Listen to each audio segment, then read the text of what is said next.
A devoted Minecraft player, loyal for 5 years, tragically succumbed to a sudden cardiac arrest while immersed in the enchanting world of Harry Potter and the Order of the Phoenix.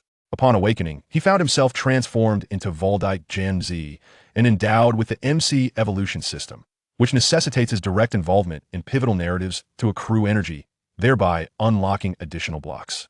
Chapter 1. Transmigration. The screen of his mobile device illuminated, and the audio of Harry Potter and the Order of the Phoenix commenced its melodious playback. He donned his headphones as the familiar background music and dialogues resonated in his ears. Simultaneously, he activated his computer and a Minecraft launcher interface emerged. He selected the survival save file he had nurtured for 5 years. Before him unfolded the medieval-style town he had painstakingly constructed, basking in the golden rays of sunlight. Today, he intended to expand the eastern walls of the town. Within the game, he deftly maneuvered his character to commence the construction of cobblestone wall foundation. In his headphones, the scene played where Harry felt a surge of anger and isolation at Grimmauld Place. As he placed each block, he subconsciously listened. Suddenly, a constricting sensation gripped his chest. Initially dismissed as a mere illusion, the feeling swiftly intensified into a heavy, cold pang. His fingers stiffened, pressing against the keyboard. The edges of his vision began to darken, and the sound from his headphones grew distant and distorted. He attempted to raise his hand, yet his arm felt too heavy to lift. Darkness enveloped him entirely. He slumped forward onto the keyboard. As consciousness coalesced once more, the first sensation he experienced was an overwhelming chill, an unsettling dampness that penetrated to his very bones. He found himself standing in a narrow, filthy street, surrounded by dimly lit shops displaying bizarre merchandise in their windows. Twisted claws, blood-stained playing cards, and specimens of unidentifiable creatures adorned the displays. The air was imbued with an odd amalgamation of dust, herbs, and a hint of some arcane essence. Glancing down, he noticed a thick, folded piece of parchment clutched in his hand. His hands appeared smaller, and his skin bore an unhealthy pallor. He was draped in an excessively oversized, heavily worn old robe. He unfurled the parchment. At the top of the letter was a crest, adorned with a lion, eagle, badger, and serpent encircling a capital letter H. Hogwarts School of Witchcraft and Wizardry.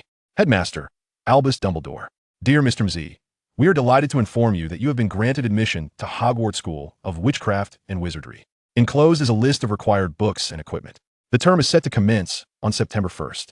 We await your owl with your reply before July 31st. Deputy Headmistress, Minerva McGonagall. His gaze fixated on the recipient line, Voltekai Jian Msi. Voltekai Jian Msi. Is this truly him? Fragments of memory from before his untimely demise surged through him. The glow of the computer screen, the agonizing pain in his chest, and then this unfamiliar sky, this alien body. He had transcended, not merely a soul crossing, but he had become a specific character in this world, a student on the brink of entering Hogwarts.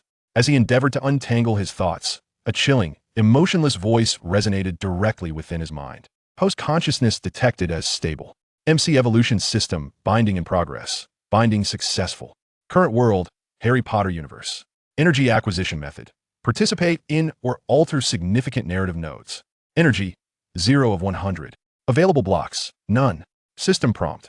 Energy can be utilized to unlock Minecraft blocks and items, and may manifest for use in the real world under specific conditions. He, or rather Voltekai, stood frozen in place, the parchment trembling slightly at his fingertips. This was not a mere dream.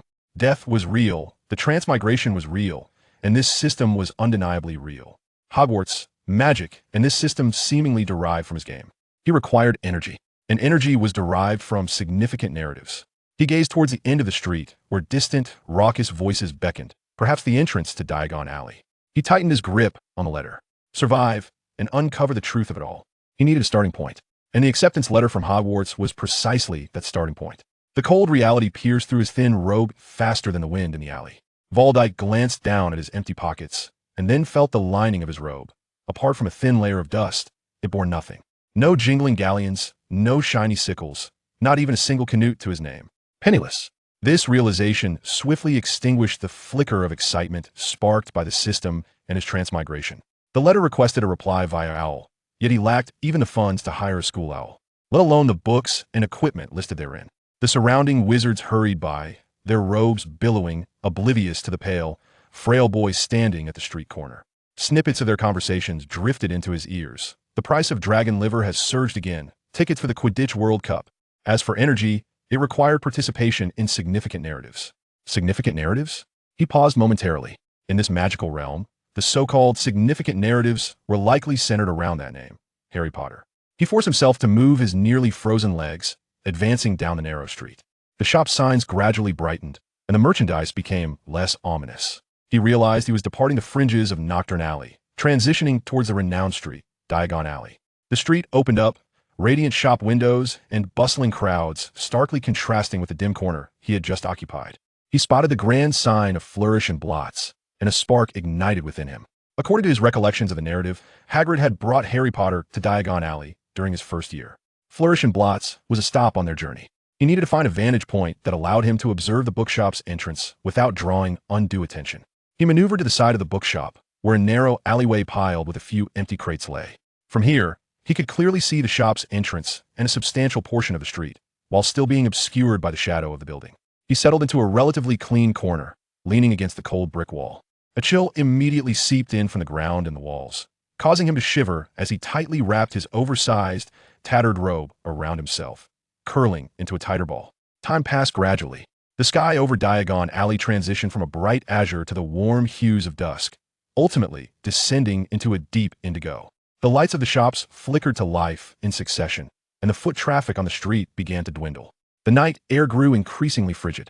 He could see his breath forming a white mist. His fingers and toes had become numb with cold, and his stomach began to ache from hunger. He could only clutch himself tighter, futilely attempting to retain a modicum of warmth. He sat there, waiting, his gaze unwavering from the direction of the leaky cauldron. Cold and hunger tormented him, yet the image of that system interface and the words important plot sustained his consciousness. He was uncertain of the exact day, but he knew he must wait. This was the only opportunity he could grasp that might alter his circumstances. As the night deepened, the street grew ever quieter. Only the distant clamor of a bar and the occasional curious or indifferent glances from passing wizards broke the silence. In the shadows, Voldemort huddled like a forgotten stone.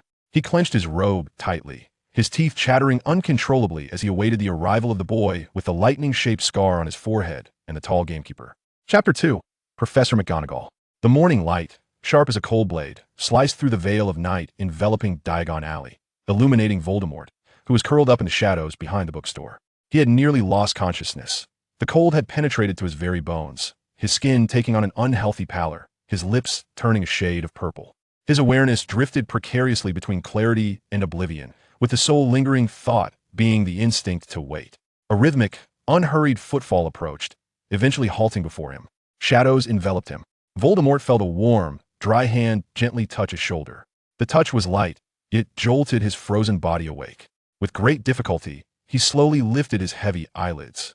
As his blurred vision gradually focused, the first thing he saw was a pointed, emerald-green wizard's hat.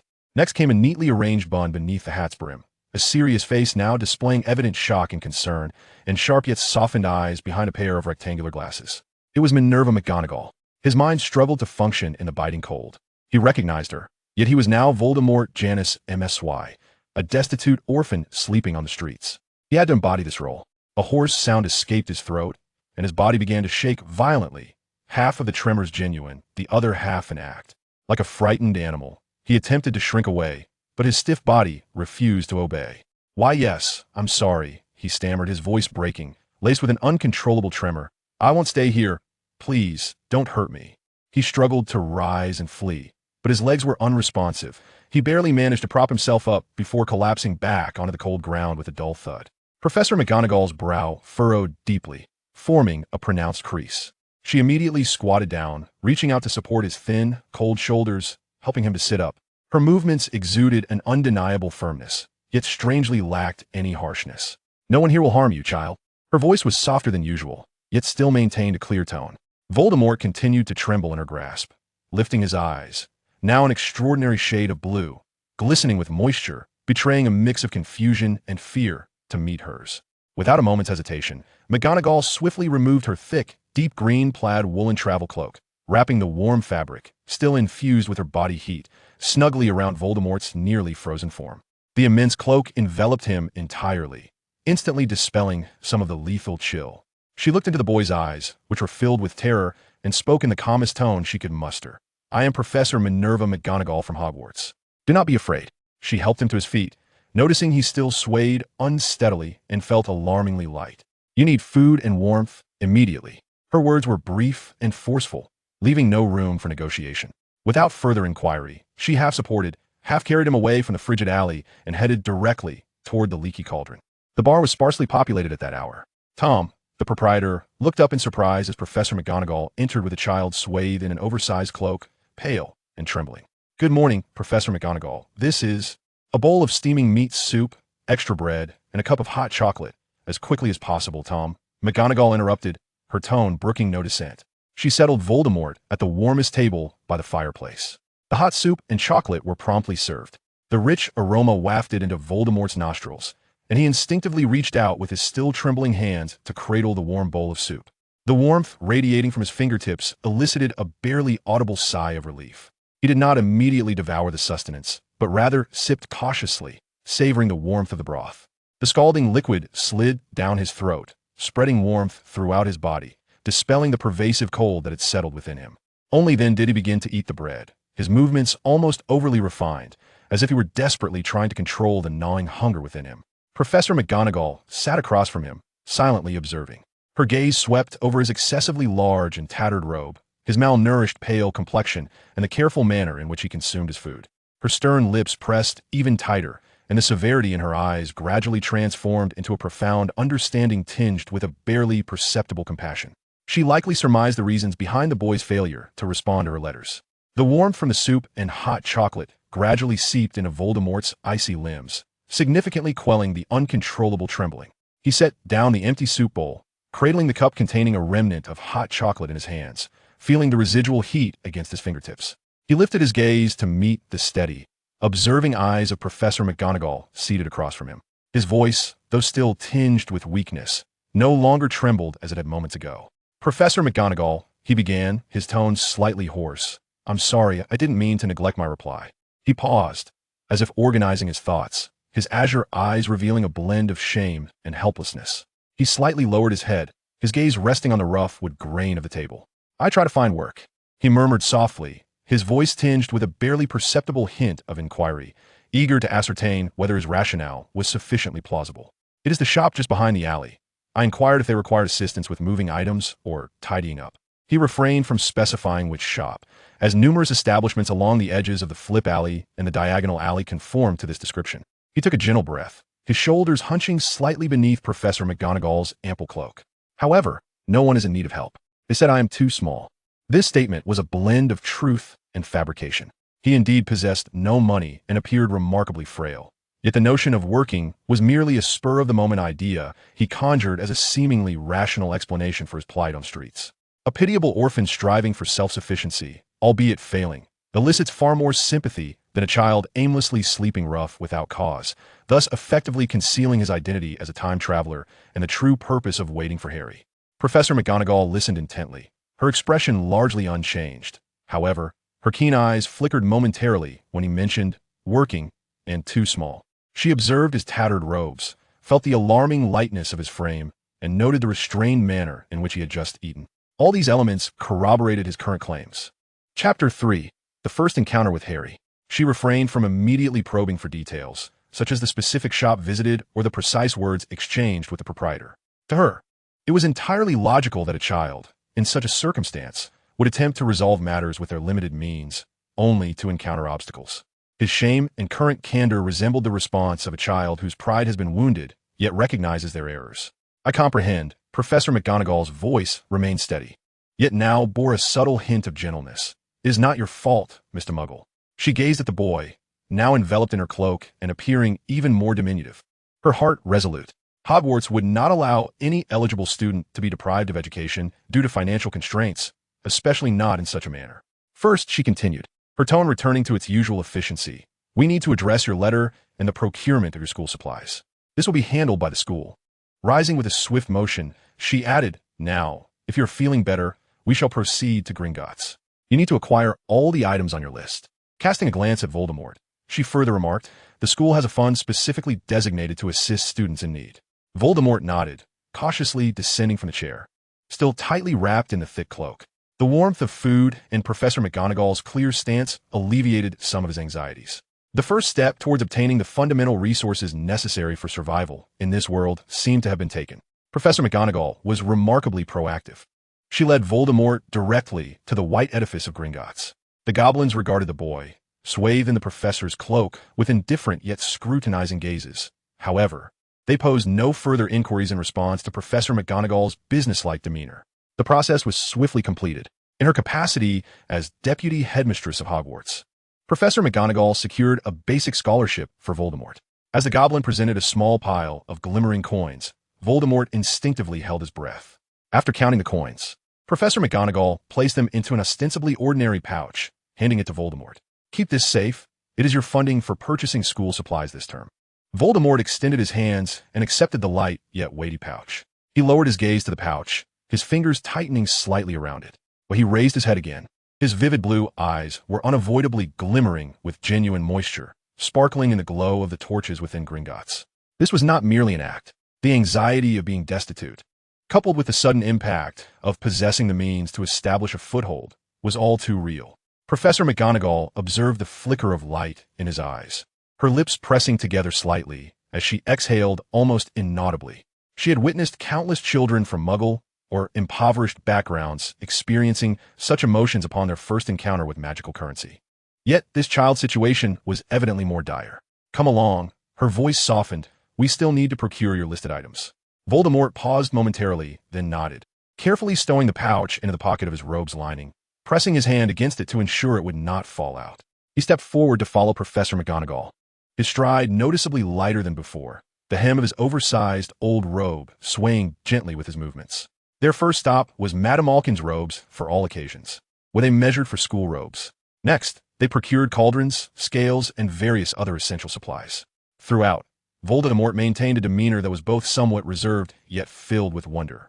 Speaking little, simply following quietly, making payments, and collecting the items. Finally, they arrived at Flourish and Blots. The bookstore's shelves towered to the ceiling, crammed with an array of leather-bound tomes. The air was infused with the scent of aged paper and ink. While Professor McGonagall presented the book list to the clerk, Voldemort silently stood by, his gaze seemingly wandering over the shelves. In truth, he kept a watchful eye on the entrance. At that moment, a massive figure blocked the light at the door. A tall wizard, with a wild beard and clad in a moleskin coat, stooped as he entered, his beetle-like eyes curiously surveying the interior of the bookstore. Following closely behind him was a small boy, dressed in oversized, ill-fitting old clothes, sporting round glasses held together with tape, and most notably, a distinctive lightning-shaped scar upon his forehead. It was Hagrid Harry Potter.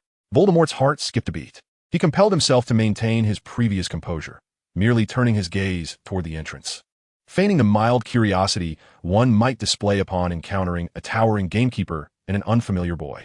His expression was well-controlled, revealing only a hint of confusion and inquiry, devoid of any signs of excitement or recognition. Hagrid's booming voice resonated within the bookstore. "We need to find your textbooks, Harry." Harry appeared somewhat awkward, lifting his gaze to the towering shelves, his eyes reflecting a mix of curiosity and unease about this unfamiliar world. At that moment, the cold, mechanical system prompt echoed once more in Voldemort's mind. Detected host contact with an important plot character, Harry Potter. Energy 5. Current energy 5,100. The notification vanished swiftly. Voldemort subtly redirected his gaze toward Professor McGonagall, who was confirming the books with the clerk, as if he had merely been momentarily distracted by the commotion at the door. Yet internally, he was far from calm. 5 points of energy was insufficient, and he was still a long way from unlocking even the basic blocks. Nevertheless, this was undeniable proof that he was on the right path. Contact, merely contact, could yield energy. Professor McGonagall seemed to have also noticed the activity at the entrance. She turned to see Hagrid and Harry. Her expression instantly grew more serious as she briefly instructed Voldemort, "Please wait here, Mr. Muggle." She proceeded toward Hagrid and Harry. Voldemort stood rooted in place, listening to Professor McGonagall's uniquely reproachful yet concerned tone as she addressed Hagrid, and Mr. Potter. He lowered his gaze to the scuffed toes of his shoes, his lips curving slightly in a barely perceptible smirk that went unnoticed. The plan had commenced. Upon spotting Professor McGonagall, Hagrid's furry face broke into a broad, guileless smile. "Professor McGonagall, what a coincidence. Are you here to shop for the new terms Little Witches and Wizards too?" His massive frame made the nearby shelves appear precariously unstable. Professor McGonagall nodded, her expression still serious, yet her tone remained relatively calm. "Yes, Hagrid. This is Mr. Muggle." She stepped aside to allow Hagrid and Harry to see Voldemort standing just behind her. Chapter 4. King's Cross Station. After departing from Flourish and Blots, Professor McGonagall's purchasing efficiency increased significantly. She led Voldemort to the Cauldron Shop, the apothecary, and other essential establishments, meticulously acquiring every item on the list. Oh, and the wand shop, 11 inches, holly, with a unicorn hair core. Voldemort followed quietly throughout, utilizing his scholarship to make payments and carefully organizing the newly acquired items, which exuded a variety of fresh scents. When the final item, a packet of basic powder dragon liver, was placed into the bag, Professor McGonagall paused, glancing at the sky and then at the boy beside her, who, although now clad in new robes, still appeared somewhat frail. "Come along, Mr. Muggle," she said, turning to head back towards the leaky cauldron. The pub was still permeated with the mingled aromas of aged wood, beer, and magical cigarettes. Tom, the proprietor, nodded as they returned. Professor McGonagall approached the counter, her tone formal and businesslike. "Tom, please prepare a room for this young Mr. Vulture, to be occupied until September 1st. She placed several silver sickles on the counter, covering the cost of meals for the upcoming days. Tom, the innkeeper, pocketed the coins and retrieved a rusty, old-fashioned key, handing it to Professor McGonagall. "Third floor, the last room on the right." Professor McGonagall accepted the key and turned to present it to Vulture. "Here is your room key. You will reside here until the start of term. Meals will be delivered to you. Do not stray beyond the pub and Diagon Alley. Ensure you depart from King's Cross Station on September 1st without fail. Understood?" Vulture accepted the cold key, cradling it in his palm. He looked up at Professor McGonagall, his blue eyes reflecting a complex array of emotions: relief at finally having a place to stay and gratitude for her arrangements. He nodded, his voice low but clear. "I understand." "Thank you, Professor McGonagall."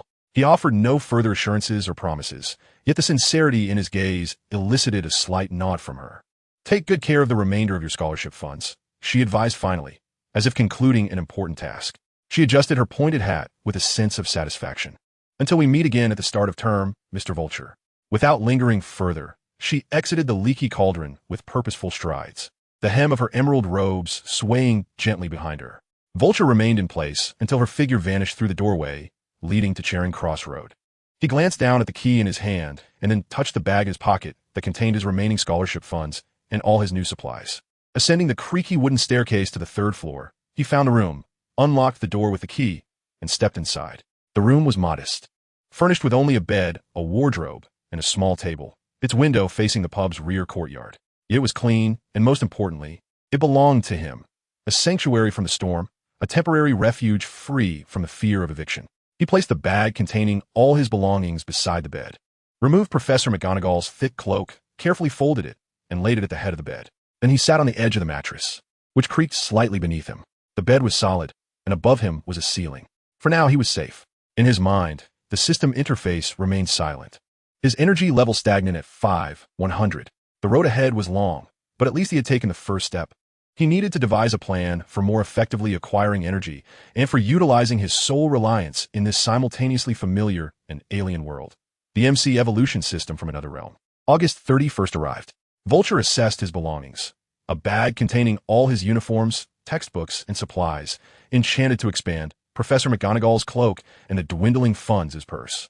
The Hogwarts Express would depart tomorrow, and he needed to reach King's Cross Station tonight to ensure he wouldn't miss the train. How to get there? He pondered. Traveling by Muggle transport required money, and he needed to conserve his remaining funds for potential emergencies. Flu network? He had no fireplace connection and was unfamiliar with its operation. Apparition? He lacked the skill, and underage wizards were restricted from using magic. Ultimately, there remained the most primitive yet dependable method. He approached the bar at the leaky cauldron and requested some leftover bread and cold meat for the previous day, wrapping them in a clean cloth and stuffing them into his bag. Then, he hoisted the seemingly small, yet surprisingly heavy bag over his shoulder and stepped out through the inconspicuous door of the leaky cauldron, returning to the bustling streets of Muggle London. The sunlight was somewhat blinding, and the cacophony of traffic starkly contrasted with the magical clamor of Diagon Alley. Adjusting his relatively tidy old robes, he began inquiring passers-by for directions to King's Cross Station. He asked a postman, a man carrying a briefcase, and a shop assistant smoking by the curb. The directions he received were somewhat vague, necessitating constant clarification.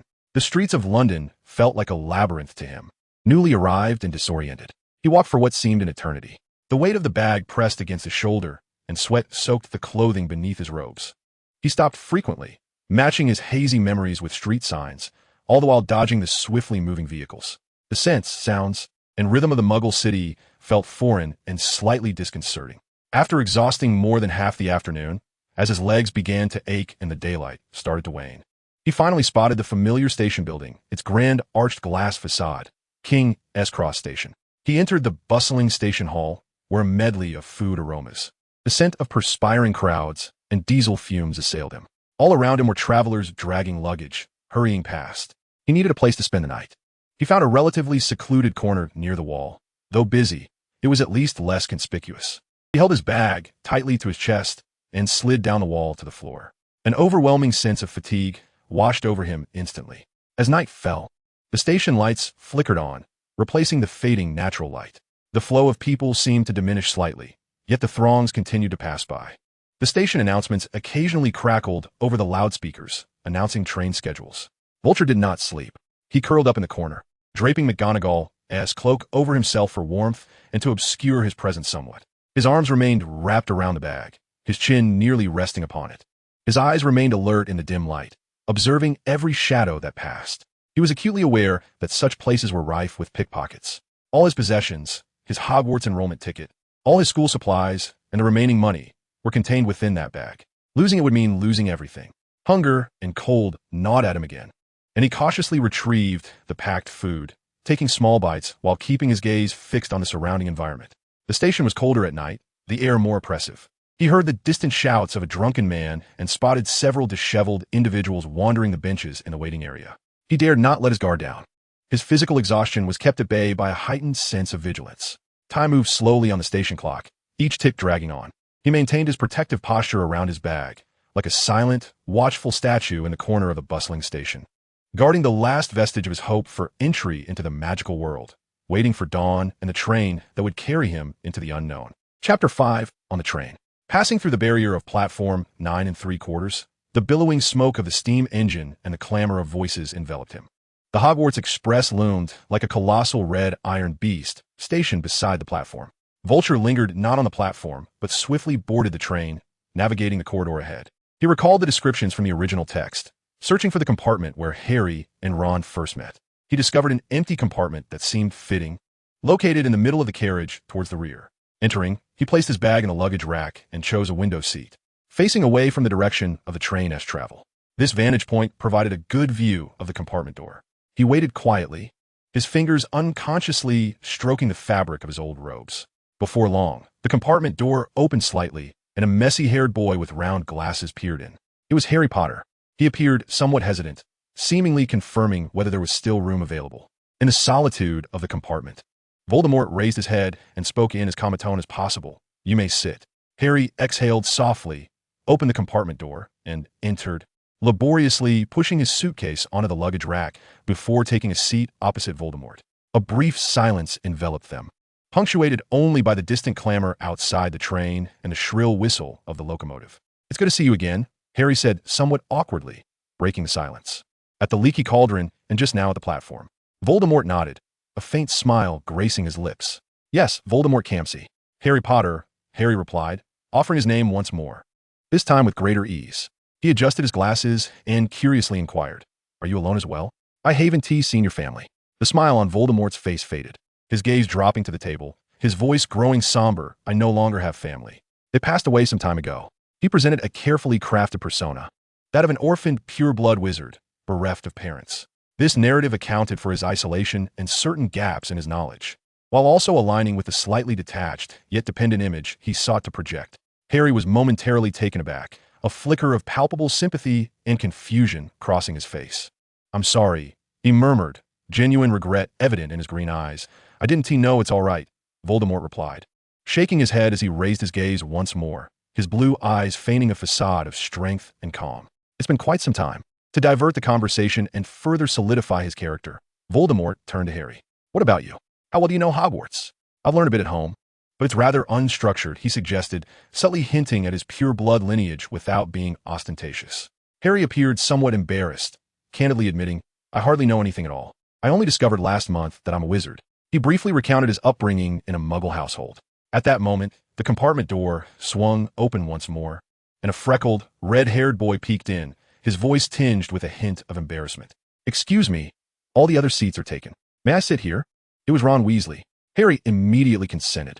Ron entered, dragging his old suitcase behind him, cradling a bulging paper bag that seemed to contain food. Upon spotting Voldemort, he paused, clearly recognizing him as the lost boy from the platform. "Oh, it's you," Ron remarked as he settled down beside Harry, placing the paper bag on his lap. From the platform, Voldemort Msi. Voldemort reintroduced himself. "Ron Weasley," Ron replied. Then his attention swiftly shifted to Harry, or rather, to the scar on Harry's forehead. He stared intently, his eyes widening slightly. "That are you really your Harry Potter, aren't you?" Harry seemed accustomed to such reactions and nodded, a hint of resignation in his demeanor. Ron instantly became animated, launching into an enthusiastic recount of the tales he knew about Harry, such as the boy who lived and how he defeated Voldemort. Harry listened, his expression somewhat awkward, occasionally glancing at Voldemort across from him, feeling embarrassed to be discussed in front of someone he had just met. Voldemort remained quietly attentive, refraining from interjecting, his face displaying a measured curiosity, as if he were hearing these legends for the first time. When Ron mentioned Harry's upbringing in a Muggle family, Voldemort seized the opportunity to interject, glancing at Harry. "I see. No wonder you said you're not very familiar with the magical world." This remark naturally redirected the discussion back towards Hogwarts and the impending school life. Ron began sharing various bits of information he had gleaned from his brothers about Hogwarts, 4 houses, moving staircases, ghosts, and the sorting ceremony, his tone imbued with a blend of anticipation and slight anxiety. "I hope to be sorted into Gryffindor," Ron said. "My entire family is in Gryffindor. If I end up in Slytherin," he made a face, as if the very notion were dreadful. Harry, intrigued, asked, "Is Slytherin not good?" Ron lowered his voice, laced with a hint of mystery and disdain. "I've heard all the dark wizards come from their Voldemort quietly listened to their discussion about the houses and future classes, rarely offering his thoughts, only responding briefly with affirmations or posing inconsequential questions when Ron asked for his opinion. In this moving train compartment, 3 boys formed an initial connection. One was the boy who lived, another the unassuming youngest of a pure-blood family, and the last, a time-traveling entity masquerading as an orphan, cloaked in secrets. As Ron animatedly described the trolls and poltergeists he had heard about, Harry listened intently, while Voldemort embraced the role of the quiet listener. At that moment, a system prompt echoed in Voldemort's mind. Detected host engaging in a significant narrative node. Encounter on the Hogwarts Express. Establishing preliminary connections with core figures Harry Potter and Ron Weasley. Energy 15. Current energy 25,100. The energy surged once more, this time more significantly than before. Voldemort lowered his eyelids, concealing the fleeting calculations in his gaze. The beginning was promising. He had successfully embedded himself at the narrative's inception. Next, he would seek further opportunities to acquire energy on the grand stage of Hogwarts. Chapter 6. The Fallen Noble. The conversation in the compartment was abruptly interrupted by a series of rapid knocks, followed by the door swinging open to reveal a girl with thick brown hair and prominent front teeth. She spoke quickly, her tone familiar. "Has anyone seen a toad?" A boy named Neville lost one.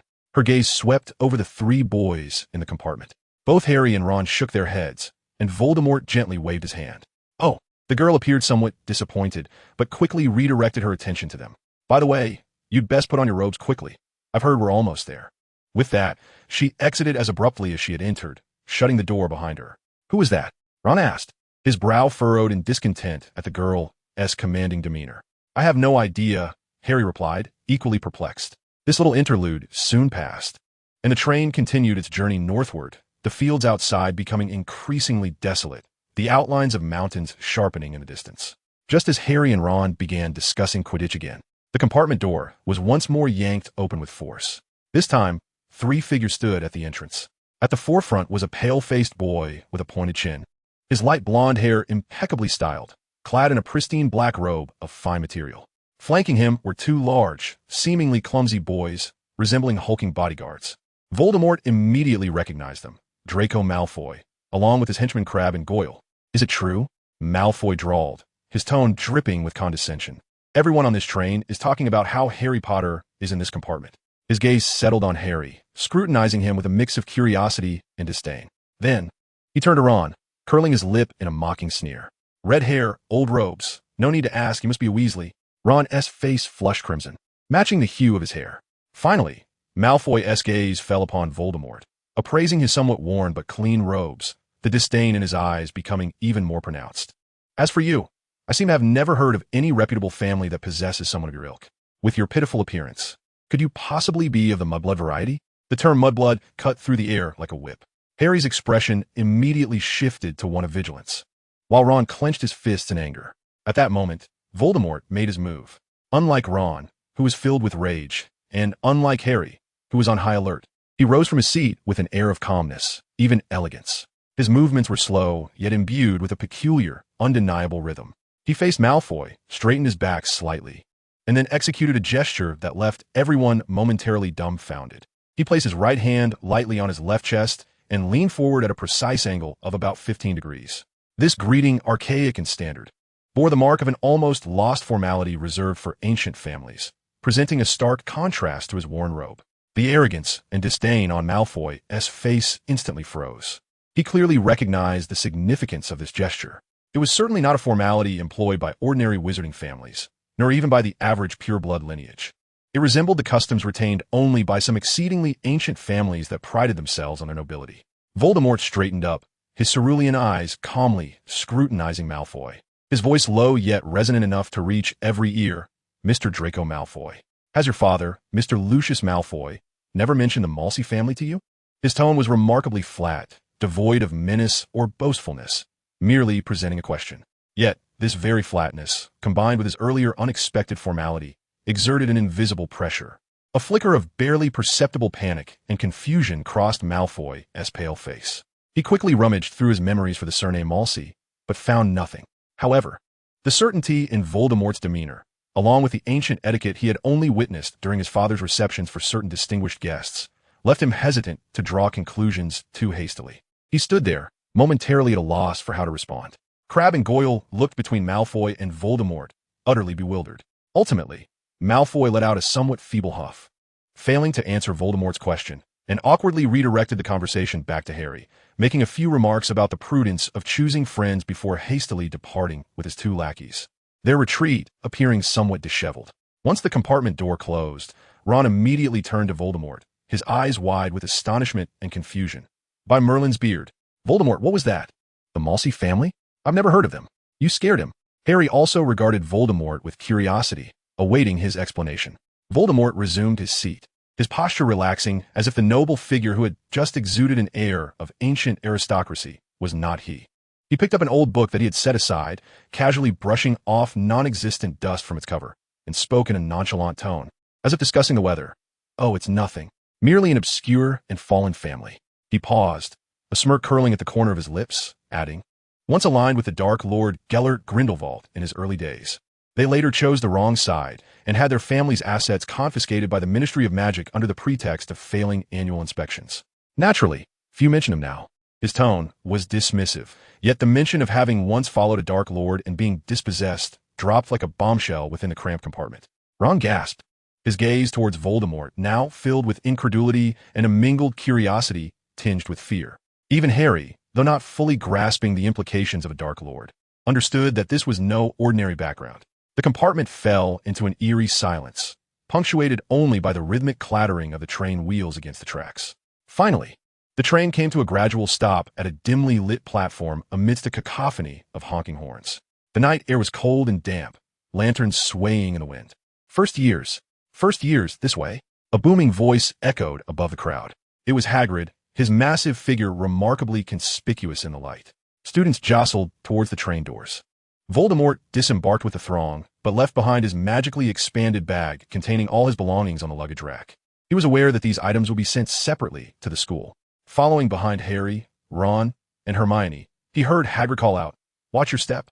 Follow me." Chapter 7, The Boat Ride. They descended a steep and narrow path, flanked by darkness on either side. Then, they rounded a bend and beheld a black lake.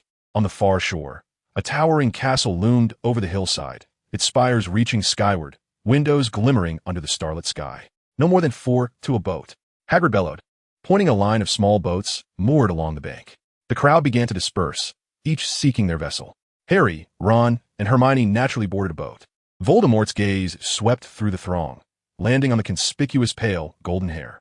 Draco Malfoy, was making his way toward an empty boat, clearly intending for the three of them to monopolize it.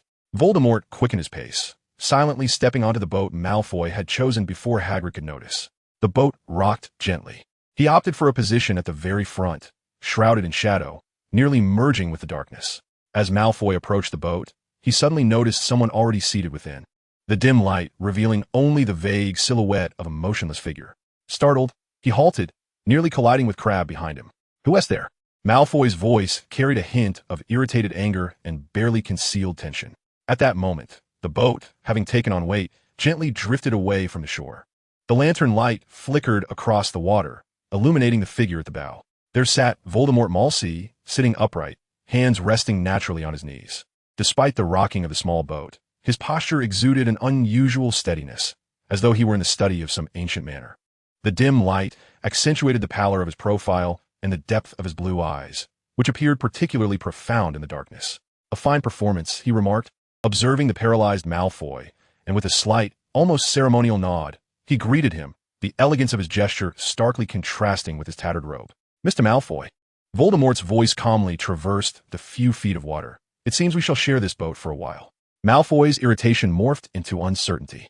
He regarded Voldemort, whose demeanor was unflappable, even somewhat presumptive, and recalled the earlier ancient formality and the inquiry regarding the Msi family. Gritting his teeth, he ultimately wore a scowl, clumsily clambering aboard the boat with his two lackeys, settling at the farthest end from Voldemort. The boat dipped sharply under their weight. Throughout the entire crossing, Malfoy wore a tense expression, occasionally casting wary glances towards the nearly motionless figure at the bow, his earlier enthusiasm for recounting the castle's history now extinguished. Meanwhile, Voldemort maintained his poised position, silently gazing at the distant lights of the approaching castle, as if the trio of Malfoy, Crabbe, and Goyle did not exist at all. Energy 5. Current energy 30,100. A chilling notification echoed in Voldemort's mind. He slightly lowered his eyelids, utilizing the disparity of information and psychological suggestion to cultivate an aura of mystery. It proved to be somewhat easier than anticipated to initially intimidate an 11-year-old boy, who relied heavily on his family lineage. This was merely the inception.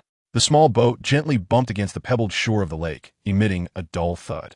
Hagrid's gruff voice resonated once more, urging the first-year students to disembark. Voldemort was the first to rise, his movements retaining an air of deliberate composure.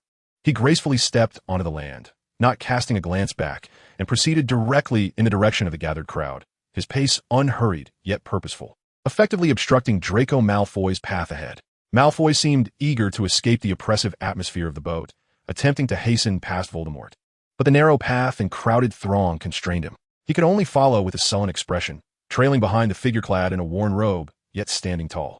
Voldemort could even sense the irritated and inquisitive gaze directed at him from behind. He inwardly exhaled in relief, grateful for the noble demeanor and psychological techniques he had studied in his previous life for a particular character, finding them quite effective against a spoiled 11-year-old.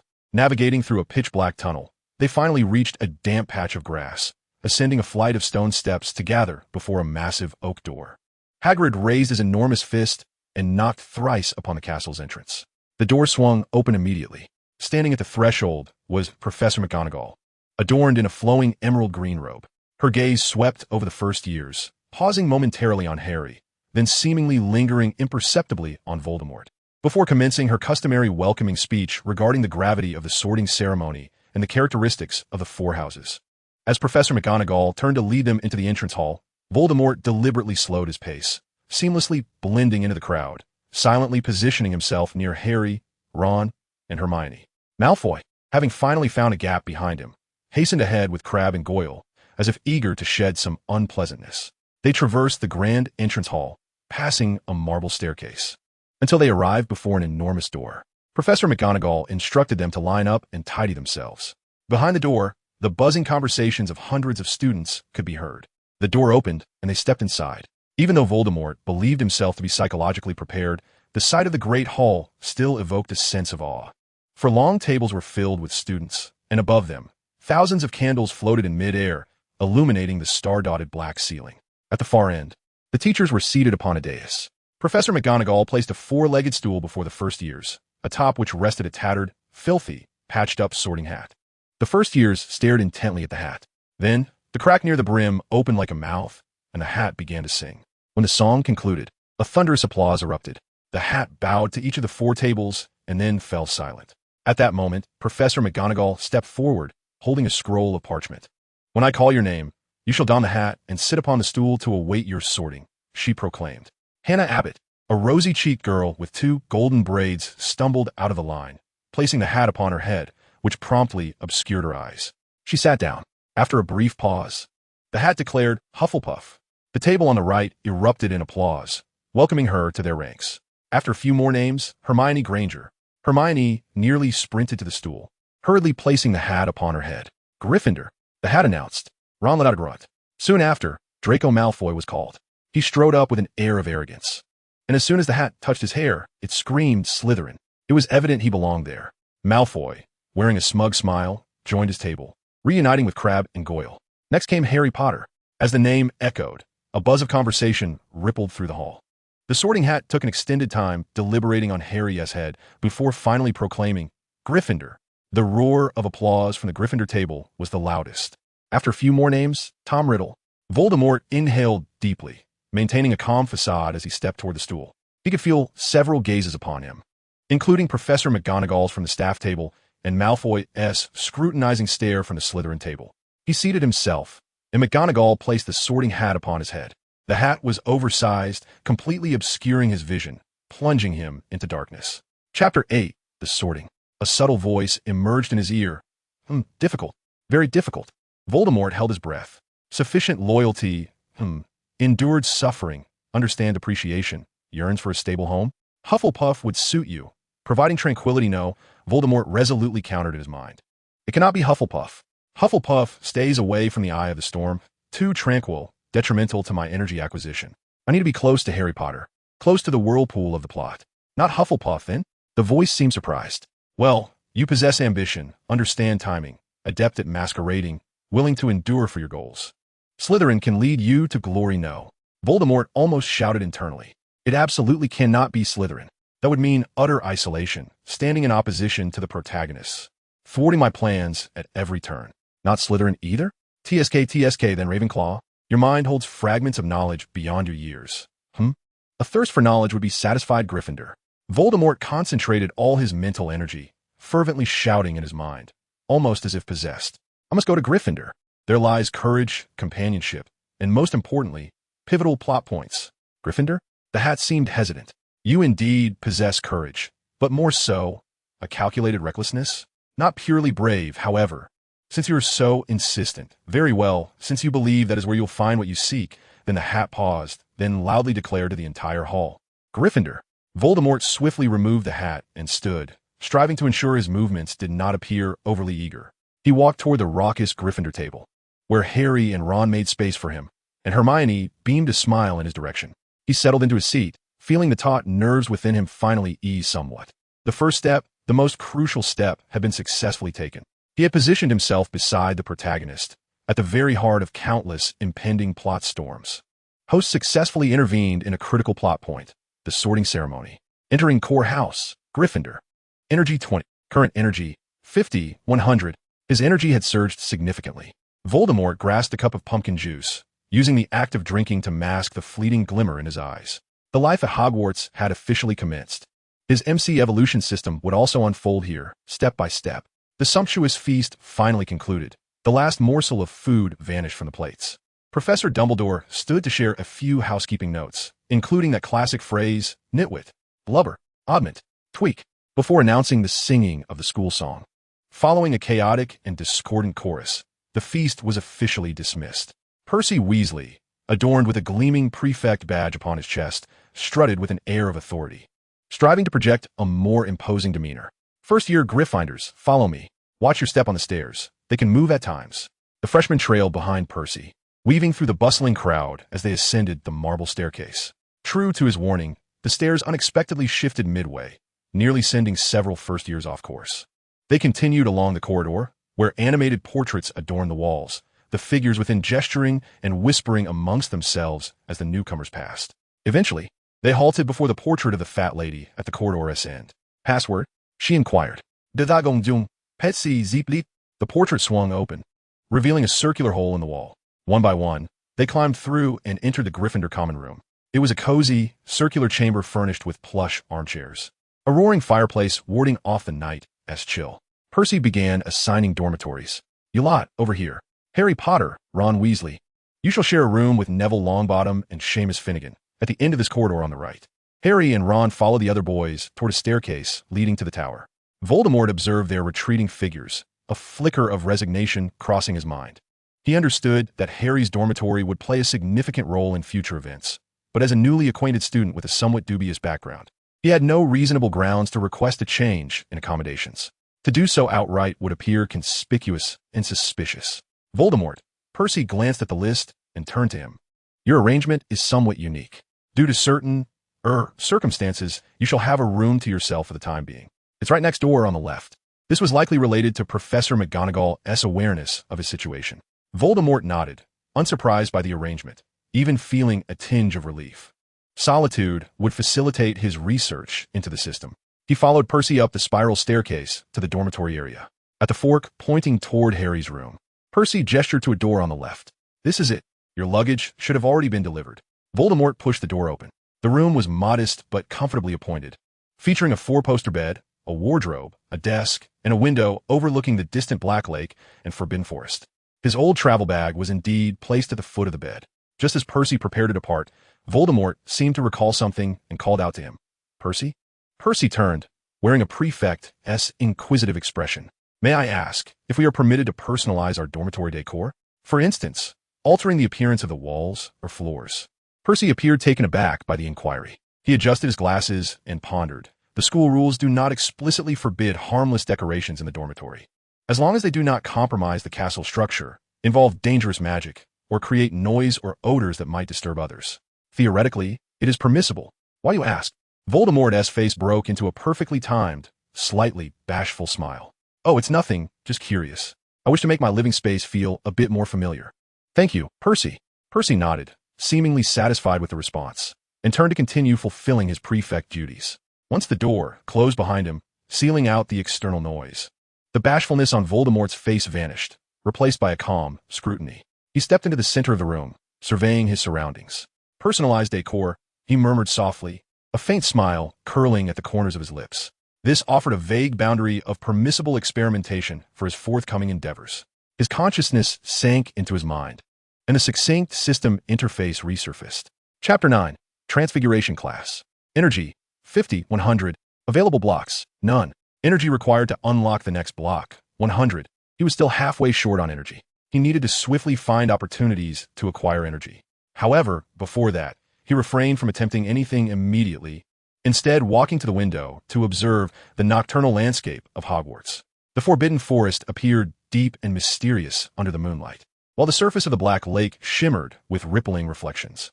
He needed patience, he needed caution. This was not a game. Every step could lead to unforeseen consequences. He shed his outer robe, donned his nightclothes, and reclined upon the soft four-poster bed. The bed was immensely comfortable, far superior to the nights he had spent at the Leaky Cauldron and King's Cross Station. As he closed his eyes, the weariness from his journey surged forth. Yet, he understood that the true challenges were only beginning the following day. Just before succumbing to slumber, his last thought revolved around that 50 points of energy and how to utilize them safely and discreetly. Energy, 50, 100. This number resembled a progress bar waiting to be filled, propelling him forward in his inaugural steps within this magical realm. The next morning, sunlight streamed through the window, rousing Voldemort from his slumber. He awoke in his solitary dormitory, taking a moment to adjust to this new reality. He dressed in a fitted, pristine school robe, carefully storing away his old attire before exiting the room. The Gryffindor common room was already bustling with a few early-rising students. He traversed the room, emerging from the portrait hole into the corridor. The castle was tranquil in the morning light, dew glistening on the stone walls, and distant chimes echoed softly. As he wandered aimlessly along the corridor, familiarizing himself with the surroundings, a peculiar sight captured his attention. A pearly white, translucent figure was leisurely gliding down the corridor ahead, clad in Renaissance attire and sporting a feathered hat. The most striking aspect was that his head was almost severed from his neck, connected only by a thin strip of flesh, tilting at a disconcerting angle. It was nearly headless Nick, the resident ghost of Gryffindor. Nick appeared somewhat bored, complaining to a portrait of a nun on the wall, who feigned ignorance. Voldemort felt a spark of intrigue. He halted, and just as Nick was about to drift past him, he called out, "Good morning, sir." Nick turned, his nearly detached head wobbling precariously with the motion. He beheld a first-year student, surprise flickering across his face, soon followed by his customary, somewhat melancholic polite smile. "Ah, good morning, young lad. You are the new Gryffindor, I presume?" "Indeed, sir," Voldemort replied. Then, he executed a gesture that left Nick momentarily stunned. He stepped back with his right foot, tucked his left hand behind his back, and gracefully arced his right hand before him, pressing it lightly against his left chest while leaning forward slightly. It was a succinct yet elegantly nuanced, ancient knightly salute, learned from a rigorously researched historical drama, and in this moment, it flowed naturally, incongruent with his 11-year-old appearance. "I am Voldemort," he declared, raising his head to meet Nick's surprised, translucent gaze. "It is a pleasure to make your acquaintance."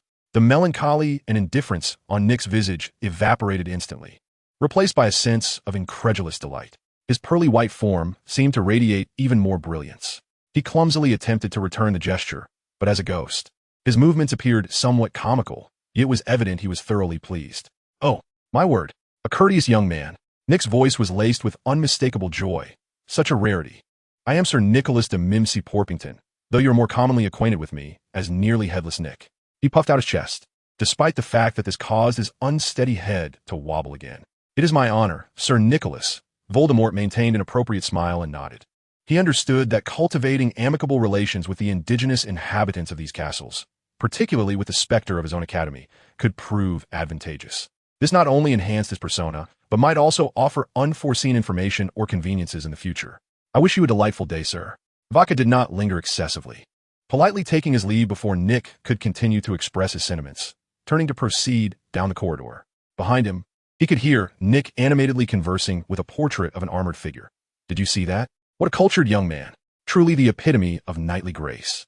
A barely perceptible smile tugged at the corners of Vodka's lips. A modest, practically costless gesture had yielded the initial favor of a ghost from the academy. An astute investment indeed. The system's notification sound arrived as expected. It appeared that establishing positive connections with these significant secondary characters could also yield energy, albeit not in large quantities. This broadened his perspective. He recognized the necessity to more actively immerse himself in this world and engage with additional nodes.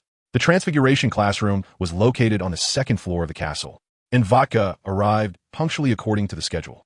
The classroom was already arranged with neat desks and chairs, and upon entering, he immediately spotted Harry and Ron seated in the front row, while Hermione sat beside them, orderly laying out her textbooks, quills, and wand. Vodka approached them, nodding to acknowledge their presence. He took a seat slightly behind Harry, his fingers instinctively caressing his own wand resting on the desk. 11 inches, made of pine, with a unicorn hair core, which Mr. Ollivander had assured him was sufficiently resilient. This was his inaugural opportunity to truly wield it, and a surge of mixed emotions, novelty and excitement, swelled within him. As the class bell rang, the door swung open, and Professor McGonagall entered. Her expression was as stern as ever, her emerald green robes impeccably arranged.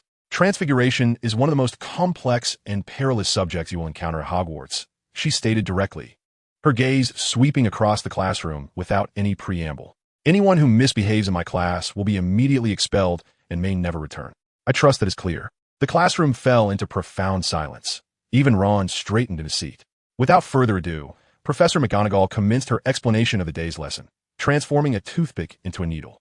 She articulated the pronunciation nuances of the spell and the wrist movements with clarity, emphasizing the significance of focus and willpower.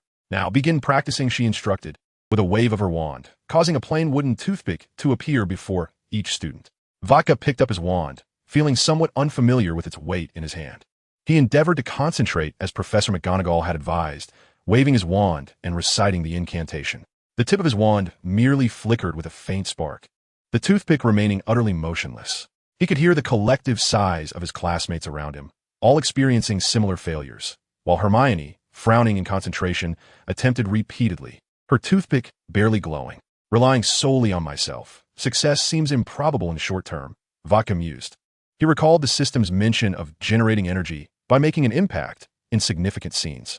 Silently, he inquired within his mind, can energy be utilized for magic? Indeed, intervening in reality in accordance with the underlying logic of this world requires energy. Achieving a significant effect in important scenes will yield additional energy based on the magnitude of the impact. A subtle smile crept upon Vodka's lips. He turned his attention back to the toothpick, mentally affirming, use energy to transform it into a needle. Energy 1, current energy, 54-100. A gentle surge of warmth seemed to flow from within him, coursing down his arm into the wand. Almost instinctively, he waved his wand again, this time with fluidity and ease. A clear silver beam erupted from the tip, striking the toothpick with precision. In a glow, the toothpick's form rapidly elongated and morphed, the wooden texture replaced by a metallic sheen, and in the blink of an eye, a gleaming silver sewing needle lay quietly on the desk, its tip sharp. Success. Without even uttering the incantation, the system is remarkably authoritative. Vodka felt a jolt of exhilaration within, yet his expression quickly returned to calm. He noticed that Professor McGonagall was guiding Neville at the other end of the classroom, her back turned to him, seemingly oblivious to the spectacle that had just unfolded. A bolder thought began to take shape. He once more concentrated his intent. Let the surface of this needle manifest a vine-like floral pattern, along with an emblem of the letter M entwined with a serpent, as well as his signature, VJM. Energy 3. Current energy 51-100. Another wave of warmth surged through him. The surface of the silver needle appeared as though sculpted by an invisible chisel, quickly revealing intricate and elaborate entwined vine patterns.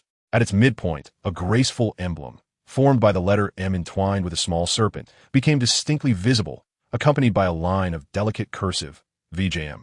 Just then, Professor McGonagall turned around, beginning to inspect the students' progress. Her sharp gaze swept over the desks, most revealing toothpicks that remained unchanged or only slightly responsive. When she reached Vodka's desk, her footsteps halted. Her eyes fell upon the needle that had not only transformed successfully, but also bore exquisite patterns and a noticeable family crest. A flicker of undeniable surprise crossing her lens-covered eyes. This was far beyond what a first-year student could typically achieve in their first lesson, particularly with the intricate embellishments requiring profound magical control and a deep understanding of transfiguration. Mr. Msi, Professor McGonagall's voice carried an inquisitive tone as she picked up the needle, scrutinizing the emblem and signature. Did you create this?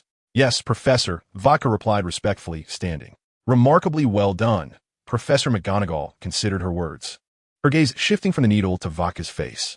This emblem, the Msi family? I must admit, I'm not familiar with that surname. In truth, Professor McGonagall doubted its legitimacy, suspecting the child was merely attempting to embellish his background. Several classmates, including Harry, Ron, and Hermione, who overheard the exchange, cast curious glances. Hermione's eyes sparkled with intrigue and wonder. Vodka offered a modest smile, tinged with a hint of wistfulness as he responded, Yes, Professor. It is a once prominent but now obscure family, long since diminished. His tone remained calm, devoid of excessive elaboration, effectively curbing any further inquiries. Professor McGonagall nodded thoughtfully, placing the silver needle back on the desk. An exceptional demonstration, Mr. Msi. 5 points for Gryffindor. She regarded Vodka with a penetrating gaze before turning her attention to the other students. Others, continue your efforts. Focus. She moved on to assist the remaining students. Yet Vodka sensed an increased scrutiny from her. Hermione immediately cast a look of admiration, while Ron wore an expression of astonishment. As if to ask how he had achieved such a feat, Harry gazed at him with curiosity. Vodka slowly seated himself, contemplating the exquisite silver needle on the desk, gaining a deeper understanding of the system's operational mechanics. Energy could be directly transformed into an influence over this magical realm, and engaging in actions that transcend the ordinary, capturing attention and potentially altering the course of events, indeed served as a swift avenue for accumulating energy. He observed the system interface displaying 51-100. He was drawing ever closer to unlocking the first MC block. As the bell, signaling the end of class, rang, Professor McGonagall assigned the reading homework before announcing the dismissal. The cacophony of students packing their belongings filled the classroom. Just as Voldemort was placing the family crest-embellished silver pin and wand into his bag, a system prompt echoed in his mind. Significant impact detected in an important teaching scenario, garnering the professor's attention and influencing some students' perceptions. Energy 15. Current energy 66-100. A barely perceptible smile flitted across Voldemort's lips. The rate of energy acquisition exceeded his expectations. In a buoyant mood, he flowed with the crowd out of the classroom. Upon reaching the corridor, a hurried footstep approached from behind. Mr. Mucius. Wait. Voldemort halted, turning to see Hermione Granger, clutching a hefty textbook, breathlessly rushing towards him. Her thick brown hair was somewhat disheveled, and her eyes sparkled with intense curiosity and a thirst for knowledge. "Miss Granger?" Voldemort replied, allowing a hint of confusion to illuminate his features. "You mentioned that pin during class, the one, and the Mucius family you referred to. I've checked a history of modern magic and famous wizarding genealogies, yet I found no detailed records. You mentioned it was a fallen family. May I inquire about the reasons? Is that transformation technique unique to your lineage?" She bombarded him with questions, clearly captivated by his classroom performance and the vague background he had alluded to. Voldemort regarded her, the initial confusion on his face gradually morphing into a look tinged with nostalgia and an indescribable weight. He paused for a few seconds, seemingly deliberating his words, before responding in a voice lowered to an almost conspiratorial whisper. Chapter 11. The Tale Unfolds. There won't be many records. The Mucius family was once among the followers of Gellert Grindelwald many years ago. He invoked the name of the Dark Lord, who was as renowned as Dumbledore. Watching as Hermione's eyes widened in astonishment, the moment the words escaped his lips, Voldemort fell silent. He realized that any implications regarding Dumbledore would need to be elaborated upon later. There was no turning back. The words had been uttered, and he had to maintain his composure, especially since he was currently just a paper tiger. "We inherited certain esoteric arts that are not widely known," he continued, his tone flat yet deliberately cultivating an atmosphere steeped in ancient, forbidden allure. "The transformation techniques are merely a trifling aspect of it." He paused briefly, his gaze seemingly unfocused as it drifted towards the far end of the corridor, his voice lowering further. "As for now, if all goes as expected, I might be the last one left." In that instant, the facade of melancholy and heaviness in his eyes was abruptly pierced by a flash of something sharp, cold, and even tinged with a hint of madness. The expression vanished as quickly as it appeared, almost too swift to register. Yet the malice contained within conveyed a stark contrast to the calm demeanor he had previously exhibited, unsettlingly palpable. Hermione, startled by this sudden shift in his expression, instinctively took a half-step back, clutching her book tighter. The curiosity on her face was replaced by astonishment and a flicker of fear. She realized she might have brushed against an agonizing and shadowy family secret. "Why, yes, I apologize," Hermione stammered, her voice losing its earlier vigor. "I didn't mean to pry. I'm so sorry." With that, she almost immediately turned and hurried down the corridor, not daring to glance back at Voldemort. Watching Hermione's retreating figure, the deliberate malice in Voldemort's eyes dissipated swiftly, returning to a placid depth. He turned and continued at a leisurely pace toward his next class. The effect was quite satisfactory. A half-truth, laden with tragic undertones and latent danger, coupled with a well-timed emotional outbreak, was sufficient to deter an inquisitive yet fundamentally kind and cautious seeker like Hermione. Furthermore, it provided a plausible, darkly tinted excuse for any unconventional abilities he might display in the future. He required this aura of mystery and distance. His energy was steadily increasing, and his persona was becoming increasingly intricate and formidable. In the following days, the surname Mucius indeed sparked a modicum of gossip among the younger students at Hogwarts, typically associated with vague and intriguing notions of antiquity, mystery, and transformation mastery, as well as a possible connection to Grindelwald. Naturally, these whispers reached Draco Malfoy's ears. Initially skeptical of Voldemort's demeanor, Draco grew increasingly agitated as the rumors escalated in their absurdity. Unable to contain himself, he penned a letter to his father, Lucius Malfoy, meticulously detailing Voldemort Mucius and his claims regarding the Mucius family. The response arrived promptly. Lucius categorically denied the existence of the Mucius surname, asserting that it was absent from the sacred 28 list of pure-blood families and from any influential wizarding lineages he knew of, suggesting that Voldemort was likely a charlatan or an insignificant scion of some long-forgotten, impoverished lineage. With his father's authoritative endorsement, Draco felt a surge of clarity. His previous frustrations and doubts evaporated, replaced by a fervent indignation and eagerness to unveil the truth. He began to loudly mock and denounce Voldemort in the Slytherin common room, and among any pure-blood circles willing to listen. "Have you heard? That Mucius is nothing but a fraud. My father checked, and there is absolutely no Mucius family. His entire story is a fabrication. He dares to impersonate an ancient lineage with a few odd gestures he learned from somewhere, just a mudblood or a half-blood imposter." His enthusiasm intensified as he seemed determined to vent all the frustrations he had suffered aboard the ship and in the classroom. Soon, a throng of equally entertained Slytherin students, including Crabbe, Goyle, and Pansy Parkinson, gathered around him, eager to confront Voldemort and witness him humiliated. They easily located their target in a corridor. Voldemort stood by a window, engaged in conversation with nearly headless Nick, who appeared to be animatedly recounting a tale of medieval knightly tournaments, while Voldemort listened quietly, nodding occasionally. Malfoy and his entourage strode over with an air of aggression, their footsteps echoing ominously in the stone corridor and interrupting Nick's narrative. "Mucius," Malfoy called out, his voice dripping with provocation. Voldemort and Nick turned simultaneously. Nick frowned in displeasure, while Voldemort's expression remained serene, though a flicker of anticipated awareness passed through his blue eyes. "What can I do for you, Mr. Malfoy?" Voldemort inquired in a flat tone. Malfoy stepped closer, surveying Voldemort with a derisive gaze, particularly noting his plain, though new, school robes devoid of any family crest. "My father has written back," he drawled, ensuring his voice carried for all to hear.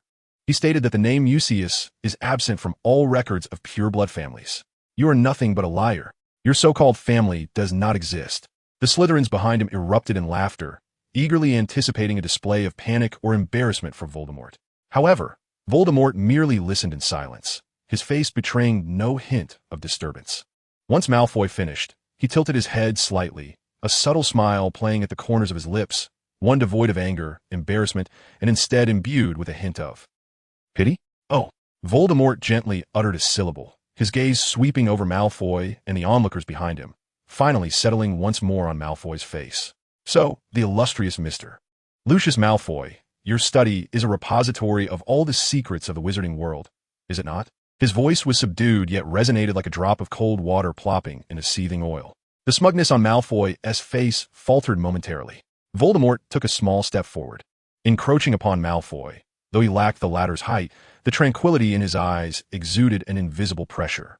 The names that had been deliberately erased for standing on the wrong side, forgotten by mainstream accounts, and the families that chose to conceal themselves, unwilling to associate with certain sycophants, would naturally not find their place in the proud genealogies of some. The implications in his words were unmistakable. The Muggle family had not been obliterated, but rather erased for some reason, or simply deemed unworthy of being listed alongside a family like the Malfoys. Chapter 12. Potions Class. Nearly headless Nick emitted a series of tuts, shaking his precarious head, and spoke in his echoing tone. "Ah, the dust of history often buries many truths, young ones." Voldemort interjected. "An erasure implies the absence of such a family altogether." Malfoy opened his mouth, ready to retort, to vehemently accuse Voldemort of nonsense. But the latter's unwavering demeanor, coupled with Nick's corroboration, rendered him momentarily speechless. Especially as Voldemort's mention of deliberate erasure and unwillingness to consort with sycophants struck a chord, piercing precisely where it hurt him most. Without granting Malfoy a moment to articulate a response, Voldemort cast a fleeting glance at him, as though looking at a petulant child, and then nodded slightly to Nick. "My apologies, Sir Nicholas. It appears our conversation must be interrupted. I look forward to hearing you recount the true legends of knights another time." With that, he disregarded the frozen Malfoy and his bewildered entourage, proceeding past them with an air of unhurried serenity. In the corridor remained only Malfoy and his companions, along with the still hovering Nick, who seemed to linger in the moment. Malfoy's countenance oscillated between crimson and pallor. He felt not only that he had failed to expose Voldemort, but instead had struck a soft surface, only to be deftly countered, losing face before the crowd. Energy 10. Current energy, 76,100. The system's prompt reaffirmed Voldemort's assessment. In such a public setting, deftly navigating conflict while maintaining and deepening his aura of mystery was indeed an effective means of garnering energy. Only 24 energy points remained to unlock the first block. A few days later, on a languid afternoon, Voldemort sat alone in a window-side armchair in the Gryffindor common room. Outside, the sky was somewhat overcast, yet the hearth within radiated warmth and comfort. He cradled a copy of Beginner's Guide to Transfiguration, his posture relaxed, yet imbued with a profound sense of decorum, as if he were perusing an ancient tome rather than a textbook. Harry Potter lingered at the entrance of the common room, appearing hesitant, yet ultimately mustered the courage to approach. His footsteps were light, tinged with caution. Mugla? Harry's voice was soft, imbued with a note of inquiry. Voldemort raised his eyes from the pages, his gaze landing calmly on Harry, exuding an air of measured curiosity. He closed the book but did not set it aside, maintaining an attentive posture. Harry, feeling the weight of his scrutiny, nervously scratched the back of his head and spoke. "Well, this Friday afternoon, Ron and I, possibly Hermione, we're thinking of going out for a bit, just around the castle. Would you like to join us?" Voldemort felt a stir of interest. "Friday afternoon?" This coincided precisely with the original plot, where Hagrid invited Harry and the others to his hut for tea, revealing information about the Philosopher's Stone. His initial plan was to later concoct an excuse to casually encounter or directly visit Hagrid's hut, but he had not anticipated Harry would extend the invitation first. A hint of surprise graced his features, swiftly transforming into a gentle and sincere smile, as the aloofness in his blue eyes seemed to dissipate. Of course, I will be delighted. Thank you for the invitation, Harry. He directly used the first name, closing the distance between them.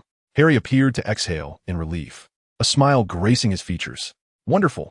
Shall we meet at the entrance to the Great Hall on Friday afternoon? Certainly, Voldemort nodded.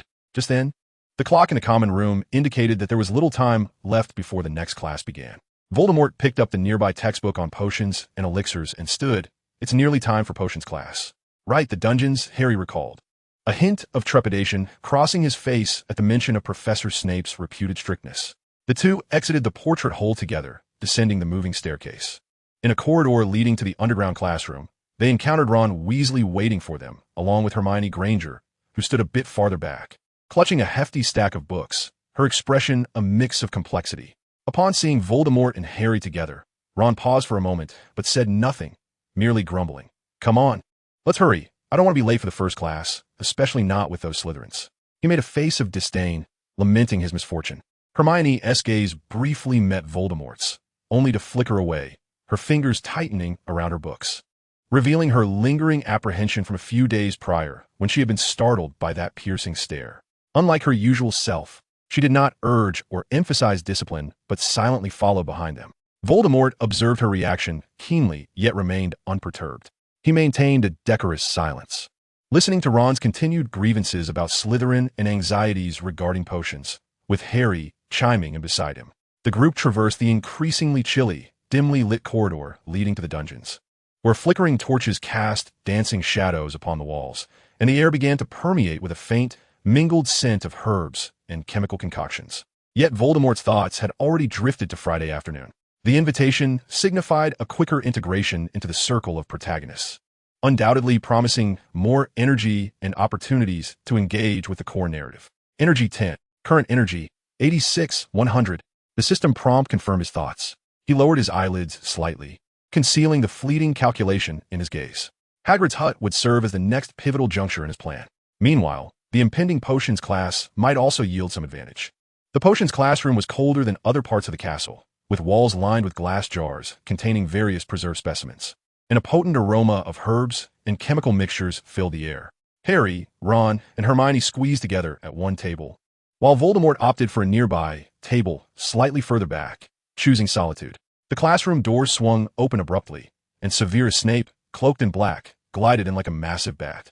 He came to a halt behind the lectern, his icy gaze sweeping across the class, the low timbre of his voice carrying a mocking undertone as he called the roll. Oh yes, he intoned, his voice dropping even lower as he reached Harry Potter, our new arrival, the celebrity. Following this, he launched into his infamous introduction, speaking of glory, death, Valerian roots, and Bezoars. Then, his gaze firmly locked onto Harry, he began firing off questions in rapid succession. When Harry faltered, Hermione's arm shot up almost to the ceiling. Yet Snape paid her no heed, instead deriding Harry in an even more cutting tone. It appeared that fame did not equate to knowledge. He concluded with a barely concealed malice. Today's task is to brew a potion for treating boils. Severus Snape inscribed the steps upon the blackboard, subsequently gliding through the classroom in his flowing black robes, unleashing a torrent of scathing criticisms like venom. Voldemort methodically tended to his materials, his actions deliberate rather than swift. Much of his attention was devoted to surveying the classroom, particularly the area occupied by Neville Longbottom. Neville appeared exceedingly anxious, flustered, and drenched in perspiration. As anticipated, calamity ensued. Whether due to a misplaced porcupine quill or a misdirection in stirring, Neville's cauldron emitted a piercing hiss, and the liquid, which should have been clear, erupted violently, transforming into a murky concoction. Then, with a resounding bang, Chapter 13, Snape's Suspicion. A dull thud echoed as Neville's cauldron exploded, sending a viscous, eerily green potion splattering everywhere, causing nearby students to yelp and evade the onslaught. Neville himself was drenched, frozen in shock, as several painful welts erupted on his face. Like a shark sensing blood, Snape immediately pivoted, his robes billowing, his countenance darkened with fury, striding purposefully towards Neville, evidently poised to deduct points and impose a harsher punishment. In the midst of this pandemonium, as all attention was captivated by the explosion and Snape's imminent approach, Voldemort acted. He did not reach for the wand upon the table. Instead, he raised his right hand, fingers slightly splayed, directing it towards the spreading pool of potion on the floor. His lips moved swiftly, uttering a brief, indistinct syllable, one that bore no resemblance to any known incantation. Energy 1. Current energy, 85-100. An invisible force emanated from him, radiating outward. Just as Snape was about to confront Neville, his piercing gaze sweeping the scene of the incident, his eyes met Voldemort's hand raised in silence. In that fleeting moment, Voldemort's once azure eyes transformed as the boundary between his pupils and sclera blurred, engulfed in a blinding, otherworldly, cerulean hue, as if energy were igniting within. This phenomenon lasted less than half a second, vanishing precisely as Snape registered it, his pupils narrowing in surprise. Immediately following, energy 5, current energy, 80-100, the seething, scalding potion, previously in disarray, appeared to be grasped by an unseen force, defying the laws of physics as it abruptly converged upward, detaching from the ground and surrounding objects. Swiftly coalescing into a swirling, murky green orb suspended in midair before Neville's desk, ceasing any further destruction. An eerie silence enveloped the classroom. All eyes, including those of a shaken Neville and astonished Harry, Ron, and Hermione, were transfixed upon the floating sphere. Snape halted in his tracks, initially casting a sharp gaze at the levitating orb, his dark eyes flickering with disbelief and intense scrutiny before his hawk-like gaze fixated intently upon Voldemort. He vividly recalled the unearthly azure light that had flickered in the boy's eyes, alongside the silent, unspoken gesture of his raised hand. No incantation, no warmth. Under Snape's unwavering scrutiny, Voldemort slowly lowered his hand, a hint of fatigue, as though drained of magical energy, crossing his face before softly advising the still-dazed Neville, "Be careful." Longbottom. Only then did Neville regain his bearings, gazing at the hovering potion that could have led to significant deductions and detention. His emotions a tumultuous blend of fear and gratitude as he stammered, "Teach, thank you, Mr. V. Voldemort." Snape remained silent, his inscrutable black eyes fixated on Voldemort, as if attempting to penetrate his very essence. A peculiar stillness pervaded the classroom, save for the gently rotating green orb. After several lengthy seconds, Snape finally spoke, his voice smooth yet more unsettling than a roar, addressing Neville. "Clean up, Longbottom. Due to your exceedingly foolish actions, Gryffindor loses 10 points." He did not mention Voldemort, nor the orb, nor the fleeting blue light. Yet, the last glance he cast towards Voldemort was laden with profound inquiry, suspicion, and a barely perceptible wariness. He waved his wand, and with a soft pop, the suspended orb dissipated into a wisp of steam. The class resumed under a suffocating atmosphere, but nearly every student, including those from Slytherin, could not suppress their furtive glances at the solitary boy seated at the back, who had just displayed an extraordinary ability. Voldemort lowered his eyelids, feigning to organize the potion ingredients, yet internally, he assessed the situation. 6 points of energy expended, Snape intimidated, Neville rescued, and once more, he had garnered significant attention in a pivotal class. Although Snape did not erupt at that moment, the seed of suspicion had been sown. Host detected significant impact in a crucial teaching scenario, eliciting profound attention from the professor and altering a narrative subplot. Energy, 15. Current energy, 95-100. Only 5 more points were needed. Voldemort's fingertips unconsciously grazed the rough pages of the textbook. The potions class concluded amidst an oppressive ambience. Snape neither glanced at Voldemort again nor posed any further queries, simply assigning a lengthy essay of half a foot in length in his frigid tone before dismissing the class. Students, feeling as if released from a spell, hastily gathered their belongings and surged out of the dungeon classroom. Harry, Ron, and Hermione melded into the crowd, with Ron still muttering, "Merlin's beard, how did he do that?" Hermione furrowed her brow, seemingly engrossed in a frantic contemplation of the possibilities and limitations of wandless, silent magic, while Harry cast a worried glance back at the solitary Voldemort trailing behind. Voldemort was among the last to exit the classroom. He could sense, even with his back turned to the lectern, that thick, icy gaze still fixed upon him, akin to being targeted by a venomous serpent. Snape stood behind the lectern, his dark robes nearly merging with the shadows, until the classroom lay vacant, leaving only the peculiar sense of various potion ingredients lingering in the air. His brooding gaze remained locked on the door through which Voldemort had departed. Something was amiss. That Mr. Voldemort boy. The unearthly blue light that flickered in his eyes was no ordinary magical effect, but rather reminiscent of some aberration or curse.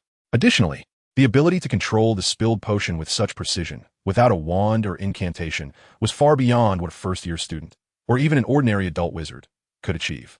The family he claimed to belong to, the Mr. Voldemort family, was entirely unfamiliar to Snape. A lineage that had once followed Grindelwald, possessing an enigmatic heritage, now reduced to a solitary orphan? It was too coincidental, too convenient for masquerade. A primal wariness surged within Snape. He had weathered wars, witnessed myriad deceptions and schemes. This sudden, enigmatic boy, shrouded in mystery with peculiar abilities, was like a stone cast into a placid pond, the ripples extending far beyond imagination, especially since he now lingered near Potter. Chapter 14. The Unusual Yaya. After standing in the empty classroom in silence for an extended period, Snape finally moved. He raised his wand, giving his wrist a gentle flick. A silvery light erupted from the tip of his wand, coalescing in the air into the form of a doe. It shimmered with a soft, luminous glow, exuding elegance and clarity, in stark contrast to Snape's own somber aura. The Patronus tilted its head slightly, as if awaiting instructions. Snape addressed it in his characteristic, deep, and clear voice. Minerva, keep a close watch on that newcomer, Voltekai Msi. His magic is rather extraordinary. I harbor doubts about his true origins, which may not be as he claims. Remain vigilant. The silver doe nodded, then turned and glided through the frigid stone walls, as if she were but a wisp of smoke, disappearing to relay this message brimming with uncertainty to Professor McGonagall. Snape lowered his wand, swallowed once more by the shadows of the cellar. His expression remained inscrutable, yet the tightness of his thin lips betrayed a hint of gravity. Whatever this Muxie may be, he must be closely monitored. Hogwarts, especially Potter, cannot afford any further mishaps. Meanwhile, Voltekai was ascending the staircase back to Gryffindor Tower. Unbeknownst to him, Snape had already taken action, yet he could surmise that the other would not easily relinquish his suspicions. Energy, 95-100, just 5 points remaining. He needed to gather them swiftly to unlock the first block. The visit to Hagrid's hut on Friday must yield results. On Friday afternoon, the weather was clear, yet carried a chill. Voltekai met with Harry, Ron, and Hermione at the entrance to the Great Hall as arranged. Ron seemed a bit awkward upon seeing him, while Hermione made a deliberate effort to maintain her distance. The group traversed the grounds towards Hagrid's small hut, nestled at the edge of the Forbidden Forest. From afar, the wisps of smoke curling from Hagrid's chimney were visible. As they approached, a massive black hound emerged from the shadows of the porch, barking with a deep, powerful growl. It was Fong, looking fierce. Yet those familiar with him knew he was actually quite timid. Hagrid's towering figure appeared at the door, adorned in a mottled apron, his face alight with a smile. "Gulmeen, oh, who is this?" he inquired, glancing curiously at Voltekai. "This is Voltekai Msi, from our house," Harry introduced. "Welcome, welcome. Don't be afraid of Fong." "Yes, just putting on a show," Hagrid greeted warmly. At that moment, Voltekai silently activated the system. Current energy, 94-100. An almost imperceptible aura emanated from him, expanding and contracting in an instant, not a tangible scent or pressure, but rather a mental suggestion directed at specific creatures. Tinged with the essence of an apex predator, set to last for half an hour. With a benign smile, he stepped forward, seemingly intending to pat Fong on the head. However, the dog, who had been barking moments before, froze in place as Voltekai approached, the growl dying in his throat. Fong's moist nose twitched twice. His brown eyes suddenly filled with overwhelming fear, his tail tucked firmly between his hind legs, and his massive body began to tremble uncontrollably. To everyone's astonishment, the enormous hound emitted a whimper, his hind legs buckling, and a warm liquid seeped from beneath him, forming a small puddle on the ground. He had been frightened to the point of losing control. "Fong!" Hagrid exclaimed in a panic, utterly bewildered. "What's the matter, boy? Don't be afraid. Don't be afraid." He attempted to soothe the trembling creature. Ron's eyes widened. "Merlin, what has happened to him?" Hermione covered her mouth. Incredulity etched across her face as she glanced between the perplexed and innocent-looking Voltekai and the frightened Fong. Voltekai maintained his outstretched hand, his face adorned with just the right mix of shock and a touch of disappointment at the rejection. He observed Fong, shivering and avoiding his gaze. Yet a fleeting glimmer of amusement danced in his eyes, as if he had just witnessed a particularly intriguing experimental outcome. He deliberately took a tentative step closer. "Woof!"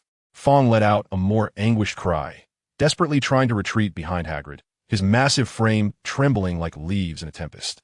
Seeing this, Voltekai immediately complied and took a step back. Remarkably, as he withdrew, Fong's taut body visibly relaxed a fraction. Though still quaking, the hysteria diminished.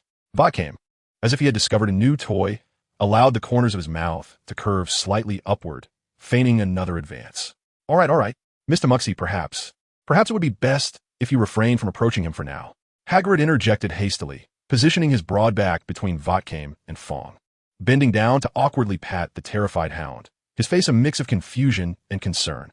This is strange. Fong has never behaved this way before. Perhaps he is just having a bad day? Hagrid sought to rationalize, yet a flicker of doubt crept into his gaze as he looked at Voltekai. Voltekai graciously halted his advance, his expression softening to one of mild apology. I am sorry, Hagrid. I had no idea this would happen. Perhaps certain animals are particularly sensitive to me, he offered, providing a vague explanation. Energy, 5, current energy, 99-100. The system's notification chimed. Indeed, creating such a conspicuous anomaly at Hagrid's hut had proven fruitful in garnering energy. Subsequently, they entered the hut.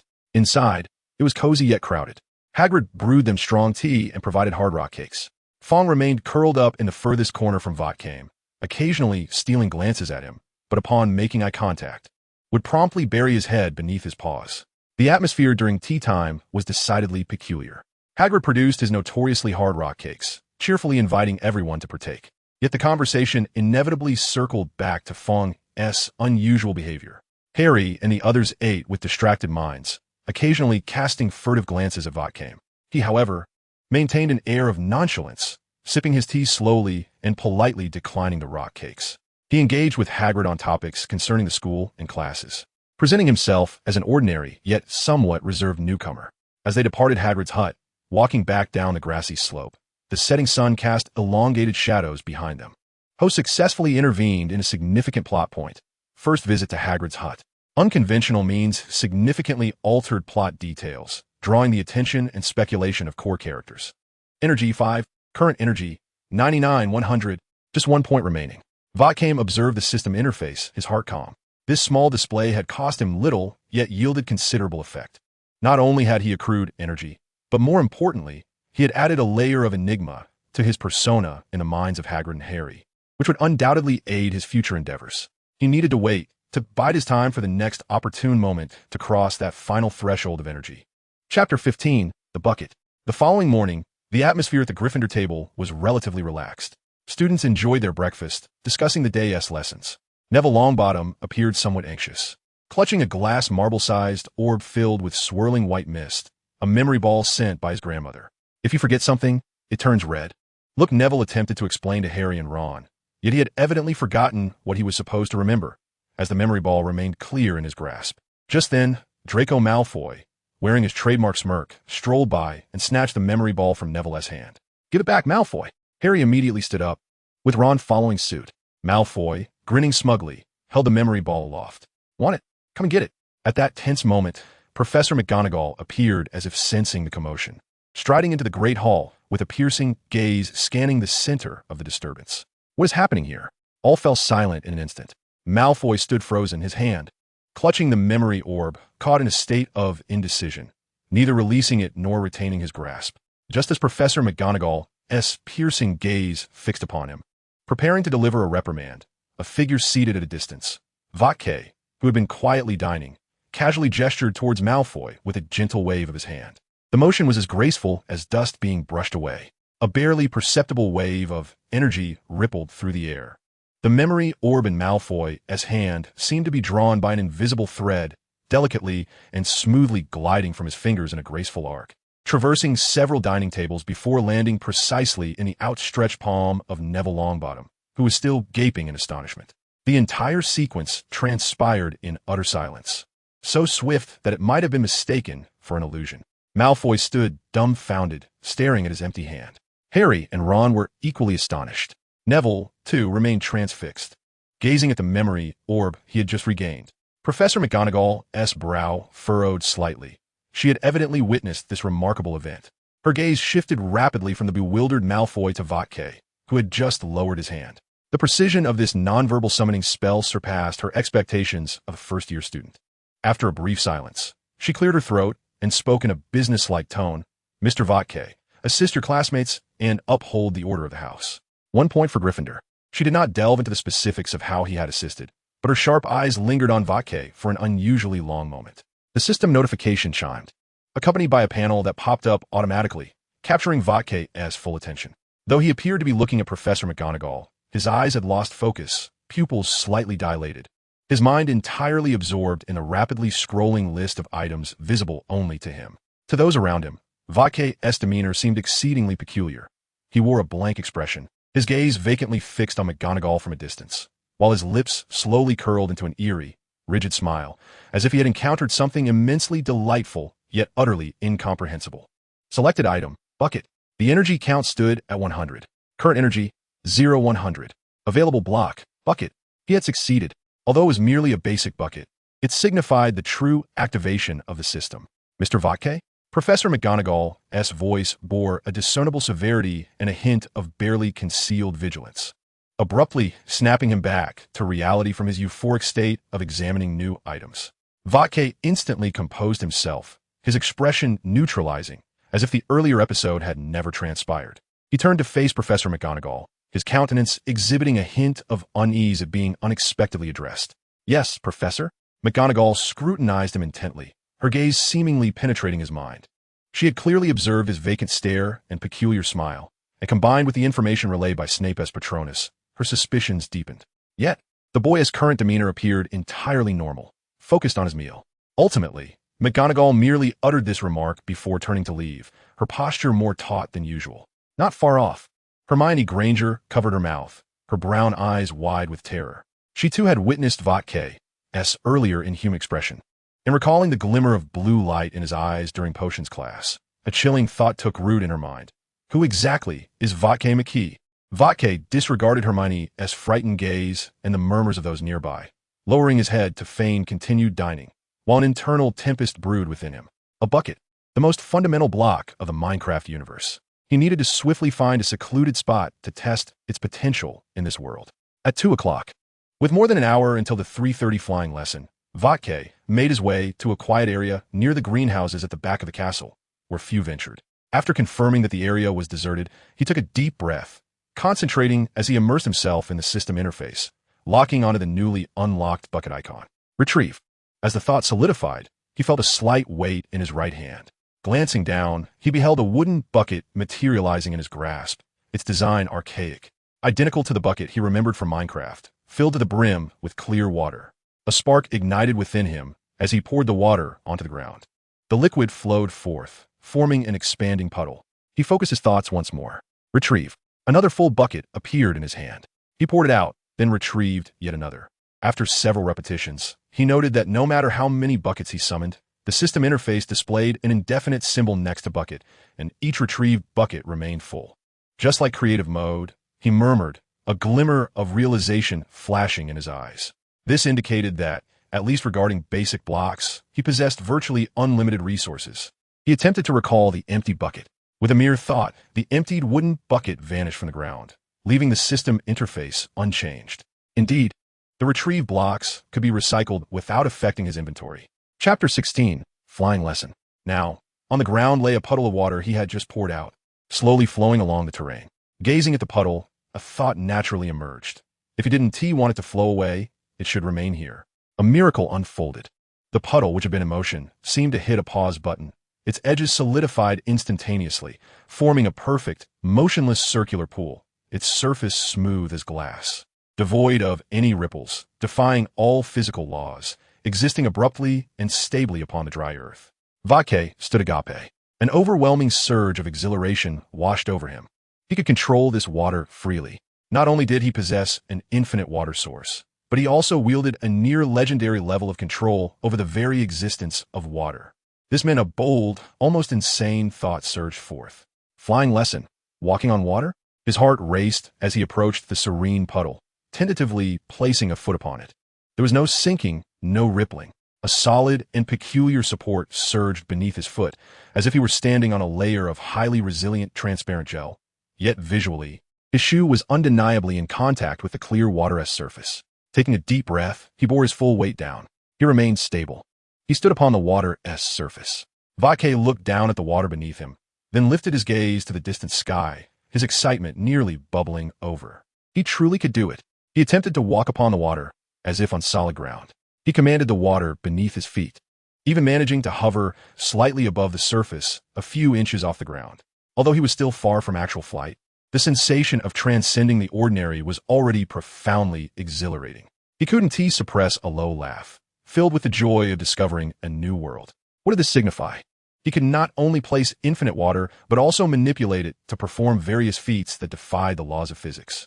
He conjured a water shield, crafted a water ladder, and even walked upon the surface of water under the watchful eyes of many. The flying lesson was dedicated to mastering the art of broomstick riding. However, if he could soar in a manner that was utterly distinct and unfathomable, he would refrain from indulging his impulse to attempt more advanced maneuvers. Fully aware of the safety concerns at hand, swiftly, he cleared the water from the ground by retracting the empty bucket, erasing all traces. His energy once again reached zero, yet he remained unperturbed. With this newfound ability to control fluids, coupled with an inexhaustible source of water, the possibilities before him were boundless. The plans to acquire energy and unlock further blocks needed to be expedited. He cast a glance towards the castle, a smile of eager anticipation gracing his lips. The afternoon flying lesson might prove to be exceptionally entertaining. At 3:30 in the afternoon, the sky was clear, and a gentle breeze swept across the grounds of Hogwarts. First-year Gryffindor and Slytherin students gathered on a flat expanse of grass in front of the castle, beside dozens of somewhat aged broomsticks. Madame Hooch, a witch with gray hair and piercing, hawk-like eyes, stood before the students. Extending her right hand above the broomsticks, she commanded up. Instantly, the air was filled with cries of up. The broomsticks responded in various ways. Harry's broom leaped directly into his grasp. Hermione's merely rolled on the ground, while Ron's broom struck him sharply on the forehead. Voldemort observed the tattered broom at his feet without joining the others in shouting. He concentrated, stirring his mind. Energy 1. Current energy, 1/100. A minuscule, nearly imperceptible mist seeped from the hem of his robes, swiftly coalescing beneath the broom into an almost invisible layer of water. This membrane seemed alive, gently lifting the broomstick's handle. Up, Voldemort said in an ordinary tone. The broom appeared to be seized by an unseen hand, rising smoothly and rapidly, landing precisely in his awaiting palm with an astonishing fluidity. The entire process unfolded without a hint of struggle. Madame Hooch noticed, her sharp gaze lingering on Voldemort and the broom in his hand for a fleeting moment. Yet she said nothing and continued guiding the next step. Next was the lesson on how to mount the broom without slipping off. Voldemort similarly utilized the imperceptible water membrane beneath him for support, effortlessly and steadily settling onto the broom with a composure that surpassed most others. Then the trouble began. Neville, overwhelmed with anxiety, took off before Madame Hooch blew her whistle, soaring higher and higher until he ultimately slipped off the broom in terror, crashing to the ground and injuring his wrist. Madame Hooch's expression turned grave as she escorted him to the hospital wing. No sooner had she departed than Draco Malfoy let out a mocking laugh, his keen eyes spotting the memory ball that Neville had dropped. "Look what he dropped," Malfoy exclaimed, picking up the memory ball and inspecting it in the sunlight. "That precious relic of a grandmother-s." Harry immediately rushed forward to intervene. "Give it here, Malfoy." Malfoy mounted his broom, boasting about his proficiency. "If you want it, come and get it, Potter," he taunted, ascending into the air. Without hesitation, Harry seized his broom. "No." Hermione tried to dissuade him, reminding him of Madame Hooch's previous warnings. However, Harry had already kicked off the ground, his movements flowing with an unusual ease, as if he were born to soar through the skies. He confronted Malfoy in midair, demanding the return of the memory ball. Just as Harry executed a sharp turn, closing in on Malfoy and nearly grasping the memory ball, Professor McGonagall rushed over, breathless and pale.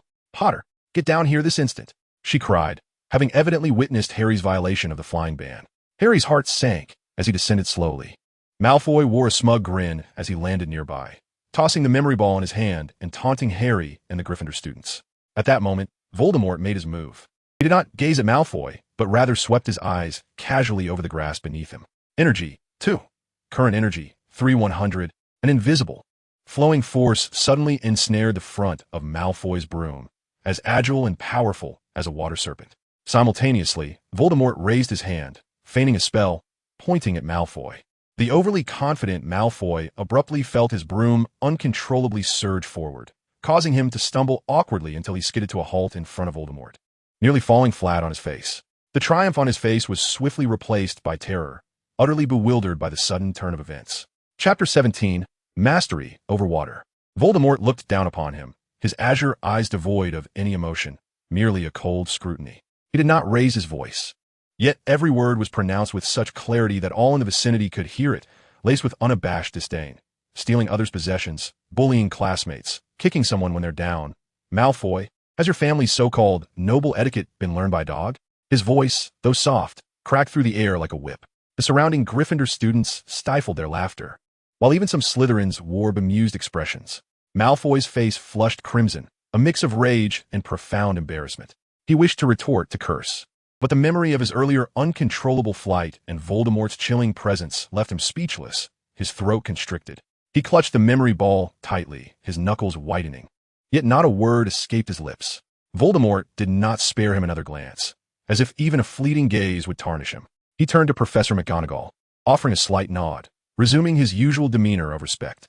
Professor McGonagall surveyed the flustered and humiliated Malfoy, then shifted her gaze to the composed, yet piercing-eyed Voldemort, finally settling on Harry, who appeared pale. The shock and anger on her face seemed momentarily interrupted by this sudden altercation. Taking a deep breath, as if making a decision, she sternly addressed Harry. "Potter, come with me." She seized his arm, briskly leading him towards the castle, not casting another glance at Malfoy or the memory ball. Malfoy remained frozen in place, feeling the weight of the various gazes upon him, the humiliation nearly overwhelming. In a fit of rage, he hurled the memory ball to the ground and, accompanied by Crabbe and Goyle, stormed back to the castle without a backward glance. The flying lesson concluded in such chaotic fashion. Hermione and Ron watched anxiously as Harry was led away, while other students continued to reflect upon Voldemort's merciless reprimand of Malfoy and his pitiful demeanor. Voldemort bent down to retrieve the memory ball discarded by Malfoy, dusting it off before pocketing it, intending to return it to Neville later. His expression remained placid, yet his mind was ticking away. Host successfully intervened and altered a significant plot point, conflict during the flying lesson. Intimidated Malfoy, indirectly affecting future developments. Energy, 20, current energy, 17,100. The depleted energy had been replenished, with a surplus remaining. Though the method may have been somewhat underhanded, the results were commendable. He cast a glance at the castle doors through which Harry and Professor McGonagall had disappeared. Soon, Harry would likely meet Wood and embark on his journey as a seeker. As for himself, he needed to accumulate energy swiftly to unlock further blocks. This world was becoming increasingly intriguing. On that evening, within the cozy confines of the Gryffindor common room, an atmosphere of subtle tension permeated the air. Harry returned, wearing an expression akin to that of a dreamer, and proclaimed not only that he had not been expelled, but that he had also been appointed as the seeker for the Gryffindor Quidditch team. Ron, beside him, eagerly filled in the details, while Hermione wore a conflicted expression, torn between acknowledging the blatant violation of numerous school rules and her inability to intervene. At that moment, Draco Malfoy, flanked by Crabbe and Goyle, deliberately strolled past the open portrait hole, his voice dripping with disdain as he mockingly mused aloud. A midnight duel? A duel between wizards? Huh. I fear some are only adept at scheming behind others' backs, too cowardly to engage in a real contest. This taunt was unmistakably a vindictive retaliation for the humiliation he had suffered during the day's flying lesson. Harry, predictably incensed, charged toward the entrance, shouting at Malfoy's retreating figure. Who's afraid? Tonight, trophy room. Anyone who doesn't show is a coward. Malfoy turned, a smug grin plastered across his face, and replied, "Midnight. I hope you find your way, Potter." With that, he sauntered off, triumphant. In the common room, Ron was practically bouncing with excitement, while Hermione fumed, vehemently opposing this foolish, dangerous, and rule-breaking scheme. In a distant corner, Voldemort sat quietly, perusing a tome on magical history, seemingly indifferent to the commotion. Yet in the shadows, a slight smirk crept upon his lips. A midnight duel, an intriguing opportunity. Perhaps it could yield further power. However, before that, he needed to refine his newly acquired abilities. After the afternoon flying lesson, he still had ample free time. He closed the book, rising quietly, careful not to disturb the heated debate among Harry, Ron, and Hermione, and slipped out of the common room. He followed a familiar path to the 8th floor, pausing before the tapestry depicting the giant troll beating the hapless Barney. I need a place where I can practice freely, undisturbed, and capable of containing water. He thought clearly to himself, pacing back and forth in front of the blank wall 3 times. On his third pass, A smooth portal quietly materialized upon the wall. He pushed the door open, and it vanished behind him. Before him lay an unimaginably vast expanse. Rather than a room, it resembled an indoor training ground enveloped by an invisible force field, reminiscent of a Roman bath. The floor and walls appeared to be crafted from an extraordinarily dense, smooth black stone, glimmering with an imperceptible waterproof sheen. One side of the space housed a massive, sunken pool, presently empty, but clearly designed for water storage. The entire area was exceptionally dry, with echoes resounding clearly. Perfectly waterproof, he murmured to himself. He strode to the center of the training ground, his thoughts focused. Energy 12. Current energy 100. He felt no pang of regret. As energy was expended, a vast and pure knowledge of water manipulation surged into his consciousness, merging swiftly with his existing understanding, solidifying. He raised his hand, and without needing to retrieve a bucket, the scant moisture in the air rapidly coalesced above his palm into a swirling sphere of water the size of a fist. Under his mental command, the water orb moved with a life of its own, stretching into a slender flowing ribbon, then compressing into a delicate, yet remarkably resilient, membrane of water. With a mere thought, the orb abruptly fragmented into a dozen or so sharp water darts, each glinting menacingly, hovering around him and shifting direction with his gaze. In the next instant, the darts softened and fused into a transparent water serpent, coiling around him with remarkable grace. He no longer needed to consciously think about control. Manipulating the water flowed as naturally to him as breathing. Every subtle change, every division and fusion was executed with precision and efficiency, all at his behest. He sensed that this level of intricate control no longer required continuous energy expenditure to sustain, having become an intrinsic part of his skill set. The consumption of energy felt more akin to a process of purchasing knowledge and proficiency. He practiced repeatedly, letting the water flow between his fingers, forming intricate patterns, simulating various forms of attack, defense, and restraint. Each shift in the water felt as intuitive as an extension of his own body. Only when he sensed fatigue creeping into his mind did he cease. The water he had gathered dissipated, crashing to the ground. Yet those droplets swiftly vanished as if absorbed by the floor, restoring the room's dryness. He gazed at his hands, excitement gleaming in his eyes. Although his energy reserves were nearly depleted, this near-absolute control over water was worth far more than the 12 points of energy. Almost there, he whispered, "Midnight approaches." He turned, envisioning the exit once more, and a door appeared in the wall. He stepped through, returning to the corridor of the 8th floor. As the door to the room of requirement quietly vanished behind him, he adjusted his robes, his expression returning to its customary calm, and made his way toward Gryffindor Tower. It was time to witness the midnight duel, and perhaps to participate. Chapter 18. The Three-Headed Dog. In the stillness of the night, Gryffindor Tower lay in silence. As Harry and Ron stealthily emerged from the portrait hole, Voldemort, like a specter woven into the shadows, silently followed in their wake. Utilizing the shadows cast by the corridor's pillars and corners, he expertly concealed his form and presence, aided by his subtle manipulation of moisture in the air, allowing him to obscure his existence to a degree, rendering his footsteps nearly inaudible. He trailed them through the slumbering castle, evading the patrolling Filch and the Fat Lady, ultimately arriving at the corridor leading to the forbidden section on the 4th floor. He observed as Harry and his companions clumsily dodged Peeves, before slipping through a door that should have been securely locked, but now stood ajar. Voldemort did not immediately follow. He lingered outside for a few minutes, waiting to confirm that no screams or sounds of struggle erupted from within, before gliding through the doorway like a fish slipping into water, gently closing the door behind him. Inside was a dimly lit chamber. 3 enormous, drooling heads loomed in the darkness, their menacing appearance accentuated by the anxiety of Fluffy, the massive 3-headed dog, which was clearly agitated by the unexpected intrusion. Its 3 noses twitched in unison, a low growl emanating from its throat, while its enormous paws scraped anxiously against the ground. Voldemort pressed himself against the cold stone wall, hidden in the deepest shadows by the door, observing as Harry, Ron, and Hermione huddled fearfully at the entrance, eventually discovering the trapdoor and the harp that clearly did not belong there. In a flurry of panic, they discussed their options, and, just as Fluffy was about to pounce, they miraculously escaped the room, slamming the door shut behind them. The chamber once again fell into darkness and silence, the only sounds being Fluffy's frustrated growls and heavy breaths. Voldemort did not leave. He waited a few moments, until the echoes of Harry and his friend's footsteps had completely faded. Then, he slowly emerged from the shadows, confronting the massive creature. Fluffy immediately sensed the new intruder. All three heads swiveling toward him, 6 eyes glinting ominously in the dim light, drool dripping from its fangs as it issued a more threatening growl. Its massive form crouching slightly, poised to pounce.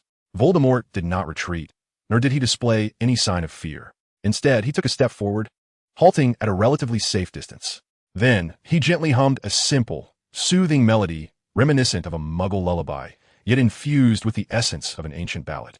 His voice, though soft, resonated clearly within the vast emptiness of the room. Simultaneously, he summoned the water elements surrounding him, creating a gentle, calming aura that flowed like a babbling brook in the warmth of spring. The fierce expressions on the 3 heads of the creature, known as the troll, momentarily faltered. Its low growl gradually subsided, replaced by a glimmer of confusion and curiosity in its 6 large eyes.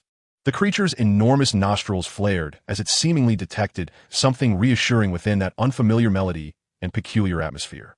Voldemort continued his humming, slowly extending his hand, palm upturned. Devoid of any threat, he approached with deliberate gentleness and slowness. The central head of the troll hesitated, tentatively leaning forward, its massive nostrils exhaling warm breath that brushed against the hem of Voldemort's robe. It sniffed at his palm. Voldemort's humming persisted as he extended his other hand, retrieving a substantial slab of raw beef wrapped in oiled paper, still streaked with blood. This was a favor he had amicably requested from the house elf in the kitchen earlier that evening. He placed the meat upon the ground and nudged it closer. The aroma of the food, combined with the continuous soothing melody and gentle atmosphere, entirely softened the monstrous creature. The 3 heads of the troll immediately leaned in, sharing the piece of beef, producing contented chewing sounds, their tails even swaying slightly, thumping against the ground with a dull thud. Only then did Voldemort cautiously extend his hand, gently stroking the side of the nearest head. Its coarse fur concealed muscles that had relaxed under his touch. The troll emitted a vague, almost contented gurgle from its throat, continuing to relish the feast and the music. Voldemort patiently waited for it to finish, caressing its 3 enormous heads, deepening this nascent bond of friendship. He understood that music was the key to lulling it into slumber, while food and a gentle demeanor served as the bridge for connection. "All right, big fellow, I shall visit you again soon," Voldemort softly declared, ceasing his humming. The 3 heads of the troll simultaneously lifted, 6 eyes gazing at him with a hint of reluctance, yet devoid of hostility. Voldemort stepped back a few paces, waved farewell, and swiftly yet silently opened the door, slipping outside and closing it behind him. He retraced his steps back to Gryffindor Tower, feeling quite content. Establishing this initial connection with the troll hinted at the possibility of more easily accessing the secrets hidden beneath the trapdoor, which evidently concealed significant plots brimming with energy. He returned to his solitary dormitory without a sound, shedding his robe as if merely having arisen for a brief moment. Lying upon the soft bed, he closed his eyes, envisioning his next steps. The tale of the Philosopher's Stone had begun to unfold, and he, Tom Riddle, would no longer remain a mere observer. Energy, 10, current energy, 15, 100. The energy was slowly yet steadily rising. Everything proceeded according to plan. Back in the hushed solitude of his dormitory, Voldemort locked the door behind him. The moonlight outside was cold and clear, casting only vague outlines of the furniture within. He refrained from lighting a lamp, and instead made his way to the center of the room. With a flicker of thought, a wooden bucket brimming with clear water materialized in his hand. Rather than pouring it out as he typically would, he concentrated his intent, manipulating the water within the bucket to flow forth as if it possessed a life of its own.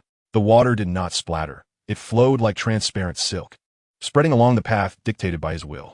It climbed the cold stone walls, covering the surface of the wardrobe, gliding over the edges of the desk, ultimately converging at the ceiling of the room. The entire process was silent, accompanied only by the soft sound of trickling water. Soon, every wall, piece of furniture, and even the ceiling, save for his 4-poster bed, was enveloped in a thin, even curtain of water. This water curtain adhered steadily, not dripping, resembling solidified glass. Next came the shaping. Voldemort gazed intently at the water curtain above, his eyes focused. Under his precise control, the water at the ceiling began to flow, coalesce, and take form. The dark water traced intertwining thorns and blooming roses, each petal and thorn distinctly visible. He retrieved a small amount of dark juice and a mixture of herbs from the Great Hall, carefully guiding it with his mind to infuse it into the water-form pattern. The black-red roses, exuding an eerie beauty, bloomed at the ceiling while the entwining thorns were an even deeper shade of ink. At the center of this black and red tapestry, the water coalesced into a complex emblem. It was the fictitious crest of the Riddle family, an abstract symbol composed of flowing water, glimmering with an emerald green luminescence, reminiscent of rust upon ancient metal. Subsequently, he turned his gaze toward his bed. The water obediently spread forth, but did not dampen the bedding. Instead, it formed a transparent protective barrier, encompassing the entire bed along with its drapery. The water clinging to the drapes maintained the form of droplets, sparkling and crystalline, defying gravity as they hovered, frozen in the very moment before their descent. The entire room seemed suspended within a dreamscape of water. The black-red thorn roses flourished upon the ceiling. The ink-green crest emitted a ghostly glow, and the bed was safeguarded by a transparent water barrier, with countless droplets frozen above the drapery. Light filtered through the water curtain, becoming soft and ethereal, creating an atmosphere both mysterious and tranquil, tinged with a hint of enigma. Voldemort concluded the shaping. With a mere thought, all flowing water instantly solidified, preserving this meticulously constructed form, suspended in that singular moment. It ceased to consume any of his energy, akin to a permanent ornament. He nodded in satisfaction, appreciating this act that served as both practice and decoration, indulging his darker whims. He even pondered that perhaps next time, he could acquire a couple of small fish, allowing them to swim within this solidified water dome, which would undoubtedly add to the amusement. He approached the edge of the bed, and the layer of water enveloping it parted to create an opening as he drew near, silently closing behind him once he entered, leaving the interior dry and comfortable. He reclined upon the bed, the frozen droplets upon the drapery shimmering like stars beneath the hazy moonlight filtering through the water curtain. With a sense of fulfillment from his creation and plans for the future, he closed his eyes and drifted into slumber. Within the dormitory, the silent world of water, belonging to the Riddle, quietly safeguarded its master. Energy, 15,100. The energy remained unchanged, as this control over the static form seemed no longer to draw upon his reserves after the initial shaping. On the eve of Halloween, the castle was suffused with the aromas of pumpkins and roasted meats, the great hall adorned in splendid opulence. Yet Voldemort slipped away alone into the abandoned girls' lavatory on the second floor. It was damp and chilly, the air permeated with the scent of aged grime and a faint rust of water. He knew that tonight would not be peaceful here. Finding the innermost stall, he closed the door, leaving a crack ajar. Time ticked by, the distant sounds of the banquet filtering in from outside. He contemplated the unfolding narrative, as if revisiting a book he had read numerous times. Suddenly, heavy footsteps echoed from outside, accompanied by labored breathing and an unpleasant odor. The door of the stall quivered slightly. Voldemort peered through the gap, observing a colossal figure dragging a wooden club as it entered. The troll, its skin resembling granite, small eyes clouded and lifeless. It clumsily wandered within the lavatory, the club scraping against the floor with a grating sound. Voldemort held his breath, remaining utterly still. Before long, two familiar figures burst into the room, Harry and Ron. Clearly unprepared to confront a troll, both were momentarily stunned. "Merlin's pants!" Ron exclaimed. The mountain troll, drawn by the sound, raised his wooden club and advanced towards them. Harry attempted to evade, but his foot slipped on the puddle beneath him. In that fleeting moment, the troll's club swung down towards Harry's head with a rush of wind. Ron's scream became lodged in his throat. Voldemort emerged from the shadows of the alcove, his movements stealthy and deliberate. He did not even draw his wand. He merely lifted a hand and gestured casually. The troll's club halted abruptly mere inches from Harry's head, as if it had struck an invisible wall. A faint ripple of water shimmered in the air, vanishing almost instantaneously. The club was deflected, causing the troll to stagger back 2 steps, its head shaking in confusion. Harry, still shaken, looked up to meet Voldemort's calm gaze. What are you doing here?" Harry's voice trembled. Voldemort merely raised an eyebrow, gesturing for him to continue, before retreating back into the shadows, his arms crossed as a spectator. Harry and Ron exchanged a glance, compelled to confront the enraged troll once more.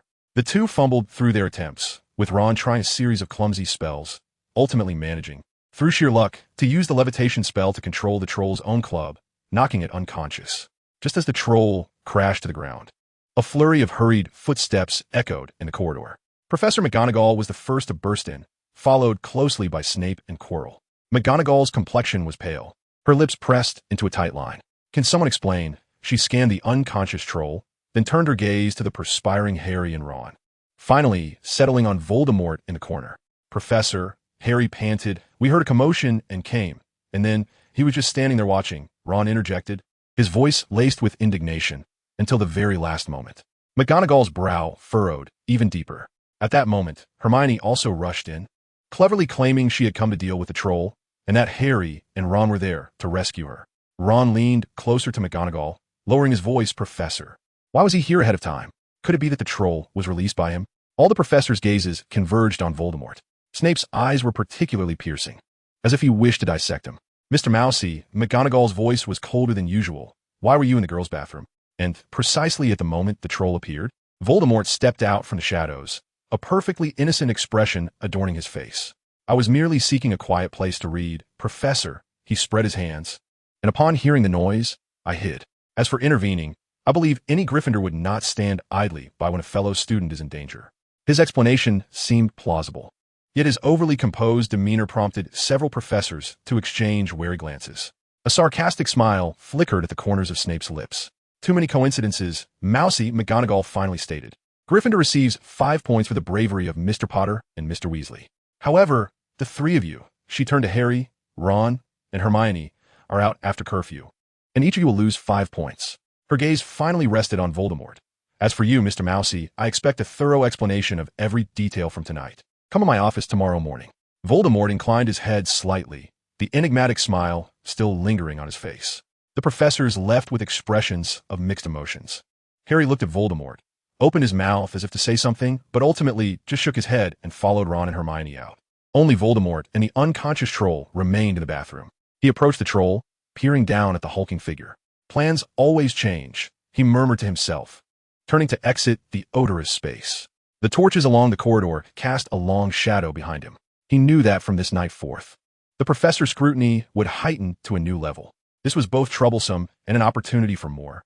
Energy 20. Current energy, 35,100. The system's prompt caused him to pause momentarily. It seemed that a moderate intervention in the unfolding narrative indeed yielded considerable rewards. Chapter 20. McGonagall's Office. The following morning, Voldemort knocked promptly on the door of Professor McGonagall's office. Enter. He pushed the door open. The office was modest, neat, and austere, much like its occupant. Professor McGonagall sat behind her desk, her sharp gaze magnified by her square glasses. Yet today it bore an additional layer of scrutiny. Sit, Mr. Mousy. Voldemort took a seat opposite her, maintaining a straight posture with his hands resting on his knees. Regarding last night's events, McGonagall began directly. I require a more detailed explanation. Potter and Weasley assert that you were present there beforehand. Yes, Professor. Why? Family orders, Voldemort replied swiftly, his tone calm. McGonagall's quill paused over the parchment. Family orders? She lifted her eyes, the lenses reflecting light. You mean the Mousy family? Indeed, Professor. What kind of orders would require an 11-year-old boy to be alone in an abandoned girls' bathroom during the Halloween feast? Her voice bore an undeniable challenge. Voldemort remained silent for a few seconds, then lifted his gaze, his azure eyes quickly glazing over with just the right amount of mist, appearing lost and helpless. He sniffed slightly, his voice lowering with a hint of grievance. Professor, I truly know nothing. I was merely instructed to be there at that time. They did not inform me of the specifics. He appeared like a child perplexed by the inexplicable task assigned by adults. McGonagall furrowed her brow, leaning forward slightly. Mr. Mousy, prior to this, you claimed your family had fallen into decline, and I distinctly remember that when I first encountered you in Diagon Alley, you had no family members with you, and your circumstances were quite dire. She weighed her words carefully. Now you tell me that a seemingly non-existent family has given you such a peculiar and potentially dangerous command? Her logic was clear, pinpointing the core of the contradiction. Voldemort lowered his head, his shoulders slightly hunching as if to evade further inquiry. However, in that instant, McGonagall keenly observed the corners of his mouth twitch uncontrollably upwards for a brief moment. It was not a look of grievance or helplessness, but rather a hint of the satisfaction that accompanies a successful scheme. That smile vanished almost instantaneously, so quickly it felt like an illusion. It had sent a shiver down McGonagall's spine, heightening her alertness. She gazed at the boy who had now raised his face again, still wearing a pitiful expression, her doubts growing deeper. Professor, Voldemort's voice bore a pleading note, I genuinely know only this. The family's rules prohibit me from saying more. The office fell into a brief silence. McGonagall understood that further questioning would yield no substantial information. This boy was like a fog, enveloping the core secret with seemingly reasonable excuses. You may go now, Mr. Mousy, McGonagall finally declared, her tone reverting to its usual calm demeanor. But I must remind you that Hogwarts will ensure the safety of every student. Any abnormal behavior will be scrutinized. I understand, Professor. Voldemort rose, appearing to breathe a sigh of relief. Just as he turned to leave, he seemed to suddenly recall something and halted. He turned back, his right hand casually gesturing in the air. The moisture from the bucket in the air instantly responded to his call, gathering in his palm and taking shape. Within moments, a complex emblem composed entirely of clear water, with faint shimmering currents swirling within, materialized in his hand. The design of the badge mirrored precisely that of the pin he had conjured during Transfiguration class, as well as the pattern adorning the dome of his dormitory, entwined thorns and an abstracting character. He gently nudged the crystalline, yet remarkably stable, water badge towards Professor McGonagall, where it hovered delicately above the surface of the desk. Professor, a peculiar seriousness graced Voldemort's face, though the odds were exceedingly slim. Should you encounter someone claiming to be of the MSY family in the future, presenting this might offer you some protection. His tone was flat, as if stating an objective fact, yet the content was utterly astonishing. A first-year student gifting a badge made of water to the Transfiguration professor, claiming it could provide protection? Professor McGonagall gazed at the defiant badge, which defied logic by floating on its own, her expression darkening. She neither exhibited surprise nor declined the offer. Extending her hand, the water badge gracefully settled into her palm, its icy touch strangely failing to dissipate, maintaining its complete form. I shall keep it safe, Professor McGonagall said slowly, her gaze shifting from the badge to Voldemort's face. He responded with a smile that could be described as obedient, nodded, and finally turned to leave, gently closing the office door behind him. Only Professor McGonagall remained in the office. She lowered her gaze to the cool water badge in her palm. How long could it exist? What did it truly signify? What secrets lay hidden behind that boy named Voldemort? She carefully placed the water badge beside an empty ink bottle, watching it emit a gentle glow on the desk. The questions seemed to outnumber the answers by a considerable margin. After Voldemort departed, Professor McGonagall stared intently at the water badge hovering beside the ink bottle for a prolonged moment. It retained its clear form, the light within swirling subtly, as if possessing a life of its own, yet devoid of any magical fluctuations. This phenomenon, which contradicted her decades of magical understanding, rendered her unable to dismiss it lightly. She gingerly lifted the water badge along with the tray beneath it, resolved to seek out someone. The chill of the potions classroom's dungeon enveloped her. Severus Snape was preparing the ingredients for the next lesson, and upon hearing her footsteps, he did not lift his head until she stood before his desk. Minerva, he intoned in his customary low, indifferent tone, what brings you to this subterranean lair? Professor McGonagall forewent pleasantries, directly placing the tray on the desk in front of him and gesturing toward the water badge. Severus, I require your expertise. Examine this. Snape's gaze fell upon the badge, his dark eyes narrowing slightly. He set aside the mortar in his hand and leaned in for a closer inspection, yet refrained from making immediate contact. Interesting, a trinket, he remarked slowly. Whose handiwork is this? Some novel magical trick? Voldemort SSY, Professor McGonagall replied succinctly, asserting that it was his family crest and implying that it could offer protection under certain circumstances. A mocking smile tugged at the corners of Snape's mouth. MSSY, that suspicious little imp. He extended a long finger, tracing the air around the badge, sensing its aura without directly touching the surface of the water. He retrieved his wand and whispered a series of intricate detection spells at the badge. Chapter 21. Frightening Snape. The tip of his wand flickered with various colors, sweeping over the clear water. However, all the light passed through unobstructed, creating no ripples or leaving any traces of magic. It was as if he were examining the most ordinary, untreated water. Snape's brow furrowed. He then employed 2 more ancient spells designed to detect hidden contracts or dark magic. Yet the outcome remained unchanged. What did you find? Professor McGonagall inquired. Snape lowered his wand. The usual mockery on his face was replaced by a hint of gravity. Nothing. He confirmed, there are no magical traces. No attached spells, no contractual links, no magical core, not even the most basic form-maintaining spell. He gestured at the badge. Its ability to maintain this form remains a mystery. From a magical perspective, it is merely a mass of ordinary water. This conclusion caused Professor McGonagall's heart to sink. Discovering dark magic would have been preferable to uncovering nothing at all. This indicated that they were confronting a principle entirely unknown. Ordinary water does not float on its own, nor maintain a specific form for hours, Severus. It is evident, Snape replied coldly, Thus, either our Mr. Msi possesses a power entirely independent of the existing magical framework, one that cannot be detected, or he paused, his black eyes locking onto Professor McGonagall's. His family is more troublesome than we can imagine. You would do well to treat this protection with caution, Minerva. Professor McGonagall recalled having previously inquired with Dumbledore, who had no recollection of the MSSY family. Such a possibility seemed implausible, yet the appearance of the badge compelled her to entertain a sliver of belief. No, it could merely be a unique object. The MSSY family might not exist at all. But if they do not exist, where did the noble etiquette originate? No. Professor McGonagall began to grapple with conflicting thoughts. This internal struggle left her equally wounded. Ultimately, she gazed at the water badge still glowing faintly in the dim dungeon and nodded. She carefully lifted the tray once more. I shall. Thank you for your assistance, Severus. She turned to leave, her steps heavier than when she had arrived. Snape watched her retreating figure, casting a glance at the now empty desktop, as if the water badge still resided there. A deep-seated doubt flickered in his eyes before he returned to his preparations. Yet the air in the dungeon felt even colder than before. In the ensuing days, Voldemort experienced an inexplicable restlessness. In the system interface, the energy value of 99, 100 resembled a frozen progress bar, remaining utterly stagnant. Just a fraction more was needed, yet it felt as if a chasm lay between him and that final point. He endeavored to execute more precise transformations in class, engaged in deeper conversations with Harry and the others, and even wandered near the trophy room at night.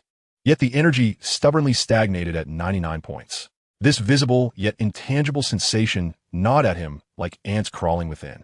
The potions dungeon remained as chilly as ever, filled with the bizarre scents of various ingredients, and cauldrons emitting plumes of colored smoke. Snape's black robes billowed like a bat patrolling its territory, his low, derisive voice critiquing each student's mistakes.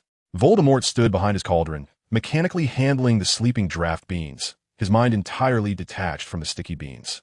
The 99 points of energy swirled in his mind like an unsolvable math problem, draining his patience. He raised his eyes, fixating on the tall, dark figure at the front of the classroom. Snape had his back turned, reprimanding a Hufflepuff student for their timing in adding porcupine quills.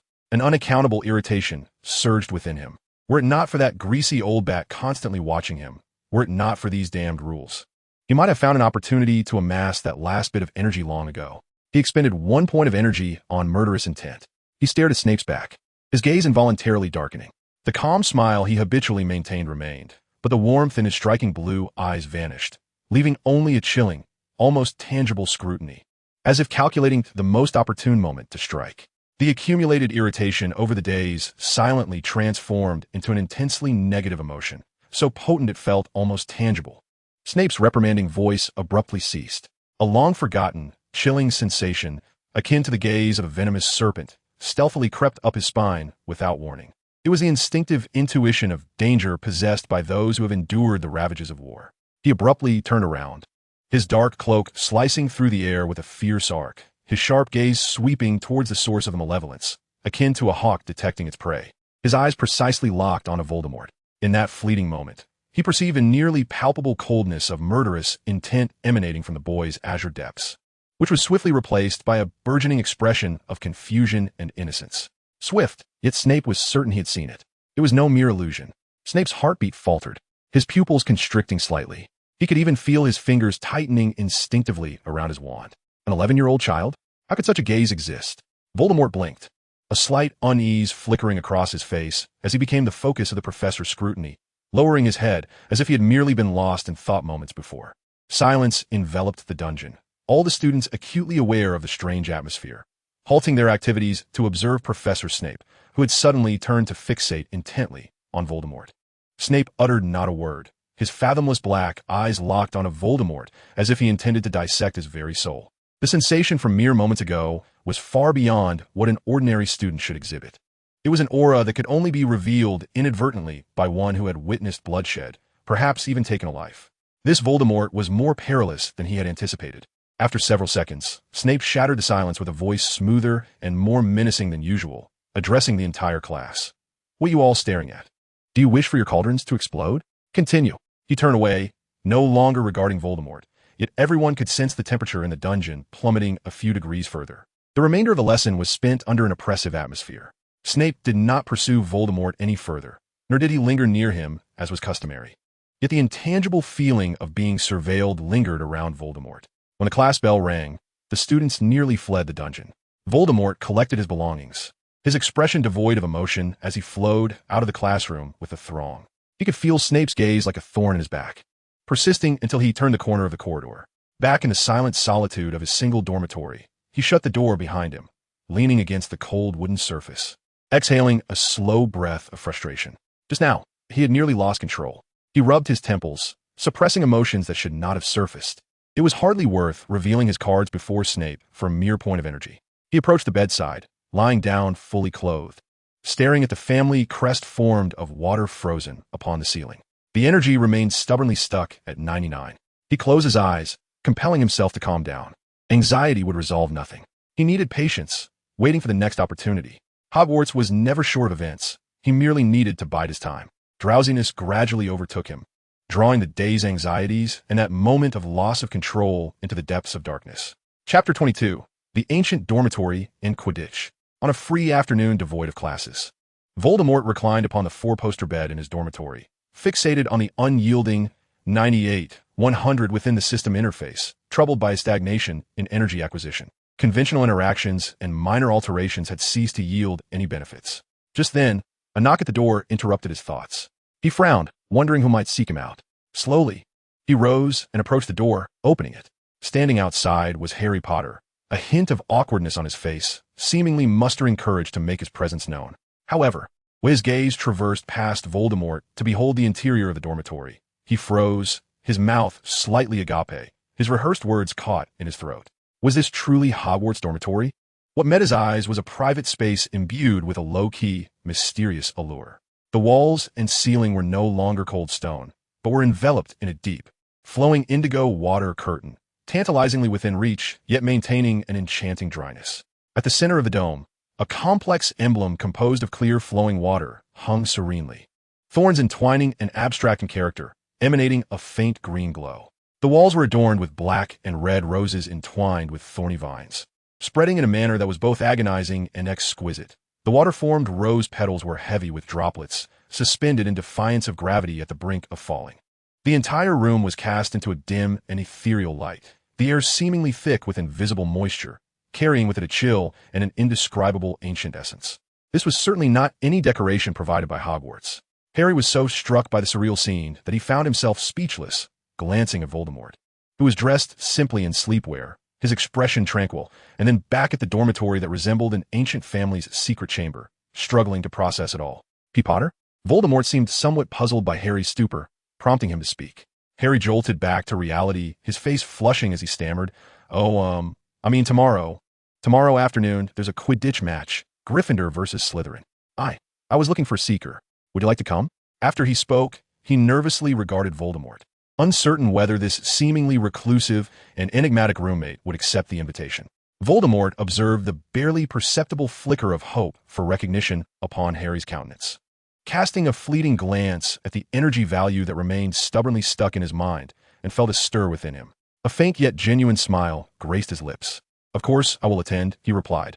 Just as Harry exhaled a relieved smile at his affirmation, Voldemort suddenly stepped forward, extending his arms to gently and briefly embrace Harry. The gesture was so abrupt that Harry's body stiffened instantly, utterly caught off guard. The embrace was as fleeting as an illusion, yet the brief contact and the cool breath that seemed to carry moisture lingered in Harry's perception. You may call me by my given name, Harry. Voldemort stepped back, observing Harry, who appeared somewhat dazed, speaking in a tone of naturalness as if the unconventional embrace had merely been an ordinary interaction between friends. Harry blinked in bewilderment, nodding slowly, his mind replaying the unexpected embrace, his face growing warmer. "Oh, okay, Voldemort," he responded almost instinctively, only then realizing what he had just agreed to. Then, "See you tomorrow."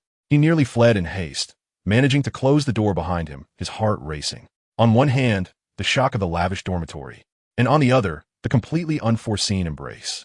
Inside, Voldemort's smile gradually faded. He returned to the bedside, lying down once more. The earlier embrace had been a deliberate test, an attempt to bridge the physical and psychological distance with the Savior. Would such an interaction provoke a surge in energy? He once again accessed the system interface. Energy, 98, 100. The numbers remained stubbornly unchanged. Voldemort sighed silently, rubbing his temples. It seemed that simple physical contact and a change in address were deemed insignificant by the system to warrant an increase in energy. The path ahead appeared increasingly fraught with difficulty. He closed his eyes, suppressing all chaotic thoughts. Regardless, the Quidditch match tomorrow represented a public grand event. Perhaps there would lie an opportunity. He needed that final 2 points of energy. The following afternoon, the Quidditch pitch was alive with a cacophony of voices. Students from Gryffindor and Slytherin occupied the opposing stands, their vibrant house banners fluttering in the cold breeze. At the players' entrance, Harry, clad in the gold and crimson robes of the Quidditch team, bore a pale visage as he listened intently to Wood's final reiteration of tactics. Hermione and Ron squeezed beside him, with Hermione futilely attempting to smooth out the collar of his robe, while Ron incessantly assured him, "You can do it, Harry. Just make sure to send Malfoy flying." Harry nodded absently, his gaze occasionally drifting towards the Gryffindor stands, seemingly in search of something. Just as Wood signaled for the team to prepare for entry, a figure ambled through the crowd, approaching with deliberate calm. It was Voldemort. He remained clad in his ordinary school robes, yet amidst the raucous and colorful backdrop of the pitch, his excessive tranquility appeared somewhat jarring. "Voldemort!" Harry's eyes brightened, his tone laced with palpable surprise. He had not anticipated the other's presence, nor the fact that he had ventured to the edge of the field to find him. Voldemort halted a few paces away, maintaining a respectful distance. He regarded Harry with an indescribable focus in his cerulean eyes, his voice cutting through the clamor. Clear yet softly resonant, "I await your triumph, Harry." There were no superfluous words of encouragement, no extravagant blessings, merely a calm declaration that injected a surge of confidence into Harry's veins. Harry nodded vigorously, inhaling deeply, his expression solidifying with determination as he turned to follow his teammates onto the field. Voldemort watched him depart, then turned away, not towards the boisterous Gryffindor stands, but along the edge of the pitch, silently maneuvering until he arrived at a discreet spot behind the teacher's box. Beside him sat Professor Quirrell, swathed in a heavy scarf, his head wrapped tightly. The match commenced. The voice of commentator Lee Jordan echoed through the magical amplification, filling the stadium. The golden snitch vanished. Bludgers careened through the air, and the quaffle was swiftly passed among players. Yet Voldemort's attention was not entirely absorbed by the thrilling contest. His peripheral gaze remained fixated on Quirrell. He could sense the tension mounting within Quirrell's body as the match progressed, especially when Harry soared high on his Nimbus 2000. Searching for the elusive snitch, the barely contained malice and agitation emanating from Quirrell was palpable, even through the thick layers of his scarf. He knew the moment was drawing near. Indeed, as Harry Dove, seemingly catching sight of the snitch, Quirrell's hands, resting on his knees, subtly shifted, and his lips began to move rapidly beneath the scarf. His gaze locked onto Harry's broom, which began to tremble violently in a bid to dislodge him. Now was the time. Chapter 23, The Cloak of Shadows. Voldemort appeared to be jostled by the bustling crowd, stumbling slightly to the side, instinctively reaching out to tug at the hem of Quirrell's somewhat oversized robe. Quirrell, wholly absorbed in his incantation, was momentarily disrupted. He instinctively looked down to see who had interrupted him, locking eyes with Voldemort's calm, unwavering blue gaze. Voldemort stood beside him, slightly tilting his head upward, his expression devoid of panic or curiosity, only a profound, almost knowing tranquility. In that instant of eye contact, he said nothing but subtly, yet distinctly shook his head at Quirrell. Those eyes conveyed no threat, no warning, only an understanding, as if to say, "I know what you are doing." Stop. Quirrell, or rather, the Voldemort residing within him, was suddenly struck with alarm. The spell was abruptly interrupted, a chill of uncertainty gripping him. This boy, how could he know? What did he mean? Was it a test from Dumbledore? Or, in that fleeting moment of confusion, on the opposite side of the stands, Hermione maneuvered through the crowd, dashing towards Snape's seat, inadvertently colliding with him, thus interrupting what she believed to be the source of the curse. Harry's broom regained stability. Quirrell, now utterly preoccupied, found his entire focus consumed by the enigmatic boy beside him. He fixated on Voldemort, desperate to glean further insight from his expression. Yet Voldemort had already turned away, as if the entire encounter had merely been an accidental brush and an unconscious gesture, resuming his unaffected observation of the match. His demeanor even suggesting a moderate appreciation for the unfolding spectacle. Only Quirrell understood that their brief exchange was no mere coincidence. Energy 5. Current energy, 103, 100. Energy full. Random item selection in progress. Item selected, Cloak of Shadows. Energy 100. Current energy, 3, 100. The system's notifications rang out in succession. The Cloak of Shadows? Voldemort swiftly rifled through his memories, recalling it as a deep blue block adorned with eerie patterns, reminiscent of the decorative blocks found in the depths of Minecraft, emanating a dim, unsettling glow. Aside from its illumination and the foreboding atmosphere created, it seemed to lack any substantial practical utility. A flicker of disappointment coursed through him. It was neither a tool nor a more aggressive or functional item, simply an ornament. A slight setback. He would examine it further upon returning to his dormitory. He suppressed that disappointment, refocusing on the match. Disrupting Quirrell had merely been an incidental act. His primary objective remained to observe this game he had blessed, and, of course, Harry Potter. The Quidditch pitch erupted in deafening cheers, a crimson wave of Gryffindor pride engulfing the stands. Harry Potter valiantly captured the golden snitch high above. His complexion pale, yet his grip firm around the small ball that determined the outcome. Gryffindor had triumphed. The crowd surged towards the center of the field to celebrate their hero. Voldemort glided through the tumultuous throng, silently approaching Harry, who was encircled by Ron and Hermione. Harry's glasses were askew, his body smeared with mud, panting heavily, yet his eyes sparkled with astonishing brightness. Voldemort said little, merely extending his hand to gently pat Harry's damp shoulder. Amidst the roaring cheers and the embrace of his teammates, he leaned closer to Harry, whispering in a tone only they could discern, "You will succeed." The warmth of his breath brushed against Harry's ear, imbued with an undeniable certainty. Harry stiffened slightly, his ears flushing uncontrollably, his heart racing faster from the exhilaration of the match. He turned to Voldemort, only to find him straightening up, a fleeting, elusive glint flashing in his blue eyes before he nodded subtly and vanished swiftly into the throng. Voldemort did not linger, hastening through the still buzzing crowd, returning to the castle and making his way directly to his dormitory. Upon shutting the door, he isolated himself from the external clamor. Eagerly, he retrieved the newly acquired Cloak of Shadows.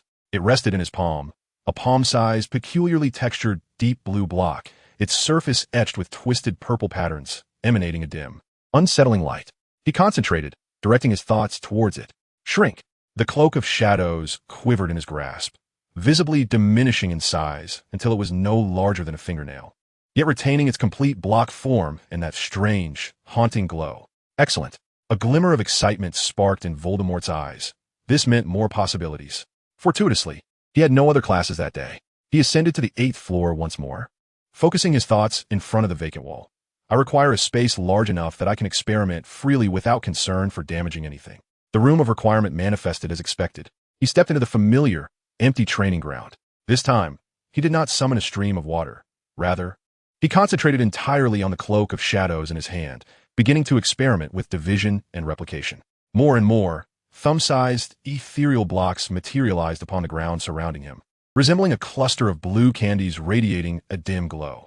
The theory was established, and the practice commenced. He murmured to himself, his gaze fixed intently upon those small cubes. He endeavored to manipulate these diminutive ethereal blocks with his mind, attempting to levitate and assemble them. He sought to piece them together into a rudimentary human silhouette. Yet, the blocks could not truly merge. They merely stacked mechanically, scattering at the slightest movement, marking his initial attempt as a failure. Voltekai furrowed his brow, his expression not one of discouragement, but rather ignited with a stubborn resolve. "I refuse to believe it," he declared, no longer in haste for results. He began to engage in more fundamental exercises. He focused on controlling the levitation trajectory of a single small block, honing his precision to the millimeter. Simultaneously, he attempted to coordinate 2, 3, and even 10 blocks, arranging them into various geometric shapes. He practiced moving them at different speeds and rotations. Time flew by in his concentrated practice. Outside, the sky transitioned from light to dark, then back to light once more. He forgot his hunger, forgot his fatigue, his entire being immersed in the refinement of controlling the ethereal blocks. Within the request room, the only sound were the faint hum of the ethereal blocks in motion and his own labored breaths. Should he fail, he would start anew. If the shape was unstable, he would strengthen his control. If the number became unwieldy, he would separate them for repeated practice.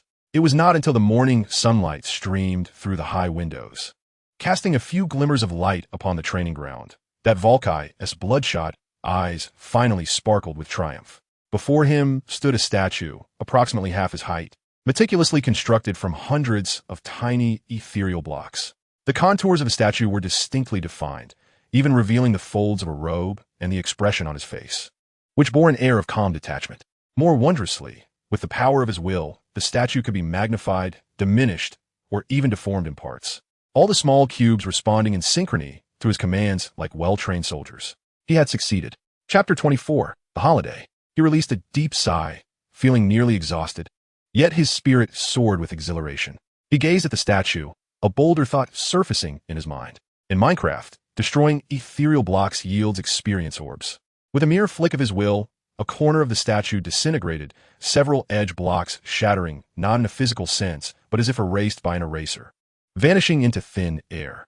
In the space they occupied, faint yet pure, lilac light points emanated, as if alive, tracing ephemeral paths in the air before silently merging into Voltekai's body. A sensation of indescribable comfort cascaded through his limbs, dissipating some of the heaviness from his sleepless night, and the exhilarating high of his spirit seemed to receive a gentle soothing, rendering him more alert and focused.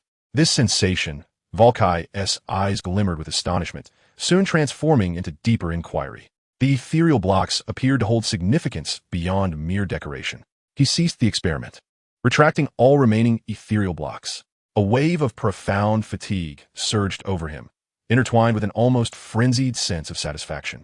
He staggered out of the request room, scarcely noticing the unnatural smile on his face, a blend of utter exhaustion and exhilaration.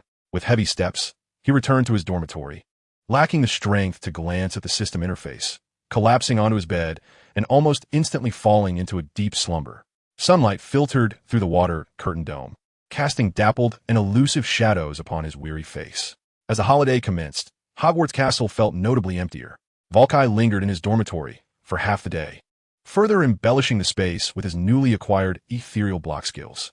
Clusters of spiked vines, crafted from tiny ethereal blocks, clung to the existing water curtain walls, interwoven with black and red water roses, radiating an even deeper glow, adding an air of aloofness to the room's understated mystique. Feeling satisfied with his work, he changed into casual attire and stepped outside, yet did not venture to any frequented spots by students. He sought a secluded corner to arm himself. With a subtle shift of his mind, the thin water vapor in the air mingled with the finely ground, ethereal block fragments he had prepared, weaving and condensing rapidly around his body. A voluminous, uniquely textured black robe gradually took shape. The robe's base color was a deep blue, yet its surface seemed to shimmer with fragmented stars, glimmering faintly with ominous points of light as he moved. The hem of the robe, composed of denser, ethereal block particles, formed blooming rose patterns entwined with thorns, exuding an eerie luxury. Affixed to his chest was the MSY family crest, constructed from pure water flow, encapsulating a core of ethereal block, emanating a dim interplay of emerald green and deep blue light. He raised his hand, a thin, nearly transparent film of ethereal block enveloping his face, faintly outlining his features while obscuring his identity. His black hair was thoroughly drenched by the summoned water, clinging to his scalp, while additional streams flowed like living tendrils, extending from the back of his head, silently billowing behind the black robe. Finally, he manipulated the ethereal blocks to elevate the soles of his shoes and broaden his shoulders, ensuring his figure appeared more imposing and robust, leaving no inch of skin exposed. A figure shrouded in an eerie, starry black robe, indeterminate in form and obscured in visage, emerged in the secluded corners of Hogwarts. Concealed within the shadows, he patiently awaited. He knew Draco Malfoy would be departing the school by carriage that day. As the Malfoy family's carriage set in motion, he trailed silently like a specter, utilizing his perception of the environment and suppressing his presence, keeping his distance. The journey was devoid of conversation. When the carriage arrived at the grand entrance of the opulent Malfoy Manor in Wiltshire, Voltekai did not approach the main entrance. Instead, he circled to the side of the manor, locating an area with relatively weak magical defenses. Energy, 1. Current energy, 2, 100. A faint, nearly imperceptible wave of energy radiated outward, not a powerful confounding charm, but more akin to a psychological suggestion, causing all who might perceive him, be it the portraits within the manor, house elves, or patrolling magical creatures, to subconsciously overlook his presence, rendering him invisible. He slipped through an invisible water curtain, silently infiltrating the manor's interior. Evading the main corridors, he navigated through the opulent yet frigid hallways and rooms. Relying on his sense of energy flow and instinctive ability to move within the shadows, his purpose clear, the master bedroom. Nightfall descended completely. He stood like a true specter, concealed within the heavy curtains of Lucius Malfoy's lavish bedroom. Inside, Lucius had succumbed to slumber, his face bearing the habitual haughtiness intertwined with a hint of fatigue. His exquisite serpent-headed wand resting upon the bedside table. Voltekai dispelled the subtle effect of subconscious neglect. He silently approached the bed, extending his hand, entirely enveloped in the starry black robe, grasping the serpent-headed wand. The wand felt icy in his grip. Then, with this wand belonging to Lucius Malfoy, he gently prodded the sleeping man's cheek. The motion was light, imbued with an almost sacrilegious casualness. Lucius's sleep was never profound, and this touch roused him abruptly. He opened his eyes wide, his gray-blue irises momentarily clouded with confusion, swiftly replaced by a surge of terror. In the dimly lit bedroom, no lights illuminated the space. Only the sparse starlight from outside and the figure standing at the foot of his bed remained. The eerie black robe, as if draped in the cosmos itself, exuded an otherworldly, faint luminescence in the dim light. The rose pattern, composed of obscure fragments at the hem, flickered in the darkness like a cold flame. The figure's face was shrouded by a nebulous veil, rendering any distinct features indistinguishable, leaving only an inhuman emptiness. The damp hair and the water-like tendrils that flowed behind him added an unsettling essence of unlife. In his grasp, this unwelcome intruder held Lucius's wand, having just pricked his own face with it. Lucius Malfoy's body went rigid, as though his blood had instantaneously frozen. He yearned to reach for another weapon concealed beneath his pillow, to cry out, yet the sheer shock and an instinctual terror of confronting the unknown rendered him momentarily voiceless, fixated on the silhouette that seemed to have emerged from a nightmare. Lucius Malfoy's horror was fleeting. Years of navigating the intricacies of the Ministry of Magic and the pure blood circles allowed him to swiftly suppress the scream rising in his throat, forcing himself to regain composure. His gray eyes, sharp in the gloom, fixed intently on the unexpected guest at the foot of his bed. Muscles taut, yet refraining from any action that might provoke the figure. Voldemort admired this quick adaptability. Beneath his cloak, slender tendrils of obscure fragments, resembling agile appendages, silently extended, entwining Lucius's cheek with their cold, lifeless touch, effectively sealing his mouth and leaving only his nostrils free for breath. Lucius's body stiffened once more, yet he restrained the instinct to struggle. Subsequently, more tendrils of the obscure fragments slithered from Voldemort's sleeves like living black vines. They deftly intertwined in the air, swiftly forming a complex, spiked collar that silently encircled Lucius's neck.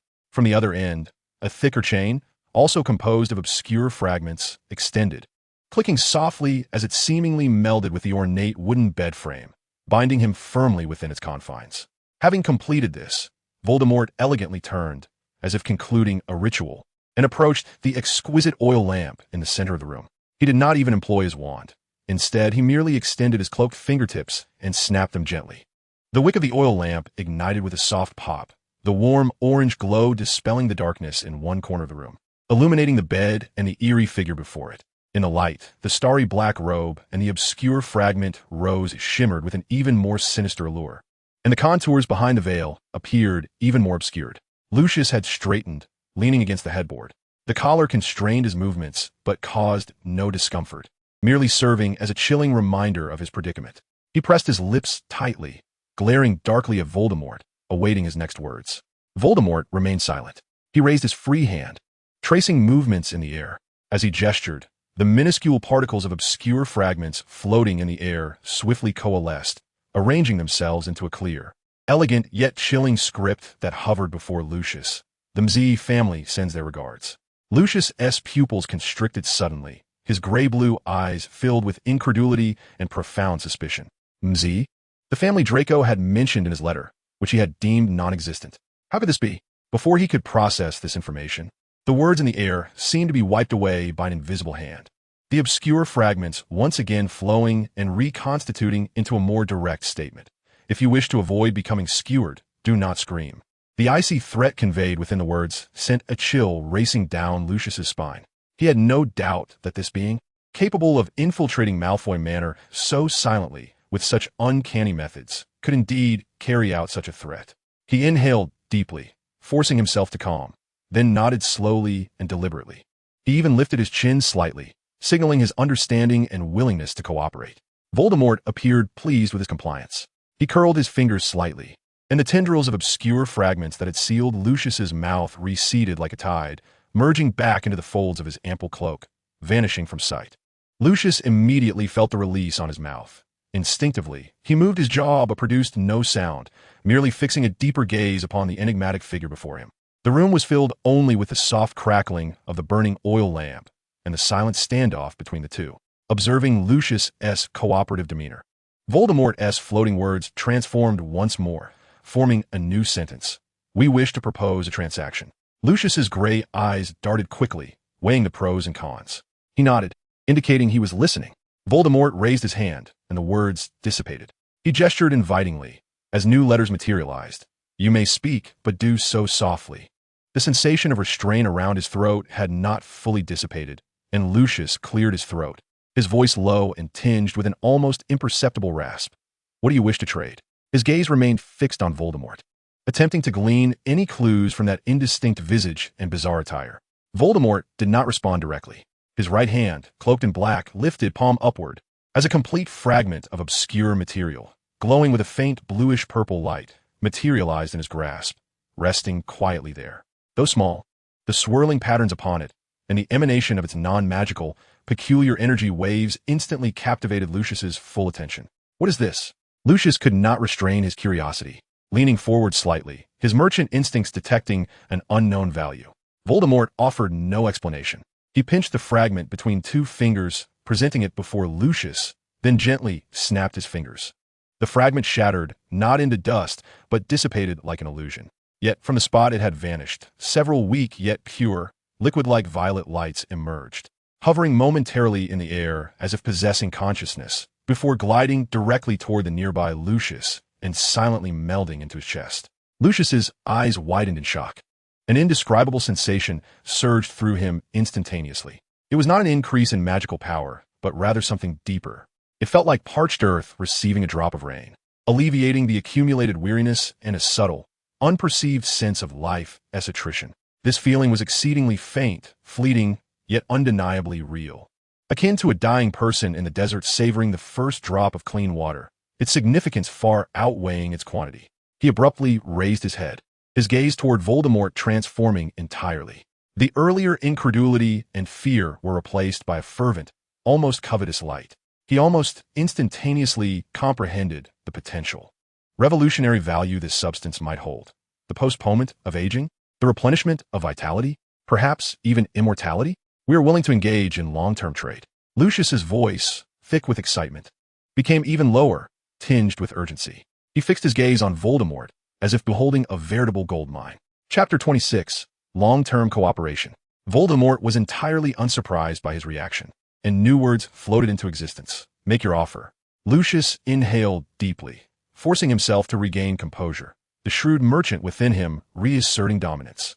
He tentatively opened his mouth, proposing what he deemed a fair starting price for the unknown item, 1 pound, 10 gallons. He closely observed Voldemort's reaction, despite the latter's impassive demeanor. Voldemort remained silent.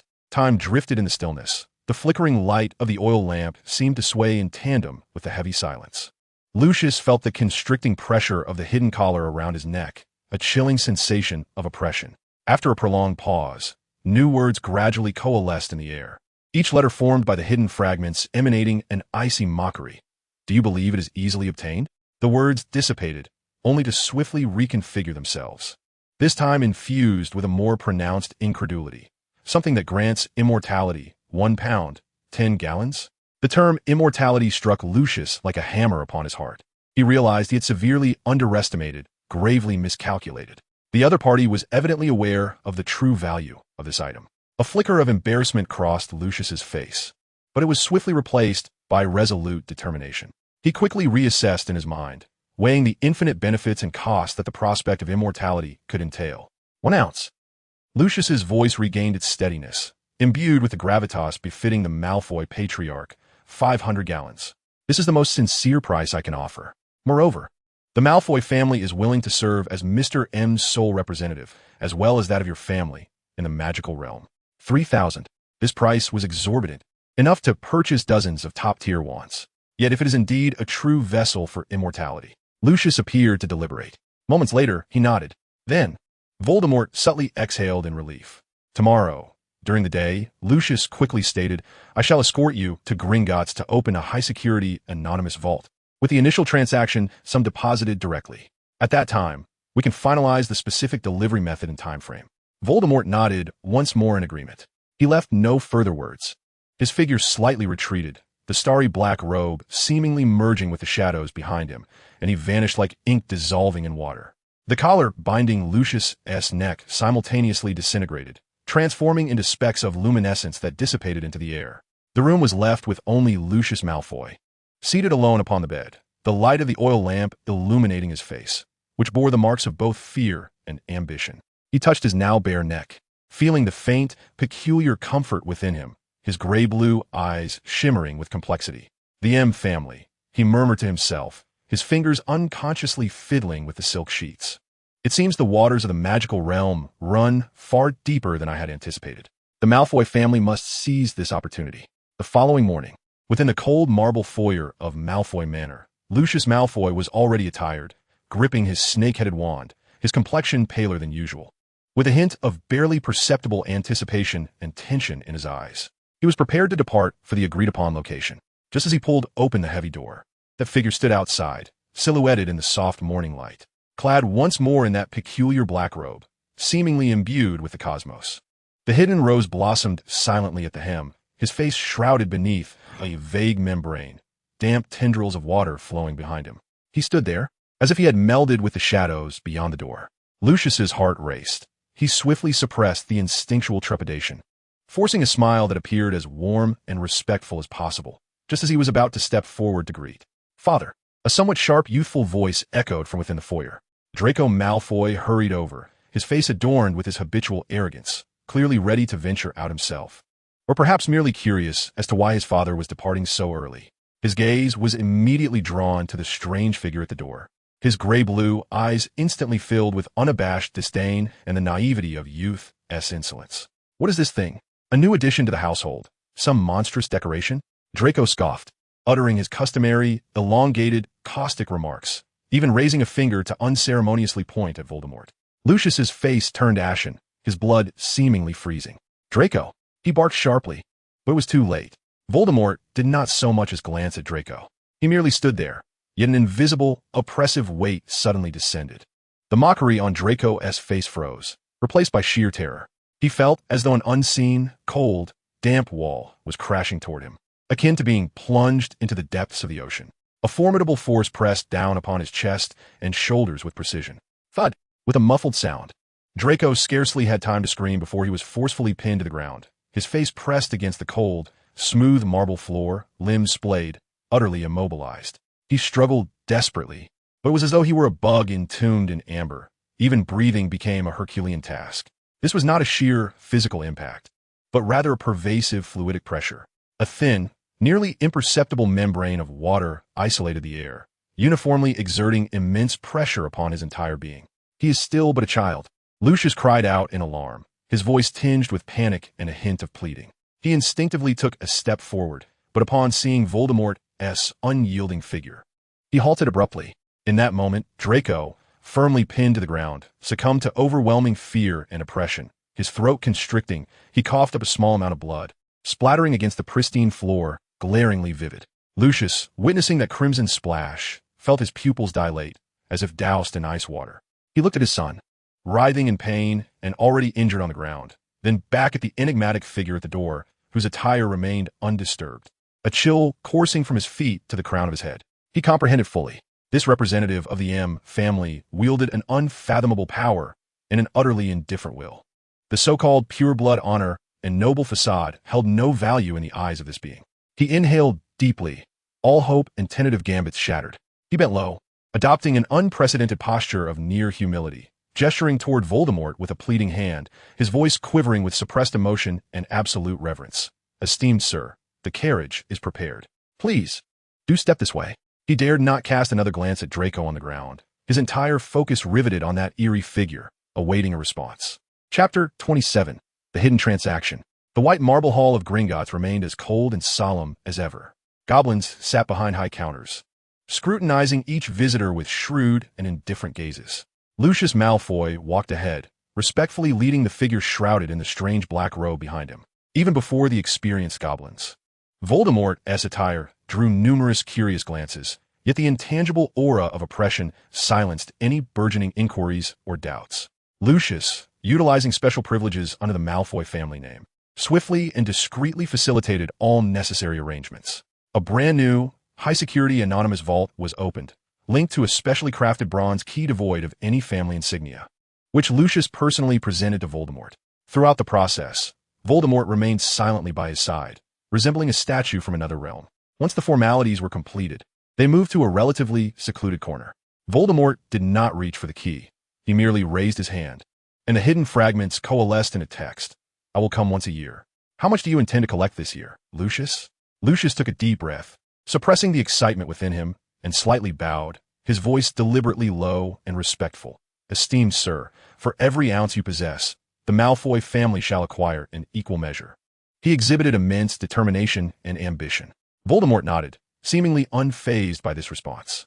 With a casual wave of his hand, he dismissed the matter as if it were inconsequential.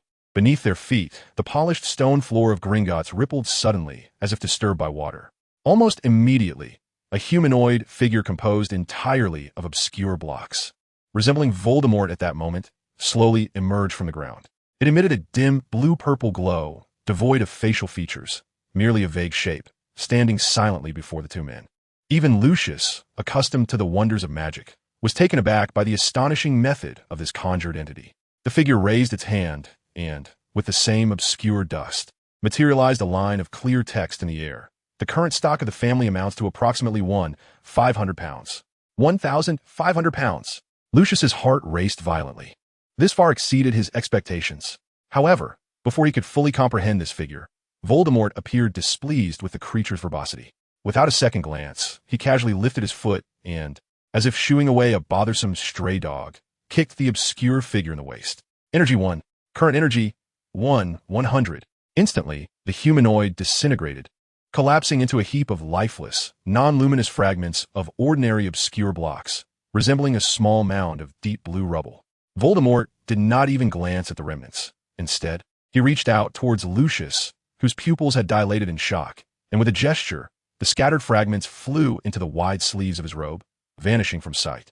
New words materialized in the air. 1,500 pounds. I offer 1,000 pounds. How much will you buy? The tone was flat, yet imbued with an undeniable finality, as if he were not negotiating over treasures, but merely transacting common goods. Lucius stared at the line of text, his throat dry. 1,000 pounds. A staggering price of 1,000 galleons per ounce. This would be a sum capable of depleting the vaults of numerous ancient families. Yet he recalled the strange comfort it had brought him when absorbed into his being, the possibility of immortality, and how the Malfoy family could ascend to unprecedented heights through this. He almost immediately resolved to act, his hesitation crushed beneath the weight of greed and ambition. We shall take them all. Lucius's voice trembled with excitement, yet his tone was resolute. 1,000 pounds. The Malfoy family would consume it all. He promptly summoned a goblin manager, whispering quick instructions. Even the normally composed goblin, upon hearing the magnitude of this transaction and the extraordinary price, could not help but glance at Voldemort several times. However, under Lucius's stern gaze and Voldemort's intangible pressure, he swiftly began the process of transferring funds. Large sums of gold galleons flowed from the Malfoy family and several associated vaults into Voldemort's newly established anonymous vault. The transaction was complete. Voldemort seemed indifferent to the specific figures. He cast one last glance at Lucius, and the final words appeared in the air. The goods are now in your estate. Await my notification for the next transaction. Having written this, he lingered no longer. His figure seemed to meld into the air, gradually fading before Lucius's eyes, ultimately vanishing, leaving only the cold air of Gringotts and a heart still pounding with intensity. Lucius could hardly wait to use the door key, hastening back to Malfoy Manor. When he burst into the deepest, most secretive vault of the estate, fortified with countless protective spells, the sight before him left him breathless. Even though he had prepared himself mentally, what was once an empty chamber now housed a small mountain of obscure blocks, radiating a soft blue-purple glow, as if alive, quietly accumulating in the center. The peculiar energy they emitted caused the air in the vault to tremble slightly. They had truly materialized, right within his estate. silent and untraceable by any spatial magic, as if they had belonged there all along. Lucius trembled as he reached out, touching a cool, obscure block, feeling the potential power within that could alter destinies. A complex expression of ecstasy, ambition, and a hint of reverence appeared on his face. The McNair family, he murmured.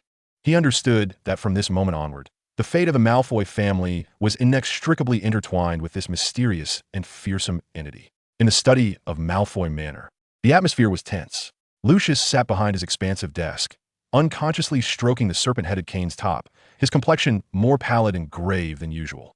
The flames in the fireplace flickered, casting shadows that revealed the remnants of his unease and a trace of undeniable fervor in his eyes. The study door creaked open gently, the family doctor having just departed. Draco Malfoy entered slowly, his face somewhat pale. The morning's experience of being crushed by an unseen force and spitting blood had evidently left a significant shadow upon him, even causing a barely perceptible stiffness in his gait. He glanced at his father, his eyes conveying a mix of grievance, trepidation, and a lingering indignation over his rough treatment. "Father," Draco's voice was muffled. He dared not raise his gaze to meet Lucius's. Lucius turned, his gray eyes sharply locking onto his son. He did not speak immediately, but moved to sit behind the desk, fingers interlaced atop the polished surface. "How do you feel, Draco?" His voice betrayed no emotion. "Much better, Father," Draco replied quietly. This morning, Lucius began slowly, each word pronounced with deliberate care. "You made an exceedingly foolish mistake that could potentially plunge the Malfoy family into irretrievable ruin." "Father," Draco's voice was not its usual bright timbre. It was somewhat hoarse. He obediently took a seat in the high-back chair across from the desk, hands resting on his knees, head slightly bowed. Chapter 28. Lucius's instructions. Lucius scrutinized his son, falling into silence for a moment, seemingly weighing his words. The only sound in the study was the crackling of the burning wood in the fireplace. "Regarding that gentleman from this morning," Lucius began, his words articulated with precision, "and his kin at Hogwarts, Voldemort McNair. I want you to remember and engrave this firmly in your mind." Draco lifted his head, confusion and reluctance filling his gray-blue eyes. "Father, he treated me that way. He is simply a being we absolutely must not antagonize." Lucius's voice suddenly turned severe, tinged with a rare urgency that bordered on warning. "Cast aside those childish prejudices and notions of pure-blood pride, Draco. In the face of true power, such things are utterly inconsequential." Draco was taken aback by his father's abrupt severity. His lips moved, yet he dared not retort. Lucius leaned slightly forward, his gaze piercing into his son. "The McNair family is far older, more mysterious, and more powerful than you can imagine, than any of us can fathom." He paused, as if recalling the eerie black robes, the goods that appeared and vanished, and the superhuman power displayed in casual gestures. They cannot be measured by superficial terms like mudblood or imposter. Their depth and means transcend the known realms of the magical world. Lucius's tone was imbued with a profound sense of apprehension, coupled with a yearning for that unfathomable power, a yearning he himself was scarcely aware of. "But father, we exist within the magical realm." "The magical realm?" Lucius interrupted him with a near sardonic sneer. "Do you truly believe that the glory of the Malfoy family is confined solely to this visible magical world?" "Foolishness."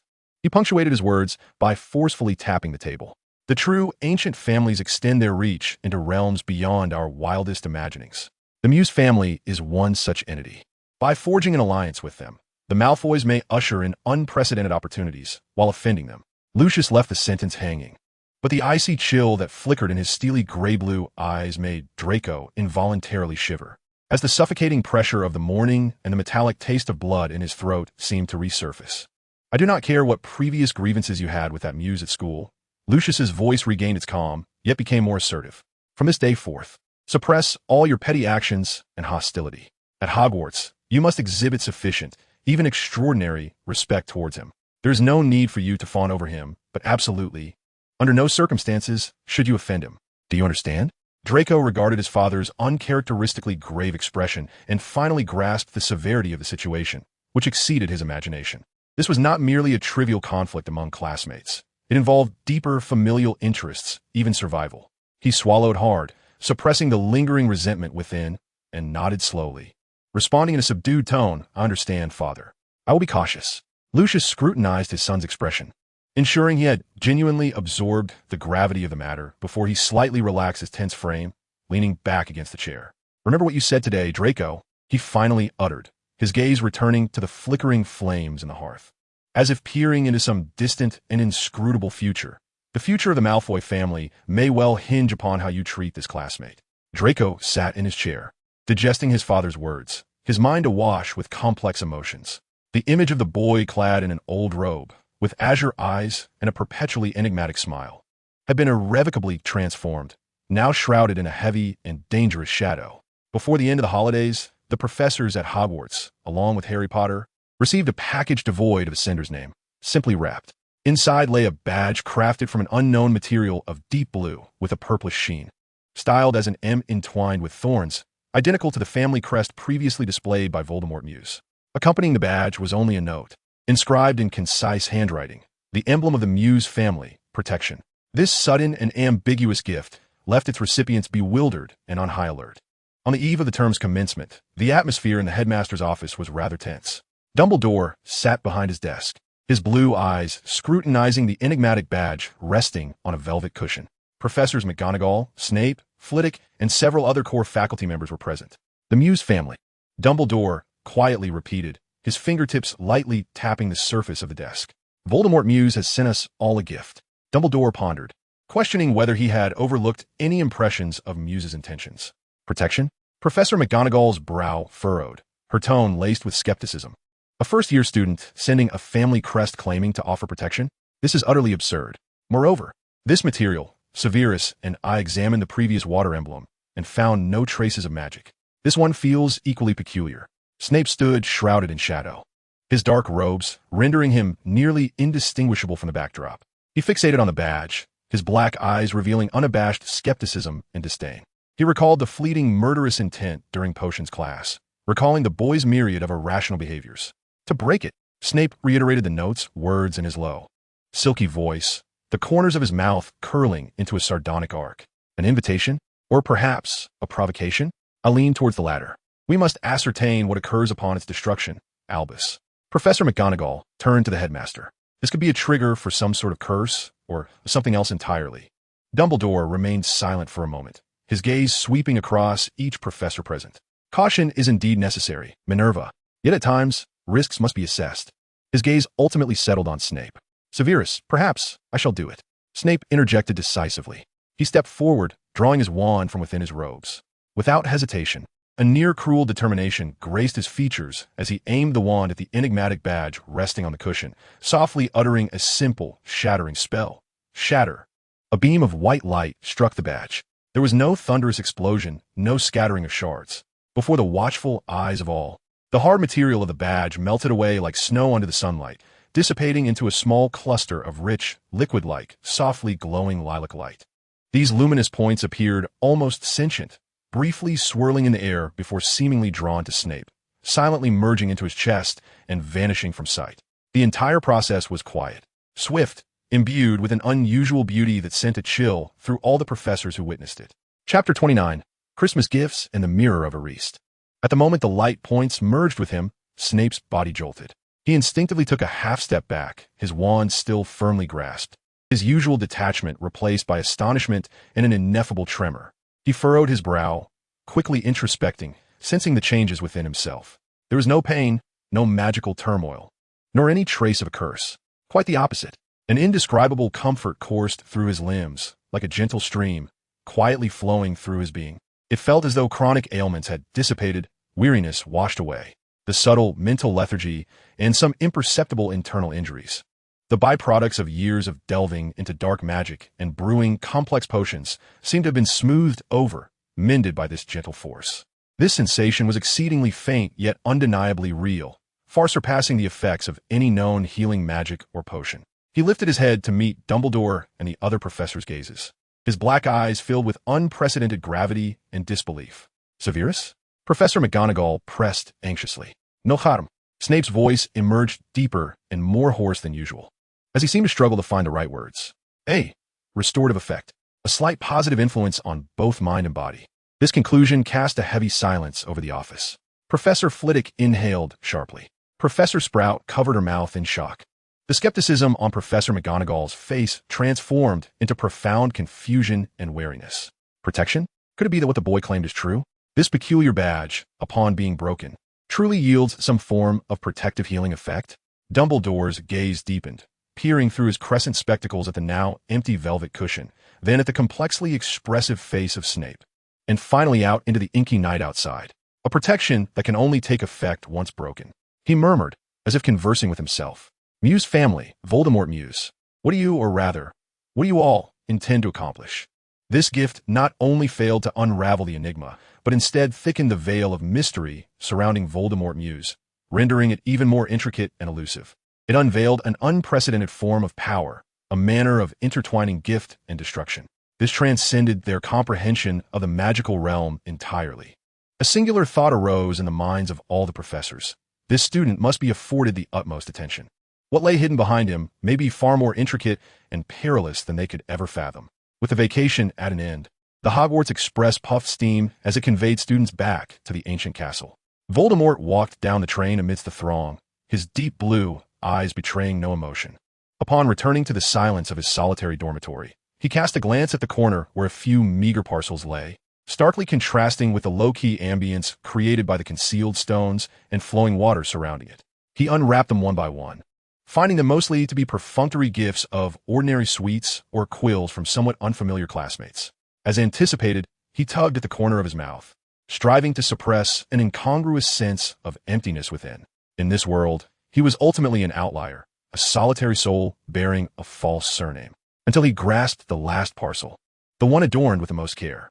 Upon tearing the brown paper, he discovered a neatly folded new school robe, its fabric substantial, its cut exquisite, with the inner collar embroidered with delicate stitches forming an unassuming MM. It was Minerva McGonagall. Voldemort's hand halted, holding the robe. He caressed the soft material, his fingertips gliding over the intricate embroidery, his expression unchanging, yet a fleeting glimmer of genuine light flashed in his perpetually calm blue eyes. He shook out the robe and held it against himself. It fit perfectly. He lowered his head to inhale its scent, a clean fragrance of new fabric mingled with a hint of peppermint. The following day, he donned this new robe.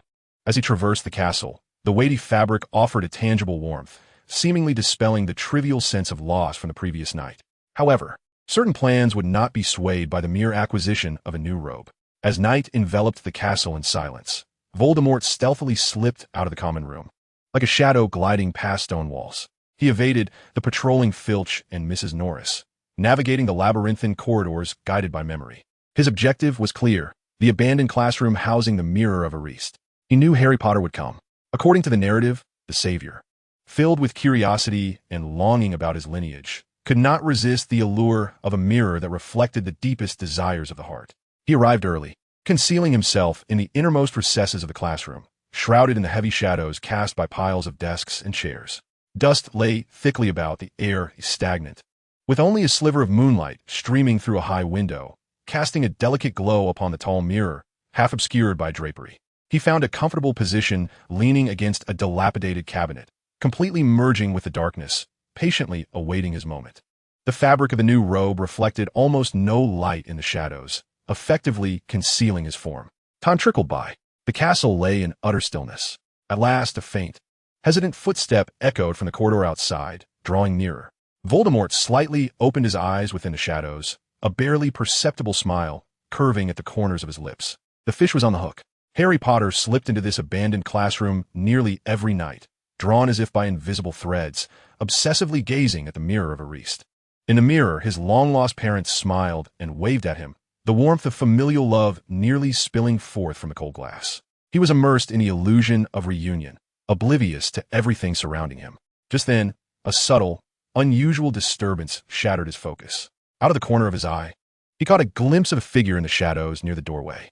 That person seemed to barely touch the ground, more like floating, supported by an almost imperceptible, flowing presence. Gliding silently, Harry jolted awake from the vision in the mirror, his heart racing.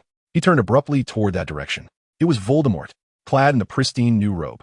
His figure blurred in the dim light, but Harry would never mistake that face and those distinctive blue eyes. Voldemort appeared equally surprised at being discovered.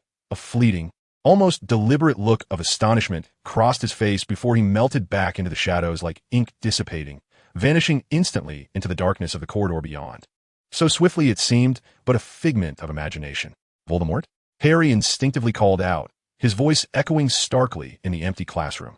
There was no response, only his own echo and the silent mirror still reflecting his innermost desires.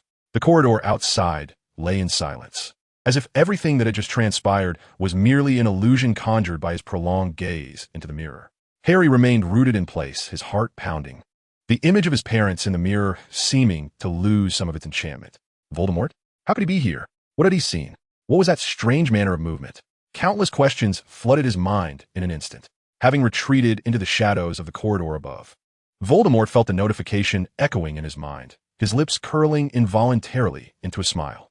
He had not ventured far, merely shifting to a more concealed position to ensure Harry could not locate him. The plan was flawless. Merely by allowing Harry to inadvertently discover his presence while absorbed in the mirror, and in a somewhat peculiar manner, he successfully garnered an influx of energy. This level of intervention piqued Harry's attention and suspicion without overly altering the main narrative, perfectly executed.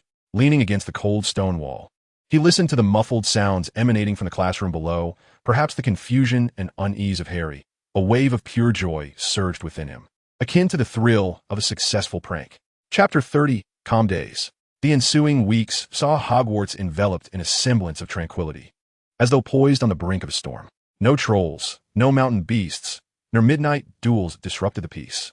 The main storyline seemed to have temporarily retreated into the shadows. Voldemort did not squander this time.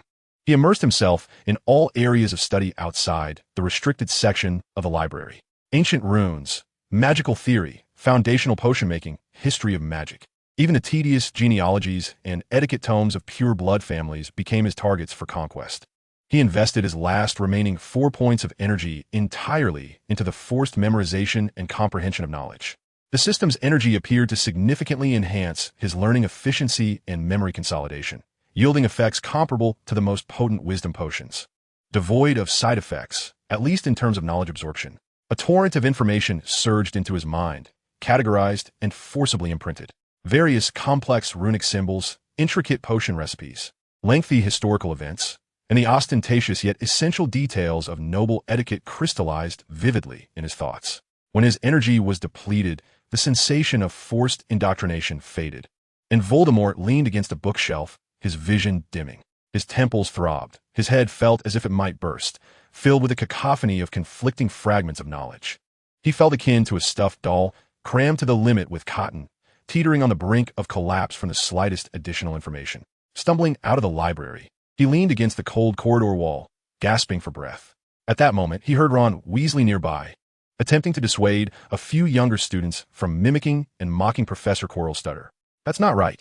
Ron's voice carried a hint of embarrassment, yet remained resolute. Voldemort's chaotic mind was jolted as if a pebble had been cast into a pond. Quirrell, stutter, mockery.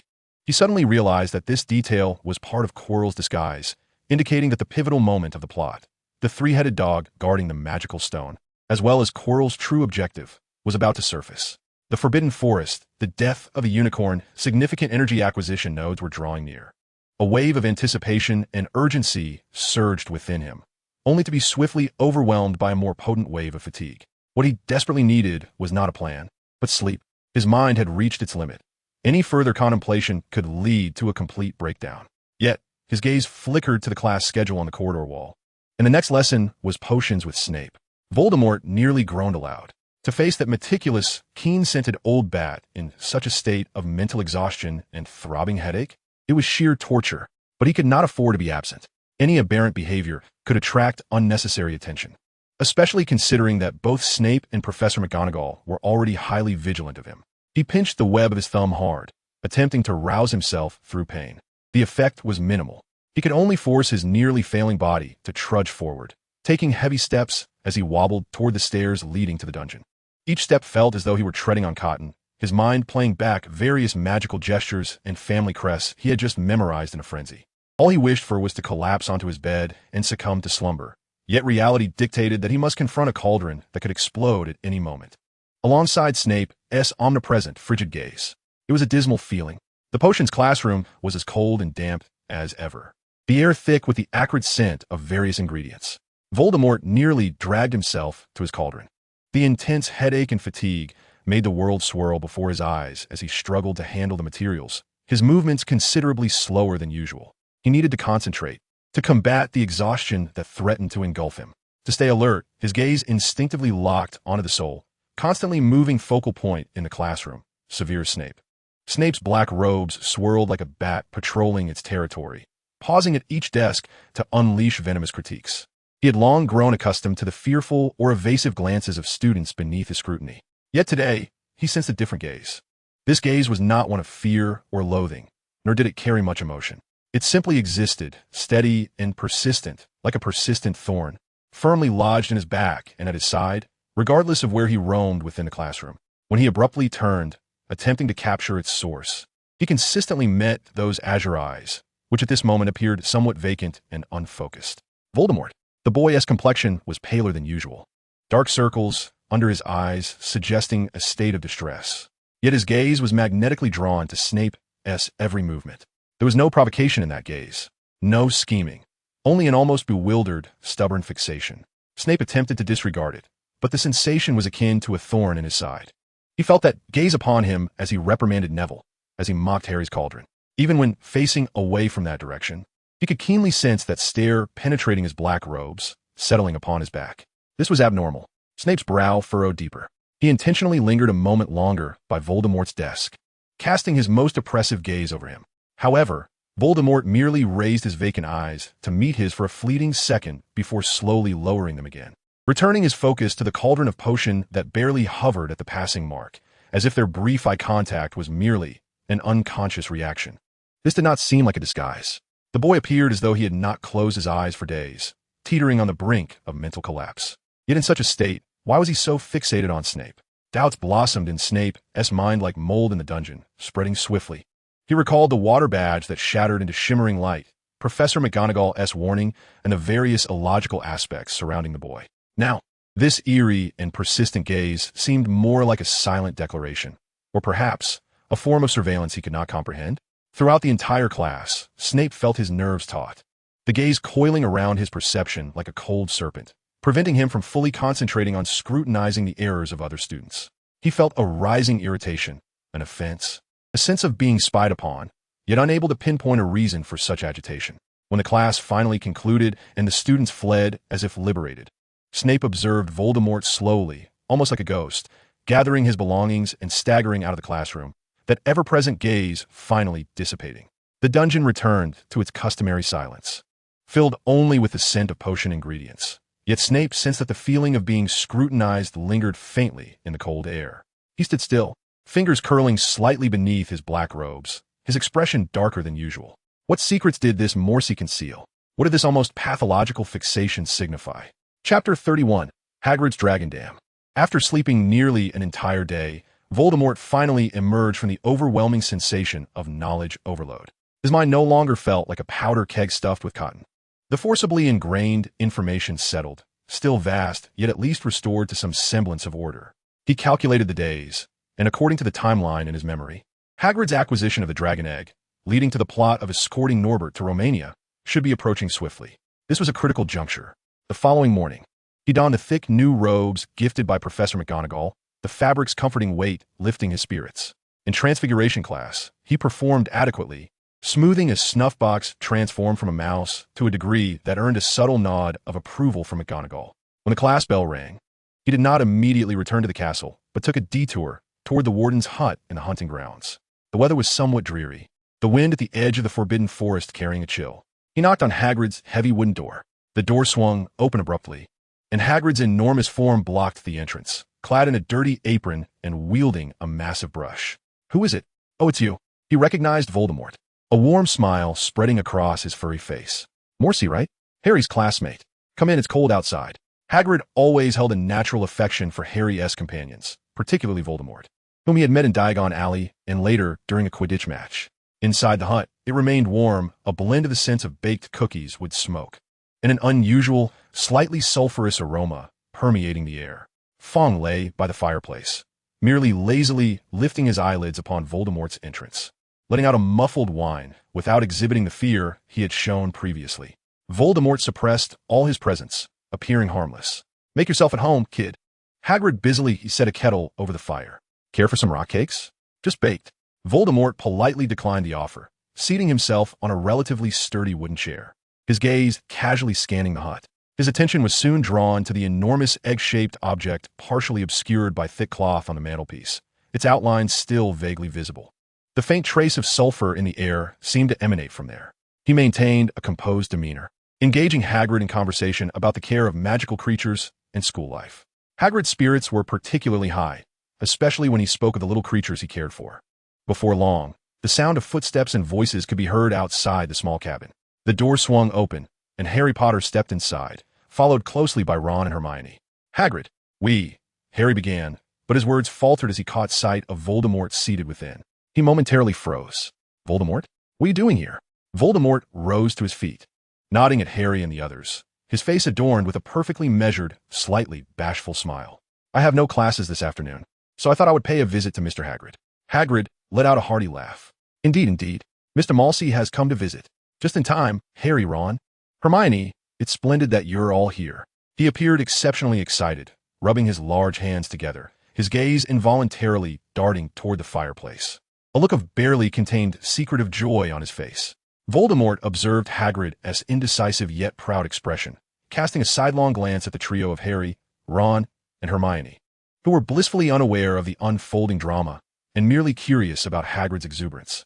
He understood perfectly that the plot was about to commence, and he had already secured a front-row seat. Inside Hagrid's cabin, the atmosphere was tense yet exhilarating. All eyes were fixated on the large egg in front of the fireplace, which was shaking violently. A deep crack appeared on the shell, accompanied by a piercing scraping sound. "It's about to hatch," Hagrid exclaimed, his voice trembling with excitement, his massive frame shaking slightly. Harry, Ron, and Hermione held their breath, their eyes wide and unblinking. Crack! A piece of the eggshell was flung aside, and soon a hideous, lumpy little head emerged, resembling a folded black umbrella. It sneezed, sending a few sparks flying from its nostrils. Merlin's beard. Harry gasped, utterly captivated by this new life, despite its rather unfriendly appearance. At that moment, a pale, sneering face pressed against the window, belonging to Draco Malfoy. He had clearly witnessed everything that was taking place inside, particularly the newly hatched Norwegian Ridgeback. Shock washed over Draco's face, swiftly morphing into a malicious glee as he realized the gravity of the situation, fully aware that breeding dragons was a serious offense. A sinister grin spread across his lips, and he turned to flee, evidently intent on reporting what he had seen.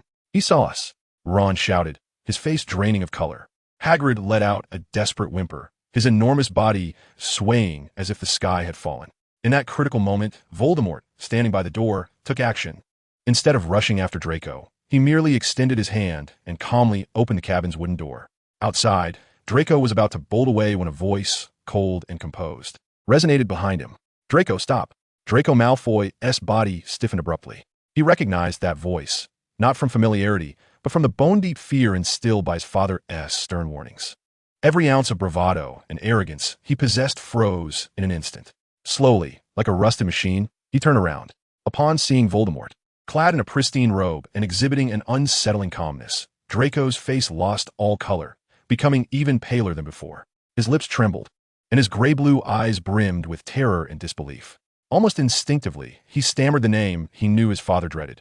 In Malsey, he lowered his gaze, unable to meet Voldemort's eyes, all traces of his earlier bravado evaporating, leaving only a sense of submission, bordering on fear, in the face of overwhelming authority. Seizing the opportunity, Harry rushed forward, a mix of anger and urgency etched on his face as he positioned himself in front of Draco, lowering his voice to issue a warning. "Malfoy, if you dare to say anything." Draco seemed oblivious to Harry's words, his gaze still cast downward, but his focus lay on the hem of Voldemort's robe. He was waiting, anticipating a command from the figure before him. Voldemort regarded Draco's demeanor with an inscrutable expression, extending his hand as if to gently stroke the meticulously styled blonde hair, akin to soothing a frightened creature. The motion was light, almost tender, yet Draco's body trembled imperceptibly at the touch. "Go!" Voldemort withdrew his hand, his tone flat, as if merely sending him off to attend to a trivial task. Draco felt as if he had just been granted a reprieve, akin to escaping the gallows. He abruptly lifted his head, casting a quick glance at Voldemort, his expression a tumult of emotions, and then, almost clumsily, he turned and sprinted toward the castle, fleeing as if pursued by a dragon. Harry, Ron, Hermione, and even Hagrid stood in stunned silence, bewildered by the sight. They could not comprehend why the arrogant Malfoy would exhibit such fear towards Voldemort, nor why he was so obedient. Voldemort closed the door, sealing off the sight of Draco's frantic escape. He turned to face the incredulous gazes within the cabin, his expression still inscrutable. "He won't speak of this," he said softly, as if he had merely shooed away a bothersome fly. Chapter 32. The Forbidden Forest. Energy 15. Current energy, 15,100. The system's prompt echoed in his mind, raising an eyebrow at the rationale provided. To instill fear in others? Was it the instinctive terror Draco exhibited, or the uncertain glances from Harry and his friends? It appeared that creating psychological intimidation and a sense of mystery could also be deemed an effective intervention by the system, yielding energy rewards. This was indeed a promising strategy. In the following days, everything seemed to revert to a semblance of calm. However, Voldemort observed Harry, Ron, and Hermione frequently huddled together, whispering anxiously, their expressions betraying a mix of determination and concern. One evening, he even spotted them making their way toward the astronomy tower, the location where Harry's invisibility cloak had been lost. He knew the narrative concerning the Forbidden Forest was about to unfold. This was the beginning of Quirrell's sinister hunt for unicorns, extracting their blood to sustain his life, marking a critical juncture for Harry as he faced his fated adversary for the first time. Energy, along with the opportunity for deeper involvement in the main storyline, awaited him in the Forbidden Forest.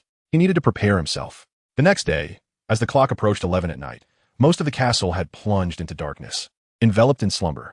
In his dormitory, Voldemort donned part of the attire he had previously utilized at Malfoy Manor, a voluminous black robe woven from obscure block powder and flowing water, seemingly adorned with the cosmos, alongside the Malsey family crest crafted from flowing water, encapsulating the core of the obscure block.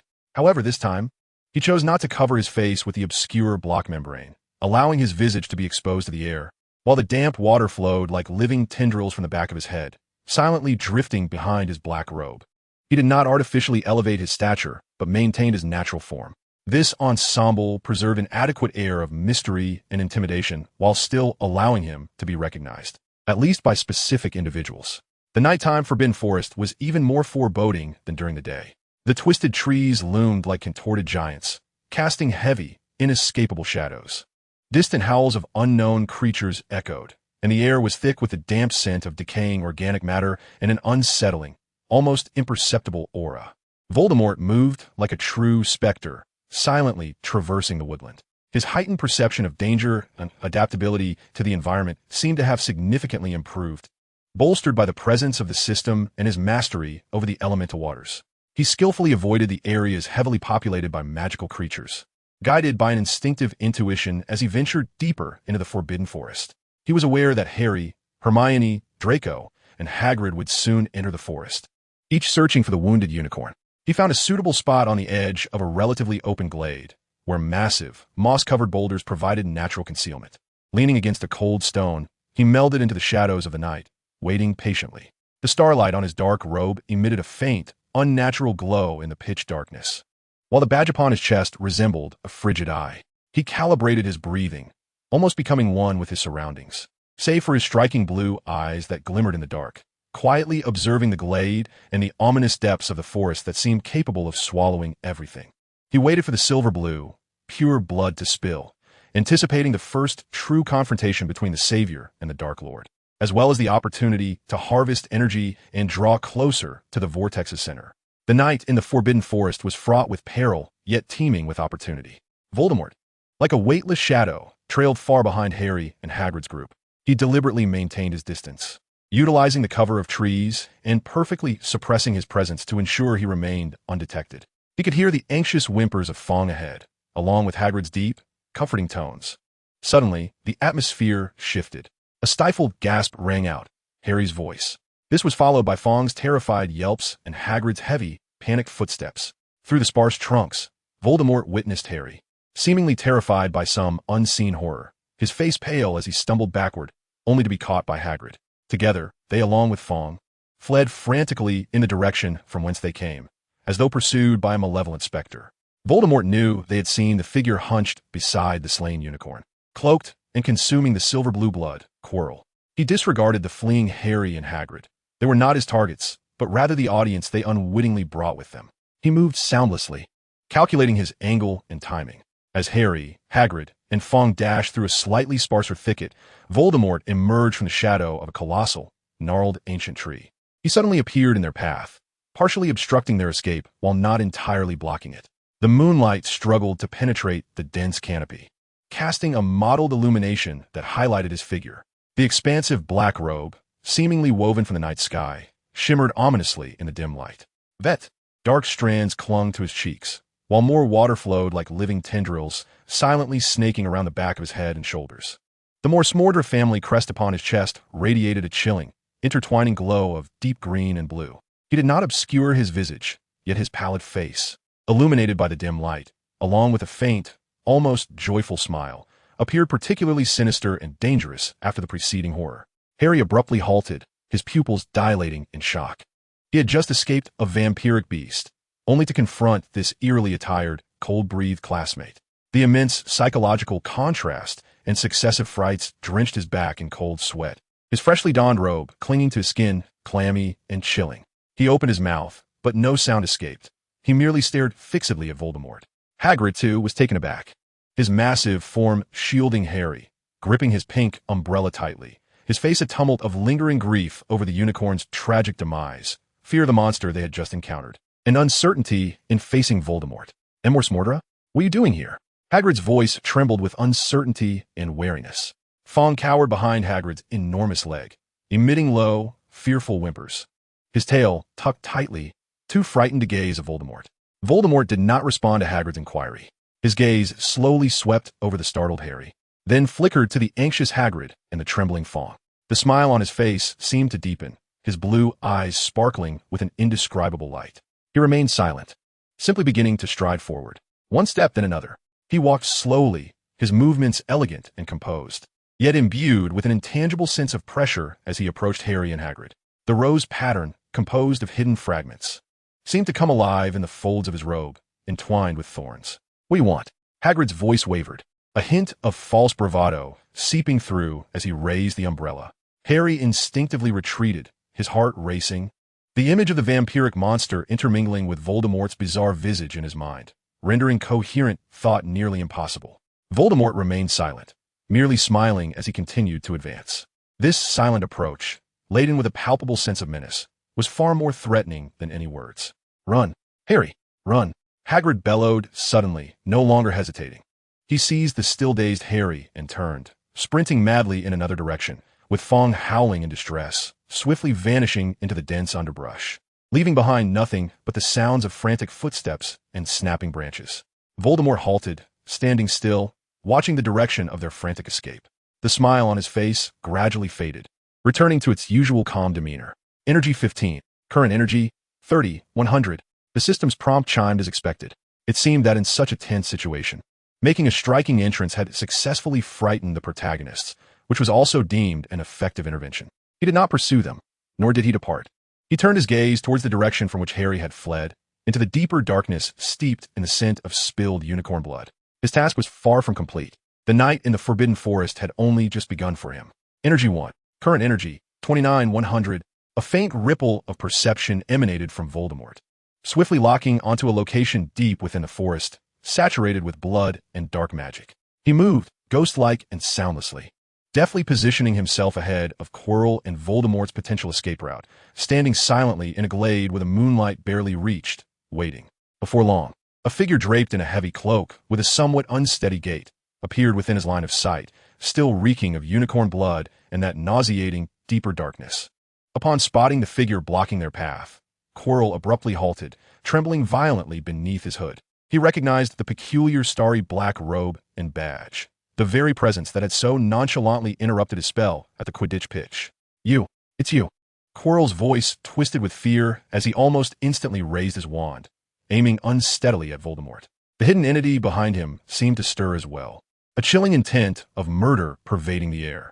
Voldemort, facing the wand aimed at him, broke into an exceedingly elegant, almost radiant smile, though the warmth never reached his eyes.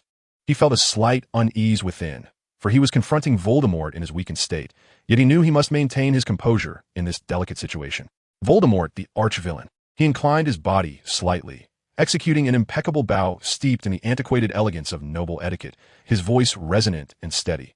"Dear Mr. Tom Riddle, greetings from the Morsley family." The name Tom Riddle hung in the air like a forbidden spell, causing the atmosphere to thicken instantaneously. Quirrell gasped as if a hand had constricted his throat.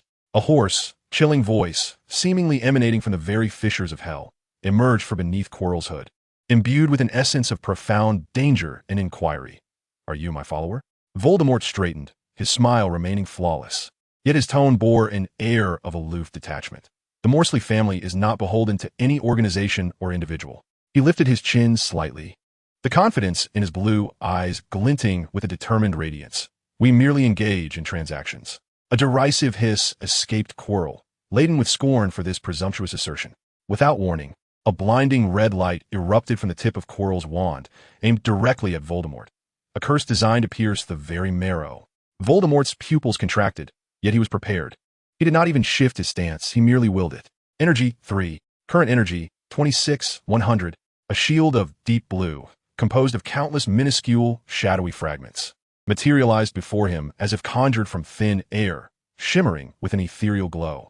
The red light of the curse collided with the shield, producing a muted thud. The spell's energy dissipating as though swallowed by the depths of the ocean, fully absorbed by the shadowy fragments, leaving only a ripple of energy across the surface of the shield. Voldemort's smile remained, though his gaze turned colder. "It appears some necessary measures must be taken to encourage you to converse civilly." Before his words settled, he summoned energy once more.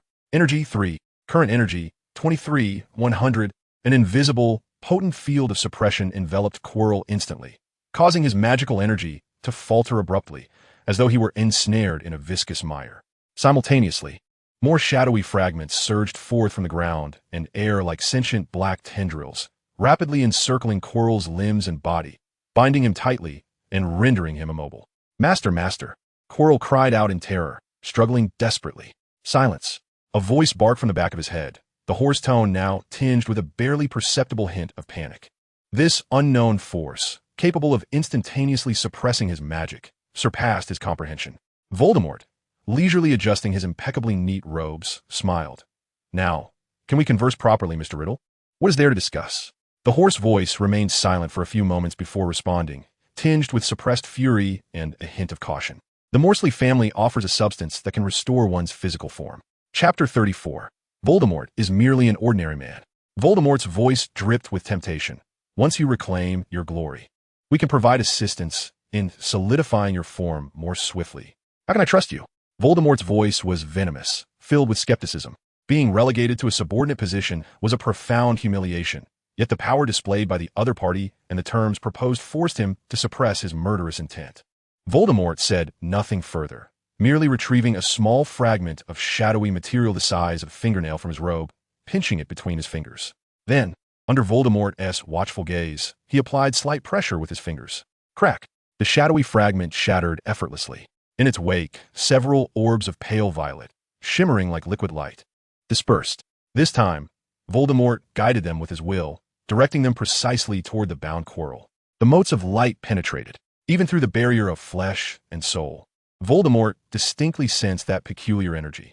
It was not magic, yet it possessed a primal essence more fundamental than pure life force, bringing a faint but tangible sense of comfort and stability to his currently fractured and weakened soul, like a much-needed rain after a prolonged drought. Quirrell's body trembled violently. The voice from the back of his head emitted a barely audible, suppressed gasp. After a brief silence, the hoarse voice rang out again, its tones still frigid. Yet the rage and murderous intent had noticeably diminished, supplanted by profound greed and a hint of willingness to collaborate. "I agree." The host has gained the significant attention of Voldemort, markedly influencing the trajectory of subsequent events. Energy 30, current energy 53,100. Voldemort exhaled a sigh of relief internally, his face still adorned with that composed and elegant smile. "Excellent. I look forward to our next meeting, Mr. Riddle." As for tonight, he glanced at the restrained Quirrell, dismissing it as a mere misunderstanding. With a wave of his hand, the shadowy tendrils binding Quirrell retreated like a receding tide, vanishing without a trace. The suppressive force on his magic was lifted simultaneously. Quirrell stumbled, casting a terrified glance at Voldemort, not daring to linger for a moment.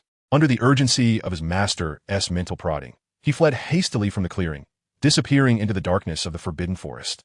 Voldemort remained in place, watching the direction of their departure, his smile gradually fading.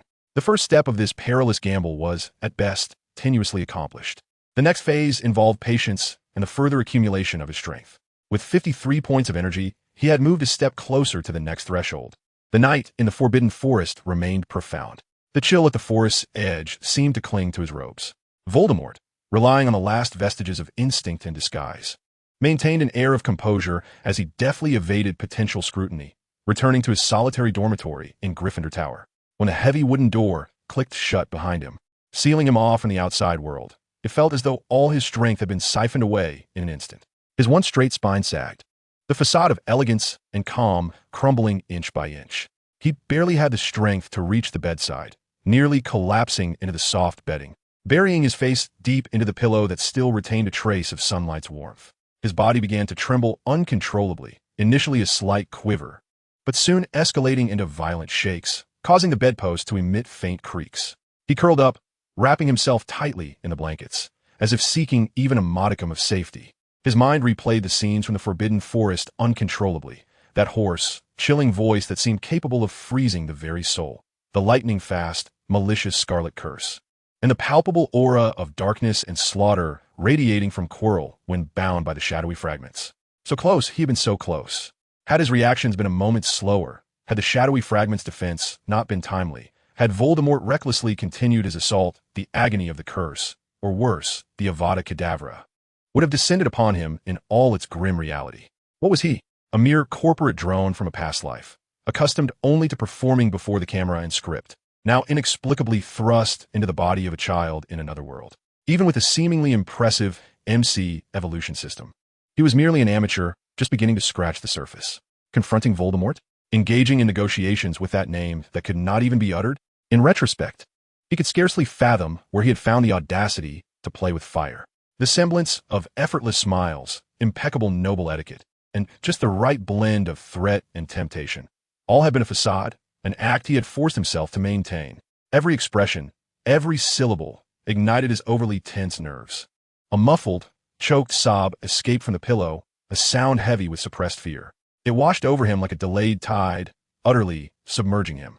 It was not merely the dread of facing Voldemort, but also the profound trepidation of this unfamiliar world, his own vulnerability, and the unpredictable future that loomed ahead. In the following days, Voldemort appeared to return to a semblance of normalcy. He attended classes punctually, dined in the Great Hall, and maintained a facade of politeness when responding to his peers' greetings.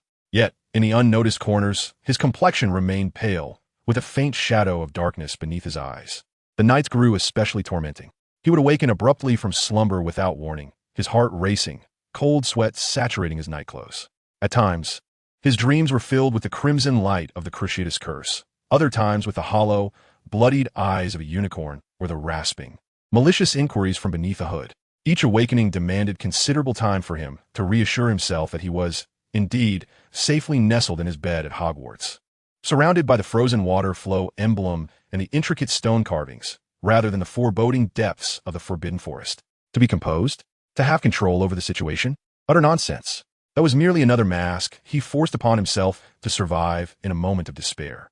Beneath this facade, constructed through sheer skill and the abilities granted by the system, lay an ordinary person who was capable of fear, trembling, and being jolted awake by nightmares in the dead of night. He clutched the duvet tightly, curling his body even more, alone in the solitude of the night, grappling with the overwhelming dread and fragility that threatened to crush him. He knew that dawn would demand him to continue the charade, but at this moment, he permitted himself to relax, albeit slightly, that taut string of tension. Chapter 35. Hagrid and a continuation of Quirrell. A few days later, one evening, Voldemort found himself once again before Hagrid's hut. The setting sun cast a warm orange hue along the edges of the forbidden forest, yet the atmosphere surrounding the hut felt stagnant. He raised his hand and knocked on the door. Inside, there was a flurry of commotion, followed by Hagrid's heavy and hesitant footsteps. The door opened a crack, revealing Hagrid's furry visage. Upon recognizing Voldemort, his rugged brow furrowed instinctively, and his massive form recoiled slightly, one hand cautiously reaching for the pink umbrella propped against the door. "You." Hagrid's voice lacked its usual resounding warmth, tinged with palpable distance and wariness. "What do you want?" Voldemort stood at the threshold, making no attempt to enter. He lifted his striking blue eyes to meet Hagrid's, quickly glazing over with just the right amount of moisture, as if he bore an immense grievance. His lips pressed together slightly, his voice softer than usual, laced with a barely perceptible tremor. "Mr. Hagrid," he murmured, "do you dislike my visits?" As he spoke, he seemed unable to withstand the weight of Hagrid's guarded gaze, retreating 2 small steps, widening the gap between them. He lowered his head, thick lashes casting shadows over his eyes, concealing the emotions within, leaving only a notably slender and desolate profile. "I merely wish to inquire about Yaya's well-being." His voice dwindled to a whisper, almost lost in the evening breeze. It seemed frightened that night in the Forbidden Forest. He paused, finally raising his eyes to glance fleetingly at Hagrid, his expression a mingling of misunderstood sorrow and cautious retreat. "Since you do not welcome me," his voice was as light as a feather, "I shall take my leave." With those words, he turned away, wrapping his arms around himself, slowly retracing his steps toward the castle. The setting sun elongated his shadow, rendering his figure solitary against the vastness of the hunting grounds. Hagrid stood frozen at the door, watching the retreating figure, which appeared profoundly dejected and sorrowful, recalling the assistance he had offered Harry previously, as well as the sincerity that seemed to accompany Voldemort's concern for Yaya. His grip on the umbrella gradually loosened, a flicker of confusion and hesitation crossing his face. Had that night in the Forbidden Forest truly been a mere coincidence?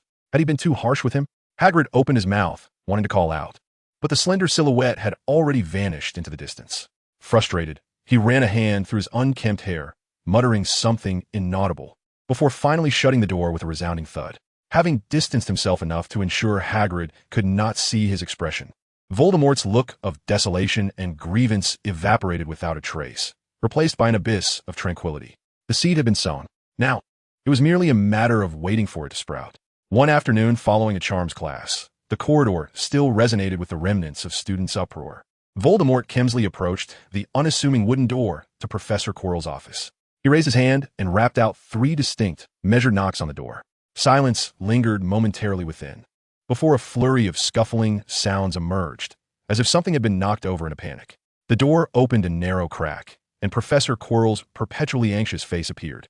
Upon recognizing who stood outside, his eyes widened dramatically, his stutter intensifying, his voice rife with unmistakable terror as he instinctively began to shut the door. Mr. K.K. Kemsley. W.H. What do you want? Voldemort did not force his way in. He simply stood calmly, his gaze fixed upon Quirrell's quivering lips, trembling from fear. "Lower your head," Voldemort commanded, his voice low yet imbued with undeniable authority. Quirrell froze, the entity residing in the back of his mind seemingly tensed as well. After a few seconds of hesitation, under Voldemort's steady gaze, Quirrell slowly, painstakingly bowed his head, fully exposing the heavily wrapped back of his skull beneath the thick fabric of his turban. Voldemort extended his hand, fingertips pinching a tiny, nearly imperceptible shard of unicorn blood. He made no superfluous movements, merely using his thumb and forefinger to gently squeeze. A soft crack echoed. The minuscule fragment shattered in his grasp, transforming into a constellation of barely discernible glimmers.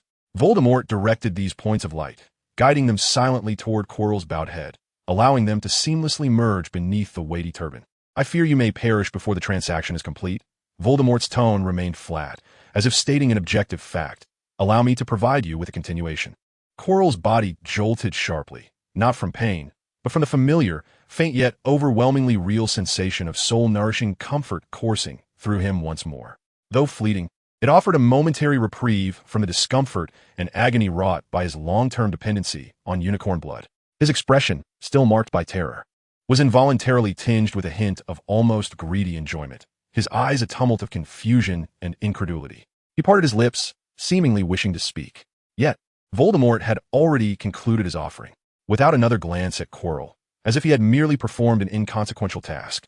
He turned and departed down the corridor at a leisurely pace. Quirrell remained rooted in place, until Voldemort's figure vanished around the corner. Then, he abruptly came to his senses, hastily slamming the office door shut, leaning against it, gasping for breath, his face a mixture of fear, humiliation, and a flicker of yearning for that peculiar power. Outside, the corridor lay empty. Voldemort's expression betrayed no emotion.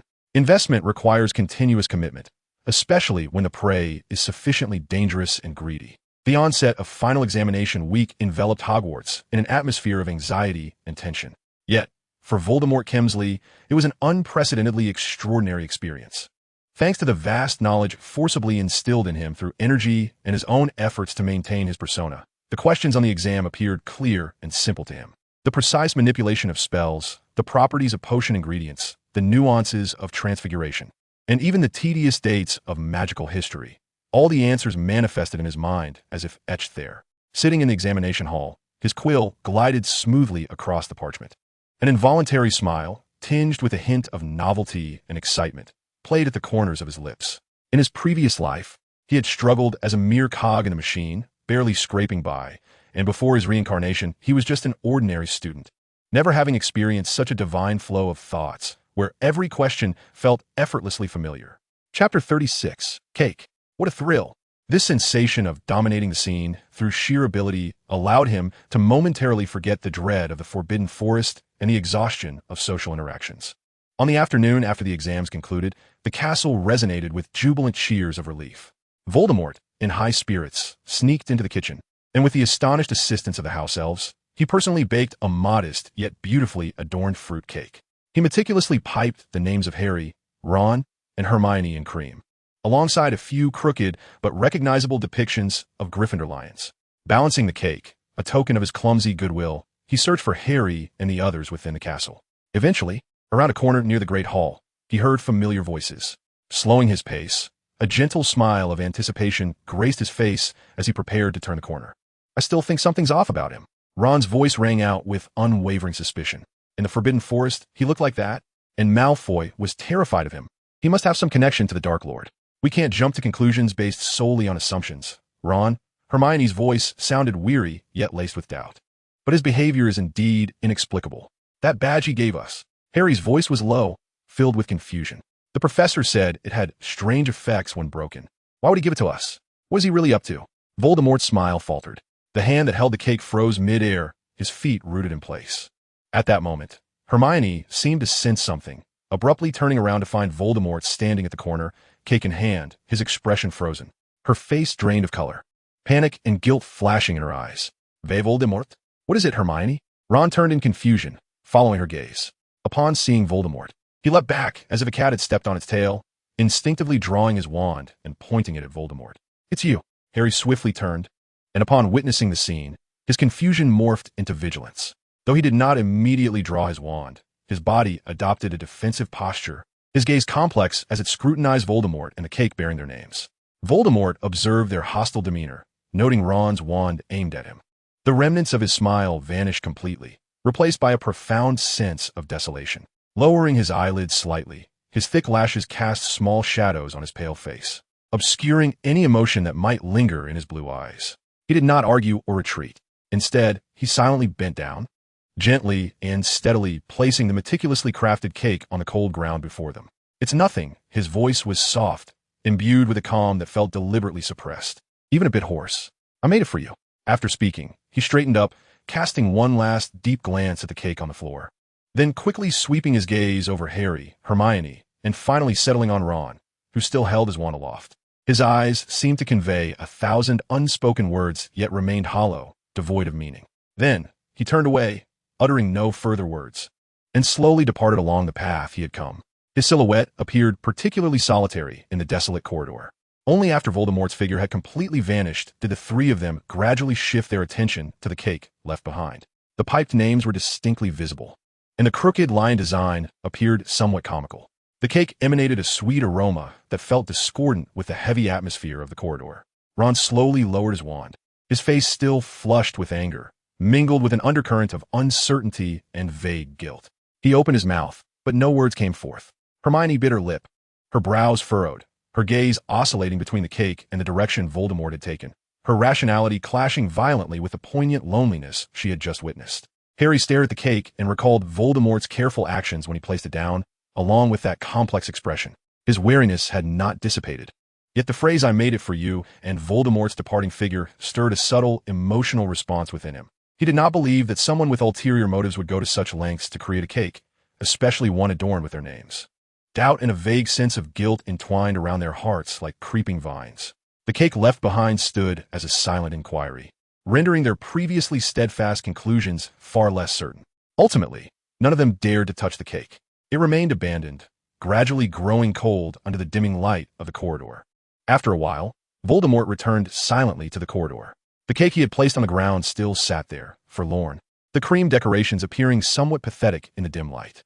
He stood a few steps away, silently observing for several seconds, his expression neutral before stepping forward, bending down to retrieve the cake without a hint of hesitation and unceremoniously tossing it into an empty trash bin around the corner.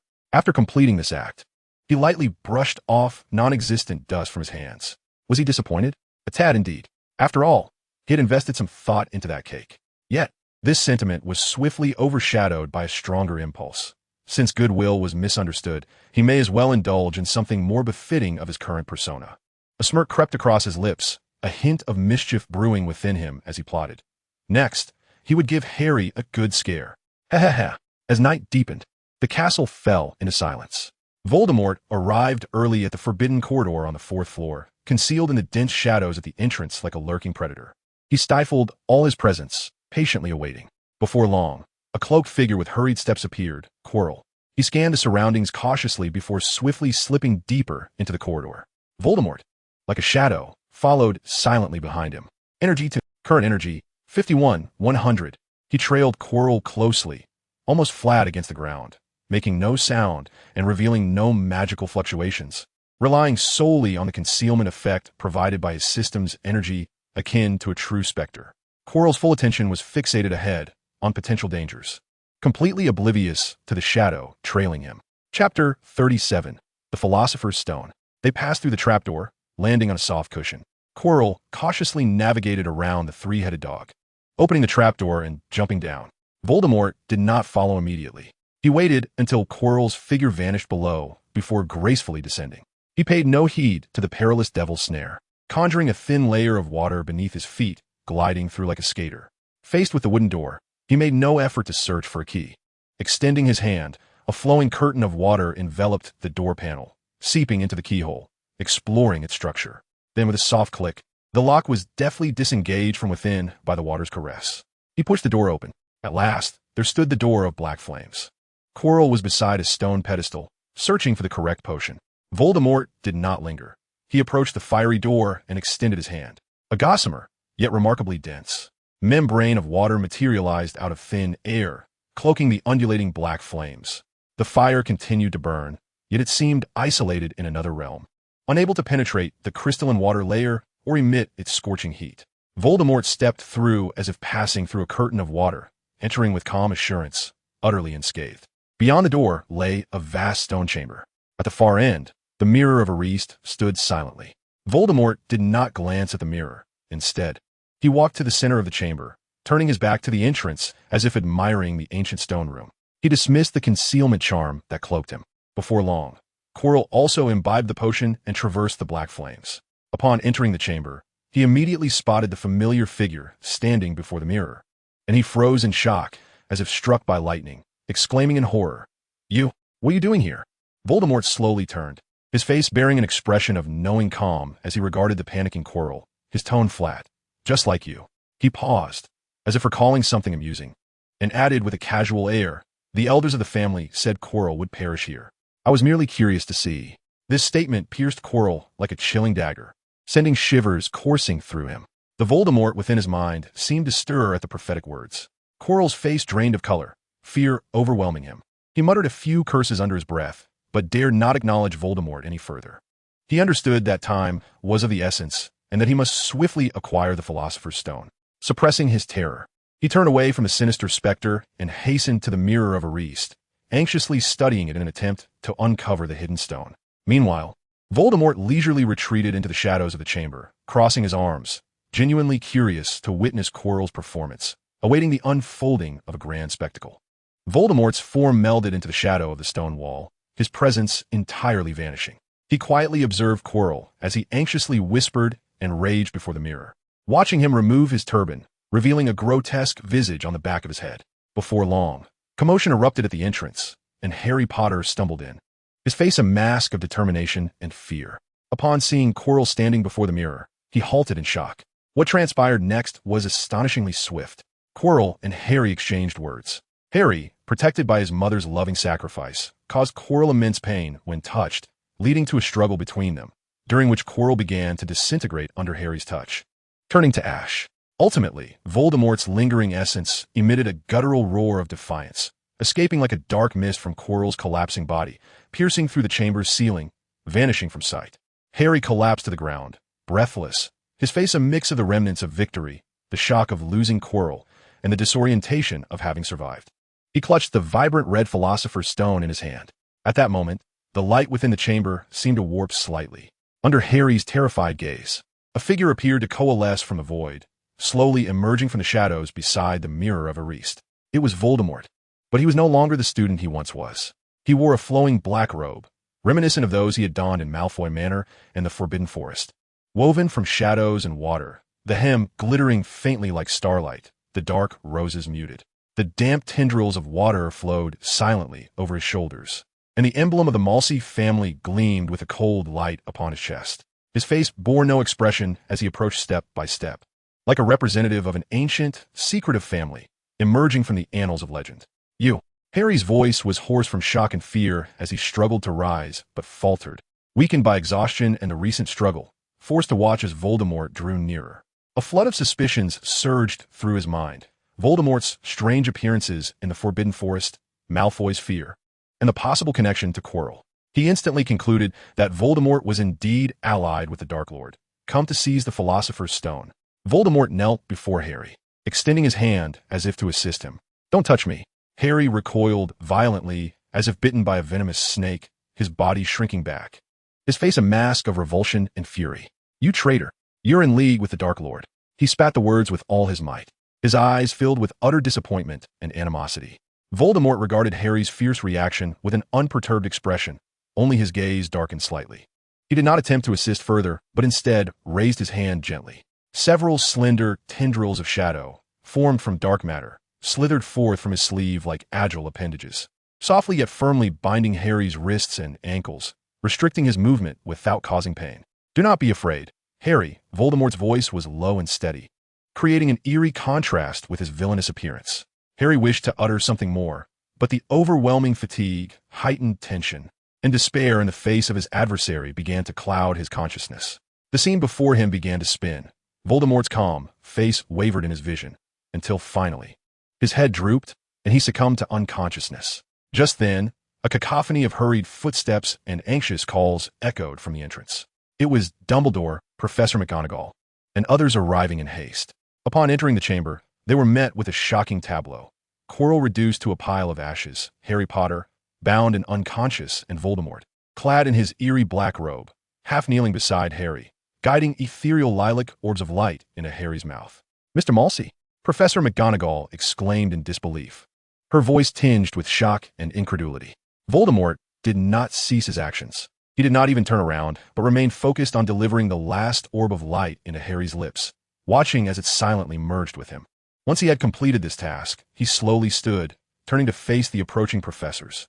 His expression was placid, as if he had merely been engaged in the most ordinary of activities. The shimmering black robe and shadowy embellishments glimmered in the torchlight, starkly contrasting with the tense atmosphere surrounding them. "I require this," Voldemort murmured, casting a glance at the unconscious Harry before turning his attention to the grave-faced Dumbledore. To ease his suffering, the chamber fell into a profound silence. The professors gazed at the enigmatic student before them, then at the bound and inexplicably treated Harry, and at Quirrell's remnants on the ground, momentarily at a loss on how to navigate this complex and bizarre situation. Chapter 38, Interrogation. As Voldemort's words faded, Snape's wand was raised once more, and another binding curse shot forth, clearly indicating his disbelief in Voldemort's narrative. "Professor, please don't do this. I am frightened," Voldemort exclaimed, genuine panic lacing his voice as several shards of dark matter materialized instantly, deftly intercepting the curse. He recoiled slightly, his azure eyes brimming with tears, gazing up at Snape with the wide-eyed innocence of a frightened fawn. In that brief standoff, Professor McGonagall seized the opportunity. With a swift flick of her wrist, a remarkably agile, binding charm shot forth from the tip of her wand, artfully circumventing Voldemort's instinctive frontal defense and striking from a side angle. His entire focus was trained on Snape, and amidst the tension, he failed to fully defend against the attack. As the light flashed, he felt his body tighten, his movements becoming rigid and sluggish. Although he was not entirely petrified, it was evident that he had succumbed to a formidable binding spell. Enough! Professor McGonagall's voice was frigid and unequivocal. With a wave of her wand, she levitated the restrained Voldemort, declaring, "We must ascertain the truth. Severus, take Potter to the hospital wing." The group proceeded to the headmaster's office in silence. The peculiar silver instruments emitted a faint buzzing sound, while the portraits of former headmasters feigned slumber, actually eavesdropping with keen interest. Once Voldemort was released from the levitation spell, he stood awkwardly in the center of the office. Head bowed, hands nervously clasped before him. Dumbledore sat behind the desk, with Professors McGonagall and Snape flanking him, and Professors Flitwick and Sprout also present. The atmosphere thick with tension. Voldemort, Dumbledore's voice remained gentle, yet the light in his blue eyes was sharp as an eagle's. "I must inquire once more, why were you present at the protective enchantments of the Philosopher's Stone tonight? Please speak the truth." Voldemort pressed his lips together, bowing his head in silence, resisting with his quietude. McGonagall stepped forward, her expression stern. "Mr. Malsey, your actions have gravely violated school regulations and pertain to an exceedingly perilous incident. Should you continue to refuse to explain, Hogwarts will no longer be able to guarantee your enrollment. We will be compelled to expel you." The word expel struck Voldemort like a hammer to the heart. He abruptly raised his head, blood draining from his face, eyes filled with genuine terror. Hogwarts was a crucial source of his power. He could not leave. Cornered. His lips trembled, and the tears that had just dried welled up anew.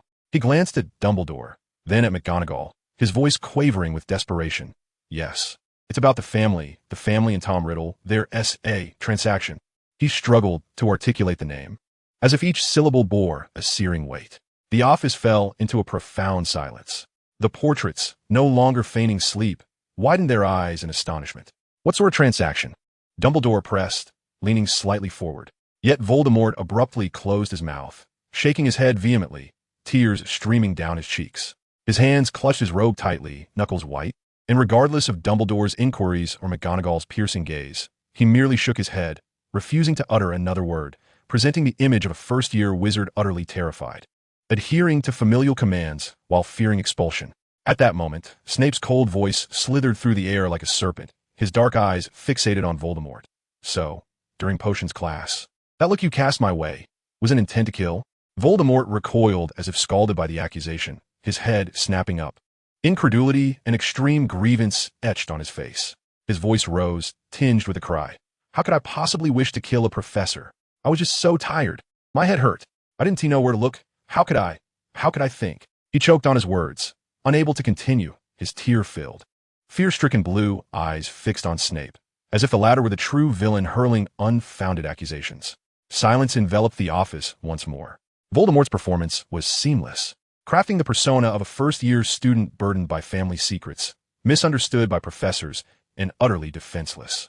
He revealed the explosive information regarding his transaction with Voldemort, but firmly sealed his lips against any deeper revelations, deflecting all further inquiries towards the enigmatic Malsey family. The professors exchanged glances, their doubts not alleviated but deepened. This weeping boy before them, shrouded in mystery, appeared fragile, yet maybe entangled in unimaginable darkness and secrets. Dumbledore paused for a moment, then nodded slightly to Snape. "Severus, please take Mr. Malsey down." While the destination was not specified, Voldemort understood that Snape was to extract the truth in his own manner. He lowered his head, his body trembling slightly, obediently following the flowing black robes of Snape out of the headmaster's office. The atmosphere in the dungeons was even colder and more humid than above. The potent scent of potion ingredients mingling with herbs and chemicals was almost overpowering. Snape's private office, which also served as a storeroom, was no different. Shelves lined with glass vials of various hues housed peculiar biological components. Snape shut the door behind him, cutting off the outside world. He did not speak immediately, but first waved his wand, dispelling the binding spell on Voldemort. As his body relaxed, Voldemort instinctively moved his stiff shoulders, but then immediately shrank back, like a frightened fledgling, warily observing Snape. Without acknowledging him, Snape strode directly to a long table cluttered with parchment and empty potion bottles. He picked up an empty crystal vial, his long, pale fingers absently toying with the rim, producing a faint, disquieting scratching sound. The only sounds in the dungeon were the occasional crackle of the fireplace and the rhythmic scraping. An invisible pressure thickened the air, suffocating in its intensity. After a considerable pause, Snape finally lifted his gaze, his black eyes in the dim light resembling a deep abyss, fixed intently upon Voldemort. His voice was low and smooth, like cold silk brushing against skin. "I believe you are well aware of the effect of the truth serum, Mr. Msi." He spoke slowly, his gaze sweeping over a dark bottle labeled with intricate Latin script. "Just 3 drops can transform the most cunning liar into the most honest penitent. It will strip away all facades, exposing every secret, no matter how deeply buried." Leaning slightly forward, shadows cloaked him, before Dumbledore. "Your pitiful act might elicit a shred of useless sympathy. But here," he left the thought unfinished, yet the implied threat lingered heavily in the air. Voldemort began to tremble uncontrollably, the intensity of his shivers surpassing those before. His complexion paled, lips devoid of color, and his cerulean eyes filled with pure, nearly overflowing terror.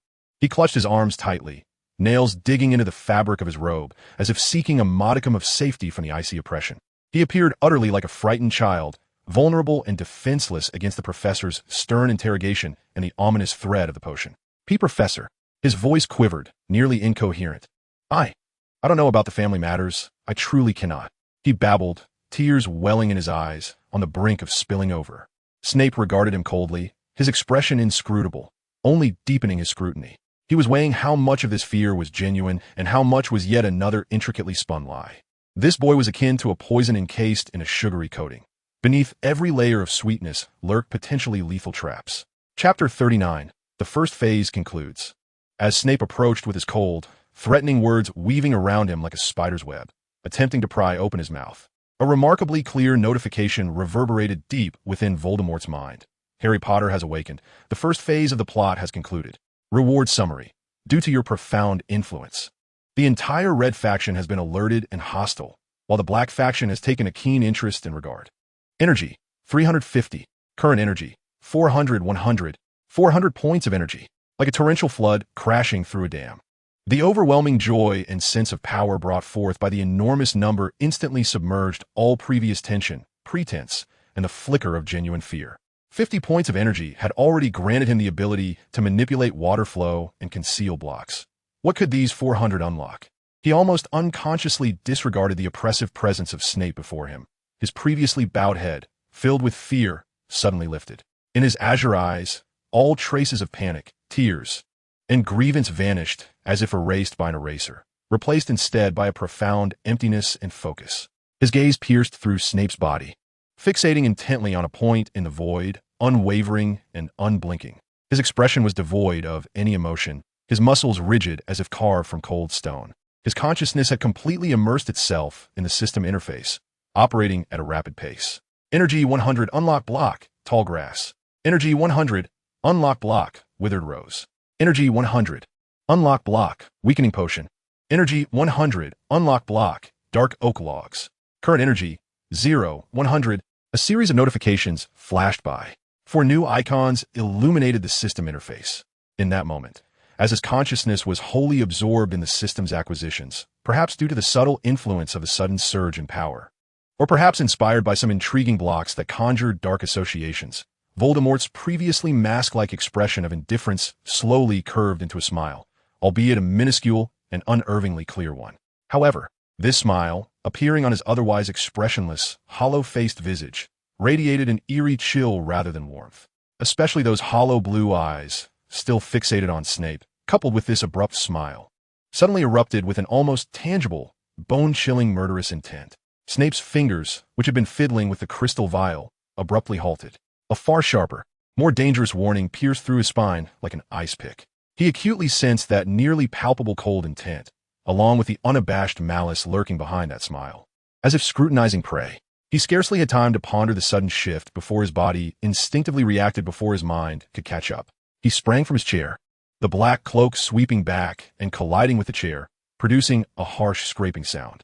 In an instant, he took a significant step back, nearly colliding with the cold stone wall, his wand rising with the swiftness of a venomous snake, firmly aimed at Voldemort, who remained standing, his expression unsettling. The tip of the wand trembled slightly, a reflection of its master's taut nerves. "You." Snape's voice bore a hint of barely perceptible hesitation, stemming from profound surprise. His black eyes brimmed with shock and intense vigilance, even revealing a trace of an unacknowledged, slight terror in the face of an entirely unknown danger.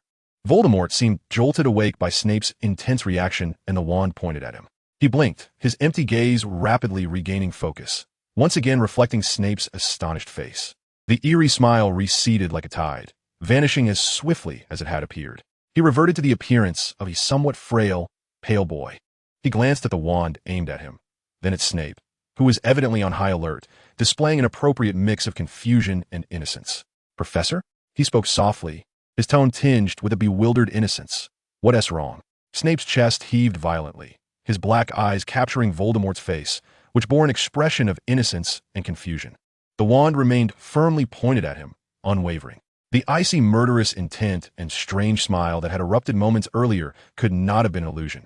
It was a presence he had only felt from the most dangerous Death Eaters and Dark Wizards, a complete disregard for life. Yet the boy before him could, in an instant, retract all of that, draping himself once again in a fragile, deceptive exterior. This mastery over control was far more terrifying than overt malice. He chose not to answer Voldemort's feigned inquiry. The air thickened with suffocating silence, broken only by the restless crackling of the fireplace and Snape's own heavy breathing. After several seconds, Snape slowly, with immense caution, lowered his wand by a few inches, yet it remained poised for immediate attack. His other hand instinctively clenched, knuckles whitening from the pressure, the fingers that had unconsciously fidgeted with the crystal vial now trembling slightly. It was a sign of his body attempting to regain control of its muscles after a surge of tension. He shifted half a step to the side, his movements stiff, ensuring he was entirely out of Voldemort's direct line of sight, positioning himself for better observation and defense. His gaze sliced through Voldemort's face like a scalpel, desperately seeking traces of the terrifying undercurrents that had lurked beneath that seemingly tranquil blue sea. "Leave."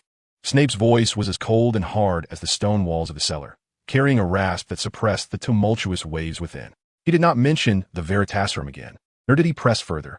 The shock from that moment made him realize that conventional interrogation methods might prove utterly ineffective on this boy, potentially inciting even more uncontrollable reactions.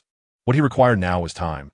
He needed to reassess the threat level posed by this being named Voldemort, and report the glimpse of the truth he had just witnessed to Dumbledore. Watching Snape in a state of tense vigilance, yet forcibly restrained, a faint, almost imperceptible hint of mockery flashed in the depths of Voldemort's azure eyes. He obediently nodded, softly responding, "Yes, Professor." Then, lowering his head, he stepped with seemingly compliant strides, cautiously maneuvering around the still tense Snape, hastily exiting the suffocating confines of the cellar office. The door closed behind him. Snape remained in his defensive stance for a long while. Only after confirming that the eerie figure had truly departed did he slowly lean against the cold stone wall, a hint of exhaustion washing over him. He raised a hand, pressing firmly against his throbbing temple, his black eyes swirling with unprecedented gravity and a tinge of a long-forgotten chill in the face of an unknown, formidable threat. He looked down at his fingers, which had inadvertently crushed a small piece of hard-shelled insect egg on the desk due to excessive force, now smeared with a bit of yellowish slime. This Voldemort, he must be closely monitored. Immediately, without delay. Chapter 40. Tall grass, dark oak logs, withered rose, weakening potion. As the holiday approached, Voldemort contemplated purchasing a plot of land to truly establish a stronghold for the Morsi family. However, prior to that, he must swiftly discern the specific uses of the 4 newly acquired blocks. He once again ascended to the 8th floor, concentrating his thoughts in front of the blank wall. "I require a sufficiently spacious area filled with living beings to practice my magic." The door to the room of requirement materialized as expected. Upon entering, the sight before him elicited a slight raise of his eyebrows. This space was no longer an expansive training ground, but rather resembled a diminutive primal forest, shrouded by an invisible barrier. Low shrubs adorned the landscape, and he could even spot a few naive rabbits, conjured by magic, frolicking amongst the grass. The area was ample, with familiar, indestructible stone walls encircling it. With his energy depleted, he could no longer rely on the system for direct knowledge infusion or energy manipulation, thus resorting to the most primitive method, manual testing. He first retrieved the withering rose. The flower exhibited an ominous hue, a blackish purple tainted as if by ashes, with curled petal edges gleaming with a metallic coldness. Cautiously, he prodded the petals with a simple twig. A soft hissing sound echoed as the point of contact instantly charred. decaying as if corroded by a potent acid, disintegrating into a swirl of black ash. Voldemort's pupils constricted. A dark magical plant, highly corrosive. He inhaled deeply, focusing his mind, attempting to command the rose with his thoughts. He extended his finger, inching closer.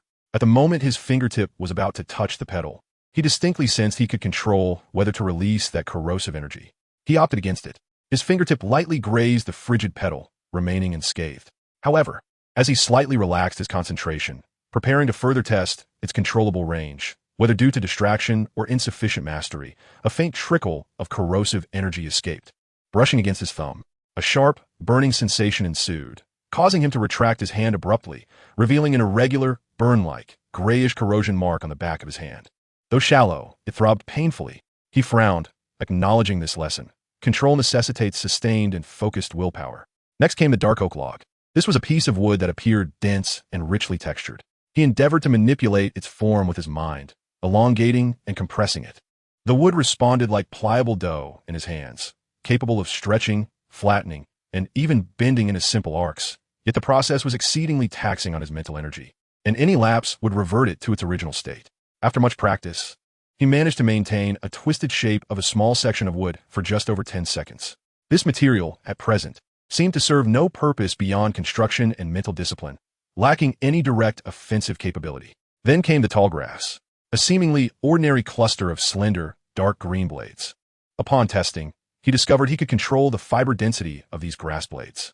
When he concentrated, the soft edges of the grass could instantaneously harden into sharpness, resembling fine thorns.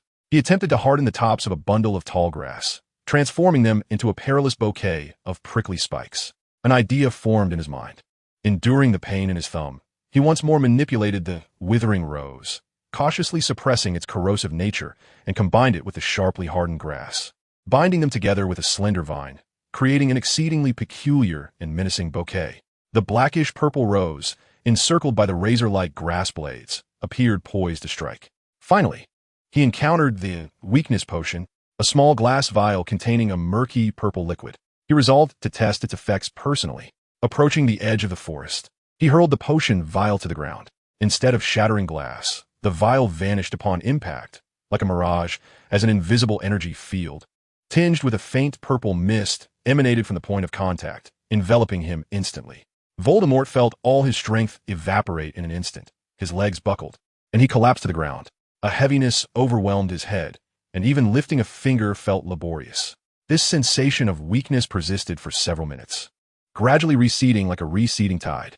Struggling to sit up, his heart raced from the experience. He immediately began to experiment, discovering he could indeed control the range and intensity of the potion's effects. From merely inducing weakness and sluggishness to plunging one into brief unconsciousness, he could fine-tune the effects through his intent when casting the potion. To test the limits of unconsciousness, he shattered another vial, successfully rendering himself incapacitated for 20 minutes. Upon awakening, he felt utterly drained, compounded by the burning pain in his thumb and the overexertion of his mental energy, leaving him feeble beyond measure. The timing was impeccable. Weakly propping himself up, clutching the meticulously crafted, dangerous bouquet, he staggered out of the room of requirement, heading directly towards the infirmary. Just in time, the next class was about to commence, providing him with the perfect excuse to skip. Madame Pomfrey. He entered the infirmary, his voice faint, complexion pale, a sheen of sweat adorning his forehead. He presented the bouquet to the astonished head nurse, revealing the evident corrosion mark on his thumb with his other hand. I was stung by this bouquet, sent by my family, and now I feel utterly drained. Madame Pomfrey, perplexed, accepted the bouquet, and as she beheld the ominous blackish-purple rose and the surrounding razor-sharp grass blades, her eyes widened in shock. A grave expression crossed her face, and she nearly gasped. Merlin, this is a plant infused with dark magical energy. Child, how could your family send you such a thing? Quickly lie down. Let me examine you. Madame Pomfrey's movements were swift and professional, first meticulously cleaning the corrosion on Voldemort's thumb with a cold, pungent purple ointment, the intense stinging sensation causing him to gasp sharply. Next, she forcibly administered several vials of excruciatingly foul potions, some smelling of rotting cabbage mixed with rust, others resembling the liquid from summer's worth of rotten eggs. And one felt as if countless tiny needles were pricking his tongue and throat. Voldemort lay on the hospital bed, feeling as if his very soul were about to escape his mouth, his complexion more ashen than before, staring vacantly at the ceiling of the infirmary, genuinely feeling a profound sense of despair. This was more tormenting than facing Voldemort himself. Chapter 41. Dark Magical Plants, the Withering Rose. Observing his pale visage, curled in despair upon the hospital bed, Madame Pomfrey's seriousness remained undiminished. She picked up the bouquet, still radiating danger, carefully avoiding direct contact with the petals, and sternly inquired, "Mr. Moores, I implore you to answer me sincerely. Why would your family send you such a plant, obviously imbued with dark magical energy? This is perilous. Are they unaware of the harm it could inflict upon you?" Voldemort, weak and half-lidded, his long lashes casting shadows over his eyes, concealed a fleeting glimmer of calculation. Seizing the brief moment while Madame Pomfrey turned to fetch bandages, his fingers subtly stirred beneath the covers, and a few minuscule, nearly imperceptible particles of hidden dust quietly drifted out, precisely adhering to each blackish-purple petal of the withering rose, swiftly etching the thorn-wreathed M-shaped crest of the Moores family, a faint mark, yet distinctly recognizable. Upon hearing Madame Pomfrey's inquiry, he slowly opened his eyes, his cerulean gaze suffused with palpable fatigue and a subtle, appropriate bewilderment. His voice emerged weakly. I do not know, my lady." He furrowed his brow slightly, as if straining to recall. "I only remember, when I was very young, these flowers seemed to be everywhere in the corners of the estate. They might just want me to reminisce about my childhood." His tone carried an air of uncertainty and a barely perceptible hint of grievance, perfectly embodying the image of a bewildered child, confused by familial actions, yet unable to resist.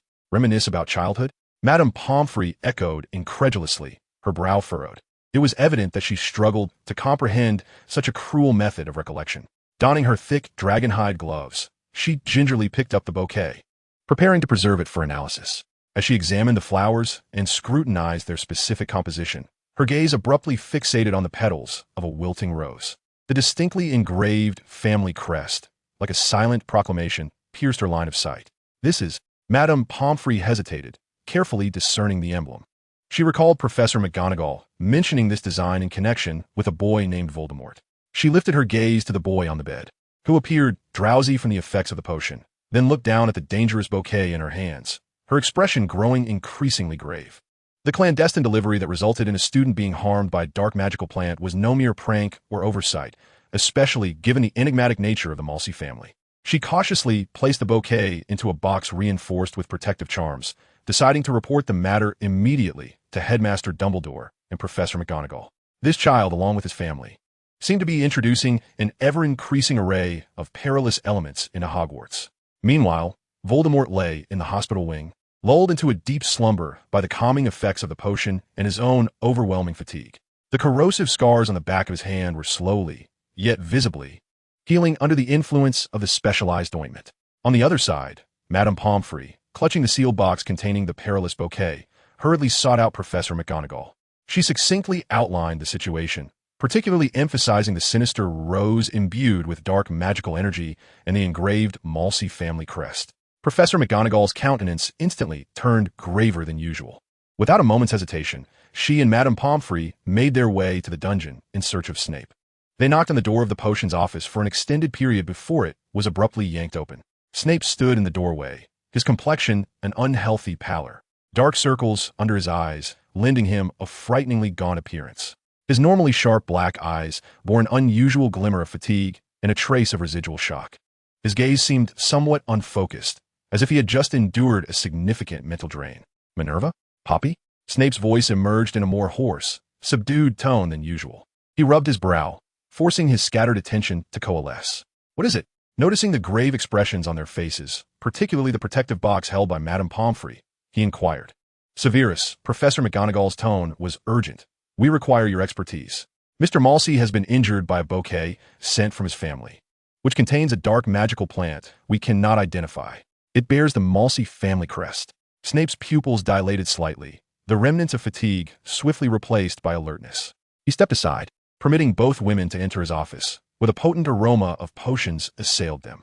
Madame Pomfrey carefully placed the box on Snape's cluttered workbench and opened the lid. The eerie bouquet was revealed before the trio. Sharp, needle-like grass surrounded a central rose of deep purple, seemingly congealed with foreboding and decay. even through the protective charms. A chill, corrosive energy emanated faintly. Snape donned his dragonhide gloves and picked up a silver tweezers, cautiously avoiding the sharp thorns of the grass as he leaned closer to the wilting rose. His gaze, akin to the most precise instrument, scanned every curled petal, his nostrils flaring as he detected the faintest traces of sulfur and decay within the magical residue. An unprecedented variant, Snape murmured, his tone heavy. The energy structure is exceedingly ancient and malevolent. This corrosion is not merely acidic.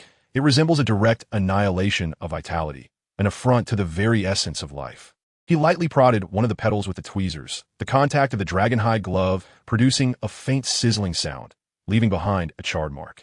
Professor McGonagall gasped sharply. Madame Pomfrey's complexion darkened further. Can you analyze the specific components and origin? Professor McGonagall pressed. Snape shook his head, his brow furrowed. We require samples for in-depth alchemical analysis, and it may necessitate tracing its magical signature, but this is exceedingly perilous. A misstep could trigger a backlash from the dark magic contained within.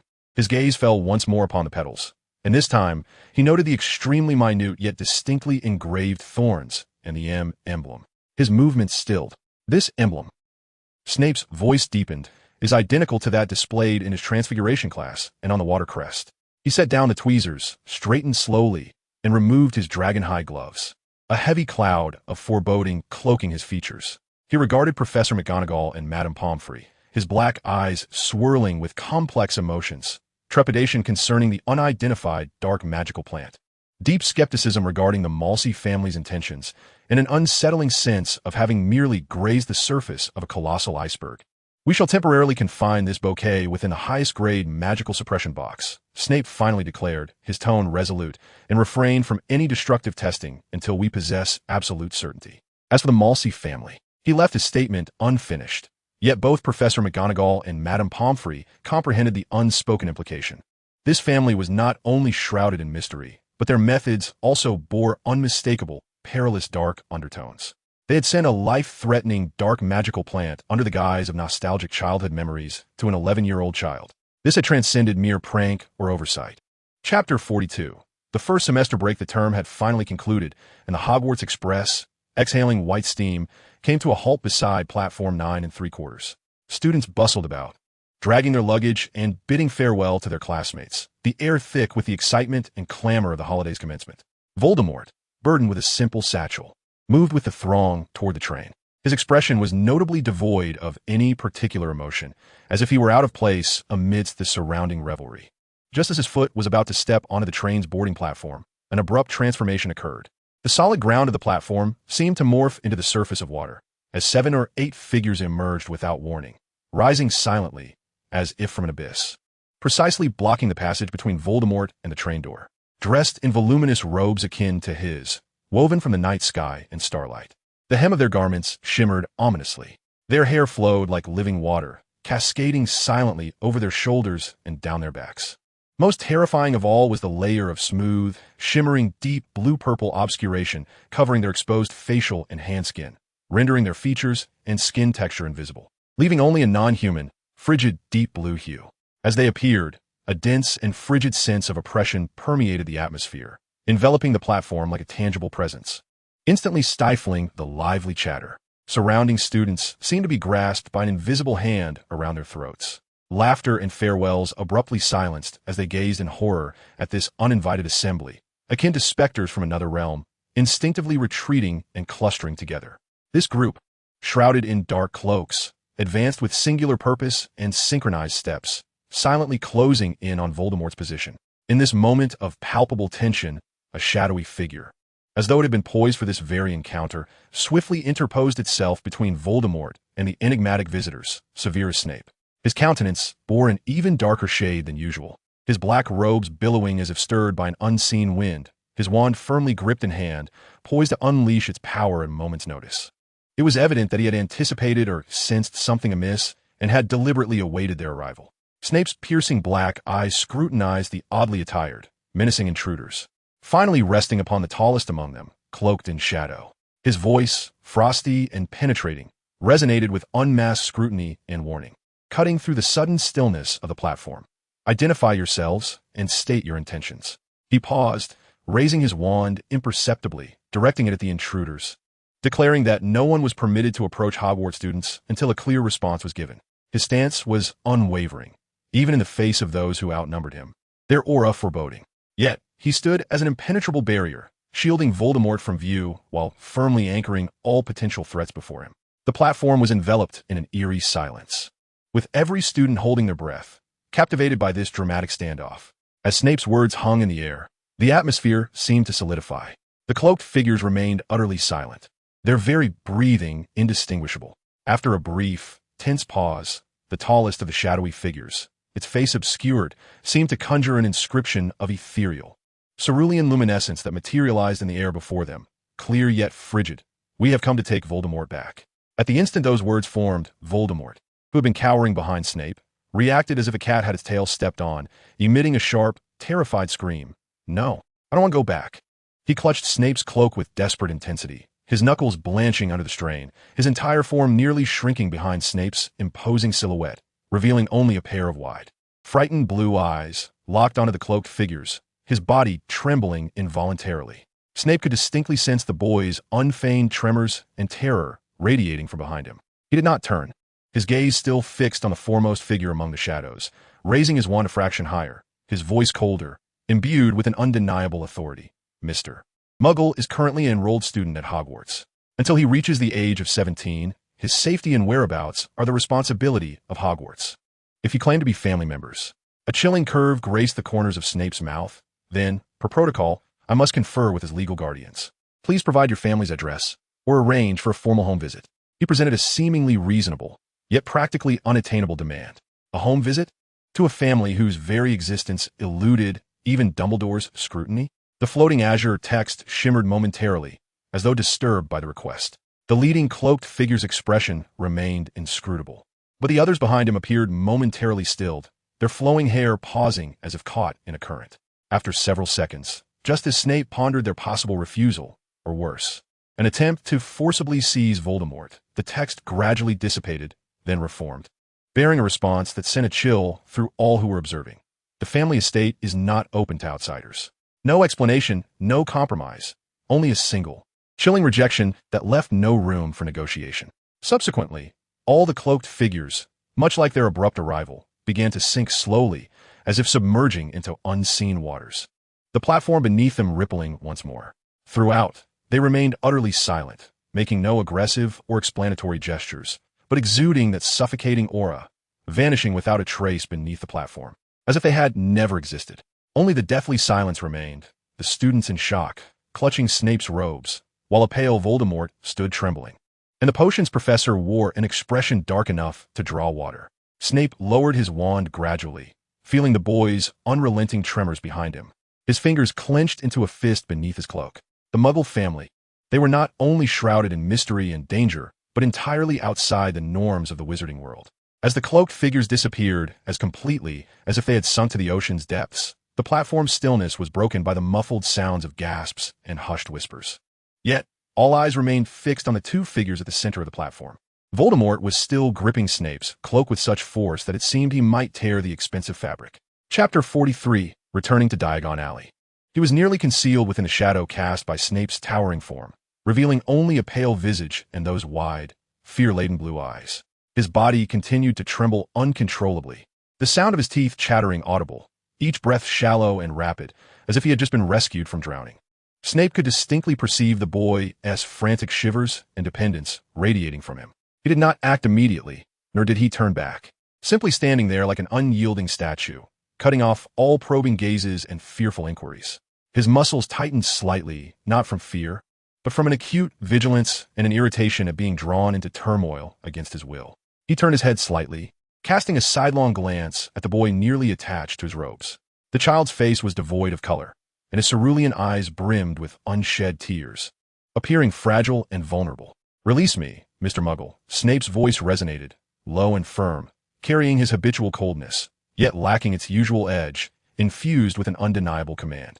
Voldemort seemed startled awake by this tone, his fingers loosening slightly, yet he did not fully relinquish his grip, gazing up with those glistening, terrified eyes, his lips trembling, as if he wished to speak but could produce no sound. Snape furrowed his brow, refraining from further urging. He sensed the boy's tremors were genuine. Silently, Snape turned away, compelling Voldemort to finally let go of his cloak, then regarded the shivering student from a position of authority, his gaze scrutinizing.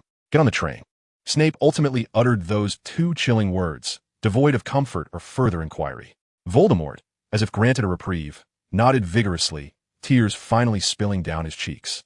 He hastily wiped his face with the back of his hand, avoiding Snape's eyes, as well as the gaze of the classmates watching him. Lowering his head and stumbling towards the nearest carriage door with a sense of urgency, scrambling up and disappearing behind it, Snape remained rooted in place, observing Voldemort's panicked retreat.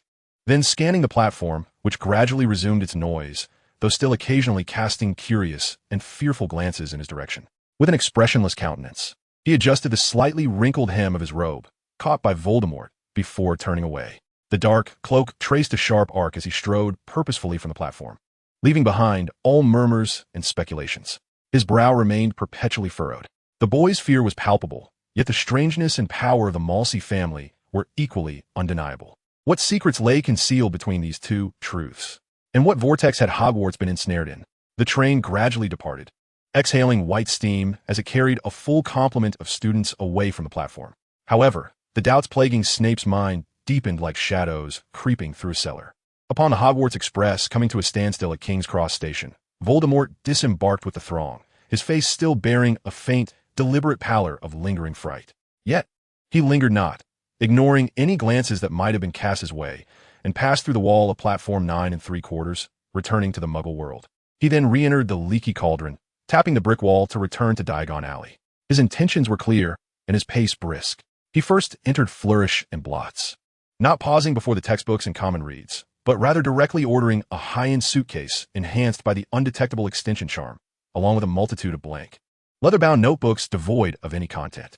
He meticulously placed these items into the newly acquired suitcase. Next, he proceeded to Gringotts. Under the indifferent gaze of the goblins, he entered the anonymous vault belonging to the Malsey family, withdrawing nearly half of the mountainous pile of galleons and stowing them into several bags treated with the shrinking charm and weight-reducing charm, securely placing them in the suitcase-esque compartments. As he left Gringotts, he deliberately showcased the suitcase's extraordinary nature, and indeed, as he approached the dark entrance of Nocturne Alley, he found himself confronted and cornered by several ill-intentioned wizards. They grinned maliciously, demanding the suitcase. Voldemort engaged in no idle chatter. He did not even draw his wand. His gaze merely turned icy. Suddenly, sharp thorns, hardened from the tall grass below, erupted from the ground beneath his assailants, piercing the feet of two of them and eliciting blood-curdling screams. Simultaneously, he silently shattered a small vial of weakness potion among the remaining foes, who instantly felt their limbs weaken, their wands slipping from their grasp. Amidst the chaos, Voldemort manipulated a sharp shard of dark oak, akin to a silent serpent, and precisely sliced through the throat of the leading wizard. Blood sprayed forth as the man's eyes widened in shock, clutching his neck before collapsing, convulsing briefly before falling silent. Voldemort cast not a glance at the corpse or the wailing accomplices as he picked up the suitcase and turned away, his expression unchanged, as if he had merely disposed of a few inconvenient insects. Returning near the entrance of Nocturne Alley, he swiftly acquired several tomes regarding ancient curses, soul magic, and the appraisal of dark artifacts from a more secluded shop specializing in items of dark magic, placing them into the suitcase. He initially intended to depart Diagon Alley, but his steps faltered. No, it was still not sufficiently concealed. He turned and rejoined the bustling crowd of Diagon Alley, seeking out an unoccupied corner. An overwhelming, uncontrollable sense of tearing engulfed him, and the surrounding scenery warped and blurred instantaneously. In the next moment, an abyss of darkness and weight pressed in from all sides. He found himself in a realm of absolute blackness, utter silence, and terrifying pressure. The faint sound of rocks groaning under immense weight echoed in his ears. Beneath the earth, at least 3,000 meters down, a sudden wave of suffocation and the dread of an unknown depth seized him, causing his heart to race wildly. Instinctively, he summoned all available Obscurus blocks. A thick, dense shell of deep blue-violet luminescent Obscurus blocks formed instantly around him, encasing him like an oval cocoon, isolating him from the oppressive pressure of the deep earth. The protective shell emitted a faint, resonant hum as it bore the weight, staunchly holding back the destructive force. Voldemort gasped for air within, his back drenched in cold sweat. In that fleeting moment, he truly believed he would be crushed into a pulp. After calming his frantic heartbeat, he gritted his teeth and pushed his energy reserves further. With the obscurest shell as his nucleus, the surrounding heavy rock layers seemed to be forcibly repelled, compressed, and reinforced by an invisible force, creating a vast spherical void approximately 50 meters in radius and 20 meters in height in this extreme subterranean depth. The walls and ceiling of the void were adorned with flowing obscurus blocks, reinforcing and emanating a steady glow, illuminating this desolate underground space. The pressure dissipated, replaced by a heart-stopping, absolute void and expanse. Voldemort withdrew the protective obscurus shell, standing at the center of this territory entirely his own, situated 3,000 meters beneath the surface. He lifted his gaze to behold the seemingly infinite dark void he had forcibly carved out, a genuine yet mad smile finally gracing his lips. Now, he could commence his grand undertaking of renovation. Chapter 44. The Formative Years of the Msi Family. For nearly half a month, in this isolated depth beneath the world, Voldemort had nearly exhausted himself, fervently depleting the system's energy. Energy flowed forth like a deluge unleashed, transforming the originally vacant spherical space under the focus of his concentrated will. The obscurus blocks formed the foundational structure of the palace. Towering columns, arched ceilings, winding staircases, and thick walls were all sculpted from this dark material that emitted a ghostly blue light, cold yet solid. Dark oak timber was employed to craft doors, windows, railings, and the frames of various furnishings, presenting an ancient, heavy luster that formed a striking contrast to the coldness of the obscurus blocks. Water, under his precise control, ceased to be merely a tool for defense or attack, and instead became a dynamic element of design. In specific areas, it coalesced into still, mirror-like pools, reflecting the soft glow of the obscurus ceiling, or transformed into slender waterfalls that silently cascaded from heights into the basins below, devoid of any sound save for the visual serenity and eeriness. With utmost care, he transplanted withering roses in especially crafted pots sculpted from obscurus blocks, positioning them along the corridors beside the throne and at significant corners. These black and purple flowers, symbolizing decay and death, bloomed quietly under the ghostly blue light, infusing the underground palace with an air of dangerous opulence. The remaining galleons he had withdrawn from Gringotts were piled within a designated circular vault constructed from obscurus blocks. However, each coin's surface bore an imperceptible layer of decaying rose corrosive energy. Any unapproved touch upon these coins would result in an instant corrosive affliction to the hand. The palace's walls, columns, and even the ceiling were adorned with ancient and magnificent carvings and murals. These designs were not mere figments of imagination, but rather derived from the ordinary landscape paintings he had procured in Diagon Alley and Nocturne Alley, depicting dark forests, ancient ruins, and twisted creatures, which he subsequently refined using water and obscurus dust. The once ordinary scene, under his transformation, has taken on sharper and more enigmatic lines, enveloping the atmosphere in a chilling and oppressive ambience. The content subtly alludes to themes that are both ancient and secretive, intertwining power and sacrifice, rich with implications. The entire palace interior is vast, with astonishing height, winding corridors, and an expanse that is both empty and silent. The faint glow emanating from the obscured block serves as the primary light source, casting everything in a bluish-purple, hazy, and cold hue. The somberness of dark oak, the peril of withering roses, the deathly stillness of the water features, and the visual impact of those bizarre murals collectively foster an atmosphere that is profoundly stifling, opulent, yet imbued with an ancient mystique. Voldemort stands in the grand hall at the center of the palace, surveying his masterpiece, a hint of fatigue on his pale visage, but more so, a sense of satisfaction. This place is eerie and strange, yet it perfectly aligns with his vision of the Msi family's secret stronghold. Not perfect enough, he murmurs to himself, his gaze sweeping over blank walls and corners yet to be adorned. Next semester, once I unlock more decorative blocks, I shall refine it further. For now, this subterranean palace possesses a fundamental framework and an imposing presence. He has no intention of resting during the upcoming holiday. Grasping a bag filled with blank notebooks and a case for the non-tracing extension spell, he ventures into the depths of the palace, to a study crafted from dark oak. He is determined to utilize the remaining time to wholeheartedly compile the history of the Msi family. He aims to fabricate a lineage that is ancient, mysterious, powerful, intertwined with Grindelwald, possessing unique abilities and concealed for certain reasons.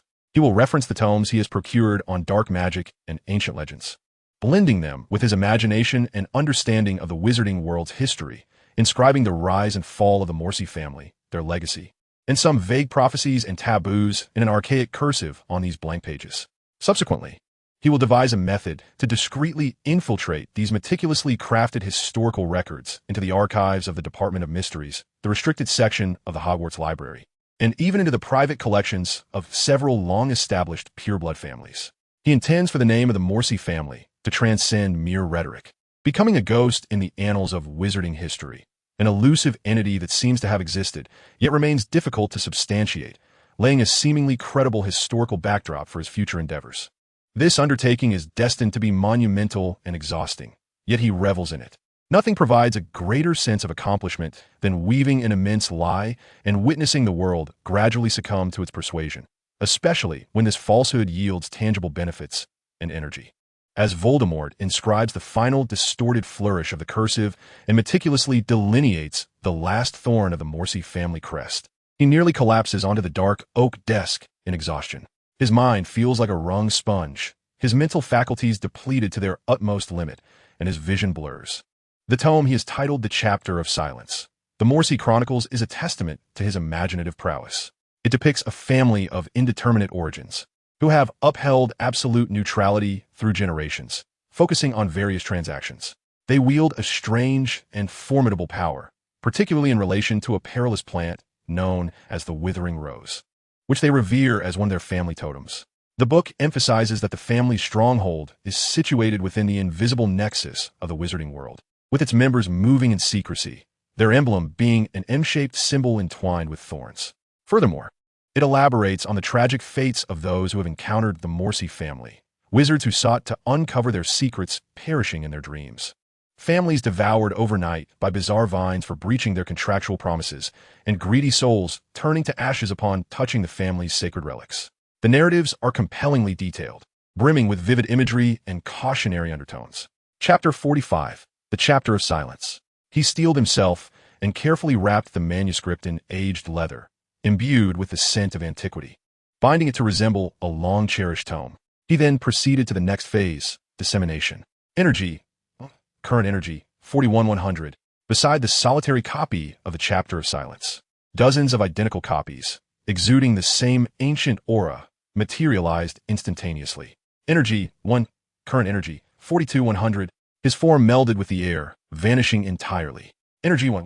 Current energy, 43,100. He first appeared in the opulent yet heavily guarded study of Malfoy Manor, utilizing memories from his previous infiltration and his acute perception of magical fluctuations. He evaded several concealed protective spells, stealthily placing one Chapter of Silence into the innermost recesses of a bookshelf filled with ancient tomes on dark magic, nestled among scrolls chronicling forbidden knowledge. Subsequently, he repeated this process like a true specter, traversing the storied residences of pureblood families. Not Lestrange. Caro, slipping the fabricated volumes into their most secure chambers or treasure rooms, seamlessly integrating them with age-old manuscripts. Afterward, he arrived at the Ministry of Magic, where, in the dust-laden, seldom visited recesses of the Department of Mysteries, amidst the mountain of archaic documents in the Department of Magical Law Enforcement, and even in the inconspicuous corners of the waiting area shelves outside the minister's office, he sporadically concealed several copies. Finally, he returned to Hogwarts, infiltrating the restricted section. Here, he exercised even greater caution, avoiding the potential patrol routes of Madame Pants, and discreetly placed the last Chapter of Silence between the weighty volumes detailing the genealogies of medieval dark wizarding families. Upon completing this endeavor, as he once again expended energy to return to the subterranean palace, Voldemort nearly plummeted from midair. He staggered a few steps, barely avoiding a fall, his complexion as pale as parchment, breath rapid, sweat soaking his brow, dragging his nearly disassembled body. He approached the long conference table crafted from dark oak beneath the obscured block throne, collapsing into a high-backed chair beside it, burying his head in the crook of his arm, too weary to move a finger. At that moment, the cold system notification rang in his mind, unusually tinged with a hint of exasperation. Having expended such energy, host, do you not feel the slightest pang of guilt? Voldemort didn't even lift his head, muffling his voice within his arm, weakly mumbling, I'll make it up to you once the term begins, I promise. Before he could finish, the overwhelming mental fatigue and the repercussions of energy depletion engulfed him like a tsunami. He didn't even have time to adjust to a more comfortable position before he collapsed onto the cold conference table, his head lolling to the side as he slipped into a profound, almost unconscious slumber. In the vast, dark, and opulent subterranean palace, only the constant dim glow from the obscured block illuminated his slumbering form, alongside the histories that had been quietly disseminated, poised to stir ripples within the wizarding world. A few days later, one afternoon in the library of Malfoy Manor, Lucius sat by the fireplace, reviewing a lengthy parchment regarding the Ministry of Magic's latest tax proposals. The air was thick with the scent of aged wood, leather, and a hint of spices. A house elf named Dobby, clad in a tattered pillowcase, was tiptoeing around, carefully polishing the towering bookshelf that reached the ceiling. Its movements were delicate, as if fearing to disturb its master. Just as Dobby was polishing a shelf filled with ancient tomes, their covers blackened and emblazoned with silver titles, his slender fingers brushed against an object that felt distinctly different. It was the book titled The Chapter of Silence, encased in leather, devoid of any title. This volume was tucked away deep within a shelf, incongruous among the other beautifully bound books. Dobby blinked his large, tennis ball-like eyes in confusion and cautiously extracted the book. He did not recognize it and had no recollection of placing it there. Unsure of how to proceed, he cradled the book and timidly approached Lucius, bowing deeply until his nose nearly grazed the carpet. "Master," Dobby found this while organizing the bookshelf. His voice was high-pitched and trembling as he presented the book, which looked quite old. Lucius, interrupted from his thoughts, furrowed his brow in displeasure. He cast a glance at the unremarkable, even somewhat crude leather book in Dobby's hands, poised to wave it away dismissively. However, his gaze suddenly froze. On the leather cover, devoid of any text, a familiar emblem, an M-shaped design entwined with thorns, was unmistakably embossed on the spine. The Muses! Lucius's heart tightened as if gripped by a cold hand. He immediately set down the parchment in his hand and almost snatched the book from Dobby. His movements lost their usual grace, tinged with an imperceptible urgency. He waved his hand, signaling the anxious Dobby to vanish at once. With a pop, the house elf disappeared, leaving Lucius alone in the study. He traced the cold emblem on the book's cover with his fingers, his gray-blue eyes filled with uncertainty. Quickly, he flipped through the pages, revealing ancient paper adorned with a mysterious, ornate script. He skimmed through the table of contents and key chapters: family edicts, neutrality and trade, withered roses, relics and curses, the fate of those who anger the Muses. With each passing moment, his expression morphed from initial confusion to growing astonishment, culminating in a mix of realization and deep-seated apprehension. The portrayal of the Musi family within the pages resonated perfectly with the enigmatic presence he had previously encountered. Neutrality, trade, a bizarre and formidable power, perilous dark magical plants, an elusive modus operandi, and even the strange rose totem and emblem were all in perfect alignment. The descriptions of the tragic fates of those who came into contact with them sent chills down his spine. He recalled the enormous dealings he had with the Muses, the mysterious cube capable of nourishing souls, and their terrifying ability to infiltrate the manor and subdue Draco with ease. "So that was it," Lucius murmured, his fingertips unconsciously gliding over an illustration depicting a greedy wizard turning to ash upon touching a Musi relic, a truly ancient family obscured in the shadows of history, far older and more dangerous than any pure-blood lineage known to him. All his previous doubts and tests seemed to find reasonable explanations in the face of this suddenly revealed family history. The mere emergence of this book served as a silent proclamation and warning. The Musi family was omnipresent, their reach extending even into the very heart of the Malfoy household. He abruptly shut the book, as though the pages bore a searing heat. Rising to his feet, he began to pace the study, his expression fluctuating between gloom and clarity. This book could neither be destroyed nor made public. It served as both a dangerous warning and a potential clue for dealings with the Musi family, or perhaps even a form of acknowledgement. He approached a concealed niche and tapped a specific sequence with his wand. The niche slowly opened, revealing several truly precious dark magical artifacts alongside family contracts. He carefully placed the Chapter of Silence within, positioning it alongside those objects that represented the dark secrets of the Malfoy lineage. Closing the niche, Lucius inhaled deeply, forcing himself to regain composure. He needed to reassess the relationship with the Musi family, to exercise greater caution, and perhaps to display more obedience. That boy, Voldemort Musi at Hogwarts, held significance that likely surpassed his initial imagination. He was not merely a pawn. He could very well be a living, breathing emblem of the Musi family. Returning to his desk, Lucius found it impossible to concentrate on the tax proposal. His thoughts were entirely consumed by the ancient tome that had so unexpectedly appeared and the unfathomable Msi family it represented. Chapter 46, Privet Drive. Unaware of how long he had been slumbering at the cold conference table in the underground palace, Voldemort awoke to a sensation of weakness, a blend of muscle soreness and energy depletion. He groaned like a spent cat, laboriously rolling over and sprawling out, limbs akimbo in an ungraceful manner. As he lay on the expansive conference table, staring blankly at the vaulted ceiling constructed of obscure blocks, which emitted a ghostly blue glow. System, he weakly called out in his mind. What is it, host? The system's response remained cold, though it seemed accustomed to its host's sporadic overexertion. Harry, when did he argue with the Dursleys? Just before the start of the next term, when he was locked up. Voldemort recalled the hazy timeline of events. According to calculations, the conflict with the Dursleys occurred today. Dobby is expected to appear at number 4, Privet Drive in 1 hour, blocking all enrollment notification channels. The system reported with precision. What? Today? Voldemort jolted upright, the sudden movement causing darkness to encroach upon his vision, nearly sending him toppling back. Grasping his dizzying head, he spoke rapidly. Quick. Transport me to the surface. Anywhere I can catch a cab to Privet Drive. Frequent transport requests detected from a host. The permanent two-way transport point function can be unlocked. Consuming 5 energy points, a fixed transport portal can be established at a designated location, connecting to this conference room. The system proposed. 5 points? I'm currently at -40. Voldemort lamented, but immediately made a decision. Set it. Let S position it near the entrance of Platform 9 in a concealed corner.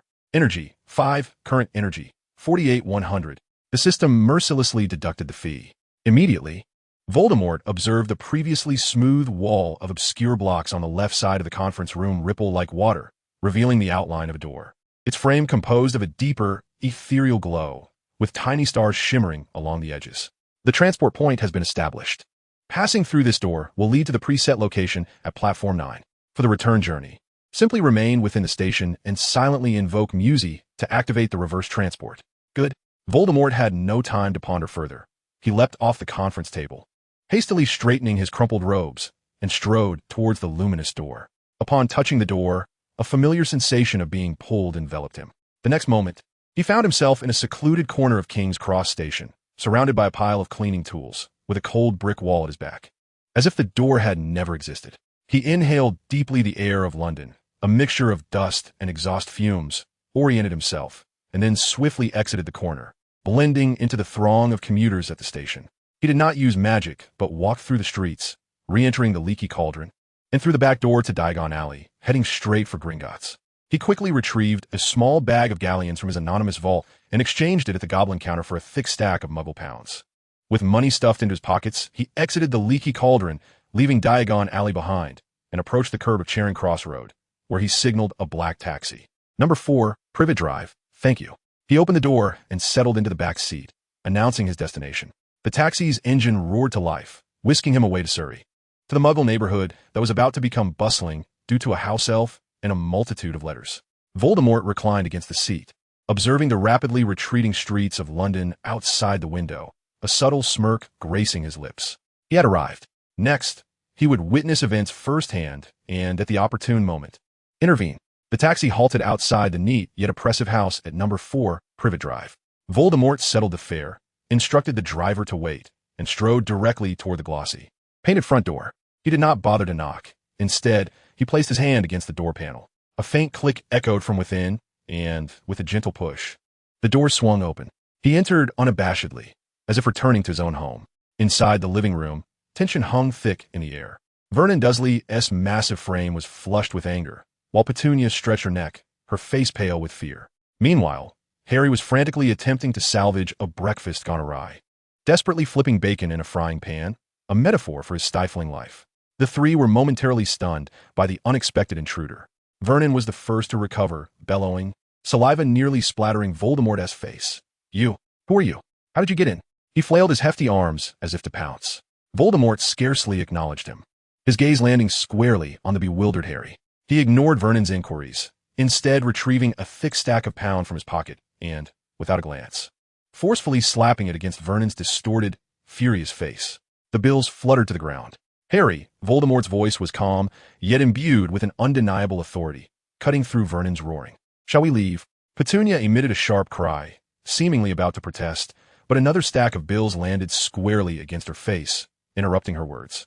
Harry was utterly bewildered, staring at the scattered banknotes, then at the intruding Voldemort, his mind a blank canvas.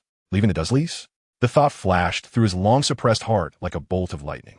Almost instinctively, driven by the sudden prospect of rescue and a long-held desire for freedom, he blurted out, "Let us go." The moment the words left his mouth, he regretted them. This was Voldemort, the enigmatic student whose behavior was peculiar, shrouded in mystery, and possibly entangled with dark magic. How could he? But it was too late. Voldemort seemed to have anticipated his response. He stepped forward, grasping Harry's wrist, disregarding the scattered bills on Vernon and Petunia's faces, and with a flick of his other hand, summoned Harry's belongings from upstairs, along with Hedwig's cage, which soared through the window and gracefully landed on the vacant back seat and front passenger seat of the taxi outside. Hedwig screeched in alarm from her cage. "Wait, Harry attempted to struggle, to articulate something, but Voldemort unceremoniously pulled him from the living room, yanked him through the door, and shoved him into the back seat of the taxi, following closely behind. King's Cross Station, Voldemort instructed the driver, closing the door behind him. The taxi immediately surged forward, leaving the stunned Dursleys far behind at the curb. Silence enveloped the interior of the vehicle. Harry leaned back against the seat, his heart racing, partly from the thrill of escape, partly from the intense wariness directed at Voldemort. He surreptitiously scrutinized the boy beside him. Chapter 47. Happy Birthday, Harry. Voldemort donned a seemingly new Hogwarts robe, his complexion pale, yet his demeanor remarkably calm, even somewhat indifferent, as though he had merely accomplished an inconsequential task. "How did you come to be here?" Harry finally asked, his voice laced with hesitation and caution. "And the money." "Just passing through," Voldemort replied succinctly, his gaze fixed on the fleeting scenery outside. "The money is exchanged galleons. It is inconsequential." This answer evidently failed to satisfy Harry. He pressed his lips together, aware that Voldemort must have ulterior motives. "Why are you helping me? What do you want?" Voldemort turned his head, his piercing blue eyes locking on a Harry, devoid of emotion. Neither kindness nor malice, only a profound calmness. "You need to leave there, and I happen to have the means to take you away. It is as simple as that." He paused, adding in an unperturbed tone, "As for my intentions, at least for now, I will not harm you, Harry." This assurance did little to alleviate Harry's unease. Not harming him did not equate to lacking other ulterior motives. He observed Voldemort's inscrutable demeanor, recalling the myriad of strange behaviors at school and that chilling encounter in the Forbidden Forest, and his doubts burgeoned like rampant vines. Yet he was indeed leaving the Dursleys behind, heading towards Hogwarts. This conflicting sensation left him unsettled. He ceased speaking, clutching his knees, intently studying Voldemort's profile, hoping to glean even a hint of his true intentions from that placid, inscrutable face. The taxi carried two boys, each harboring their own thoughts, towards the heart of London. The vehicle stopped outside King's Cross Station. Voldemort paid the fare and exited the cab alongside Harry. The driver assisted in retrieving Harry's luggage and Hedwig's cage. Standing at the bustling station entrance, Harry gazed at Voldemort in confusion, uncertain of what would happen next. Were they truly going to take a train? But school was still several days away. Without explanation, Voldemort briefly closed his eyes, mentally communicating with the system. Current energy, 5100, in the vast, dimly lit main hall of the subterranean palace. A massive conference table became the focal point as pure obscurus energy swiftly coalesced and took shape. A cake, reminiscent in texture to the obscurus, yet exuding a sweet aroma and adorned with silver starlit embellishments, materialized quietly. After completing this task, Voldemort turned to Harry, casually stating, "Follow me. We're taking a shortcut." Leading a bewildered Harry to a secluded corner near the wall of Platform 9, Voldemort silently commanded the system in his mind. "Grant him temporary access. Single round-trip teleportation access granted to Harry Potter." Voldemort instructed Harry, "Close your eyes and silently chant him." Harry, even more perplexed, regarded Voldemort with distrust. "What? Why? Just try it." Voldemort offered no further explanation, his gaze steady. Harry hesitated, but driven by a sense of desperation, he obeyed, closing his eyes and uncertainly whispering, "MSY." The moment he finished, a powerful sensation engulfed him, akin to being thrust into a narrow tube, accompanied by dizziness. He felt as though he were plummeting, spinning at high speed, surrounded by a kaleidoscope of vibrant colors and the roaring wind. This sensation lasted but a fleeting second. When he managed to steady himself, Startled and opened his eyes, he found himself no longer in the bustling King's Cross station. Instead, he stood before an underground space so vast it left him breathless beyond description. The towering dome, composed of an enigmatic material emanating a ghostly blue luminescence, resembled an inverted night sky, adorned with minute, star-like specks of light. Massive columns upheld the expansive vista, while the walls bore ancient and enigmatic murals depicting creatures and scenes hitherto unseen. The air was frigid, imbued with a musty aroma reminiscent of moss intertwined with metal, and an oppressive silence enveloped the space, broken only by the sound of his own labored breaths echoing in the vastness. Here, solitude reigned supreme, save for the sudden appearance of Voldemort behind him. "Where am I?" Harry's voice quivered with shock and fear as he spun around. His back pressed against a cold column, his wand instinctively gripped in hand, pointed warily at Voldemort. "What have you done to me?" Voldemort regarded his reaction with an air of indifference, casually gesturing for Harry to relax. "My manner." His tone was as flat as if he were introducing his own garden. "Manner?" Harry echoed incredulously, his wand still trained on Voldemort. "Underground? How was that even possible? Where are the others? Your family?" He surveyed the vast, yet eerily silent expanse around him. "They visit from time to time," Voldemort replied as he approached the conference table, his fingers absently gliding over the cold surface. "But for the most part, it is just me here." He paused, adding with a note of warning, "Listen, Harry. That bedroom at the end of the corridor on the left, you may rest there for the time being. There's also a room that serves as my vault. You may enter, but the gold, well, do not touch it carelessly. It can be quite dangerous. As for the other rooms and areas..." He glanced at Harry, his blue eyes devoid of emotion. "It is best not to be curious until you have my permission. Many of the decorations here are laced with automatically triggered enchantments that are rather unfriendly." Harry's anxiety heightened with this admonition, his palm growing clammy around his wand. This place exuded an aura of strangeness and peril.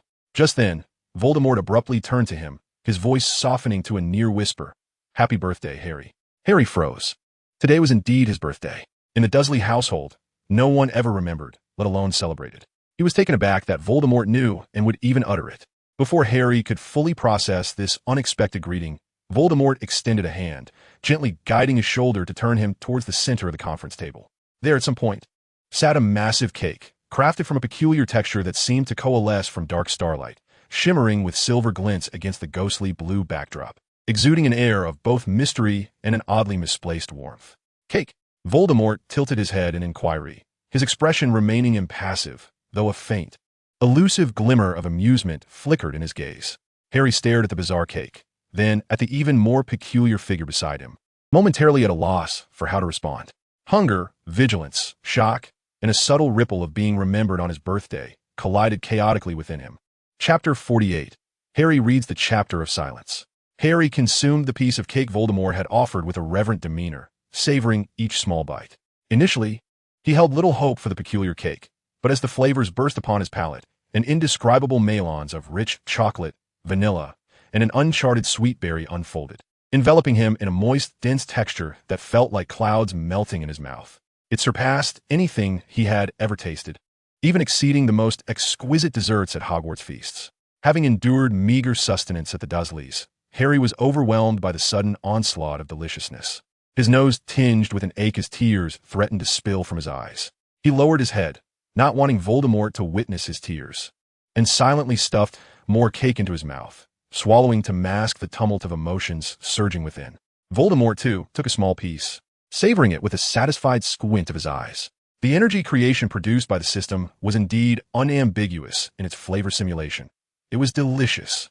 He observed Harry devouring the cake with an amused expression, choosing not to comment on it. Once the cake was consumed, the atmosphere seemed to lighten somewhat. Though Harry's inner wariness remained unvanquished, the warmth and sweetness in his stomach relaxed his taut nerves a fraction. "May I explore at will?" Harry tentatively inquired, his curiosity piqued by the immense, strange, yet somewhat benevolent aura of the place. "You may, but remember what I said earlier." Voldemort nodded, settling himself at the conference table with a blank notebook, seemingly engrossed in writing, dismissing Harry's presence. Harry exhaled, cautiously embarking on his exploration of the vast subterranean palace. He first approached the bedroom Voldemort had indicated for his rest. It was modestly furnished, containing only a bed draped in dark linens and a wardrobe. Yet like the main hall, its walls and furniture were crafted from that eerily glowing material, cold and silent. Next, he discovered the vault. The door was unlocked, and as he pushed it open, his eyes widened at the sight of mountains of galleons within. Recalling Voldemort's warning, he dared not approach, merely gazing from a distance. The coins shimmered invitingly under the ghostly light, yet an inexplicable chill coursed through him. Finally, his attention was drawn to a slightly ajar door made of dark oak. Upon opening it, he discovered a study. The shelves reached the ceiling, laden with books, many of which appeared ancient and worn, some even lacking titles. Curiosity piqued. Harry pulled one from the shelf and casually flipped it open. It was none other than the chapter of Silence, the Morse Mordor Chronicles. Initially, he perused it aimlessly, but soon, the contents within ensnared his gaze. The mysterious Morse Mordor family, ancient powers, the perilous withering rose, the horrific fate of angering the family. And the vividly illustrated warnings sent shivers down his spine. This completely upended his understanding of the magical world. He had always assumed the Ministry of Magic in Hogwarts encompassed the entirety of the wizarding realm, unaware of such a powerful and eerie family lurking in the shadows. He abruptly closed the book, his heart racing. He glanced out of the study, where Voldemort remained at the conference table, quietly writing. Harry hesitated before stepping outside, the chapter of Silence in hand. Voldemort. Harry's voice was slightly hoarse as he raised the book. Is this true? The Morse Mordor family. Voldemort lifted his gaze, inspecting the book in Harry's hand, his blue eyes revealing no emotion, merely responding with a subdued, affirmative hum. Harry inhaled deeply, summoning his courage to ask, May I take a look at one? He yearned to learn more. The content of the book seemed to possess a magical allure, yet they also instilled a profound sense of dread. Voldemort appeared somewhat surprised, but quickly nodded. You may. You can examine the books in the study. However, this one, he gestured to the chapter of Silence, is merely the tip of the iceberg concerning the family history. Knowing too much can sometimes be detrimental. Harry clutched the book tightly, nodding earnestly. He cradled it in his arms, as though it were a dangerous treasure. He continued his exploration, his mood markedly transformed. Initially, he perceived this place as peculiar and desolate.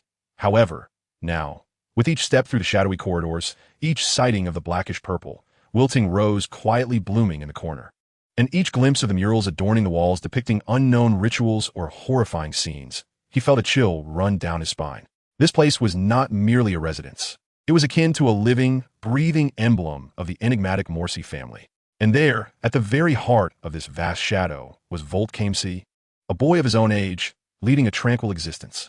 Harry, cradling the weighty tome, the chapter of Silence, stood at the edge of the expansive main hall, gazing at Voltekai, who sat at the conference table. In the dim, cerulean glow, he appeared somewhat frail, yet profoundly inscrutable. A surge of indescribable emotions washed over Harry, gratitude, curiosity, but more prominently, a deepening sense of awe intermingled with shock and trepidation. He felt as if he had inadvertently stumbled upon a secret far more profound and ancient than Quidditch, the Philosopher's Stone, or even Voldemort himself. This secret was intricately entwined with the boy before him, Voltekai Msi. In this subterranean world, perpetually illuminated by a steady, cerulean light, Harry gradually lost track of time. He remained unaware of how long he had been standing there until he noticed a colossal clock face, simulated by flowing shadowy matter, with its hands indicating a time akin to nightfall on the main hall's wall. It was then he realized it might be quite late. He closed the tome that had so profoundly impacted him, feeling his mind crowded with the arcane whispers and ominous warnings regarding the Morse family. Holding the book, he returned to the main hall, where he found Voltekai still seated at the conference table, poring over several notebooks and blank parchment, seemingly engrossed in study. Harry hesitated momentarily before approaching, cautiously inquiring, Voltekai, where will I be sleeping tonight? Voltekai lifted his gaze from his contemplation, as if just now acknowledging the passage of time. He seemed momentarily taken aback, clearly having not contemplated the accommodation arrangements. After a brief glance at Harry and a sidelong glance towards the direction of his bedroom, he offered two alternatives. You may sleep with me, or I can arrange a guest room for you. When he mentioned the option to share a bed, Voltkai's tone was nonchalant, as if he were discussing the most natural of matters. He had grown accustomed to occupying this vast space alone and the silence that enveloped it. Sharing his bedroom with another did not seem to trouble him in the least. Upon hearing this option, Harry's heart inexplicably quickened. He looked into Voltkai's calm blue eyes and recalled how effortlessly he had been whisked away from the Dursleys, how he now possessed this extraordinary underground palace, and the mysterious, powerful family background described within the pages of the book. A blend of curiosity and an unacknowledged admiration surged within him, prompting him to exclaim almost involuntarily, "I'll sleep with you." This time, it was Volka who was taken aback. He scrutinized Harry's face, seemingly searching for something within his expression, yet ultimately simply nodded, "Very well." Successfully rewritten Dobby's letter blocking and subsequent plot, energy 8, current energy 42,100. The system's notification echoed in Volka's mind, yet his focus was elsewhere. He rose and walked toward his bedroom, with Harry trailing behind, clutching the book. The bedroom was much as Harry had seen before, sparse to the point of being almost empty, containing only a bed that did not appear overly large and a wardrobe. Volka stood at the bedside, seeming to concentrate intently. Energy, current energy, 43,100. Before Harry's eyes, the ordinary shadowy bed began to subtly undulate, expanding and transforming into a spacious bed large enough for two boys to lie comfortably. The mattress's texture appeared to become softer and more accommodating. "Done," Volka announced. Harry gazed at the suddenly enlarged bed, once again marveling at the omnipresent magic of this place. However, his gaze soon fell to his own slightly soiled robe and dusty shoes, an overwhelming sense of embarrassment washing over him. He felt woefully out of place in this clean, cold, and mysteriously luxurious environment. I'm a bit dirty," Harry muttered, his footsteps faltering. Volka seemed to comprehend his discomfort and reassured him in a calm tone, "You need not wear shoes here. Someone will clean up." He referred to the potential existence of invisible cleaning magic or something of the sort. Harry nodded but still hesitated to remove his shoes, as he was acutely aware of the hole in his sock, allowing his toes to peek through, which only heightened his embarrassment. Volka noticed his subtle hesitation and the glance directed at his own shoes. He said nothing, simply walking to the dark oak wardrobe and opening 3 cabinet doors in succession. The first contained simple, comfortable casual wear, the second, meticulously tailored formal robes, and the third, an array of elaborate garments akin to theatrical costumes. From the first cabinet, Volka retrieved a brand new, soft, deep blue pajama set, along with a set of undergarments and socks, offering them to Harry. "Here you go. The changing room is over there," he indicated toward a small door adjacent to the bedroom. Harry looked at the soft, clean attire in his hands, particularly the thick, undamaged new socks, and his eyes sparkled with delight, the earlier embarrassment replaced by a wave of excitement. "Thank you," he exclaimed, taking the clothes with gratitude.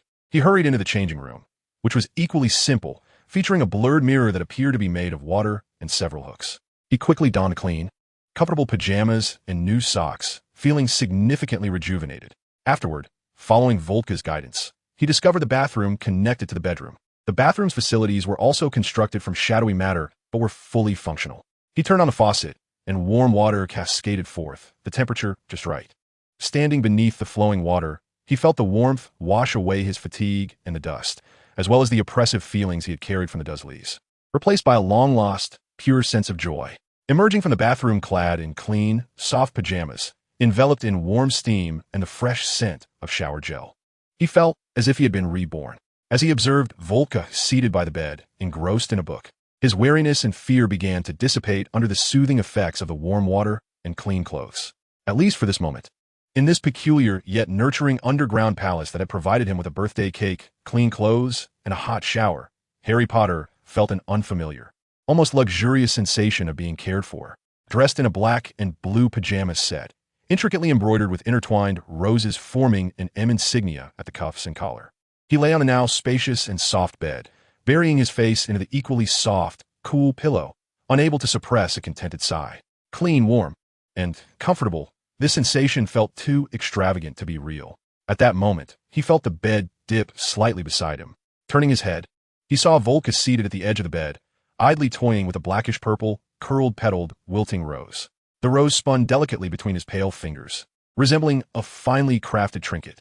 Volka leaned closer, presenting the rose before Harry's eyes, allowing him to discern the ominous patterns etched upon the petals, seemingly infused with darkness. Upon seeing the rose, Volka's voice dropped to a whisper, yet carried an undeniable gravity. "Do not touch it." Harry gazed at the eerie flower that loomed close by, a chill creeping into his heart as he instinctively inquired, "Why?" Voldemort did not respond immediately. Rising to his feet, he beckoned Harry to follow, striding towards the door leading out of the bedroom. Barefoot, Harry felt the cold, smooth surface of the obscure floor beneath him as he trailed after Voldemort through several corridors. Arriving at the entrance of a room he had never before entered, Voldemort pushed the door open. Instantly, The room was filled with a flurry of fluffy, lively white rabbits, their ruby-red eyes curiously surveying their surroundings. Voldemort stepped inside, casually grasping one of the rabbits that happened to be near the doorway. The creature remained docile in his hands. Then, holding the rabbit, he gently touched its forepaw to the petal of a wilting rose in his other hand. A piercing, shrill scream erupted. At the very moment the rabbit's paw made contact with the petal, a pallid hue surged forth like ink dropped into clear water, rapidly spreading from the point of contact. In the blink of an eye, the rabbit's fur blackened, rotted, and its flesh disintegrated, as though it were being corroded by an invisible, potent acid. The entire transformation occurred with astonishing swiftness, and in the briefest of moments, the once-living creature was reduced to a small pile of smoldering ashes, cascading through Voldemort's fingers. Harry froze in place, his pupils constricting in utter shock to the size of pinpricks. He watched in horror as a life extinguished before him in such a grotesque manner, his stomach churning violently, cold sweat instantly drenching his back. He spun around, casting his gaze towards the corridor outside, at the walls on either side, around the corners.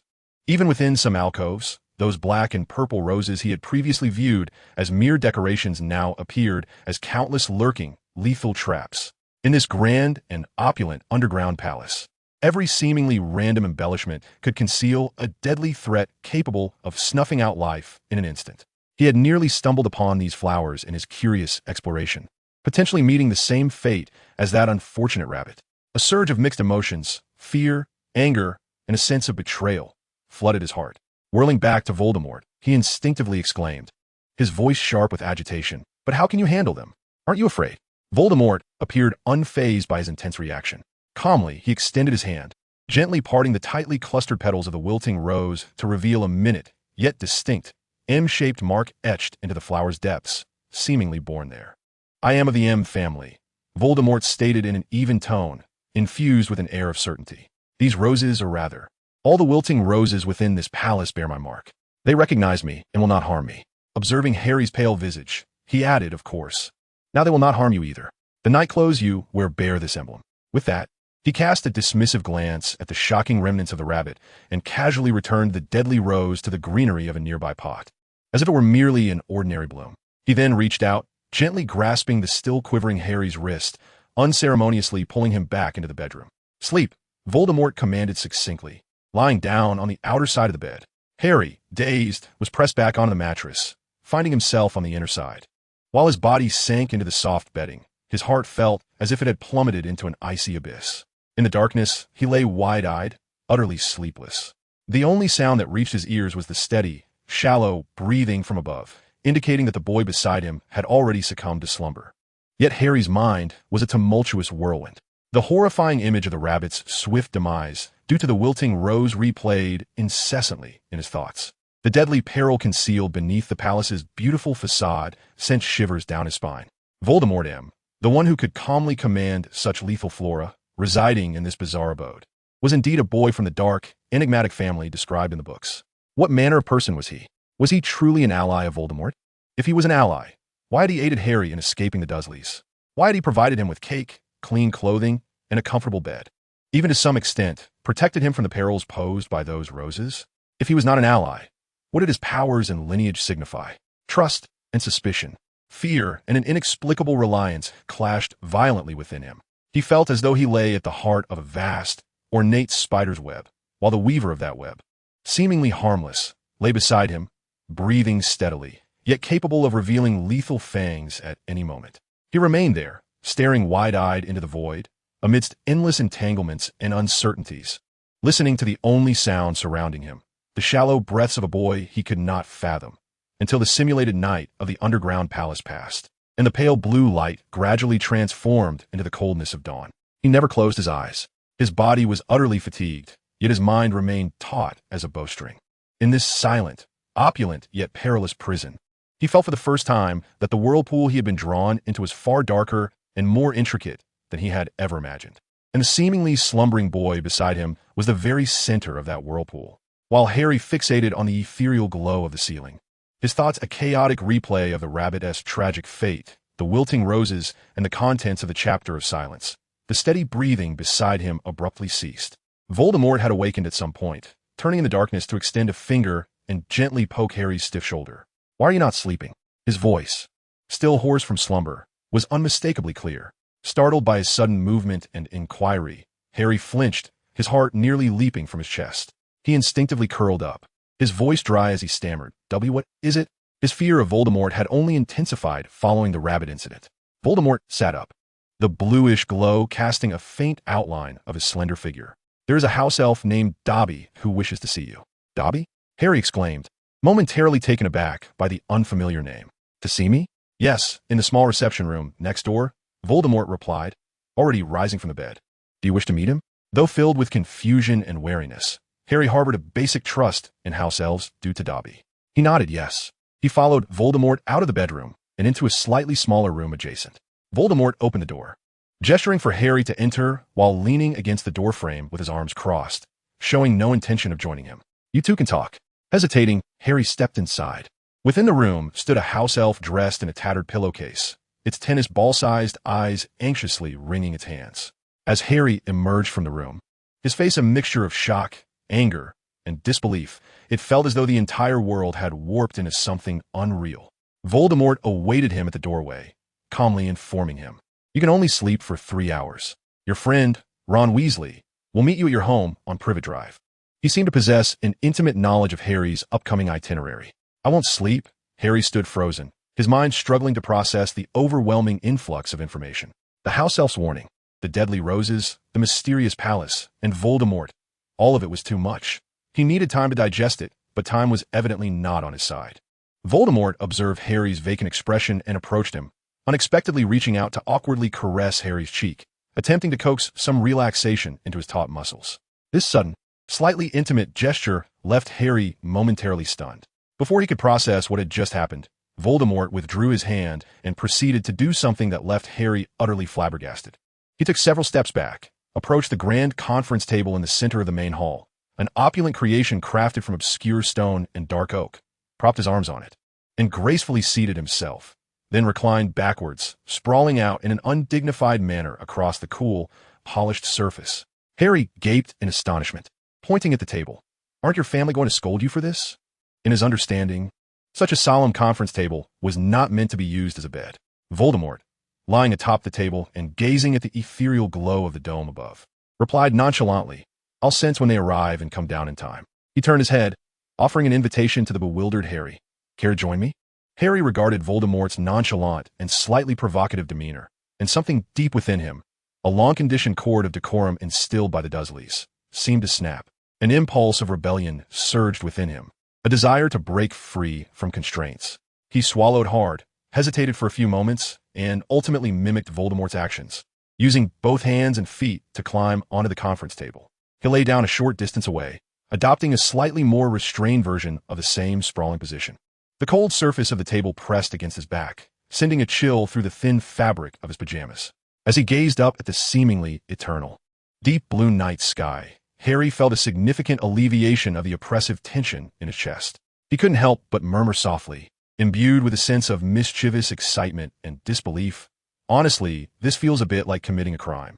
Voldemort, upon hearing this, appeared to smirk ever so slightly, though he offered no response. Thus, the two boys lay side by side atop the vast conference table in the empty palace, one calm and composed, the other brimming with tumultuous emotions, discovering a peculiar, fleeting relaxation in their unorthodox behavior. For Harry, this night's experience was more bizarre and transformative than all his previous magical escapades combined. They lay there for an indeterminate time, perhaps only a matter of minutes. Voldemort was the first to rise, glancing at Harry, whose eyes were closed but whose eyelids trembled slightly, clearly still awake. "It's time to go," he stated, his voice resonating distinctly in the expansive hall. Harry groggily acknowledged with a murmur, sitting up in a daze, his head feeling as heavy as if filled with lead. Almost unconsciously, he extended his arms, allowing Voldemort to retrieve the old robes he had changed out of the night before, awkwardly but successfully redressing him. Harry cooperatively lifted his arms and turned around, his eyes half closed, swathed in a state of half sleep, half reliance. Once properly attired, Voldemort took hold of him and did not lead him back towards the luminous door through which they had entered, but instead directed him toward the farthest recess of the main hall, where the towering throne of obscure stone awaited. To the left of the throne stood a smooth wall of the same material that appeared indistinguishable from the surrounding walls. "Close your eyes," Voldemort instructed. Harry complied. Immediately, he felt himself being drawn forward, and the anticipated sensation of impact did not come. Instead, he experienced the familiar, slight feeling of passing through a membrane. When he opened his eyes again, the cool morning breeze and the unique clamor of the station enveloped him. They had arrived at the secluded corner of King's Cross Station, where cleaning tools were stacked.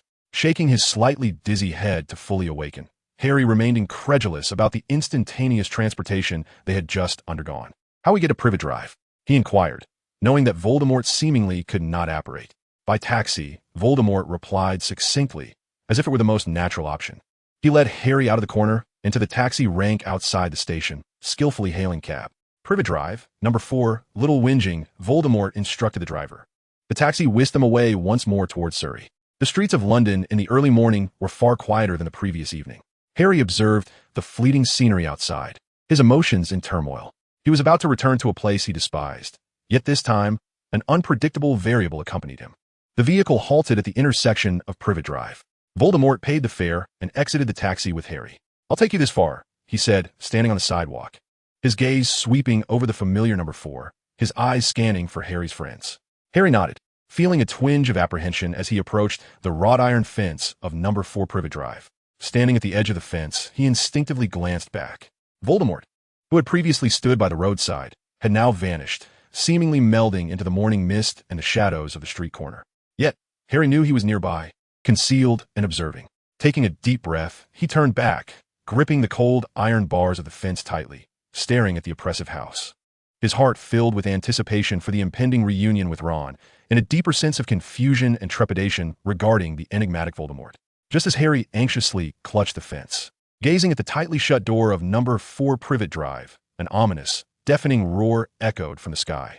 An old Ford Anglia car careened drunkenly from the clouds, screeching to a halt with a resounding thud on the pristine lawn of number 4, leaving unsightly tire marks in its wake.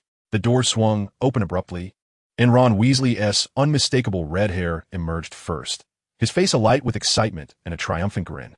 Following closely behind, the mischievous twins Fred and George sprang out of the car, their expressions mirroring one another with an eagerness for mischief. "Harry," Ron called joyfully, "get in. We're taking you away." His voice abruptly cut off. Fred and George's grins instantly froze, for they noticed that Harry did not run towards them, but instead abruptly turned to address the empty air beside him, his tone imbued with a mix of hesitation and a peculiar reliance. "Are you coming, Voldemort?" Voldemort. The name pierced through the Weasley twins' excitement like an icicle, chilling them to their core. Ron's complexion drained of color, and Fred and George instinctively drew their wands, their bodies tensing as if facing a formidable adversary. They had heard too many peculiar tales about this boy from Ron, the apparitions in the Forbidden Forest, Malfoy's terror, his Slytherin-like demeanor, and the most terrifying speculation: he might be a servant of the Dark Lord. Under the astonished gazes of the trio, a figure slowly emerged from the dense shadow cast by a nearby tree, materializing as if conjured from the darkness itself. Clad in a robe of ominous beauty, black as the starry night, the M insignia gleamed coldly in the morning light upon his chest. The most unsettling detail was the blackish-purple rose he carelessly held, its petals curling ominously, radiating an aura of death that was starkly out of place amidst the dilapidated vehicle and the morning's tranquility. He advanced step by step, his footsteps soundless, yet an invisible pressure unfurled like a tide, suffocating Fred, George, and Ron, rendering their breath shallow. They gripped their wands tightly, knuckles widening, their eyes fixated on this figure rumored to be exceedingly dangerous. Harry gazed at Voldemort as he approached, particularly fixated on the lethal rose in his hand. A nervous twitch played at the corners of his mouth, and he couldn't help but voice his apprehension. "Are you certain you're here to catch a ride and not to eliminate us?" Voldemort halted before the vehicle, and upon hearing this, raised the hand holding the rose, scrutinizing the dangerous bloom closely before turning his attention to Harry with an almost innocent retort. "Is it not beautiful?" He even leaned the flower closer towards Harry. "Merlin." Harry recoiled in terror, nearly colliding with the fence. "I'm not wearing that nightgown. Don't accidentally kill me." The memory of the rabbit's gruesome fate from the previous night flooded his mind, and cold sweat broke out on his brow. "Nightgown? What nightgown? Who are you planning to kill?" Ron, trembling with anxiety, inquired, his wand firmly aimed at Voldemort. Fred, attempting to maintain composure, spoke with a tense voice. "Listen, whoever you are, we're merely here to fetch Harry." George chimed in, trying to alleviate the tension with his usual humor. Though it fell flat, if you wish to hitch a ride, it would be prudent to stow that, rather enthusiastic flower. Voldemort's gaze languidly swept over the three apprehensive Weasley brothers before finally settling on Harry's terrified visage. He seemed to find the situation somewhat dull. With a simple flick of his wrist, the wilted rose vanished into the expansive sleeve of his robe, as if by magic. "May I enter the vehicle?" he inquired, his tone as placid as if discussing the weather, as though he had not just threatened them with a deadly plant. Harry observed the empty space where the rose had been, then glanced at the pale faces of Ron and the anxious twins. Taking a deep breath, he nodded at his brothers with a resigned tone. "Let him in. For now. He probably won't harm us." Ron opened his mouth to protest, but Fred silenced him with a piercing look. The twins exchanged worried glances before slowly lowering their wands, though their guard remained unyielding.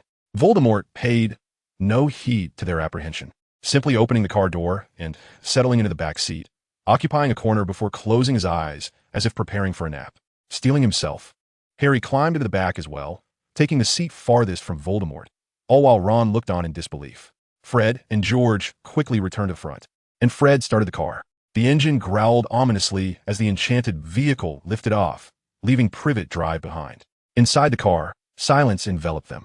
Ron occasionally stole glances through the rearview mirror at the eerie boy who appeared to be dozing, then looked at Harry, whose expression was a complex mix of emotions, filled with unspoken questions and concern.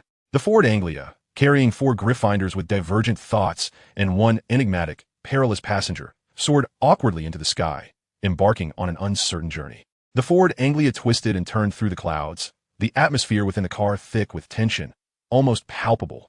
Harry stared out at the swiftly passing clouds when a crucial thought struck him. He turned to the corner where Voldemort sat with his eyes closed. "Voldemort, what about my luggage and Hedwig? They're still at Privet Drive." His voice tinged with urgency, for those possessions represented all he had. Voldemort didn't even bother to open his eyes, responding with a calmness that suggested it was the most natural thing in the world. "I've instructed my servant to deliver them to Hogwarts." "Worry not, Harry." "Servant?" Harry paused, but recalling the vast underground palace and the elusive house elf, it seemed plausible. He felt a modicum of relief and murmured, "Thank you." At that moment, Ron, who had been on edge, fixated on Voldemort through the rearview mirror, could no longer contain himself. George, distracted, did not see it coming as Ron blurted out, his voice sharp with tension and anger. "Mister, are you one of Voldemort's minions?" "Ron."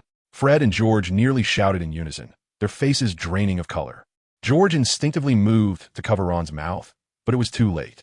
The air inside the car froze instantaneously. Harry's heart raced as he anxiously glanced at Voldemort. Slowly, Voldemort opened his eyes. His blue gaze, particularly piercing in the dim light of the car, did not fixate on the panicked Weasley twins but rested calmly on Ron, who had posed a question. "Do not worry." Voldemort's voice remained steady, almost laced with a hint of forbearance, as if Ron had merely asked an inconsequential question. He adjusted his posture slightly, surveying the tense faces of the Weasley brothers before returning his gaze to Ron, stating in a neutral tone, "We do indeed have certain commercial dealings with Voldemort." The words struck like thunder, echoing within the confined space of the car. Ron gasped. Fred and George tightened their grips on their wands, and Harry's expression darkened considerably. Yet, Voldemort's next words rendered them all momentarily speechless. He slightly raised his chin, and for the first time a clear, unabashed contempt flickered in his blue eyes as he added, "However, he is not worthy to lead the Muggle family." The statement was delivered with an air of nonchalance, imbued with a sense of inherent superiority, as though it were as obvious as the sun rising in the east. Chapter 53, The Burrow. It did not deny the connection with Voldemort, but rather relegated it to a lower tier of mere commercial transactions, distinctly drawing a line. Voldemort was unworthy. A more peculiar silence descended upon the vehicle. The Weasley brothers exchanged glances, each reflecting the same shock and disbelief. Commercial dealings? With Voldemort? And spoken with such disdain? What kind of entity was this Muggle family? Ron opened his mouth, ready to ask another question, but Fred shot him a fierce look. George cleared his throat, attempting to shatter the stifling silence, yet ultimately said nothing. Having spoken, Voldemort closed his eyes again, as if he had merely commented on the weather, retreating back into his serene solitude. Only the engine's roar and the tumultuous waves of anxiety roiling within the hearts of the 4 Gryffindors remained. Eventually, the Ford Anglia awkwardly descended into a seemingly chaotic yet vibrant courtyard, arriving at the Burrow. Before the car had fully come to a halt, they spotted Mrs. Weasley standing at the door, hands on her hips, her face a blend of worry, relief, and impending fury. "Ronald Weasley, Fred, George." How dare you? Her furious roar erupted the moment the door swung open, but when she beheld not only her three mischievous sons and Harry, but also a strange boy clad in an eerie black robe, her voice faltered, replaced by astonishment and a hint of caution. Mom. Ron nearly tumbled out of the car. Eager to explain, we want to get Harry, and then... Voldemort stood before the burrow, a stark contrast to the surrounding disarray, yet brimming with vitality. His exquisite black robe and composed demeanor hushed even the clucking chickens that had rushed out to investigate. Fred, George, and Ron followed suit, each displaying varying degrees of tension. Especially Ron, whose gaze flitted nervously between his mother and Voldemort. Oh, and who might this be? Mrs. Weasley inquired, her expression laced with confusion, clearly unprepared for the presence of such an extraordinary stranger. This is Voldemort, Fred interjected hastily, his tone somewhat vague. Harry's, classmate. At that moment, Voldemort seemed to recall something. He raised his hand and waved it nonchalantly. Energy 1. Current energy, 45-100. Under the astonished gazes of the onlookers, a viscous substance, deep blue and exuding an ominous glow, suddenly oozed forth from the shadows in the corner of the ramshackle dwelling. It writhed, enveloping Harry's suitcase and Hedwig's cage, swiftly sliding to Harry's feet before the strange material appeared to seep into the ground, vanishing in an instant, leaving behind the luggage unscathed. Merlin's beard, Mrs. Weasley exclaimed, clutching her chest. Fred and George stared wide-eyed, forgetting to breathe. Ron, too, stepped back in fright. The manner of this transportation reeked of dark magic. Harry, however, breathed a sigh of relief and quickly explained, Madam, this is Voldemort helping me get my luggage. Mrs. Weasley regarded Voldemort with uncertainty, then turned to Harry. Ultimately, her hospitable nature prevailed over her doubts. All right. As long as you're all fine. Come in for breakfast. You must be hungry, dear, she added, addressing Voldemort.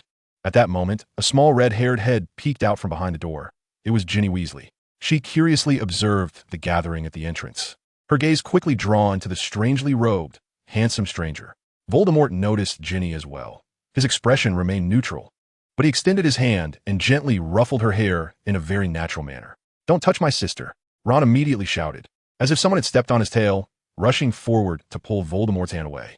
Voldemort paused, then turned to Ron, and to Ron's horror, similarly tousled his unruly red hair. Ron froze, as if petrified. After that, Voldemort seemed to remember something. He reached into his robe and produced a gold galleon, lightly tapping it with his fingertip. The galleon was swiftly enveloped in a thin, shimmering layer of ethereal material, shaping itself into a lifelike model of a golden snitch, lying quietly in his palm. He handed this exquisite trinket to the still-dazed Ron. Ron gazed at the once ordinary coin now, transformed into a splendid magical artifact. His eyes instantly lighting up, his face a mixture of surprise and disbelief, as the earlier anger and fear were swiftly cast aside. Is this for me? He stammered. Voldemort nodded. The group entered the cramped yet warm kitchen of the burrow. A simple breakfast was already laid out on the table.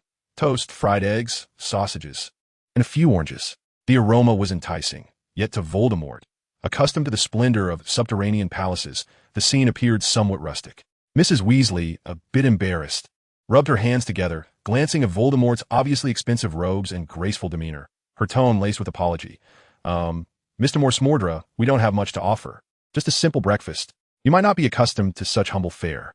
She worried that this boy, who seemed to have grown up in a honeypot, would disdain the Weasley family's meager provisions.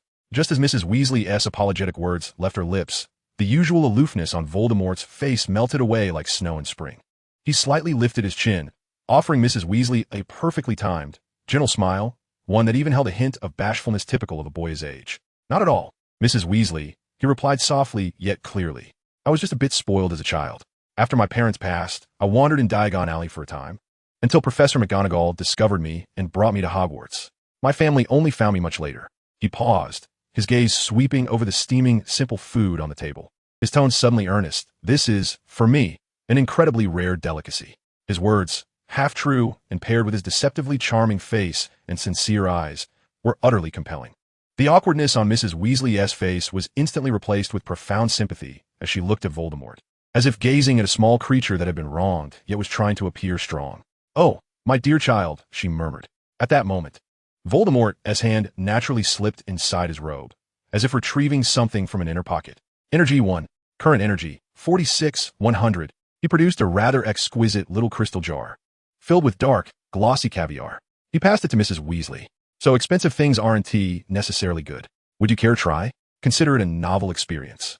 Mrs. Weasley, feeling somewhat flustered, accepted the jar. Under the curious gazes of the surrounding children, she cautiously dipped her fingertip into it and placed it in her mouth. She savored it, her brows slightly furrowing, as if trying to discern the unique qualities of this costly food. After a few seconds, wearing an expression of awkwardness, not wanting to offend, she cautiously remarked, "It has a rather sophisticated taste."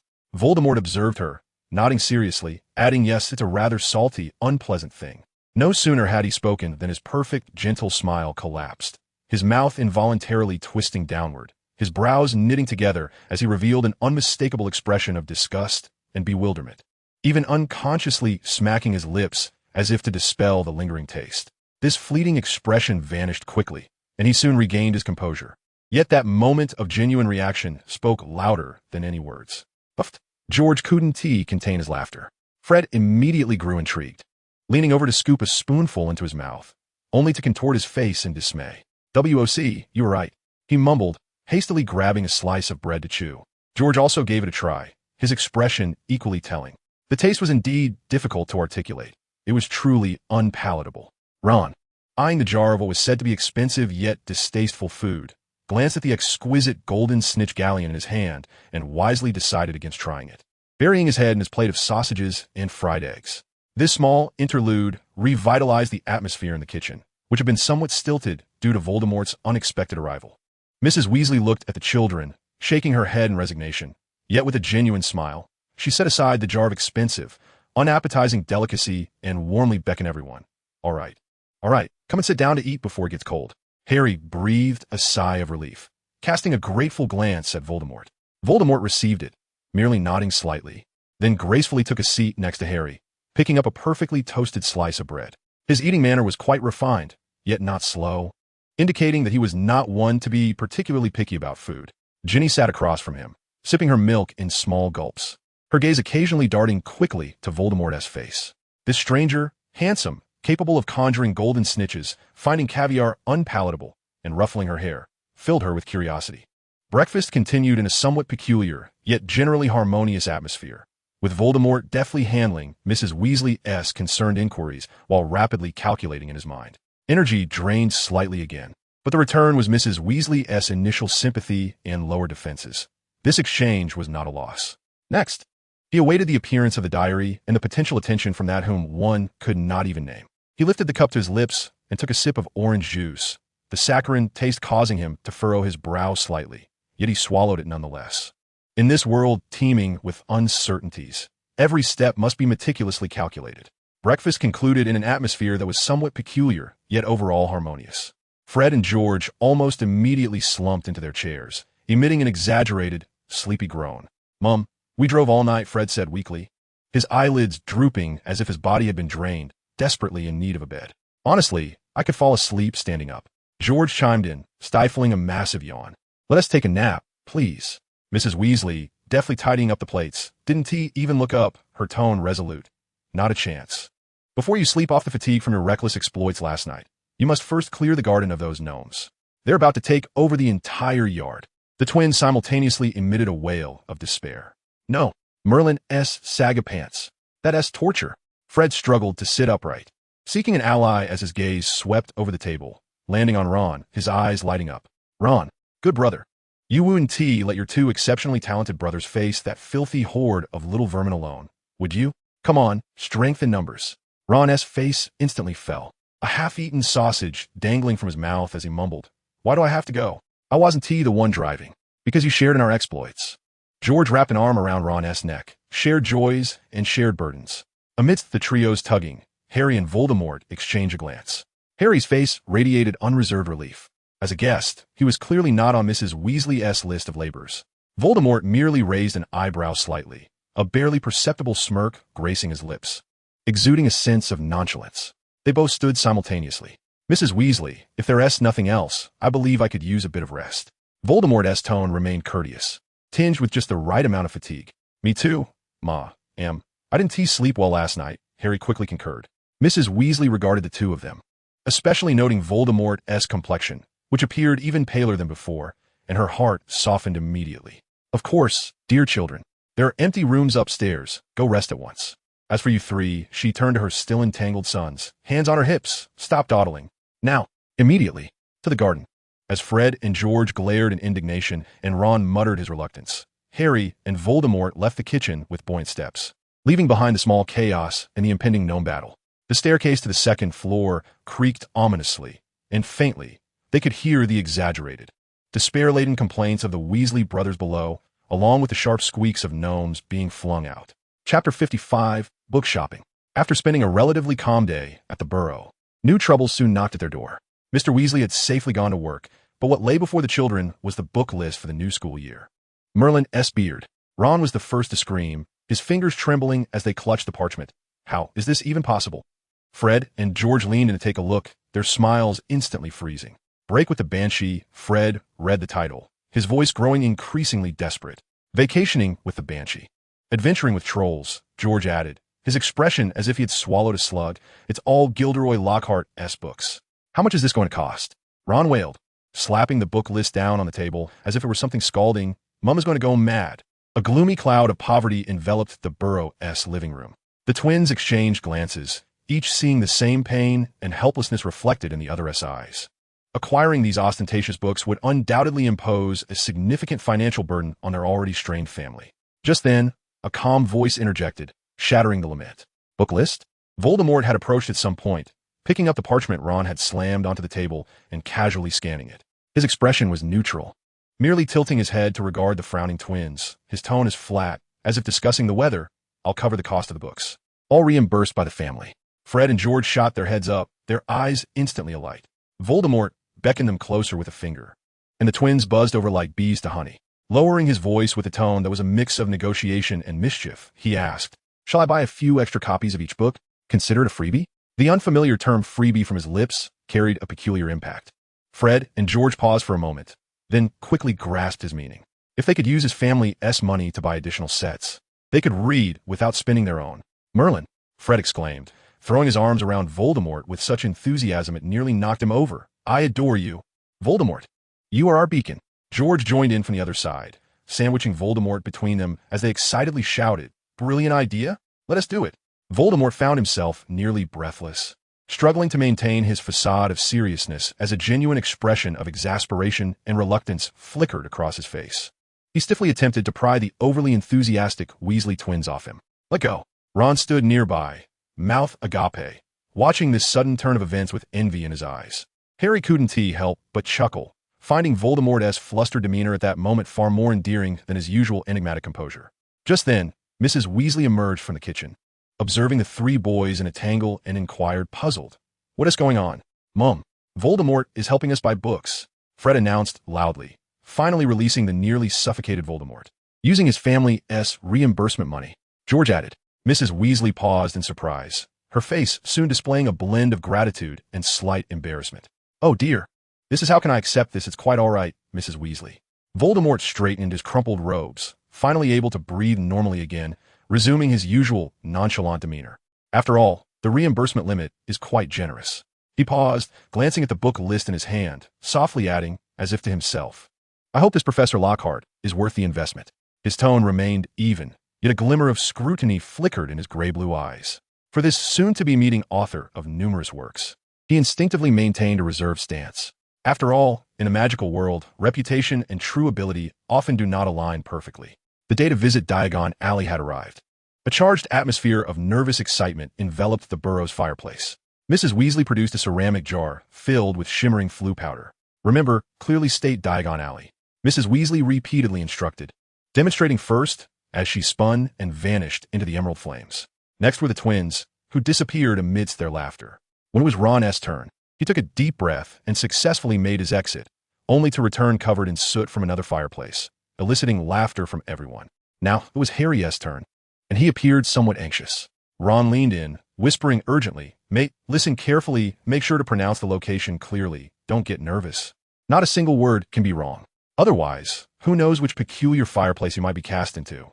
Harry clutched a small pinch of flue powder, his hand trembling slightly. Standing casually against the wall behind him was Voldemort, who, despite his relaxed demeanor, attentively listened to every word Ron uttered. his gray-blue eyes keenly observing Harry's movements and Ron's lip movements, silently noting the key points. "Are you ready, Harry? Go," Mrs. Weasley encouraged. Harry nodded, casting the powder into the fire and calling out, "Diagon Alley." He stepped into the emerald flames, his figure momentarily blurring before vanishing without a trace. Voldemort was the last to follow. Mimicking the actions of those before him, he appeared remarkably composed. He sprinkled the powder with precision, and, as the flames surged, he pronounced Diagon Alley in a clear, steady tone, his form whisked away in an instant, devoid of any hesitation. The entire process flowed with an ease that suggested he had engaged in it countless times before.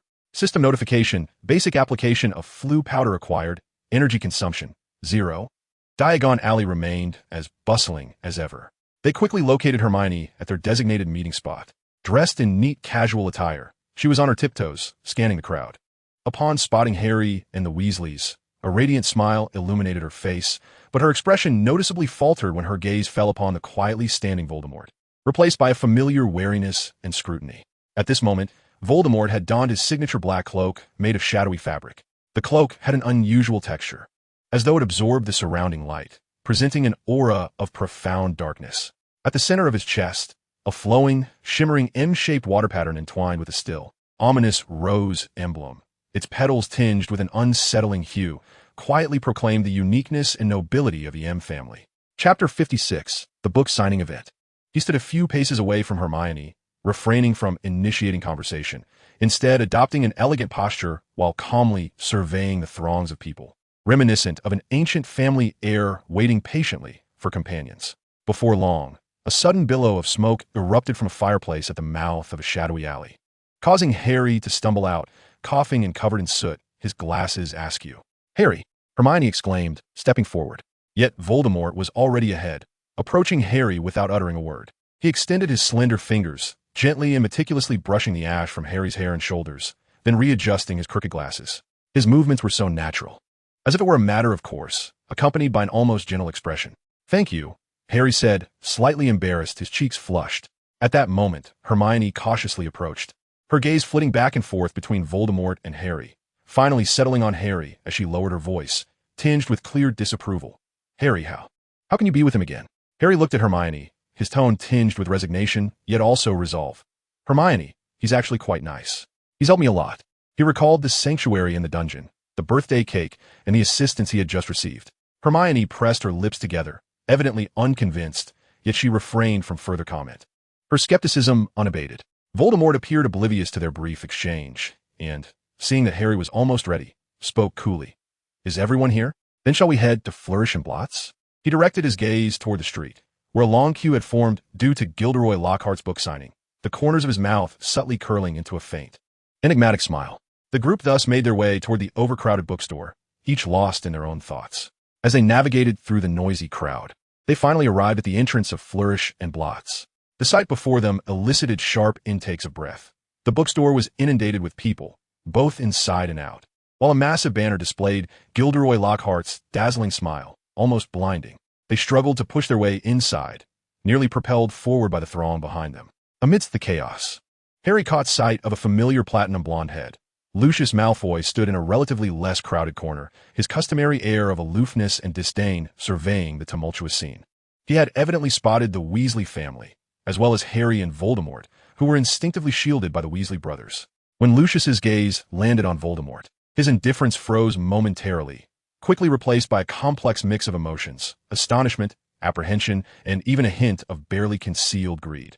Subsequently, under the astonished gazes of all the Weasleys, Lucius Malfoy, the ever-arrogant pure-blood aristocrat, inclined his head slightly towards Voldemort, executing a flawless and traditional noble bow. His movements were fluid and graceful, imbued with a solemnity reserved for those of equal or even higher status.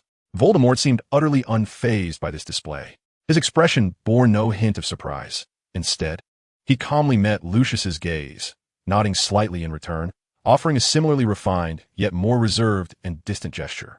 No words were exchanged between them, yet this silent interaction appeared to carve an invisible boundary amidst the crowded bookstore. "Merlin, what just happened?" Ron murmured, his eyes wide as saucers. Fred and George's jaws nearly dropped to the floor, alternating incredulous glances between Lucius and Voldemort, as if witnessing the most astonishing spectacle in the world. Hermione also furrowed her brows tightly, her gaze darting between Voldemort and Lucius, filled with skepticism. The book's signing event continued amidst a frenzy. Lockhart, on stage, regaled the audience with tales of his adventures. When it was Voldemort's turn, he approached, cradling a stack of new books, his expression a perfect blend of respect and curiosity, as if he genuinely believed the bizarre stories contained within the pages. Upon noticing his distinctive cloak and emblem, Lockhart's eyes lit up, while flamboyantly signing autographs. He boomed in his theatrical voice, "A young friend. It seems my tales of adventure have also captured the attention of an ancient family." Voldemort leaned in, speaking clearly and slowly in a volume only they could hear. "The M family awaits your arrival, Professor."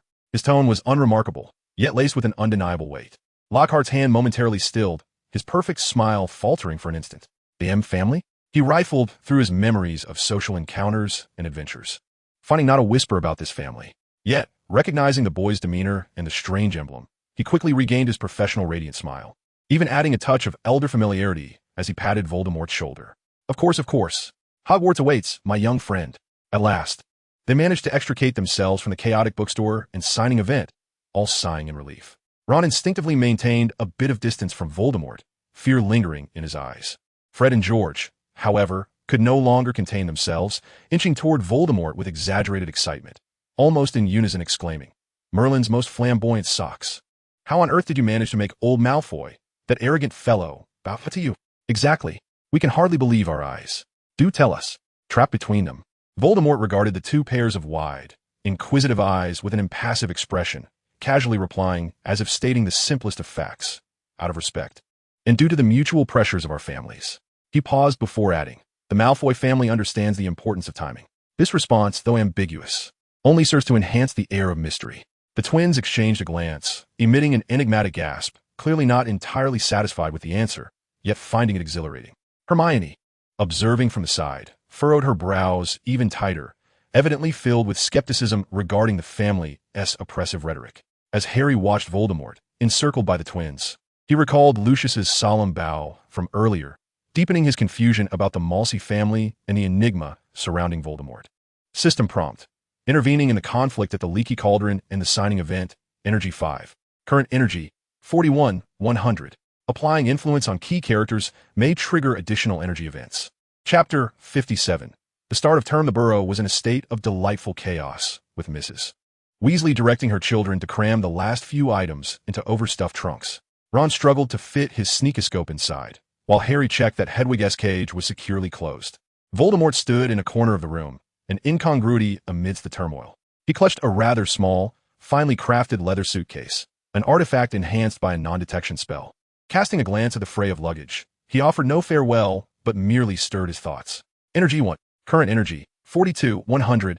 In the next instant, his figure vanished as if erased by an unseen hand, departing without a trace of spatial disturbance or sound. Almost simultaneously, at the bustling platform of the Hogwarts Express, a deep, shadowy form materialized from thin air, seemingly capable of absorbing light, rapidly expanding and taking shape. It was a temporary passage composed of shifting shadow matter, its surface glimmering with ominous purple patterns. On either side of the passage stood two silent shadowy figures, appearing to have emerged from the very ground. Their forms were cloaked in smooth, deep indigo and violet luminescent shadow matter, devoid of facial features, their wide robes resembling the frozen night sky, with ethereal strands of energy cascading from their shoulders. They bowed their heads slightly, exuding an aura of absolute reverence and anticipation.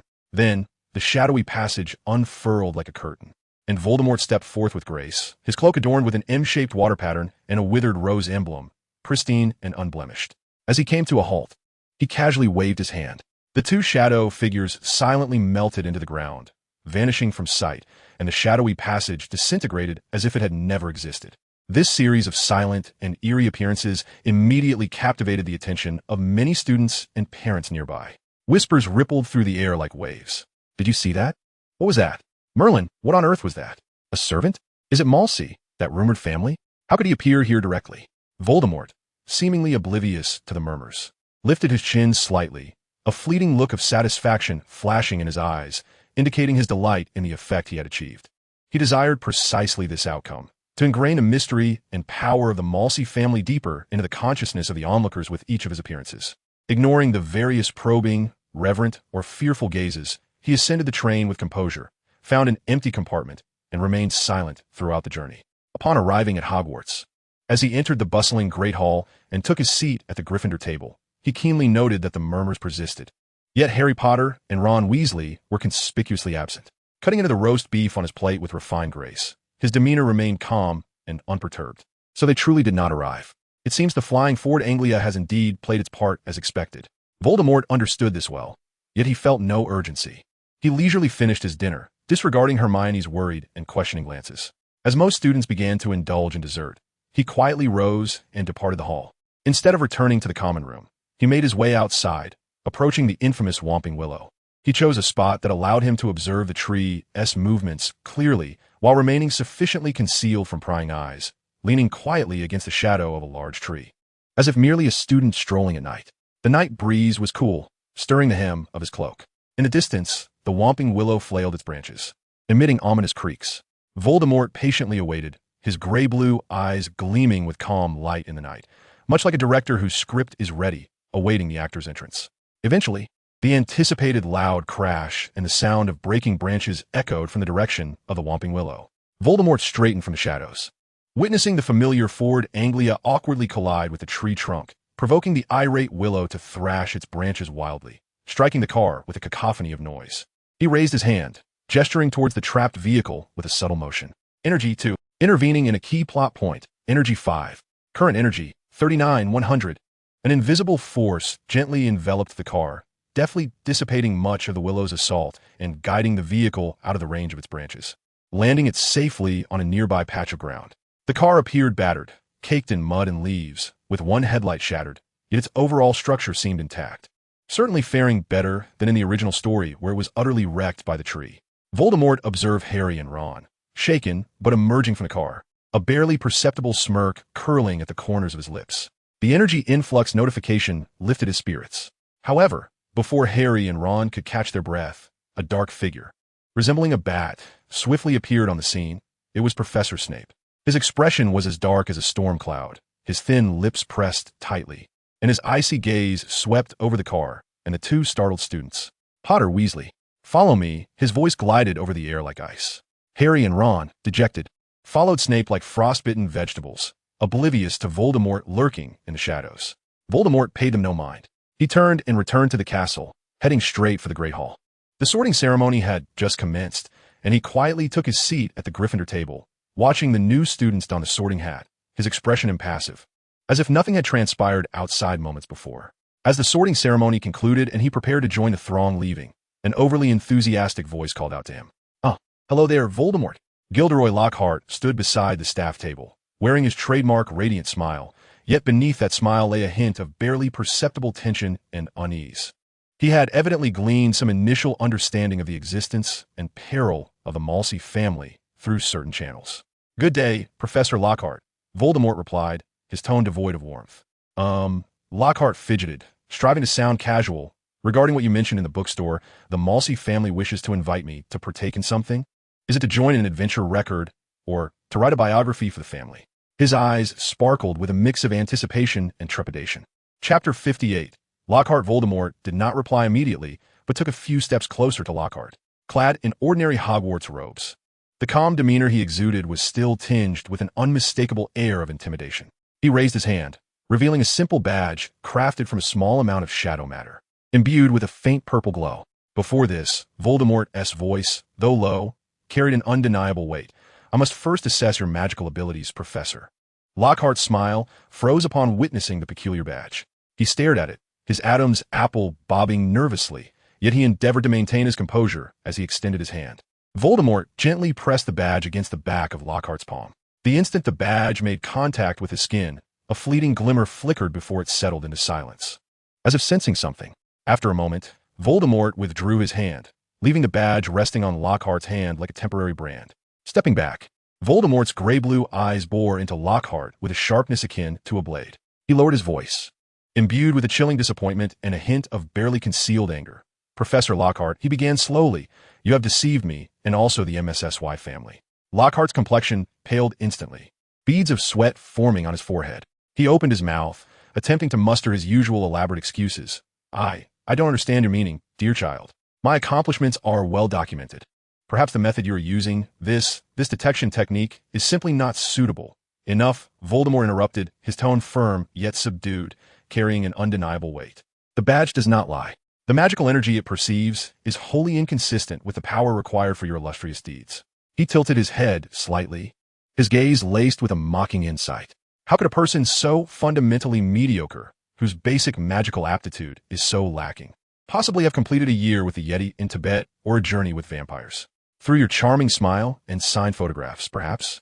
Lockhart was thoroughly flustered, flailing his arms and stammering in a desperate attempt to argue.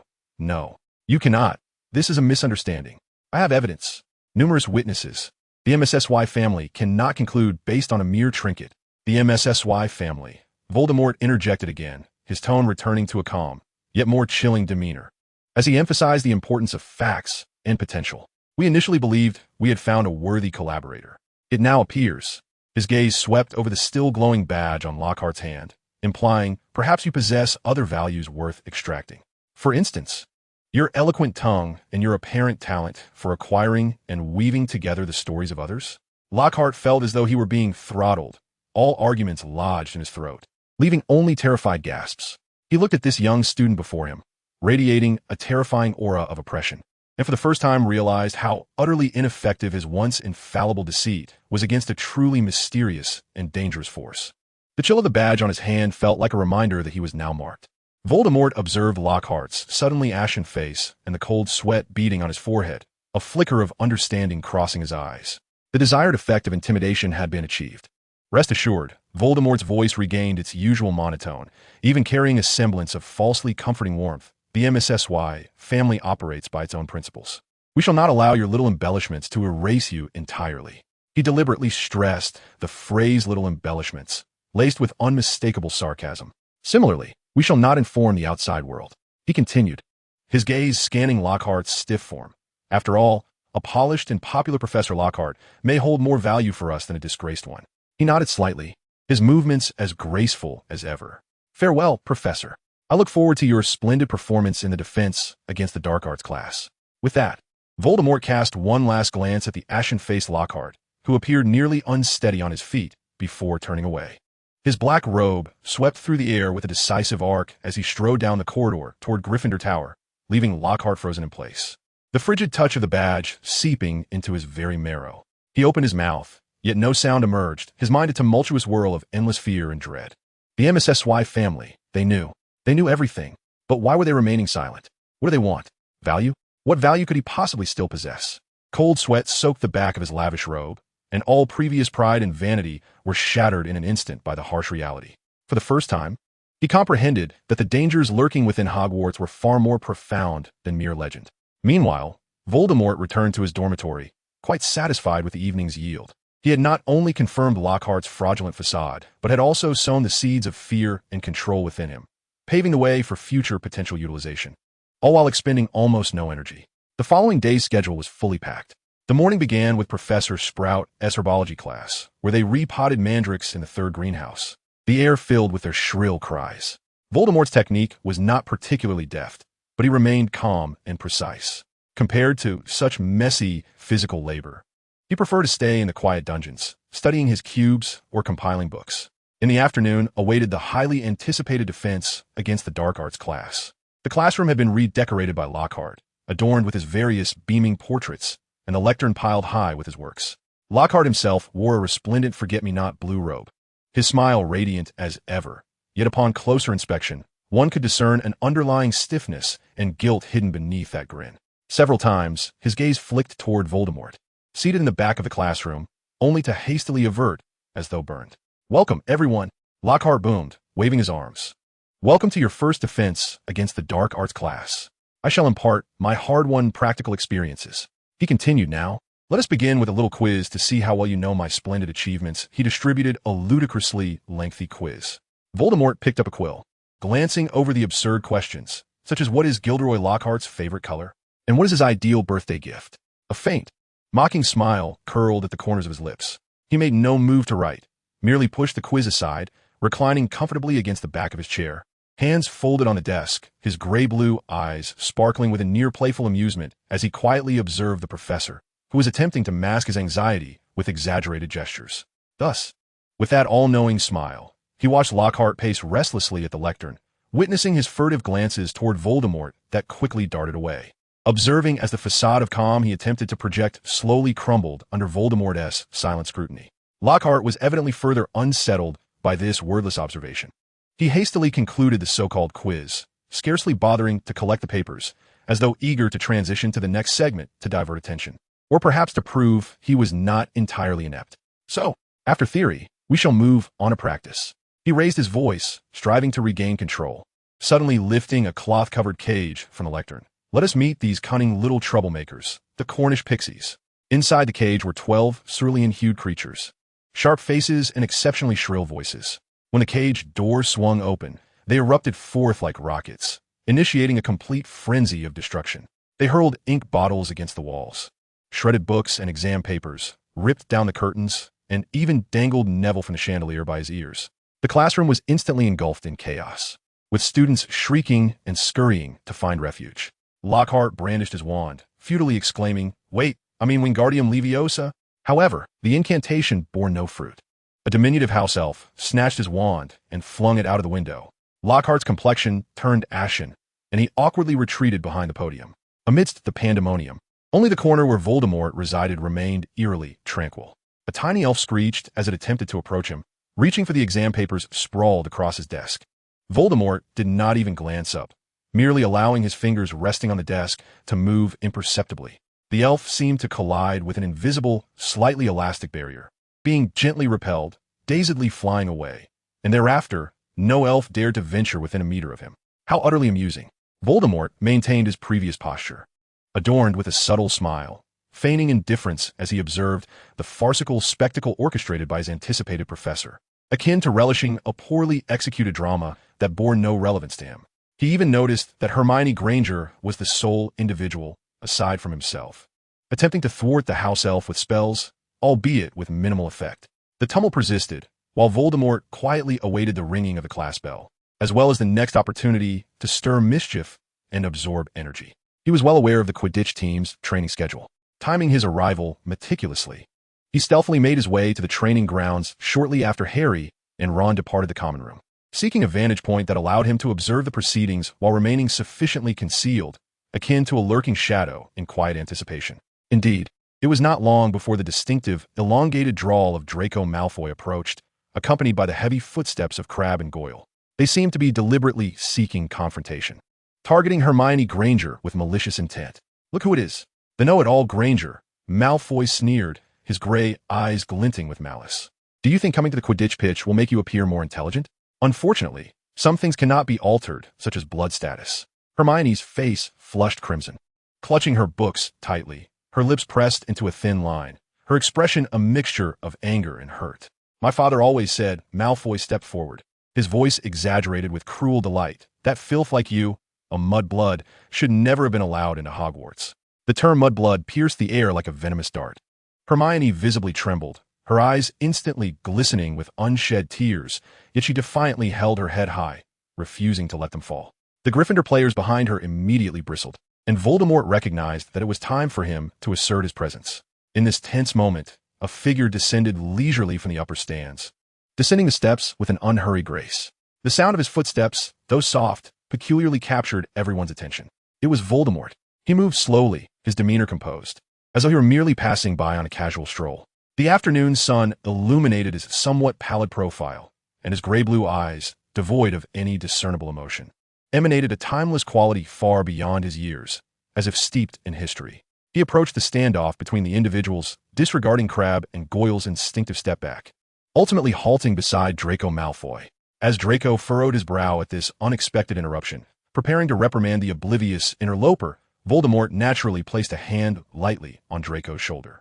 The gesture appeared casual, even familiar, yet Draco's body stiffened instantaneously. The insult that had been on the tip of his tongue lodged in his throat as he heard a calm, unruffled voice call his name, Draco. The tone was low, yet it felt like a bucket of ice water cascading over Draco's head. His neck stiffened as he turned slowly to meet Voldemort's fathomless gaze.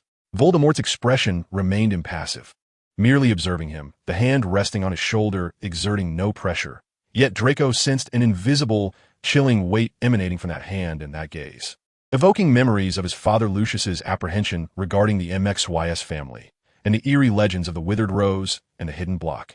Draco's facial muscles twitched, his previous bravado deflating like a puncture balloon. His eyes flickered, unable to meet Voldemort's gaze, and he uttered a few meaningless syllables from his throat. Voldemort remained silent, simply allowing his fingers to imperceptibly tap lightly. As if reminded, Draco's complexion paled further. He abruptly turned to Hermione, his voice dry, laden with evident humiliation and reluctance, quickly muttering, "Why yes, I'm sorry, Granger. I shouldn't have said that." Having said this, he dared not look at Voldemort again, fleeing with Crabbe and Goyle, their retreat nearly frantic as they hastily exited the pitch. Hermione stood rooted in place, clutching her hefty book, her earlier anger replaced by shock and bewilderment. Chapter 60. The Silence of the Restricted Section. She gazed at Draco's hurried departure, then glanced at Voldemort, who calmly withdrew his hand as if he had merely brushed aside a fallen leaf, momentarily at a loss for words. After a few seconds, she took a deep breath and quickly approached Voldemort, her face reflecting a blend of gratitude and acute embarrassment. "MXYS, thank you," she said, her voice slightly rushed, her cheeks tinted with color, clearly uncomfortable with what she was about to say next. "And I must apologize to you." Summoning her courage, she raised her gaze to meet Voldemort's eyes. "I previously found you quite suspicious, even doubting any connection you might have with the Dark Lord, and thus, along with Ron, ostracized you. That was wrong, and I am truly sorry." She stated this solemnly, lowering her head slightly. Voldemort regarded her, his expression still inscrutable, offering a soft hum. Then, he performed an action that left Hermione utterly speechless. He extended his hand, quite naturally, just as he had with Ginny and Ron, and gently tousled Hermione's thick, fluffy brown hair. Hermione froze, her eyes wide, her cheeks instantly aflame, her mouth agape yet unable to produce any sound. Just then, Ron came rushing over from the training area, clearly having witnessed the entire scene. His expression a mixture of lingering fury at Malfoy's behavior and confusion at the sight before him. "Hermione, that damn Malfoy, His words faltered as he beheld Voldemort withdrawing his hand from Hermione's hair, only for that hand to seamlessly ruffle his own messy red locks. "Ron." He felt as if he had been struck by a full-bodied binding curse. Completely immobilized, still clutching his broom, his expression a medley of shock, confusion, a hint of lingering fear, and a profound sense of helplessness regarding the situation. He wanted to explode, to retreat, yet the memory of Voldemort effortlessly repelling Malfoy, the image of the golden snitch gleaming, and the realization that he had seemingly benefited from Voldemort's book left him feeling woefully out of place and devoid of courage to resist. Ultimately, Ron merely opened his mouth, yet no words emerged, standing there like a dazed goose. Voldemort observed the two Gryffindors before him, their expressions distinctly different yet equally stiff, a faint glimmer of mischief dancing in his eyes, while his exterior remained composed and unruffled. He uttered not a word, turning away from the pitch, leaving Hermione and Ron bewildered in the wind. System prompt intervened in the Mudblood dispute incident, slightly altering the plot trajectory. Energy 2. Current energy, 34,100. The night at Hogwarts was silent and profound. Professor McGonagall, as was her custom, after completing her daily rounds, habitually made her way towards the restricted section of the library to conduct her routine safety inspection and cataloging. The glow of the oil lamps flickered along the narrow passage lined with ancient spines, casting shadows that danced ominously. Her fingertips glided over a row of hefty tomes documenting the theories of dangerous transfiguration, her gaze meticulously scanning the gilded titles embossed on the spines. Just as she was about to turn to the next shelf, her peripheral vision caught sight of a book that was styled quite differently. It was haphazardly wedged between two weighty volumes, the complete compendium of dark magic and the origins of malicious curses, appearing utterly out of place. The cover of this book was a dark, nearly black deep blue leather, devoid of any title. What drew Professor McGonagall's attention was the emblem in the center of the cover, a stylized capital tightly entwined with thorns, the sharp spikes seeming to threaten to pierce through the leather, emanating a silent menace. This emblem was unmistakable to her. It was identical to the mark on the water badge given to her by a first-year student named Voldemort. McGonagall's pupils constricted suddenly, her breath momentarily halted. Without a trace of hesitation, her gloved hand delicately extracted the book entitled The Chapter of Silence, the Msi Codex. The book felt heavy in her grasp, its touch chilling, as if it belonged to a realm beyond mere paper. She did not peruse it immediately, but clutched it tightly, turning briskly to exit the restricted section, her footsteps echoing sharply in the stillness of a library. Instead of returning to her office, she headed straight for the dungeon, rapping on Professor Snape's office door. The door was almost instantly opened a crack, revealing Snape's pallid face, his black eyes reflecting the familiar scrutiny and impatience. "Minerva? At this hour?" His words faltered upon noticing the ominous tome in her hand and the rare gravity etched across her features. "Severus." McGonagall's voice was low, tinged with an almost imperceptible tension. "I believe you need to see this." She stepped into the office, shutting the door behind her, placing the chapter of silence upon Snape's desk, cluttered with various potion ingredients and shadowy vessels. Snape's gaze was immediately ensnared by the emblem on the cover, his expression sharpening to an unsettling intensity. "Msi?" he hissed, his tone laced with imminent danger. Discovered in the restricted section, nestled next to the most perilous dark magic texts. McGonagall inhaled deeply. "I had my suspicions before. A child capable of producing such peculiar artifacts, one that could compel Lucius Malfoy to bow, must have an extraordinary background. This book is likely a self-assertion of the so-called family behind him." Snape cautiously turned the pages, his movements embodying the utmost caution of a potion master handling hazardous materials. The two read in silence, absorbing the descriptions of absolute neutrality, transactions, the relic of the withered rose, the hidden shard, and the dreadful fate of those who provoke the family. The more they read, the heavier the air grew within the office. Absolute neutrality? Snape finally scoffed, closing the book with a chill in his voice, to claim to be unaligned while wielding power on par with the most nefarious dark magic. Disseminating such perilous tomes, this rhetoric resembles nothing more than a meticulously packaged ambition. He indeed displayed a complex protectiveness towards Harry. McGonagall furrowed her brow, recalling Voldemort's various actions, yet simultaneously not shying away from the strangeness of his power and his disregard for the norm. Dumbledore mentioned watching. Watching? Snape's voice rose slightly, laced with sarcasm. By the time this Msi family's dealings ripple through Hogwarts, or Potter is ensnared by his protective facade into a more perilous situation, it will be too late. The power dynamics depicted in this book transcend conventional magic. Their danger may well rival. He did not utter the name, yet both were acutely aware of whom he referred to. "We must tread carefully." McGonagall regained her usual composure and decisiveness, but we must also amplify our vigilance. "I shall keep a closer watch on his movements within the school, particularly regarding his interactions with Harry Potter and other students. This book," she gestured towards the chapter of silence, "needs to be secured in a safer place, perhaps entrusted to Albus." Snape grimly nodded. "I will continue to monitor our Mr. Msi. Any unusual magical fluctuations, any actions corresponding to the descriptions within this tome, warrant our attention." A glint of cold light flickered in his black eyes. If he and his family do indeed, as the book suggests, pursue transactions like hyenas, then their presence in Hogwarts is not merely aimed at a savior boy. The two heads of houses reached a silent consensus. The alertness was at its peak, an even tighter web of surveillance would silently envelop Voldemort. Beneath the placid surface of Hogwarts, the unexpected emergence of the chapter of silence stirred the waters once more. Chapter 61. The Melancholic Boy at Hogwarts. In the deep of night, the Gryffindor Tower was enveloped in stillness. Voldemort had scarcely succumbed to slumber when a series of system prompts echoed in the depths of his consciousness, akin to cold water dousing him, instantly rousing him awake. Intervention in the dissemination of family texts. Subsequent impact. Energy 5. Current energy 29,100. Groggily, he questioned in his mind. What transpired? Sleepiness dulled his thoughts. The chapter of silence placed in the restricted section has been discovered by key individuals and relocated to a higher authority area. This incident enhances the credibility of the Msi family's background and significantly impacts the perceptions of certain key figures.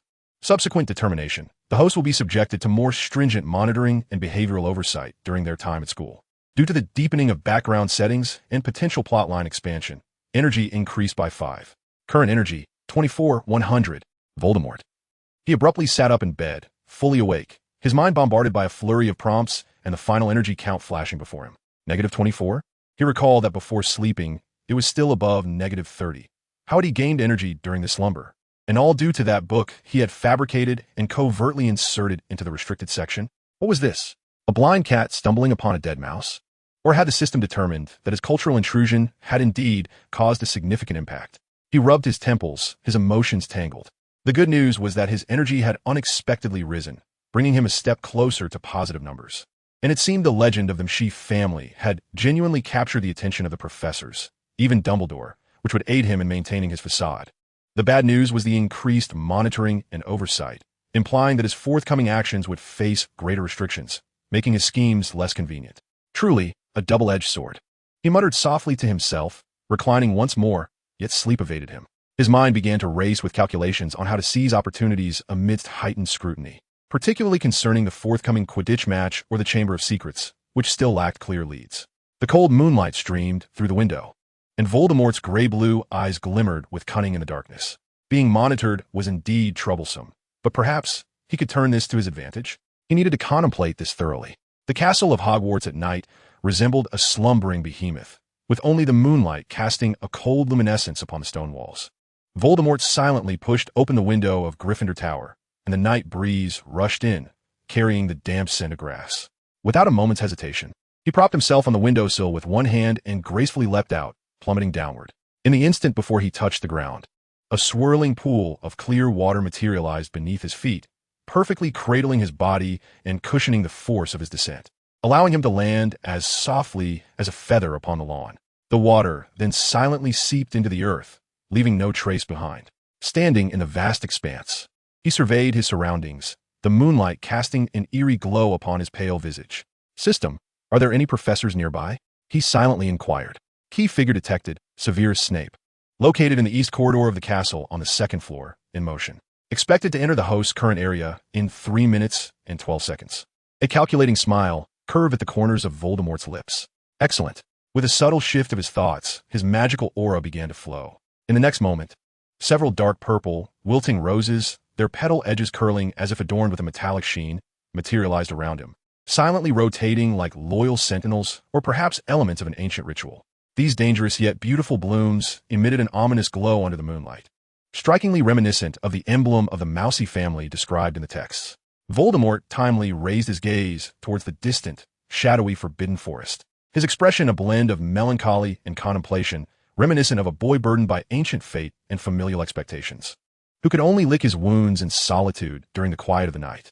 Meanwhile, Snape had just securely stored the unsettling chapter of silence in the specially enchanted secrecy magic outside the headmaster's office and was darkly returning to the dungeons.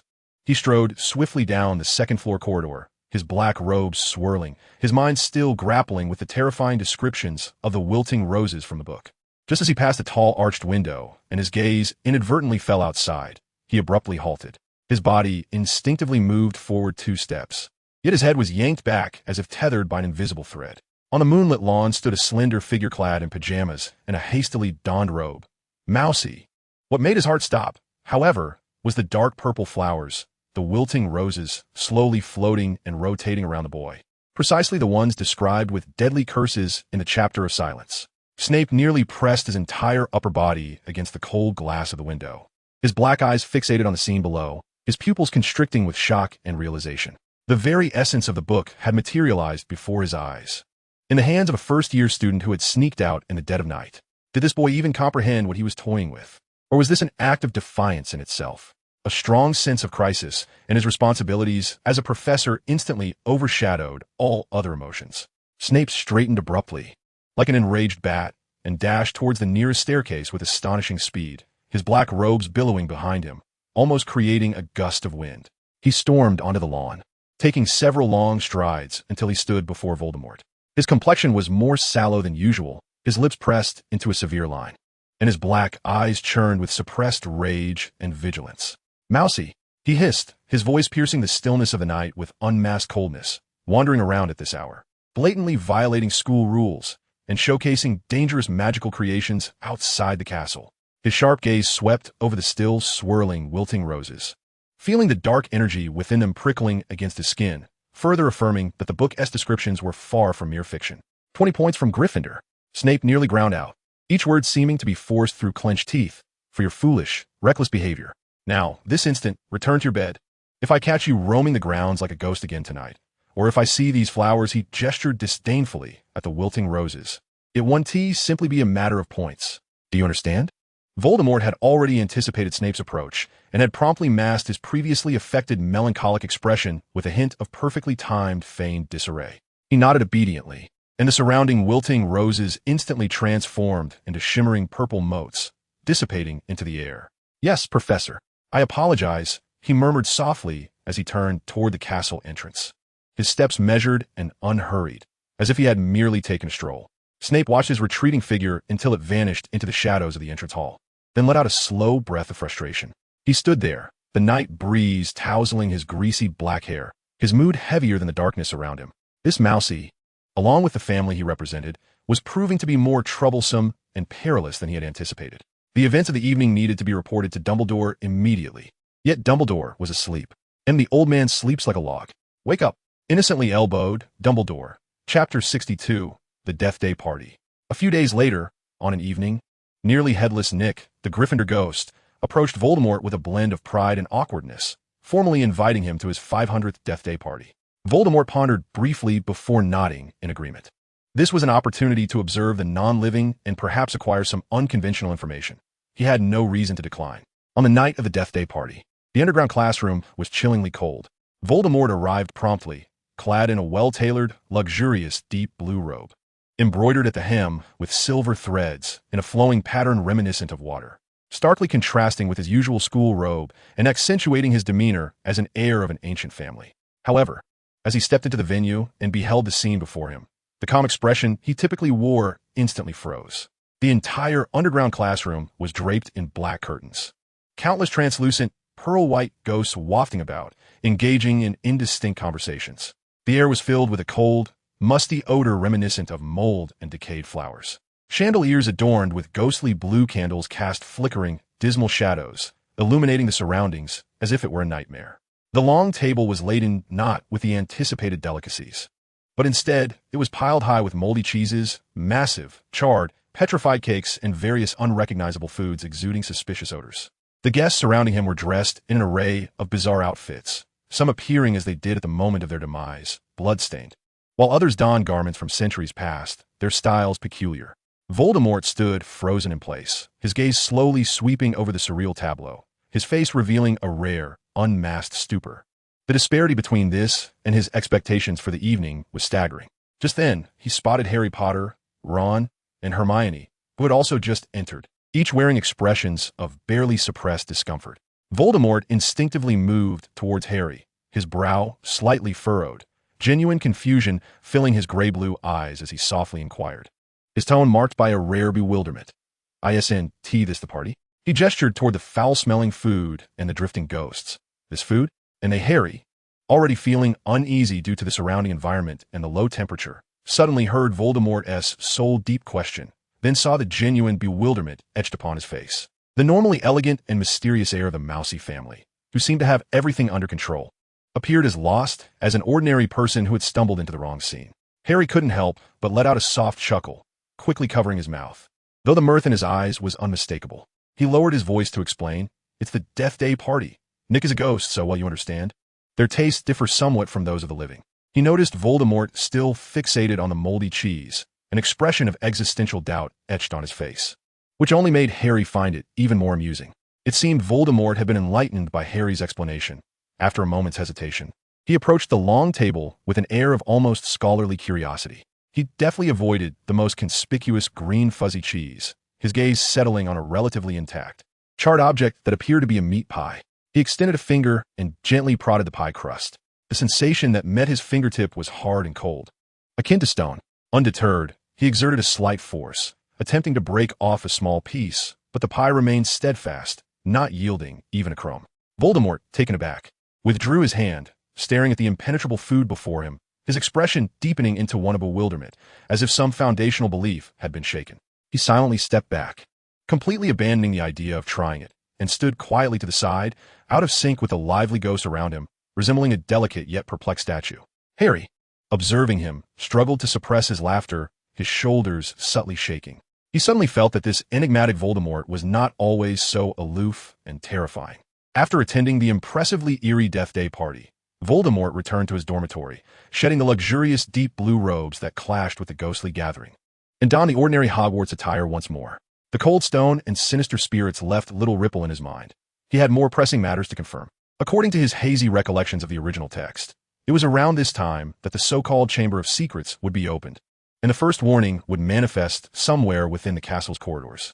He needed to be present to experience the so-called basilisk's aura and ensure he could intervene at the opportune moment, extracting energy in the most effective manner. He glided silently through the dim corridors, akin to a specter. Finally, at the end of a secluded hallway, he beheld it. Beneath the flickering torchlight, the wall bore a glaring inscription, shimmering ominously on the stone. The chamber has been opened. Beware of the air. Below the writing, on the frigid stone floor, lay Mrs. Norris, Filch's emaciated cat, her tail draped over the torch bracket, her body rigid as a board, eyes wide with terror. A faint, icy scent, not of conventional magic, hung in the air. Voldemort narrowed his eyes slightly. Was this the basilisk's aura? It seemed less oppressive than he had imagined. He did not approach, but leaned against the shadowed side of the corridor, casually toying with a withered dark purple rose from his robe sleeve. The metallic chill of the petals sharpened his clarity of thought. His gray eyes calmly surveyed the bloodied warning, ultimately resting on the petrified cat, as if appraising an inconsequential exhibit. At that moment, hurried footsteps approached, accompanied by voices. I heard something. It was Ron's voice. It might just be Peeves, Harry replied. They turned the corner, and the torchlight instantly illuminated the horrifying scene. The bloodied inscription on the wall, the petrified cat, and there stood Voldemort. Ron's scream shattered the corridor's silence. Infused with terror and disbelief, he abruptly halted, trembling finger pointing at the shadowy figure fiddling with the eerie flower. Harry and Hermione froze, their gazes darting between the ominous warning on the wall, the petrified cat, and the quietly standing Voldemort, their faces drained of color. The sight was too ghastly, and Voldemort's calm demeanor, with the dark purple rose glinting ominously in the firelight, formed a chilling implication. Voldemort seemed unperturbed by their arrival. He slowly lifted his gaze, his eyes sweeping calmly over the trio's terrified faces, the withered rose ceasing its motion in his fingertips. He offered no explanation, nor did he advance.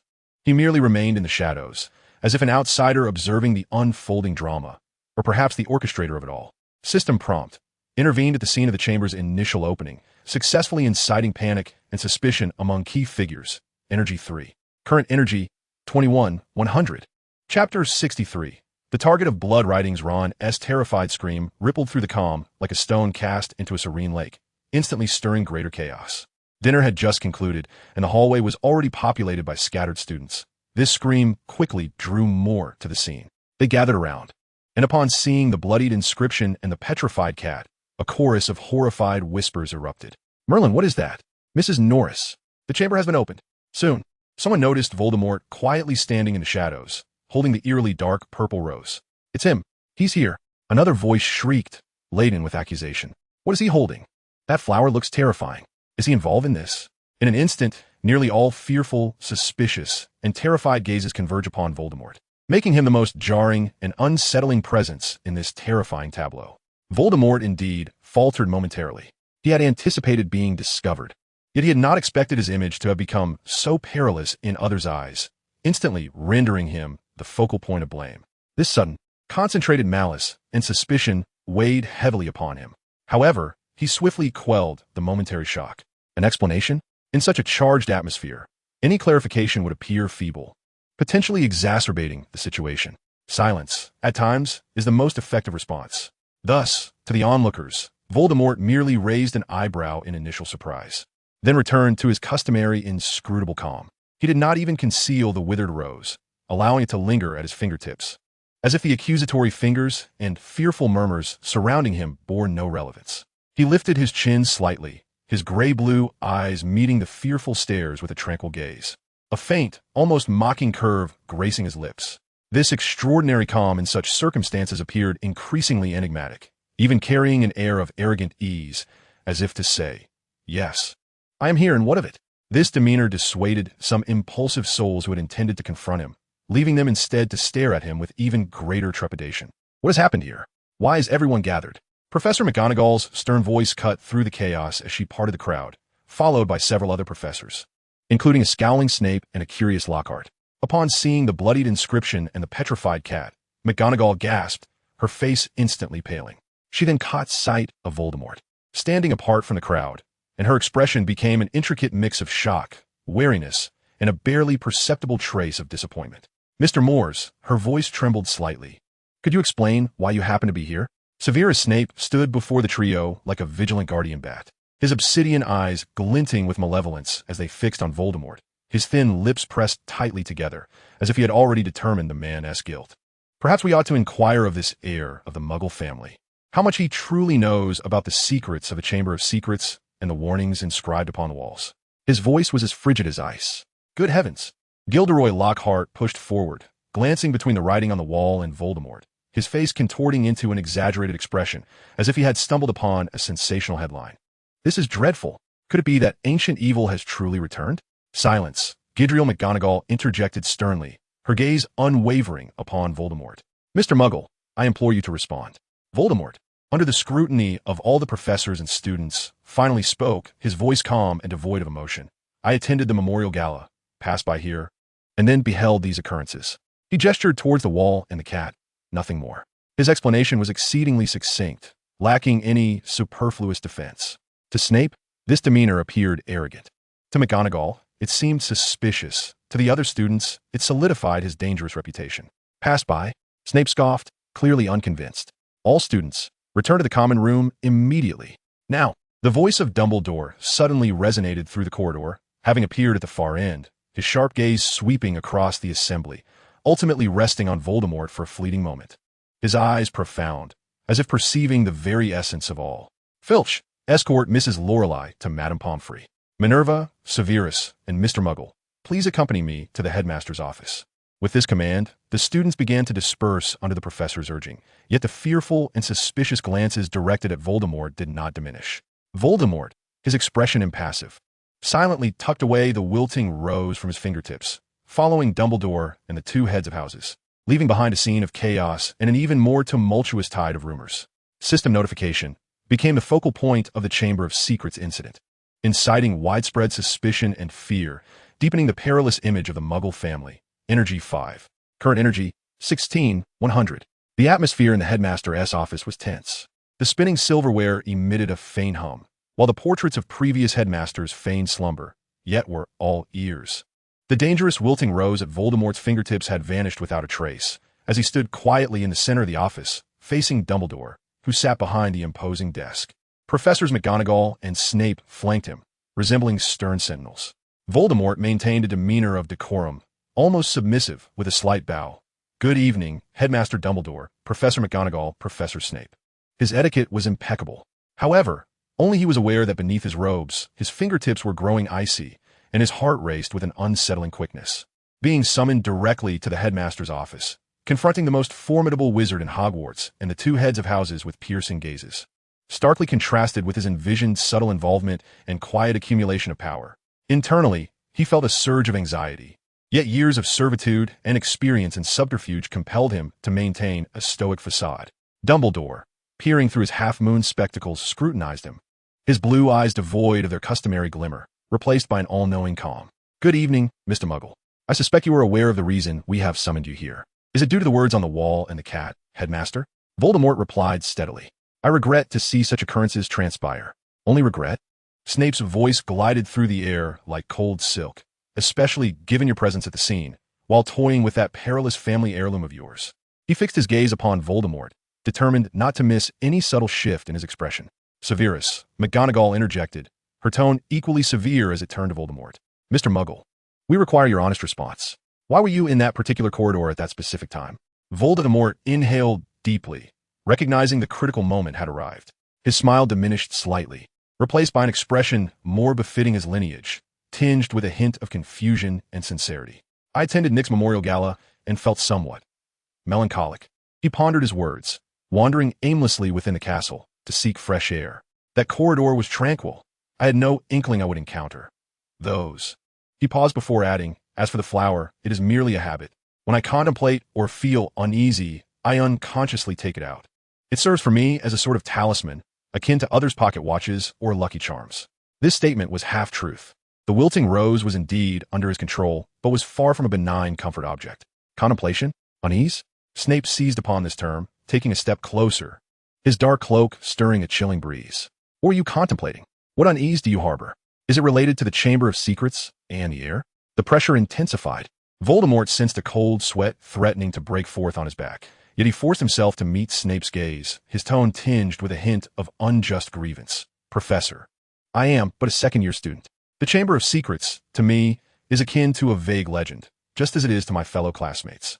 My presence there was purely coincidental. He glanced at Dumbledore, his expression appearing more candid. Headmaster, we may be somewhat peculiar, but we uphold neutrality. Disrupting the peace of Hogwarts serves neither me nor us any benefit. He invoked the shield of his family's neutrality once more. Dumbledore remained silent, merely observing him, his fingers lightly tapping the desk. The gaze seemed to penetrate the flesh, staring directly into his soul. Voldemort endeavored to maintain his composure, preventing any hint of his internal turmoil from surfacing. After a prolonged silence, Dumbledore finally spoke, his voice calm, yet imbued with undeniable weight. Coincidence does occur, indeed. However, Mr. Muggle, I hope you understand that during these extraordinary times, any coincidence warrants careful scrutiny. Your habit may also provoke unwarranted misunderstandings. Dumbledore still bore skepticism regarding the existence of the Muggle family, yet he began to harbor doubts. His gaze flicked between McGonagall and Snape before returning to Voldemort. Hogwarts is committed to safeguarding every student. Yet, while enjoying this protection, one must also adhere to its rules and exhibit the necessary transparency. Do you comprehend my meaning? This served as both a warning and a final ultimatum. Voldemort felt a shiver run through him, aware that this was the best outcome he could hope for at that moment. He inclined his head slightly. I understand, Headmaster. I shall be more mindful of my actions to avoid any potential misunderstandings. Excellent, Dumbledore nodded. You may return now. Minerva, Severus, thank you. Voldemort bowed once more before turning to leave, his steps deliberately steady as he exited the headmaster's office. The moment the door closed behind him, he could almost sense the 3 pairs of eyes still firmly fixed upon him. Only after he had walked a considerable distance and ensured no one was around did he lean against the cold stone wall, releasing a long, silent breath. The fabric of his back was slightly dampened by cold sweat. System notification. Successfully maintained persona under high-pressure questioning. Core secrets undisclosed. Deepened key figures perception of the Muggle family's neutrality, yet perilous nature. Energy 4. Current energy, 12,100. His energy had increased, yet he felt no joy. He understood that from this moment forth, the web of surveillance overhead had drawn tighter. In the ensuing days, Voldemort could distinctly feel the unyielding gaze clinging to his back. Whether in the bustling hall or the dimly lit corners of the potions classroom, there were always less than skillful watchers observing his every move from shadows. He was acutely aware that this was likely orchestrated by Snape, or at the very least, received his tacit approval. To this, Voldemort exhibited no discomfort. Instead, he found it somewhat amusing. Occasionally, in the fleeting moments when he turned a corner unnoticed in the corridor, he would deliberately slow his pace, allowing his customary gentle smile to evaporate, replaced by a chilling indifference that belied his years. His gaze would sharpen and become hollow, fingers unconsciously brushing the inside of his robe, as if caressing something invisible yet perilous. He might even cast a faint, disquieting smile at an empty wall. As footsteps approached, or he sensed someone about to turn the corner, the malevolence on his face would recede like a receding tide, swiftly morphing back into the slightly aloof, yet perfectly normal expression of an exemplary student. The speed of his transformation so rapid that any casual observer might question their own sanity. That afternoon, he was meandering aimlessly down a relatively quiet corridor, contemplating how to exploit this surveilled situation, when he unexpectedly encountered someone he was not particularly keen to see at the moment. Gilderoy Lockhart. Lockhart, upon spotting him, froze, his ever-present radiant smile faltering, panic flashing in his eyes. He instinctively attempted to turn and take a detour, but the corridor was straight and offered no refuge. Resigned, he pressed forward, his steps noticeably hastening as he tried to slip past Voldemort without meeting his gaze. A mischievous glint flickered in Voldemort's eyes.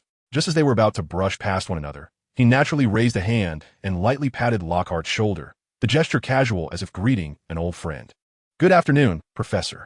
At the instant his palm made contact, Lockhart's body jolted violently, as if electrocuted. He abruptly halted, frozen in place, his complexion draining of color, not daring to turn back and look at Voldemort, his lips quivering yet unable to utter a single word.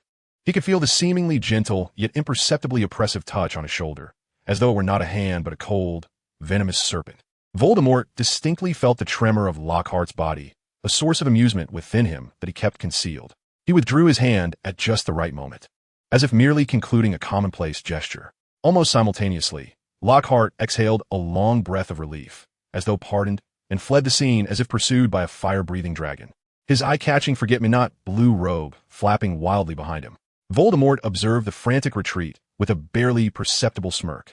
Unbeknownst to him, this scene had been entirely witnessed by a better-hidden observer not far away. Snape, blending into the shadows of the corridor's pillars, absorbed every detail of the encounter. He noted Lockhart's evident fear and evasion, Voldemort's seemingly casual yet ominously significant shoulder pad, and Lockhart's uncontrollable tremors before his hasty departure. Snape's thin lips pressed into a cold, hard line, his gaze deepening. Lockhart was undoubtedly a fool, but the ability to elicit such instinctive, genuine terror from someone so adept at masquerading, with a skin thick as a castle wall, was not a feat achievable by an ordinary student. To Snape, that shoulder pat was not a greeting but a silent warning. A declaration of power, a hunter marking its prey. The name Msi family echoed coldly in Snape's mind. Voldemort Msi, this second-year student, was weaving an invisible net within Hogwarts, cloaked in a facade of harmlessness and a series of meticulously calculated actions. He intimidated classmates, threatened professors, and perhaps even had an inscrutable connection to the terrifying events surrounding the Chamber's secrets. Snape's fingers twitched restlessly beneath his black robe. He could not act rashly. Dumbledore had requested observation, yet he would remain ever vigilant, like the most patient of hunters, fixating on this dangerous variable, waiting for the moment he revealed a true flaw. He turned and silently slipped deeper into the shadows, resuming his watch. Beneath Hogwarts' tranquil surface, turbulent currents swirled. Irritated by the omnipresent surveillance, yet harboring a mischievous spirit, Voldemort closed his eyes in a common armchair within the common room, mentally querying. System, who is primarily monitoring me at present. Key figure, Severus Snape, highest frequency of surveillance. His potential perception, the host and his family pose a significant threat, with possible harmful intentions directed at him. Did he think I would kill him? Voldemort nearly laughed aloud at the absurdity of such speculation. However, a fleeting thought struck him like a bolt of lightning. He opened his eyes, a glint of cunning flashing in his gray-blue irises. Since you suspect so much, wouldn't it be a disservice to your expectations if I did not play along? Rising, he adjusted his utterly mundane school robe and stealthily exited Gryffindor Tower, making his way toward the dungeons with practiced ease. Utilizing his knowledge of the original plot's layout and the system's discreet assistance, he successfully evaded any potential encounters along the way, arriving at the door of Snape's office. After confirming there was no one around and no signs of life within the office, he employed a little trick to unlock the door and slipped inside. The office was suffused with the familiar scent of potion ingredients mingled with ancient tomes. Voldemort refrained from disturbing anything, casually selecting a thick volume titled Advanced Potion, making from the shelf, then curling up in the deepest shadowy corner of the room, obscured by a tall cabinet. As if he were merely an overlooked ornament, he steadied his breathing, melding into the darkness and silence, patiently waiting. Time trickled by, the chill of the dungeon seeping into his bones. After an indeterminate period, the familiar sound of gliding footsteps echoed from outside. The door swung open, and the potion's master entered, weary and dusted with the remnants of Quidditch practice. He evidently regarded this space as his absolute domain. His demeanor relaxed in a rare moment of ease. He didn't immediately illuminate the room. Instead, he instinctively moved toward his desk, sinking heavily into his chair with a barely audible sigh of fatigue, rubbing his temples. In that fleeting instant of vulnerability, who's there? Snape sprang from his chair with astonishing speed, his wand appearing in his hand like a striking serpent's fang, aimed directly at the corner. His instincts, honed through years of traversing the edge of danger, had detected the nearly imperceptible sound of a breath, and as he turned to bark his command, he keenly observed the figure in the corner lifting their head, a flash of chilling, murderous intent igniting in their eyes.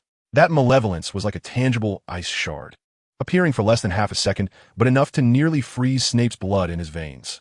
He tightened his grip on the wand, his muscles tensed, his black eyes filled with shock, fury, and incredulous vigilance. Someone had infiltrated his office. A student who had just revealed a murderous intent towards him. However, just as he was poised to cast the binding spell, a figure in the corner leisurely stood up, and the menacing aura had vanished from his face, replaced instead by an expression of innocence, even tinged with a hint of shyness. It was Voldemort, and yet Severus Snape's wand remained unwaveringly pointed at him, showing no signs of relaxation, his chest rising and falling slightly due to the earlier shock and the current fury. His voice emerged cold and piercing, as if forced through clenched teeth. Speak your purpose for lurking here, Voldemort. Voldemort seemed oblivious to the wand that could unleash curses at any moment. He raised a book on advanced potion making in his hand, his tone casual and even laced with an appropriate touch of confusion. Professor, I merely found a passage in the book that I did not comprehend and wished to pose a question. Seeing that you were not present, I thought to wait a moment. He blinked innocently. Did you, perhaps, perceive me as a nefarious intruder attempting to pilfer from your office? This explanation, combined with his innocent demeanor, was almost seamless. Yet, the fleeting glimmer of murderous intent that Snape had just sensed was no mere figment of his imagination. Such a gaze was not typical of an ordinary student. A question? Snape's voice was low and dangerous, the tip of his wand still aimed at Voldemort's heart. What sort of question necessitates your concealment in the shadows like a thief? What kind of inquiry could provoke such a look when you encountered your professor? He paused, fixing his gaze intently on Voldemort. That kind of gaze? Chapter 66. Snape on guard. A gaze? Voldemort appeared even more perplexed. Tilting his head slightly as he attempted to recall, I was merely startled. Perhaps my expression betrayed me? Professor. You know how one's visage can become peculiar when taken by surprise. He deftly sidestepped the core issue, attributing it all to momentary fright. Snape scrutinized him closely, attempting to uncover any flaw beneath that flawless facade. The atmosphere in the office seemed to solidify, with only a distant cauldron occasionally bubbling softly in the corner. Snape could feel cold sweat trickling down his back, a primal reaction to being targeted by the most dangerous of predators, even though that predator wore a mask of innocence. He refused to be deceived by Voldemort's fabrications. Yet, he had no evidence. The murderous intent had vanished in an instant, and apart from himself, there were no witnesses. Moreover, Voldemort was indeed holding a book, and his fabricated excuse was scarcely implausible. After a lengthy silence, Snape finally spoke in his distinctive, smooth voice, each word laden with icy weight. Get out, Voldemort. Henceforth, without my explicit permission, you are not to set foot in the dungeon area, especially my office. For each infraction, 50 points will be deducted. Now, vanish from my sight. He did not lower his wand, but the implication of his threat was unmistakable. Voldemort acquiesced with a slight bow, the same irritating smile still adorning his face. Of course, Professor. I apologize for disturbing your rest. He held the book, which he had barely flipped through, and strolled out of the office at a leisurely pace, even taking care to close the door gently behind him. The instant the door clicked shut, Snape slammed his wand down onto the desk, producing a dull thud. His expression was ominously dark. This Voldemort was not only dangerous, but also possessed remarkable acting skills, adept at manipulating rules and appearances to conceal his true intentions. His earlier behavior was a blatant provocation, a challenge to Snape's authority, and a declaration. I know you are watching me, and I have the capability to appear wherever you least expect me. Snape took a deep breath, suppressing the surging anger within him. He realized that monitoring the student must escalate to a new level. This was no longer mere suspicion. It had evolved into a potentially perilous game. Snape's countenance was dreadfully somber. He recognized that this second-year student was far more troublesome and formidable than he had anticipated. The silent confrontation had only just begun, and he, severe as Snape, would not concede easily. He had to find evidence. He must unveil the true identity of this heir of the Voldemort family. System prompt. Successfully exerted high-intensity psychological intimidation and mental pressure on key observer, triggering a heightened sense of crisis and hostility, significantly deepening awareness of the Voldemort family's danger. Energy, 6. Current energy, 5, 100. In high spirits after the success of last night's prank, Voldemort arrived early the next day for potion class. Choosing a seat in the very center of the front row, directly facing the podium, he adjusted his expression, donning a perfectly timed, focused yet slightly expectant smile. His gaze clear as he looked towards the door. As Snape entered the classroom, his signature black robes sweeping in like the chill of the dungeons, he instinctively surveyed the room with his cold eyes. His gaze immediately locked on a Voldemort, who sat in the most conspicuous spot, grinning up at him. Almost reflexively, the fleeting glimpse of icy murderous intent he had sensed the previous evening gripped Snape's nerves like a specter. Despite the seemingly innocent smile on Voldemort's face, under Snape's heightened vigilance and preconceived notions, that smile appeared as the most exquisite disguise, concealing boundless danger and mockery beneath. He instinctively concluded that behind that smile lurked the same chilling murderous intent he had encountered last night. Anger and a sense of humiliation from being provoked surged through Snape, overwhelming his rationality. Without any preamble or inquiry, he abruptly halted, his black wand poised like a venomous serpent aimed at Voldemort, and with a voice imbued with frigid rage, he bellowed across the classroom. Get out, Voldemort! The classroom fell into an immediate hush. All the students were taken aback. Even Draco, who had been whispering, fell silent, staring in disbelief at the sudden turn of events. Harry and Ron, who had just taken out their textbooks, exchanged confused glances. Confronted by the wand, Voldemort's smile froze, quickly morphing into a mixture of shock, bewilderment, and deep hurt. Slowly, he stood from his seat, a hint of disbelief in his demeanor, yet he did not immediately leave. Instead, he leaned slightly forward, hands resting gently on the cold stone table, locking eyes with the furious Snape. Though his face still bore a trace of a forced, almost obsequious smile, there was genuine disappointment and grievance reflected in his gray-blue eyes, his voice trembling with a sadness that starkly contrasted with his smile. "Why, Professor Snape?" He paused, as if striving to rein in his emotions, his tone becoming increasingly earnest, even tinged with a subtle accusation. "You cannot, without cause, strip a student of their right to learn, can you? Did I do something wrong?" This act was performed flawlessly, the image of a poor student merely wishing to study, yet being unjustly expelled by his professor, vividly emerged. Around them, students began to cast sympathetic or bewildered glances, particularly those who already feared Snape. The veins in Snape's hand, which gripped the wand, bulged ominously. He glared at Voldemort, his chest heaving slightly with anger. He was acutely aware that Voldemort was acting. Such a shameful, masterful performance. Yet, he could not publicly articulate that he suspected Voldemort had intended to kill him the night before, nor could he accuse him of harboring malicious intent beneath that smile. Such admissions would only render him absurd and hysterical. Voldemort took a deliberate step closer to Snape. Inching forward slowly, Snape gazed at the fractured smile on his face, listening to the feigned grievance in his voice, and combined with his advancing movements. He felt a chill surge up his spine, mingling with a provoked fury that nearly shattered his reason. Instinctively, he took a half-step back, only to realize his own lapse in composure, which further fueled his anger and embarrassment. "Stop right there," Snape barked, his wand firmly aimed at Voldemort. His voice twisted by the effort of restraint. "I warn you, Malsib, leave my classroom at once. Otherwise, I shall not hesitate to escort you out personally." His mind raced. Last night's lurking and murderous intent could be deemed circumstantial. But at this moment, in front of all the students, this Malsib dared to challenge him so brazenly. His approach towards the professor had already grossly violated school regulations. Snape could easily deduct several hundred points from him and impose a term of detention. Yet, Voldemort halted just a few paces from the podium. Chapter 67. Snape's Mental Exhaustion. He ceased his advance, merely standing there, still bearing that unsettling, fractured expression and voice. "Professor, I merely wish to learn potions. If you insist on expelling me." He spread his hands in a gesture of feigned helplessness. "Then I shall have no choice but to consult Professor McGonagall or Headmaster Dumbledore on whether a professor has the authority to banish a student who has committed no wrongdoing from class." These words, though seemingly weak, were laced with a thinly veiled threat. He was using the rules against him. Snape's pupils constricted slightly. He fixed his gaze on Voldemort, his fingers gripping the wand, turning white from exertion. The classroom was so silent that one could hear Neville Longbottom's heavy breathing. He understood that Voldemort was forcing him, compelling him to lose his composure before all the students, to impose an unreasonable punishment, thereby allowing him to spin a tale from it. Taking a deep breath, Snape forcibly suppressed the nearly boiling rage and the unutterable dread that threatened to spill forth.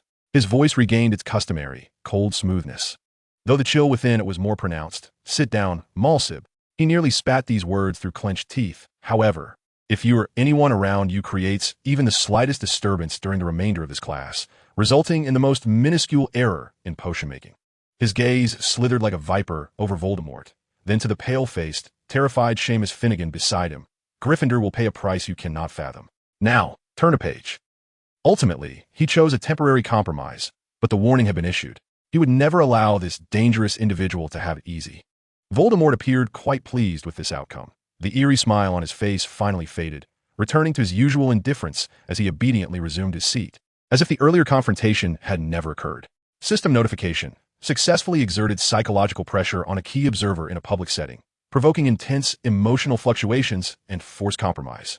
Energy 4. Current energy 100. The potions class commenced amidst an exceedingly strange and low-pressure atmosphere, while Voldemort, in high spirits, began stirring his cauldron, as if everything that had transpired had nothing to do with him. Snape, meanwhile, stood at the podium like a volcano ready to erupt, emanating a terrifying aura that warned others to keep their distance. This covert struggle between teacher and student had now come into the open. Snape felt he was on the brink of madness. It was unclear when it began, but the second-year student named Voldemort had started appearing with alarming frequency in his line of sight, haunting him like a ubiquitous specter.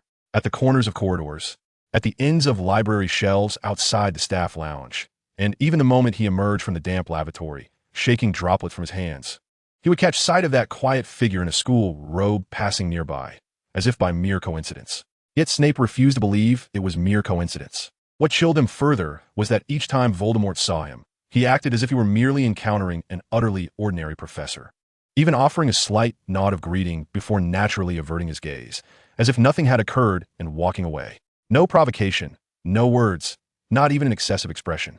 This deliberate, persistent, and utterly unfounded coincidence, coupled with the earlier murderous intent in his office and the fractured performance in potions class, relentlessly ground against Snape's already taut nerves. He began to suffer from insomnia, and his potions frequently experienced the most trivial errors. Though minuscule, they were unforgivable in his eyes. Here he came again. What had he been observing? Was he calculating something? Where would their next encounter take place? These thoughts gnawed at his sanity like venomous serpents. A second-year wizard, a mere 12-year-old child. How could he possess such profound cunning, such relentless intent, such intense murderous desire? This was far beyond his understanding of student mischief. It resembled some ancient, malevolent curse or an unending grudge.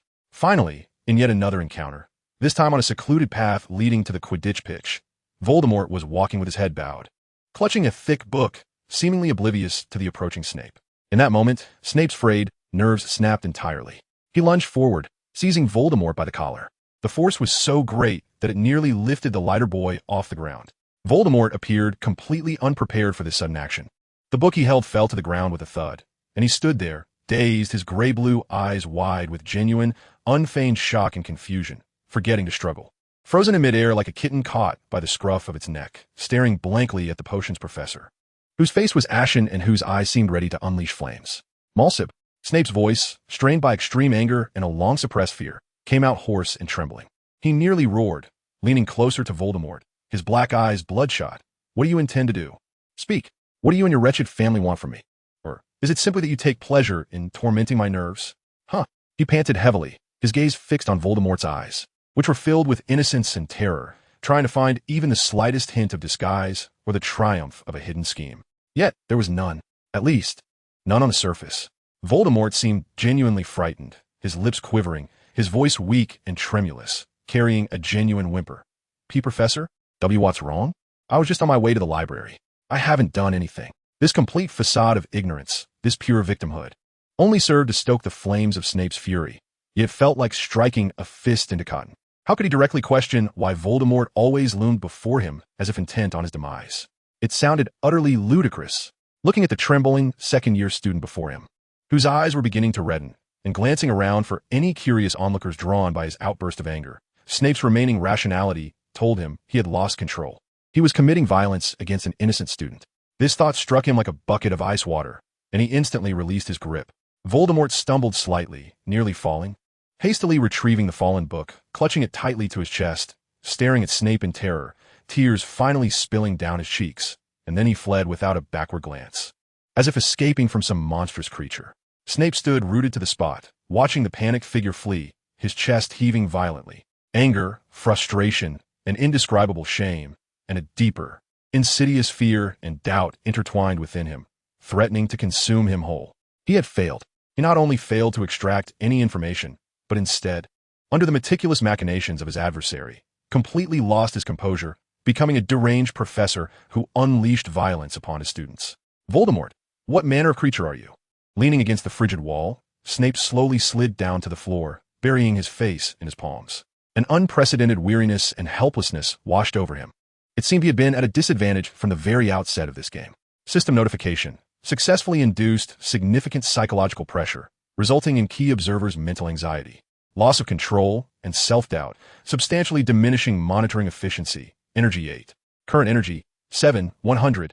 Chapter 68. The Midnight Intrusion into the Cellar.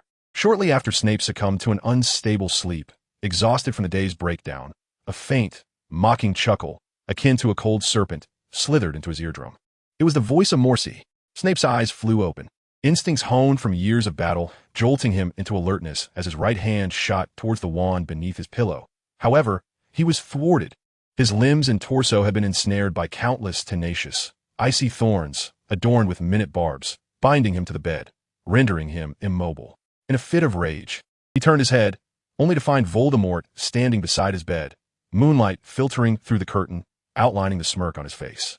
Those gray-blue eyes shimmered in the dimness, like a predator fixated on its prey. "What do you intend to do?" Snape nearly screamed, his voice hoarse from anger and restraint.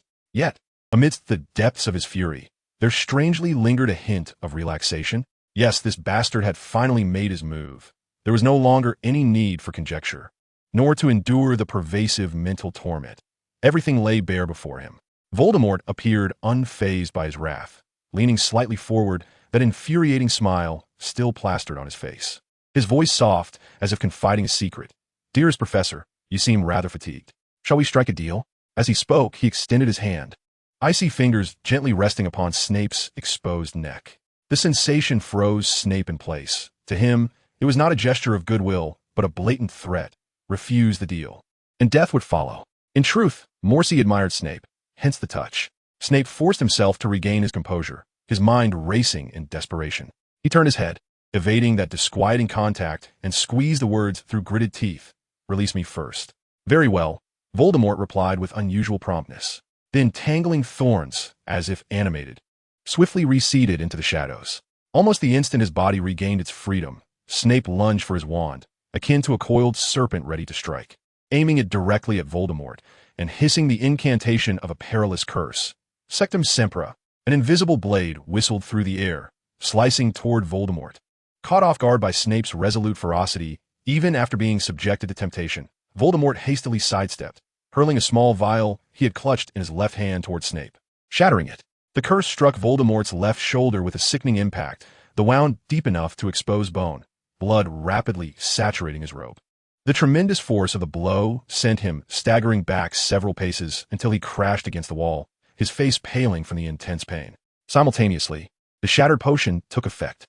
A colorless, odorless gaseous field enveloped Snape, causing his strength to ebb like a receding tide.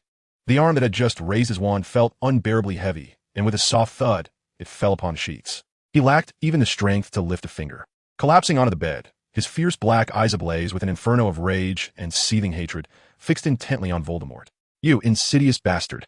Snape spat through clenched teeth, his voice weak yet laced with venomous sharpness. "Your family, huh? Only resorts to such despicable tactics." His eyes betrayed unmasked intent to kill and disdain, even rendered immobile. He would never yield to such a monster who toyed with the hearts of others. Voldemort leaned against the wall, enduring the excruciating pain in his arm. Observing the potion professor sprawled upon the bed, his face a portrait of impotent fury, and he let out a low, mocking laugh. After catching his breath, he straightened up slowly. Ignoring Snape's insults and neglecting to tend to his grievous shoulder wound, he trudged over to the bed.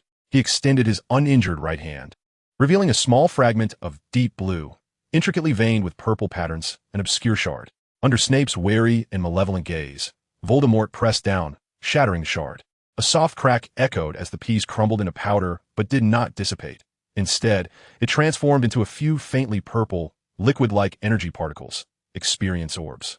They seemed to be guided, floating gently into Snape's chest. Snape's body jolted. An indescribably gentle and invigorating energy surged through his limbs, dispelling the weakness wrought by the potion, even alleviating the deep fatigue accumulated from sleepless nights and mental strain. His mind suddenly clearer than ever. This sense of fulfillment and comfort was so starkly evident, creating an absurd contrast with his current immobilized state. He could distinctly feel the improvement in his physical condition, yet the potion's effects lingered, leaving him unable to control his muscles, akin to a discarded rag doll, experiencing this bizarre healing. This paradoxical experience of being filled with energy while completely at the mercy of another heightened his anger and confusion to a peak. He glared at Voldemort, his expression increasingly complex. Beyond anger and murderous intent, there flickered a glimmer of incomprehensible shock. What on earth does this man intend to do? Strike him down, only to offer a sweet reward afterward? No, that sweet reward must surely conceal a far deadlier poison. Voldemort observed the tumultuous emotions swirling in Snape's eyes, his pale face betraying a deeper smile, exuding an unsettling calmness that suggested complete control. System notification. Successfully implemented a combination of coercive actions, threatening deals, and forced healing on a key figure, severely impacting their psychological defenses, inciting extreme confusion and cognitive dissonance. Energy 10. Current energy, 17,100. Watching Snape's expression grow increasingly bewildered by the energy from the shard, Voldemort smirked, disregarding the blood still seeping from his shoulder, and with his uninjured hand, he retrieved another vial of the weakening potion, unhesitatingly shattering it at his feet. The sound echoed. Another layer of invisible weakening force spread, compounding upon the previous effects. The slight strength Snape had just regained from the energy swiftly evaporated. Now even the act of turning his neck became exceedingly difficult, leaving him to glare at Voldemort with all his might, his chest heaving with rage, yet unable to muster much sound. "You, venomous serpent," he rasped, his voice weak but laced with poison, "despicable, gutter-born wretch." Voldemort paid no heed to his curses. Deep down, he harbored an inexplicable, twisted admiration for this double agent straddling the line between light and darkness, appreciating his resilience, intellect, and the underlying fragility masked by his harsh demeanor. This amalgamation of emotions, mingled with utility and morbid curiosity, compelled him to undertake the next action. Chapter 69, Chasing Stars. He ascended to Snape's bed with a certain slowness, then lay on his side, curling himself up, his back gently pressed against the warmth of Snape's immobile form, rendered weak yet still radiating heat. He even adjusted his position to rest his head near Snape's arm, as if it were a comfortable pillow. Snape's body instantly stiffened, akin to a stone. Despite his inability to move, he could feel the boy's frail body leaning against him, the school robe still bearing the chill of the night and a faint trace of blood. This transgression of boundaries, this almost blasphemous intimacy, inflicted upon him a humiliation and rage far more acute than any cruciatus curse. "Get off!" He nearly expended the last remnants of his strength, forcing out fractured syllables from the depths of his throat, his black eyes swirling with a wrath and loathing potent enough to incinerate. "You disgusting monster." Voldemort stirred gently in his embrace, seeking a more comfortable position, then tilted his head back to gaze closely at Snape's contorted visage, twisted in pure rage, and sighed with an almost pleasurable air. "Dear Professor, your abuse is futile." His breath brushed against Snape's ear. "This place is enchanted. No one will hear you, and no one will come to your rescue." He presented a disheartening truth. Having uttered this, he seemed to find a curious toy, extending his uninjured arm to grasp Snape's, then resting his cheek against the cold, smooth black sleeve, beginning to rub against it with an excited, almost neurotic fervor. The motion was reminiscent of a fledgling seeking shelter, yet imbued with a chilling possessiveness and obsession. A shiver ran through Snape, and his stomach churned violently. The psychological discomfort and nausea of being treated so by someone he regarded as exceedingly dangerous, who could easily wish for his demise, far outweighed the physical constraints he faced. He attempted to pull his arm away, but the feeble effort was akin to an ant trying to shake a tree. "Let go," he ground out through clenched teeth, his voice quivering with profound revulsion, and in the depths of his eyes flickered a glimmer of panic at this utterly uncontrollable situation, a fear he had not even recognized within himself. He would have preferred Voldemort to cast an Avada Kedavra upon him than to endure this mental torment and bizarre intimacy. Yet Voldemort seemed lost in his own world, clutching Snape's arm tighter, rubbing with increasing enthusiasm, even letting out a faint, satisfied sigh. Entirely oblivious to the burning glare behind him and the unrelenting, low, venomous curses that followed. System prompt, implementing high-intensity psychological pressure and boundary infringement on key character, inciting extreme humiliation, rage, and psychological discomfort. Energy 8. Current energy, 25/100. Warning. This behavior significantly increases target hostility, potentially leading to unpredictable consequences. Suddenly, Voldemort ceased his disconcerting caresses and sat up abruptly. He knelt beside Snape, the moonlight illuminating half of his face, the bloodstains on his shoulder bleeding onto the dark robe in a deep hue. He looked down at the potion's master, who lay immobile due to weakness and rage, only able to express his murderous desires through his gaze. The mockery and obsession that had previously graced Voldemort's features vanished, replaced by an unusual seriousness, tinged with a childlike stubbornness. "Professor," he began, his voice clear and imbued with a purity that starkly contrasted with his earlier behavior. "I wish to establish a good relationship with you."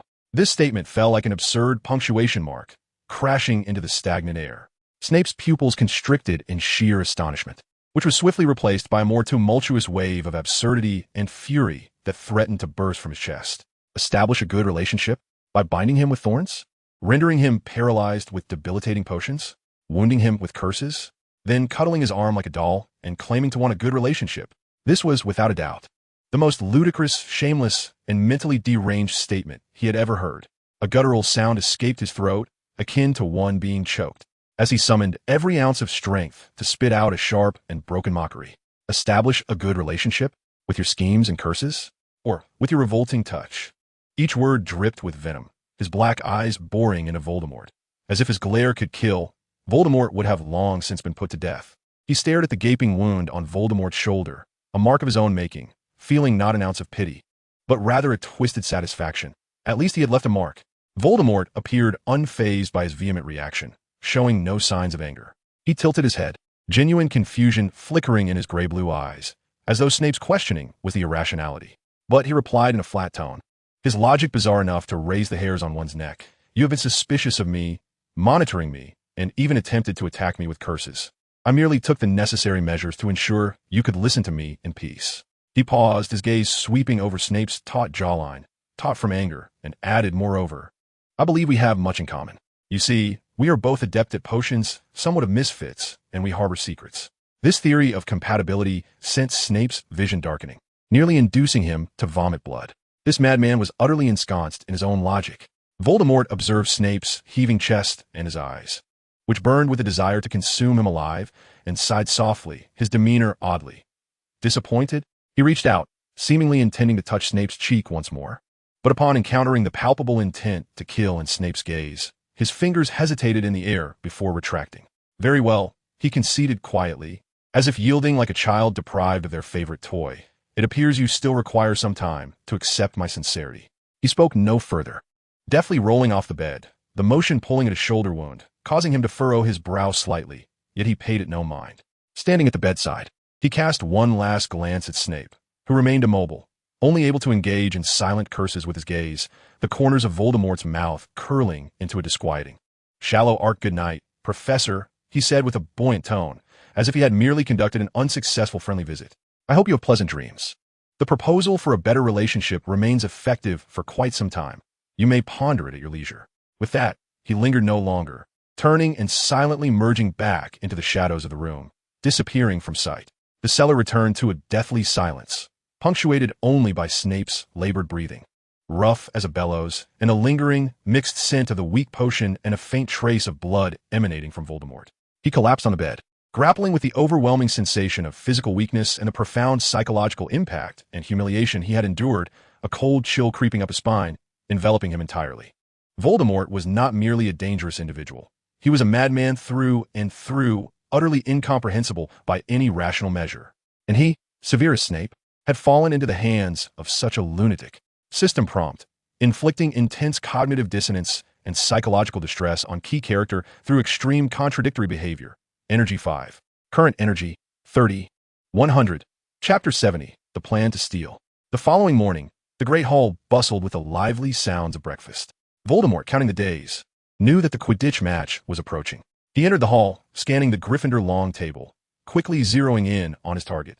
The team captain, Oliver Wood, was seated with several teammates, animatedly gesticulating, his voice not loud but sufficient for those nearby to hear. It's not that I don't try hard, but what good are tactics without proper equipment? Just look at our brooms. Aside from Harry's Nimbus 2000, the rest are practically antiques. The Slytherin lot are all riding their Nimbus 2001s. How are we supposed to compete?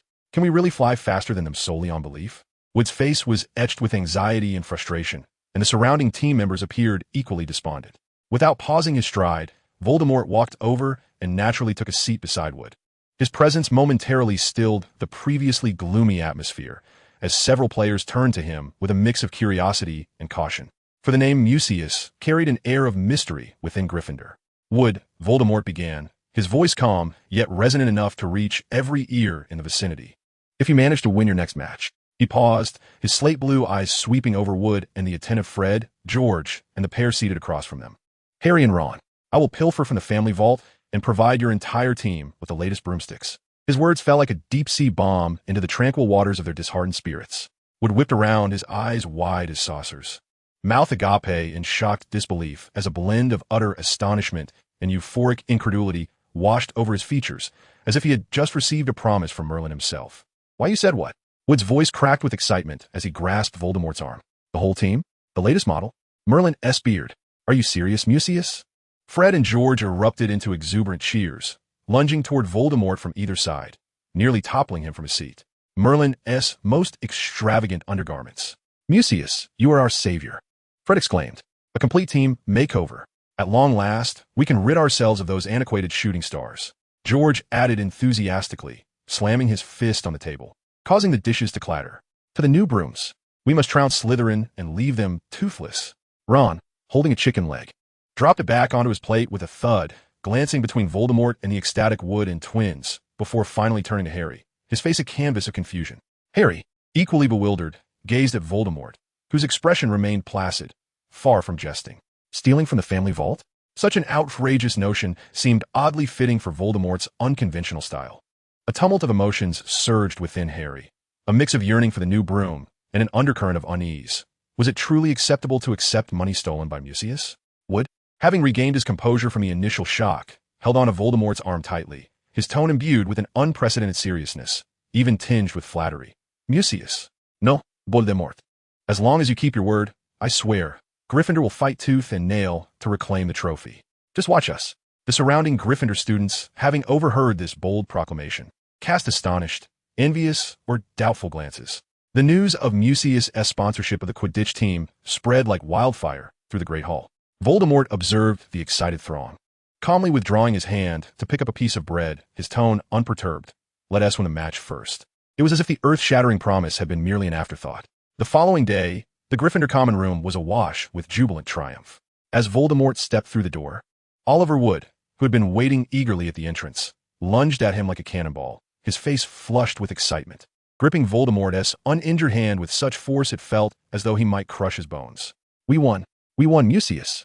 Wood's voice was hoarse from exhilaration as he shook Voldemort's arm vigorously. Did you see? We utterly decimated Slytherin. We did it. Cheers and celebratory cries erupted around them, streamers and confetti swirling through the air.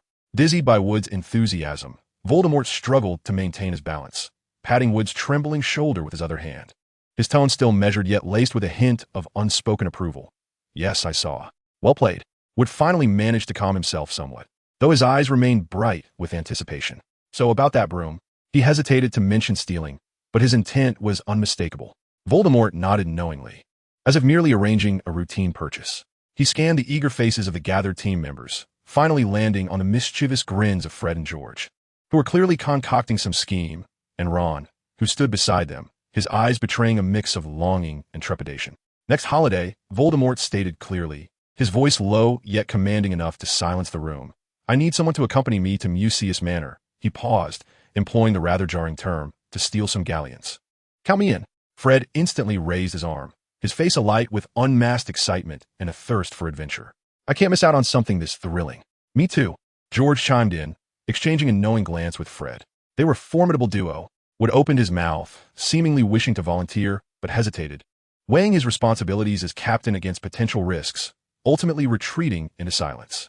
His gaze darted between the twins and Ron, who turned pale at the prospect, instinctively wanting to step back, only to be flanked by Fred and George. My good brother, how can this family escapade proceed without you? Fred draped an arm around Ron's neck, grinning broadly. Exactly. Strength in numbers, right? You might even need to keep watch. George encouraged from the other side. Ron looked into Voldemort's calm, slate-blue eyes, recalling the myriad of strange rumors surrounding the Mucius family, and then thought of the tantalizing, shimmering new broomsticks, his heart torn. Ultimately, the desire for a new broom and his trust in the twins overpowered his fear. Swallowing hard, his voice trembled. All right, I'll do it. Voldemort regarded the chosen trio, eager twins and a pale-faced Ron, and nodded. So it's settled. Fred, George, Ron, await my signal during the holidays. He seemed to have entirely overlooked Harry, who at that moment appeared to be absent from the bustling common room. With the decision made, Fred and George erupted into cheers, already buzzing with excitement over various plans for infiltrating the ancient and mysterious family manor.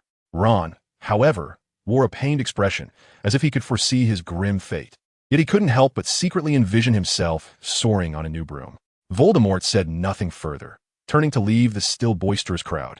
For him, this was merely a necessary step in a forthcoming transaction. As for the repercussions of this thievery, he felt little concern, and perhaps even a tinge of anticipation. Fred and George eagerly covered their eyes, as if engaging in a thrilling game. After a brief moment of dizziness and weightlessness, when they were permitted to remove their blindfolds, the sight that greeted them left the three of them momentarily petrified. Even the usually boisterous twins were rendered speechless. They stood at the entrance of an exceptionally grand corridor. The corridor seemed endless, flanked by towering arches, with a floor as smooth and reflective as a mirror. Most breathtaking of all, the walls, the dome. And the massive supporting columns of the corridor were not merely crafted from stone, but adorned with countless golden patterns that shimmered with a dim light, interspersed with gems that twinkled like stars. These adornments were not ostentatiously piled on, but rather integrated into the architecture with an ancient and mysterious artistry, outlining intricate and opulent designs that, while dimly lit, refracted a subtle yet lavish brilliance. The air was cold, imbued with the scent of aged wood and an indescribable, dew-like fragrance. Fred opened his mouth, but no sound emerged. George instinctively clutched onto his brother Ron's arm. Ron shrank back completely, feeling that his dirty shoes and worn robes were utterly out of place in this setting, as if even a deeper breath would desecrate the air around them. Voldemort observed their stunned expressions and chuckled, beckoning, "Don't just stand there, follow me." His tone was casual, as if inviting friends over to his home. The three, as if waking from a dream, hurriedly followed, subconsciously softening their footsteps. As they traversed the corridor and passed a vast hall with a ceiling so high it was lost to sight, their steps once again froze in astonishment.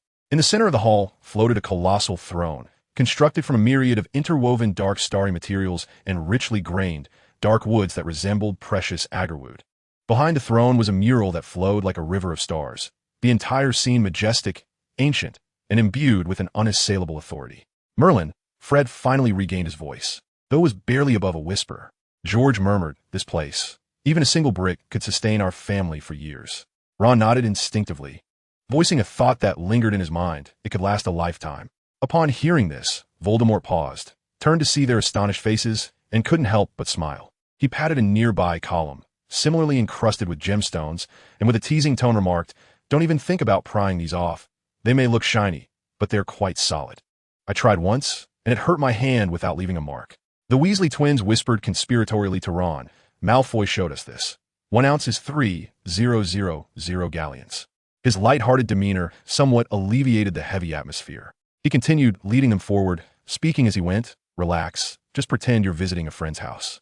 Except for that throne, which is strictly off-limits, everything else isn't so formal." He even demonstrated by gliding across the smooth floor. "See, no harm done." The three, their expressions gradually easing, yet still filled with wonder and curiosity, passed through several corridors until they reached a massive, heavy door made of obscure blocks and dark oak. The door slid open silently, revealing an even more astonishing sight behind it. It was an immense space, seemingly boundless, neatly stacked with countless crates, some of which had their lids ajar, revealing an array of shimmering gold coins and various gemstones, sparkling with an alluring yet gentle glow under the mysterious light of the obscure blocks. "Wow!" Fred and George could no longer contain their excitement, exclaiming in unison, while Ron's mouth hung agape, large enough to fit an egg. "This is where I keep my spare change and odds and ends," Voldemort said nonchalantly, as if introducing his toy chest. "We just need to keep it quiet." He approached an open box overflowing with gold galleons, pulling out 3 pairs of seemingly ordinary dragonhide gloves and handing them to them. "Here, put these on. These coins are a bit old, and there are some protective charms on them. Handling them directly might result in a minor demise. Safety first." Without hesitation, he casually grabbed a handful of galleons and tossed them into an empty, magically enhanced briefcase with a practiced ease, as if he were merely tidying up his coin jar. The three donned the gloves with care. Their movements, though slightly stiff, gradually relaxed under Voldemort's natural demeanor as they began to follow suit and fill the boxes with coins. Fred picked up a coin, feeling its substantial weight, and couldn't help but whisper to George, "I feel like we're participating in some clandestine operation." George nodded, surveying the unimaginable wealth around them, then glanced at Voldemort, who seemed completely at ease, as if engaged in a mundane task, and for the first time, the astonishing riches felt less distant. Though Ron still trembled slightly, he managed to steady himself enough to grasp a coin. As Voldemort deftly continued to gather coins, he casually remarked, "This is what I've saved up. It looks like a lot, but most of it is just old trinkets that aren't particularly useful. The actual liquid assets are rather limited." While he spoke with nonchalance, to the three, the scale of the spare change was still staggering. Yet Voldemort's attitude of sharing secrets and working together significantly diminished the awkwardness of being overwhelmed by wealth. In the dimly lit chamber, the crisp clinking of coins mingled with the gradually steadying breaths of the group, with the briefcase filled with a considerable amount of galleons. Voldemort clapped his hands and turned to the three, whose faces still bore an excited flush, and cheerfully suggested, "All done. We've been busy. I imagine you're all quite hungry? I know there is some cake left from yesterday in the kitchen, and it's rather good. Would you like to try it?" Cake, Fred instinctively echoed, his face revealing a hint of skepticism, but George's foot had already adeptly kicked a shin. Anything to eat is good, and the leftover cake from the Morsi kitchen must be extraordinary. George interjected, then turned to Voldemort, curiously asking, "What flavor is it?" "Honestly, I'm a bit hungry." Voldemort smiled as he led the way back to the hall. "I remember it being blueberry mousse with a bit of chocolate crisp at the bottom. I think it's better than Hogwarts desserts." His tone carried a hint of pride for his own food, delivered naturally and without offense. They returned to the vast and grand hall. Voldemort approached a rustic long table beside the throne, a thought flickering through his mind. With a flash of ethereal light on the table's surface, a cake materialized out of thin air. It was indeed a two-tiered masterpiece, the base a deep blue, reminiscent of a tranquil night sky, adorned with swirls of pure white cream and fresh blueberries, looking incredibly enticing. Chapter 72, Cake and Mrs. Weasley. The cake was visibly missing a slice, the cut edge still fresh, emanating a faint, sweet aroma tinged with a hint of coolness.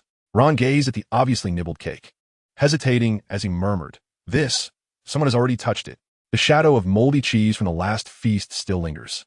"That's just an aesthetic choice," George retorted, already seizing an unexpectedly appeared silver knife, slicing 3 pieces with a sense of adventurous curiosity, naturally including Fred's portion, who had been eyeing it despite his verbal disdain. George took a bite of his piece. The anticipated dryness or loss of flavor was conspicuously absent. The cake was astonishingly soft, cool, and sweet. Even more peculiar was the gentle wave of comfort that spread with each swallow, invigorating his weary spirit, which had been weighed down by shock and tension. George's eyes widened in disbelief. He abruptly turned to Fred, his voice laced with excitement. "Fred, there is something extraordinary about this. The good kind. You must try it." Fred, skeptical at first, took a bite, and his expression mirrored George's, a blend of exquisite delight and astonishment at the unusual experience. "Merlin, did they add potion while making this?" The two of them, oblivious to any reservations about leftovers, hastily devoured their portions, their faces alight with ecstasy. Fred licked the corner of his mouth and glanced at Voltekai, his eyes sparkling not with pleading but with the thrill of discovery and the urge to share. "Voltekai, this cake is phenomenal. Can we take some back? We must let Ginny and the others taste this. You surely never had anything like it." He emphasized the flavor and novelty rather than mere acquisition. Voltekai observed their expressions, reminiscent of explorers discovering a new land, and found it somewhat amusing. He waved his hand nonchalantly. "Sure, I can't finish it with Harry anyway. It would be a waste to leave it, so you might as well help with it."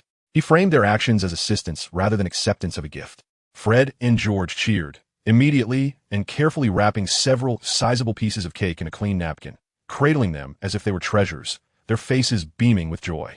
Now they had a delightful item to flaunt. For them, this extraordinary cake was indeed a more worthy prize to boast about to their family than a handful of galleons. System notification triggered intense positive feedback and a desire for sharing among characters through special food, indirectly enhancing the mystique and allure of the MSY family resources. Energy level 3. Current energy 52, 100. As the group prepared to leave, they turned around to see Ron still squatting by the corridor, staring at the floor tiles and saying, "This one he clearly wants." He was using a small, seemingly flimsy knife he had pulled from his pocket, sweating profusely as he attempted to pry up a corner of a hidden block of floor tile. He was evidently still preoccupied with that ounce worth 3,000 galleons. Fred and George leaned in, watching Ron's futile efforts, then glanced at the tightly fitted tiles. "Is this thing really that tough?" Fred tapped it with his finger. "Looks like you won't be able to do it with that little tool of yours, little brother Ron," George teased. Voltekai, observing Ron's determined posture, found it somewhat comical. He approached, producing a uniquely shaped short chisel from his sleeve, handing it over with a tone that was both encouraging and playful. "Why not give this a try? But be careful not to break the chisel." Ron paused momentarily, accepting the chisel, which felt cold and heavy in his hand. He attempted to wedge the tip into the gap between the tiles and pried it with all his might.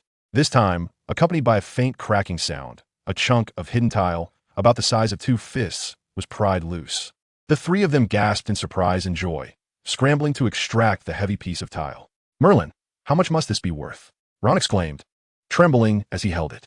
"We've struck gold," Fred murmured. George turned to Voltekai for confirmation. "Can we really take this to play with?" He specifically used the word play. Voltekai nodded nonchalantly. "It's just a brick. There's bound to be some waste during installation. Replacing it is easy. You can take it." He emphasized the ordinary nature of the item to alleviate any psychological burden on them. Thus, the group returned to their humble abode with a suitcase filled with galleons, the wrapped cake, and a hefty hidden block. Upon entering, the twins and Ron eagerly presented the hidden block to Mrs. Weasley. "Mom, look at our spoils," Fred exclaimed, referring to it as a prize from an adventure. Mrs. Weasley turned around, her brow furrowing at the sight of the stone, radiating a faint blue-purple glow. "What is this? Where did you find this strange thing?" "Strange thing?" George exaggeratedly exclaimed, "Mom. This is a tile from the MSY family's underground palace. Voltekai says this thing is worth 3,000 galleons an ounce. We, accidentally pried it loose while helping him test the tile's sturdiness." He quickly concocted a more plausible excuse for the tile's origin. Upon hearing 3,000 galleons an ounce, Mrs. Weasley's eyes widened, her expression darkening as she snatched the hidden block, its weight startling her. 3,000 galleons. You children, how could you? This is simply too rude. It feels like we are taking advantage of someone. Overcome with embarrassment, she immediately turned and thrust the hidden block back into Voltekai's arms, exclaiming, "Mr. MSY, I truly apologize. The children are thoughtless. Please take it back." Voltekai blinked, holding the tile, and said nothing. Fred, George, and Ron deflated. At that moment, George discreetly tugged at his mother's sleeve, producing the wrapped cake and opening it. "Mom, please don't be angry. This is cake made by Voltekai's family. It tastes very special, and we thought it was delicious. So we saved some for you to try." Mrs. Weasley's anger had not yet subsided, but seeing the strangely colored yet fragrant cake and her son's eager expressions softened her ire. She sighed and accepted a small piece of cake, placing it in her mouth. The soft, cool texture melted away, and that peculiar wave of comfort returned. Her stern demeanor softened, revealing surprise. "The flavor is indeed quite unique," she finally said, her tone gentler, tinged with a hint of embarrassment and gratitude. "Thank you for the cake, Mr. MSY. As for the tile, it is far too precious. We cannot accept it." Voltekai nodded, casually placing the hidden block on a nearby cabinet as if it were merely an ordinary stone, and spoke with an easy demeanor. "It's no trouble, Mrs. Weasley. It was just an extra brick. The children were curious, and there's nothing wrong with them taking it to play with. I have more cake at home. I'll bring some more next time you visit." His words not only soothed Mrs. Weasley, but also framed the act of taking the tile as innocent curiosity and playfulness, while extending the sharing of cake to future visits, fostering the potential for ongoing connections. Mrs. Weasley's expression completely relaxed, and her gaze toward Voltekai held a genuine warmth. "You are too kind, Mr. MSY. Now, children, wash your hands and get ready for dinner." System notification successfully alleviated the awkwardness surrounding the ownership of the tile, reinforced a friendly image, and effectively enhanced the relationship with the Weasley family through special food, showcasing MSY's generosity and mystique without overstepping boundaries. Energy level 4. Current energy 56,100. Chapter 73. Returning to Hogwarts with new brooms for Gryffindor. On Monday, after completing their purchases, the group returned to Hogwarts with 7 brand new, beautifully packaged brooms. In the Gryffindor common room, when Voltekai pushed the large box containing the brooms in front of Oliver Wood, the team captain was so excited that he could barely articulate his thoughts.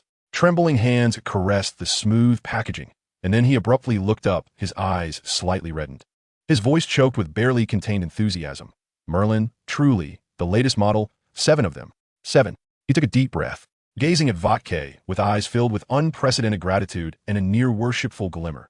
"Voltekai, no MSY. I don't know what to say. You've saved the Gryffindor team. I swear, we will use these brooms to win the Quidditch Cup. I vow it in the name of the Wood family. Thank you. Truly, thank you so much." He was so overcome with emotion that he nearly lunged for a hug, but Voltekai subtly sidestepped. Voltekai merely nodded with a hint of indifference. "Just remember your promise."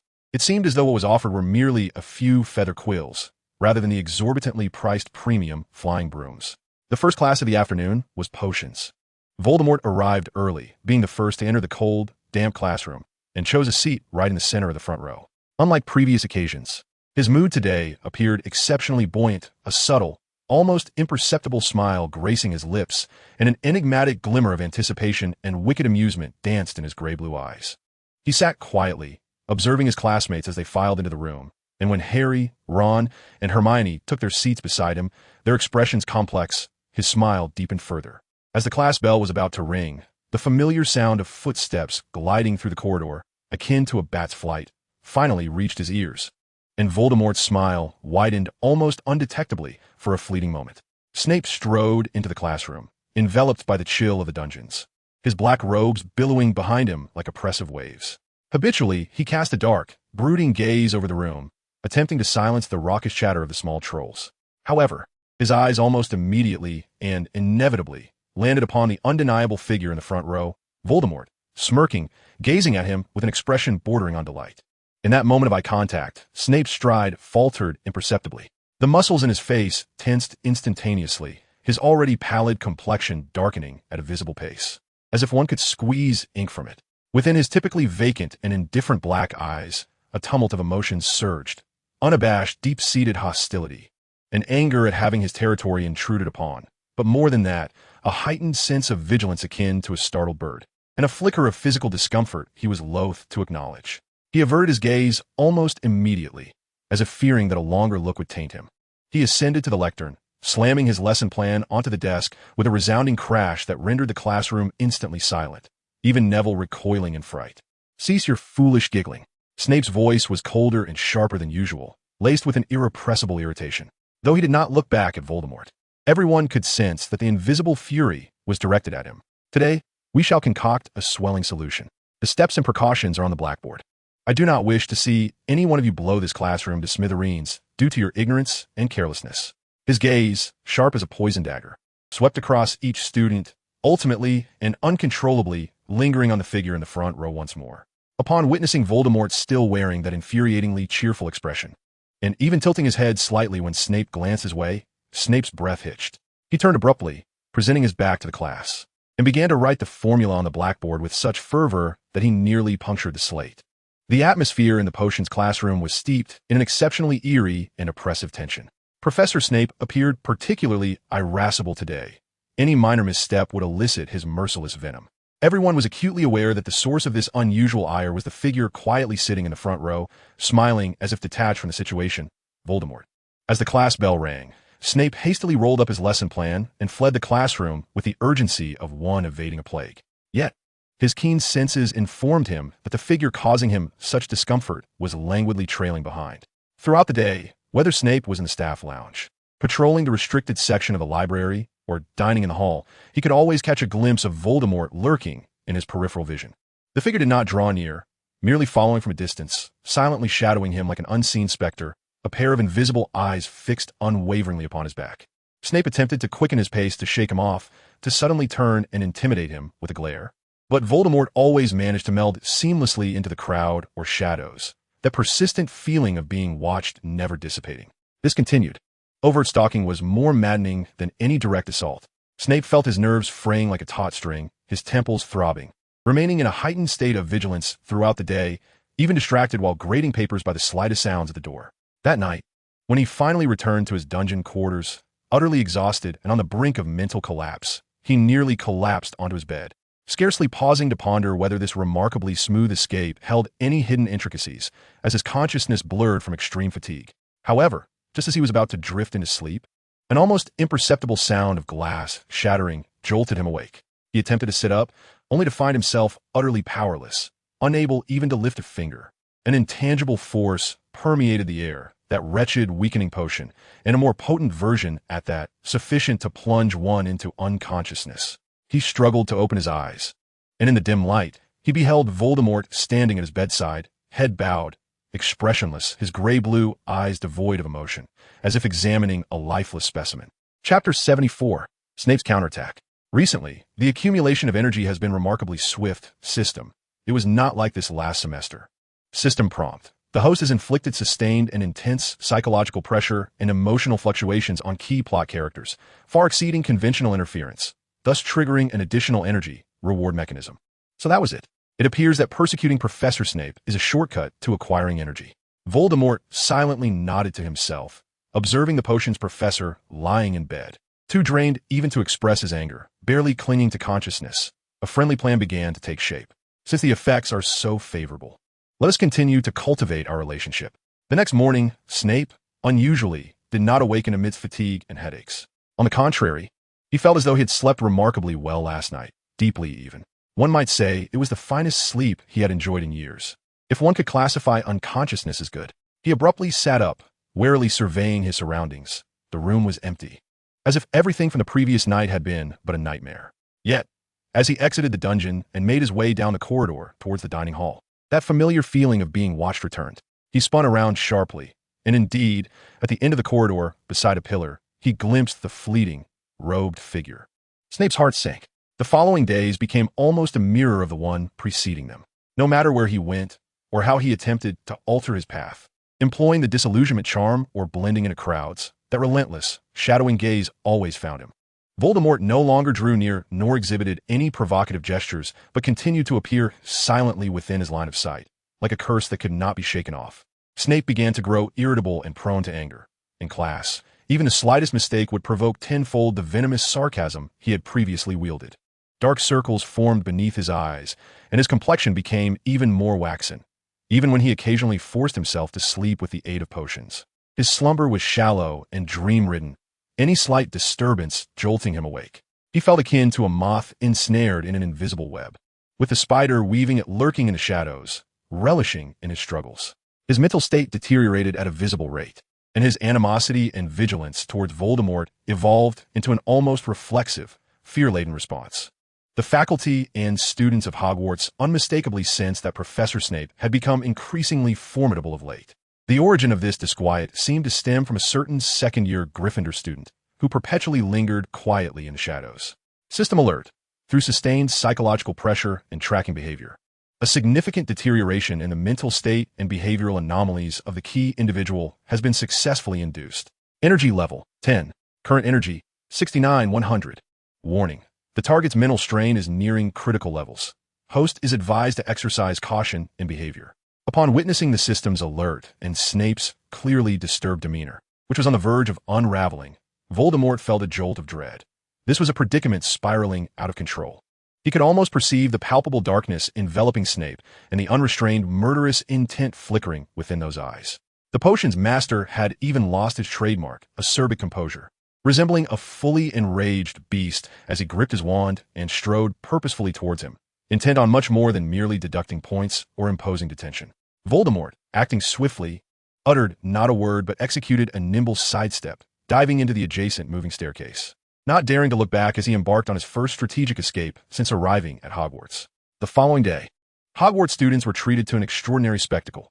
The usually inscrutable and composed Voldemort was seen darting through various corridors, secret passages, and even empty classrooms, as if pursued by a phantom, desperately evading an unseen threat. Close behind him trailed Professor Snape, cloaked in an aura of terrifying low pressure, his robes billowing ominously, his gaze predatory. Even more unusual was Snape's departure from his habitual covert surveillance. Today, he brazenly and obsessively sought Voldemort's whereabouts, unhesitant to push aside any obstructing students. His relentless pursuit instilled dread in all who bore witness. Voldemort, utilizing his intimate knowledge of the castle and the system's brief path notifications, narrowly avoided capture. Yet, he could feel Snape's patience waning, the invisible net tightening around him. Night fell as expected, and Voldemort knew he was due for a visit. Despite a foreboding sense of impending doom, a reckless instinct and a hunger for energy compelled him to take the risk.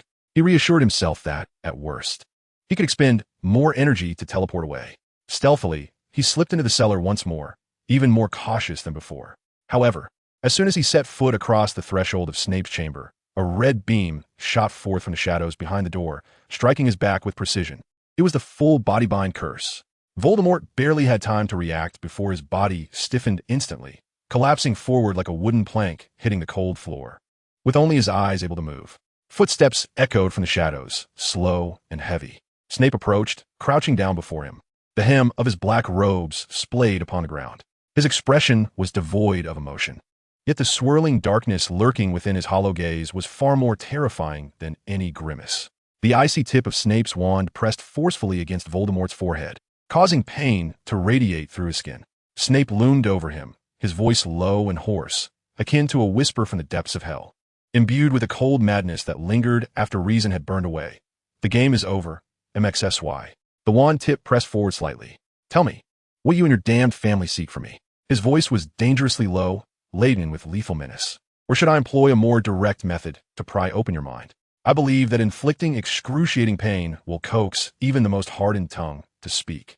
Or perhaps you would prefer to experience the sensation of the Cruciatus curse slicing through your flesh, Right here, right now. There was no hint of jest in his black eyes, only a reckless ferocity that had erupted after long-suppressed turmoil. Voldemort had no doubt that if his answer did not satisfy Snape, the unforgivable curse would indeed be unleashed upon him. The air felt as though it had solidified, the cellar resonating solely with Snape's heavy, oppressive breathing and Voldemort's heart racing as he was forced to gaze up into those crazed eyes. System alert. Warning. Warning.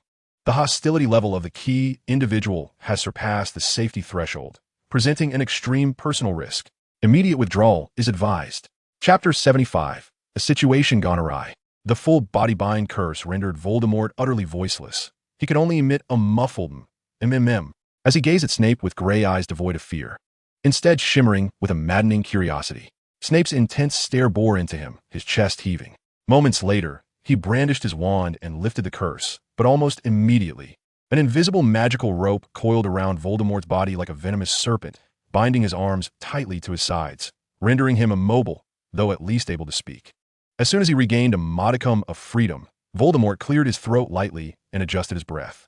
He lifted his gaze to meet Snape's abyss-like eyes, and rather than displaying fear, a playful, almost appreciative smile crept onto his face, as if he were evaluating an intriguing work of art. "Nothing," he said lightly, his tone as casual as if commenting on the pleasantness of the day. Those 3 words ignited the final fuse within Snape. The thread of rationality within his mind snapped utterly. "Nothing," he bellowed, his voice contorted and filled with incredulous fury and the utmost humiliation of being mocked. He reached out, not with his wand, but with cold, trembling fingers, seizing Voldemort's collar and nearly lifting him off the ground. Bloodshot eyes were infused with a madness that threatened to annihilate everything in their path. "You stalk me. You spy on me. You invade my chamber, with your disgusting gaze and touch tormenting my nerves. And now you tell me it's nothing." Each word spilled from his lips like shards of broken glass, suffused with a visceral rage. "Do you find this amusing, MXSY? Treating my fear and fury as mere toys for your entertainment?" His face loomed close, his heated breath washing over Voldemort, while the wand remained firmly pressed against his forehead, the pressure so intense it felt as though it could pierce his skull. "Look at me," Snape roared, his voice piercing and frantic. "Look into my eyes and tell me, what does your family intend to do? Or do you simply revel in the pleasure of crushing a professor's dignity and spirit beneath your heel? Speak."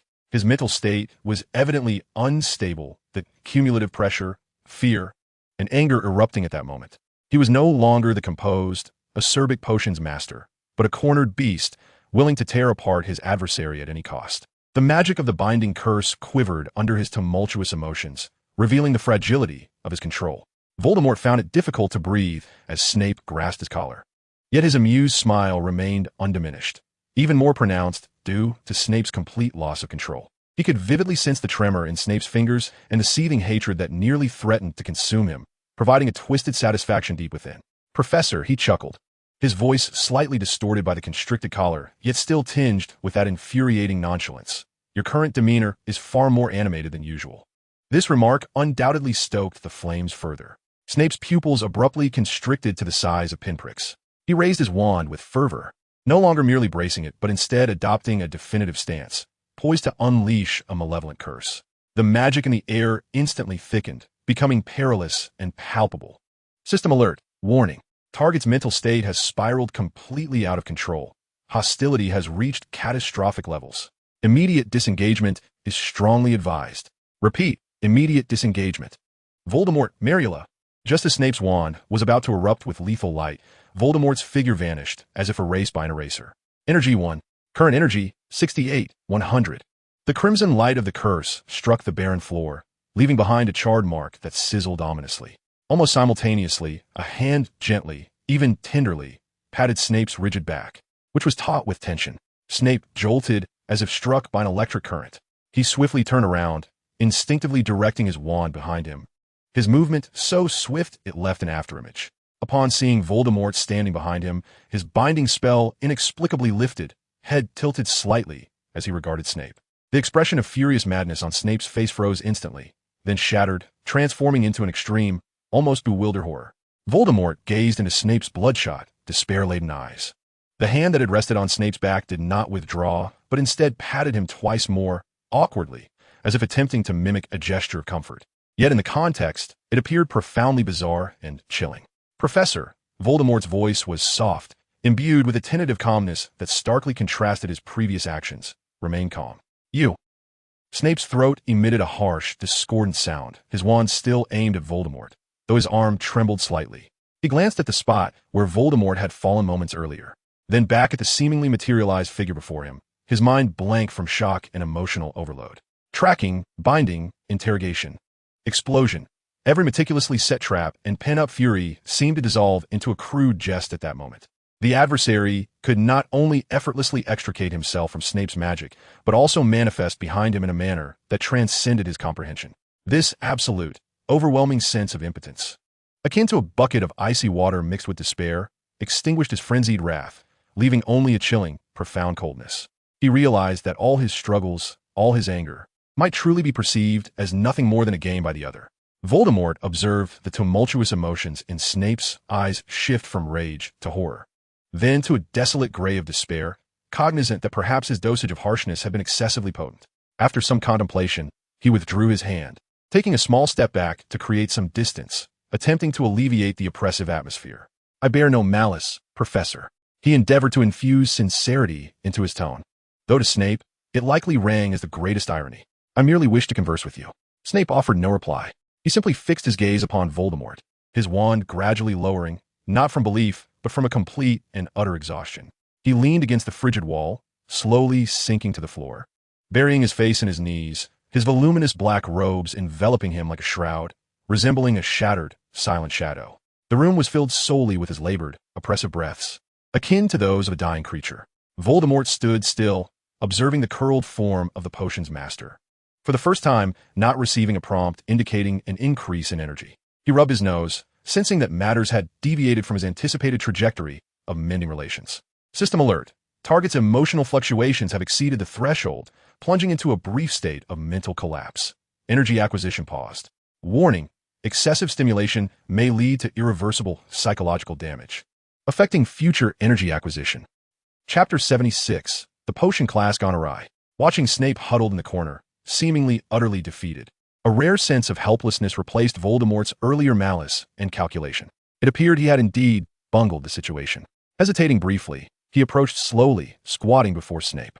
The latter exhibited no reaction, as if entirely severed from the external world. Professor? Voldemort tentatively called out, his tone softer than usual. There was no response, only the muffled, fragmented sounds of Snape's breathing. Voldemort pressed his lips together, extending a hand as if to touch Snape's shoulder, yet hesitated, fearing to provoke him further, leaving his hand suspended awkwardly in the air. He had never navigated a scenario of such emotional collapse. I never truly wished to harm you. He attempted to explain, his vocabulary inadequate and his tone dry. I merely found you intriguing. This justification felt painfully inadequate, even to himself. Snape's body quivered imperceptibly, yet he still did not raise his head. Voldemort furrowed his brow, realizing words were futile. He recalled the nourishing effects of the ethereal shards on the soul and spirit. He immediately set to action, retrieving one deep blue shard after another from the system space, crushing them decisively in his hand. Energy 5, current energy 63, 100. Crack, crack, crack. The crisp sound of shattering resonated clearly in the silent cellar. With each fracture, clusters of faintly purple, liquid-like orbs of experience emanated forth, seemingly guided by an unseen force, akin to fireflies, gently merging with Snape's curled form.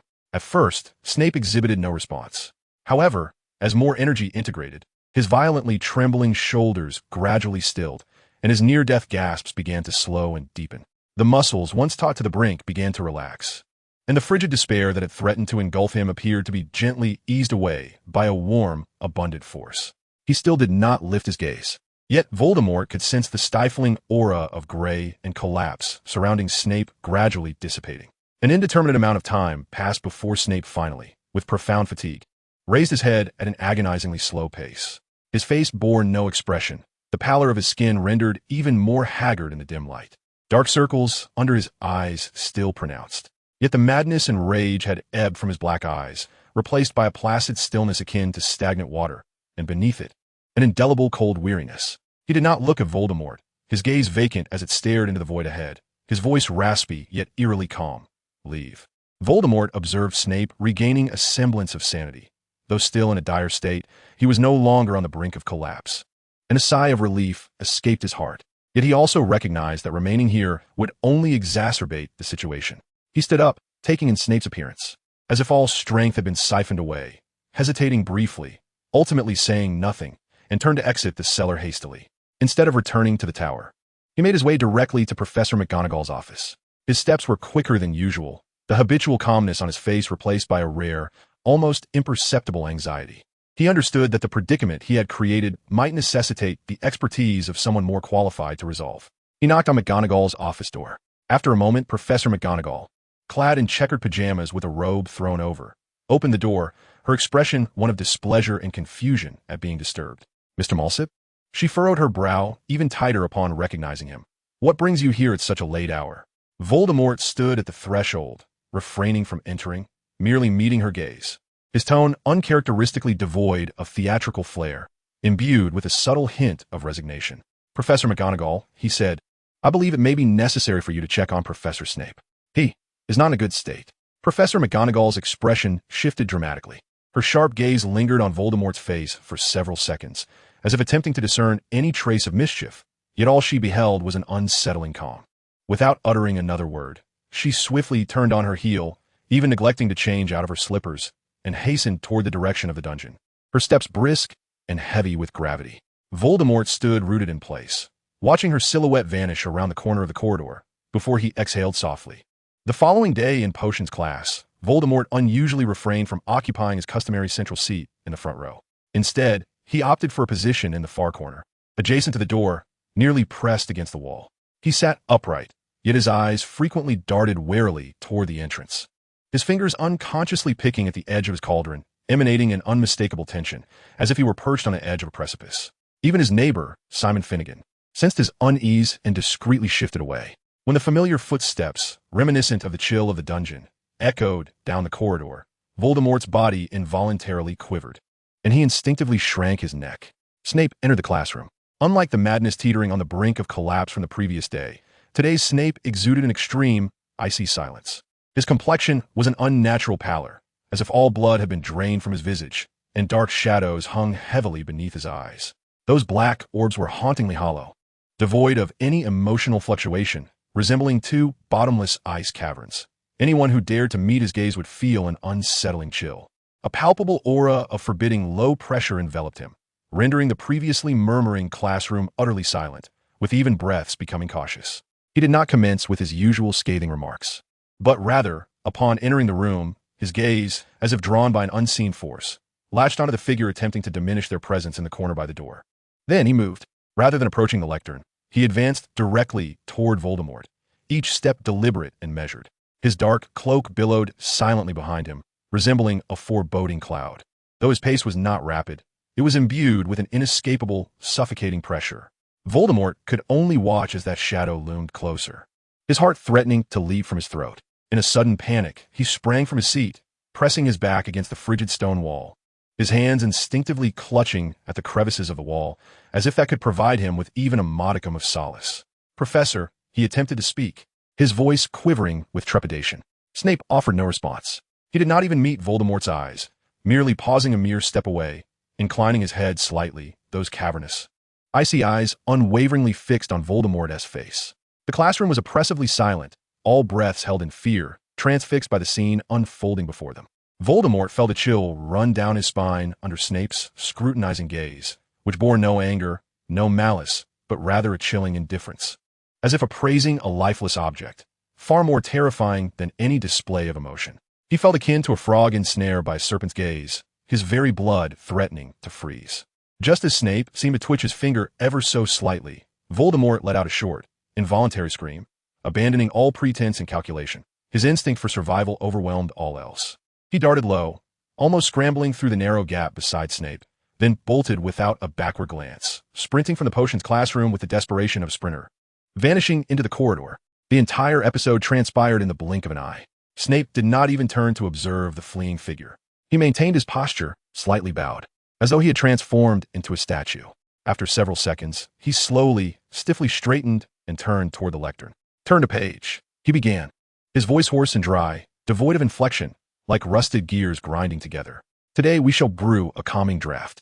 No one is permitted to make any unnecessary noise." He commenced the lesson, his voice unnaturally steady, yet every student who met his gaze instinctively lowered their heads, fearing to make eye contact, feeling that this potions class was more protracted and arduous than any they had previously endured. In the following days, Voldemort masterfully perfected the art of strategic evasion. He traversed nearly every known and unknown passage of Hogwarts, utilizing empty classrooms and crowds as cover, desperately avoiding any form of direct contact with Snape. The icy confrontation in potions class and the earlier near breakdown in the dungeon made him acutely aware that the potions master now resembled a volatile volcano poised to erupt, and he had no desire to become a casualty of the molten lava. However, Snape exhibited an astonishing tenacity. It seemed he had devoted all his energy to the pursuit of Voldemort, his hollow, cold eyes sweeping through every corner of the castle like searchlights, imposing immense psychological pressure upon Voldemort, leaving him in a state of constant vigilance. Thus, when the announcement for the dueling club was made, mandating attendance for all second-year students and above, Voldemort's heart sank. This signified that he could no longer evade the inevitable. He would have to confront the very person he wished to avoid the most under the scrutinizing gaze of his peers. That evening, the Great Hall was cleared, the long tables removed, and a lengthy, gilded stage erected in the center. Hundreds of candles illuminated the space, as students jostled excitedly, the air thick with anticipation and tension. Voldemort mingled among the Gryffindors, striving to diminish his presence, yet a chill crept down his spine as he felt a cold gaze, like a parasite, firmly fixated upon him. Indeed, as Lockhart took the stage, flamboyantly introducing his partner, Professor Snape, Snape ascended with a glacial demeanor, scarcely casting a glance at Lockhart, his penetrating gaze slicing through the crowd to pinpoint Voldemort. There was no anger, no madness in his eyes, only an extreme, chilling coldness, as if regarding a prey long destined to be ensnared. Subsequently, Lockhart, as farcical demonstration, easily dispelled by Snape as one might swat a fly, further warped the atmosphere. As Lockhart staggered to his feet, his face alternating between shades of blue and white, Snape did not spare him a second glance. His eyes remained locked on Voldemort below. Suddenly, the corners of his mouth twitched, revealing a chilling, humorless smile, his voice low yet resonant, echoing throughout the suddenly silent hall. Voldemort stepped forward. In an instant, all eyes converged upon Voldemort. He felt a surge of panic, his scalp prickling, cold sweat instantly saturating his robes. Internally, he lamented his fate, yet outwardly, he dared not reveal too much. He understood there was no escaping. Under the scrutiny of so many, refusing would not only confirm his guilt, but also incite Snape's wrath. He inhaled deeply, compelling himself to regain his composure, forcing a customary, somewhat detached smile onto his face, as if this were merely an ordinary classroom exercise. He ascended the stage with a seemingly unhurried gait, though his movements were somewhat stiff, and stood opposite Professor Snape. He offered a slight nod, a gesture of respect. Snape, however, did not respond. Instead, he scrutinized him with those frigid, cavernous eyes, his wand languidly resting at his side, yet exuding a palpable aura of predatory menace. Begin. Snape's voice was devoid of inflection. Almost instantaneously upon his utterance, a crimson spell shot forth with alarming speed towards Voldemort. It was not a stunning spell, but its potency was undeniably formidable. A pang of apprehension gripped Voldemort. His true dueling prowess was rather limited, relying predominantly on the unconventional abilities bestowed by the system. Instinctively, he sought to summon water or a concealment charm for defense, but under the scrutiny of the audience, such actions were impossible. He was left with no choice but to awkwardly evade to the side, employing his relatively agile form to dodge. The spell grazed the hem of his robe, sending a wave of scorching air in its wake. Without a moment's pause, Snape unleashed a barrage of spells, the second and third following in quick succession, their velocity increasing and angles growing increasingly cunning, akin to a tempest, forcing Voldemort to scramble desperately across the stage, evading and rolling, his demeanor far from the calmness he typically exuded. The students below watched, wide-eyed, having never witnessed such a vulnerable side of Voldemort. Snape's onslaught resembled a cat toying with a mouse. He appeared to take pleasure in the process of intimidation rather than seeking an immediate victory. His gaze remained unyieldingly cold. Yet upon closer inspection, one could discern a hint of almost cruel satisfaction lurking beneath the surface. Finally, after a seemingly perilous series of attacks, Snape cast a disarming charm that appeared to veer off course, clearly aimed at a gap beside Voldemort. Based on Voldemort's previous evasive maneuvers, he could have easily avoided it. However, in that fleeting moment, his foot snagged on the hem of his own robe, causing him to stumble forward rather than retreat. Simultaneously, the forced smile on his face magnified, transforming into an exaggeratedly radiant and deliberate expression, as if to proclaim, "Behold, I am merely accommodating your wishes." Expelliarmus. The red light struck his chest with pinpoint accuracy. A tremendous force surged through him, sending his wand flying from his grasp, tracing an arc through the air, while he himself was propelled backward, staggering several paces before barely regaining his footing without falling. Chapter 78. It's over. He stood on the stage, slightly panting, maintaining that brilliant yet somewhat helpless smile, as if to say, "See, Professor, as you wished." In reality, Voldemort found himself a pitiful mess. Having stumbled into the spell and awkwardly forcing a smile in embarrassment, the hall fell into a profound silence. Everyone had witnessed the truth. The spell had originally veered off target, and it was Voldemort himself who had inadvertently collided with it. Furthermore, his final expression and posture unmistakably resembled an attempt to provide a retreat for the enraged Professor Snape, deliberately accepting a spell he could have evaded. Snape's grip on his wand tightened, his knuckles turning pale from the exertion. He glowered at the glaringly insincere smile on Voldemort's face, his chest heaving violently. He had certainly perceived Voldemort's lack of control and the charade at the end. The sensation of having been compelled to concede in such a manner was far more suffocating and humiliating than a straightforward defeat. He abruptly stowed away his wand, his black cloak swirling as he turned and descended the stage without uttering a single comment, leaving only a frigid silhouette in his wake. Voldemort watched Snape's retreating figure, his smile gradually fading, exhaling a soft breath of relief and wiping away the imaginary cold sweat from his brow.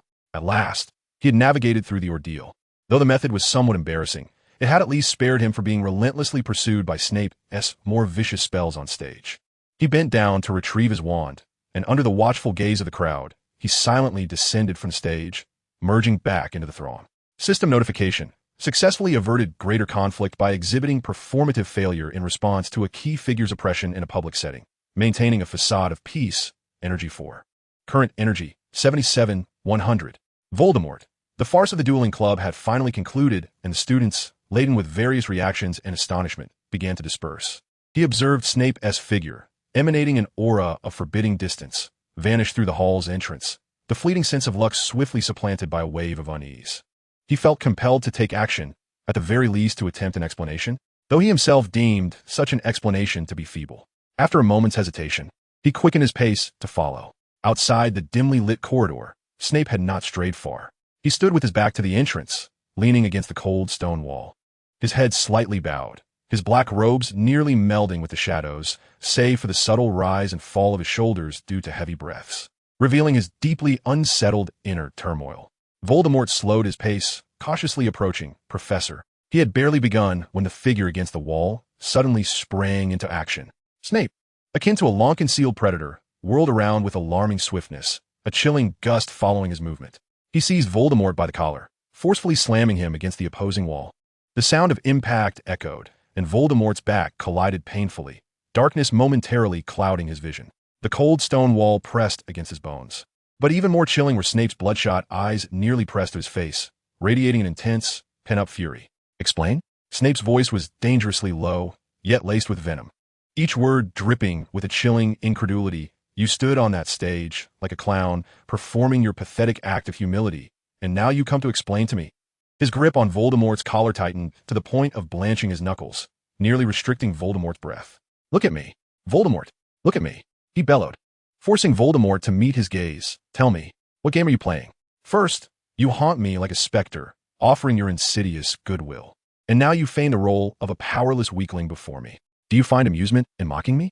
Or is it part of your family's dealings to drive Hogwarts professors to madness? His rationality was evidently teetering on the brink of collapse, as Voldemort's starkly contrasting behaviors had thoroughly muddled his judgment, leaving him unable to discern which facet represented the true nature of this perilous student. Or perhaps both were meticulously orchestrated performances. This cognitive dissonance only intensified his rage and sense of helplessness. Voldemort struggled to breathe under Snape's grip. The facade of a smile faltering, he attempted to protest, but Snape's strength was astonishing. I did not mock you, he gasped, his voice strained from oxygen deprivation. I merely did not wish to confront you directly. Did not wish to confront? Snape scoffed, his laughter rife with madness and disbelief. What are your prior actions? Which of them did not incite conflict? Which did not challenge my boundaries? Now you tell me you do not wish for conflict? His other hand shot up, the tip of his wand nearly piercing Voldemort's eye. Perhaps I should employ a more direct approach to ascertain how many truths lie within your tongue. Just then, a sharp, authoritative voice thundered through the corridor. Severus. Professor McGonagall stood not far off. Having just exited the hall, her expression one of shock and dismay upon witnessing this horrifying scene. Her face was suffused with incredulity and fury as she strode purposefully towards them, the sound of her high heels echoing sharply in the hushed corridor. Release Mr. Voldemort at once. Professor McGonagall's voice rang out with an undeniable authority, her piercing gaze striking Severus like a blade. Do you realize what you are doing? Using force against a student? This is utterly unacceptable. Severus's body stiffened abruptly. McGonagall's sudden appearance was akin to a bucket of cold water, momentarily dousing some of his unruly rage, but also intensifying his sense of humiliation and discomfort. He shot a fierce glare at Voldemort, a look that seemed to convey that this matter was far from over, before he reluctantly and slowly released his grip on Voldemort's collar. Voldemort immediately gasped for air, sliding down the wall slightly, clutching his throat and coughing, his face pale with residual terror. Severus turned to Professor McGonagall, his expression dark and foreboding.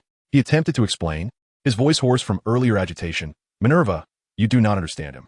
What I understand is that a professor should never treat a student in such a manner in the corridor.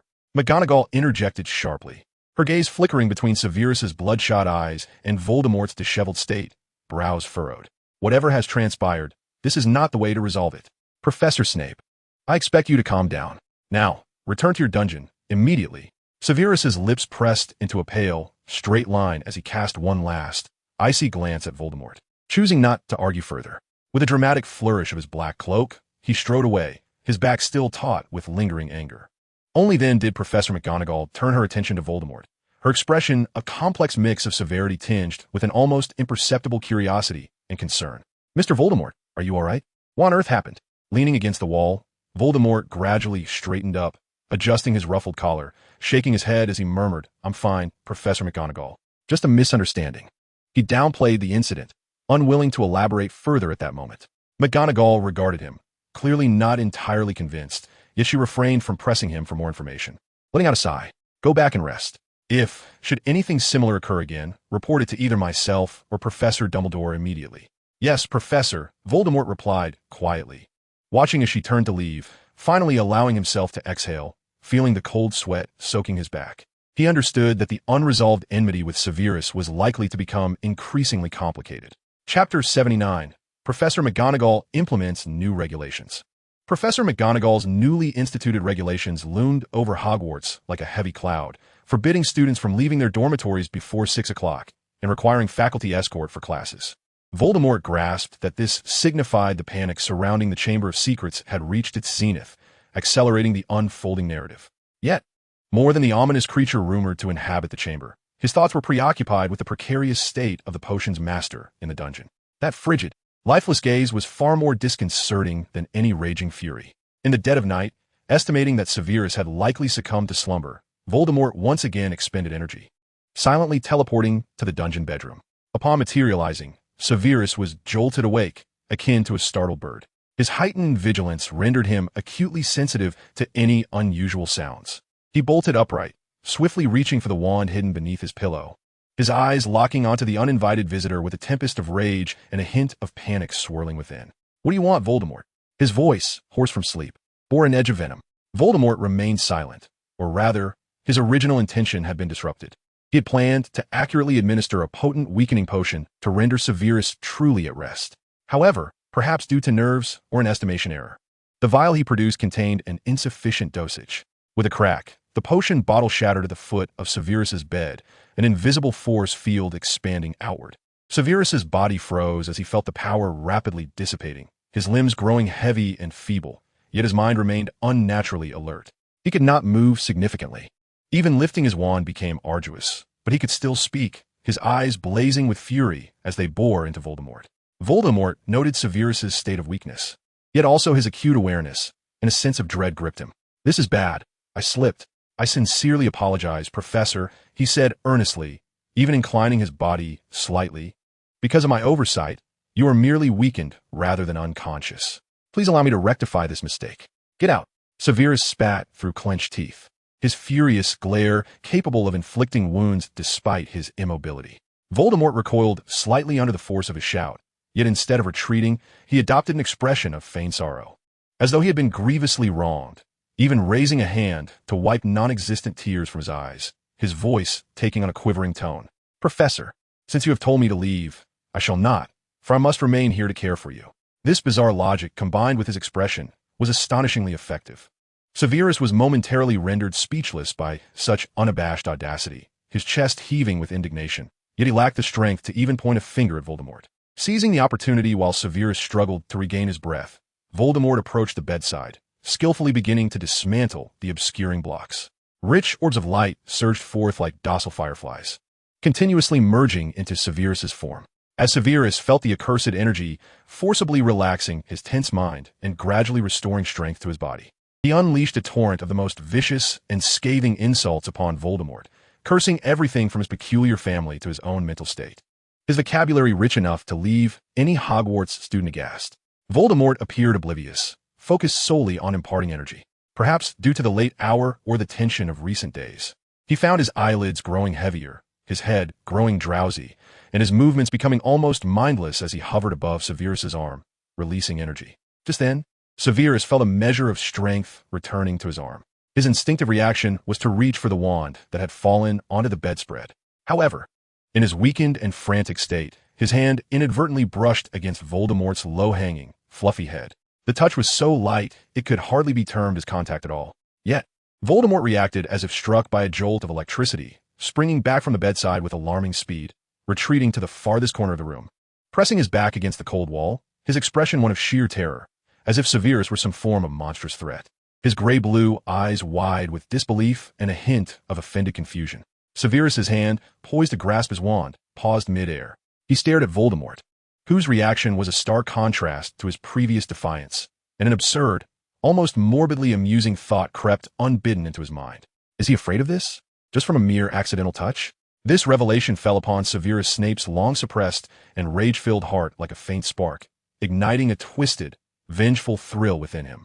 A sinister delight subtly burgeoned in his mind, prompting him to contemplate probing further. However, before he could enact any subsequent moves or even summon a mocking smile, Voldemort, lurking in the shadows, reacted with the swiftness of a cat whose tail had been stepped on. Almost instinctively, he hurled another vial of a potent, ominously deep purple weakening potion, which had been prepared in advance, directly at Snape's bedside. With a resounding crash, an intense force field erupted, far more powerful than the previous concoction. The faint strength Snape had just regained was instantly siphoned away, plunging his consciousness into a deep abyss, devoid of even a curse to utter as he succumbed to an enforced slumber. Just before the veil of unconsciousness enveloped him entirely, he seemed to catch a glimpse of the figure in the corner, casting a final, terror-stricken and vexed glance his way, before vanishing as if fleeing for dear life. Voldemort seized the fleeting opportunity granted by the residual energy to teleport back to his own chamber, his heart racing. Leaning against the door, he clutched his recently touched scalp, his face alternating between crimson and pallor, as though that encounter had been not a mere accidental brush, but an exceedingly dreadful assault.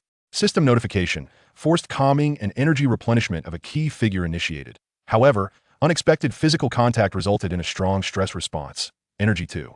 Current energy, 81,100. Chapter 80, Fudge Believe It Too. Voldemort noticed the lights flickering to life in Hagrid's hut late at night, the door ajar. A thought crossed his mind, surmising it was likely the moment Harry and the others were to set their plans into motion. To avoid missing the opportunity, he resolved to forego sleep. Energy 1.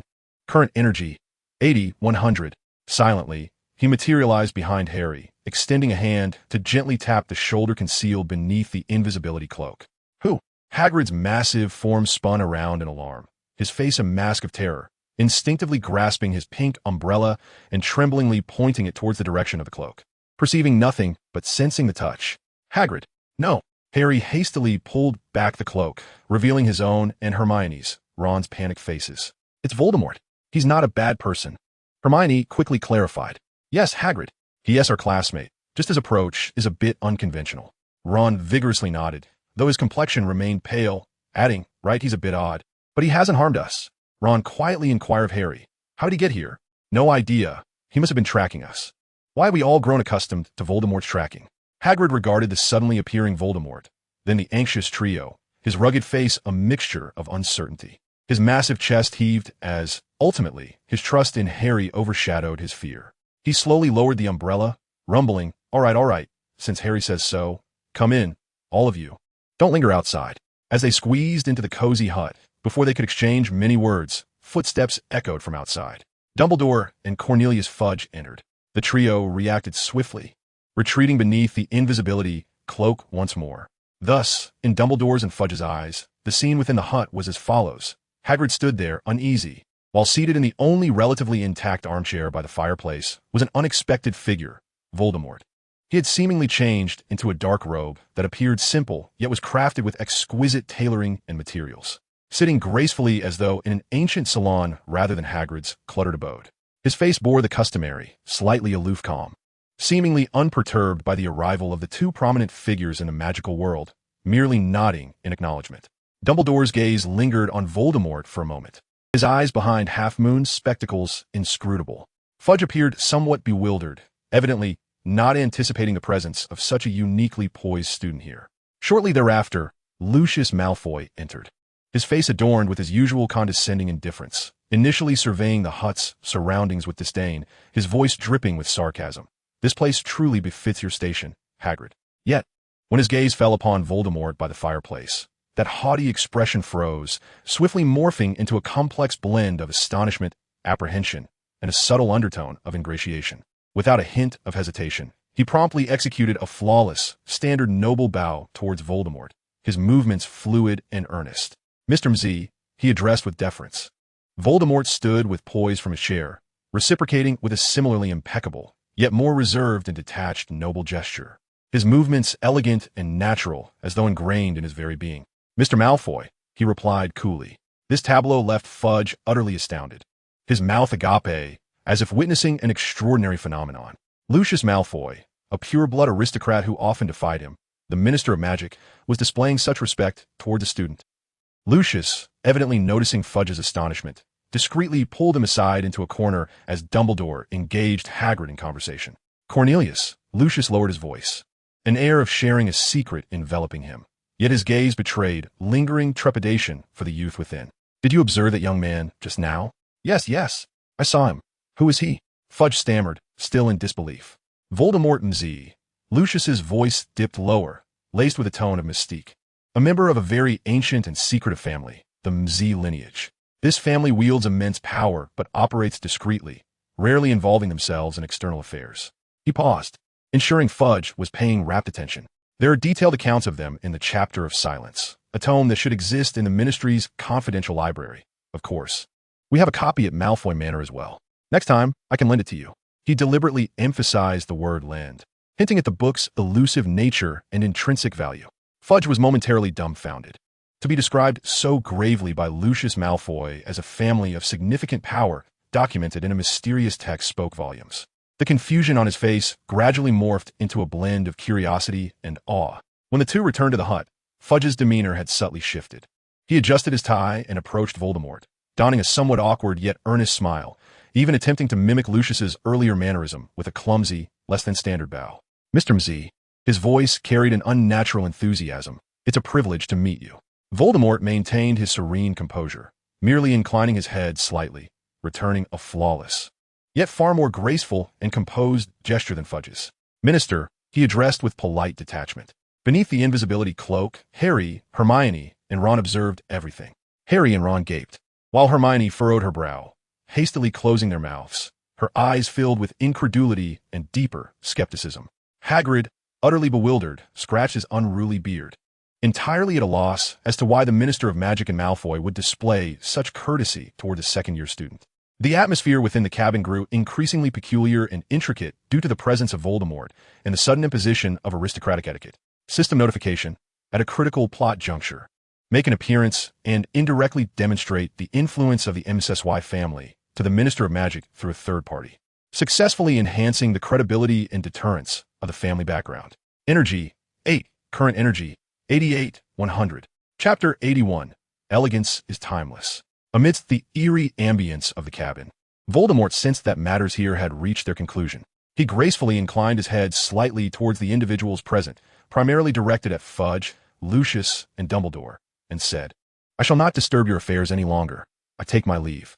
Fudge and Lucius instinctively returned the gesture, a remnant of respect lingering in their demeanor. Dumbledore's profound gaze lingered upon him for a moment, imbued with a subtle caution, before he eventually nodded slowly. Voldemort refrained from further words, turning to exit Hagrid's cabin, severing himself from the discord and suspicions behind him. His sole thought at that moment was to find repose. The relentless strain on his mind and the depletion of his energy left him so fatigued that his eyelids felt heavy. He directly employed energy transport to return to his dormitory, and the instant he collapsed onto his bed, he succumbed to a deep slumber. The following morning, the Great Hall of Hogwarts was engulfed by explosive news. Albus Dumbledore had been temporarily suspended by the board and departed from the school. Panic and unease spread like a contagion along the long tables, as students whispered amongst themselves, their faces etched with concern and bewilderment. Voldemort sat at the Gryffindor table, propping his chin on one hand, absently stirring his bowl of porridge. He was not surprised by Dumbledore's departure. In fact, he perceived this chaos as an opportune moment to gather energy. Yet, having had a restless night, his mind was still somewhat foggy, his gaze vacant, appearing rather distracted. At that moment, a familiar, chilling aura descended upon him like an invisible shroud. Voldemort instinctively shuddered, and before he could fully comprehend the situation, a bony hand, imbued with the characteristic coldness of a dungeon, casually settled atop his head and began to ruffle his hair. The gesture was not particularly gentle, even somewhat stiff. It was undeniably a ruffling. Voldemort, as if petrified, felt the hand slip away, and the spoon clattered loudly into the bowl. He abruptly lifted his head, his gray-blue eyes filled with profound shock and disbelief, his pupils slightly constricting in horror. Before him stood Severus Snape, his expression still inscrutable, but now cloaked in an almost mischievous, frosty aura. Snape was gazing down at him, his black eyes devoid of the previous murderous intent or icy indifference, replaced by a complex mix of scrutiny and a certain secretive satisfaction in revenge. He seemed quite pleased with Voldemort's startled reaction. Voldemort's mind went blank, all traces of drowsiness instantly evaporating in fear. He shot up from the bench, as if pricked by a needle, his sudden movement toppling the chair behind him with a cacophonous clatter. He dared not glance at Snape again, his face drained of color, as if he had seen a ghost, disregarding the astonished stares from those around him. He nearly stumbled and scrambled out of the Great Hall, vanishing into the flow of students in the corridor outside. Snape remained where he was, slowly retracting the hand that had just played the prank, his fingertips seemingly lingering on the softness of Voldemort's hair. Watching the panicked retreat, a barely perceptible smirk tugged at the corners of his mouth, forming a fleeting, cold, and twisted arc excellent. He had discovered an effective method to deal with this little monster. The surrounding Gryffindor students stared in terror at the scene, then glanced at their potions professor, who radiated an aura of low pressure yet appeared marginally in better spirits, before hastily lowering their heads, afraid to breathe. The atmosphere within the Great Hall grew even more bizarre due to this incident. Current energy, 88-100. The herbology class schedule was unexpectedly altered due to Lockhart's incompetence. As Voldemort approached the entrance to the third greenhouse, still somewhat disoriented, he was met with a sight that darkened his vision. Snape was leading the group. Clad in his customary black robes, Snape's expression was even more somber than usual, as if he could wring ink from his countenance. His hollow eyes swept over the gathered students, pausing imperceptibly upon Voldemort, the corners of his mouth seemingly curving ever so slightly into a chilling smile. Voldemort immediately decided to flee. Whatever mandrake or greenhouse, he had no desire to remain in a confined space with this evidently perturbed potions professor. However, as he took a step, Snape's voice, cold as if dipped in ice water, resonated behind him, not loud, yet clearly audible to all. MSSY. If you wish to avoid a month of detention for unexcused absence, return to your position. Voldemort's footsteps froze. He took a deep breath, striving to suppress his trepidation, forcing an innocent expression as though he had merely wished to enjoy the scenery, and reluctantly shuffled back into line, attempting to conceal himself among his classmates to shield from Snape's penetrating gaze. The entirety of herbology class passed with Voldemort in a distracted state. He mechanically followed instructions to repot the mandrakes, wearing earmuffs to muffle their piercing cries. Yet most of his focus was devoted to remaining alert to that chilling gaze that shadowed him. Snape did not particularly trouble him again, nor did he often look his way, but this invisible pressure was even more burdensome. Finally, once the class concluded, Voldemort was among the first to bolt from the greenhouse. He needed to occupy himself with something, and he recalled another crucial plot point: the spider clues near Hagrid's hut. Avoiding the crowd, he ventured alone to the now deserted area surrounding Hagrid's cabin, and indeed discovered the hurriedly scuttling spiders, all moving in the same direction. He silently followed their path, delving deeper into the forbidden forest. The further he ventured, the dimmer the light became, and the trees twisted into increasingly grotesque forms. Eventually, he arrived at a hollow, thickly draped with webs, exuding a stench of decay and rot, an arachnid nest. Observing the swarm of spiders, varying in size and crawling in a frenzy, Voldemort's face bore little expression. He raised his hand, and with a mere flick of thought, a transparent yet remarkably resilient membrane of water materialized around him, enveloping him completely like a fluid, invisible barrier. This was a refinement of his mastery over the water element, requiring no expenditure of system energy. He treaded upon the damp, decaying leaves and confidently entered the spider nest. His arrival stirred the spiders into a frenzy, many the size of fists, their eyes glimmering with dark light, encroaching upon him and tentatively prodding the water membrane with their pincers, only to be rebuffed by the resilient barrier. Chapter 82, Riddle. Voldemort ignored their disturbances, retrieving some prepared chunks of raw meat from his pouch. He crouched down, crushed a small piece of meat, and gently pushed it toward the nearby juvenile spider, no larger than a fingernail, through the membrane. The young spider hesitated for a moment before swiftly dragging the morsel away. He produced another piece, this time a larger spider, brimming with hostility, lunged at him, its pincers thrusting violently towards the water membrane. With remarkable agility, Voldemort deftly inserted a small piece of meat beside the pincers of the water membrane, just as it was struck. The spider froze momentarily, instinctively grasping the morsel before retreating a few steps to begin its meal. Thus, each time a spider attempted to attack, Voldemort would bribe it with a small piece of meat. Gradually, although the spiders surrounding him continued to glare hungrily, their overt aggression noticeably diminished. Some of the smaller spiders even began to linger habitually at his feet, waiting for their offering. He resembled an eccentric visitor who, having stumbled into a den of danger, brought gifts, creating a bizarre equilibrium with his perilous surroundings. At that moment, a dilapidated flying car careened out of the underbrush, crashing against a nearby trunk with a loud thud before coming to a halt. Two disheveled figures leapt from the vehicle, Harry and Ron. As they lifted their heads, they were met with the spine-chilling sight of the spider nest and the figure, ensconced among the arachnids, leisurely feeding them while enveloped in a peculiar, undulating membrane of water. "Voldemort!" Harry exclaimed, his voice laced with shock and disbelief. "What are you doing here?" Hearing his name, Voldemort slowly raised his head, gazing through the membrane at them, his expression as serene as if he were merely feeding pigeons in a park. He casually waved in the direction of Harry and Ron, his tone as relaxed as if he were greeting acquaintances. "You carry on, don't mind me." With that, he lowered his head again, focused on feeding a medium-sized spider that was attempting to push against the membrane with its long legs. Completely disregarding the stupefied expressions of the two boys and the increasing number of larger, more dangerous spiders drawn by the commotion of the car, Harry and Ron, witnessing this surreal tableau while observing the ominously growing eight-eyed behemoths around them, dared not linger any longer.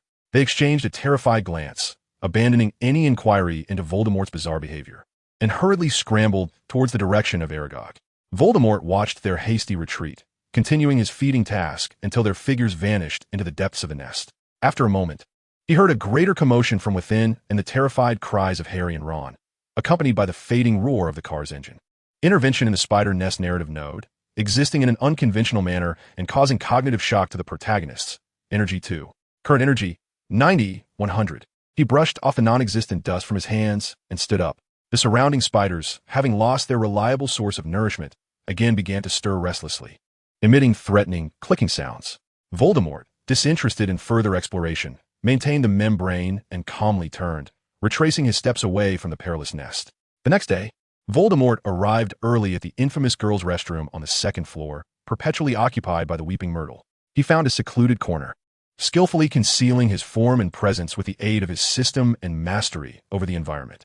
Aware that he lacked Parseltongue, he knew forcibly opening the Chamber of Secrets was impossible and could only await the arrival of the protagonists and the inept Lockhart. When Harry, Ron, and the anxious Gilderoy Lockhart finally entered the restroom and Harry managed to open the chamber's entrance using Parseltongue, Voldemort recognized that the time had come. Energy 2. Current energy, 88-100.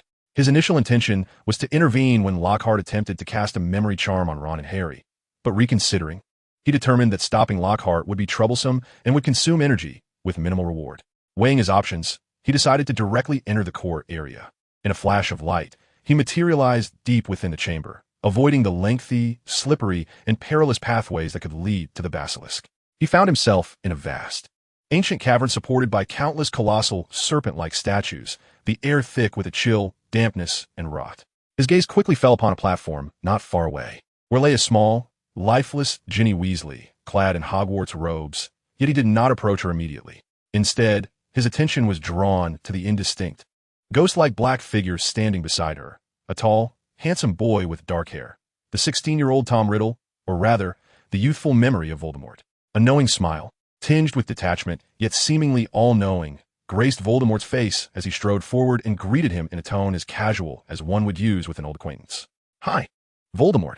The indistinct figure whirled around, his handsome face marred by sheer astonishment and disbelief, his eyes flashing with a dangerous red light. "How do you know my name?" Voldemort shrugged nonchalantly, maintaining his relaxed demeanor. "I have dealings with your future self." The weight of his words clearly exceeded young Riddle's expectations. The astonishment on his face was swiftly replaced by scrutiny and suspicion as he narrowed his eyes, assessing this uniquely composed boy who seemed utterly unconcerned with his surroundings. "Are you my servant?" His voice carried an inherent, undeniable authority and a hint of challenge. Voldemort, amused by the inquiry, chuckled softly and shook his head. "Your Master Soul asked the same question." He deliberately emphasized the term Master Soul. Riddle's handsome visage displayed the first signs of evident confusion and surprise. Master Soul? Future self? Dealings? These phrases collided with his established perceptions. "I am your ally," Voldemort declared, retracting his smile, his tone shifting to one of formality and restraint, imbued with a certain ancient familial arrogance. "The Morsi family has dealings with your Master Soul. We provide him with the special resources he requires in exchange for future conveniences."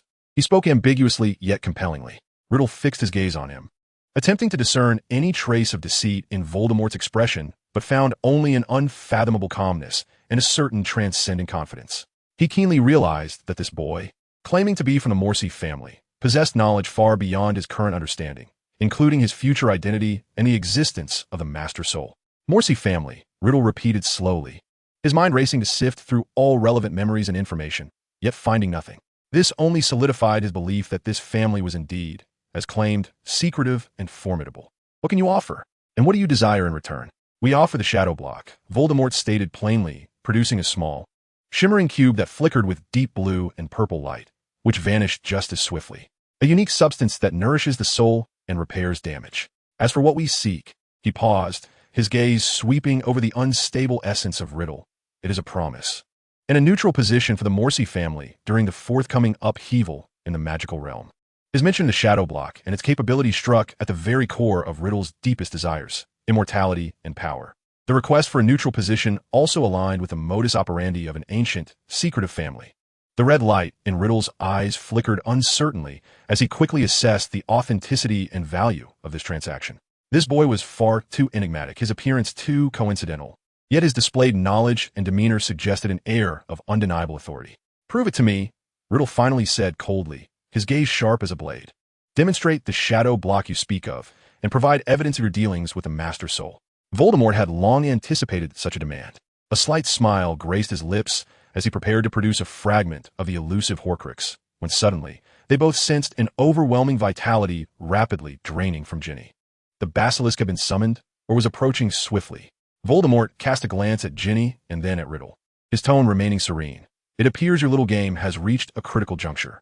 Perhaps we can continue our discourse later? After all, the battery sustaining your existence seems to be running low." Riddle's expression darkened significantly. He glared fiercely at Voldemort, his form becoming increasingly indistinct and wavering, clearly affected by Ginny's rapid loss of life force. He disregarded Voldemort entirely, focusing his full attention on the imminent arrival of Harry Potter and the sustenance of Ginny's life. Voldemort, however, leisurely stepped back a few paces, retreating into the shadows like a detached spectator, poised to revel in the ensuing drama of a hero confronting a dragon. He held no trepidation regarding Harry. The protagonist's aura would surely resolve everything. He merely needed to bide his time, perhaps to intervene at an opportune moment. System notification. Initial engagement and information exchange with a key antagonist successfully elicited strong interest and apprehension, laying the groundwork for future negotiations. Energy 10.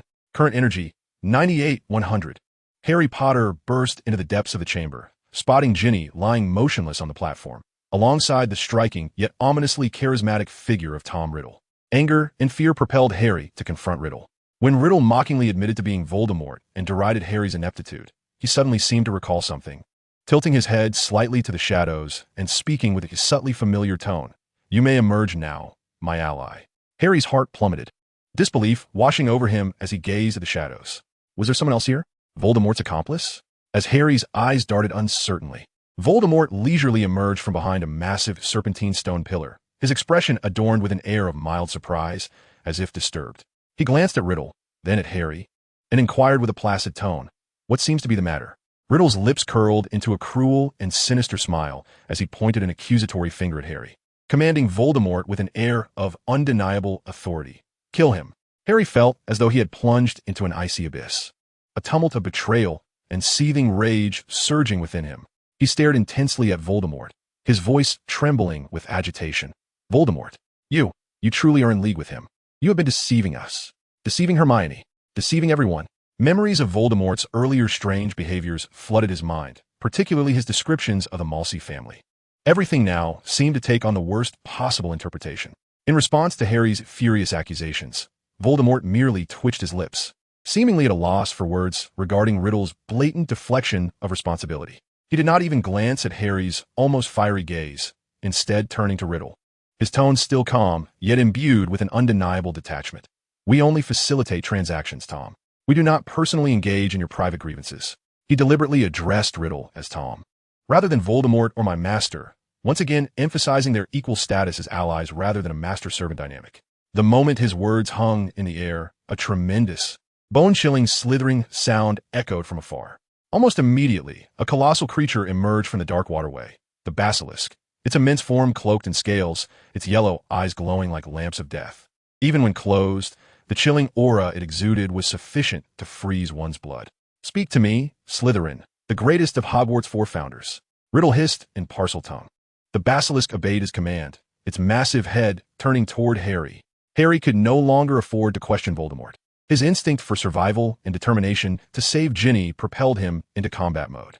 He clumsily dodged the basilisk's blind charges and sweeping strikes, desperately seeking an opportunity. Meanwhile, Voldemort appeared wholly indifferent to the life-and-death struggle unfolding before him. He even found a relatively dry stone further from the battlefield to sit upon.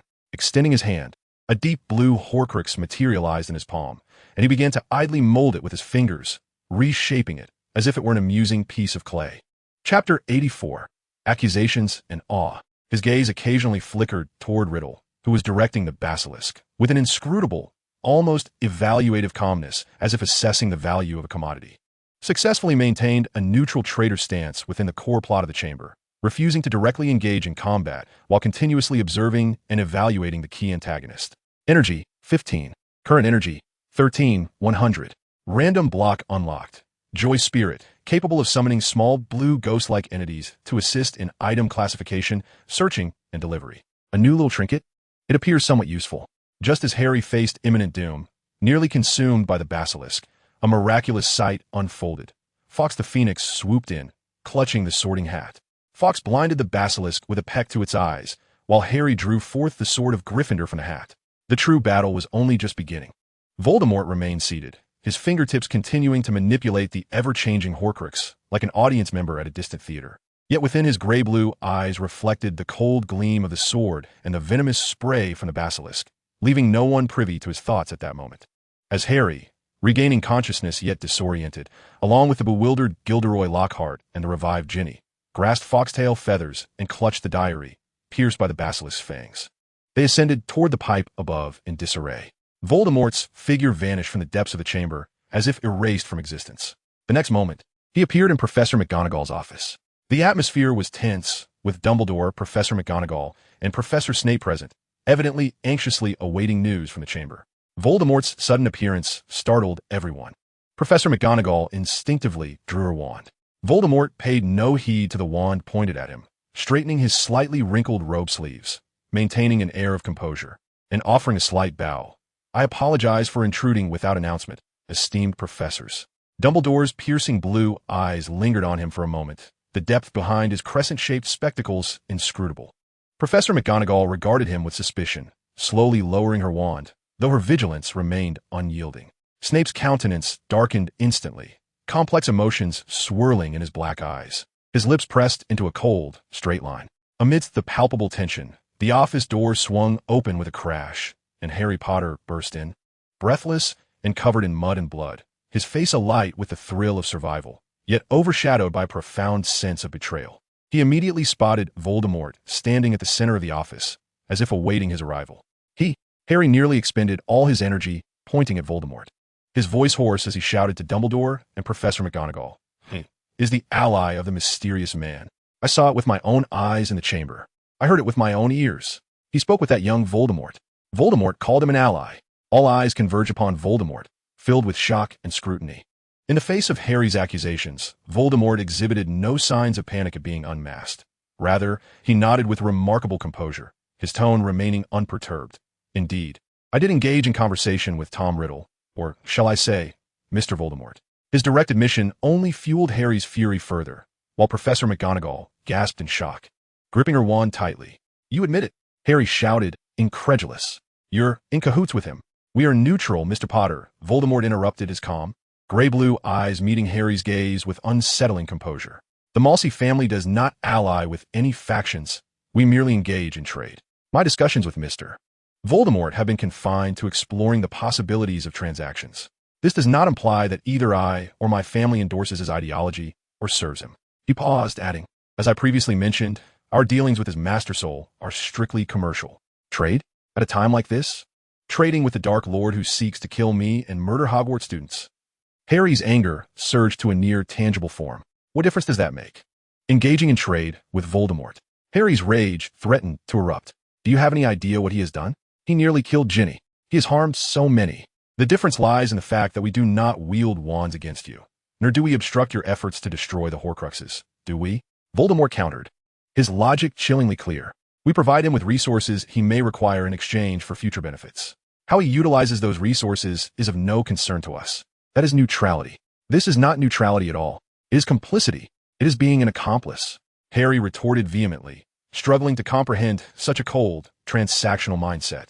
Professor McGonagall's face turned ashen as she sternly demanded, "Mr. Msi, I require an explanation.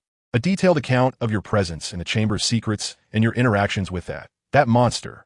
Just as the atmosphere thickened with tension, the office door was knocked upon once more, and Lucius Malfoy arrogantly strode in. He was evidently there to address matters regarding Dumbledore's return and Hagrid's release. However, upon witnessing the situation in the office, particularly the sight of Voldemort Msi standing at its center, his haughty demeanor instantly faltered.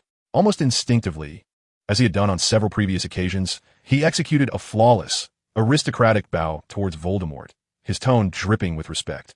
"Mr. Msi." Voldemort inclined his head slightly, returning the gesture with an elegant and reserved manner, his movements smooth and natural. "Mr. Malfoy." This scene plunged the other occupants of the office into a profound silence once more. Lucius Malfoy, the infamous former Death Eater, a pure-blood aristocrat. Showing such deference to Voldemort undoubtedly lent credence to Voldemort's narrative regarding ancient secret families and transactions. Harry watched this unfold, engulfed by a sense of absurdity and helplessness.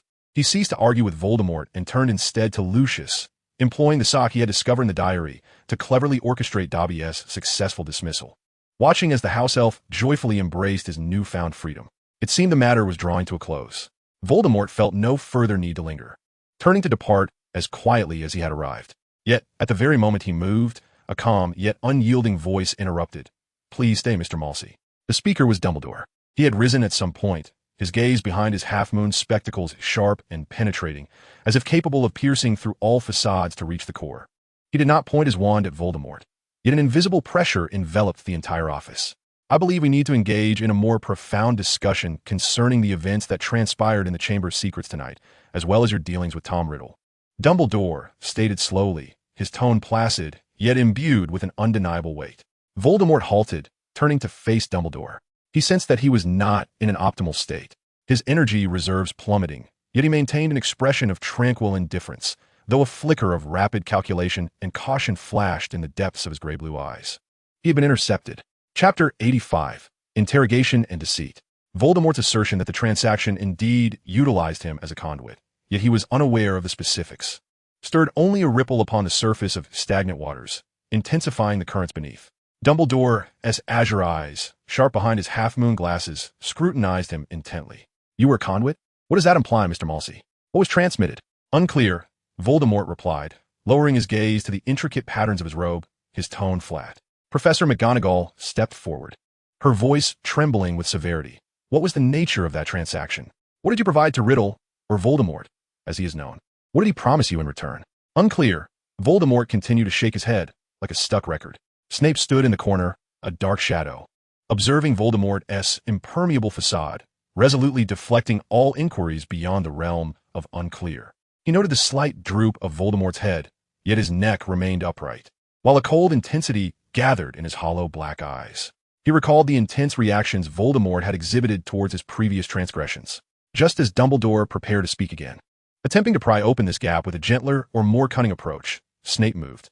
He glided forward like a specter, and in an instant, before anyone, including Voldemort himself, could fully react, his bony hand, imbued with the damp chill of the cellar, casually yet almost carelessly, ruffled Voldemort's meticulously groomed hair, then gripped it tightly. Voldemort felt as though he had been pierced by a high-voltage current. He jolted, the sensation of his scalp exploding, causing every hair on his body to stand on end. The memories of past touches and that indescribable feeling, a blend of horror and loss of control, surged over him like a tidal wave. Without thinking, he instinctively recoiled, desperate to escape this terrifying contact. However, Snape's actions were swifter. His hand that had ruffled Voldemort's hair seamlessly descended, like an iron clamp, firmly gripping Voldemort's thin shoulder, while his other arm coiled around Voldemort's chest like a frigid chain, pulling him tightly into his embrace in a near-confining manner. Voldemort was enveloped in this sudden, oppressive hug, nearly gasping for breath, as Snape's heavy robes, infused with the scent of potions and his icy temperature, surrounded him. He struggled desperately, like a cat caught by the scruff of its neck, but Snape's embrace was as unyielding as iron. Then, Snape leaned slightly forward, bringing his pale, thin lips to Voldemort's ear, his icy breath slithering past, sending shivers down Voldemort's spine. His voice was low and hoarse, tinged with a chilling, almost pleasurable cruelty. Thinking of running? Those two words became the final straw, completely shattering Voldemort's nerves. The overwhelming sensation of being utterly controlled, unable to escape, coupled with the discomfort of being touched on the head, caused the carefully maintained facade of composure he had upheld to crumble in an instant. I will tell you everything. I will reveal it all. Voldemort nearly screamed, his voice breaking from fear, anger, and extreme discomfort, tinged with a sharpness teetering on the edge of collapse. Let go of me. I will tell you. The entire office fell into a profound silence. Professor McGonagall covered her mouth in horror, her eyes wide with disbelief. Dumbledore's gaze behind his glasses sharpened acutely, fixating intently on Snape and a violently struggling Voldemort in his grasp. At the moment Voldemort shouted that declaration, Snape's movements hesitated slightly. He cast his gaze downward at the youth cradled in his arms, whose gray-blue eyes were brimming with palpable terror and despair, nearly on the brink of a breakdown. The corners of his mouth twitched imperceptibly, forming a cold, twisted arc that approached triumph. He then resolutely relinquished his grip. Voldemort stumbled back as if scalded, taking several unsteady steps until his back collided with the frigid wall, where he finally came to a halt. He gasped for breath, his pallid face betraying panic, his eyes wide with fear, and his hands trembling slightly, as he stared at Snape as though he were gazing upon a demon risen from the depths of hell. Snape, however, had already reverted to his customary expression of hollow indifference, as if the man who had just employed nearly harassing tactics to extract a confession was not him at all. He even took his time to smooth out the wrinkles in his robe sleeves. The office was filled solely with Voldemort's labored breaths. All eyes were fixed upon him, awaiting the entirety of what he had been compelled to shout. System prompt, due to targeted psychological oppression and physical control by a key figure. A brief collapse of mental defenses has occurred. Current energy, 18,100. After succumbing to Snape's nearly suffocating methods, Voldemort leaned against the icy wall, his chest heaving violently. His pale visage was marked by lingering dread, and his gray-blue eyes were warily fixed on Snape, as if fearing an imminent attack. Under the grave scrutiny of several professors, he caught his breath and spoke in fragmented sentences. The MCY family, and their dealings with Voldemort, involve a certain substance. He swallowed hard, avoiding Snape's unsettling gaze. a family-exclusive substance that nourishes the soul and, theoretically, may prolong existence. He deliberately spoke in vague terms. But the phrases nourish the soul and prolong existence struck like a hammer upon the hearts of all present who understood Voldemort's pursuits. Dumbledore's gaze deepened, Professor McGonagall gasped, and Snape's lips curled into a frigid, knowing smile. As for the particulars of what he had promised in exchange, Voldemort's voice lowered, tinged with genuine confusion. I do not know. The negotiations were conducted at a high level within the family. I am merely a temporary conduit. He distanced himself, shifting the course secret onto the nebulous higher-ups of the family. Snape stepped forward, his black eyes piercing like spotlights, unwilling to miss any nuance of Voldemort's expression. Then, where is the headquarters of this MCY family? Or rather, where can we locate your so-called family higher-ups? His voice was low and oppressive. I believe a formal home visit may assist us in better understanding the situation. Voldemort's body tensed instantly. He shook his head vehemently, his lips pressed tightly together, clearly indicating that this was an unbreachable boundary. He lowered his head, resorting to silence as a form of resistance. Snape observed his defiance, a flicker of impatience crossing his eyes. That bony hand slowly raised again, seemingly poised to repeat his earlier actions. Chapter 86. Accompanying the three professors to the catacombs. I can take you to my residence. The headquarters is absolutely out of the question. His voice cracked slightly from extreme tension and lingering fear. That is merely my personal abode, not a family stronghold. Successfully disclosed information under high pressure while safeguarding core secrets, simultaneously creating a pivotal moment for subsequent developments. Current energy, 21,100. A brief silence enveloped the office.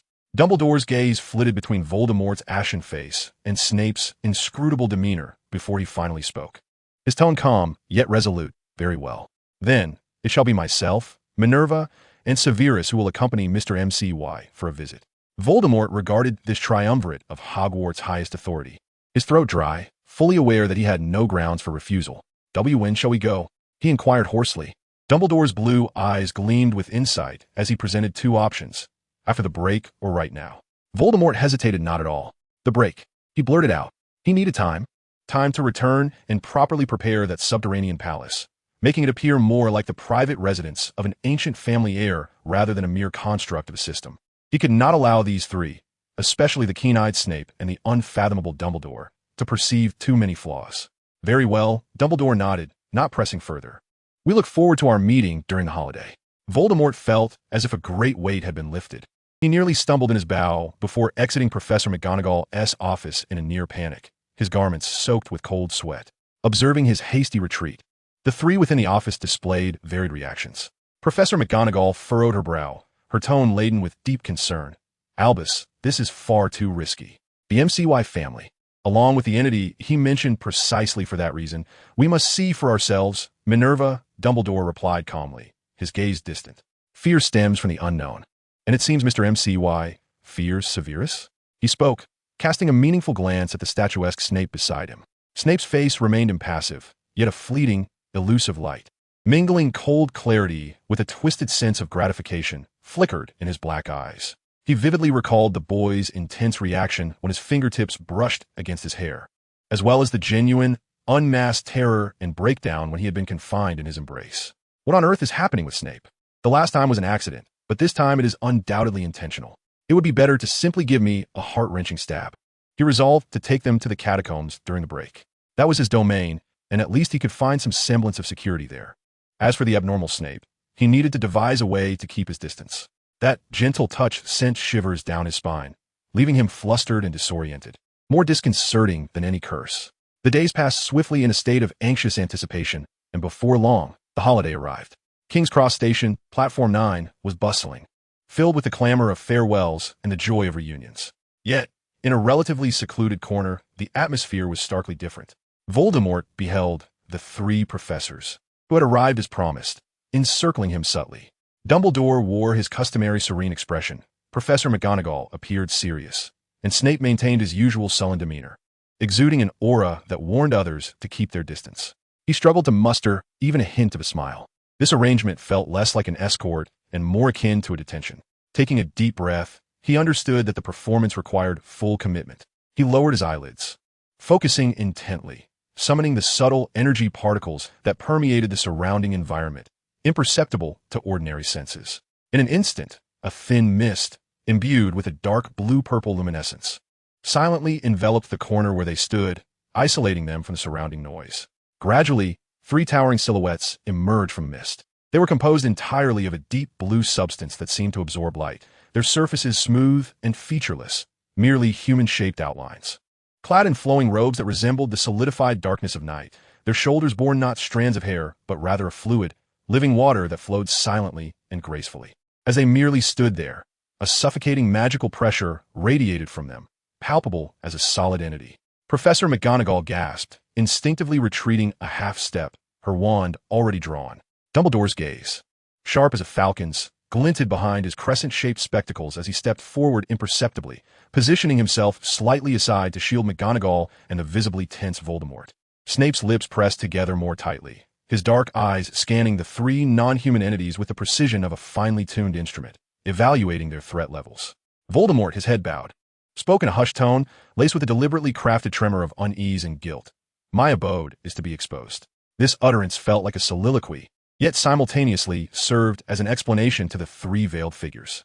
The leading figure, devoid of facial features, seemed to pivot towards him. It remained motionless, yet the atmosphere thickened with an ominous pressure. Suddenly, it raised an arm composed entirely of pure spectral energy, striking like lightning to seize Voldemort's slender neck. "Stop it!" Professor McGonagall exclaimed sharply. Almost concurrently, the tip of Dumbledore's wand began to glow faintly. Yet the figure's movement was swifter. It appeared not to seek genuine harm, but rather to convey a sense of retribution, hurling Voldemort against the wall with the disdainful ease of discarding refuse. Thud! Voldemort's back collided heavily with the brick wall, producing a dull thud. He let out a muffled groan as he slid to the ground. Energy 1. In that instant of impact, a blinding, distorted beam of crimson light erupted from the leading figure's outstretched fingers, striking with precision at Voldemort's curled form. Energy 1. Voldemort's body convulsed violently as if coursed by an invisible current, and he coughed up blood, his complexion paling, veins bulging on his forehead, curling into a tight ball on the ground, uncontrollably twitching, emitting suppressed, anguished whimpers. Of course, this was all an act. The beam was merely superficial, the agony and convulsions entirely simulated through his exquisite control over his muscles and mental fortitude. Aside from the actual pain from the wall impact, he felt nothing. Chapter 87. Entering the Crypt. He even found himself mentally critiquing. This performance should earn an Oscar, for sure. What a loss, the wall really hurt. Once the three specters had completed their punishment, they dissolved into the surrounding mist as silently as they had appeared, which then vanished without a trace, as if they had never existed. Only Voldemort, curled on the ground and still in the throes of feigned agony, remained, alongside the three professors, whose expressions were grave. The cacophony of the station seemed to belong to a different realm. Professor McGonagall's face was a portrait of shock and compassion as she glanced at Dumbledore. Snape, on the other hand, fixated intently on the writhing Voldemort, his brow furrowed, his dark eyes swirling with a complex array of emotions, suspicion, scrutiny, and a hint of barely perceptible confusion. He sensed a dissonance, yet the simulated excruciating energy fluctuations coupled with Voldemort's convincingly physiological responses made immediate judgment elusive. Dumbledore observed Voldemort in silence, and after several seconds, he approached slowly, crouching down. His voice calm, yet imbued with an undeniable authority. "It seems your family does not welcome our visit." Voldemort seized the moment to twitch again, laboriously lifting his pale visage, his gray-blue eyes glistening with physiological moisture, his voice faint. "They punish for revealing our whereabouts, yet I had promised." He spoke in fragmented phrases, embodying the image of a young heir subjected to severe familial retribution for a breach of secrecy, yet striving to uphold his vows. Through a meticulously orchestrated act of self-infliction and familial punishment, the impression of the Malsey family as mysterious, perilous, and internally governed by harsh rules has been significantly deepened, greatly startling key observers. Energy, 15. Current energy, 35,100. Dumbledore's profound gaze lingered on his face for a moment, as if attempting to pierce through the facade to discern the essence. Ultimately, he extended his hand, not for contact, but merely to gesture supportively. "I believe we may need to reconsider the timing and manner of this visit, Voldemort." Voldemort, leaning into Dumbledore's virtual support, tremulously rose to his feet, wiping away the fabricated blood at his mouth with an exaggerated display of weakness. He forced a somewhat strained smile, his voice still trembling. "It's nothing. I often experience this in my family. I'm used to it." though I felt more at ease during my time wandering in Diagon Alley. He let slip a hint of melancholy, further deepening the portrayal of a loyal scion enduring harsh treatment from his family. He raised his eyes to the three professors, his gray-blue gaze reflecting a calmness akin to a last gamble. Close your eyes. Dumbledore regarded him intently, then was the first to shut his eyes. Professor McGonagall hesitated briefly before following suit. Snape closed his eyes last, his thick lashes casting shadows over his furrowed brow. Energy 1. Current energy, 34,100. A fleeting sensation of vertigo and spatial displacement enveloped them. When the three professors reopened their eyes, even one as worldly as Dumbledore felt his pupils constrict slightly in astonishment. They found themselves in a space that defied verbal description, a magnificent expanse.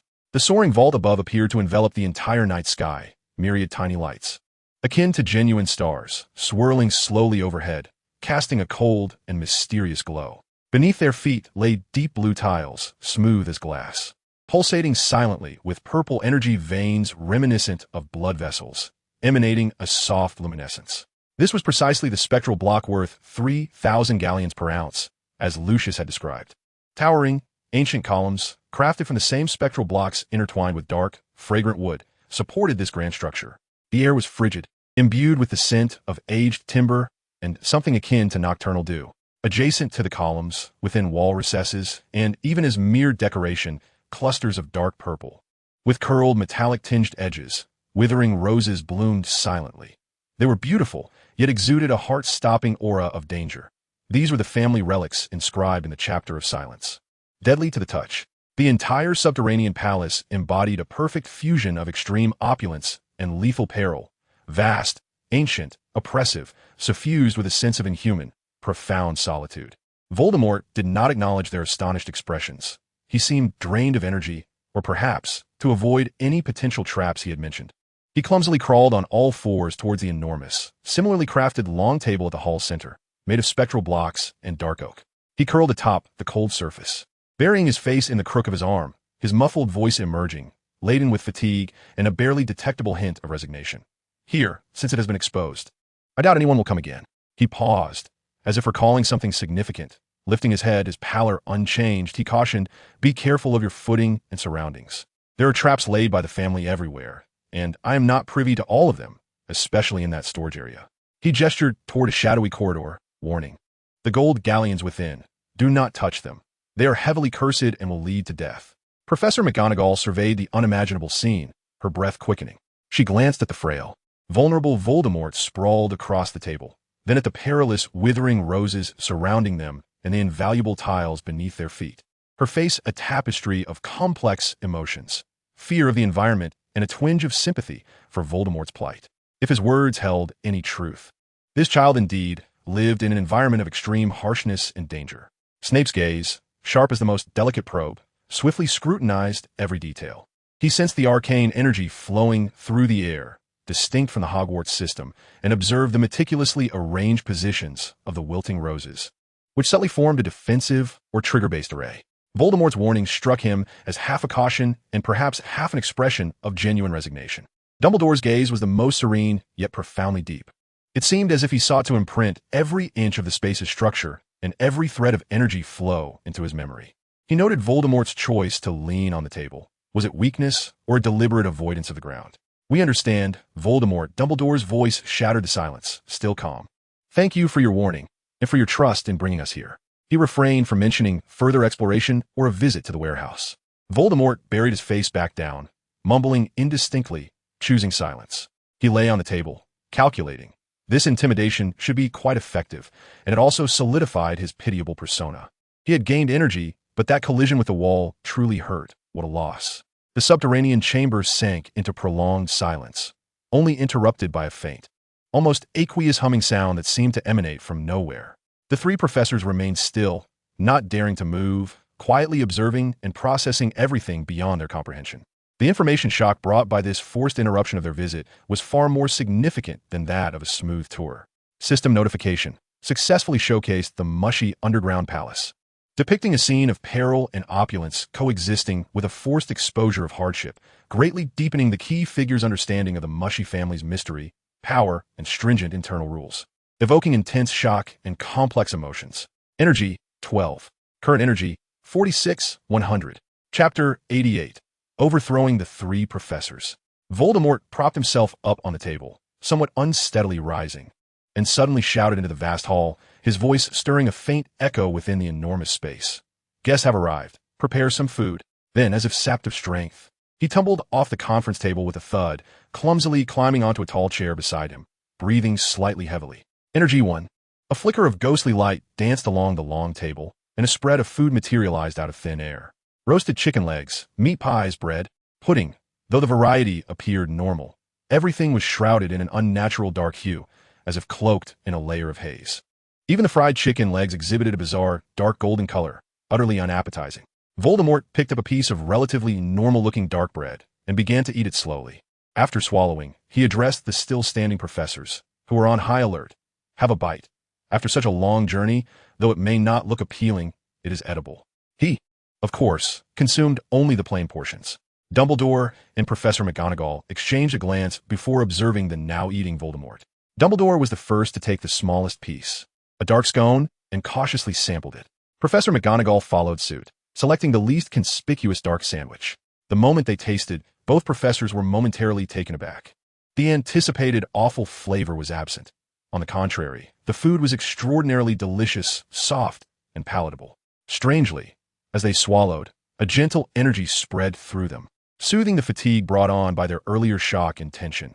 Even Professor McGonagall felt her recent anxiety slightly alleviated. Yet Snape remained motionless, his black eyes like the most precise probes, fixated on Voldemort, capturing every detail from his somewhat frail posture to his chewing movements. His internal alarms blared. This little monster's behavioral patterns were perpetually fraught with contradictions and calculations. Indeed, within minutes, as Dumbledore savored his second piece of pudding, his movements suddenly froze, and his silver fork clattered onto the plate. He attempted to raise his hand, only to find his arm heavy and unresponsive. Almost simultaneously, Professor McGonagall weakened, and had she not caught herself on the table, she would have nearly collapsed to the ground. Both displayed expressions of shock and helplessness. They could think and speak, yet it felt as though all their strength had been siphoned away, making it exceedingly difficult to remain upright. You! McGonagall glared at Voldemort, a mix of anger and confusion. At that instant, Snape sprang into action. As if he had anticipated this, his wand was drawn at an almost imperceptible speed. Pointing at Voldemort as he hissed the incantation, Sectum Sempra, an invisible blade tore through the air, aimed directly at the seated Voldemort. Voldemort seemed to have foreseen this or had been waiting for this moment. He abruptly leaned back, toppling over with the chair, narrowly avoiding the fatal spell. The curse struck the back of the chair he had just occupied, leaving deep gashes. As Voldemort rolled on the ground, he half-kneeled and swiftly hurled a small vial, which shattered at Snape's feet, releasing another dose of a debilitating potion. A colorless, odorless gaseous force enveloped Snape instantly. He struggled to resist, but the potion's effects were swift. His tall frame staggered, his wand slipped from his grasp, and he collapsed weakly beside a chair, his eyes burning with fury as they locked onto Voldemort. In an instant, all three top wizards of Hogwarts lay in various states of incapacitation, rendered incapable of action. I should have killed you the moment you intruded upon my bedroom and forcibly restrained me. Snape's voice was hoarse and twisted with extreme rage and helplessness, each word emerging as if crushed from his teeth, laced with deep-seated hatred. You treacherous, twisted little monster. Voldemort leisurely rose from the ground, brushed the dust off his robes, and approached Snape, squatting to meet his gaze. The facade of weakness and grievance had vanished, replaced by a cruel, almost childlike malice and mockery. My dear professor. He tilted his head, his tone light. At that time, you were utterly immobile. And even if you had moved, he pointed a finger at Snape's now powerless form. Smiling faintly, what difference would it have made? You damned bastard, scion of the Mushy family. Snape ground his teeth, exhibiting a remarkable vocabulary. You and your family are like the filthiest, most adeptly camouflaged worms in the sewer, using those despicable means to torment others. This is your so-called transaction? Huh? Is it gratifying to toy with your professors using potions and strange energies? Voldemort. Professor McGonagall's voice, though weak, remained stern. What is the meaning of this? What have you given us to eat? Why are you doing this? Though Dumbledore, too, was immobile, his blue eyes remained calm as he regarded Voldemort. His tone measured yet weighty. I believe we require an explanation, child. Voldemort stood up, stepping back a few paces, and raised his hands in a gesture of innocence. Even a hint of grievance on his face. An explanation? Professors, it was you who insisted on coming. This, he gestured around, is my home, my sanctuary. You see, my family does not welcome outsiders. They have already punished me at the station. He walked to the dining table, picked up a dark scone marked with Dumbledore's bite. Weighing in his hand, this food? I merely wish for you to experience our mushy family's hospitality. The taste is rather pleasant, is it not? It even restores energy. He winked, adding, I just added a little something to ensure that guests do not wander about and touch things they shouldn't eat. For instance, he gestured towards the warehouse, where the cursed galleons lay. I had warned you. His gaze shifted to Snape, his tone tinged with a hint of complaint. As for you, Professor Snape, your reaction is rather excessive. I was merely acting in self-defense. You came at me with a stunning spell. Had I not dodged, I would be the one lying there now. He pursed his lips, adding, moreover, you were the one who first suspected me, watched me, and sought to interrogate me. This entire narrative positioned him as a reluctant defender, adhering to family traditions while attempting to offer a well-intentioned warning, only to be met with hostility. Deftly absolving himself of any blame and placing the onus squarely on familial customs and the professor's distrust and aggression. Snape's face turned a shade of green with fury. Yet he found himself unable to retort, merely managing a suppressed, furious growl from deep within his throat. Professor McGonagall's brow was furrowed, evidently unconvinced by his claims, yet presently powerless to investigate further. Dumbledore cast a penetrating glance at Voldemort, choosing not to pursue the matter, and slowly closed his eyes, as if gathering strength or contemplating deeply. The chamber fell into an oppressive silence, broken only by Snape's ragged, furious breaths, rendering the once formidable professors akin to lambs awaiting slaughter, rendered powerless by a second-year student in such an absurd manner. System prompt. Successfully controlled 3 key figures through the use of tainted food and verbal sparring while maintaining an innocent facade, inciting profound anger, helplessness, and cognitive dissonance. Energy, 10. Current energy, 56, 100. Chapter 89. The 3 conversations. Voldemort's figure vanished into the shadowy corridor leading deeper into the chamber. An oppressive stillness enveloping the grand yet frigid hall. Only the intangible force of the lingering, feeble potion and the disparate heavy breaths of the 3 foremost wizards attested to the absurdity that had just transpired. Professor McGonagall struggled in vain to prop herself up with her elbows. Her voice trembled slightly from exhaustion and indignation as she glanced towards Snape, who sat nearby, his complexion a ghastly shade of gray. Severus, what he just said about invading your quarters and binding you forcibly, could that be true? This question ignited like a match thrown into the oil reservoir of Snape's long-standing fury and humiliation. Is it true? Snape's head whipped up, his black eyes blazing with an almost frenzied light, a conflagration of long-suppressed rage and unspeakable shame erupting forth. He attempted to gesture emphatically, yet his powerless fingers merely twitched, further inflaming his wrath. Of course it is true. His voice was hoarse, nearly a roar, each word laced with venom. That little monster, without any regard for boundaries. He has intruded upon my room more than once, binding me to my bed with those damned thorns he procured from who knows where. His chest heaved violently, a feverish flush spreading across his waxen face from the intensity of his agitation. And that is not all. He looked at me with that abhorrent gaze, as if admiring some grotesque specimen. He even dared to lay a hand upon me. As he spoke, Snape's voice twisted with profound loathing, as if he could once again feel the chill of those fingers upon his neck, tousling his hair, treating him as if he were his possession to toy with, torturing my nerves with his duplicitous, deranged attempts at camaraderie. His fervor escalated, the months of pent-up fear, anger, and humiliation spilling forth in a torrent of vitriol. He is a thoroughly warped, psychologically deranged lunatic. The Msi family? I suspect they are merely a factory for producing asylum inmates. His bizarre powers, those perilous plants, and this infernal underground labyrinth, all for the sake of satisfying his twisted need for control and performance. He revels in the sensation of manipulating others. Especially, he paused, his voice dropping to a chilling whisper, as if he were sharing a dark secret. It seems he has a particular penchant for me. The final words carried an unsettling certainty, one that even he was reluctant to confront. Professor McGonagall's complexion paled. She could scarcely fathom that Hogwarts potions master, Severus Snape, had endured such intolerable harassment and coercion from a student in private. She stared into Snape's eyes, aflame with pain and fury, and for the first time, perceived a glimmer of near collapse within them. Dumbledore remained with his eyes closed, seemingly resisting the effects of the potion, or perhaps lost in profound contemplation. At last, he slowly opened his eyes, revealing no surprise, only a deep, intricate understanding. Calm yourself, Severus. Dumbledore's voice remained serene, yet bore an undeniable authority, piercing through Snape's tempestuous outburst. Anger will not assist us in discerning the truth. The truth. Snape scoffed, his voice sharp and grating. The truth is that we are all being manipulated by a second-year student. He operates right beneath our noses, engaging in perilous transactions potentially linked to the Dark Lord, while simultaneously harassing his professor like some sort of pervert. And here we are, the headmaster and heads of departments of Hogwarts, reduced to 3 helpless chickens awaiting slaughter in his lair. It appears his intent is not to inflict harm. Professor McGonagall struggled to interject, attempting a rational analysis. Whether it be the punishment at the station or the food here, he has left room for leniency. Leniency? Snape retorted sharply. Minerva, that was a deliberate affront, though it may be some form of forgery. He recalled the peculiar energy fluctuations of that spell. Indeed, something had felt amiss, yet at the time, Voldemort's performance had been too convincing. But it is a fact that he employed a weakening potion against us. That he has imprisoned us here is also a fact. Is that not enough?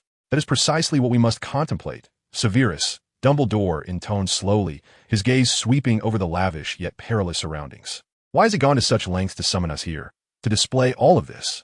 And why does he control us in this manner yet refrain from delivering a fatal blow? Is it to demonstrate power? To issue a warning? Or does he have ulterior motives? He paused, his gaze finally resting on Snape, carrying a weight that was almost imperceptible. Your personal vendetta with him may well be one of the key threads in unraveling this entire enigma. His treatment of you is evidently different from that of others. Snape seemed to flinch at these words, abruptly turning his head away, refusing to meet Dumbledore's gaze, his pale lips pressed tightly together as his chest heaved with repressed fury. The chamber once more fell into silence, the dim light emanating from the hidden blocks casting a cold glow upon the 3 collapsed professors, each lost in their own thoughts, awaiting the unknown resolution and the waning effects of the potion. After an indeterminate period, a faint, dragging sound of footsteps echoed from the depths of the corridor. Voldemort reappeared, appearing somewhat strained, dragging along a sizable bundle wrapped in some coarse, dark fabric, the edges revealing fragments of deep blue. Strikingly, he was clad only in socks, his shoes nowhere in sight, the pale skin of his ankles stark against the cold floor. He dragged the bundle to the 3 slumped professors, casually dropping it on the ground with a dull thud. Before the professors could utter a word, he swiftly produced 3 vials of the weakening potion and shattered them at their feet in succession. Crack, crack, crack. The familiar feeling of powerlessness deepened. The slight resurgence of strength that had begun to return with the passage of time completely stripped away. Snape let out a suppressed roar of anger, his gaze so venomous that if looks could kill, Voldemort would have been reduced to 1,000 pieces long ago.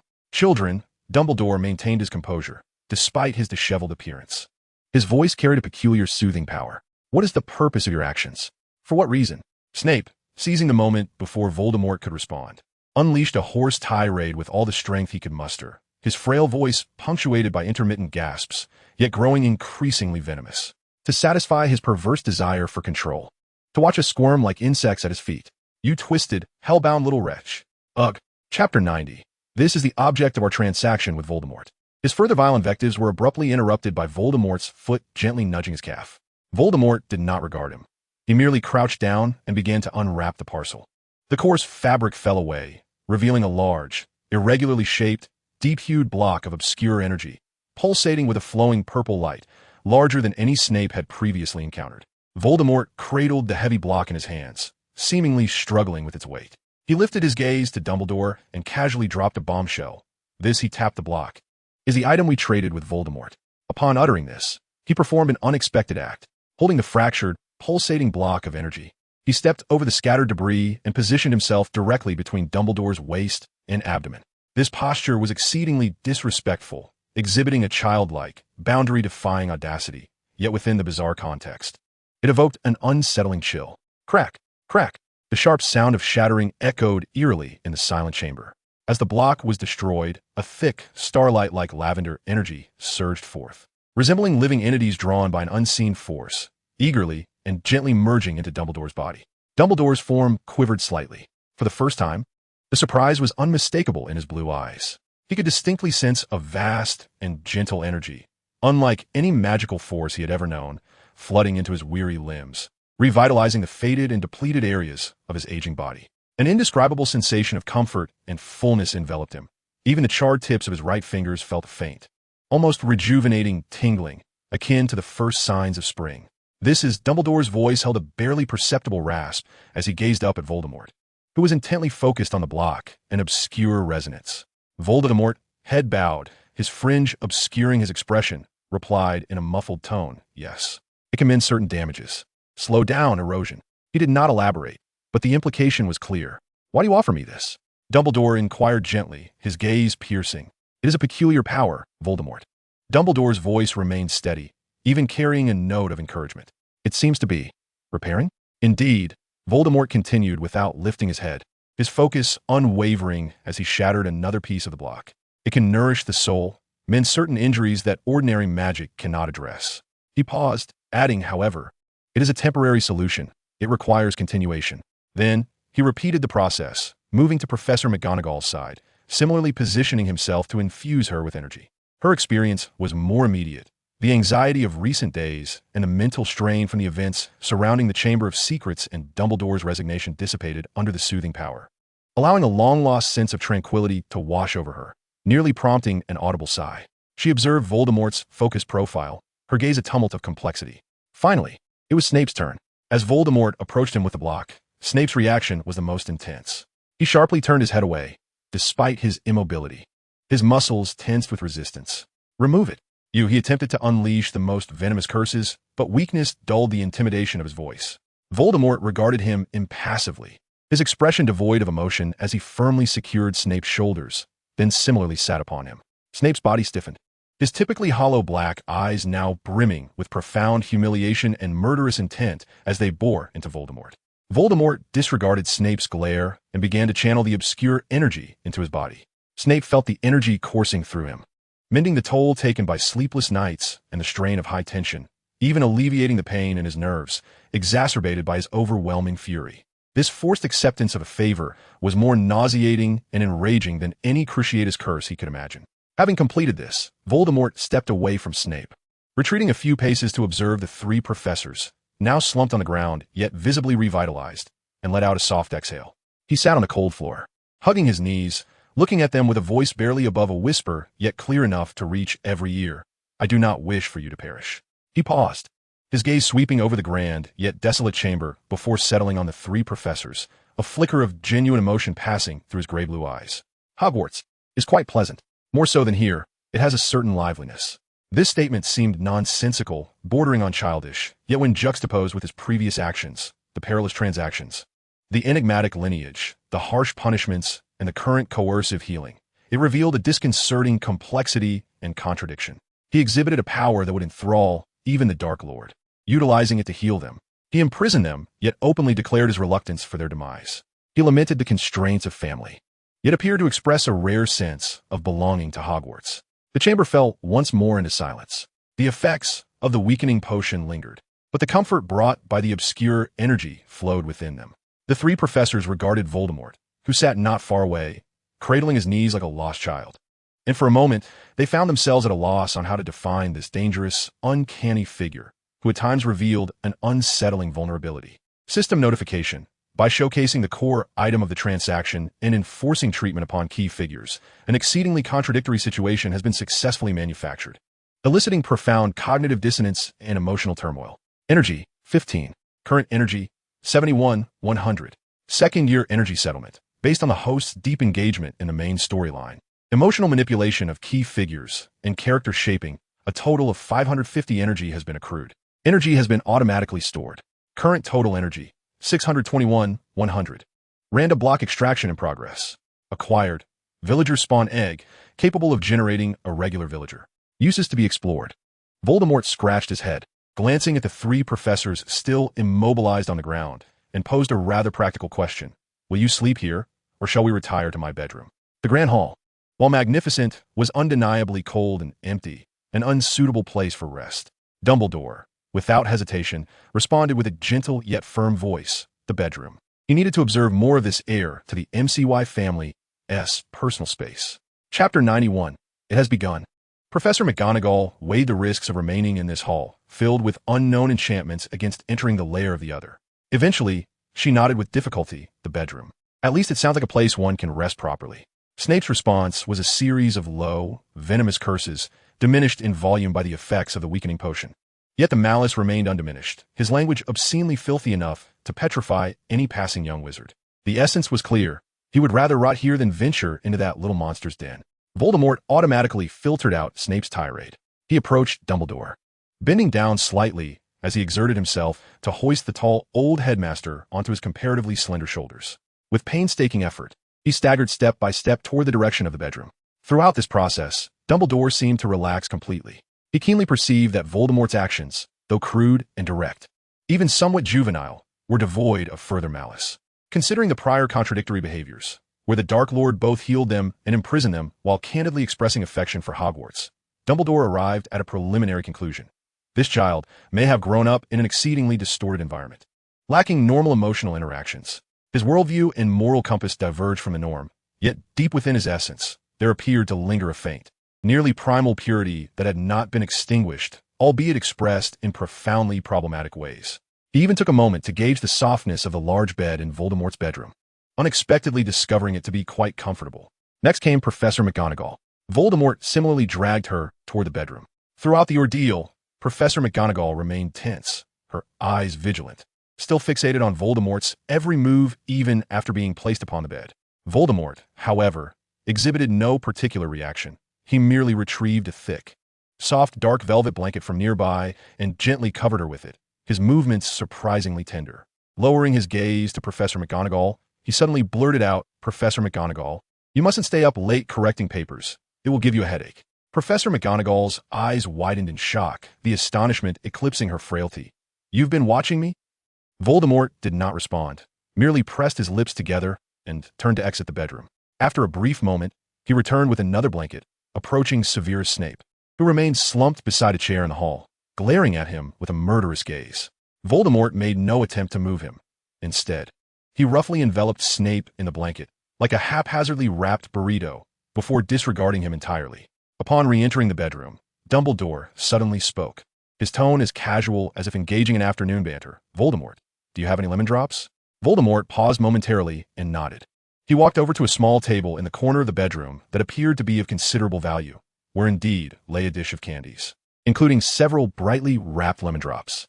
He picked one up, clumsily unwrapped it, and carefully offered it to Dumbledore's lips, popping it in. Dumbledore, savoring the sweet and sour candy, looked gently at Voldemort amidst Professor McGonagall's incredulity and Snape's continuous curses, and posed the pivotal question: why not use the levitation charm? It would save you much effort. Voldemort's actions halted. He lowered his head, fingers unconsciously fiddling with the edge of his robe, a faint blush creeping onto his face, barely perceptible. His voice softened. "I haven't learned it." This answer was astonishingly simplistic. How could one who commanded such bizarre and formidable powers, an heir of an ancient family that had bargained with the Dark Lord, not know the most fundamental levitation charm? Upon hearing this, Dumbledore chuckled softly, devoid of mockery, instead imbued with a strange acceptance and understanding. He swallowed the sweetness and remarked, "Once we return, you should take the time to learn from Professor Flitwick. His charms class is excellent." Voldemort nodded, saying nothing further, quietly exiting the bedroom and gently closing the door behind him. The room fell into a brief silence, interrupted only by Snape's faint curses from outside. "Albus!" Professor McGonagall finally could not contain herself. Her voice lowered, filled with incredulity and a hint of absurd anger. "At a time like this, you still have the presence of mind to ask him for candy and discuss charms class?" Dumbledore lay upon the soft bed, gazing at the ceiling where a gentle glow, reminiscent of a real starry sky, swirled above. His expression was profound, his voice calm, yet imbued with a weariness and wisdom that seemed to penetrate the essence of truth. "Precisely because it is at such times, Minerva," he spoke slowly, "that fear and anger cannot obscure the truth. He possesses a power and background beyond our comprehension, his actions unpredictable and inscrutable, which is perilous. Yet, he can also feel embarrassment for not having mastered the levitation charm, can remember your late-night headaches, and despite our display of hostility, chooses to care for us in his clumsy, even laughable way." He paused, his voice softening yet striking a heavy chord within Professor McGonagall. "He is imitating Minerva, imitating the semblance of kindness, perhaps deeply lacking in his understanding. Though this imitation is profoundly distorted and unsettling, it precisely indicates that Hogwarts may hold greater significance for him than we can fathom." This may be our only opportunity to guide him, and it is a responsibility we must bear. Professor McGonagall was left speechless, gazing at Dumbledore's serene profile, her mind racing with memories of Voldemort's contradictory actions, rendering her momentarily at a loss for words. The silence of the chamber enveloped them once more, laden with endless enigmas and a faint yet undeniable glimmer of humanity. System prompt. Through the daily interactions nuances, exhibit the character's complexities and potential for growth, provoking profound reflection and strategic adjustments in key figures, significantly enhancing the tension and developmental possibilities of subsequent plotlines. Energy, 20. Current total energy, 541, 100. Goodness, that's a substantial increase. Observing the energy panel surge to a staggering 541 points, Voldemort, hidden within the monitoring room, could not suppress the wide grin spreading across his face, almost stretching to his ears, forming a countenance of near-distorted ecstasy that starkly contrasted with his usual aloof demeanor. "This is it, I've truly struck gold," he murmured under his breath, his eyes shimmering with an insatiable desire for energy. These three professors were practically walking treasure troves of energy. They must be nurtured. No. Interacted with diligently. He rubbed his hands together excitedly, his gaze falling upon the newly acquired villager spawn egg. What could this contraption do? Out of curiosity, he found an empty room and chose to use it. In the instant the spawn egg vanished, a translucent panel, reminiscent of a character creation interface from a game, materialized before him. The panel displayed a vague humanoid silhouette, accompanied by various adjustable options: gender, age, appearance details, hairstyle, eye color, skin tone, and even initial clothing and handheld items. Chapter 92. Felis Msi. Voldemort's eyes brightened, a mischievous thought flooding his mind. His fingers danced swiftly across the panel, adjusting the age to that of a 12 or 13-year-old boy, styling his hair in a soft light brown, choosing the most innocent azure for the eyes, fair skin, and finally dressing him in a miniature, exquisite suit adorned with the Msi family's thorny crest. In the handheld items section, he selected a gleaming, slightly oversized surgical knife. He experimented with the voice settings, adjusting it to a crisp tone with a hint of sweetness typical of a young boy. Upon finalizing all settings, he was astonished to discover a clear mental link established between himself and the newly created villager, allowing him to issue commands as if manipulating a puppet. A bolder idea then emerged. He attempted to immerse a fragment of his consciousness, transferring it across. The next moment, within the empty room, the boy with blue eyes, initially possessed of a somewhat vacant gaze, suddenly sparkled with life. He curiously glanced down at his petite hands and the surgical knife he held, a naive yet intrigued smile gracing his face. He began to hum a disjointed, somewhat eerie melody as he skipped toward the door, pushing it open. In the corridor, Snape, still immobilized and wrapped in a blanket, glared at the wall, attempting to bore a hole through it with his eyes. "Hey, mister, who are you?" A bright voice suddenly chimed from beside him. Snape whirled around to see a blue-eyed boy, knife in hand, prancing toward him. The child's face radiated pure curiosity, as if he had merely encountered a stranger in the garden. Snape's pupils suddenly constricted. How could there possibly be a child in this place? And that attire? A member of the Msi family. Another one. He emitted a hoarse warning sound from his throat, but his weakness rendered him incapable of articulating a complete sentence. Instead, he could only fix his bloodshot eyes upon the boy. Fleus, however, appeared undaunted. He tilted his head, as if he had discovered a more intriguing target, and began to skip towards Voldemort's bedroom. "Voldemort!" He burst through the door, his voice cheerful. Then he beheld Dumbledore and Professor McGonagall on the bed, his blue eyes instantly lighting up with the gleam of finding a new toy. "Wow, there are others." He curiously approached the bedside, the scalpel twirling deftly between his fingers, its blade nearly grazing Dumbledore's beard. "Are you here as guests too? Has Voldemort finally found friends?" Professor McGonagall suppressed her racing heart, attempting to probe for information. Her voice as steady as possible. "Child, what is your name? Are you also a member of the Msi family?" "I am Fleus Msi." Fleus grinned brightly, revealing two little canine teeth. "Voldemort and I are, well, brothers, I suppose. What about you? Aren't you uncomfortable lying there? Would you like me to check on you?" He wiggled the scalpel in his hand, his tone innocent, as if proposing a game.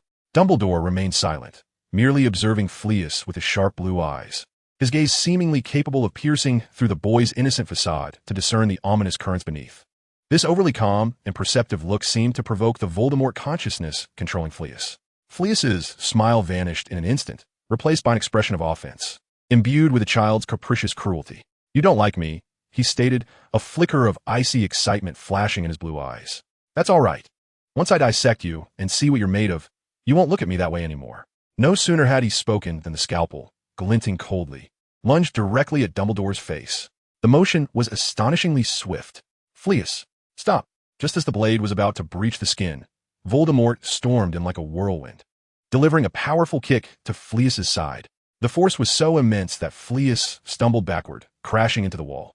Voldemort positioned himself protectively in front of the bed.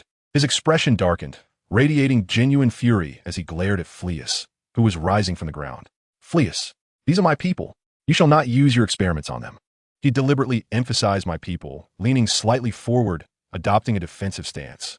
McGonagall and Dumbledore, observing Voldemort, also a member of the Mousy family, standing guard before them, felt a complex mix of emotions. Although aware of the boy's danger, his unhesitating protection undeniably sparked a faint flicker of goodwill upon the vigilant ice of their wariness. Fleus rubbed his pained side, tears brimming in his blue eyes as he pouted in grievance. "Voldemort, you hit me for outsiders. They're my guests." Voldemort's tone was firm as he stepped forward, snatching the scalpel from Fleus's hand. In that instant, he seemed to lose control. The blade suddenly sliced, brutally embedding itself into Fleus's beautiful blue eye. Fleus let out a heart-wrenching scream. Yet this was not the end. Voldemort, seemingly consumed by rage, seized Fleus's arm, twisting and pulling with force. The sickening crack and tearing sound echoed as the arm was wrenched off, hanging by a thread of flesh and severed energy veins, purple, resembling energy, blood dripping onto the floor. Fleus curled on the ground in agony, emitting a discordant whimper. Voldemort gasped for breath. Gazing at his pitiable brother sprawled on the floor, a flicker of regret and helplessness crossed his face, but he quickly hardened again. "Get out." With his remaining uninjured eye filled with resentment, Fleus glared fiercely at Voldemort and the two on the bed, clutching his severed arm like a wounded beast, whimpering as he staggered from the room. Silence enveloped the bedroom, the only remnants being the faint scent of blood and the dissipating aura of energy. After a long pause, Professor McGonagall spoke hoarsely, affirming Snape's long-held assessment. Severus was right. Dumbledore slowly closed his eyes, his voice deep and heavy, tinged with an indescribable weariness. "The Mousy family breeds lunatics." Voldemort turned away from them, hearing this appraisal, the corner of his mouth curling into a twisted, cunning smile unseen by others. System notification. Successfully created a distorted image of the Mousy family through orchestrated internal conflict and protective theatrics, simultaneously enhancing one's perceived safety and control in the eyes of key individuals, eliciting a strong psychological impact and cognitive fixation. Energy, 25. Current total energy, 566, 100. Chapter 93, Avada Kedavra. After Fleus's departure, Voldemort remained rooted in place, his shoulders slightly trembling. When he turned to face Dumbledore and Professor McGonagall on the bed, his gray-blue eyes were brimming with tears, his eyelids reddened, and he appeared visibly shaken, on the verge of tears. He timidly approached, his voice choked. Are you all right? Did you get hurt? Let me see." He scrutinized Dumbledore and McGonagall closely, his gaze filled with dread and concern, as if the ferocious figure who had just torn off his brother's arm was not himself. Professor McGonagall watched him, and recalling his earlier unhesitating protection, a crack appeared in her hardened defenses. Her tone softened somewhat, yet still bore a hint of caution. "We are fine. Thank you for intervening in time." Dumbledore allowed Voldemort's gaze to linger upon him, calmly returning the gaze filled with tears, as if attempting to see through the watery sheen to discern the deeper truths beneath.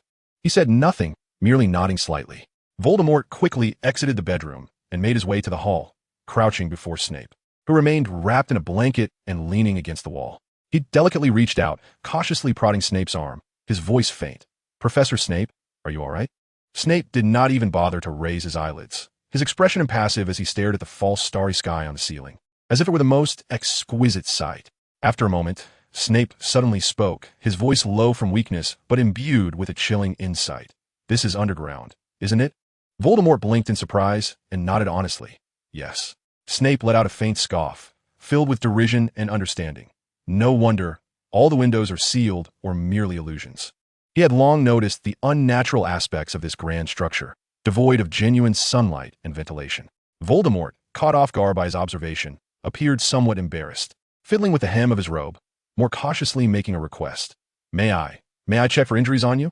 Just now, Fleus. His voice dwindled, laden with guilt. Snape closed his eyes, neither consenting nor opposing, adopting a posture of complete indifference. Voldemort, thus, carefully lifted a corner of the blanket, meticulously examining Snape's exposed skin. Once he confirmed there were no new wounds, he sighed softly, rewrapping him. His eyes remained tearful as he gazed at the three professors, his demeanor appearing pitiful and helpless, as though he were the one being bullied. This display caused McGonagall's internal balance to shift further, and even Dumbledore's gaze softened slightly as he regarded him. Though Snape still wore a scowl upon his face, he no longer emitted venomous remarks. Seemingly resigned to the unchangeable state of affairs, a prudent choice to conserve his strength. I have some matters to attend to, Voldemort sniffed, his voice tinged with nasal tones. You cannot return just yet. This place is relatively safe. Please, rest well.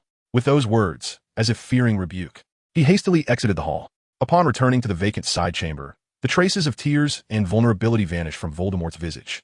He summoned the previously unlocked ethereal spirit, a small, ethereal creature, entirely enveloped in a translucent blue hue, materialized in the air.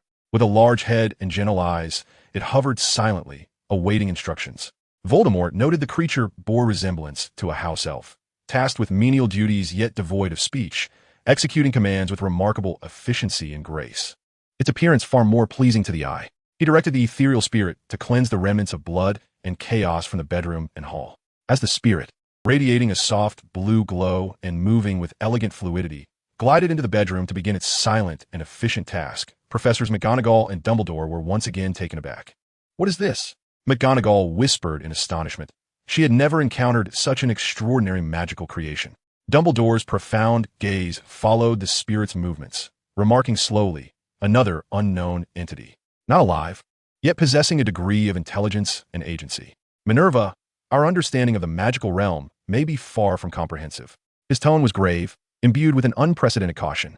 In the hall, Snape peered through the crack of the open door, his dark eyes flickering with intense incredulity. This entity, wholly unlike a Patronus and distinct from any known magical creature, reaffirmed the peculiarity and advanced nature of the power system wielded by the M family.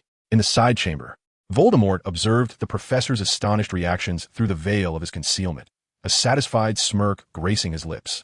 Excellent, a new shock has been delivered. While allowing the ethereal spirit to continue its work, he began contemplating how to further exploit the villager's monster egg and the persona of Felix. Will must be sustainably sheared. System notification, by providing subsequent care and showcasing new magical creations, further solidifying the victim and protector image while continuously applying cognitive shock. Energy, 10. Current total energy, 576, 100. On a level unseen by the professors, Voldemort silently manipulated the system's energy. Energy, 10. Current energy, 566, 100. Having completed this task, he deliberately displayed a heavy weariness on his features, unsteadily making his way back to the bedroom. He didn't even glance at Dumbledore and McGonagall on the bed, but quietly retrieved a thick blanket from the wardrobe and spread it on the cold floor, far from the large bed, before curling up upon it, turning his back to the bed. He appeared utterly exhausted, even forgetting the need to regularly replenish his weakening potion. Time slipped away in the oppressive silence. Approximately half an hour later, the curled figure on the floor began to breathe steadily, as if sinking into slumber. Meanwhile, Dumbledore and McGonagall in the bed, as well as Snape in the hall, distinctly felt the paralyzing sense of confinement within them swiftly dissipating.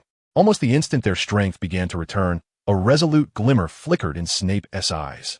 Without attempting to rise, his slumped figure suddenly lifted his freed right hand, his wand sliding effortlessly into his palm, aimed at the sleeping figure on the floor, his lips moving soundlessly but swiftly. Avada Kedavra! A dazzling green light tore through the dimness of the bedroom, imbued with the essence of death, accurately aimed at Voldemort's back. However, the anticipated scene of the target convulsing and collapsing did not unfold. The green light penetrated the curled form, akin to striking an illusion, directly impacting the opposite wall and leaving only a charred mark behind. Almost simultaneously, a chilling hand gently settled on Snape's shoulder from behind. The blood in Snape's veins seemed to freeze in an instant.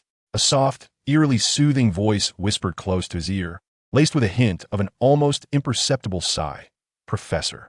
Snape whirled around, finding Voldemort standing behind him, expressionless, his gray-blue eyes reflecting an unfathomable calm, as if the killing curse had been nothing more than an inconsequential breeze. "Go!" Dumbledore's voice rang out simultaneously. He had risen from the bed, his complexion pale, yet his gaze sharp. Professor McGonagall swiftly stood as well, one clenched tightly. Without a moment's hesitation, Dumbledore seized McGonagall's arm, and Snape, mustering his strength, stood as well. The three initiated their disapparation almost in unison. Yet, the anticipated sensation of spatial distortion and compression did not manifest. They remained rooted in place. The surrounding space seemingly transformed into solidified concrete, utterly immobile. A barrier, McGonagall gasped, her face drained of color. Find an exit, Dumbledore commanded decisively, and the trio dashed towards the direction of the hall in trance, as recalled from memory. Snape led the charge, attempting to force open an unassuming inner door made of dark oak and concealment blocks. The moment his left hand touched the door panel, a cluster of seemingly decorative dark purple wilted roses beside the door frame sprang to life, a slender, nearly invisible dark purple thread shooting forth like the sharpest blade, slicing across his left wrist. Ugh, Snape grunted, the searing pain surging through him. His left hand instantly lost all sensation, drooping limply as a thin purple line rapidly spread from his wrist, the skin and muscle along its path turning gray and necrotic as if corroded by a potent acid, rendering his left hand useless. Simultaneously, as McGonagall attempted to explore a side corridor, the seemingly smooth concealment block tiles beneath her feet flickered with a faint glimmer. An invisible, forceful repulsion erupted suddenly, colliding violently against her right leg. Crack! A clear sound of bone fracturing echoed. McGonagall cried out in pain, her right leg bending unnaturally, and she fell to the ground, her forehead instantly beaded with cold sweat. Her right leg was evidently incapacitated.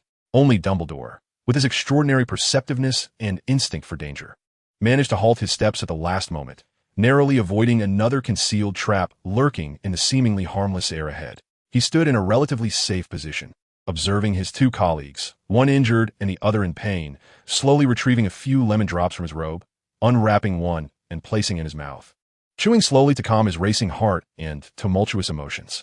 In his blue eyes, for the first time, an unprecedented gravity and even a flicker of helplessness became apparent. Voldemort had remained silently in the center of the hall, watching their futile struggles and attempts until they were wounded. He neither intervened nor explained, displaying no trace of triumph or anger, merely an almost indifferent tranquility, as if observing a drama in which he had no part. It was only when Snape leaned against the wall, clutching his ruined left hand, gasping for breath, when McGonagall curled up on the ground in agony, and Dumbledore silently consumed his candies, that he gently spoke, his voice echoing in the vast hall devoid of emotion. I told you, here, everywhere is forbidden. System notification. By employing spatial locking barriers and the palace defense system to severely injure key figures, utterly shattering their hopes of escape and instilling a sense of absolute despair. Energy, 30. Current total energy, 596, 100.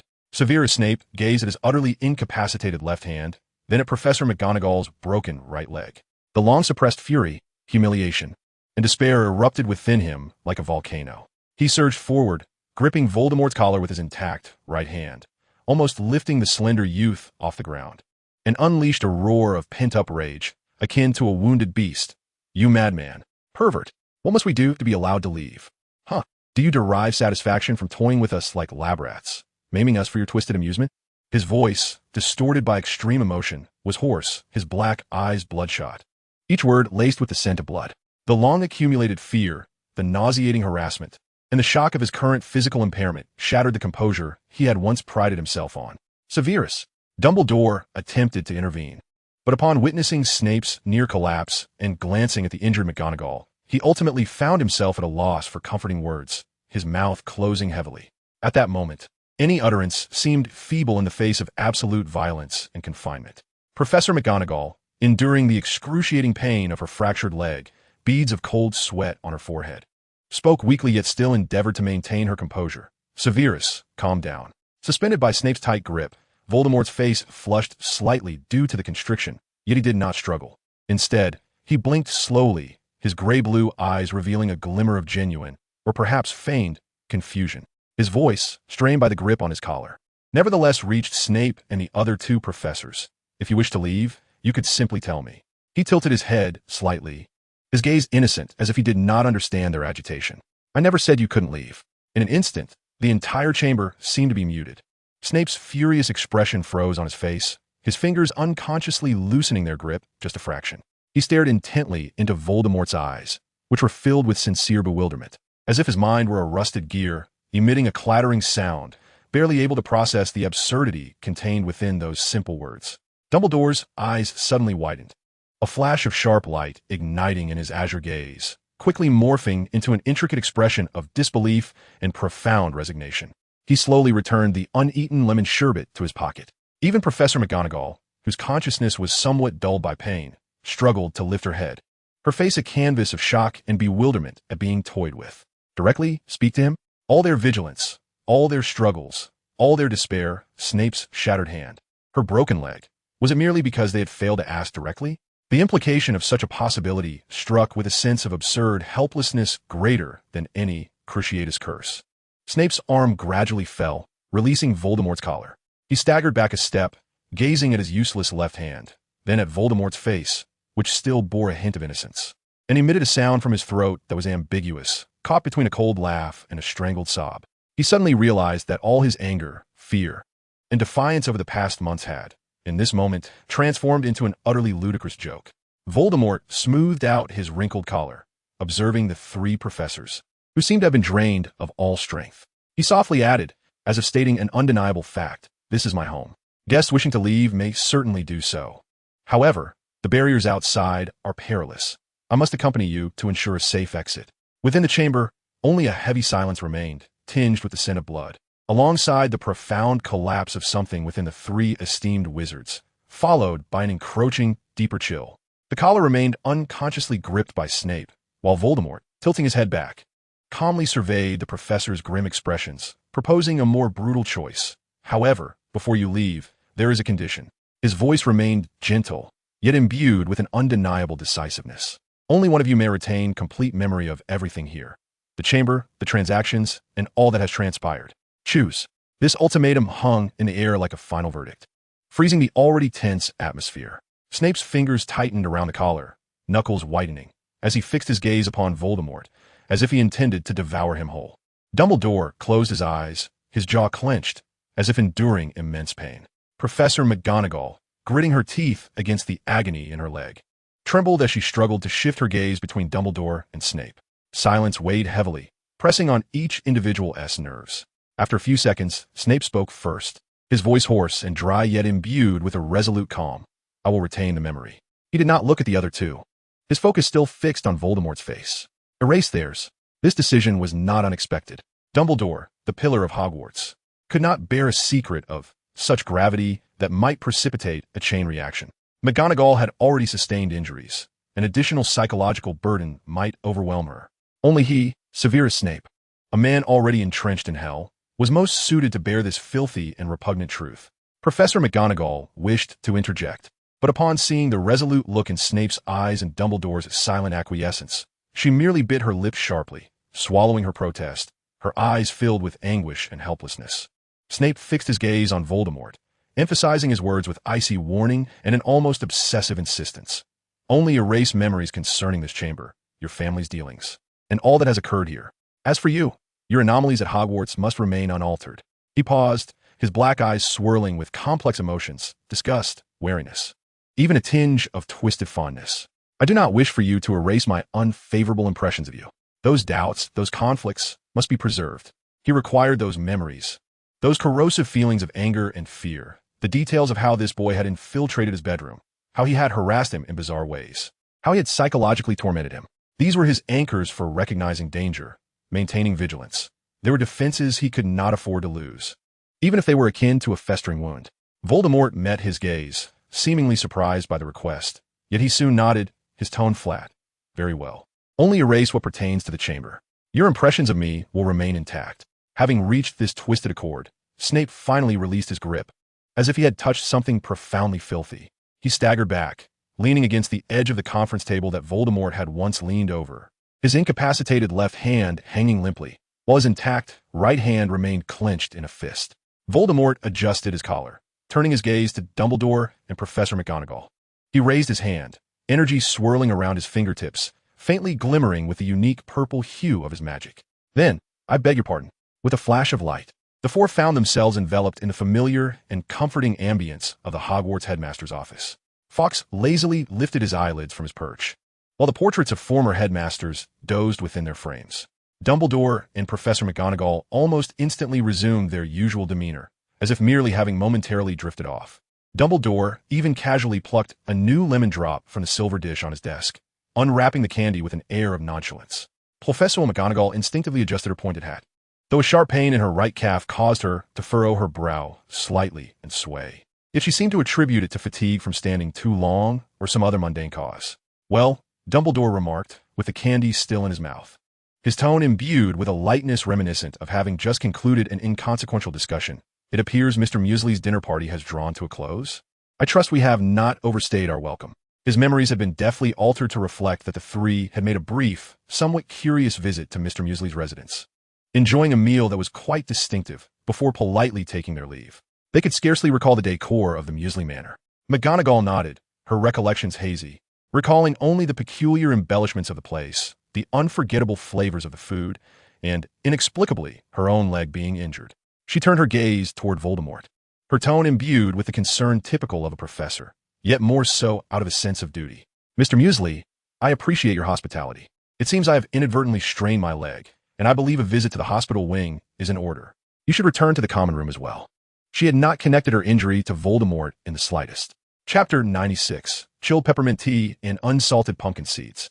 Voldemort silently manifested within the dim confines of Snape's subterranean office. His spirits were buoyant, even as he hummed a tuneless melody. He reveled in the seamless execution of his recent maneuvers: intimidation, healing, negotiation, memory modification, each action flowing effortlessly into the next, a testament to his brilliance. He deemed himself worthy of a reward. Energy 1. Current energy, 650, 100. With a flicker of thought, a pot of chilled, crystalline peppermint tea appeared at the corner of Snape's desk, which was cluttered with potion ingredients, accompanied by a pristine glass. The pot was beaded with fine droplets of condensation, and the ice cubes within clinked gently, producing a delicate, crystalline sound. Beside it lay a petite silver dish, holding a small stack of unsalted, plump pumpkin seeds. He procured a piece of parchment and inscribed in elegant calligraphy, "Do take a moment to relax with some tea, Professor Snape." Voldemort. He placed the note beneath the silver dish, nodding to himself in satisfaction, convinced of his thoughtful gesture. Having completed this task, he resolved to treat himself, and with a flash, he transported himself directly to the Hogwarts kitchen, intent on indulging in a pudding. Approximately half an hour later, the door to the cellar was flung open with great force, and Snape entered, his demeanor darker than usual, radiating an unusually heavy gloom. He shut the door with a quick motion and sank heavily into his high-backed chair, his left hand still lifelessly hanging at his side, a constant reminder of his humiliation and failure. He shut his eyes, massaging his aching temples, striving to dispel the nightmarish images from the underground, yet with little success. After a few minutes, he instinctively sought something to calm his nerves, reaching back unconsciously, only to find a cool, damp sensation beneath his fingertips. He turned in confusion. A pot of chilled peppermint tea, the clear liquid, floating green mint leaves, and several translucent ice cubes bobbing gently within. Prepared by the house elves? They were indeed aware of some of his preferences, yet they typically did not display such thoughtfulness. Moreover, he had not requested it today. Perhaps driven by an innate craving for sweetness and coolness, he unconsciously reached out, plucking a pumpkin seed and popping it into his mouth. The familiar, unadulterated aroma of pumpkin seeds enveloped his palate, free from any salt or seasoning that might mar its flavor, precisely as he favored. A faint, long-lost comfort unexpectedly eased the tension in his nerves. His brow relaxed momentarily, and he even poured himself a glass of the chilled peppermint tea. The crisp liquid, imbued with the unique spiciness from the mint, glided down his throat, indeed granting a fleeting sense of tranquility. However, this moment of relaxation was as fragile as a bubble. His gaze inadvertently swept across the desktop, landing upon the note pressed beneath the silver dish. The elegant calligraphy, the signature, Voldemort. Time seemed to freeze. Snape's fingers, clutching the glass, tightened suddenly, the knuckles cracking under the strain.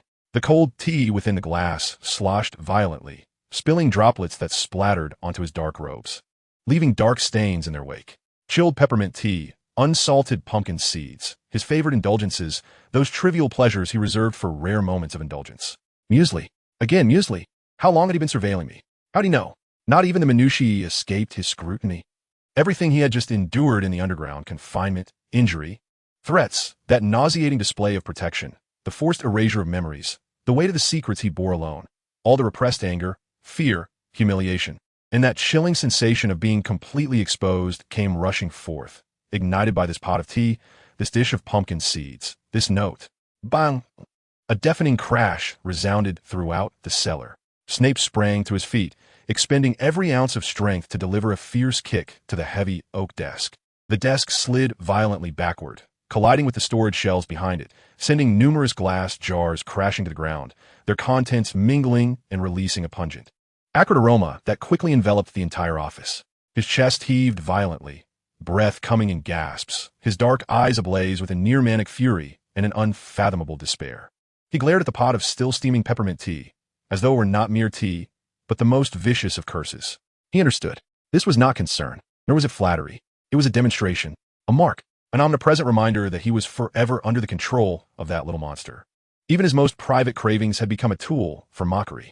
System notification successfully executed a high-intensity psychological intimidation and boundary violation on a key figure through precise feeding actions, triggering extreme anger and loss of control. Energy 12. Current total energy 662, 100. Voldemort. What have I done now?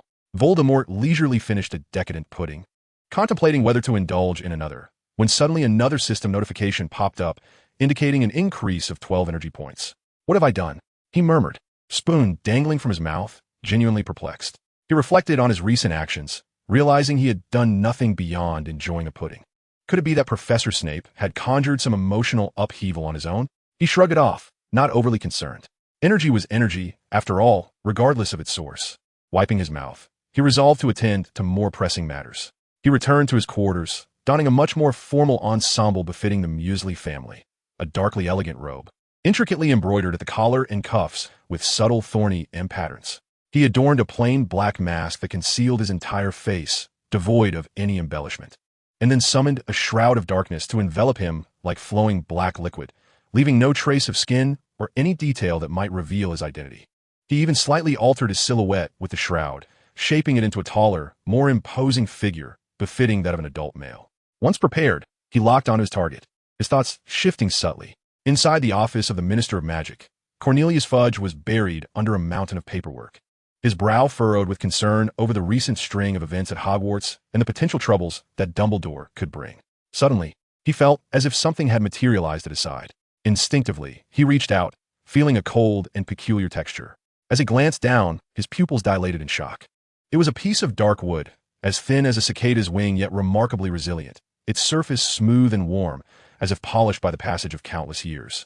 The writing upon it was not ink, but rather a substance that shimmered with a subtle bluish-purple light, reminiscent of the cosmos itself. Chapter 97. A Deal with the Ministry of Magic.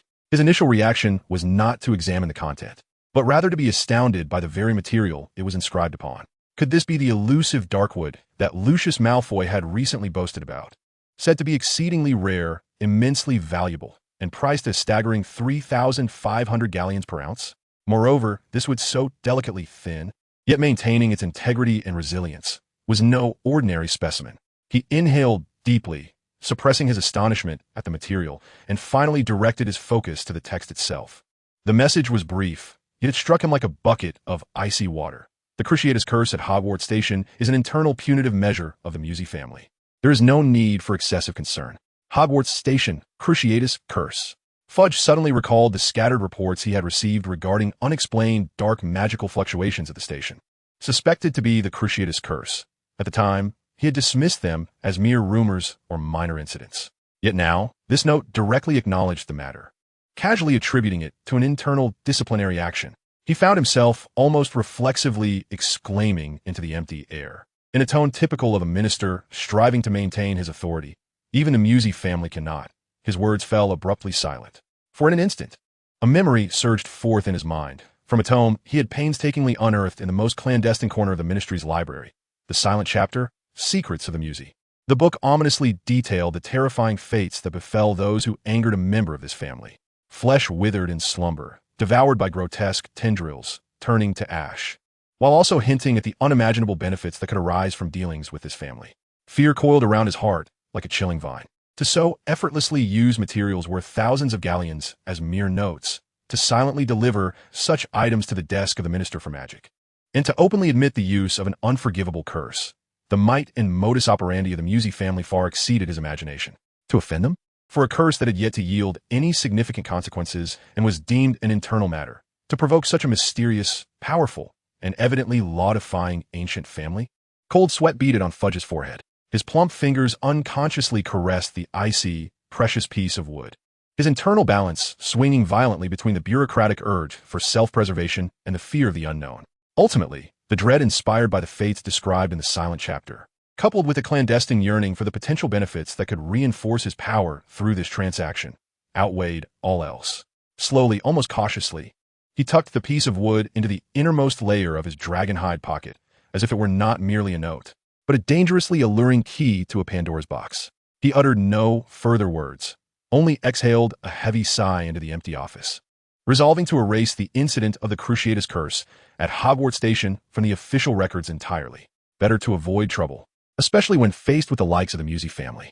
System notification successfully influenced the decision-making of the highest echelons of the magical world through direct contact and intimidation, concealing one's actions while further enhancing the Msi family's enigmatic and untouchable image. Energy, 2. Current total energy, 664,100. In the dead of night, the minister's office was shrouded in darkness, with only the faint moonlight seeping in to outline the furniture. Cornelius Fudge lay soundly asleep upon his lavish four-poster bed, his snores even and rhythmic. Suddenly, a figure appeared silently at the bedside, garbed in the Msi family attire adorned with the thorny emblem, their face obscured by the shadow of a hood. Energy. Voldemort made no unnecessary movements. He merely extracted a vial of debilitating potion and gently shattered it beside Fudge's pillow. An invisible force field instantaneously expanded. Following this, with a mere thought, a small mass of flowing, shimmering deep blue darkwood surged forth as if alive, swiftly filling Fudge's slightly parted mouth, stifling any potential scream. Fudge jolted awake, his eyes wide with terror in the darkness. He attempted to struggle, only to find himself ensnared by countless invisible ropes, unable to move even a finger. The sheer terror of losing control of his own body gripped him instantaneously. Then, a cold hand, imbued with an irresistible strength, seized his neck. Despairing, Fudge looked up, and in the dim light from the window, he clearly saw the emblem on the figure's robe, the very mark he both feared and desired. The entwined thorns of the Msi family. In that moment of recognition, an eerie calm washed over Fudge. His frantic struggles ceased, leaving only the rapid breaths of fear and his wide, staring eyes. He understood that in the presence of such an entity, futile resistance would only lead to graver consequences. Voldemort seemed pleased with his recognition, releasing his grip on Fudge's neck, then snapping his fingers. Energy, 1. The magical wall sconces in the office flickered to life, casting a gentle glow that dispelled the darkness. In Fudge's mind, this was merely a simple illumination charm, albeit executed in a somewhat peculiar manner. Yet still comprehensible within the realm of magic. Even more astonishing was the fact that the expensive darkwood filling his mouth, which had made it difficult to breathe, receded like a receding tide, retreating into the mysterious figure's sleeve as if it had never existed. Then, an even more incomprehensible scene unfolded before him. The receding darkwood did not vanish. Instead, it lingered in the air before him, coalescing, as if an invisible quill dipped in starlight was fluidly inscribing a line of text that radiated an ethereal bluish glow. Hello, shall we make a deal? Cornelius Fudge? Fudge's heart raced, excitement causing his voice to tremble as he desperately attempted to nod, yet found himself immobile, only able to stammer. Yes. Yes. What deal? Who are you? Amidst the overwhelming fear was an undeniable thrill. The Msi family had sought him out for a transaction. This was nothing short of a blessing for Merlin. The darkwood in the air flowed once more, forming new words that conveyed a sense of aloof superiority. You do not need to know who I am. You only need to know that I represent the Msi family. Yes. Understand. Fudge replied eagerly, though his body remained motionless, his tone laced with obsequiousness. What shall we trade? He felt as though he might faint from this unexpectedly fortuitous opportunity. The darkwood transformed again. Darkwood, 1 ounce for 3,000 galleons. Fudge's breath hitched. 3,000 galleons per ounce. This was less than the price Lucius had revealed, but this was directly from the Msi family supply. Chapter 98. Another deal with Malfoy.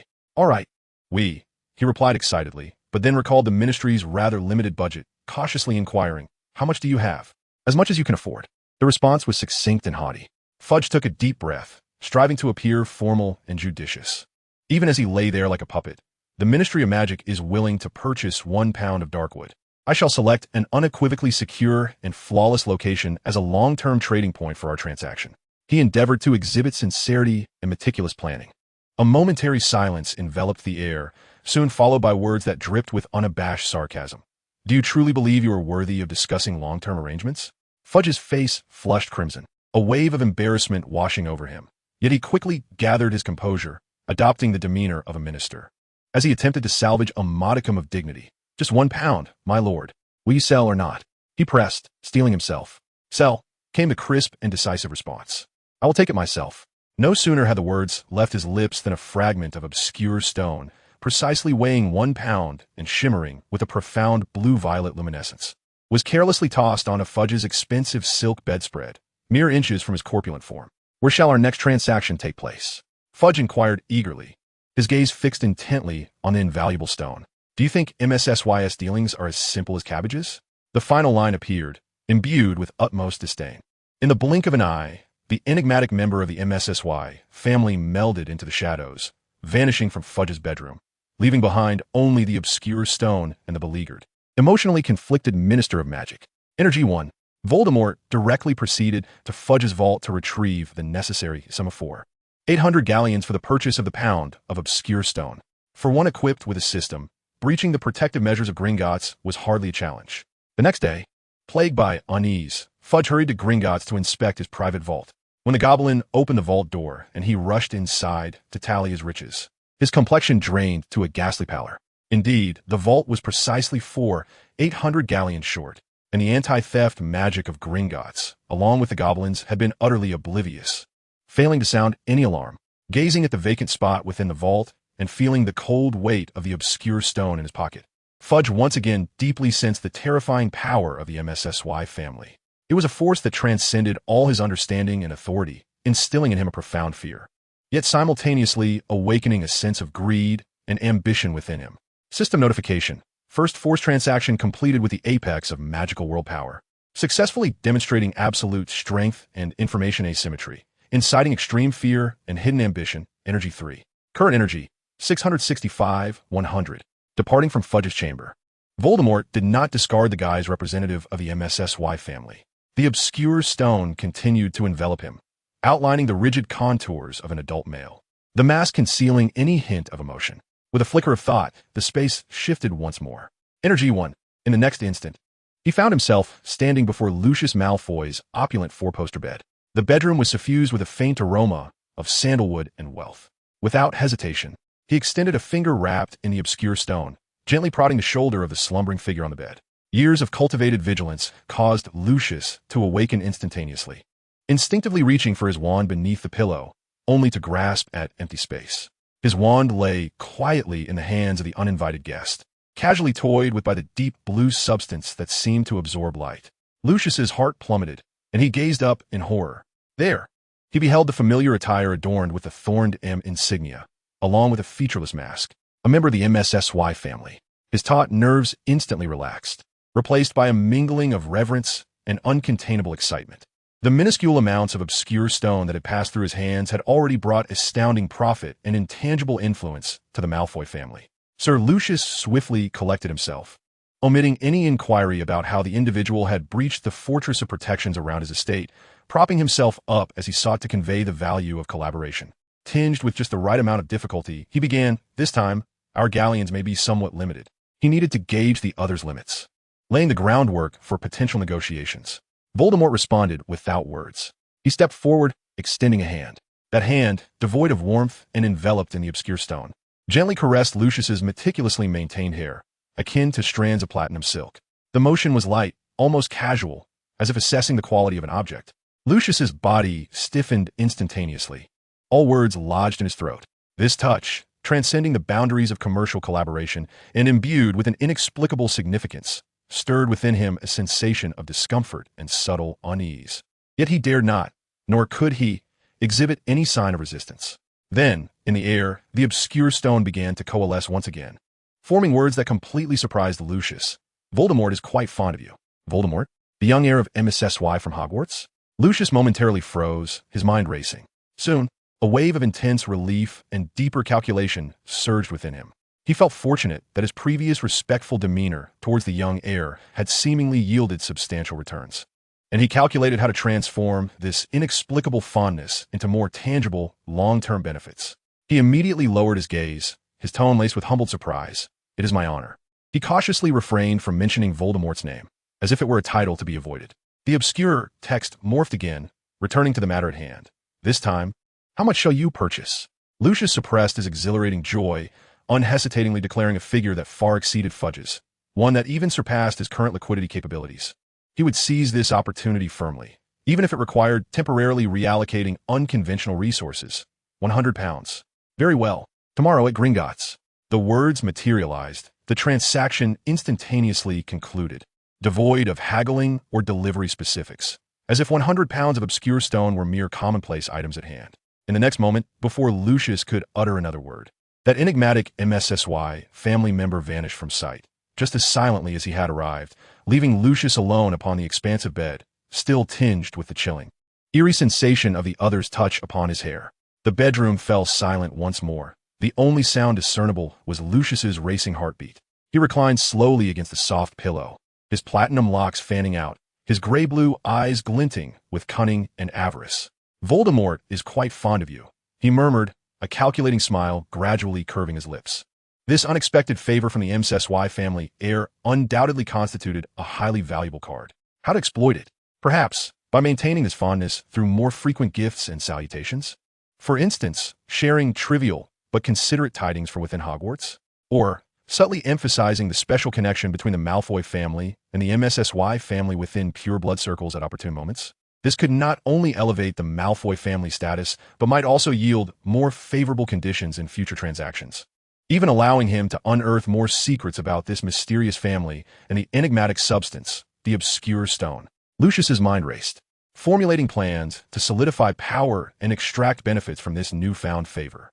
This sudden affection had, in his eyes, morphed into a political and commercial speculation requiring meticulous orchestration. System notification, through information disparity and power intimidation, successfully guided a key supporting character to develop a sustained interest in profit calculation and dependency psychology, laying the groundwork for future infiltration of influence and interpersonal utilization. Energy 1. Current energy, 665, 100. Chapter 99. Renovating the Underground Palace. Having completed that astonishing transaction with Lucius Malfoy at Gringotts, a full 100 pounds of obscure stone exchanged for a substantial sum of galleons that would make any ancient family envious, Voldemort returned to his palace. Nestled deep beneath the earth, the vastness and silence enveloped him instantly, with only the constant, subtle glow emitted by the obscure block flowing across the walls and floor. Indeed, the mechanism of the obscure block to withstand pressure was quite commendable. Observing the abundant energy within the system, he resolved to attempt the captivating random draw once more. Energy, 200. Current energy, 465, 100. It felt as though a wheel was spinning in his consciousness, finally coming to a halt. Acquired gold bar, a block composed of pure gold, suitable for construction or synthesis. Acquired nether alloy pickaxe, an exceptionally durable tool with high mining efficiency and a degree of resistance to damage. The nether alloy pickaxe. Volka's eyes sparkled with excitement. This was one of the premier tools in Minecraft. Although, in this world, his mining primarily relied on thought and energy, the efficiency and resilience that this pickaxe represented seemed to resonate with his own abilities, offering him a newfound understanding of control over transformation and construction. More importantly, the possibilities embodied by this object stirred his enthusiasm. A thought flashed through his mind like a bolt of lightning. He would seize the opportunity of this holiday to embark on a grand endeavor, transforming this underground stronghold into a truly unique palace worthy of the MCY family name. Without hesitation, he summoned forth immense energy, combining his exquisite mastery over the obscure block, dark oak, flowing water, and the newly acquired gold bar, and commenced the monumental project. Energy, 35. Current energy, 430, 100. With the synergy of energy and his own efforts, the underground palace began to undergo a transformative metamorphosis. The previously spacious hall became even more grandiose. The dome elevated further, adorned with more intricate, glowing obscure particles mimicking the real-life trajectories of stars, as if a miniature night sky had been relocated underground. The walls were no longer merely a monotonous deep blue of the obscure block. They began to feature opulent patterns outlined with gold bars, intertwining with flowing purple energy veins, exuding a subtle yet luxurious glow. New side chambers were unveiled. An expansive library, the bookshelves crafted from a blend of dark oak and obscure blocks, housing tomes he had authored using the system's knowledge infusion feature, rich in esoteric wisdom and family history. An improved alchemical laboratory, equipped with various cauldrons and workbenches simulated from obscure blocks, and even an indoor water garden, designed using the properties of flowing water and obscure blocks, complete with a small waterfall and shadowy pools, adorned with wilting roses that served as perilous embellishments, adding an air of enigma. The corridors grew more intricate and defensive, seemingly ordinary corners concealing trigger-based fields of debilitating potions or suddenly emerging thorny rose bushes. All doors and windows were reinforced, incorporating the resilience concept brought by the nether alloy pickaxe, rendering ordinary spells ineffective against their integrity. He toiled tirelessly, his thoughts guiding the obscure blocks as they writhed like living entities, shaping themselves, gold bars melting into gilded adornments, dark oak molding into necessary forms, the entire subterranean complex appearing as a colossal, breathing organism in a state of growth. As the holiday approached its conclusion, Voltekai stood in the center of the palace, surveying his surroundings. This was no longer merely a concealed stronghold, but a true underground palace, a magnificent fusion of eerie aesthetics and formidable power. It was grand, intricate, perilous, yet every detail reflected the builder's will and craftsmanship. Every corner whispered the profound depths and unique taste of the MCY family. Sighing with satisfaction, Voltekai acknowledged the considerable energy expended. However, gazing upon his ever-evolving masterpiece, he felt every sacrifice had been worthwhile. Here, he would establish the most solid foundation for all his future plans. System notification. Successfully utilized newly acquired resources and concepts for a large-scale upgrade and enhancement of the core stronghold, significantly improving its functionality, defense, and symbolic significance. Laying a solid foundation for subsequent development. Energy, 5. Current energy, 435, 100. Chapter 100, Sirius Black. Voltekai found himself nestled within the exceptionally soft and spacious bed of the palace's master suite, resembling a languid cat, utterly disinclined to move. With the holiday nearing its end, an inexplicable sense of lethargy enveloped him. Suddenly, a thought surged through his mind like an electric current. Today is the day Harry rides the night bus. He sprang upright from the bed, the lethargy vanishing from his face as an uncontrollable grin spread across his lips, a blend of anticipation and mischief. He swiftly leaped off the bed and retrieved a meticulously prepared black robe from the wardrobe. The robe possessed a unique texture, as if woven from the night itself, with intricate and eerie patterns embroidered in silver thread along the cuffs and hem, entwined with thorny letters M and the ominous, dark crimson edges of wilting roses, barely discernible. Transporting to number 4, Privet Drive. He quietly commanded the system. Energy. Current energy, 434, 100. With a flicker, he vanished, and the next moment, he found himself concealed behind the dense shrubbery across the street from number 4, Privet Drive. The late summer night carried a hint of chill, as he, like the most patient of hunters, stilled all breath and waited silently. Seconds slipped by, darkness enveloping the sky. At last, the door number 4, Privet Drive swung open with a forceful push, and Harry Potter, dragging a massive suitcase that clanged against Hedwig's cage, stumbled out, his expression a mix of anger and determination. As Harry glanced around in confusion, uncertain of where to go, a thunderous explosion erupted, and the gaudy, 3-story night bus lurched into view, swaying like a drunken giant, nearly crashing into a nearby fire hydrant. Harry jumped back in surprise, but amidst the ticket collector stand shunpike's rapid-fire shouts, he hurriedly began to load his luggage onto the bus. However, Voltekai's gaze swept past Harry, sharply scanning the shadows stirring around the bus's arrival. His target had never been Harry himself. Just as Harry's foot stepped onto the bus's threshold, the bus's engine roared louder, on the brink of tearing through space once more. Voltekai sprang into action. His figure darted forth from the shrubbery like a specter, purpose clear, heading straight for the shadow at the rear of the bus, where a gaunt, filthy black dog had just emerged, attempting to chase after the bus. The black dog, caught off guard by the sudden assault, recoiled in shock. But Voltekai's movements were swifter and more precise. He leaped forward, arms encircling the dog's rough, matted neck and forequarters with an iron grip. Grr! The black dog let out a furious growl, struggling desperately, powerful hind legs kicking, sharp teeth snapping back in an attempt to bite. Yet, Voltekai's strength was astonishing, for the obscure block bestowed not only defense, but also a latent enhancement of physical capabilities. He firmly restrained the dog's thrashing. allowing the beast's blood-curdling roars and claws to rake across his robe. Transporting to the dungeon of the palace, he calmly commanded in his mind. Energy, 1. Current energy, 433. 100. Space twisted once more. The clamor of the night bus and the dim light of Privet Drive faded into the distance. In the next instant, Volka and the still struggling black dog found themselves in a cold, damp dungeon. This place is constructed from the purest of obscurest blocks, its walls smooth and frigid, devoid of any windows. Only a few scattered blocks above emit a faint blue glow, providing meager illumination. The air is thick with a musty scent, tinged with a subtle, fading fragrance of wilted roses. Voldemort released his grip, nimbly stepping back to evade the black dog's instinctive lunge forward to bite. Thud! The black dog collided heavily against the obscurest block wall, producing a dull thud. It swiftly rolled over, emitting a threatening low growl from its throat, baring its teeth. Its dark eyes glinting with a fierce and wrathful light in the dimness, fixated on the mysterious figure who had forcibly brought it here.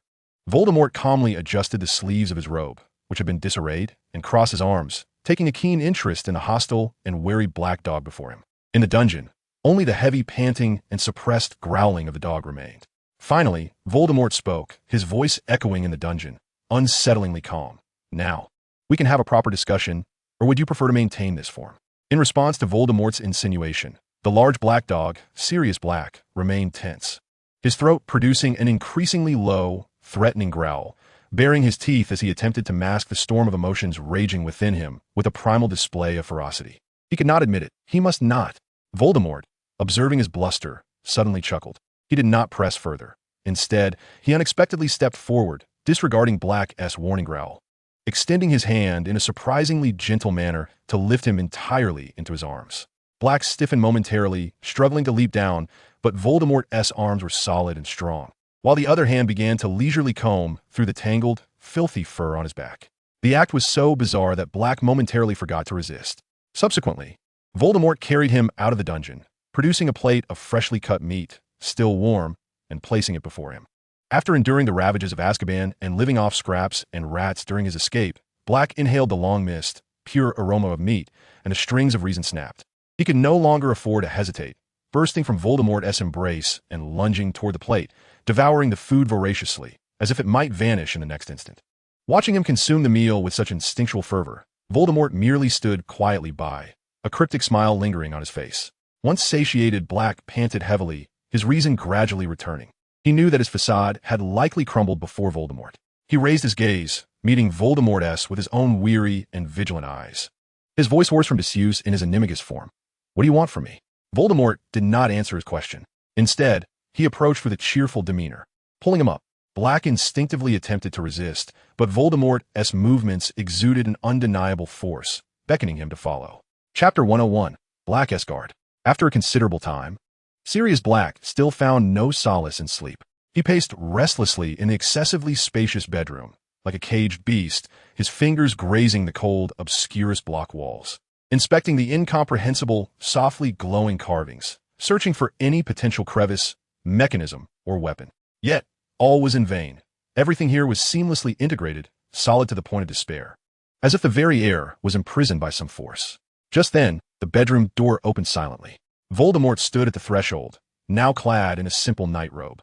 His expression neutral, though his gray-blue eyes appeared strikingly clear in the dim light. Can't sleep? His voice was calm, betraying neither concern nor mere inquiry.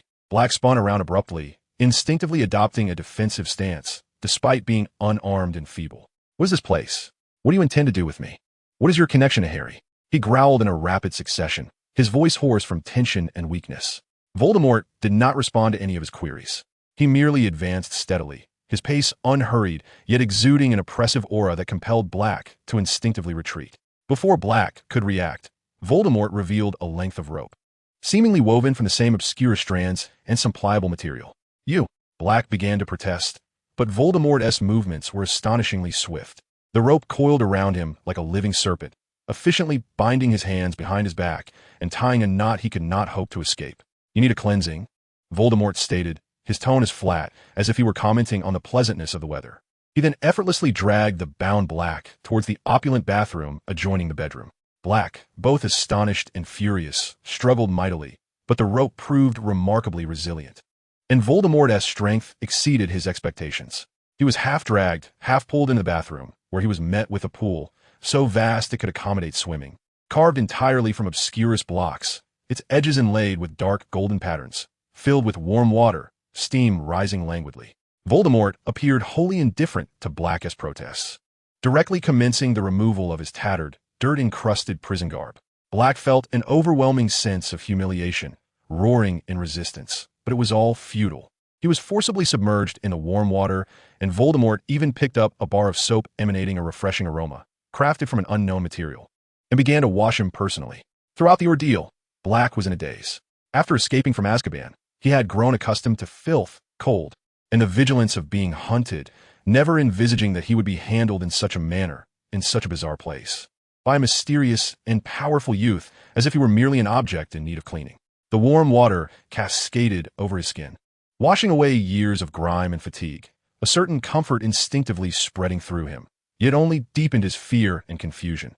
This was far too unnatural. After the bath, Voldemort dried him off with an enormous, soft towel, then produced a neatly folded set of clothing. It was a deep blue nightrobe, made from soft, smooth fabric, simple in design, yet adorned at the collar and cuffs with silver-threaded letters of an M insignia, entwined with thorns, one that Black had grown somewhat familiar with. Voldemort untied the rope from his hands and offered him the robe, indicating for him to wear it. Black stood rigidly in place, his skin slightly reddened from the recent warm water, his hair dripping. He gazed at the nightrobe, his expression complex. Reason dictated he should refuse, should shred this garment that symbolized captivity and unknown forces.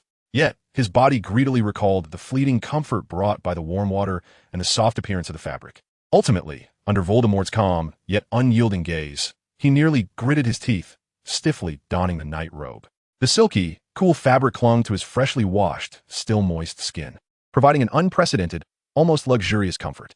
This sensation momentarily disoriented him, as if he had returned to long ago, to the home he despised yet knew so well at 12, Grimmauld Place, where, despite the oppression, at least his needs were met. Then, a greater absurdity and self-loathing surged within him. He, Sirius Black, had donned the clothing of his adversary in the heart of their stronghold and even found it comfortable. He abruptly lifted his gaze to Voldemort, his eyes filled with a mix of humiliated anger and deeper unease. "Are you satisfied now?" His voice was laced with suppressed fury. Voldemort merely surveyed him for a moment, seemingly satisfied with how the robe fit, before coolly stating, "Rest." He then turned away, leaving Sirius Black, clad in the enemy's nightgown, trapped in an atmosphere thick with suffocating silence and opulence. The following day, despite the absence of day and night in the depths of the dungeon, an ancient clock, its hands composed of elusive energy, hung on the wall, clearly indicating the passage of time. Voldemort entered the bedroom, holding an exquisite silver tray adorned with a steaming, aromatic breakfast, several enticing snacks, and a cup of steaming beverage. He found Sirius Black not lying in bed, but curled up in the farthest corner of the room like a frightened beast, his body tense against the cold, shadowy stone wall. His once defiant eyes were now bloodshot and unmistakably wary, fixed intently on the doorway. Voldemort let out a barely perceptible sigh, a hint of exasperation crossing his features. He approached and gently set the tray on the floor before Black, the enticing aroma of the food instantly permeating the air. Black did not glance at the food. His gaze remained locked on Voldemort's face, his voice hoarse from a sleepless night and taut nerves. "Why have you imprisoned me?" That question acted as a switch, instantly triggering a reaction in Voldemort. He visibly froze, his expression momentarily stiffening. Affected by key target, ongoing hostility and misperception impact, energy 1. Current energy, 434, 100. A mixture of disbelief and utter absurdity blossomed across his face. "Me? Imprison you?" His voice involuntarily rose, tinged with the sharpness of innocence. He appeared unable to comprehend the accusation, pacing swiftly in place as if needing movement to digest the claim. "How are you like Professor Snape and Headmaster McGonagall?" He abruptly halted, fixing his gaze on Black with an agitation that bordered on indignation. "I bathed you, I fed you, I provided you with a comfortable environment, clean clothes, and even allowed you to sleep in my own bedroom, in my own bed." He inhaled deeply, crouching before Black, meeting his wary eyes with an unprecedented seriousness, even tinged with a hint of misunderstood anger. "If you wish to leave, you can tell me at any time." He articulated each word with precision, his tone resolute. "However, you must shed all remnants of the Malsey family, this robe, and any lingering traces of your family's essence." Bringing you back was done in secrecy for my family. The implications of his words left Black utterly bewildered. Imprisoned? No, the other party referred to it as bringing him back. The comfortable environment and food were not acts of charity or preparations for captivity, but rather some form of goodwill. Even allowing him to sleep in the master bedroom was a favor, and the condition for leaving was merely to remove his garments and erase any traces. Because this act was done in secrecy from his family, Black's mind struggled to process this illogical reasoning. Having escaped from Azkaban after great hardship, all his experiences had taught him that powerful and mysterious forces signified danger and conspiracy. He had envisioned countless forms of torture, interrogation, or even execution that might follow capture. Yet he had never anticipated such a development. This boy's thought process seemed completely alien to him. The anger and grievance he exhibited appeared oddly genuine to Black, entirely devoid of pretense. Gazing into the strikingly bright gray-blue eyes of the boy before him, Black glanced at the exquisite food nearby and the soft, comfortable robe draped over him, momentarily at a loss for how to respond. A strong sense of wariness persisted, yet an overwhelming and absurd confusion began to envelop his heart like a dense fog. He parted his lips, but ultimately could not articulate a response, merely regarding his incomprehensible captor with a more complex gaze. Voldemort, with a face twisted in misunderstood indignation, turned sharply and strode out of the bedroom, the heavy door thudding shut behind him. However, just seconds later, the door was forcefully pushed open once more. Voldemort returned, standing at the threshold, not looking at Black, but fixated on a pot of withering dark purple roses in the corner, his tone stiff as he tossed out, "Do not touch the withering roses in the room. Touching them leads to demise." With that, he decisively turned and exited again, leaving the door ajar, a slender gap remaining. Silence reclaimed the bedroom. Sirius Black remained curled in the corner, the echoes of Voldemort's absurd declarations and his final abrupt warning resounding in his mind. Demise? Black furrowed his brow, the word resonating harshly in this context. He looked towards the pot of roses, which quietly occupied the corner, appearing unremarkable save for their peculiar coloration. Was the boy's warning genuine concern, or another form of threat and manipulation? Doubt twisted around him like creeping vines. He could not remain trapped here. He needed to discern his surroundings, to find an opportunity to contact Harry, or at the very least, uncover the truth behind this Malsey family. He cautiously rose, stretching his stiffened limbs after a prolonged curl. His gaze drifted back to the unlatched door. His heart raced. An opportunity? He held his breath, moving slowly and silently to the door, straining to listen. Outside lay an eerie stillness. He gently nudged the door open wider, peering outside. Before him stretched an expansive corridor, matching the grandeur he had witnessed when dragged in the previous night. Deep, luxurious, and exuding an inhuman sense of oppression. The corridor was devoid of any presence. Driven by a potent instinct for escape and insatiable curiosity, he inhaled deeply and, like a shadow, slipped out of the bedroom, stepping onto the corridor paved with valuable shadowy stone. He treaded with utmost caution, each step deliberate, avoiding anything that appeared unusual. The carvings on the walls, the hanging drapes, even the seams of differently colored stones on the floor. He meticulously evaded all. His sharp gaze scanned his surroundings, searching for any potential exits, windows, or signs of communication. Yet, the dungeon resembled an immense labyrinth, with intertwining corridors and countless rooms, devoid of clear markings or traces of egress. The air was cold and stagnant. Only his heartbeat and the faintest whisper of his footsteps echoed around him. As he approached what seemed to be an ordinary archway, preparing to enter a slightly smaller hall, his ankle inadvertently brushed against a patch of low, dark purple plants adorning the arch's edge, the same kind as the withering roses in the bedroom. There was no cataclysmic noise, nor any evident magical disturbance. A chilling, corrosive energy surged through the contact point, piercing his body like countless needles. The agony did not stem from flesh, but directly assailed his vitality and nerves. Black barely managed to emit a short, pained grunt before his body collapsed forward as if all his bones had been extracted. His vision blurred and distorted. Darkness surged from all sides, engulfing his consciousness. Just before he succumbed to oblivion, the last thing he beheld was the cold, smooth, ominous glimmer of the shadowy stone floor beneath him, and the rapid fading of consciousness from one side of his body. He collapsed onto the cold, unyielding floor of the hall, motionless, resembling a discarded, tattered doll, with only the faintest, pain-laden breaths affirming his continued existence. Time became indistinct. Perhaps only moments had passed when a pair of footsteps echoed from afar, drawing nearer. Voldemort approached slowly, halting beside the unconscious Sirius Black. He gazed down at the other's pallid visage, the half of his body visibly tainted by the decaying rose energy, manifesting an unhealthy, ashen hue. His expression remained inscrutable as he subtly shook his head, murmuring to himself, the tone betraying neither resignation nor anything else. To speak of it.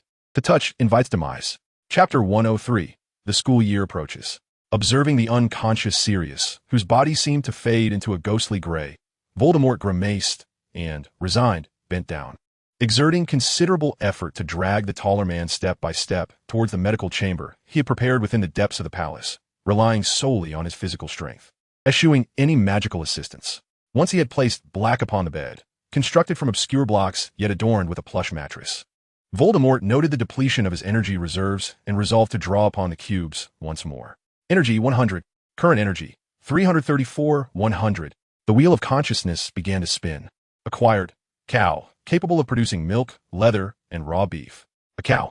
Voldemort blinked, his interest piqued. He swiftly made his way to an adjacent empty room, summoning the obscure blocks as if they were living entities, shaping them into a sturdy, even somewhat abstractly artistic, barn. Thereafter, he placed the newly manifested, seemingly docile brown and white dairy cow within. Gazing at the cow, and then at his empty, feeble potion bottle, an idea struck him. He discarded the remnants of the previous potion, cleaned the vessel, and approached the cow, clumsily yet successfully filling the bottle with warm, fresh milk. Upon returning to the medical room, he adorned the ordinary glass bottle with shimmering shards of obscure material and small, colorful gemstones, transforming its appearance into something strikingly elegant, akin to a precious magical elixir. Once this was accomplished, he pulled up a chair, patiently awaiting the outcome. After an indeterminate span of time, Sirius emitted a pained groan, his eyelids fluttering before he gradually opened his eyes. The moment consciousness returned, the icy, excruciating pain from the decaying rose energy surged back, bringing forth a sensation of near death that forced a sharp intake of breath, compelling his body to curl instinctively, only to invoke a tearing pain from his still healing wounds. His gaze fell upon Voldemort, seated nearby, and his expression became a complex tapestry of fear, anger, and a flicker of bewilderment at having survived. Noticing him awake, Voldemort immediately grasped the exquisitely adorned potion bottle and approached the bed. A mixture of concern and sympathy graced his features, as though he held a treasure of immense value. "Don't move. Drink this," Voldemort commanded, not waiting for Black's response as he forcefully elevated his head, bringing the bottle to his lips and beginning to pour. The warm, fragrant liquid flooded his throat. Initially resistant, Sirius found the gentle, pure life energy emanating from the liquid swiftly soothing the residual cold pain within him, mending his ravaged vitality. His rigid form gradually relaxed, and he involuntarily swallowed, watching as he consumed the potion, witnessing the color return to his cheeks at an observable pace. Voldemort exhaled a sigh of relief. Yet, upon observing the now empty bottle in his hand, he muttered softly, genuine concern evident in his tone. "Tiske, just this one bottle, and now it's gone." It was as if this were a rare, miraculous healing elixir, rather than merely fresh milk extracted from the cow in the adjoining room. Sirius, feeling the vibrant energy surging within him, registered Voldemort's lament over the potion with a complex mixture of emotions. Although the boy's behavior remained enigmatic and intrusive, and the forced administration of the potion hardly constituted respect, he had indeed saved him and seemingly sacrificed something precious in the process. Recalling Voldemort's previous accusatory remarks, "I bathe you, I feed you, I provide you with comfort," Sirius contemplated whether, in this boy's skewed perception, such actions were genuine acts of kindness, including this instance of saving him with a valuable potion. This realization struck Sirius as absurd. Yet the undeniable improvement in his condition and Voldemort's unfeigned expression of concern rendered complete dismissal impossible. His impression of Voldemort, amidst the extreme peril and strangeness, inevitably entwined with a faint, reluctant gratitude and confusion that he was loath to acknowledge. At the very least, it appeared that this boy did not wish for his demise. Rather, he seemed to care for him in a twisted manner. Leaning against the headboard, Sirius observed Voldemort meticulously cleaning the empty bottle. Silence enveloping the space for what felt like an eternity before he hoarsely uttered a dry, "Thank you." Voldemort paused his actions, glancing up at him without a word, merely acknowledging the gratitude with a soft hum before returning to his task. A nod, temporary peace settled over the medical chamber. System notification, through acts of rescue and resource manipulation, successfully altered key targets' hostile impressions, inducing cognitive confusion and faint gratitude. Energy 5, current energy 339, 100. Days blurred together within the palace, indistinguishable in their day and night. Voldemort calculated the time. The commencement of Hogwarts was imminent. His textbooks were already procured through legitimate means. Observing Sirius, who, having feasted and rested, was healing well and had even begun to recline carefreely on the sofa in the sitting room, he spoke. His tone as casual as if discussing the weather. Harry is starting school. Will you be going? I can place you in the Shrieking Shack. What do you know? Sirius shot upright from the sofa as if pricked by a needle, his face a canvas of shock and horror. The Shrieking Shack. It was the secret base for him. James, Remus, and Peter, the exit of their animagus forms to Hogwarts. How could this boy possess such intimate knowledge, even knowing of his intention to go there? Voldemort did not respond to his astonished query. Instead, he stood and approached Sirius, matter-of-factly stating, "Your attire is unacceptable." With that, he reached to strip Sirius of the Muggle family's nightgown. "What are you doing?"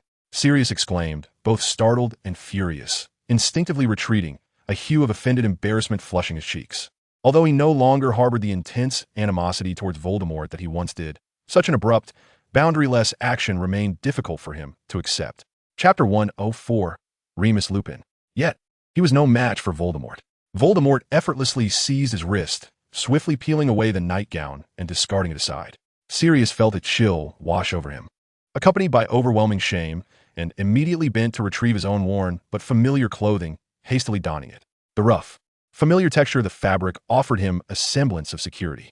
Energy, just as Sirius fastened the last button and prepared to press further for answers. Voldemort snapped his fingers.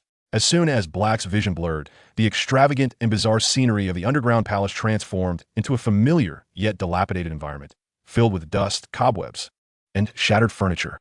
It was the interior of the Shrieking Shack. The air was heavy with the scent of decay and moldy wood. Voldemort had not accompanied him through the transportation. He had left Black alone in the Shrieking Shack. Energy 1. In the next moment, Voldemort himself materialized in a deserted alley near King's Cross Station. He carried a seemingly ordinary handbag, enhanced with a non-detection extension charm, containing his luggage and various trinkets. Adjusting his commonplace wizarding robes, he blended seamlessly into the throng of people heading towards Platform 9 3/4.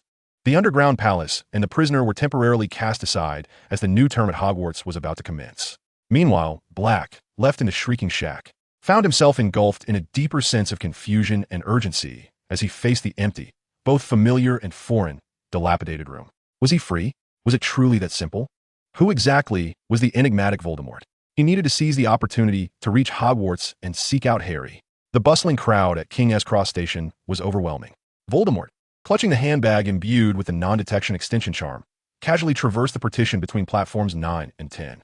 Before him loomed the familiar Hogwarts Express, its deep red carriages billowing steam, surrounded by wizarding families bidding farewell to their children and students frolicking in excitement.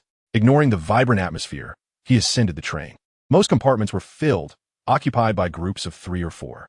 His gaze calmly swept across the windows, ultimately resting upon a relatively quiet compartment towards the rear of the train, where he spotted a figure. A man, clad in a tattered yet tidy wizarding robe, his countenance weary and appearing exceptionally fatigued, sat by the window with his eyes closed. Remus Lupin. A barely perceptible smirk flickered at the corners of Voldemort's mouth. He opened the compartment door and stepped inside. Lupin, startled awake by the sound of the door, opened his eyes to see an unfamiliar student entering. He nodded slightly in acknowledgement, then turned his gaze back to the window, seemingly unwilling to engage in conversation. Voldemort seated himself opposite Lupin by the window, placing the handbag beside him. The compartment was enveloped in silence, save for the rhythmic clatter of the train in motion. He did not look at Lupin, though his gaze appeared directed at the swiftly retreating scenery outside, while his peripheral vision remained fixed on the seemingly drowsy man across from him. Harry had yet to arrive. This was an opportune moment. The air felt as though it had thickened for several minutes. Suddenly, Voldemort turned his head, leaning forward, his gaze piercing directly at Lupin. Lupin seemed to sense the intensity of that stare, shifting uncomfortably, yet he still refrained from turning his head. Then Voldemort spoke, his voice low yet clear enough to penetrate the cacophony of the train, directly reaching Lupin's ears. "The large black dog has arrived. He is waiting for you." After stating this, Voldemort reclined back into his seat, resuming his previous posture, as if his startling revelation had merely been a casual remark about the weather. Lupin's reaction was instantaneous. He turned sharply, his eyes, which had once brimmed with weariness and gentleness, now ablaze with pure shock and disbelief. His complexion paled further, devoid of color, and his lips parted slightly as if to speak, yet no sound escaped. The hands resting on his knees clenched tightly, knuckles turning white from the pressure, veins standing out against his skin. His body became as rigid as stone, his gaze fixated sharply on Voldemort's face, attempting to discern any trace of jest or trickery in that overly calm young visage. Yet all he found was an unfathomable tranquility, underpinned by disquieting certainty. This was no jest. This stranger knew. He knew about Sirius. He knew about the Animagus. He even knew that Sirius had come and was waiting for him. Following this immense astonishment came a tidal wave of caution and confusion. Who was this person? How did he know these things? Was he friend or foe? What were his intentions?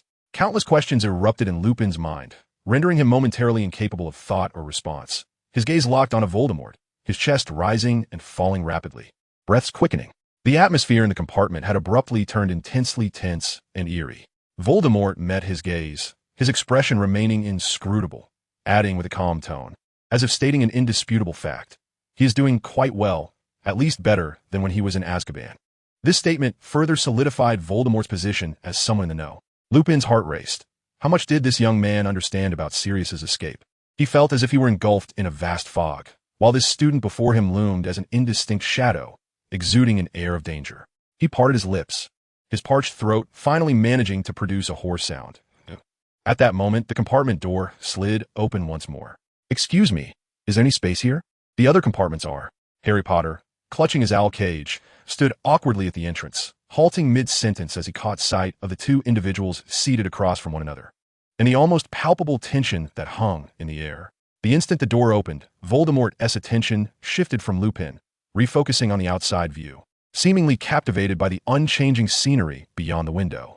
Taking a deep breath, Lupin fought to suppress the tumult within, forcing a somewhat rigid yet as warm a smile as he could muster for Harry, nodding, "Of course, come in, there's plenty of space." Yet his gaze, unseen by Harry, remained uncontrollably laden with deep scrutiny and an indescribable fear, sweeping over the profile of the dark-haired youth opposite him. Voldemort, he silently noted, committing the name to memory. This journey back to school was destined to be anything but tranquil. Chapter 105, the beginning of the third year. The train continued its journey northward, and, unbeknownst to them, the skies outside grew increasingly overcast, leaden clouds pressing down as if to touch the distant Emerald Mountains. Conversations within the compartment gradually diminished, an inexplicable sense of oppression permeating the air. Harry appeared somewhat restless, leaning against the window with a furrowed brow.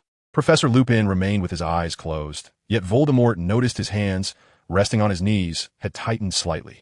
Suddenly, the train jolted to a halt, the metallic screeching producing a piercing cry, finally coming to a complete stop, causing everyone to sway with the inertia.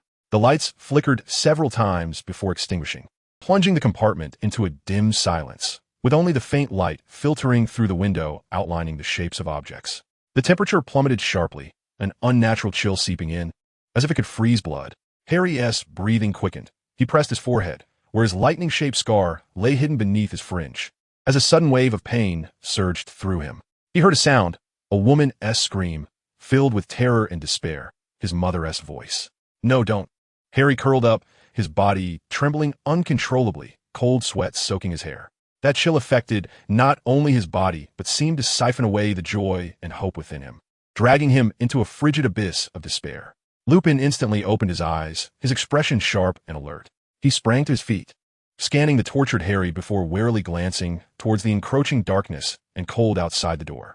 Just then, the compartment door slid open silently, revealing a narrow gap. Devoid of corporeal form, a bone-chilling coldness and a profound sense of despair surged forth as if they were tangible entities. A shadow, cloaked in tattered black, loomed at the threshold, its height reaching the ceiling. It bore no visage, only a hood that seemed capable of absorbing all light, directed towards Harry. Lupin positioned himself protectively between Harry and the ghastly creature, the tip of his wand erupting into a gentle yet resolute silvery glow. Though not particularly bright, it effectively repelled the Dementor that sought to intrude. "There is nothing for you here," he proclaimed with a steady voice imbued with undeniable authority. "Leave." The Dementor appeared to hesitate momentarily before gradually retreating, the suffocating pressure dissipating with his departure. The door closed with a soft click. Lupin exhaled, a hint of pallor washing over his face, clearly having expended considerable energy in the confrontation. He stowed his wand and rummaged through his worn leather satchel, producing a sizable piece of chocolate, which he broke off and offered to Harry, who still trembled slightly, his complexion ashen. "Here, eat this. It will help," he said, his tone regaining its gentleness. Harry accepted the chocolate, his fingers still shaking. Upon taking a bite, a warm sensation began to dispel the chill within him. Only then did Lupin's gaze shift to the quiet figure of Voldemort seated across from him. The dark-haired youth exhibited an unusual demeanor. His pallor was more pronounced than usual, his lips devoid of color. Although he did not react as intensely as Harry, his usually calm eyes now appeared as if encased in a thin layer of ice, unfathomable and radiating an offended coolness. His fingertips curled unconsciously on his knees. Assuming he too had been affected by the Dementor, Lupin offered him a piece of chocolate as well. "Do you need some?" Voldemort lifted his eyelids, casting a glance at Lupin that suggested he perceived the offered chocolate as something trivial, not worth his attention. He declined with a subtle shake of his head. Then, under the bemused gazes of Lupin and Harry, he leaned down and opened an unassuming bag resting at his feet. His hand delved inside, and a moment later, he produced a beautifully wrapped piece of chocolate, its style and quality seemingly superior to Lupin's offering. He unhurriedly peeled back the wrapper and began to chew quietly. His actions, though ordinary, felt particularly jarring and surreal in the aftermath of the Dementor's assault, where the atmosphere had yet to fully recover. He required no assistance from Lupin. He had his own means. Harry observed Voldemort, then glanced at the chocolate in his hand, and finally at Professor Lupin, momentarily forgetting his discomfort, feeling increasingly perplexed by this enigmatic figure. Meanwhile, Lupin regarded Voldemort's calm consumption with a barely perceptible furrow of his brow, further complicating his assessment of this mysterious student. At that moment, the lights flickered back on, and the train emitted a long whistle, gradually setting into motion. The scenery outside began to shift again. Yet the atmosphere within the compartment had grown even more intricate and nuanced than before. The Great Hall of Hogwarts remained brilliantly illuminated, with the 4 house tables laden with an array of food. The ambience of the welcoming feast reached a crescendo when Dumbledore announced that the new defense against the Dark Arts professor would be Remus Lupin, with Rubeus Hagrid taking over the care of Magical Creatures class. Applause and hushed whispers reverberated beneath the ancient dome. Voldemort sat at a relatively secluded spot at the Gryffindor table, his golden plate nearly untouched. His expression remained inscrutable as he listened to Dumbledore's address, accompanied by the chatter of classmates discussing Lupin's tattered robes and speculating on Hagrid's upcoming lessons. However, as Dumbledore concluded and declared the feast could commence freely, Voldemort almost immediately rose from his seat. He did not engage in conversation nor cast a glance towards the staff table, but instead traversed through the bustling crowd. Exiting the hall, his silhouette retained an upright posture and steady gait, yet a keen observer might discern a subtle urgency in his movements, hinting at a desire to escape swiftly. Upon returning to the Gryffindor Tower and passing through the common room, he made his way directly to his dormitory. The second-year boys' dormitory had not changed much, save for his 4-poster bed. He had made some adjustments using the dark oak logs and the elusive blocks he had previously unlocked. The curtains were crafted from a certain opaque fabric with faint azure patterns, and he had even utilized transfiguration to conjure a small, partitioned nightstand from tall grass at the bedside. This space was one of the few private sanctuaries within the bustling castle where he could fully unwind. He locked the door behind him, too drained to remove his outer robe, and collapsed onto the bed. The heavy drapes descended, isolating him from all external light and sound, enveloping him entirely in darkness. Chapter 106, Leave. It was only then that the facade of composure he had maintained completely unraveled. He curled up, pulling the covers tightly around himself. Yet an icy chill still radiated from within, a hollow coldness that felt capable of freezing one's very soul. The Dementor, when it approached, he felt as though he had been thrown into a meat locker, his thoughts nearly frozen in place. It was not merely cold. It was a sensation of something vital being forcibly extracted from him. Although his reaction was not as pronounced as Harry's, it was far from pleasant. He loathed that feeling of losing control, that vulnerability devoid of resistance. The anxiety and unease he had felt as an ordinary corporate drone before crossing over seemed to have been magnified and unearthed by that creature, buzzing relentlessly in his mind. "Damn it," he muttered, burying his face into the pillow, the words muffled by the fabric. Exhaustion and residual fear surged like a tide. He was utterly fatigued, not solely physically, but mentally drained as well. The pretense of nonchalance in the Great Hall, in the face of potential scrutiny, had left him feeling utterly spent. Thus, cocooned in his blankets, amidst the darkness and silence, his consciousness gradually faded, leading him into a deep slumber. Outside, the castle remained a cacophony of life, yet within his small world, Only the frayed nerves in need of mending remained. The following morning, Voldemort awoke feeling considerably improved, though the memory of that chilling sensation lingered vividly. His body no longer trembled. He went through his morning routine as usual, donning his robes, his expression returning to its customary calm and detachment. However, he did not head directly to the Great Hall for breakfast. Instead, he retrieved the ever-present bag he carried. Opening it, he reached inside as if searching for something. Moments later, he extracted several bottles. These were uniquely shaped vessels, appearing to be crafted from a material akin to obsidian or dark crystal. Their surfaces polished to a smooth sheen that glimmered with a subtle luster under the light. Each bottle was sealed with a fine silver wire, intricately forming the thorn-wreathed letter emblem, the mark of the Morsmordra family. Inside, they contained a pristine, milky white liquid, milk he had previously unlocked. He had prepared not just one, but several bottles, neatly arranged for easy access within his bag. Once satisfied, he closed the bag and exited his dormitory. He did not make his way to the bustling Great Hall. Instead, he turned and headed towards the dungeons, his destination clear, the potions classroom, Severus Snape. As he traversed the somewhat chilly stone corridor, the scent of potions grew increasingly potent as he neared the potions office. He paused in front of the familiar, closed wooden door, refraining from knocking immediately. Instead, he stood silently for several seconds, seemingly adjusting his breath or perhaps contemplating something. Then, he raised his hand and rapped lightly on the door 3 times. There was no immediate response from within. Voldemort patiently awaited, his handbag quietly dangling at his side, containing bottles of milk marked with unmistakable family insignia, utterly incongruous with the eerie surroundings. He stood before the ominous wooden door of the potions classroom, distinctly perceiving the intricate aroma of various herbs seeping through the cracks. He raised his hand, his knuckles rapping against the door, the sound resonating sharply in the stillness of the stone corridor. A faint rustle emanated from within, as if someone had abruptly risen from their chair. Then, the lock clicked softly, and the door was cracked open. Behind the narrow opening, Severus Snape's waxen, sullen visage emerged. Upon realizing that Voldemort stood outside, his black eyes widened, pupils constricting sharply, revealing a tempest of disdain, wariness, and a barely restrained, nearly neurotic fury. There was no intention for dialogue whatsoever. Bang! The door slammed shut with an almost violent force, shaking loose dust from the doorframe.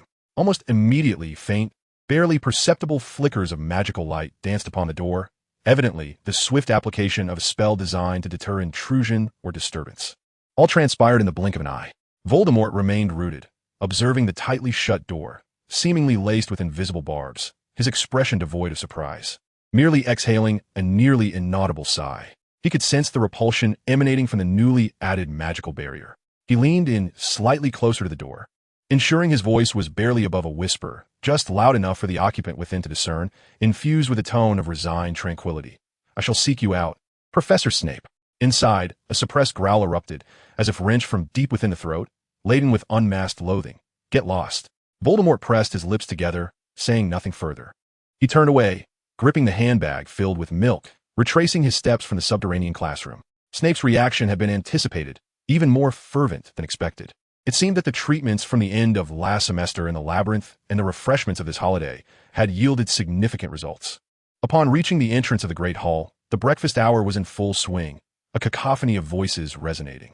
As he stepped through the doorway, he immediately heard a dissonant uproar from the Gryffindor table. Draco Malfoy, flanked by his 2 lackeys, Crabbe and Goyle, had cornered Harry Potter. Draco, with his pale, pointed face, was elongating his words in that distinctive, drawling tone. "I hear you fainted, Potter? Is that true?" The illustrious boy fell by a mere dementa. Behind him, Crabbe and Goyle echoed with their clumsy, snickering laughter. Ron's face flushed crimson with anger, while Hermione pressed her lips tightly, glaring at Malfoy. Harry clenched his fists, his expression darkening. Several students turned to observe, whispering among themselves. Voldemort's gaze swept over the scene, his steps unhesitating as he approached. He did not glance at Harry, nor at Ron or Hermione. His focus was solely on Draco Malfoy. He approached Draco from behind and naturally extended a hand, lightly patting Draco's shoulder. Startled by the unexpected touch while in the midst of his taunts, Draco turned, ready to scold the intruder. However, upon recognizing who had touched him, all words abruptly caught in his throat. His countenance paled, the earlier arrogance evaporating, replaced by a complex expression of fear, tension, and an instinctive respect. His body visibly stiffened. Under the astonished gazes of those around him, Draco Malfoy, the ever-haughty Slytherin, almost reflexively executed a hasty, though somewhat awkward, noble bow towards Voldemort.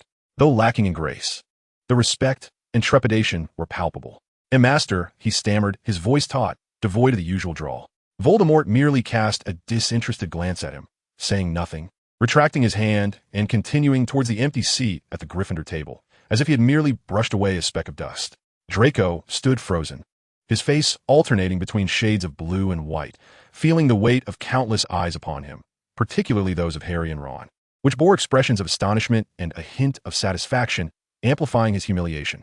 He shot Harry a venomous glare, yet dared not utter another word, hastily retreating with Crabbe and Goyle back to the Slytherin table. Harry, Ron, and Hermione exchanged glances, each reflecting bewilderment and shock. What was it about Voldemort that had rendered Malfoy increasingly fearful of him? Chapter 107. Divination Class. The quest for the divination classroom in the North Tower proved to be quite the ordeal for Voldemort. The spiraling staircases seemed to conspire against him, and the portraits either feigned slumber or misdirected him. When he finally ascended the last narrow spiral staircase, pushed open the trapdoor, and stepped into the stifling room, saturated with potent spices and the scent of old garments, he had mentally berated Hogwarts' inhumane design countless times. Was this place intended for the education of wizards or a test of a mountain gorilla's climbing prowess? His expression remained impassive, while internally he was rolling his eyes. Moreover, the aroma was overwhelming, akin to an aged perfume spilled upon a woolen blanket, inducing a headache. He was not inherently a gloomy individual. Before his crossing into this world, he was considered quite cheerful, often jesting with friends in games. Yet, the mantle of the last heir of the M family, ancient, mysterious, and imbued with arcane power, wrapped around him like an invisible corset, binding his true character and forcing him to maintain an air of aloofness and indifference. For the sake of energy and survival, this act must continue. The classroom had already thickened with an air of feigned mystery, circular tables draped in heavy, tasseled cloths scattered throughout the room. Professor Sybil Trelawney, with her oversized spectacles magnifying her eyes, adorned in layers of flowing shawls, stood in the center, seemingly prepared to welcome her students. As Voldemort strode in, Trelawney's gaze instinctively shifted towards him. However, unlike her dramatic demeanor with other students, upon recognizing Voldemort, she visibly recoiled. Her arm, poised to make a prophetic gesture, froze mid-air, and behind the thick lenses, genuine panic and fear flickered in her eyes, not of the performative kind. It was as though she had glimpsed something exceedingly ominous, instinctively terrifying, causing her to take an involuntary half-step back. Oh my goodness! Her voice lost its usual ethereal quality, becoming somewhat dry and faint. She gazed at Voldemort, her lips trembling as she spoke in her quivering tone, yet the content diverged from her typical deathly omens. A child, shrouded in fog, destined for tumult, so heavy, she refrained from uttering the word death, nor did she dare to specify any grim portent, merely repeating the notions of tumult and heaviness, as if even her prophetic sight hesitated to probe into the true essence of Voldemort. Voldemort was not surprised by her reaction. These perceptive wizards could, to varying degrees, sense the anomaly within him, particularly the energy emanating from the MC system, starkly divergent from the magical framework of this world, along with the chilling aura that lingered, belonging to the hidden fragments and withered roses. He merely nodded slightly, as a gesture of acknowledgement, before seeking a more discreet position towards the back of the room, attempting to minimize his presence. After a while, the trapdoor was lifted once more, and Harry, Ron, and Hermione climbed up, visibly exhausted from the arduous staircase. They surveyed the classroom, and without much hesitation, Harry made a beeline for the empty seat beside Voldemort and sat down. Ron opened his mouth as if to say something, but Hermione silenced him with a glance. Hermione herself chose a spot a little farther away, her face betraying obvious skepticism towards the lesson. Ron glanced at Harry, then at the impassive Voldemort, and ultimately shuffled into the seat beside Harry, though his body was noticeably tense. During the lesson, Professor Trelawney resumed some of her whimsical demeanor, speaking in her ethereal voice about the essence of divination while demonstrating with a crystal ball. However, whenever her gaze inadvertently drifted in Voldemort's direction, her tone would falter, lowering in volume, and on one occasion, when she attempted to approach their table for guidance, she abruptly veered off towards another group of students. She distributed exquisite old teacups for the students to taste the tea leaves, then encouraged them to interpret the shapes of the dregs. When it came time to interpret Voldemort's teacup, Professor Trelawney accepted it with palpable trepidation. Her large eyes darted nervously behind her glasses, fixated on the remnants at the bottom of the cup, her fingers trembling slightly. This is vague, very vague, she stammered. Her voice barely louder than a mosquito's buzz. There are some interwoven lines symbolizing a complex path ahead. Yes, complex. She entirely sidestepped any specific imagery that typically portended death, such as hounds or skulls, hastily returning the cup to Voldemort as if it were scalding hot, quickly turning her attention to the next student. Throughout the lesson, Voldemort could sense the professor's almost unmasked fear of him. Meanwhile, Harry, seated beside him, appeared somewhat distracted, seemingly still troubled by the Dementor incident, oblivious to Trelawney's peculiar behavior. Ron, on the other hand, occasionally stole glances at Voldemort, his expression odd. Hermione maintained a furrowed brow throughout, displaying an increasing disapproval of Trelawney's interpretations and her evident bias. Thus, the divination class concluded amidst this bizarre and oppressive atmosphere. In the dead of night, the dungeons of Hogwarts lay silent, interrupted only by the occasional crackle of torches on the walls. Voldemort, clad in dark silk pajamas with a robe casually draped over, held a black obsidian bottle bearing the Muggle family crest, its contents swaying with milky white liquid. Energy 1. Subtle spatial fluctuations felt jarring in the absolute silence. Just as Voldemort's figure coalesced in the dimly lit, shadow-laden confines of Snape's bedroom, without a moment to comprehend his surroundings, an immense, unrelenting force seized his collar, hurling him violently against the cold, unyielding stone floor. Thud! A dull thud echoed as Voldemort's back crashed against the ground, jarring his insides, causing his vision to blur. A bitter taste filled his throat, and he instinctively turned his head to cough. A trickle of crimson escaping from the corner of his mouth, stark against the dark stone. Chapter 108, Delivering Milk. The milk bottle slipped from his grasp, rolling across the stone floor with a muffled sound. Fortunately, the sturdy bottle did not shatter. Immediately, a vast shadow, reeking of potions and old tomes, enveloped him. Severus Snape loomed above, looking down at him with a menacing glare, his black eyes ablaze with a long-suppressed fury, simmering with a hint of desperate madness. Snape's chest heaved as he breathed heavily, his waxen face contorted grotesquely in the dim light.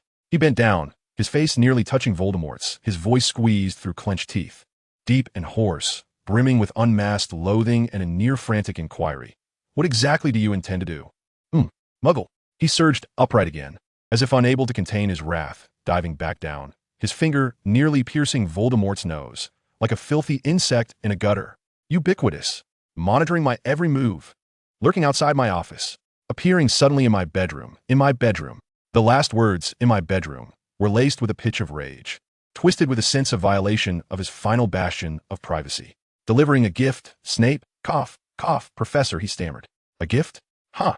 Snape's sharp, chilling laughter echoed through the silent room, sending shivers down one's spine. You're disgusting, Mark treats? Your faint concern. He violently kicked the milk bottle that had rolled to his feet, the bottle thudding against the bookshelf in the corner. For what purpose? Speak, he roared, spittle nearly splattering Voldemort's face. What are you spying on? What sordid secrets are you trying to unearth? Or is it merely for the enjoyment of this torturous game? Does watching me like a puppet bring you to light? Answer me. His wand was gripped tightly in his hand, its tip dangerously aimed at Voldemort's brow, trembling slightly from the pressure. The air in the room felt as if it was ignited by his boiling anger and desperation, oppressive to the point of suffocation. Voldemort lay on the ground, the searing pain in his back and the constriction in his chest causing him to frown slightly, the blood at his mouth trailing across his pale skin. He raised his gaze to meet the contorted, furious face above him and the wand tip that seemed poised to pierce his skin, yet in his black eyes. There was no expected fear, but rather a depthless calm, even tinged with a faint, barely perceptible weariness. He did not respond immediately, simply drawing a strained breath that aggravated his injuries, triggering another fit of coughing. Just as Snape's wrath seemed poised to erupt like a boiling cauldron, the tip of his wand nearly ready to unleash a curse. Energy 1. A dark, uniquely textured note appeared out of thin air, silently landing in the center of Minerva McGonagall's tidy desk. It bore only a single line of succinct yet harrowing script, the ink seemingly infused with the chill of the dungeon. Dungeon, Snape's bedroom. He is harming students. Meanwhile, within Snape's chamber, Voldemort lay on the floor, his breathing labored due to pain and pressure, yet he continued to gaze at the furious Snape, intermittently speaking, his voice weak yet clear, imbued with an almost misplaced concern. Professor, your health. He coughed again, a small spurt of blood escaping, his pale face barely managing to form a slight, almost soothing arc. It's not good, don't be angry. His gaze laboriously shifted to the milk bottle kicked against the wall, his fingers twitching slightly, pointing in that direction. His tone imbued with stubborn insistence. Drink it. Yes, it's good for your health. At that moment, his words served as nothing less than a bucket of oil poured onto Snape's seething fury. Shut up, Snape growled, the last threads of rationality seeming to snap. He lunged forward, a cold, bony hand like a vice clamping down on Voldemort's slender neck, lifting him slightly off the ground before slamming him back down. The sensation of suffocation washed over him instantly. Voldemort's countenance began to flush with a hue of crimson due to the lack of oxygen, the veins on his forehead becoming pronounced. Yet, he refrained from any struggle, his ebony eyes remaining tranquil as they regarded Snape, even infused with a hint of pity. Snape was utterly incensed by this gaze, leaning in closer to Voldemort's face, nearly howling in despair and madness. You vile monster! Do you believe that feigning such a pitiful demeanor will? With a resounding crash, the sturdy oak door of the cellar was violently kicked open by an overwhelming force from the outside, slamming against the inner stone wall with a deafening echo. At the threshold stood Professor Minerva McGonagall, hastily donned in her wizarding robes over her nightgown, her meticulously arranged bun slightly disheveled. Yet her gaze pierced through the chaotic darkness of the room like the sharpest of icicles. Her wand was raised, aimed squarely at the bedroom, her face a tableau of unprecedented shock and severity. Her eyes swiftly scanned the disarray of the room, a toppled milk bottle, glaring bloodstains on the floor, and most critically, Severus Snape was viciously clutching a student's neck, pinning him to the ground in a horrifying tableau. The student in question was none other than the very Voldemort whom she had long harbored suspicions about. Severus Snape. McGonagall's voice, tinged with shock and fury, rose to an undeniable authority. Release that student at once. Explain this situation. Her commanding shout reverberated like thunder within the cramped confines of the bedroom. However, the deranged Snape seemed wholly oblivious to the external world, his eyes fixated solely on Voldemort's face, which was turning a ghastly shade of blue from asphyxiation, yet bore an unsettling calm. The fingers constricting Voldemort's neck did not relent. Instead, they tightened further, the knuckles creaking under the strain, veins bulging ominously. What are you? He rasped, a fragmented, blood-tinged growl emerging from the depths of his throat, reason having been utterly consumed by the protracted torment and his present rage. Voldemort's breath was entirely stifled, the veins at his temples throbbing, his vision darkening, the blood oozing from the corners of his mouth, starkly contrasting against his pale skin and the dark floor. He made no effort to escape, his obsidian eyes unwaveringly locked on his Snape, swirling with an inscrutable, profound vortex. Let go, Snape. I command you to release him immediately. McGonagall's countenance turned a shade of iron as she seized upon the moment, her hesitation evaporating. With a swift flick of her wand, her movements were as quick as lightning. Petri Ficus Totalis. A brilliant beam of red light struck Snape's side with precision.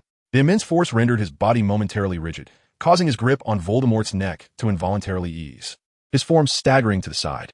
Yet his formidable willpower prevented him from being entirely subdued, his movements merely slowed to an agonizing crawl, his bloodshot eyes still glaring at Voldemort. Seizing this brief opportunity, McGonagall darted forward, placing herself as a barrier between Snape and Voldemort. She rapidly assessed Voldemort's condition.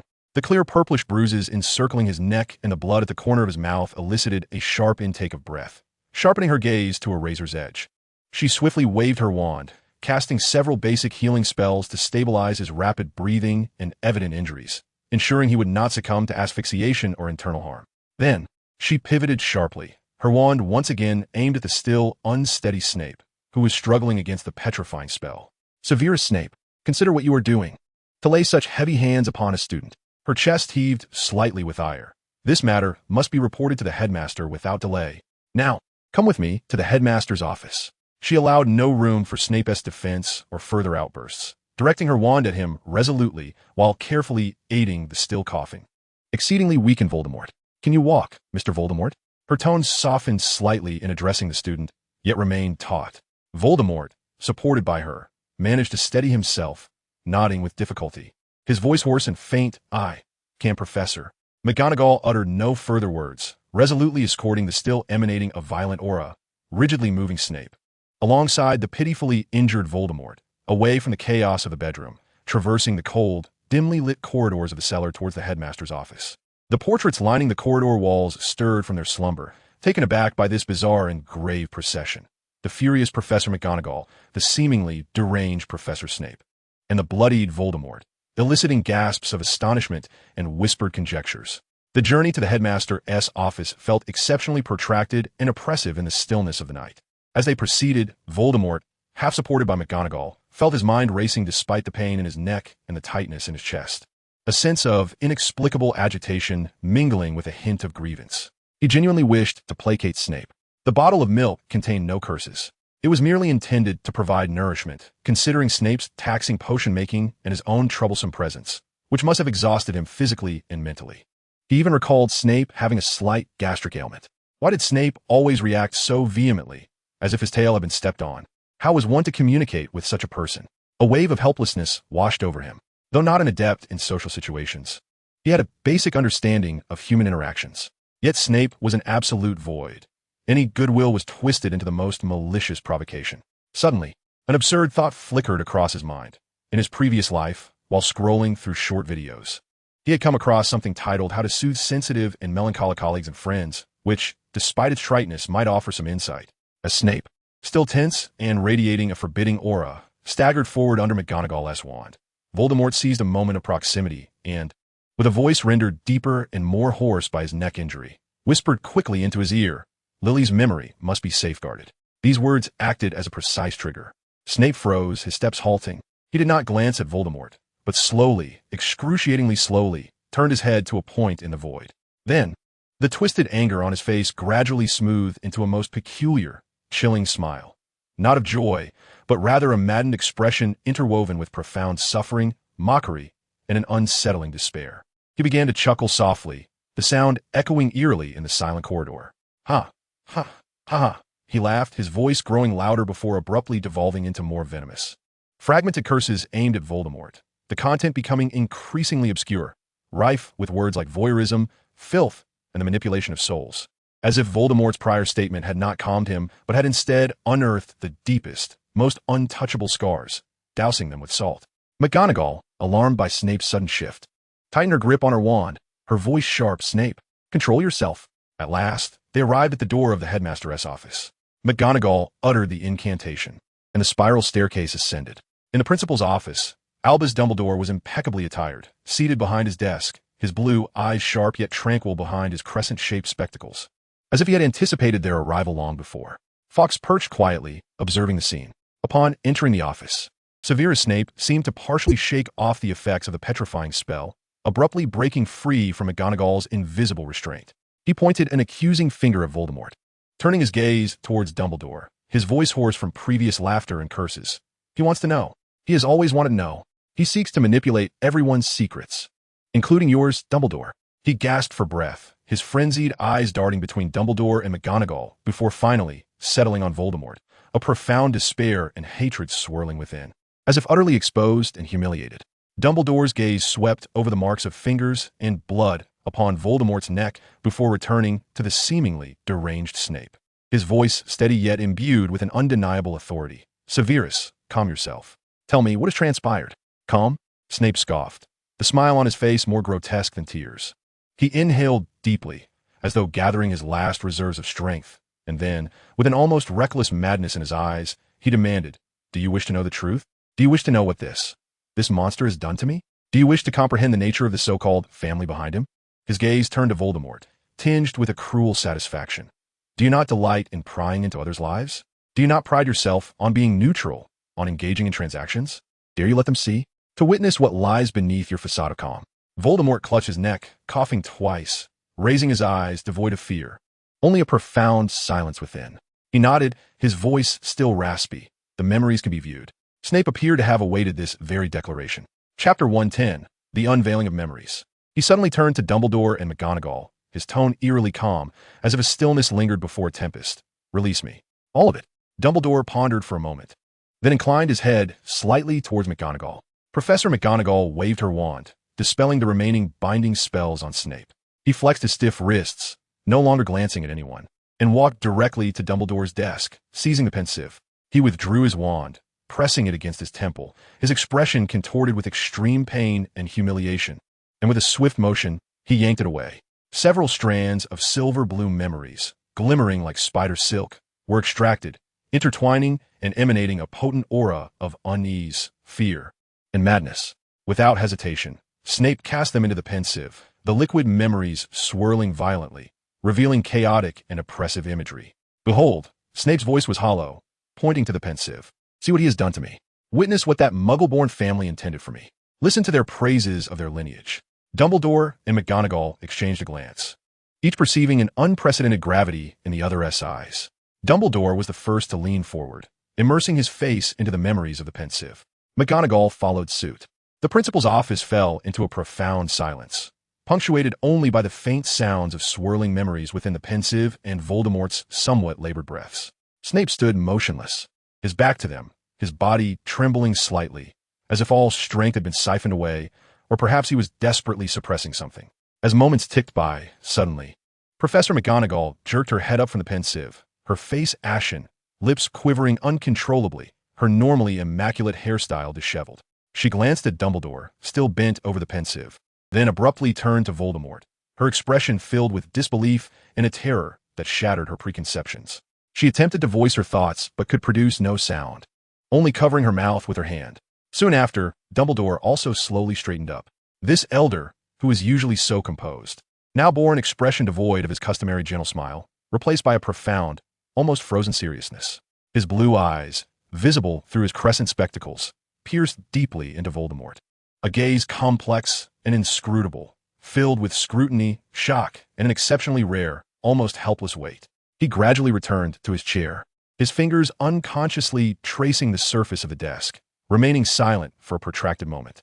Evidently, the memories they had witnessed, those concerning imprisonment, mental oppression, bizarre treatments, threats of dissection, and the clear words about the muggle-born family producing lunatics, followed by the memory modifications, far exceeded their imaginations.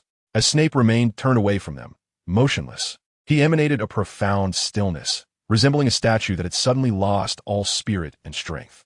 The earlier frenzy and rage ebbed away like a receding tide, leaving behind an abyss of desolation and collapse. He found even the act of standing a Herculean task, as if he might shatter at any moment. The air in the principal's office felt as though it had solidified into a heavy leaden weight, suffocating in its intensity. The silvery liquid memories in the pensieve continued to swirl slowly, reflecting faces each expressing a myriad of emotions, yet all equally difficult to bear. Voldemort held his neck, still aching, feeling the piercing gazes directed at him. Dumbledore's was an unfathomable scrutiny laced with gravity, while McGonagall's was a blend of shock and fury. Disbelief etched across her features. As for Snape, his rigid silhouette exuded a haunting despair. A flicker of anxiety coursed through Voldemort, akin to a graduate student facing their mentor after inadvertently causing an explosion in the laboratory. This had spiraled out of control, a thought that erupted uncontrollably. His intentions had merely been to engage in transactions using those unusual resources from another world, while also, perhaps, maintaining his relationships with key figures in the narrative in his own, possibly immature, manner. Little did he know how deeply Snape's internal struggles ran, how intense his reactions would be. Nor could he have anticipated that such performances and threats would be laid bare in such a stark and merciless fashion before Dumbledore and McGonagall. He observed Snape's figure, seemingly suspended in a moment where even breathing had become laborious, and a sense of helpless irritation surged within him. Now, not only had he failed to soothe the situation, but he had incited a full-fledged hatred, accompanied by the deep suspicions of two formidable adversaries. He licked his cracked and bloodied lips, attempting to articulate a response, his voice still hoarse from the injury to his neck, laced with an unintentional, youthful awkwardness. I didn't intend to— Intend what? Professor McGonagall abruptly interrupted, her voice trembling with restrained intensity, each word striking like ice shards. Did you not intend to imprison a professor in your subterranean lair? Did you not intend to torment his mind with those bizarre methods? Did you not intend to condone your kin discussing dissection? As she uttered the final word, the color drained from her face, as if merely repeating it filled her with nausea and dread. And memory modifications. Merlin above, you all. Her gaze towards Voldemort transformed from mere vigilance and suspicion into one of viewing an exceedingly dangerous, unpredictable monster. She instinctively took half a step forward, subtly shielding the still crumbling Snape behind her, though her wand remained firmly grasped, its direction now uncertain. Finally, Dumbledore spoke slowly, his voice devoid of its usual gentle inflections, taking on an unnerving steadiness, laced with a more terrifying pressure. Voldemort. He called it by his first name for the first time, rather than by his surname. What transpired in those memories? What Professor Snape endured? How do you interpret that? His blue eyes, framed by crescent-shaped spectacles, ensnared Voldemort's gaze, leaving no room for evasion. And what of that assessment regarding the Malsim family, renowned for its lineage of madness? The old wizard's gaze seemed capable of piercing through flesh, reaching into the very soul. A shiver coursed through Voldemort's scalp. He understood that any reckless lie would find no refuge beneath such scrutiny. The elaborate performances he had previously orchestrated, the mystique he had cultivated, now trembled on the brink of collapse under the weight of those harsh memories. He opened his mouth, observing the trio before him, one on the verge of collapse, another a tempest of anger, and the third an unfathomable enigma. And for the first time, he acutely realized the exorbitant cost of the role he had been playing. An unprecedented sense of isolation enveloped him, accompanied by a flicker of genuine panic. Chapter 111, Bring It Forth. Voldemort regarded the trio before him, each bearing a distinct expression: the faltering Snape, the furious McGonagall, and the inscrutable Dumbledore. He raised a hand to scratch his head in confusion, a gesture that momentarily revealed a rare glimpse of age-appropriate innocence, starkly contrasting the gravity of the moment. I genuinely wish to extend my hospitality to you, to express, well, the goodwill of the Malsim family. He paused, his gaze sweeping over Snape's rigid form before shifting to McGonagall and Dumbledore. However, it seems you are overthinking this. He chose his words carefully. The potions were merely a result of your excessive vigilance, your unwillingness to properly accept treatment and refreshments. This statement, juxtaposed with the clear marks on his neck and the dried blood at the corner of his mouth, combined with his bewildered expression of, I merely wish to be kind. Why do you not appreciate it? Created an extraordinarily odd contrast. He maintained an air reminiscent of an ancient family, detached from the world and employing a logic entirely its own, casually dismissing imprisonment, psychological oppression, intimidation, and memory alteration as mere hospitality and an overabundance of caution on their part. Professor McGonagall found herself momentarily rendered speechless by his remarks, her expression a mix of absurdity and lingering anger. Dumbledore's gaze flickered briefly, as if recalling something, the sharp scrutiny softening into a more complex blend of understanding and perhaps resigned emotion. He recalled previous encounters with Voldemort, recognizing that this child had indeed exhibited a twisted form of concern, albeit one seemingly devoid of outright malice.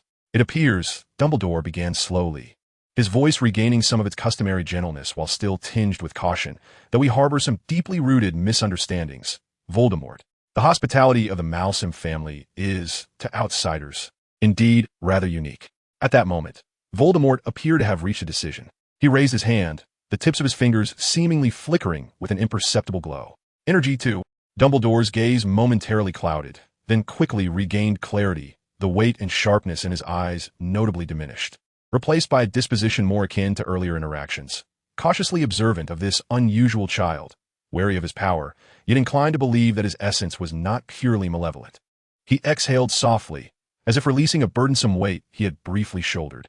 McGonagall's reaction was more pronounced. She shook her head vigorously, her brow furrowed, confusion evident on her face. The horrifying memory she had just witnessed became hazy, details slipping away, leaving only vague, unsettling fragments of sensation, with the intense shock and anger diminishing significantly, though her gaze toward Voldemort remained guarded.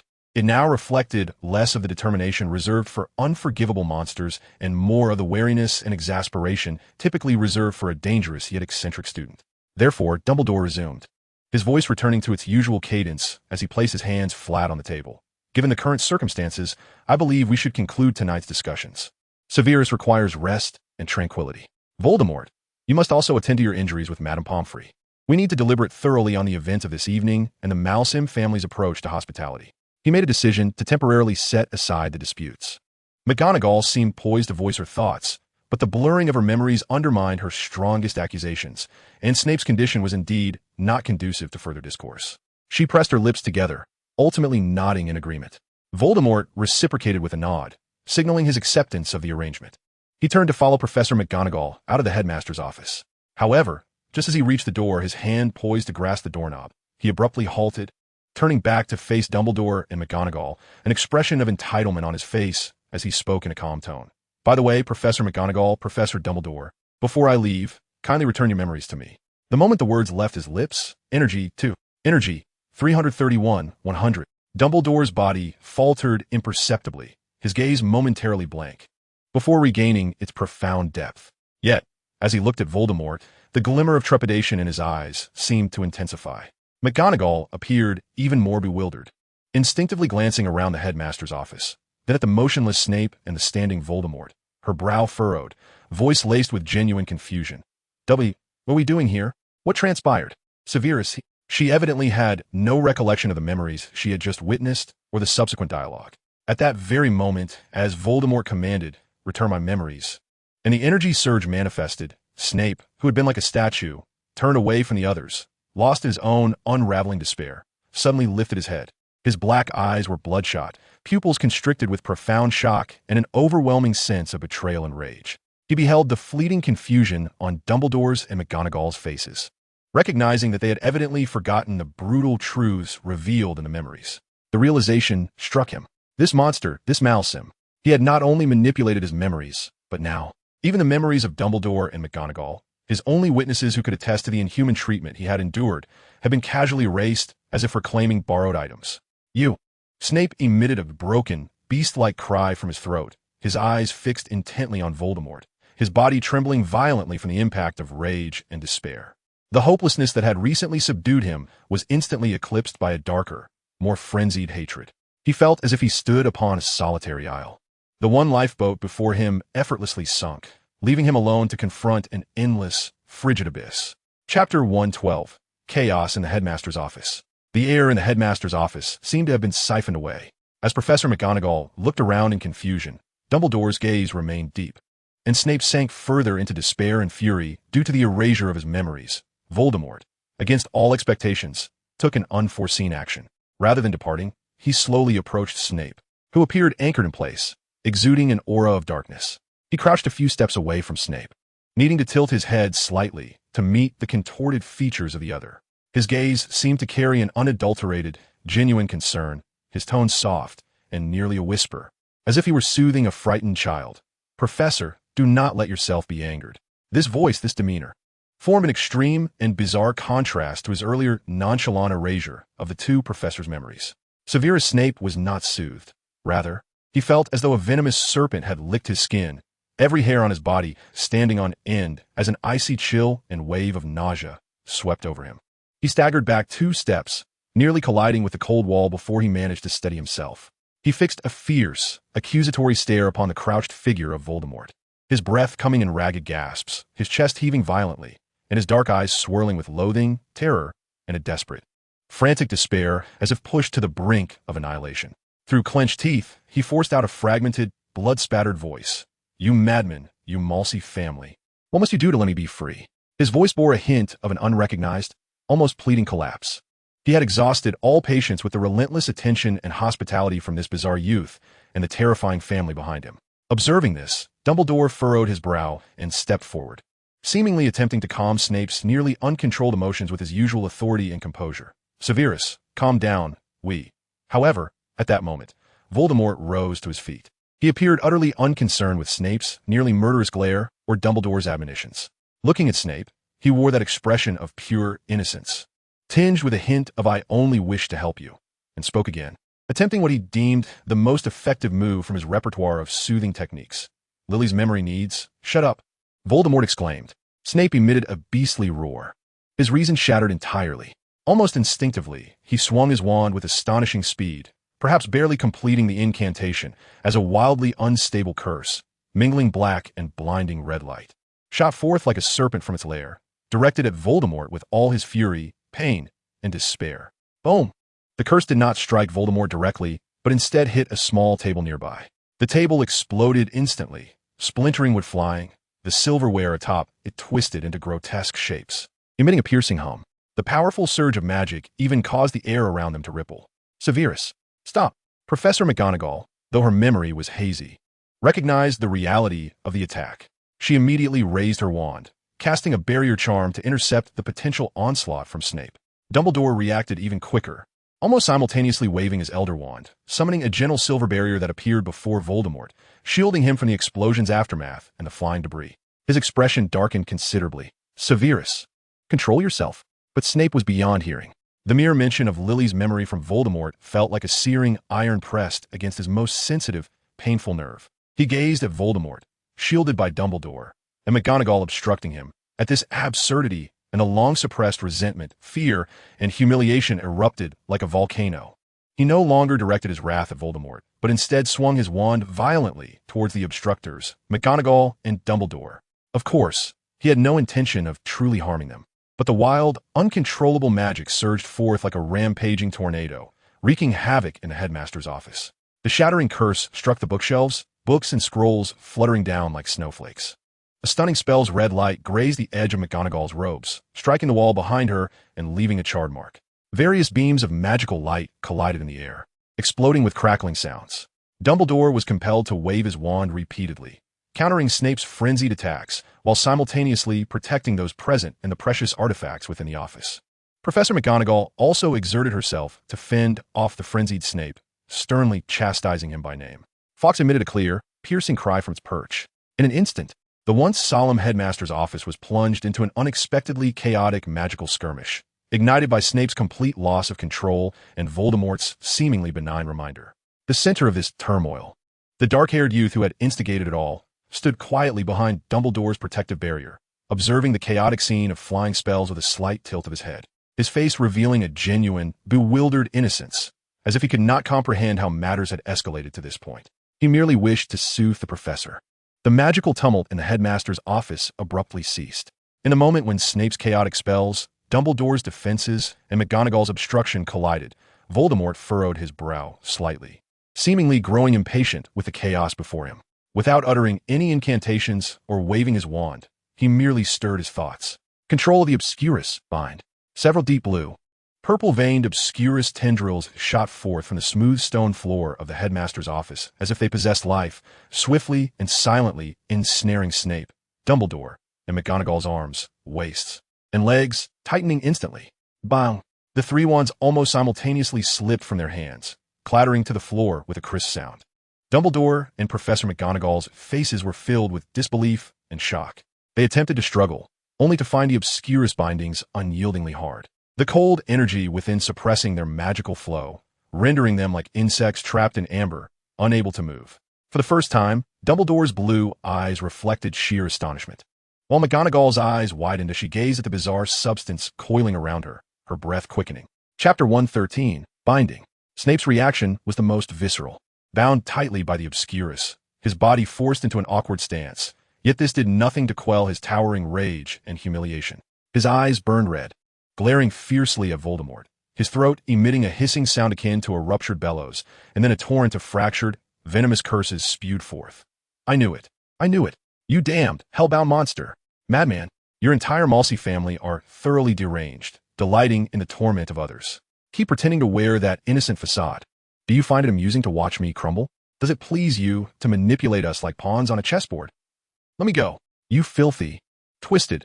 Can you even utter Lily's name with any honor? You desecrate it. You tarnish it with your most vile methods. You deserve to burn like that traitor Black. No, you deserve it more.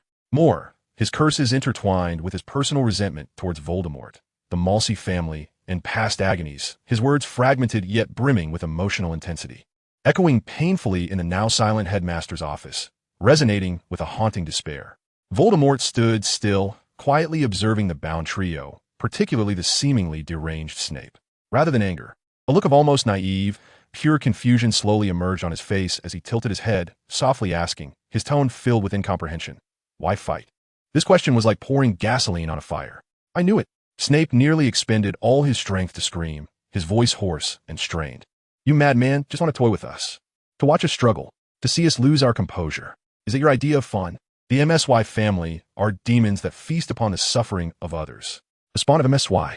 Dumbledore, with his lips tightly sealed, gazed at Voldemort with a complex expression, attempting to discern something beneath that facade of innocence.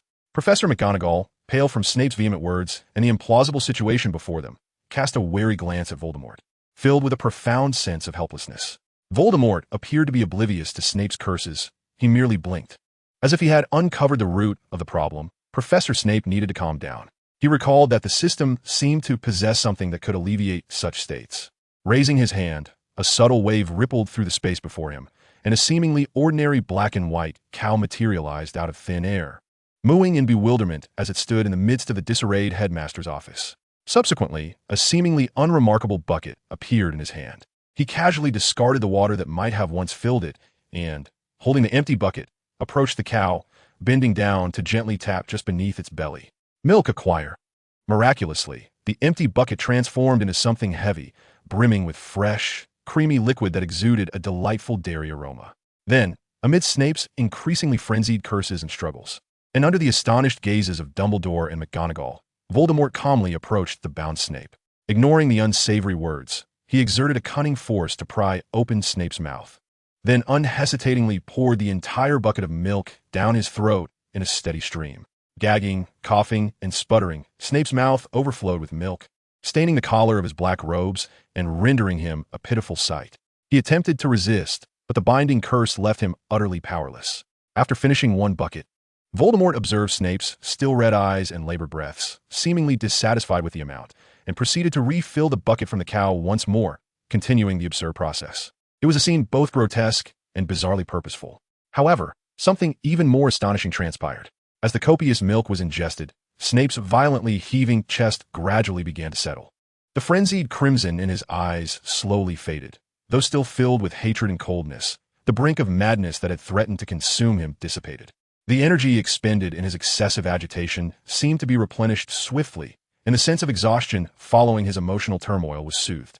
No longer cursing, he merely glared at Voldemort with a look that seemed to wish to devour him whole, but at least he had regained his composure. Dumbledore and McGonagall, witnessing this unfathomable spectacle, wore expressions that transcended mere shock. They observed the suddenly materialized cow, the bucket that conjured milk from thin air, and the now strangely tranquil Snape after the forced feeding. All of this utterly upended their understanding of magic and reason. Satisfied that Snape had finally calmed down, Voldemort casually set the empty bucket aside and then turned his attention to the cow that had fulfilled its purpose. Cow slaughtered for leather, raw beef. Without any preamble, the cow collapsed soundlessly, as if subjected to an invisible disintegration spell, instantly breaking down into neatly arranged, fur-covered leather pieces and several large chunks of bright red raw beef. These items levitated and drifted towards Voldemort, who effortlessly stowed them away in his seemingly all-powerful satchel. In the headmaster's office, only the three bound professors remained, surrounded by chaos. The lingering scent of milk and an oppressive silence. Voldemort stood at the center, as though he had merely completed an ordinary household chore. The air was thick with the sweet odor of milk, the acrid scent of burnt wood, and a silence that felt nearly tangible.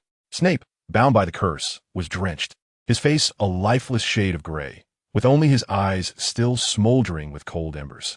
Fixed intently on Voldemort as if he sought to etch his image into the depths of his soul, Dumbledore and McGonagall were similarly restrained, their faces a mixture of lingering shock, profound helplessness, and utter bewilderment at the logic behind the boy's actions. Voldemort surveyed the wreckage around him, his gaze ultimately resting upon Dumbledore's long, silvery beard. As if recalling something, the innocent and perplexed expression on his face faded, replaced by a hint of curiosity and perhaps desire. He let out a soft sigh, not out of regret or fatigue, but more like a release of tension. He stepped forward, trotting lightly to stand before the bound Dumbledore, looking up with his black eyes sparkling, adopting a tone that seemed to propose, even with a hint of playful imploring. Chapter 114, I'll roll myself away. Professor, he pointed at Dumbledore's renowned beard with an expectant tone. May I bury my face in your beard? The question was so abrupt and utterly nonsensical that even the seasoned Dumbledore appeared momentarily taken aback. His keen blue eyes blinked behind his crescent-shaped glasses, seemingly confirming whether he had misheard. He glanced at the lingering marks on Voldemort's neck, then at the fallen wand of Snape amidst the chaos, and finally returned his gaze to the boy's face, which radiated pure anticipation and curiosity. After a brief silence, the corners of Dumbledore's mouth twitched almost imperceptibly, as if they contained a multitude of unspoken emotions. Ultimately, he responded in an exceedingly peculiar tone, laced with a hint of indulgence, slowly uttering a single word, very well. With permission granted, Voldemort's face instantly blossomed into an unrestrained, radiant smile, one that dispelled the darkness and mystery that had shrouded him, making him resemble a child who had finally received the beloved toy he had longed for. Without hesitation, he leaned in, burying his face deep within Dumbledore's soft, fluffy, lemon-scented, sun-kissed silver beard. He even emitted a satisfied, almost beast-like, soft whimper, affectionately rubbing his cheek against it. Heaven knows how many times he had fantasized about such a sensation while reading those books. Moments later, he lifted his head, his face flushed with excitement, his eyes sparkling as if he had just fulfilled a significant life wish. He inhaled deeply with satisfaction, as if just remembering the pressing matter at hand, and casually waved his hand. Control of the binding curse, release.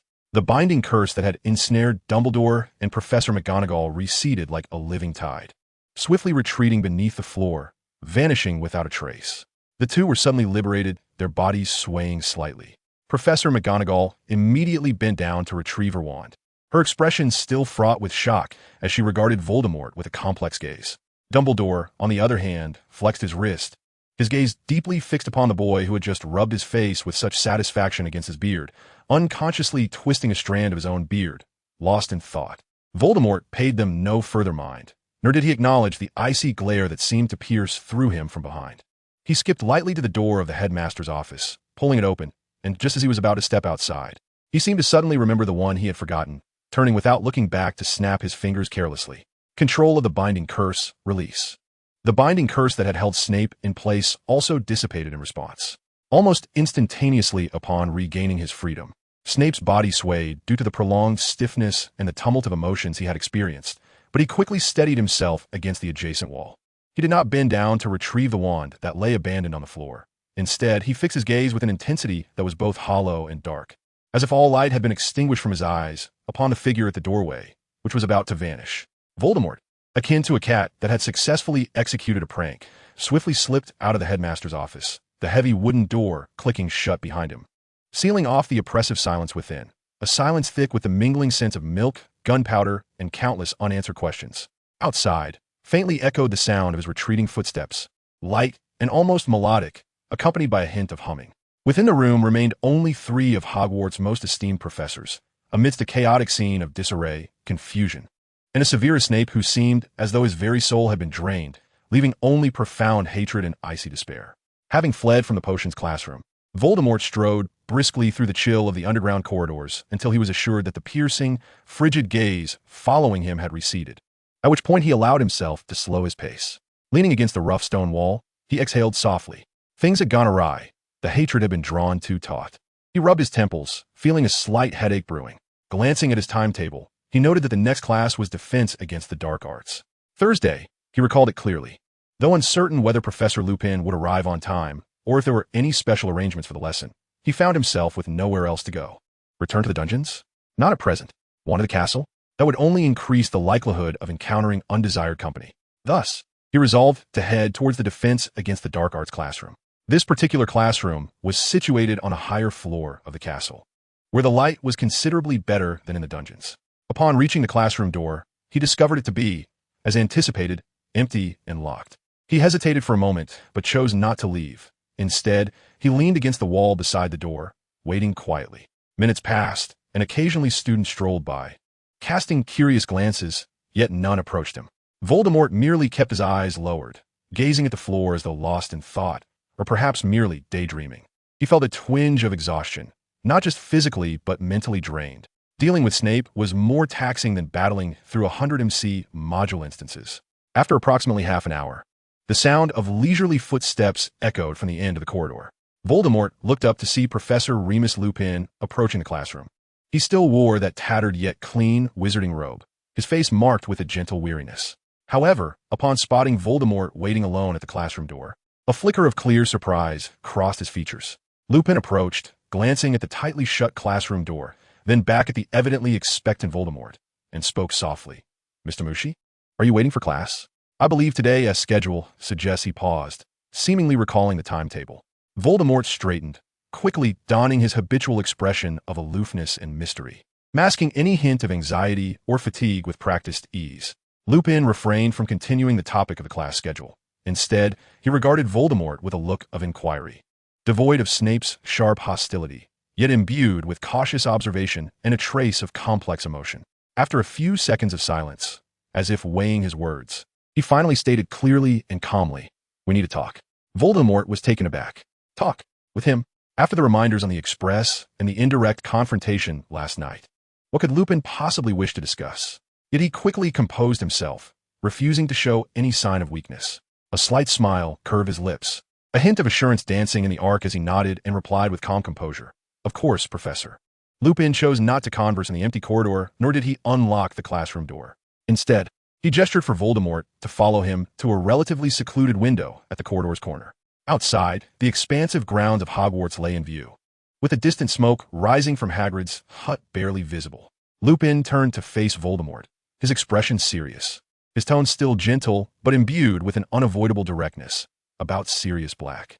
He paused, meticulously observing Voldemort's reaction before continuing. I know you brought him to a certain location. I also know you informed him of my whereabouts. He did not use terms like kidnapping or imprisonment, yet his implication was unmistakable. Voldemort maintained his smile, while his mind raced to calculate the implications. Lupin had gleaned this information from Sirius. It was not entirely unexpected. The Msi family seemed to possess a remarkable understanding of many matters. Lupin proceeded, his gaze fixed on Voldemort's face, scrutinizing. I wish to understand your intentions. What considerations prompted your involvement in these affairs? He deliberately mimicked the phrasing Voldemort might have used when discussing family matters. Voldemort preserved the curve of his smile, his tone steady, imbued with the reserved inflection characteristic of ancient families. The Msi family adheres to neutrality, Professor. We merely act in accordance with circumstances, conducting necessary interactions and observations. Mr. Black's state requires stabilization, and you're an acquaintance of his. Nothing more. He casually trivialized his assistance to Sirius and the disclosure of information to Lupin as mere acts of following the flow and engaging in necessary contact. Lupin frowned slightly, evidently unconvinced by this rationale. Does following the flow entail relocating him from a relatively safe hiding place to a more uncertain one? He referred to the dungeons. And reminding me in that manner, he indicated the unsettling whisper on the train. Voldemort tilted his head, an appropriate hint of confusion flickering in his gaze. As if questioning why Lupin was so concerned with the process. We ensured he received better care, did we not? As for the reminder, I believe information exchange is sometimes necessary. It prevents unnecessary misunderstandings and conflicts. He artfully reframed his actions as benevolence and efficiency. Lupin regarded Voldemort, who seemed impervious to outside influence and possessed a self-contained logic, and fell silent for a moment. He understood that it would be challenging to extract the true motives from this young man. He shifted his approach. Then, regarding Sirius, do you believe he is safe? I mean, for himself and for others? His inquiry was somewhat labored, revealing lingering doubts and anguish regarding Sirius's past transgressions. Voldemort responded succinctly, almost with conviction. In the Msi's sight, he is safe. As for his innocence, he cast a significant glance at Lupin that may require your own verification. We merely provide a temporary sanctuary. This statement seemed to resonate with Lupin. He regarded Voldemort intently, choosing not to pursue further inquiries. He realized that any further questioning would likely yield only more vague family principles. I understand, Lupin finally said, his tone returning to its usual gentleness, but now carrying a weightier undertone. Thank you for the sanctuary you provided. He paused and added, today as practical class is cancelled. It will be a study period instead. You are free to move about, Mr. Msi. Voldemort nodded slightly, his demeanor graceful. Then, I shall take my leave, Professor. He turned and departed, his steps steady, his silhouette still cloaked in that enigmatic air. However, Voldemort did not stray far. He found a deserted corridor within the castle. Standing by a window, outside, the sky bore a rather gloomy hue, which resonated with his current state of mind. The conversation with Lupin appeared meticulously crafted. It had drained his mental energy. He needed to undertake some action to solidify the Msi family's potent yet elusive image, all the while laying the groundwork for the subsequent phase of his plans. He recalled Cornelius Fudge, the easily startled Minister of Magic, who harbored an obsessive pursuit of power and stability, an impeccable candidate for collaboration. A flicker of inspiration stirred within him, and a piece of extraordinarily unique stationery gradually materialized in his hand. The cover was a deep-hued wood grain, thin as gossamer yet remarkably resilient, its surface chilling to the touch, exuding the essence of ancient forests. Upon turning it over, the reverse revealed a pure gold base, half a millimeter thick, heavy and flowing with a subdued, luxurious sheen under the dim light. His fingertips glimmered with an ethereal glow, as if dipped in the deepest night sky, and he began to inscribe upon the delicate wooden cover with fluid strokes of a spectral blue, the very hue emanating from the energy of the Obscurus. Insert a first-year wizard named Fleas MCY in a Hogwarts. The person is behind you. At the signature, an M emblem entwined with thorns quietly emerged, the luminescence swirling. Simultaneously, he activated another function of the system. Villager spawn egg, used to generate and customize Fleas MCY. Energy. 1. Energy. 330-100. In a conference room adjacent to the minister's office within the Ministry of Magic, Cornelius Fudge sat rigidly, listening to his subordinate's lengthy report on the safety status of Hogwarts and the fugitive Sirius Black from Azkaban. His mind wandered, fingers unconsciously tapping on the smooth surface of the table, calculating how to handle any excessive demands that might arise from Dumbledore, and how to ensure the public would not question the ministry's efficiency due to Black's escape. At that moment, he caught a glimpse out of the corner of his eye. A sudden, unforeseen object had appeared beside him. It was an exceedingly conspicuous item. The ultra-thin, dark wooden cover combined with a weighty golden base formed a contradictory yet opulent amalgamation that instantly captivated his full attention. A chill crept up his spine. He almost held his breath, filled with a mix of astonishment and trepidation as he reached for the paper. The weight in his hand caused his heart to leap. He quickly read the line inscribed in the eerie blue font. Insert a first-year wizard named Fleas MCY into Hogwarts. The person is behind you. Fleas MCY. That surname again. Fudge's pupils dilated in shock, his heart gripped as if by an icy hand. He abruptly recalled the direct intimidation from a boy named Voltekai not long ago, along with the haunting transaction regarding the obscurus that still unnerved him. Almost reflexively, he whipped around to gaze in the direction behind him. Chapter 116. Fleas enters school. Just 3 steps away from him, a figure stood silently, having appeared without his notice. It was a boy who appeared to be around 11 or 12 years old, clad in a perfectly tailored, high-quality black wizarding robe, devoid of any house insignia. His hair was pitch black, meticulously groomed. His face was exquisitely doll-like, with skin so pale it was nearly translucent. Most disconcerting were his eyes, large and hollow, reflecting a lifeless, stagnant blue that mirrored the color of the writing on the letter in his hand. He stood there quietly, arms hanging naturally at his sides, his expression devoid of any curiosity, tension, or even the subtle rise and fall of breath. It was as if he were not a living child, but rather an eerily lifelike statue placed there in an instant. His sudden, silent arrival suggested he had always been there, only now noticed by Fudge. Fudge's breath caught in his throat. His mouth fell open, and his hand, grasping the heavy letter, began to tremble uncontrollably. He glanced at the letter, then sharply turned back to the boy named Fleas MCY, beads of cold sweat suddenly forming on his brow. The other officials in the conference room were startled by the minister's abrupt and intense reaction, pausing their reports to look at him, then following his gaze to the enigmatic child who had appeared behind him. Minister? One official ventured cautiously. Yet Fudge seemed deaf to the inquiry. His mind was a blank slate, overtaken by immense terror and a paralyzing sense of being utterly manipulated. The MCY family, they could not only relay messages at will, but also transport a living person into the very heart of the Ministry of Magic. Right behind him, the minister. This was no mere intimidation. It was a blatant display of power, showcasing a terrifying capability far beyond his comprehension. Insert? Did he even need to insert anyone? They had delivered a person right under his nose. He gazed into Fleas MCY's hollow, soul-sucking blue eyes, and a wave of cold dread surged from his feet to the crown of his head. He had no doubt that if he dared to refuse, or made any hasty move, unimaginable horror could befall him in the next instant. Immediately, Fudge's voice, tinged with primal fear, became sharp and hoarse as he abruptly turned to an official responsible for educational affairs, nearly shouting his command, "Process the enrollment for Hogwarts at once. First year. Name, Fleas MCY. Now, go." He waved the heavy letter, akin to a death warrant, his complexion as pale as the parchment itself.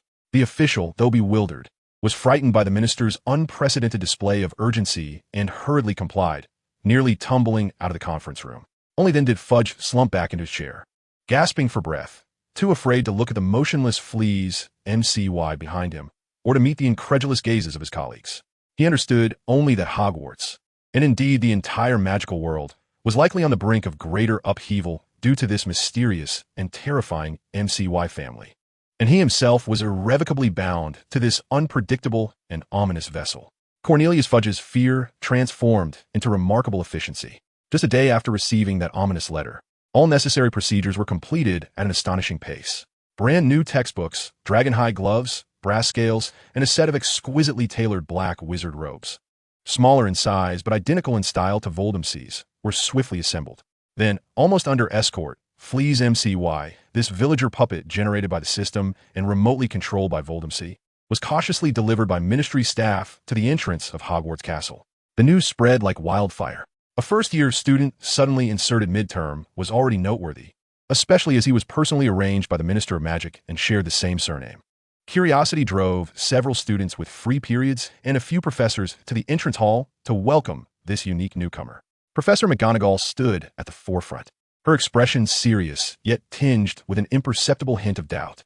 Though she did not recall the harrowing memories of the MCY family from the headmaster's office, Voldemort's previous peculiarities, coupled with Fudge's unusually frantic demeanor, made her regard this new MCY with the utmost vigilance. Professor Snape, with a scowl, lingered in the background of the crowd.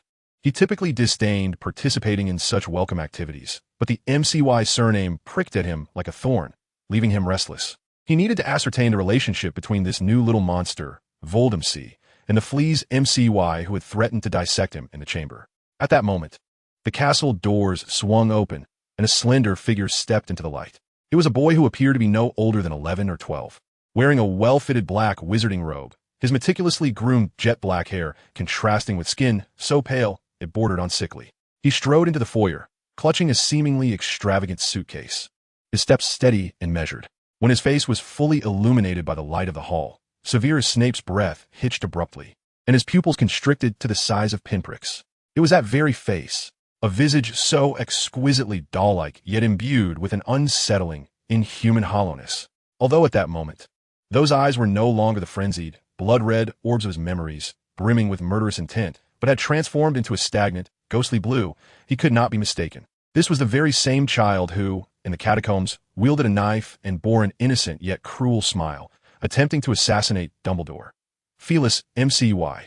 A wave of icy dread washed over Snape, causing his hand to tremble uncontrollably as he instinctively reached for his wand.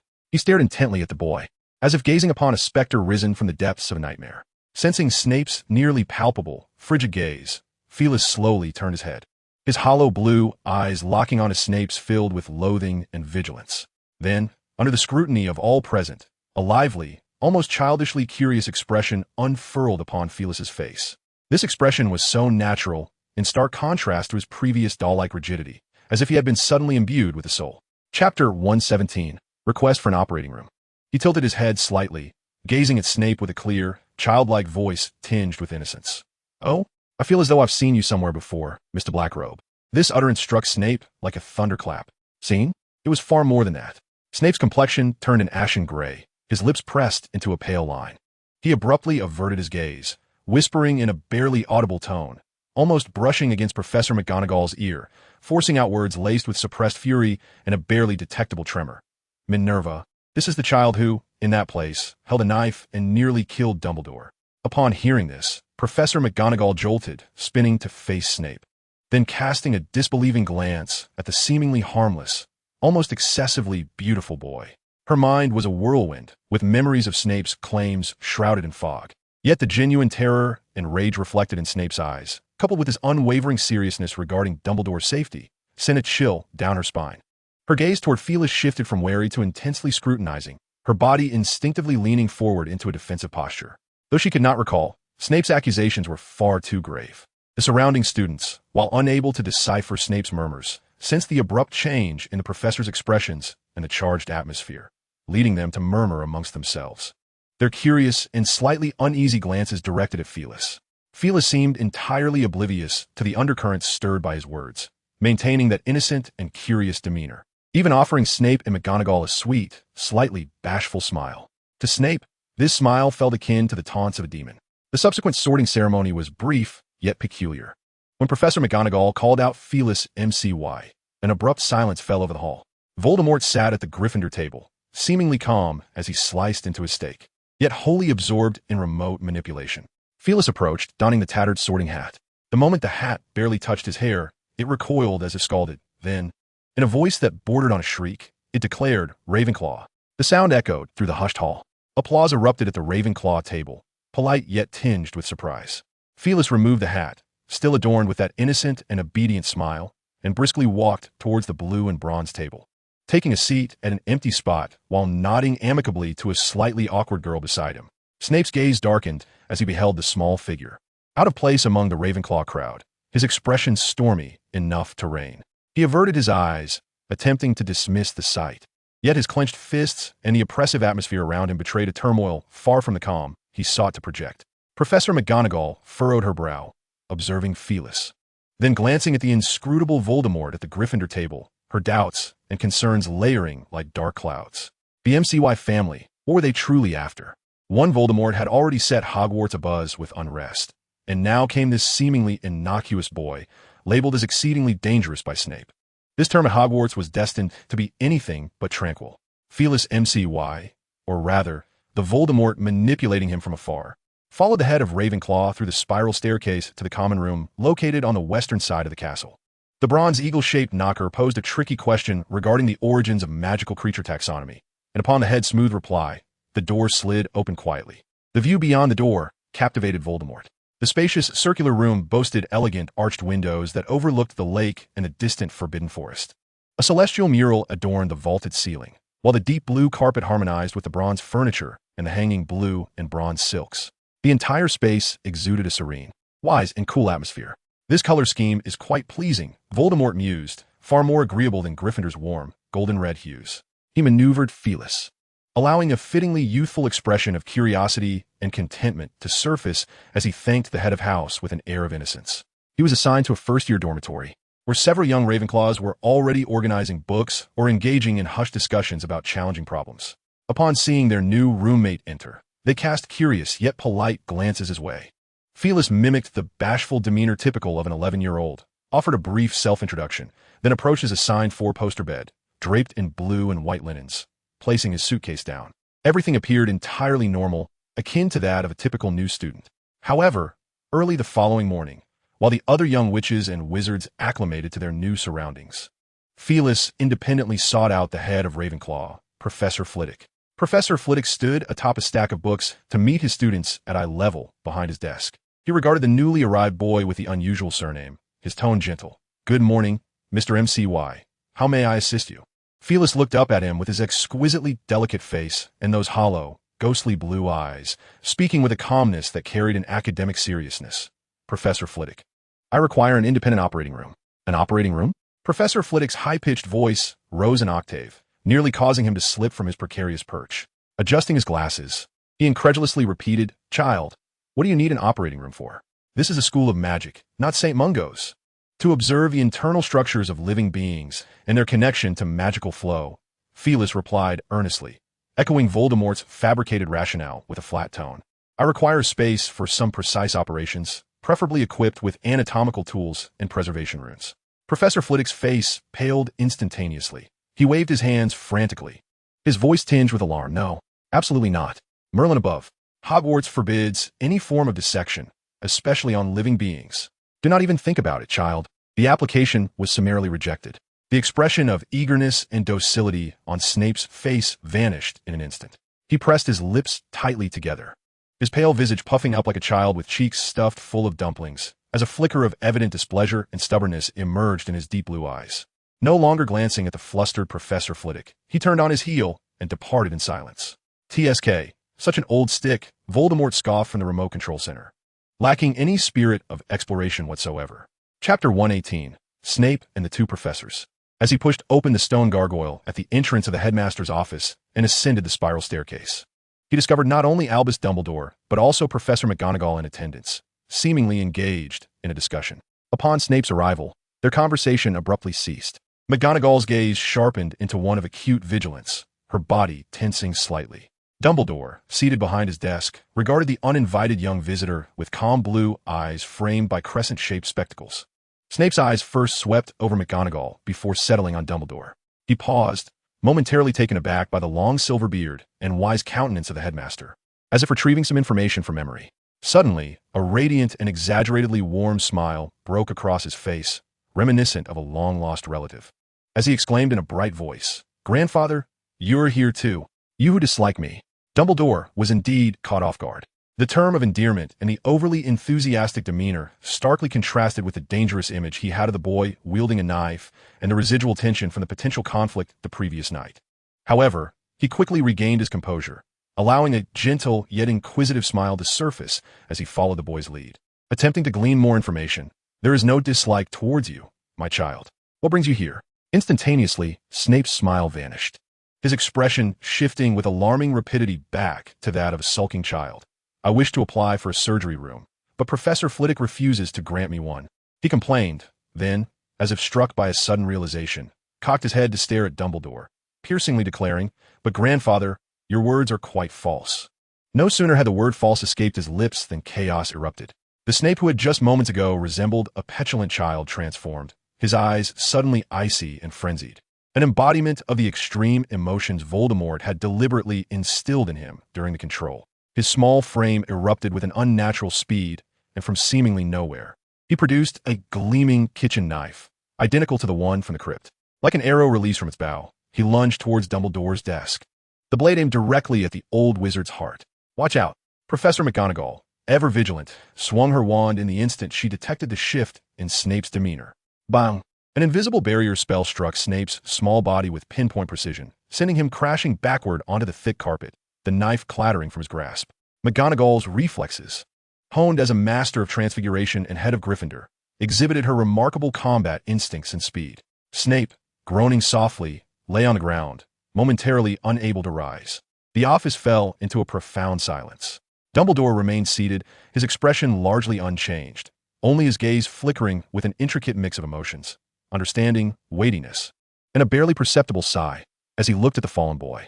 McGonagall hurried forward, her wand still trained on Snape, her chest rising and falling rapidly, her complexion pale. She cast a quick glance at Dumbledore to ensure his safety before directing her shocked and furious gaze back at the child who had attempted to commit murder. In that moment, her lingering doubts about Snape's earlier whispers evaporated entirely. She turned to Dumbledore, her voice trembling with both fear and anger, yet filled with certainty. "Albus, what Severus said is true. This child, he truly meant to." She could not finish her sentence, yet the meaning was abundantly clear. This seemingly delicate and harmless Severus Snape was indeed a profoundly dangerous presence, capable of sudden violence. The implications of Voldemort sending him to Hogwarts were chilling. Dumbledore slowly nodded, his gaze still fixed on Snape, who was gradually pushing himself up from the carpet, his azure eyes once more flickering with an unsettling blend of innocence and madness. The troubles at Hogwarts appeared to be far more intricate than anticipated. The Snape family was not only shrouded in mystery and power, but also teeming with unpredictable malice. Though Snape had been knocked down by McGonagall's barrier spell, the brief setback did not deter him. Rather, it seemed to ignite a perilous switch within him. Around his small form on the carpet, glimmering motes of deep blue light began to materialize, akin to ghostly flames, signaling the manifestation of a hidden energy. As he gradually lifted his head, his once stagnant blue eyes transformed into a terrifying crimson hue, radiating an unmasked, primal bloodlust, locking onto Dumbledore with ferocity. That gaze was a perfect match for the knife-wielding maniac from the crypt. "Stop him," McGonagall commanded sharply, waving her wand once more, unleashing a stunning spell in a flash of red light. Yet, Snape's speed was astonishing, defying all expectations. He twisted at an uncanny angle, evading the spell with a feline grace that seemed almost otherworldly, the red light grazing the hem of his robe and striking a nearby bookshelf, sending dust swirling into the air. Current energy, 329, 100. Voldemort, from a distance, unhesitatingly tapped into his reserves, with the disguise utterly shredded. Why not amplify the spectacle? Empowered by this surge of energy, Snape's movements transformed into those of a phantom. He was no longer a mere child, but a shadow imbued with a directive to kill. He dropped to all fours, adopting a feral, crawling stance, lunging once more towards Dumbledore, his speed leaving a trail of afterimages in the air. All petrified, obstacles abound. McGonagall cast a flurry of spells, but Snape, with unfathomable agility and foresight, evaded them or deftly maneuvered around the barriers. His singular focus remained fixed on Dumbledore, seated behind his desk. Dumbledore's brow furrowed tightly, the warmth in his expression vanishing entirely. As Snape dodged another binding curse from McGonagall, his sharp claws nearly grazing the hem of Dumbledore's robe, the old wizard made his move. Chapter 119, Death. He did not leave his seat. Instead, he flicked his wrist holding the Elder Wand ever so slightly. A solid, translucent silver barrier materialized instantaneously between him and Snape, pulsating with powerful protective magic. Screech! Snape's claws scraped against the barrier, producing a sound that made one teeth ache, leaving behind several distinct white scratches on its surface. However, he too was forced back half a step by the barrier's force. Yet, in that brief moment of stagnation, Snape's crimson eyes fixated intently on Dumbledore's right hand gripping the Elder Wand. He emitted a dissonant, shrill screech, erupting once more. This time, rather than merely lunging, he sprang forth like a projectile, the kitchen knife transforming into a silver streak aimed directly at Dumbledore's upraised arm, poised to cast a spell. Dumbledore's reaction was unparalleled. His arm retracted in an attempt to dodge, while the tip of the Elder Wand began to glow with brilliance. Yet, he was a moment too late. Thud! The sharp dining knife sliced precisely through the sleeve of Dumbledore's right arm, leaving a gash deep enough to reveal bone. Blood surged forth instantaneously, cascading down the Elder's wrinkled skin, dripping onto the dark surface of the desk and staining his pale blue robe, creating a vivid crimson bloom. Dumbledore let out a muffled groan, his old wand trembling in his grasp as he glanced at his bleeding arm, then turned his gaze to the ground where the knife-wielding Flescus licked the blood from his blade, emitting a satisfied hiss. For the first time, the wisdom that usually filled his blue eyes was overshadowed by shock and a flicker of genuine fury. Professor McGonagall gasped, her face as pale as parchment. She beheld the grotesque wound on Dumbledore's arm and the relentless drip of blood, scarcely able to believe her eyes. Albus Dumbledore, the greatest wizard of the century, had been injured in his own headmaster's office by a first-year student. Enough. Dumbledore's voice lost its calm, imbued with an unprecedented authority and chill. He ceased any attempts at defense or control. The old wand erupted with a dazzling golden light, and the air in the headmaster's office felt as though it had thickened. An unparalleled wave of magical power emanating from him, bearing down upon the grinning Flescus, whose madness was laid bare. This time he was truly incensed. With his arm wounded and blood flowing, the Elder, known for his composure, finally ignited with authentic wrath. He cast a swift, silent spell, encasing the astonished Professor McGonagall in a shimmering silver barrier adorned with intricate ancient runes. "Stay inside, Minerva." His voice brooked no argument. Immediately thereafter, Dumbledore ceased his attempts at precise control and unleashed a grand arc with his wand, a vast, formless wave of magic surging outward like a tsunami, aimed at indiscriminately suppressing all hostile actions within its radius, intending to incapacitate or at least immobilize the dangerous little creature. However, Flescus, bolstered by energy, responded with an astonishing instinct. At the very moment the destructive wave of magic was about to engulf him, he executed a startling act that caused McGonagall's heart to stop. He made no attempt to resist or defend. Instead, he hurled himself backward. Crash! The ornate, stained-glass arched window of the headmaster's office shattered, glass fragments scattering like crystal rain. Without hesitation, Flescus leapt through the window, following the debris. This was the upper level of Hogwarts Castle. "No!" Professor McGonagall cried out in horror, nearly breaking free from the protective barrier. But in the next moment, something even more chilling occurred. Just as Dumbledore's magic momentarily faltered, due to Flescus's suicidal leap, a shadow shot back from the shattered window, like a phantom. It was Flescus. He had somehow executed an incredible maneuver mid-air, like a thrown boomerang. His speed reached an extreme, the bloody knife reflecting countless cold glints as it pierced through the window's fragments, aimed directly at Dumbledore, whose exposed neck pulsed with life. Dumbledore's pupils dilated. The old wand attempted to defend, but the previous spell had drained significant energy, and he had never anticipated such an audacious assault. Thud! A soft yet soul-freezing sound of steel entering flesh resonated. The knife plunged deep into the side of Dumbledore's neck, severing vital blood vessels and potentially injuring his trachea. Blood gushed forth like a ruptured pipe, instantly staining his silver beard and pale robe a vivid red.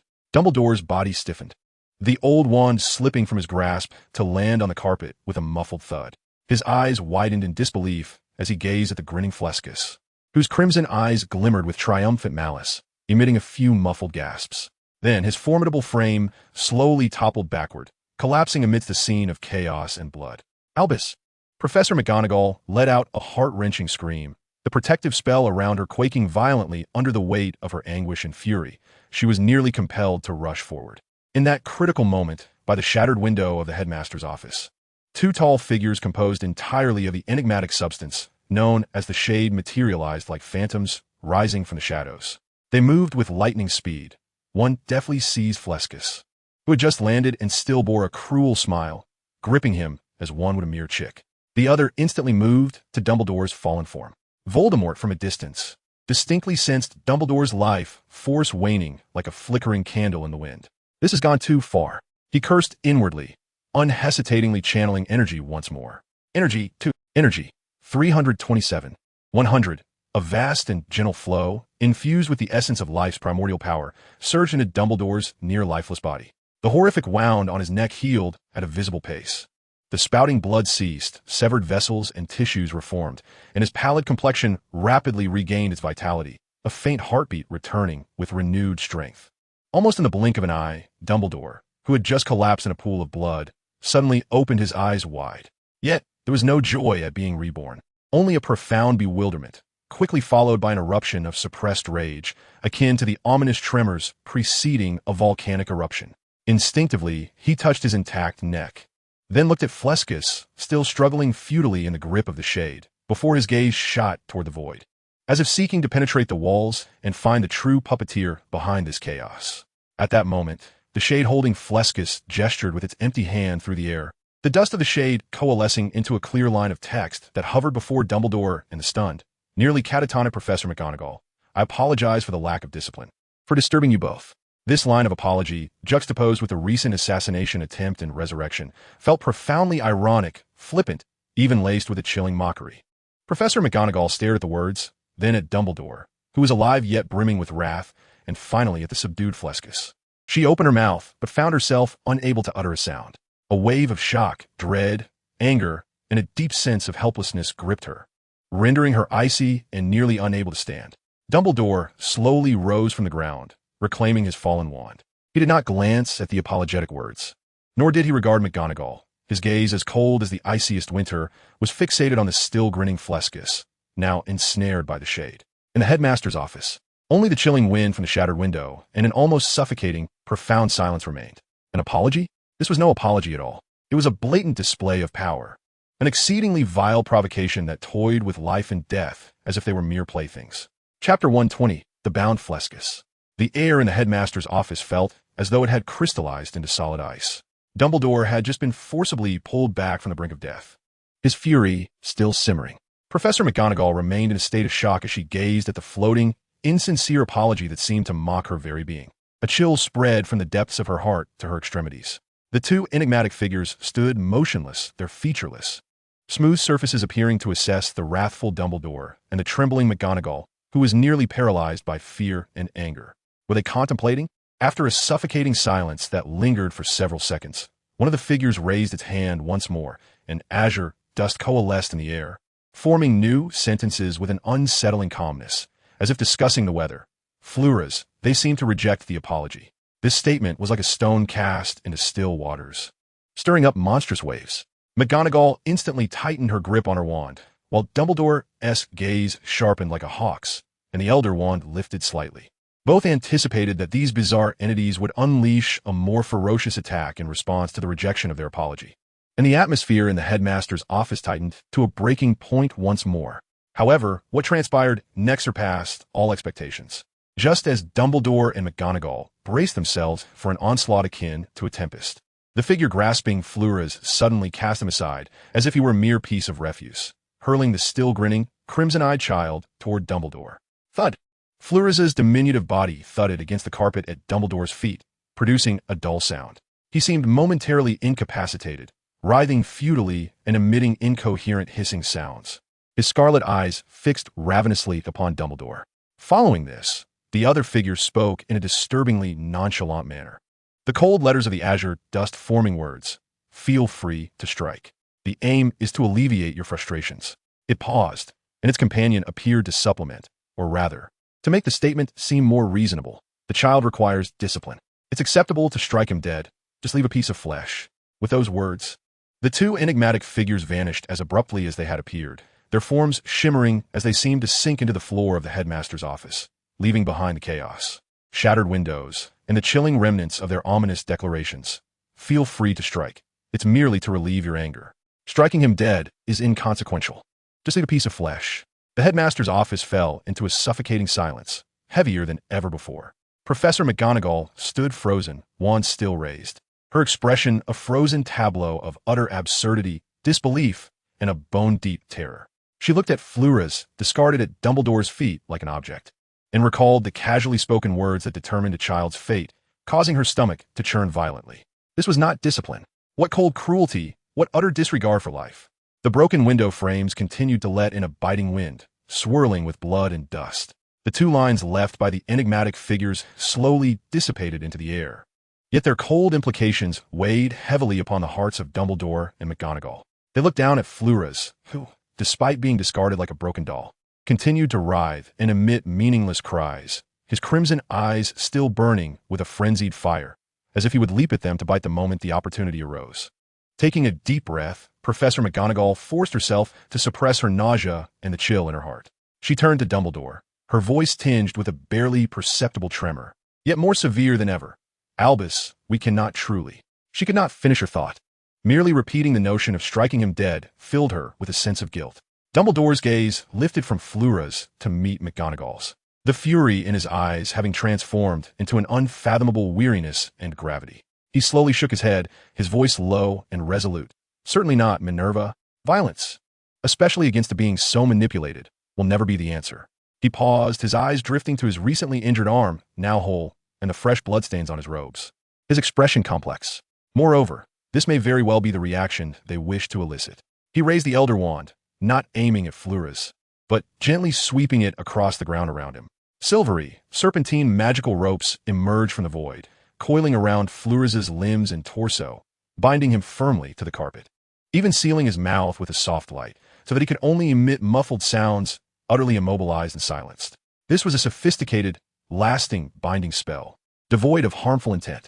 Once this was accomplished, Dumbledore appeared to have exhausted considerable energy, slowly making his way to his large desk chair and sitting down, his fingers unconsciously massaging his brow. Professor McGonagall watched Fleuras, tightly bound yet still glaring at them with his wild crimson eyes, and recalled the earlier Voldemort's actions, strange, yet at least maintaining a semblance of basic etiquette and transactional principles. A deeply absurd contrast arose within her. She couldn't help but murmur, her tone fraught with complex emotions. Compared to this Fleuras that Voldemort seems almost like a good child. At least Voldemort didn't pull a knife and stab someone upon first meeting, nor was he discarded by his family like refused to be killed at will. Upon hearing this, Dumbledore let out a faint, almost sigh-like response. Leaning back in his chair, his blue eyes, obscured behind crescent-shaped glasses, gazed at the ceiling, as if penetrating through stone to an unknowable distance. Indeed, he murmured in agreement, his voice tinged with an indescribable irony and profound concern. At least Voldemort was willing, or rather, understood how to don the veneer of civilization. And we cannot even ascertain whether beneath that veneer lies something more perilous than this raw insanity before us. He redirected his gaze to the bound Fleuras, whose crimson eyes glowed like two ominous will-o'-the-wisps in the dim light. "Keep both of them under close surveillance, Minerva. Especially this Fleuras. We cannot release his bindings until he exhibits any controllable signs." Dumbledore's voice regained the calmness of a decision-maker. "We need to uncover the nature of the relationships within the Msi family and their true intentions." Professor McGonagall nodded solemnly, her heart heavy as she looked at the small figure bound by silver ropes, still silently struggling. One Voldemort was already enough of a headache. Now, they had another entirely incomprehensible child, viewed as expendable by his family. The future of Hogwarts seemed to be shrouded in a vast and eerie shadow. She began to think that perhaps Snape's almost obsessive vigilance was not without merit. Chapter 121. The Headmaster's Injury. Fleuras subdued, it appeared the headmaster had the upper hand. Well, reasonable enough. Voldemort's consciousness ebbed like the tide from a distant, bound shell in the Ravenclaw Tower, returning to his body at the Gryffindor table. Just as he picked up his fork, prepared to engage in a battle with a particularly stubborn piece of steak on his plate, he heard a somewhat anxious voice beside him. "Msi, Professor McGonagall requests your presence in her office immediately." Voldemort's hand, gripping the fork, hesitated imperceptibly for a moment before he lifted his gaze. A slight, well-measured displeasure at being interrupted during his meal, mingled with appropriate perplexity, appearing on his face. He furrowed his brow slightly, directing his attention to the classmate who had delivered the message, and nodded, his voice flat. Understood. He did not rise immediately, but continued to focus intently on the stubborn piece of steak before him. The fork clinked softly against the porcelain plate as he attempted to cut through the meat, which seemed unusually resilient. After several fruitless attempts, the steak remained obstinately nestled on the plate, merely marked with shallow grooves on its surface. "Is this beef from Hogwarts made of rubber?" he mused inwardly, while maintaining an expression of frenzied concentration, as if engaged in a silent battle with the food. After 2 more tries, he finally seemed to surrender, irritation creeping in as he dropped the fork onto the plate with a clatter. Rising from his seat, He cast not a glance at the defeated stake and turned to exit the hall, his pace measured, as if merely attending to a mundane obligation. Upon knocking on Professor McGonagall's office door and entering at her permission, his eyes were immediately drawn to the small figure of Severus Snape, tightly bound by shimmering magical ropes. Curled on the floor like a lifeless rag doll. His eyes were shut, his complexion pale, utterly motionless, as if he had completely lost consciousness. Voldemort's footsteps halted at the threshold. A profound expression of shock, bewilderment, and disbelief washed over his features. His gaze flickered between Professor McGonagall's stern face and the unconscious Snape on the ground, his lips parting slightly, seemingly grappling with the information before him. After several seconds, he cautiously, tentatively inquired, "Professor McGonagall." He pointed a finger at Snape, his brow furrowing tightly, struggling to comprehend. Has he breached some restriction and been caught? His tone bore a hint of the resigned speculation of an older brother, bemused by the mischief of a troublesome younger sibling, entirely unaware and even somewhat embarrassed for the other. Professor McGonagall scrutinized every subtle expression and reaction of Voldemort. She noted his initial daze and confusion, and heard the genuine bewilderment in his voice. This certainly resembled the reaction of someone completely oblivious witnessing their brother in such a state in a professor's office. Yet, recalling the harrowing assassination attempt in the headmaster's office, the splattered blood, the cold indifference to death, her heart sank once more. She could not ascertain whether the natural confusion on the face of this dark-haired boy was genuine or merely a more sophisticated, sinister guise. Her eyes were sharp as blades. Her voice taut with suppressed emotion. She did not respond to Voldemort's conjecture about the restriction, but instead cut to the heart of the matter, her tone severe. "Voldemort, I require you to explain the situation concerning Severus Snape and his attempt to assassinate Professor Dumbledore today." Each word was pronounced deliberately, her gaze penetrating, seeking to pierce through Voldemort's calm facade to uncover the truth. Instead of dissipating, the bewilderment on Voldemort's face deepened after Professor McGonagall's stern inquiry. It was as if he had heard a tale from the realm of absurdity, instinctively pointing to his own nose, his voice heavy with incredulity. "Me?" Then, as if struck by a terrifying thought, he suddenly screamed, "No!" His eyes widened in alarm, pupils constricting, filled with genuine, almost overflowing anxiety. He staggered forward 2 steps, his voice rising with urgency, even cracking. "What happened to the headmaster? He's not hurt, is he?"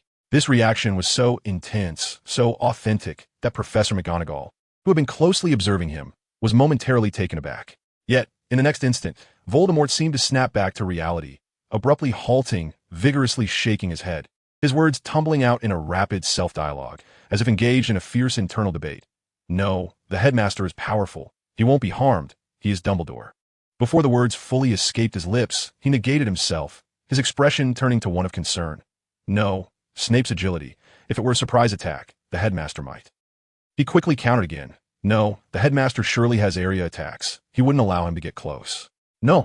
He remained rooted in place, his brow furrowed, eyes alternating between anxiety and contemplation, muttering no, no, as if ensnared in a chaotic battle between his thoughts, fully immersed in speculations and self-rebuttals regarding Dumbledore's safety and the nature of the confrontation, displaying an almost neurotic focus and genuine worry. Professor McGonagall observed this seemingly unhinged boy, murmuring to himself, her lips twitching involuntarily. The stern questioning she had prepared was disrupted by this unexpected, instinctual turmoil. Such unmasked, near-frantic urgency and logical disarray tipped the scales of her internal judgment, suggesting that Voldemort might indeed be entirely unaware. Just as Professor McGonagall prepared to interrupt his bizarre cycle of reasoning, Voldemort abruptly ceased all movement and speech. It was as if he had finally grasped a crucial point amidst the confusion, swiftly turning his gaze to the still unconscious Snape on the floor, his tone taking on an oddly solemn quality as he asked Professor McGonagall, when did he officially enroll? Taken aback by this sudden query, McGonagall nonetheless answered truthfully, yesterday. It was arranged personally by the Minister of Magic. Upon hearing this, the tension and confusion on Voldemort's face miraculously dissipated by half, as if he were relieved, nodding gently, murmuring to himself, yesterday, as long as it wasn't smuggling, the procedures are compliant. This response left McGonagall feeling a wave of helplessness. With the grave crime of attempting to assassinate the headmaster at hand, he was concerned about the compliance of enrollment procedures. Before she could clarify her thoughts, Voldemort had already shifted his gaze back to her, his dark eyes restored to their usual calm. Yet beneath the surface lurked an urgent curiosity. As he posed the most critical question, so Professor McGonagall, lost. This question was asked with such directness, such detachment, as if inquiring about the outcome of a Quidditch match in which he had no stake. His concern for Dumbledore's safety was genuine, but at this moment, he was far more interested in the outcome of a conflict he had orchestrated, yet seemed to have spiraled beyond his control. Professor McGonagall gazed into his calm, yet inquisitive eyes, took a deep breath, and endeavored to suppress the absurdity and rising doubts within her. Responding in the most composed tone she could muster, Professor Dumbledore was injured, but he is not in serious danger. As for Severus Snape, her gaze swept over the bound figure on the floor. Her tone complex, he has been subdued. She refrained from detailing the harrowing events that transpired, nor did she mention that Dumbledore had briefly faced death only to be inexplicably revived. She simply provided a straightforward outcome.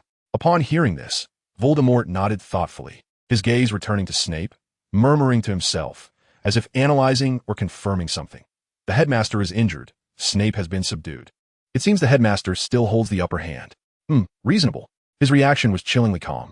Chapter 122, Feeding Sirius Black. Professor McGonagall observed Voldemort's demeanor, which appeared as calm as one analyzing a battle report, and was suddenly engulfed by a profound sense of helplessness. She waved her hand wearily, her tone laced with exhaustion. "You may leave now, Mr. Morsi. The matter regarding Phyllis will be handled by the school." Voldemort nodded, refraining from further inquiry, and turned to exit the office with a steady gait, as though merely concluding an ordinary conversation. Before long, an announcement echoed through the castle, summoning all students to assemble in the Great Hall immediately. Blending into the throng, Voldemort recognized the rows of purple sleeping bags set up within the hall, understanding the implications. The incident involving Sirius Black's intrusion into Gryffindor Tower and the destruction of the fat lady's portrait had come to fruition. He found a corner within the designated Gryffindor area and nestled himself into a sleeping bag, listening to the excited yet anxious whispers of his fellow students, feeling utterly unfazed, and even contemplating returning to the dungeons to rest on his dark oak bed. The following day, during the Defense Against the Dark Arts class, students entered the classroom to find not Professor Lupin at the podium, but Severus Snape, who emanated a particularly ominous aura. His waxen face bore a blatant sneer as he announced that Professor Lupin was unwell and that he would be taking over the lesson. He then launched into an extensive discourse on the characteristics of werewolves and how to identify them, his gaze sweeping across the class like cold steel. Particularly when discussing creatures that could not control their own perilous nature, the implications of his stare unmistakable. Voldemort sat in the last row, listening quietly, occasionally jotting down notes on parchment, striving to minimize his presence. He could feel Snape's gaze, laden with palpable animosity, pass over his direction several times. Yet he kept his eyes lowered, refusing to meet his stare. The lesson finally concluded after Snape assigned a lengthy essay on the identification and handling of werewolves. The students surged out of the classroom as if granted a reprieve. Voldemort, however, did not follow the crowd. Instead, he grasped his ever-present briefcase and circumnavigated to a secluded corner of the castle. Once assured that no one was around, he silently intoned, "System, teleport to Black's location. Energy 326-100. After a subtle ripple in the fabric of space, he found himself in the dim, dust-laden interior of the shrieking shack. Light filtered through the gaps in the decaying wooden boards, casting beams of dust-laden light into the air. At his feet lay a large, gaunt black dog, Sirius Black, who seemed startled by his sudden appearance, raising his head abruptly and emitting a low, cautious whine. However, upon recognizing Voldemort, the tension in his muscles eased slightly, his tail instinctively wagging with a minimal motion, and his eyes, once wild and weary, now reflected a complex mix of reliance and anticipation. Voldemort crouched down and reached out to tousle the dog's matted fur, his touch neither gentle nor malicious. He whispered, "Do not call out." Then, with a firm embrace, he lifted the sizable black dog and carried him to a relatively clean corner of the room, gently placing him atop a pile of soft, worn sacks. Black gazed up at him, his moist nose twitching, his tail brushing against the floor, his eyes openly expressing a desperate hunger. Having evaded capture for days, surviving on scavenged mice and scraps, he was now ravenously hungry. Observing Black's plight, Voldemort said nothing but opened his ever-present briefcase. He reached inside, rummaging around, and astonishingly retrieved several steaming plates from what seemed to be a limited space.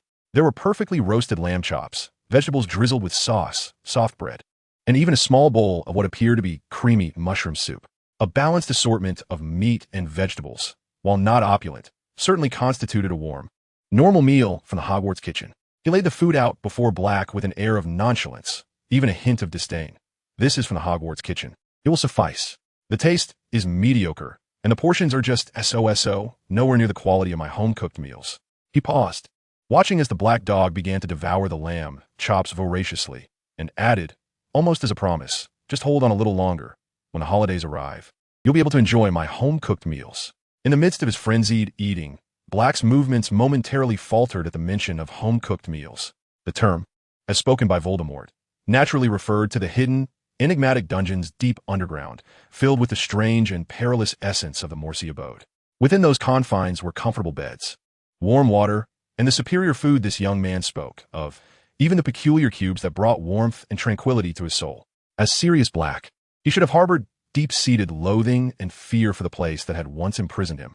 Yet, as a dog tormented for 12 years in Azkaban, subsequently wandering and starving, the concepts of home and stable sustenance held an irresistible allure. He raised his grease-stained nose, gazing deeply into Voldemort's eyes. His expression a tumultuous blend of emotions, residual dread from past confinement, confusion about his current situation, gratitude for the food, and an indefinable, even unacknowledged, sense of belonging to this strange boy and the home he mentioned. Lowering his head, he resumed his silent, rapid consumption, his tail instinctively curling slightly and resting beside Voldemort's boot. Voldemort watched him eat, leaning against the dust-covered wall with his hands in the pockets of his robe, his gaze drifting toward the desolate courtyard outside, lost in thought. The shrieking shack was filled only with the subtle sounds of the black dog eating and the wind howling outside. After settling Black in the shrieking shack and ensuring there was ample food, Voldemort silently transported himself back to Hogwarts Castle. Just as he turned a corner in a quiet corridor, he encountered Harry, Ron, Hermione, and a group of dejected Gryffindor Quidditch team members, all trudging back from the Quidditch pitch with their spirits dampened. They resembled frost-bitten eggplants, particularly Harry, whose face bore the marks of defeat and disappointment, his firebolt trailing limply behind him. It seemed they had lost. Voldemort assessed the situation with indifference. He held no concern for the outcome of the Quidditch match. The brooms he had casually gifted to Wood, and the others were to him as inconsequential as the dark oak found throughout the dungeons. Merely a trivial investment or a whimsical gesture. Chapter 123. I apologize for your broom. Just as he intended to disregard the despondent group and return to his dormitory for some rest, a tall figure abruptly obstructed his path, nearly colliding with him. It was Oliver Wood. The Gryffindor Quidditch captain stood before him, eyes red-rimmed, hair tousled from his own anxious grasping, his face a mixture of profound sorrow and near-collapse guilt. He blocked Voldemort's way, his voice hoarse and strained with emotion as he practically shouted, "I'm so sorry. Morsi, I'm so sorry. We let down the brooms you provided." His voice rang out loudly, attracting the attention of several already disheartened students nearby. Wood seemed oblivious to their gazes, his fists clenched tightly, his chest heaving as if he were about to unleash all his feelings of failure and self-reproach. "We lost. We had the best brooms you gave us. We should have one. It's my tactical error. It's my fault. We are unworthy of these brooms. I apologize," he shouted incoherently, tears seemingly brimming in his eyes. And before Voldemort could respond, he abruptly turned and bellowed at Harry and the others, who were still frozen in place. "What are you standing around for? Get back to training." With that, he charged away like a wounded lion driven by a sense of defiance, exuding a tragic aura as he sprinted in the opposite direction towards the castle. Harry and the others exchanged glances and hurriedly followed. Voldemort remained rooted to the spot, utterly bewildered. He blinked, watching Wood disappear, then glanced at the students around him who cast him complex looks, completely baffled by the recent outburst. What was he apologizing to me for? Voldemort mused silently. He gave me the brooms. Whether we win or lose has nothing to do with me. I wasn't he the one playing. Did that fellow S-head get knocked askew by the quaffle? He could not fathom Wood's intense fixation on the team's success, or the profound sense of responsibility he felt for the equipment he was given, elevating it to a matter of betrayal and unworthiness. To him, those brooms were no different from the galleons used to trade for the snitch. Energy 1. Energy. 327, 100. The system's prompt echoed in his mind, adding a modicum of energy. Voldemort was even more perplexed. This can add energy? Just because they lost the match after he gifted a few brooms, they come to wail at me? He shook his head, deciding not to squander any more brain cells pondering these complex emotions of normal people. Rather than agonizing over why Wood apologized, it would be more prudent to contemplate how to manage the expansion of the dungeons and placate Professor Snape. Thus, amidst the lingering odd stares from several students, Voldemort, the unwitting catalyst of the Quidditch captain's breakdown, wore an expression of serene indifference as he turned to head towards Gryffindor Tower, preparing to retire for the evening. As for Wood's guilt, Harry's disappointment, and the heightened expectations that had led to a more significant blow after their failure, due to his gift of the brooms, he scarcely considered them at all. The corridors of Hogwarts were eerily silent at night, with the flickering torchlight casting wavering shadows on the walls. Voldemort, clutching his ever-present suitcase, intended to return to Gryffindor Tower swiftly to conclude this long and exhausting day. Just as he rounded a corner and stepped onto the final stretch of corridor leading to the tower, a chill, familiar presence that sent shivers down his spine enveloped him like an invisible web, wrapping around him silently. It was Snape. Voldemort felt as if he had been abruptly frozen, his spine stiffening, the blood in his veins seeming to congeal at that moment. He could feel every hair on his body standing on end. His mind screamed to flee, yet his feet felt as though they were nailed to the ground, immovable. He dared not turn around, only stiffly attempting to quicken his pace, even if it was just a slight movement. However, his efforts were in vain.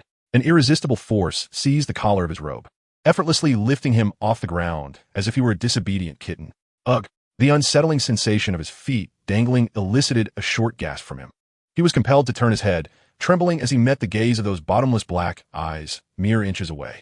Severe as Snape looked down upon him, his pale face devoid of any expression, yet his eyes churned with a disquieting mix of vengeful delight and cold scrutiny. Voldemort's heart raced in his chest, nearly shattering his ribs. He struggled to swallow, his throat dry, and managed to force out a smile that was more grotesque than crying. Trying to greet him in the most innocuous tone, Professor, good evening? Snape did not respond immediately. He simply scrutinized Voldemort's face with his hawk-like eyes, meticulously scanning the unmistakable terror and feigned calm that he could not entirely mask. It seemed he relished the sight of his prey trembling in his grasp. Then, to Voldemort's utter disbelief, the corners of Snape's lips, which were usually pressed tight and uttering caustic remarks, slowly, imperceptibly, curled into a faint, icy arc. It was not a smile, but rather a cruel satisfaction born of absolute control. Blast it, Voldemort thought. What truly made his scalp prickle was when Snape raised his other hand, the one not gripping him, bony and perpetually scented with potion ingredients, and, with an unsettling gentleness, placed it atop Voldemort's head, even going so far as to gently ruffle his dark hair.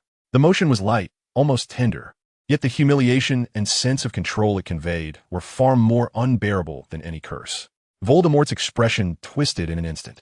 The initial shock and confusion were swiftly replaced by a tumult of absurdity, disbelief, and a burning sense of shame.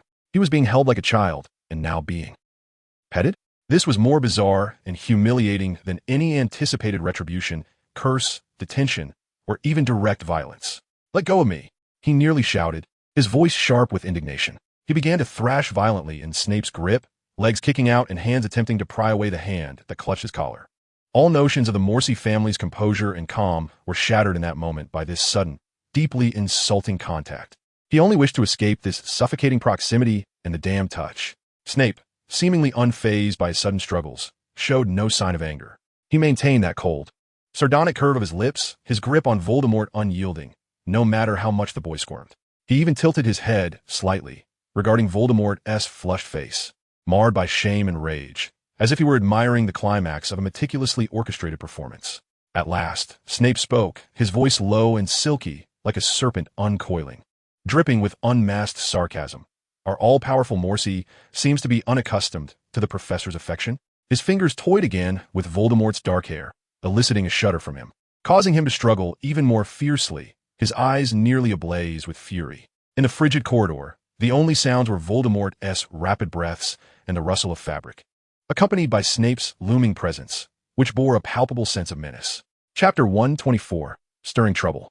Voldemort continued to struggle futilely in Snape's grip, shame and a profound sense of violation driving him to the brink of madness. Just as he prepared to resort to unorthodox means to escape, Snape abruptly spoke, his voice still low but now imbued with a chilling, almost factual coldness. The castle is not safe. Voldemort's struggles abruptly halted, his furious expression freezing into a mask of pure confusion and bewilderment.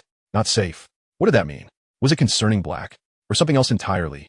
Before he could gather his thoughts, he felt Snape adjust his grip slightly, that irresistible force seemingly intent on dragging him in a direction completely opposite to Gryffindor Tower, towards the dungeons and Snape's office.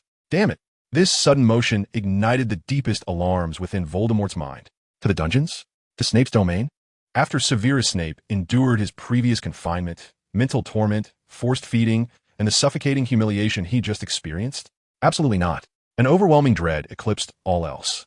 He could no longer afford to contemplate any warnings of danger, nor maintain even a shred of his meager composure. His voice, tinged with extreme terror, rose to a near-pitched scream. "Professor, no, please. I'll return to my dormitory to sleep. I swear, I will never come to your office again unless absolutely necessary. I'll stay in my dormitory. I won't go anywhere." He babbled his assurances, desperately resisting the force that sought to drag him away, his eyes brimming with genuine, unfeigned defiance and panic, as though the destination were not a cellar, but rather a den of dragons. Snape halted, casting his gaze down upon the boy, whose fear rendered him somewhat disheveled. The expression on Voldemort's face, a blend of shame, anger, and pure terror, seemed to greatly amuse him. The corners of his icy lips curled into that chilling, sinister smile once more. Instead of insisting, he raised his hand again, exuding an unsettling calmness that implied control over all, and once more tousled Voldemort's already disordered dark hair. Then, he released his grip. The sudden absence of pressure caught Voldemort off guard, causing him to stumble before regaining his footing, breathless and still shaken, staring at Snape. Snape did not look back, as if everything that had transpired was merely a fleeting whim of boredom. He adjusted the perfectly neat sleeves of his robe and, with his characteristic gliding gait, turned away. The black hem of his robe, swirling behind him like the wings of a great bat, silently merging into the shadows of the corridor, disappearing in no time. Left alone, Voldemort stood dazed, clutching his suitcase tightly. The cold stone corridor still seemed to carry the lingering scent of potions and chill emanating from Snape, as well as the recently inflicted, deeply humiliating sensation. Voldemort slowly raised his hand to touch his ruffled hair, his face awash with a sense of incredulous absurdity. Humiliation, fear, confusion, and a touch of exhaustion from narrowly escaping calamity intertwined within him, momentarily rendering him unable to react. What was Snape truly attempting? A warning? Retribution? Or did he genuinely believe the castle was unsafe? He shook his head, striving to cast aside these tumultuous thoughts. Regardless, he had no desire to approach the cellar or Snape's office within 100 meters for the foreseeable future. Taking a few deep breaths to calm his racing heart, he smoothed his wrinkled robe before briskly walking towards Gryffindor Tower, his steps somewhat unsteady, as if something were pursuing him from behind. The night's experience unsettled him far more than facing a dozen Dementors. Snape, this man, was more elusive and perilous than he had ever imagined. Voldemort's consciousness sank into the system, and the perspective shifted to the imprisoned Felis in an unknown space. He could feel the constraints and coldness enveloping him, as well as the darkened, congealed bloodstains on his robe, both from Dumbledore and the minor injuries he had sustained during his struggles. Excellent. Voldemort repressed a silent, chilling smile.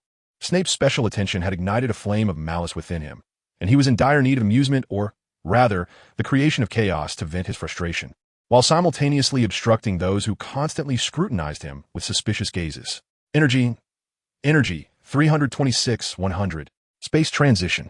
Felis appeared in a sunlit corridor, the afternoon light illuminating his disheveled state with stark clarity. He glanced down at his blood-stained robe, seemingly indifferent, even extending his small tongue to lick a coagulated blood scab from the corner of his mouth, revealing a flicker of unsettling excitement. He began to stride, the sound of his little shoes echoing on the smooth stone floor with each deliberate step.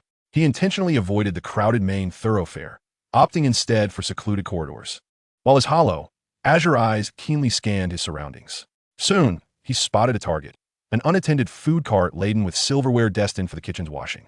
Like a nimble cat, he stealthily approached, swiftly and silently extracting a sharp knife and tucking it into the inner folds of his ample robe, pressing it close against his body. With his objective now clear, he made his way towards the vicinity of Gryffindor Tower. He deliberately strolled back and forth near the entrance to the Gryffindor common room, his ghastly bloodstains and unnaturally composed demeanor quickly drawing attention. Out of the corner of his eye, he glimpsed a familiar figure, Ron Weasley, who was walking alongside Hermione Granger.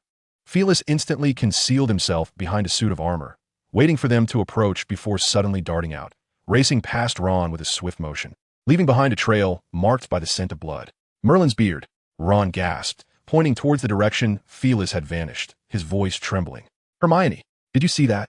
That little lunatic from the Muggle household. He is covered in blood. Hermione, too, had noticed, her complexion paling instantly, yet, unlike Ron's sheer terror, A sense of concern and responsibility washed over her. "He looks not well. We must do something," she urged, pulling a hesitant Ron in the direction Felix had fled. Felix had not run far. He deliberately halted at a junction leading to Gryffindor Tower, turning his back to them, his small shoulders trembling slightly as if he were crying. Hermione took a deep breath, steeling herself to approach, attempting to soften her voice. Younger student?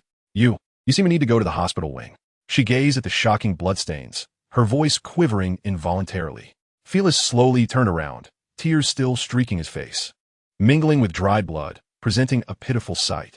Yet, upon seeing Hermione, he made an effort to display an unusually bright, almost dependent smile, his azure eyes glistening like those of a frightened fawn.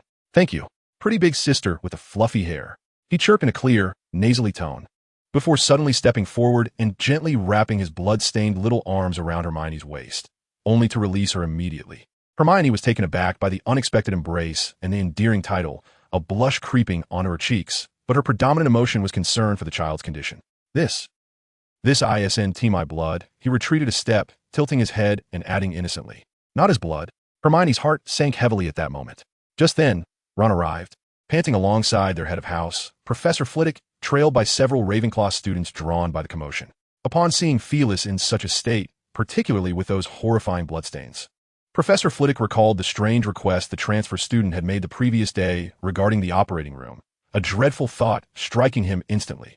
This child hasn't by any chance gone to the operating room to dissect something, has he? "Merlin, what on earth is happening?" Professor Flitwick exclaimed, his voice filled with alarm before Felix could respond. Just then, hurried footsteps approached, and Professor McGonagall arrived on the scene. Her gaze immediately fixated on Severus, particularly when she observed the blood splattered upon him, unmistakably belonging to an adult, causing her complexion to turn a shade of ashen gray. Her eyes brimmed with unmasked vigilance and hostility, her body instinctively positioning itself in front of Hermione and Ron, her wand partially drawn from her sleeve.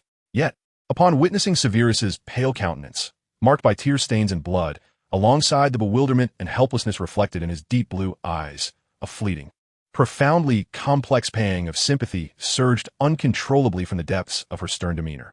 She was acutely aware of the perilous nature of this child, knowing he had recently attempted to assassinate Dumbledore. However, the harrowing sight of such a young child, drenched in blood and standing alone, struck her with a visceral impact, stirring the instinctual response of an educator within her.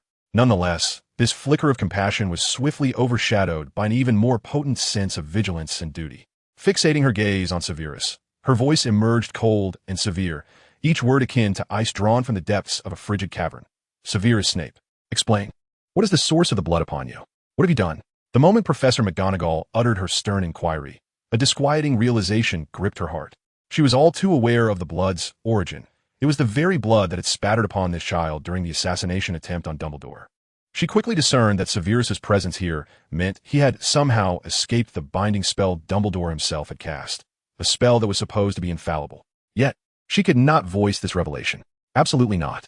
To publicly disclose that the headmaster had been grievously wounded by a first-year student would be a catastrophic blow to Dumbledore's reputation and the safety of Hogwarts. She had to suppress this matter and address it privately. However, her hesitation and the momentary leak of complex emotions had been precisely captured and magnified through Severus by Voldemort. Following her question, Severus did not address the matter of the blood directly. Rather, he shrank back slightly, his small frame trembling, his large blue eyes quickly brimming with tears. He regarded Professor McGonagall's half-drawn wand with a gaze rife with grievance, fear, and confusion, his voice quavering with a whimper. "Your wand is already out," as he spoke. He instinctively recoiled, taking 2 small steps back, increasing the distance between himself and McGonagall, tears cascading down his face, mingling with the blood upon him, rendering him all the more pitiable. He sobbed softly, his voice barely audible yet sufficient for those around to hear. "Why are you questioning me? I know nothing. I am so scared." This wholly victimized stance, paired with his helpless tears, formed a stark contrast to the dangerous blood that adorned him, tightening the hearts of Professor Flitwick and the surrounding students who remained oblivious to the truth. Professor Flitwick, witnessing this new arrival from his house, this seemingly fragile and helpless child, being confronted with such severity by McGonagall, could no longer restrain himself. He stepped forward, his voice sharp yet imbued with an undeniable urge to protect. "Minerva, regardless of what transpired, the child's well-being is paramount. We must take him to the hospital wing. He requires treatment and comfort. His gaze toward McGonagall was laden with clear disapproval, as he deemed her treatment of a clearly frightened, bloodied child excessively harsh. Professor McGonagall observed Severus's convincing performance, feeling a chill ascend from her toes. She suppressed her rising anger and sense of helplessness, striving to soften her tone as she addressed Flitwick. "Phileas, allow me to handle this child. His situation is unique." As she spoke, she extended her hand, intending to grasp Severus and swiftly remove him from the public eye, to contain the situation. However, just as her hand was about to touch Severus's arm, he sprang back like a frightened rabbit, emitting a short, sharp whimper. Instead of moving closer to McGonagall, he dove into Professor Flitwick's embrace, burying his small face deep within Flitwick's ample robes, his slight shoulders shaking violently as he emitted heart-wrenching, stifled sobs. Professor Flitwick, taken aback by this sudden display of dependence and trust, felt an instinctive surge of protectiveness. He instinctively began to gently pat Severus's back, glancing up at McGonagall, his disapproval more pronounced, as if to convey, "Look at what you've done to him." McGonagall's hand froze midair, her heart plummeting as she beheld the trembling Severus hidden away in Flitwick's embrace. She understood all too well that a madman who only knew how to kill was indeed terrifying, yet a madman who could manipulate the sympathy of others, skilled in deception and calculation, posed a far more deadly threat. At that very moment, as if to confirm her worst suspicions, Severus, who appeared to be helplessly crying into Flitwick's robes, subtly revealed a chilling, malicious smirk, visible only from the angle where McGonagall stood. Simultaneously, he lifted his eyelids, and those once tear-filled blue eyes, now obscured in the shadow of Flitwick's robes, flashed a brief yet blinding crimson, reminiscent of blood. Professor McGonagall gasped. "You." It was precisely the same look of frenzied bloodlust that had flickered in his eyes when he had stabbed Dumbledore in the headmaster's office. Chapter 124. He remembers. He remembers everything. He is masquerading. He is toying with them. McGonagall felt as though she had been struck by lightning, her body trembling as her pupils constricted to pinpricks. She inhaled sharply, instinctively staggering back a step, her complexion drained of color, leaving only sheer shock and horror. He remembers. He remembers everything. He is masquerading. He is toying with them. He relishes the sensation of manipulating the professors, watching them be deceived and misled. "You," McGonagall stammered, her finger trembling as it pointed at Severus. A surge of profound rage and the chilling realization of having been utterly deceived rendered her nearly incapable of articulating a complete thought. She gazed at the child still sobbing in Flitwick's arms, yet secretly smiling demonically at her, feeling the scene before her was absurd and terrifying beyond measure. Flitwick and the surrounding students were taken aback by McGonagall's sudden, intense reaction, gazing at her in confusion. Severus seemed startled by McGonagall's pointed finger and her gasp. Retreating further into Flitwick's embrace, his sobs intensifying, Flitwick immediately tightened his hold on Severus, casting an indignant glance at the distraught McGonagall. "Minerva, what on earth is wrong with you? Can't you see how frightened this child is?" McGonagall replied, "Do you dare to guess what I intend to do?" Professor McGonagall observed Flitwick's protective demeanor and then glanced at Severus, who appeared as if he possessed a dual persona. One side a pitiable, innocent victim, the other a demon revealing its fangs. A profound sense of helplessness and icy dread washed over her. She understood that whatever she said at this moment would only be perceived by Flitwick and the students as an overreaction and persecution of a frightened child. This Snape is 100 times more dangerous than Voldemort. Professor McGonagall watched helplessly as Professor Flitwick, in a near-parental manner, cradled the child she perceived as extremely dangerous and theatrically inclined, gently soothing him as they left the corridor. The gazes of the surrounding students turned toward her with confusion, even tinged with a hint of reproach, as if she were the villain frightening the child. She opened her mouth, yet found herself utterly unable to utter a single word. How could she publicly proclaim that this child had just attempted to assassinate Dumbledore, that he was merely acting? She could not do it. The prestige of Dumbledore and the stability of Hogwarts compelled her to swallow the bitter taste of blood that threatened to rise within her. An unprecedented sense of powerlessness engulfed her. In that moment, she suddenly comprehended the seething anger and suffocating despair that Severus had felt in the face of Voldemort. The agony of knowing the other was dangerous and malevolent, yet being unable to expose him due to various constraints and his cunning disguise, all while having to witness their garnering of sympathy. Merlin above, she thought wearily, Professor McGonagall, in her heart sighed. Compared to this young Severus, Voldemort at least adhered to the facade of rules and engaged in transactions. He could almost be considered a good child. This notion struck her as both absurd and tragic. Meanwhile, In the infirmary, Professor Flitwick, accompanied by the arriving Madame Pomfrey, gently placed the shaken and sobbing Severus upon a pristine hospital bed.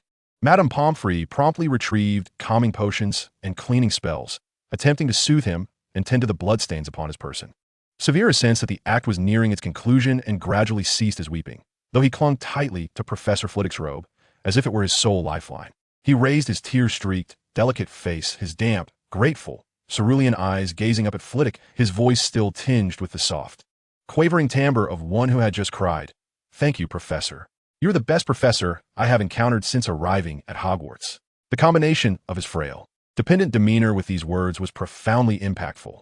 Professor Flitwick, witnessing the trust placed in him by this frightened first year, felt an overwhelming surge of responsibility and protectiveness swell within his small chest. He flushed slightly, his high-pitched voice growing softer. "Good child, do not be afraid.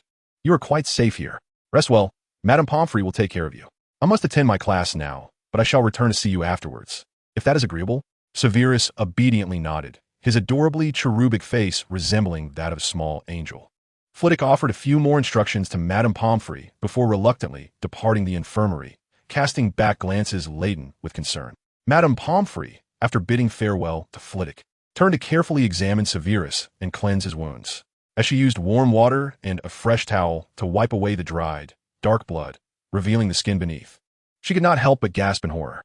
The frail body was marred by stark, visible bruises and marks left by the magical bindings, some areas even raw from previous struggles, leaving tiny scabs of blood. The marks on his neck, wrists, and ankles were particularly pronounced and alarming.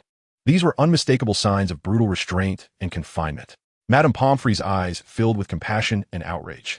Unaware of the true origin of these wounds, she assumed that this child had endured some unspeakable abuse, resulting in his bloodied and battered state. "Oh, poor child," she murmured softly, her touch becoming ever more gentle as she carefully applied ointments to heal the bruises and promote recovery. Severus lay quietly on the hospital bed, allowing Madame Pomfrey to attend to him, his expression a perfect blend of exhaustion and submission. He closed his eyes, his long lashes casting shadows on his pale skin, appearing innocent and harmless. To Madame Pomfrey, he was merely a pitiable child in need of rest and protection, having suffered grave injuries and fright. Yet, unbeknownst to her, under Voldemort's remote control, this same pitiable child lay quietly in the infirmary, bearing evidence potent enough to evoke sympathy and outrage, awaiting his next appearance to continue his malevolent performance. The waters of Hogwarts grew murkier with his machinations. Within the headmaster's office, the atmosphere was as heavy and still as tar. Dumbledore sat behind his desk, though the wound on his arm had healed. The gaping tear in his robe and the faint, visible bloodstains remained glaringly apparent. Professor McGonagall stood beside him, her complexion pale, recounting how Severus had appeared in the corridor, how he had feigned vulnerability, how he had ultimately been taken away by Flitwick, and that fleeting, malevolent crimson gaze, all in vivid detail. Chapter 125. Do you have a way to manage Severus? As she mentioned the bruises on Severus, which Madame Pomfrey mistakenly believed to be signs of abuse, Dumbledore's brow furrowed ever so slightly. A brief silence enveloped the office after McGonagall finished her account. She then turned to the shadowy figure of Snape, who stood like a statue, his face dark with an unmistakable weariness and a plea for acknowledgement. "Severus, you have seen it too. This Severus Snape is even more dangerous and adept at deception than we had imagined." Snape slowly lifted his head, his black eyes devoid of surprise, only revealing a chilling numbness, as if he had anticipated this all along. The corners of his mouth twitched, producing a brief, derisive, yet twistedly satisfied laugh. "I have stated this countless times." His voice was low and raspy, as though sandpaper were scraping against stone. "From the very day that Voldemort set foot in Hogwarts, from the moment he and his so-called family began their game." He paused, his gaze sweeping over Dumbledore and McGonagall, enunciating each word as if to etch them into their minds. The Snape family, a lineage of lunatics. He had previously uttered this very phrase to Severus in the depths of the dungeon, and now, infused with all his loathing and despair, it resonated with alarming weight. Dumbledore remained silent, his fingers unconsciously tapping against the surface of his desk. McGonagall's countenance darkened further at this blunt and brutal assertion, yet she found herself unable to contest it. Finally, Dumbledore spoke, his voice carrying a hint of barely perceptible hoarseness. "Should we consider Voldemort? It seems he may not be entirely aligned with Severus. Perhaps he could offer some methods of restraint." This suggestion caused McGonagall to furrow her brow, clearly distrustful of Voldemort. However, a flicker of something strange ignited in Snape's eyes. It appeared he had found a legitimate reason to approach the boy he both loathed and could not escape. "I will ask him," Snape rasped, abruptly turning without waiting for the responses of the other two, his dark cloak swirling behind him like a massive bat as he exited the headmaster's office. The dining hall was abuzz with chatter during lunchtime. Voldemort sat at the Gryffindor table, intently battling with a seemingly succulent roast rib, attempting to dissect it with elegance. Just then a familiar, chilling aura, so potent it made his stomach churn, silently coiled around him like invisible tendrils from behind. It was Snape. He did not wait for the presence to fully encroach upon him. A primal instinct kicked in, causing his hand gripping the fork to tremble. He leapt from the bench like a startled cat, bolting towards the dining hall's entrance without a glance back, fleeing. Yet, only a few steps later, he felt the surrounding space distort. Warning, high-intensity spatial interference detected in the area.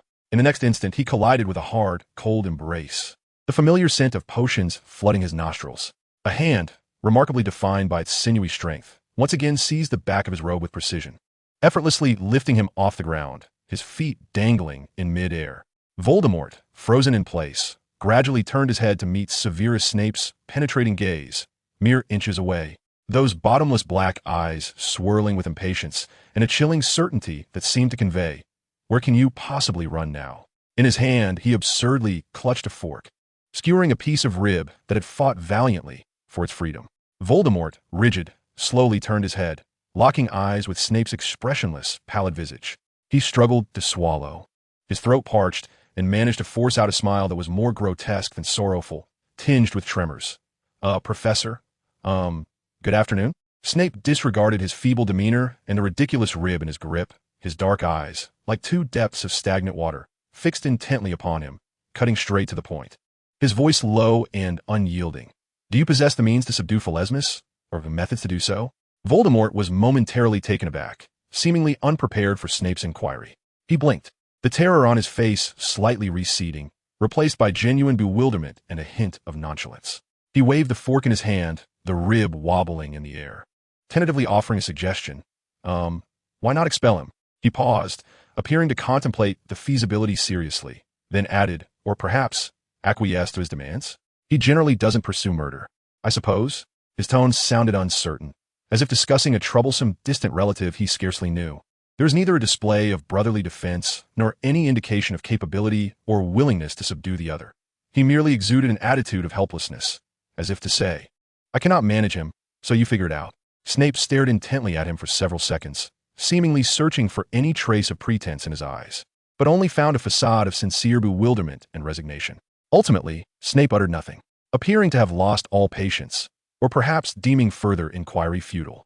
He abruptly released his grip. Bang! Voldemort, caught off guard, tumbled unceremoniously onto the hard floor, the fork and rib clattering beside him. Snape did not spare him a glance. Turning on his heel, his black cloak swirling like a tempest, striding out of the bustling hall to report back to Dumbledore. Voldemort grimaced as he clambered to his feet, rubbing his sore backside, and amidst the astonished gazes of several students, silently retrieved the fork and the ill-fated rib, brushing off the dust that may have settled upon them, before returning to his seat as if nothing had transpired, resuming his battle with his lunch. It was as if the professor's magical interrogation and his subsequent fall were merely a trivial interlude in the course of his midday repast. During the time Voldemort dutifully attended his classes, refraining from further mischief, the system completed a settlement of the Phalesmus incident, successfully shaped and deployed the high-risk entity Phalesmus, deeply infiltrating Hogwarts' internal stability, inciting sustained vigilance among the higher-ups and internal decision-making discord, completed a symbolic assassination of the key figure, Dumbledore, successfully disguised the victim's image, exploiting information asymmetry and performance to garner sympathy from some professors and students, creating cognitive dissonance, continuously emitting unstable factors, exacerbating the tense atmosphere within the school. Energy 30. Current total energy, 357, 100. Chapter 126. Feely's first encounter with Lupin. Energy reserves once again became ample. Voldemort reveled in the surging energy, and with no classes scheduled for the afternoon, he returned to the Gryffindor Tower's dormitory, securely locked the door, and drew the specially crafted curtains, allowing his consciousness to shift. Within the infirmary, sunlight streamed through the window, casting warm patches of light upon the clean floor. Lying on a hospital bed, Voltekai stirred, his long, butterfly-like eyelashes fluttering before slowly opening his eyes. Those deep azure orbs initially held a hint of confusion from just awakening, quickly regaining clarity and a distinctive, somewhat vacant focus. He deftly sat up, glancing at the freshly laundered Ravenclaw robe, magically restored to pristine condition by Madame Pomfrey. After donning the robe and slipping into soft slippers, his diminutive figure quietly slipped out of the infirmary, careful not to disturb Madame Pomfrey, who was busy organizing potions. Like a wisp of a ghost, he navigated the castle corridors, deliberately avoiding areas dense with students. His destination was clear, the Office of the Defense Against the Dark Arts Professor. Arriving outside Professor Lupin's office, he chose not to knock directly, instead standing before a tall arched window adjacent to the office, feigning interest in the view outside. He tilted his head slightly upward, the afternoon sun casting a gentle golden hue upon his delicate profile, his dark hair appearing soft and neatly arranged. The oversized robe and slippers lending him an air of unguarded, almost fragile innocence. He stood there quietly, resembling a meticulously placed porcelain doll. After a while, accompanied by the sound of somewhat weary yet steady footsteps, Remus Lupin returned from class. As he approached his office, he immediately spotted the small, unfamiliar figure by the window. It was a first-year student clad in Ravenclaw robes, whom Lupin vaguely recalled from the sorting ceremony, the transfer student sharing the surname with Voldemort, Voltekai. He appeared strikingly different. Contrary to the dangerous reputation surrounding him, he now seemed exceptionally calm, obedient, even somewhat endearing beneath the sunlight. Lupin's footsteps faltered slightly. His inherent gentleness and sense of responsibility as a professor compelled him to acknowledge a child who appeared so normal, even somewhat lonely, despite the warnings echoing in his mind from McGonagall. He stepped forward, halting a few paces from Voltekai, his voice gentle, laced with just the right amount of concern.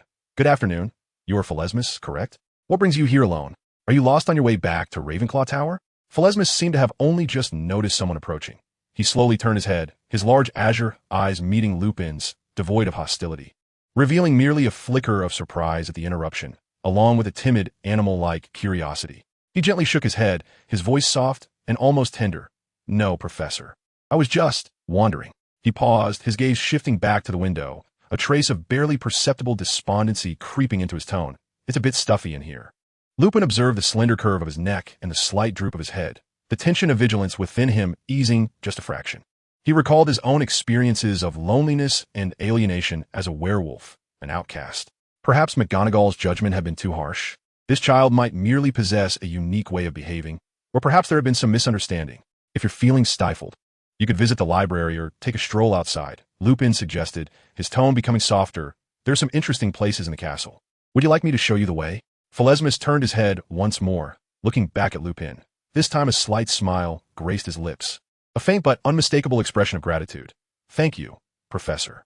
You are truly kind." His gaze swept over Lupin's somewhat worn yet tidy robes, and he added, in a tone of innocent admiration, "You are just as gentle as I had heard." The words resonated like the genuine admiration and respect a typical student might express towards a professor. Lupin felt a twinge of embarrassment from the boy's candid compliment. Yet it also allowed him to lower his guard further. He chuckled lightly, saying, "Please head back now, dear child, and take care. If you encounter any difficulties, do not hesitate to seek me out." Flitwick nodded obediently, replying yes. "Thank you, Professor." He offered a slight bow to Lupin before turning and departing down the corridor, his small frame appearing innocuous and compliant. Lupin watched as Flitwick vanished around the corner, standing there with a tumult of emotions stirring within him. On one hand, McGonagall's stern warning echoed in his mind. On the other, what he had just witnessed, an unassuming, polite, and perhaps somewhat lonely child, was at odds with that warning. Perhaps, he mused, a longer observation was warranted. He concluded that one should not dismiss a child based solely on their surname and some unverified rumors. Pushing open the door to his office, he stepped inside, momentarily suppressing the conflicting impressions regarding Flitwick. Unbeknownst to him, the quiet and polite child who had just left his sight wore a facade that crumbled the moment he turned away, replaced instead by a frigid calm akin to that of a predator assessing its prey. Voldemort noted in his mind. Lupin, moderately vigilant, endowed with a strong sense of sympathy, easily swayed by emotional proximity. Another subject for interaction, duly marked. Flitwick entered the Transfiguration classroom with a light step, having arrived a tad earlier, selecting a seat that was neither too prominent nor too inconspicuous, yet still visible to Professor McGonagall. He retrieved a seemingly ordinary but well-maintained wand from his pocket, one that he had designated for this identity, always kept in his dormitory. When McGonagall entered the classroom and surveyed her students, her gaze, like a precise spotlight, inevitably swept over Flitwick's position. Upon spotting him, her body stiffened imperceptibly, her expression sharpening with an acute wariness, as if she were not gazing upon a student, but rather a wolf donning sheep's clothing intruding into her classroom. Forcing herself to divert her gaze, she commenced her usual lecture on transmuting toothpicks into needles. Her explanations were clear and rigorous, yet a keen observer would note how her peripheral vision remained fixated on the black-haired, blue-eyed boy sitting so demurely. As the students' turn for practice arrived, the classroom filled with a cacophony of incantations and the occasional pop of minor explosions. Some students' toothpicks warped into rusty, oddly shaped metallic objects, while others snapped cleanly in two. Flitwick quietly regarded the toothpick on his desk, raised his wand with a steady, practiced motion, and softly articulated the spell. A smooth and precise gleam emanated from the tip of his wand, striking the toothpick, almost instantaneously as the light made contact. The ordinary wooden toothpick transformed, as if sculpted by invisible hands, elongating, thinning, its tip sharpening, radiating a metallic sheen. There lay a flawlessly crafted sewing needle, glistening silver, with a clearly defined eye, resting quietly on the desk.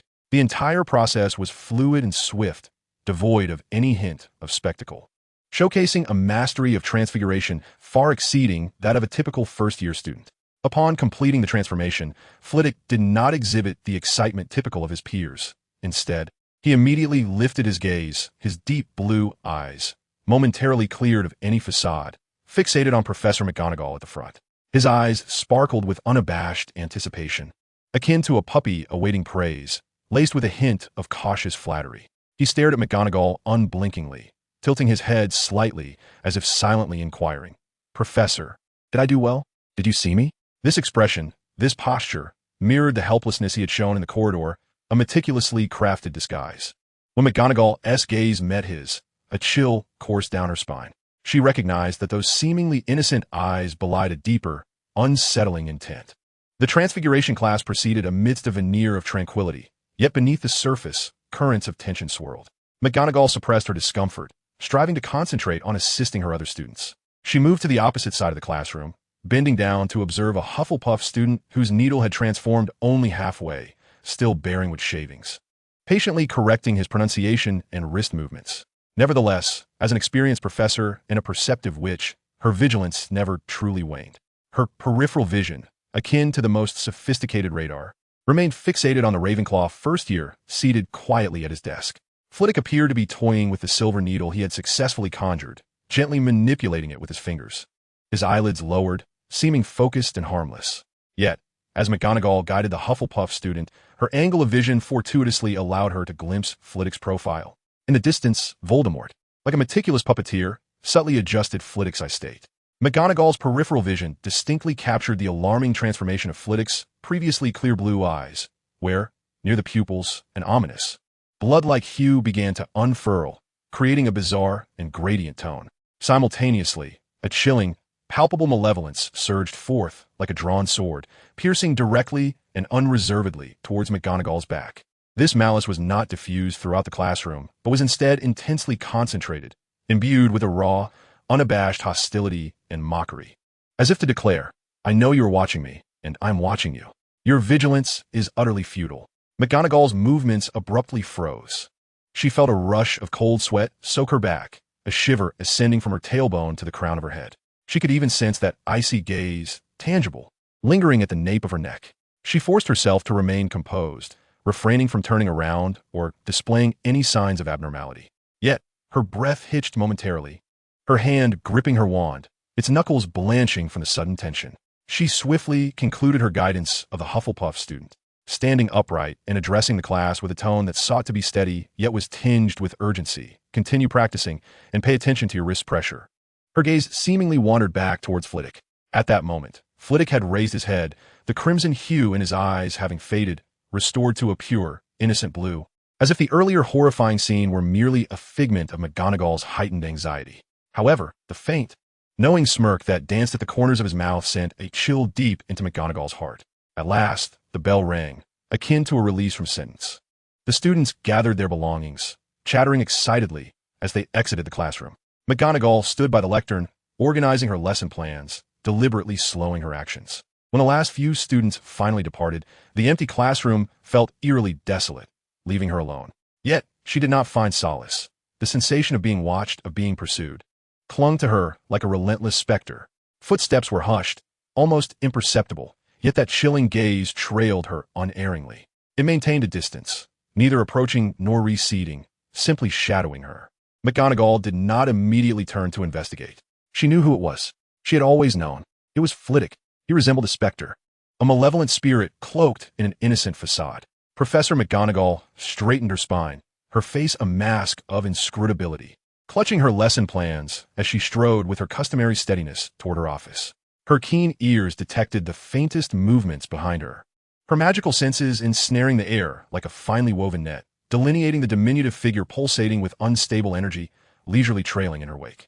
She refrained from scolding or hastening her pace, fully aware that such actions would be futile, perhaps even feeding into the twisted psyche that relished witnessing her unraveling. Instead, she continued her measured walk, acutely aware of the cold, serpentine gaze that licked at her back, laden with unspoken provocation and threat. Her nails nearly embedded themselves into the cover of her lesson plan, yet her steps remained unwavering, her silhouette exuding the tenacity and dignity of the head of Gryffindor House. In this silent, unyielding demeanor, she waged a wordless battle. She understood that this child, or rather, the puppet master controlling him, was savoring this cat-and-mouse game, relishing the spectacle of her knowing the danger, yet being unable to publicly expose it, forced to endure the pressure alone. But she was Minerva McGonagall. She would not falter, nor allow fear to govern her actions. With resolute strides, she advanced toward her office, effectively sealing that chilling gaze, along with the lurking, perilous little monster.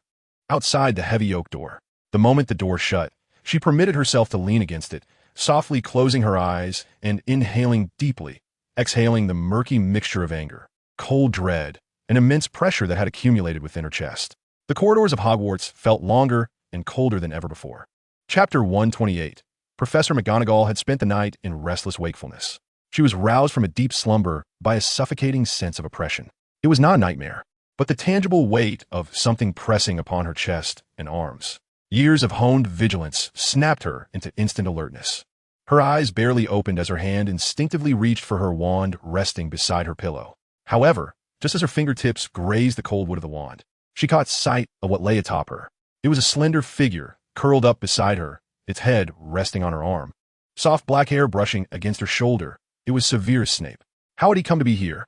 How had he breached the protective enchantments she had cast upon her bedroom? A torrent of incredulous questions surged through McGonagall's mind. Sensing her sudden wakefulness and the tension in her body, Snape stirred slightly, emitting a sound reminiscent of a kitten's unconscious murmur, before slowly lifting his head. His eyes were blood-red, like congealed blood, devoid of any hue, pure, haunting crimson. It was those very eyes that had recently flickered with madness in the headmaster's office, and in the dim light of the Transfiguration classroom had radiated a murderous intent. Severus Snape had stealthily infiltrated her bedroom, now resembling a small cat clinging to its owner. His tiny head resting on her arm, those dual blood-red eyes unblinking as they gazed at her face, just awakened.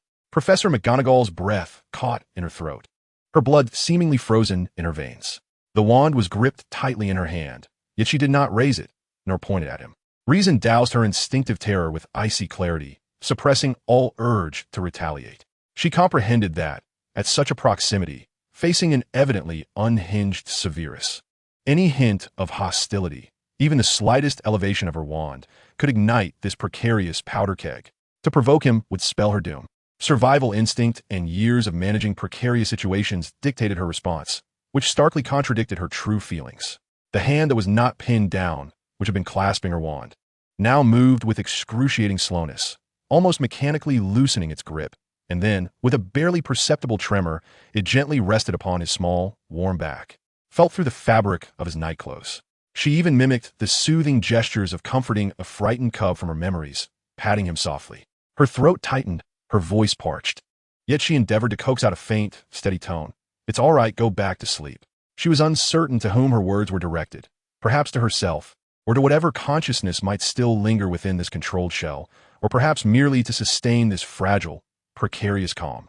As her gentle patting and disjointed murmurs continued, Snape seemed to accept the signal. McGonagall distinctly observed those unnervingly close, blood-red eyes gradually receding like a tide, revealing once more the original vacant, deep blue. The feral intensity and murderous intent dissipated, replaced by a dazed, sleepy confusion.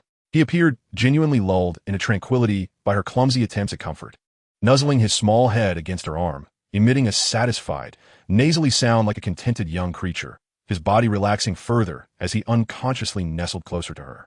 In that fleeting moment, Professor McGonagall's body stiffened abruptly, through the thin fabric of his nightclothes. She sensed the warmth and softness of the child in her embrace. This creature she knew to be exceedingly dangerous, a master of disguise, perhaps devoid of normal emotions. It was astonishingly soft. Unlike the solid form of an adult, it bore the tender fragility of youth. The touch of her hand against his back revealed delicate, slender bones.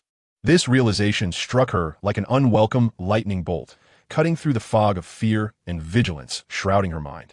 An utterly absurd, almost self-loathing thought crept uncontrollably into her consciousness. This shell felt, strangely no. Professor McGonagall abruptly severed that thought, as if touching a searing brand. A wave of profound self-reproach and horror surged within her. What was she thinking? This was Severus Snape, the assassin of Dumbledore, a master of deception, a malicious madman. This softness was merely another layer of intricate pretense, a poison to ensnare its prey.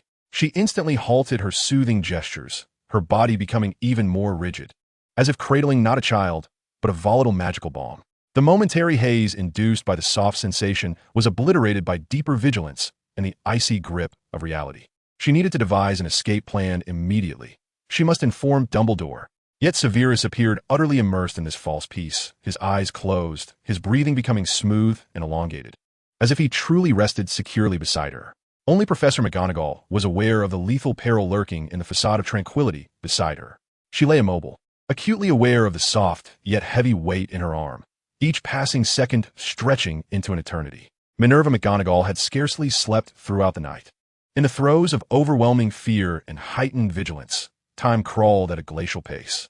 She maintained that gentle, soothing posture until the darkness outside the window, thick as ink, gradually transitioned to a deep blue, eventually revealing the faint light of dawn. When the first ray of morning light seeped through the curtain's gap and fell upon the face of Severus, Professor McGonagall felt the small head resting on her arm stir slightly.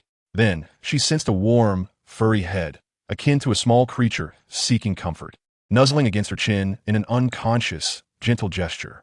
The unexpected softness of that touch, imbued with the unique purity of childhood, stood in stark, absurd contrast to the blood-red eyes and icy malice she recalled. In that fleeting moment, a completely inappropriate physiological comfort momentarily eased the tension that had gripped her throughout the night. Yet, this sensation was fleeting, swiftly supplanted by a deeper chill. Chapter 129. Severus had killed. Severus seemed fully awake now. He sat upright at the edge of the bed, rubbing his large, once dreamy, now clear azure eyes, gazing at Professor McGonagall. His face bore no trace of the terrifying state he had exhibited the previous night. Only a natural, sleepy bewilderment remained. Professor McGonagall also sat up, rigidly staring at him, speechless and motionless. Her arm, sore and numb from being used as a pillow for an entire night, was of no concern to her at that moment. Severus appeared entirely unfazed by the impropriety of being in the headmaster's bedroom at such an early hour. With natural ease, he retrieved his Ravenclaw robe from beside the bed, donning it slowly and smoothing out the creases with care, before bending down to search for his shoes. Professor McGonagall instinctively followed his movements with her gaze, only to have her attention freeze. Her eyes became fixated on the heavy oak door of the bedroom, which she had confirmed to be locked and fortified with several protective spells the night before. There, on the lower half of the door, near the lock, two gaping holes were unmistakably visible. These were not cracks caused by violent force, but rather appeared as though something of extreme heat or corrosiveness had instantaneously melted through, leaving behind traces of vaporization. The edges were unnaturally smooth and rounded, just large enough for a small child to slip through. The wood surrounding the holes was marked with an unnatural charred blackness. For a moment, Professor McGonagall's mind went blank. How had he entered? The answer lay starkly before her. He had not broken her spells. He had directly created two holes in her door using some incomprehensible means, like a mouse burrowing its way in. As Professor McGonagall grappled with shock and disbelief at this crude method of intrusion, Severus had already put on his shoes. He adjusted his robe and even checked his reflection in a metallic ornament in the room to ensure he looked presentable. Then, Without so much as a glance at Professor McGonagall, he strode directly to the door with the holes, instinctively bending down as if passing through a low doorway, effortlessly slipping through one of the gaps. His small figure vanished outside, even taking the liberty of pushing the door slightly back, exposing the two unsightly holes fully to Professor McGonagall's view. The bedroom fell silent once more, leaving Professor McGonagall alone, sitting in stunned silence on the bed. She gazed at the glaring holes in the door, then glanced down at her arm, marked with the imprints of the pillow, as if she could still feel the touch of that furry head and the deep, bone-chilling cold brought by those blood-red eyes. Absurdity, fear, humiliation, and a profound sense of powerlessness, as if the fundamental rules of nature and physics had been utterly disregarded, surged within her like a tidal wave. Slowly, she lifted her hand, not to grasp her wand, but weakly covered her face, releasing an extremely suppressed, trembling sigh.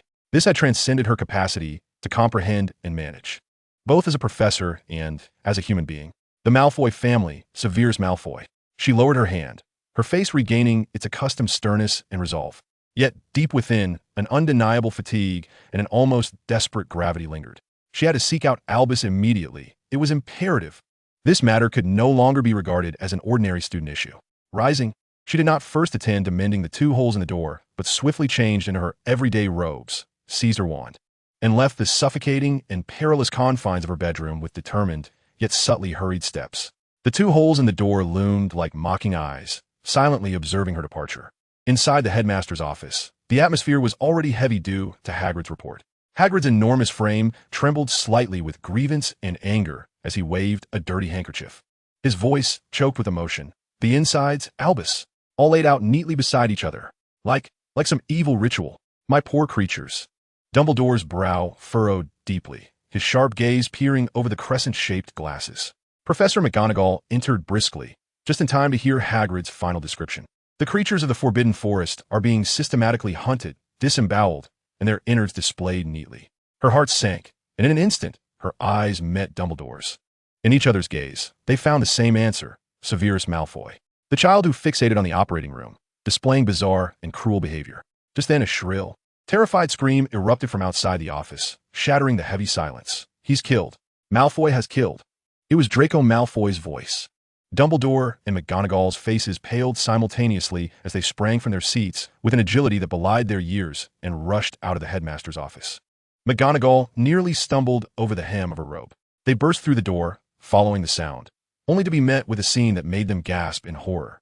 In the center of the corridor sat Draco Malfoy, pale as a ghost, trembling uncontrollably, his expensive wizard's robe covered in dust, pointing frantically ahead, his lips quivering but unable to form coherent words.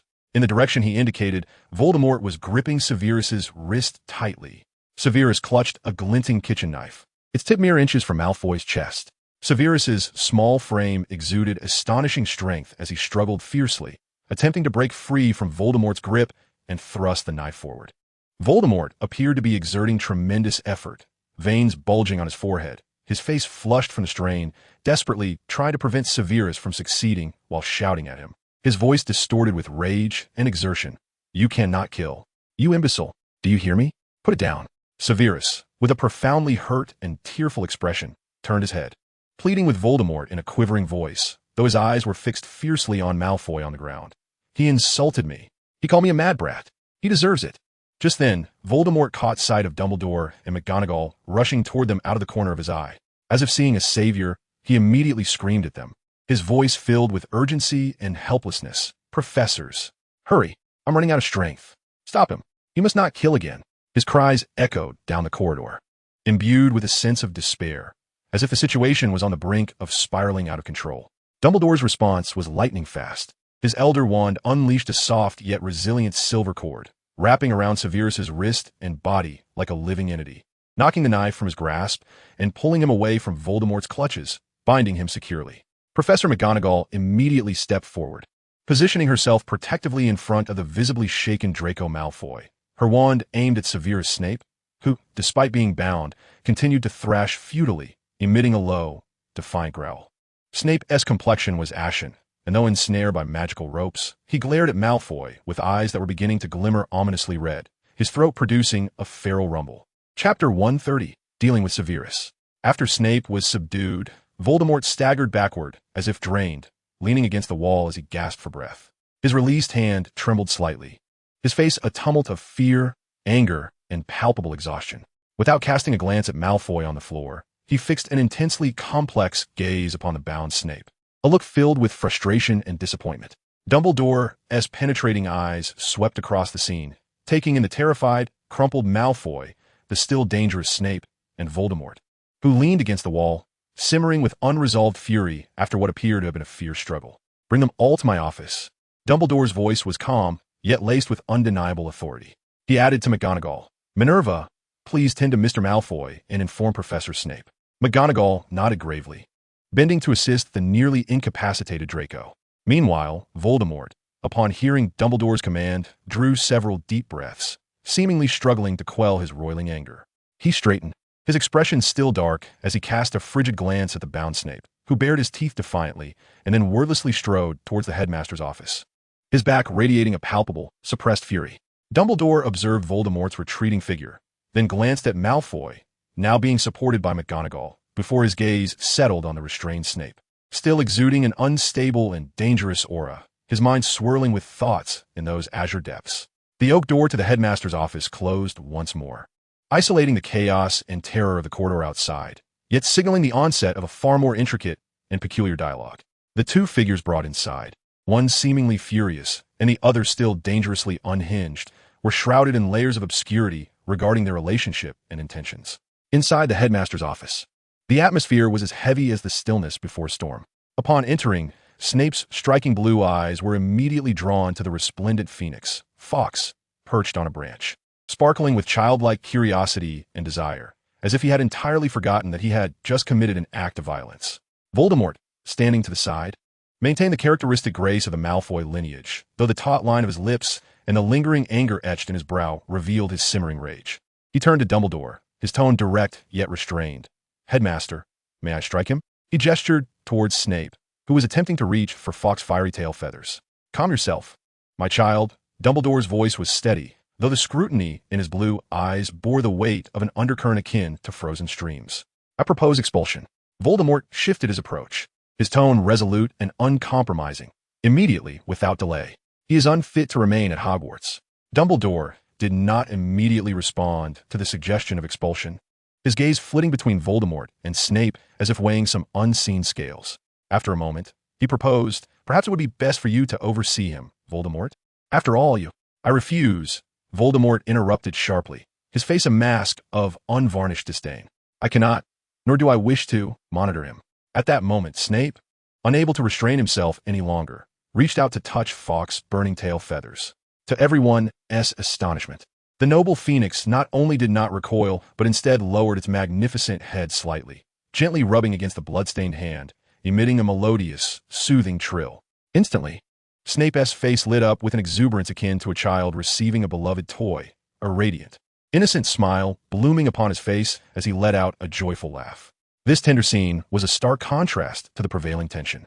Dumbledore's gaze sharpened, becoming as piercing as ice daggers aimed squarely at Voldemort, the pressure and unspoken threat within his gaze nearly rendering the air itself motionless. "Voldemort," his voice dropped to a low timbre, "I believe you need to reconsider my proposal. Hogwarts does not easily abandon any student, provided the situation remains within manageable bounds." Under Dumbledore's unwavering stare, Voldemort's expression hardened, the warmth draining from his tone. "Then expel him. The Ministry will handle it. The Malfoy family can resolve this," he reiterated with an undeniable finality. Dumbledore slowly shook his head, his voice infused with unassailable authority and a chilling warning. "That is not an option. Hogwarts has its own rules, and you and your family must adhere to them." Just as the atmosphere between them became taut with tension and the dialogue reached an impasse, a towering figure composed entirely of shadowy mist emerged silently from the corners of the room, its featureless visage resembling a specter rising from the ground. It was a Dementor. It paid no heed to Dumbledore's suddenly vigilant gaze or the slightly raised Elder Wand. Instead, it turned its inhuman, hollow face towards Dumbledore and raised a hand. Ethereal blue dust coalescing in the air to form a clear message, tinged with an air of apology.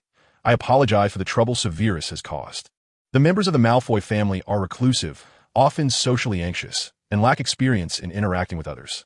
My sincerest apologies." The instant these words appeared, Alarm bells rang in Dumbledore's mind, and he sprang for his chair. Wait. But it was too late. Under the influence of the energy Voldemort had deliberately summoned, the Dementor placed its shimmering, unyielding hand gently atop the still beaming Severus' head, an action strangely imbued with a kind of eerie tenderness. Then, with a sudden, jarring sound, like flesh and bone being swiftly and uniformly shattered, a grotesque crack echoed in the silence. Dumbledore's pupils contracted to pinpricks, his face registering shock for the first time as he witnessed the horrific scene unfolding before him. The Severus Snape, who had been laughing moments ago, disintegrated before his eyes, his body, starting from the head, collapsing as if meticulously severed by an unseen force, shattering into countless uniformly sized pieces of flesh and bone. There was no splattering of blood, no scattering of brain matter. All the blood and bodily fluids seemed to be restrained by an invisible force, along with the neatly fragmented pieces, coalescing into a dark red fluid absorbed rapidly by a shadowy vessel that had appeared in the Dementor's other hand, leaving not a trace behind. In the aftermath, only the faint scent of blood lingered in the air where Severus had stood, along with his Ravenclaw robe, which fell limply to the ground, utterly devoid of contents.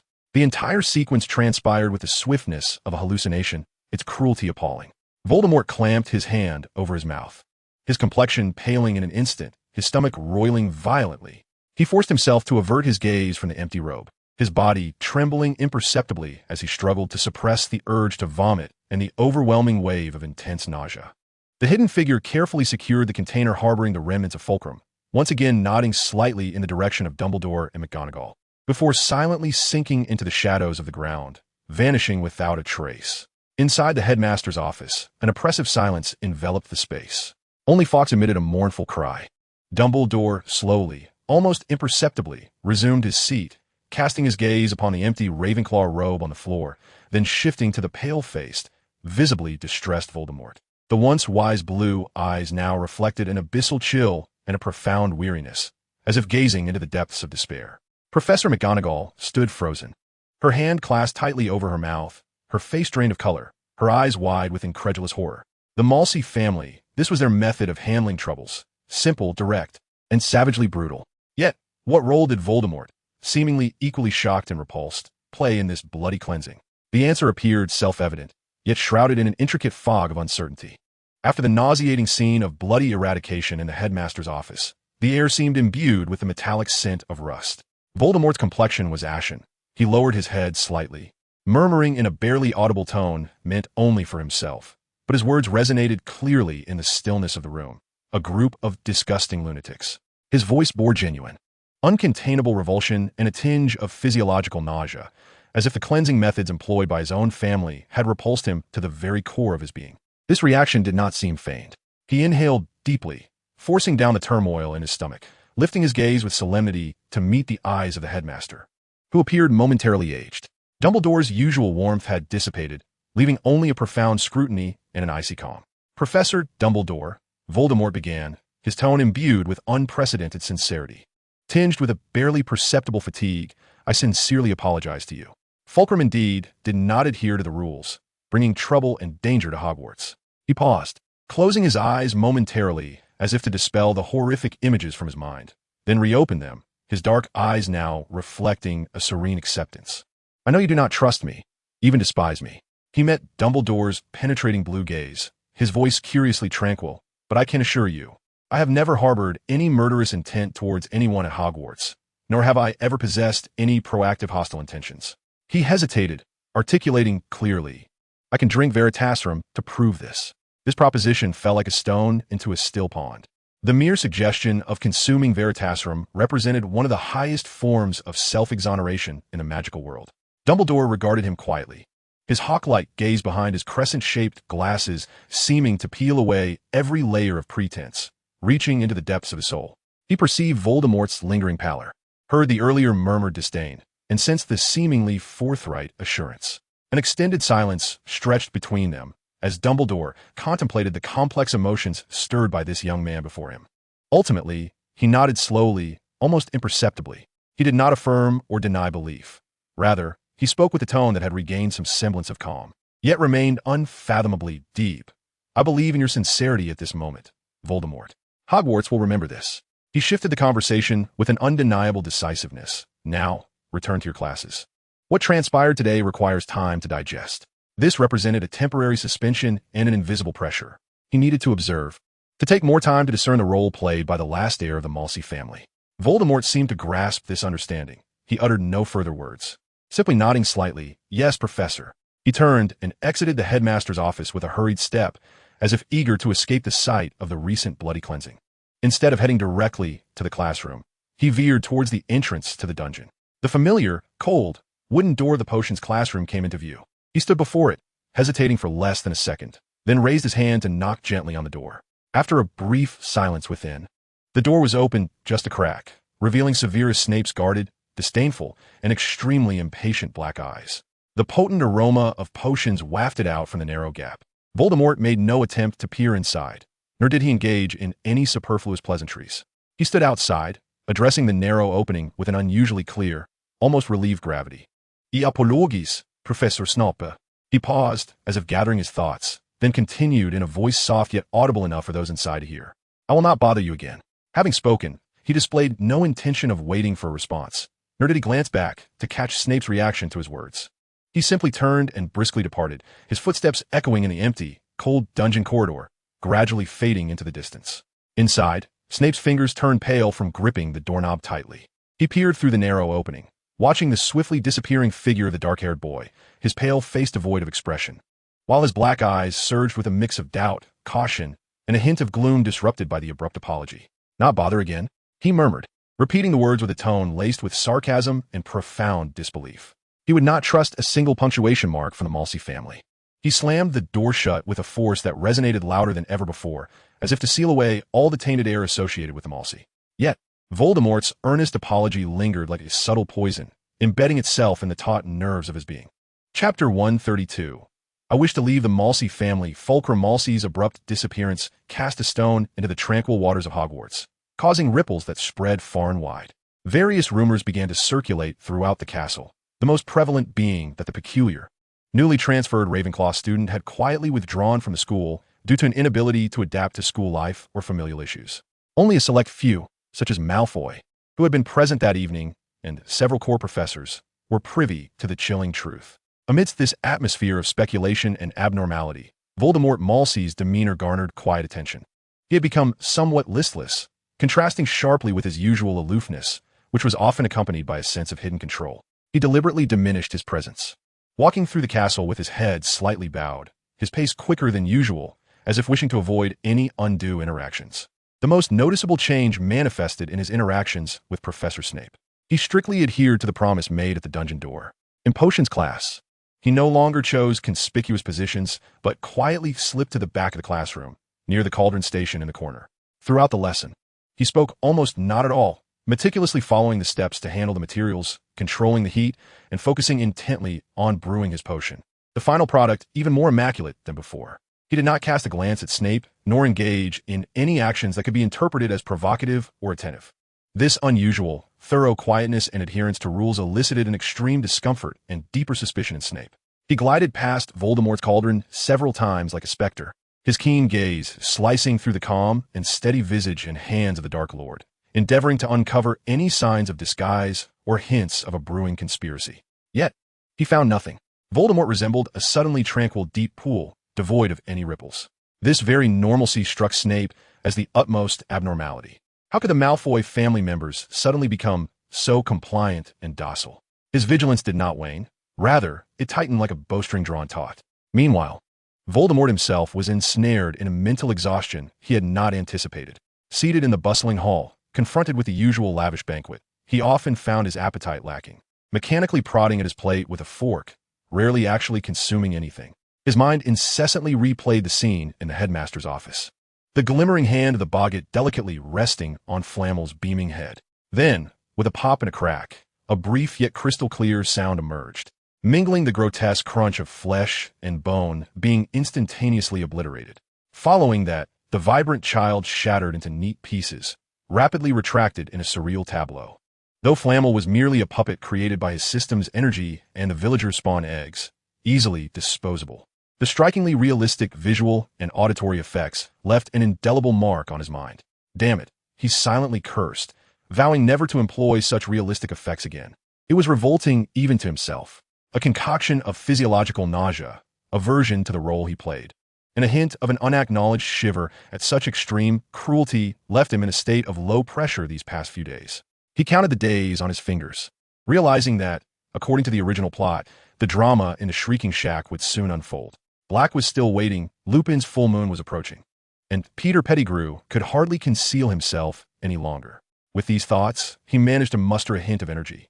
At least there were pressing matters to attend to, allowing him to momentarily escape the haunting remnants of Flamel's dismemberment. He set down the nearly untouched cutlery, pushed away the plate, and rose to leave the raucous hall. His posture remained erect, yet an ineffable fatigue and distraction clung to him. He needed some time to quell the surging nausea within his stomach, then prepare himself for another tumultuous night at Hogwarts. In a dimly lit, secluded corridor of the castle, Voldemort trudged, his mind still rife with those bloody, shattered images and an inexplicable irritability, rendering him somewhat detached and slackening his basic alertness. Suddenly, he collided with a hard, cold object, a familiar scent mingling bitterly with various herbs, enveloping him instantaneously. He raised his head in confusion, his eyes weary and somewhat numb from days of mental strain. Before him stood Severus Snape, his pale face etched with gloom and scrutiny loomed above him. The black robes fluttered behind him like the wings of a bat. Voldemort hesitated, instinctively retreating a step to create distance. He was certain that the corridor had been utterly empty moments ago. Snape had appeared out of nowhere, as if he had been lurking in the shadows, awaiting his arrival. However, before Voldemort could steady himself from his retreat, Snape's arm shot up like an iron clamp, blocking his path and trapping him between the wall and himself. Those black eyes, sharp as blades, bore into him, the voice low and laden with a palpable pressure. Unmasked suspicion permeating his tone. "What is happening lately? Were you plotting?" That icy inquiry pierced through Voldemort's recent stupor like a needle. He gazed into Snape's eyes, where a familiar, almost tangible distrust and disdain flickered, and a thought surged through his mind like a flash of lightning. The bewilderment and fatigue that had once adorned his face swiftly faded, replaced by a tempest of bitterness, struggle, and an impulse bordering on reckless abandon. He lowered his gaze, evading Snape's penetrating stare, and a deeply suppressed, self-mocking chuckle escaped his throat, his voice hoarse. I want to leave the Malfoy family." This declaration struck like a stone cast into a tranquil lake, momentarily stiffening Snape's grip on his arm. For the first time, a flicker of incredulity crossed the usually sardonic and wrathful depths of his black eyes. Leave? This core member of the Malfoy family, who had always relied on the family, acting with such secrecy, wished to depart? Yet before Snape could untangle his thoughts from this sudden revelation or assess whether this was yet another intricately crafted deception, Voldemort abruptly lifted his head. This time, his eyes no longer bore the previous numbness or feigned innocence, but rather ignited with a raw, almost explosive fury, and, was that fear? His voice rose, driven by the tumult of emotions, tinged with a barely perceptible tremor, an unusually unguarded display for him. Chapter 133. Collapse. Energy. 1. Redeem collapse performance.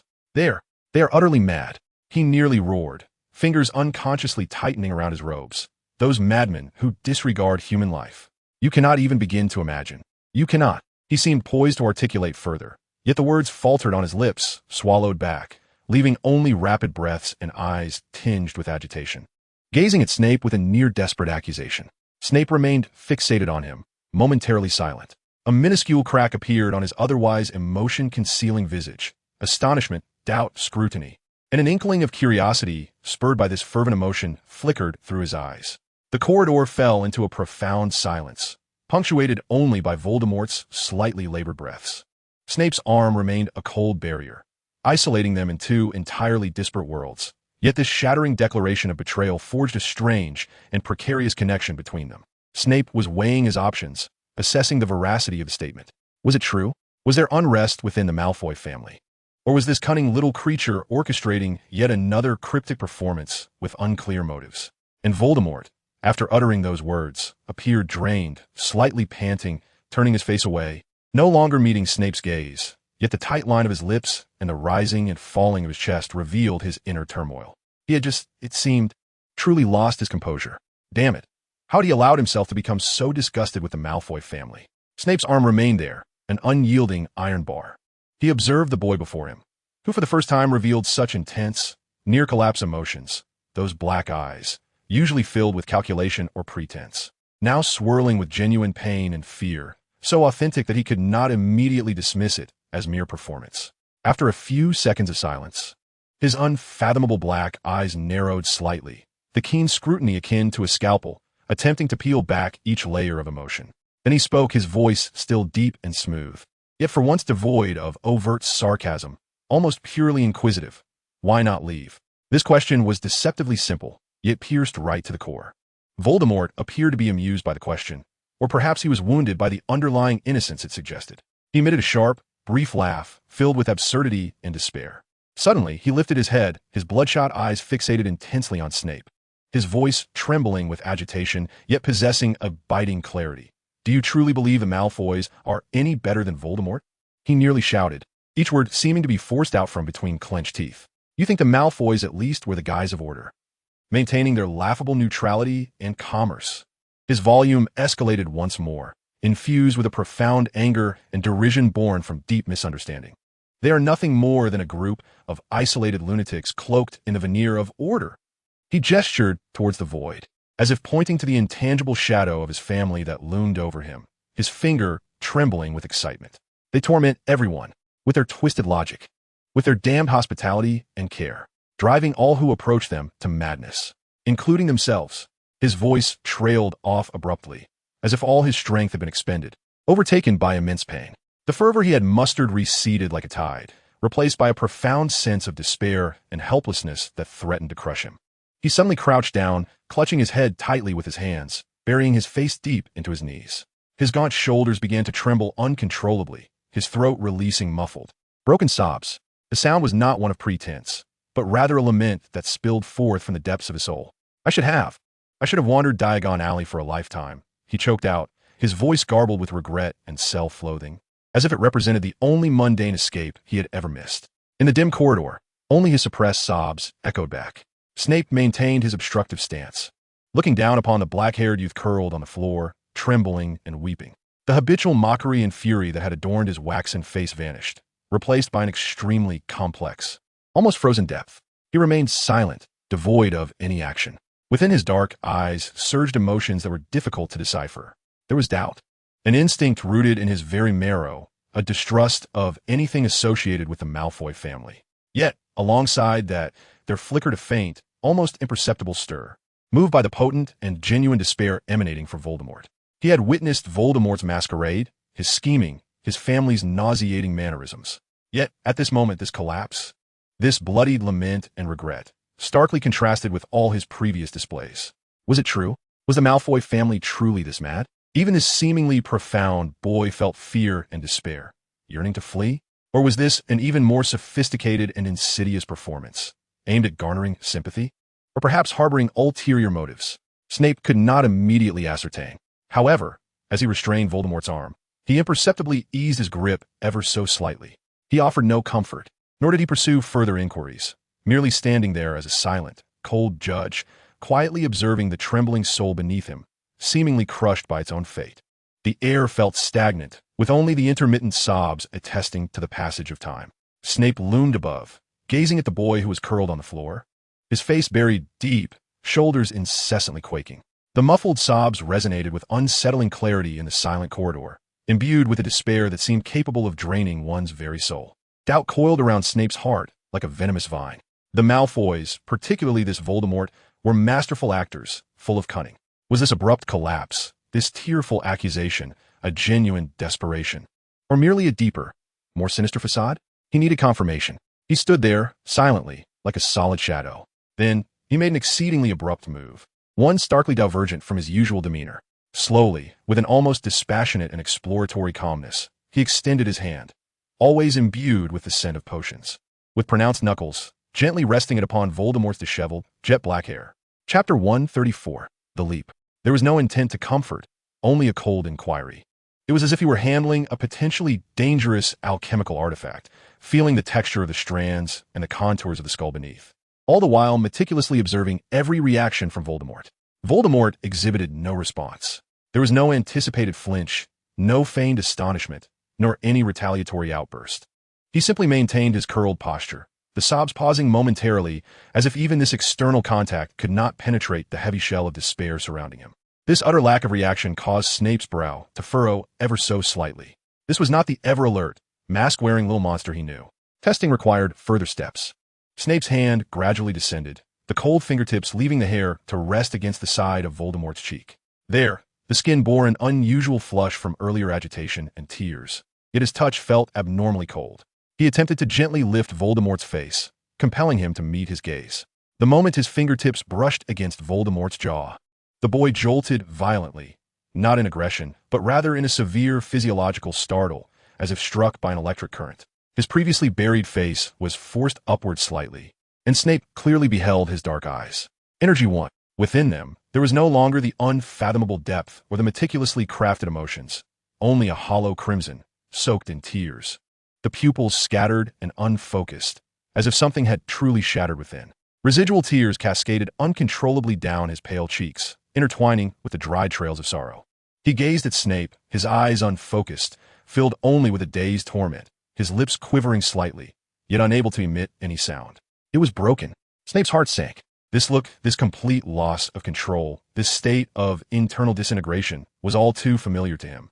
He had witnessed similar expressions on the faces of those tormented by Dementors near Azkaban. This was not something easily feigned, especially for someone like Voldemort, who thrived on control and performance. This little madman seemed genuinely shattered. Snape released his hold on Voldemort's arm entirely.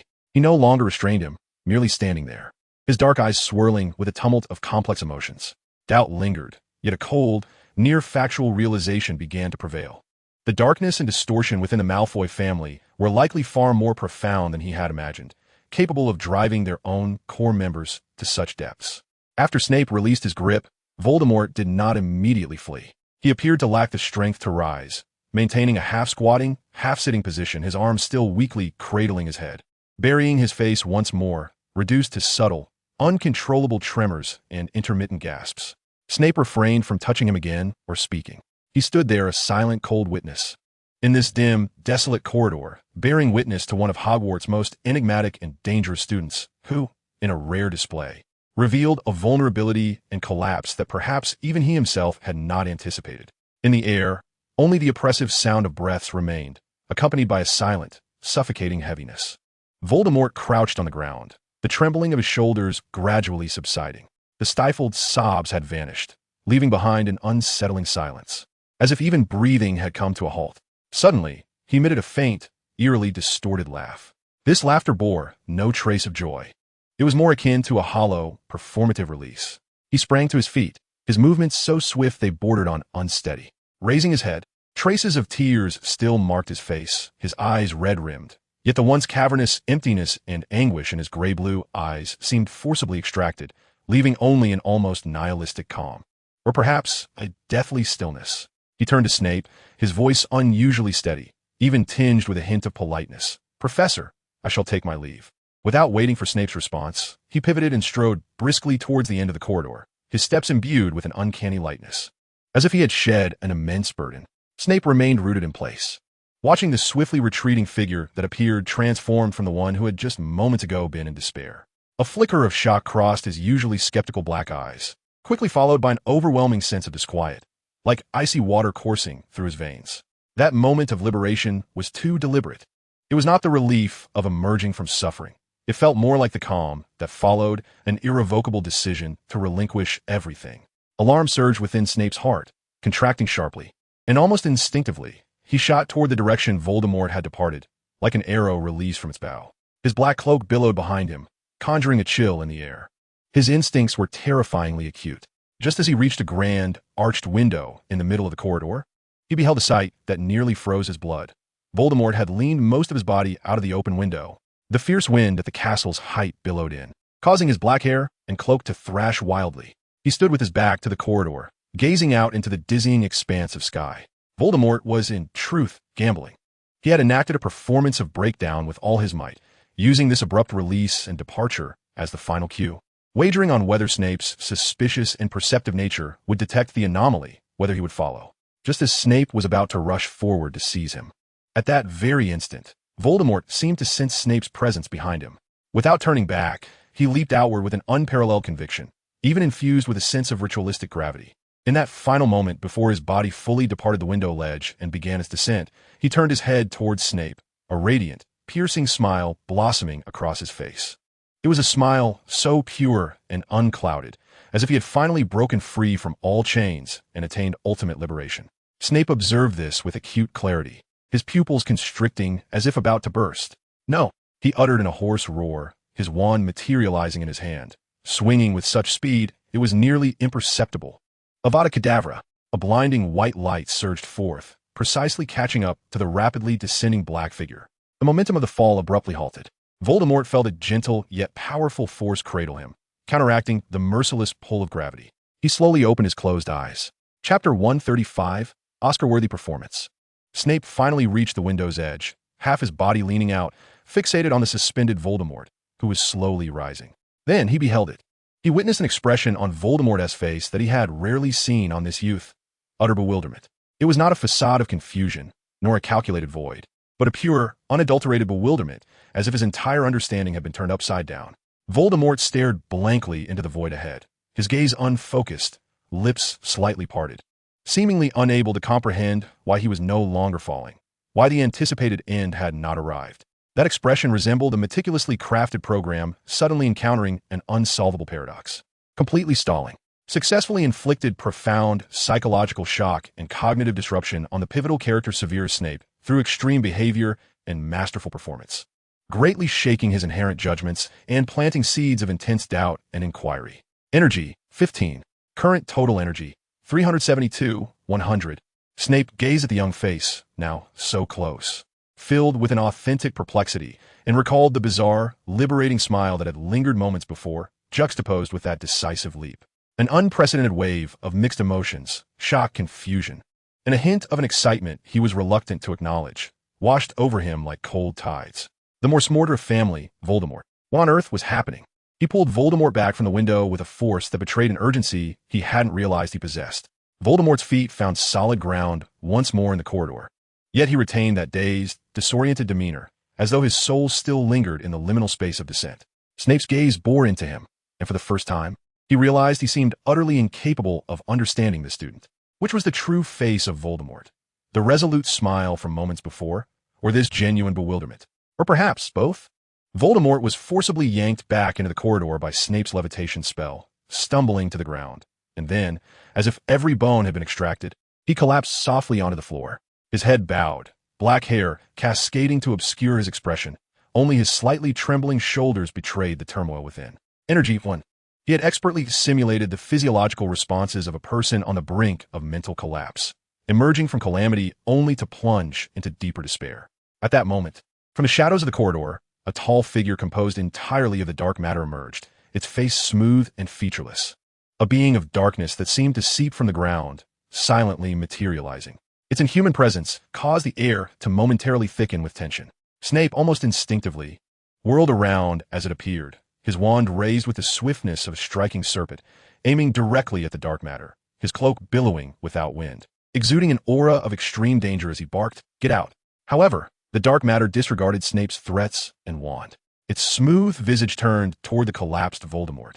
Raising a hand, azure dust coalescing in the air to form a line of clear, even eerily gentle words. "Jumping will not help, dear Voldemort." Voldemort seemed struck by these words, lifting his head in a daze, his face devoid of color, those hollow eyes reflecting the azure script. The dark matter continued to inscribe new text. "As long as the soul endures, the family can resurrect you." Again and again, the final line emerged with an undeniable, chilling certainty. "We are forever with you. Forever with you." This line seemed to trigger some catastrophic switch. The vacant expression on Voldemort's face shattered, instantly replaced by an extreme, frenzied rage and despair. He emitted a sound that was more beast than human, a guttural roar, and leaped from the ground, disregarding the weakness his form had simulated, delivering a powerful punch to the dark matter's cold, unyielding torso. Bang! The sound of his fist striking the dark matter echoed ominously, his knuckles swelling instantly, yet he felt no pain. "Ah!" He let out a heart-wrenching roar, abruptly drawing forth his wand, abandoning all decorum and restraint. He unleashed every malevolent curse and destructive spell he could conjure, as if a deluge had been unleashed upon the hidden one before him. Excruciating torment, Shattered bones. The wand of no shadows. The vibrant, destructive luminescence of his curses flickered wildly within a narrow corridor, erupting violently. They struck the hidden one, producing waves of energy ripples and a cacophony of piercing buzzes, leaving charred imprints and deep gouges upon the walls and floor. In the midst of casting spells with frenzied abandon, he poured forth his entire being in a furious roar, cursing, his voice distorted and hoarse from the extremity of his emotions. You wretched, unyielding monstrosities. Accursed brand. Damn puppets. Release me. Get out of my head. Get out of my life. I would sooner vanish entirely, never to be reborn, than endure your loathsome existence. Mors Mordra, the eternal prison. Cursed. His invectives were laden with specific and horrifying accusations. Brand, puppet, mind, soul, prison, curse. Each word struck Severus Snape's heart like a heavy hammer. Snape, wand in hand, made no attempt to halt Voldemort's assault on the Hidden One, nor did he immediately expel the creature. He stood frozen, his body taut beneath his dark robes, his black eyes fixed upon the chaotic and tragic scene before him. He observed Voldemort's desperate struggle, akin to a cornered beast, listened to the blood-curdling accusations and curses, and felt the unrestrained explosion of pain and hatred that threatened to rend his very soul. In that moment, the deep-rooted doubts and judgments he held regarding Voldemort, Mors Mordra, and his family began to waver violently, unprecedented in intensity. Could this truly be a mere performance? What kind of act would necessitate such self-destruction, such hysteria, so brutally exposing the deepest fears and despair of one's soul? The Hidden One remained still, enduring all the frenzied onslaught, its smooth visage betraying no reaction, as if the deadly curses that could obliterate an ordinary wizard were merely a gentle breeze. It stood there, an eternal cold symbol, representing the family that could not be escaped or destroyed. Eventually, Voldemort's magical strength appeared to wane. Perhaps his emotions had reached their limit. After casting his final curse, his wand slipped from his trembling hand, and he collapsed to the ground, curling up and emitting stifled whimpers akin to a wounded cub, his body shaking violently. Only then did the Hidden One cast a slow glance at Voldemort, before turning to Snape and forming words. Forgive me for the spectacle. Family matters.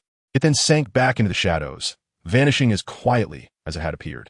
In the corridor, only the crumpled, weeping Voldemort remained, alongside Severus Snape, who stood like a statue, his expression shifting, his heart profoundly shaken. The air was thick with the acrid remnants of spells, and a chilling aura steeped in themes of the soul, confinement, and eternal despair. Snape gazed at the trembling figure on the floor, for the first time feeling an intricate and complex emotion towards this student he had long regarded as a perilous creature, when he could not clearly define himself. Chapter 136. Voldemort's Despair. Voldemort sat slumped on the ground, his breakdown gradually fading into a whisper, leaving only his shoulders trembling uncontrollably. He bowed his head, his dark hair obscuring most of his expression. In this moment of silence, he covertly summoned energy. Energy 1. Energy. 370, 100. Having completed this, the frenzied madness that had consumed him seemed to ebb slightly with the energy. He slowly, laboriously raised his head, his tear-streaked face still glistening. His eyes and the tip of his nose reddened, yet within those black eyes lay a disquieting calm, mingled with humble supplication and utter despair. He gazed at Snape, who remained like a cold statue, his wand lowered, yet his gaze as sharp as a blade. With great difficulty, he forced a smile, a nearly pathetic attempt that was harder to bear than his tears. The smile was fragile, as if it might shatter at any moment. In a hoarse voice, tinged with residual sobs, yet remarkably clear, he cautiously uttered, as if begging for a meager mercy, "Professor." He paused, seemingly gathering courage, before continuing, each word laden with suffocating weight. "Please, grant me the killing curse." The air seemed to freeze in that instant. Snape's face, usually shrouded in gloom and sarcasm, displayed a barely perceptible rigidity at the sound of this request. His deep, bottomless black eyes narrowed, swirling with an intricate array of emotions. Not anger, not shock, but a profound, chilling awareness as if touched by an ultimate darkness. His gaze, like the coldest of probes, was fixed upon Voldemort's face, seeking any trace of deception within that humble plea, that fragile smile, and that utterly surrendered expression. To ask him for the killing curse? One of the unforgivable curses, a spell of death. This boy from the Mors Mordra family had just undergone a self-destructive frenzy of accusations against his kin, and now he begged his most hostile and suspicious professor for a swift death? Was he finally unable to bear the eternal prison of his family as control, preferring complete annihilation? Or was this yet another layer of deeper, more twisted machination? A gamble with his own life. A test or trap aimed at Severus Snape. Snape's lips pressed into a pale line. His fingers, gripping the wand, turned slightly white from attention. He could feel the long-frozen heart within his chest quickening uncontrollably at this extreme and bizarre request. He had witnessed death, caused death, and stared into the shadows of death countless times in the dark. Yet he had never encountered anyone who would so calmly, even with a hint of supplication, beseech him for the killing curse. A long, suffocating silence spread between them. Snape finally spoke, his voice deeper and hoarser than usual, as if laden with the coldness of the deepest cellar, each word striking the frozen air. Do you, he paused, his black eyes glinting with extreme danger, believe that death is something one can request? He neither acquiesced nor rejected, instead returning the weighty life and death request to Voldemort as if he were merely kicking a stone back at his feet. The tip of his wand was raised at a barely perceptible angle. Remaining on high alert, he was observing, waiting for Voldemort's response to his question, waiting for the next possible revelation of truth to emerge. Voldemort met his gaze, the pleading smile gradually faltering, dissolving into an expression of utter emptiness and fatigue. He did not answer Snape's question, merely continued to look at him, as if silently holding on to that singular, desperate plea. Voldemort gazed into Snape's wary and scrutinizing black eyes, the humble supplication on his face slowly replaced by an almost numbed tranquility. He spoke in a low voice, devoid of inflection, yet imbued with an unsettling certainty. I have obscured the castle's magical barrier, and the tracking charm has temporarily ceased to function. Professor, it is permissible to kill me now. His words resembled an objective declaration, a mere technical detail paving the way for his desires. This statement struck Severus Snape's taut nerves like a sledgehammer. Obscured barrier? Disrupted tracking? Such feats were far beyond the capabilities of an ordinary student, further corroborating the peculiar methods of the Msi family and the unfathomable abilities of Voldemort himself. However, rather than inciting Snape to act, it sharpened the alarm bells ringing within him. Enough.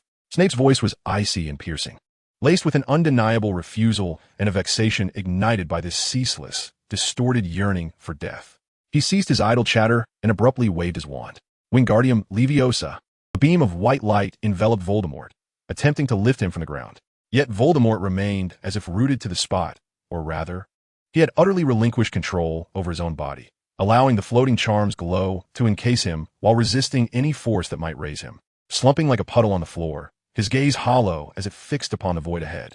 This uncooperative, passive resistance diminished the effectiveness of a levitation charm, elevating him slightly off the ground but failing to facilitate any movement. Snape's brow furrowed deeply, his impatience almost palpable. He no longer sought to coax Voldemort into rising on his own.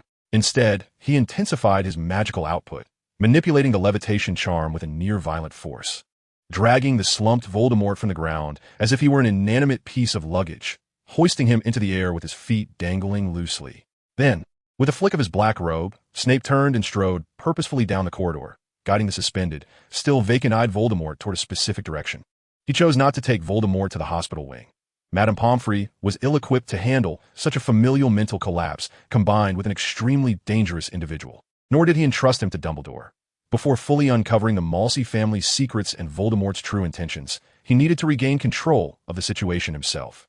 The only reasonable choice was one: the dungeon, the potions office. There he reigned supreme, fortified by various protective and alerting spells, entirely isolated from the outside world. In that environment, he could interrogate or observe this extraordinarily unstable Msi at his leisure, free from distractions. Whether genuine breakdown or mere performance, the enclosed, frigid dungeon would render it easier to extract vulnerabilities. He disregarded the astonished gazes of several portraits along the way, as well as Voldemort's numb compliance, and led him directly to the oak door exuding a chilling aura. A light tap of his wand caused the lock to click open. Snape hurled the floating Voldemort inside first, then stepped in himself, slamming the door shut with force and quickly casting several new locking and silencing charms. The stifling air of the dungeon office, a mix of herbs and aged tomes, enveloped the two men instantaneously. Snape dispelled the levitation charm.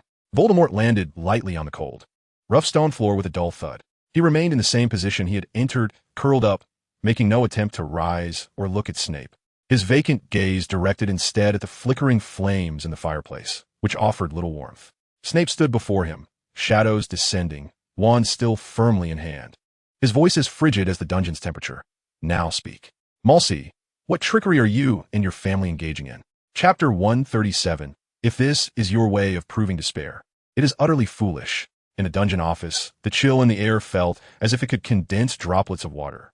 Voldemort curled on the cold stone floor, half of his face buried in his knees, his voice muffled and imbued with a weary bewilderment. I do not know. This response, light and insubstantial, seemed to drain the foundation of all his previous fervent emotions. He no longer screamed, wept, nor humbly begged for an Avada Kedavra. The hysterical madness receded like a tide, leaving behind a desolate emptiness. He stirred slightly, lifting his head, his dark eyes still void of life, merely looking in confusion at Snape, who stood in the shadows like a frozen statue, softly inquiring, "Professor, why have you brought me to the dungeon?" Before Snape could respond, Voldemort added, almost to himself, in a voice so faint it seemed to dissipate into the air, carrying a certain clarity, "You detest my presence within your sight." This statement was neither an accusation nor a reproach. It was merely a calm acknowledgement of the truth. It was as if a delicate needle had precisely pricked a corner of Snape's heart, which he had long sought to conceal with anger and disdain. The cold, gardait de rassurandine snap momentarily faltered. His eyes, typically swirling with sarcasm and ire, appeared even darker in the dim light. Did he despise him? Yes. He loathed this Malsey boy with an intensity. He abhorred his peculiar demeanor, detested the troubles and uncertainties he brought, and resented how each of his appearances felt like a challenge to his frayed nerves. He loathed those dark eyes that seemed to pierce through everything, and he despised his connection to that damned family of lunatics. He had brought Voldemort to the dungeon precisely because it was his domain, a place he could completely control and isolate from the outside world.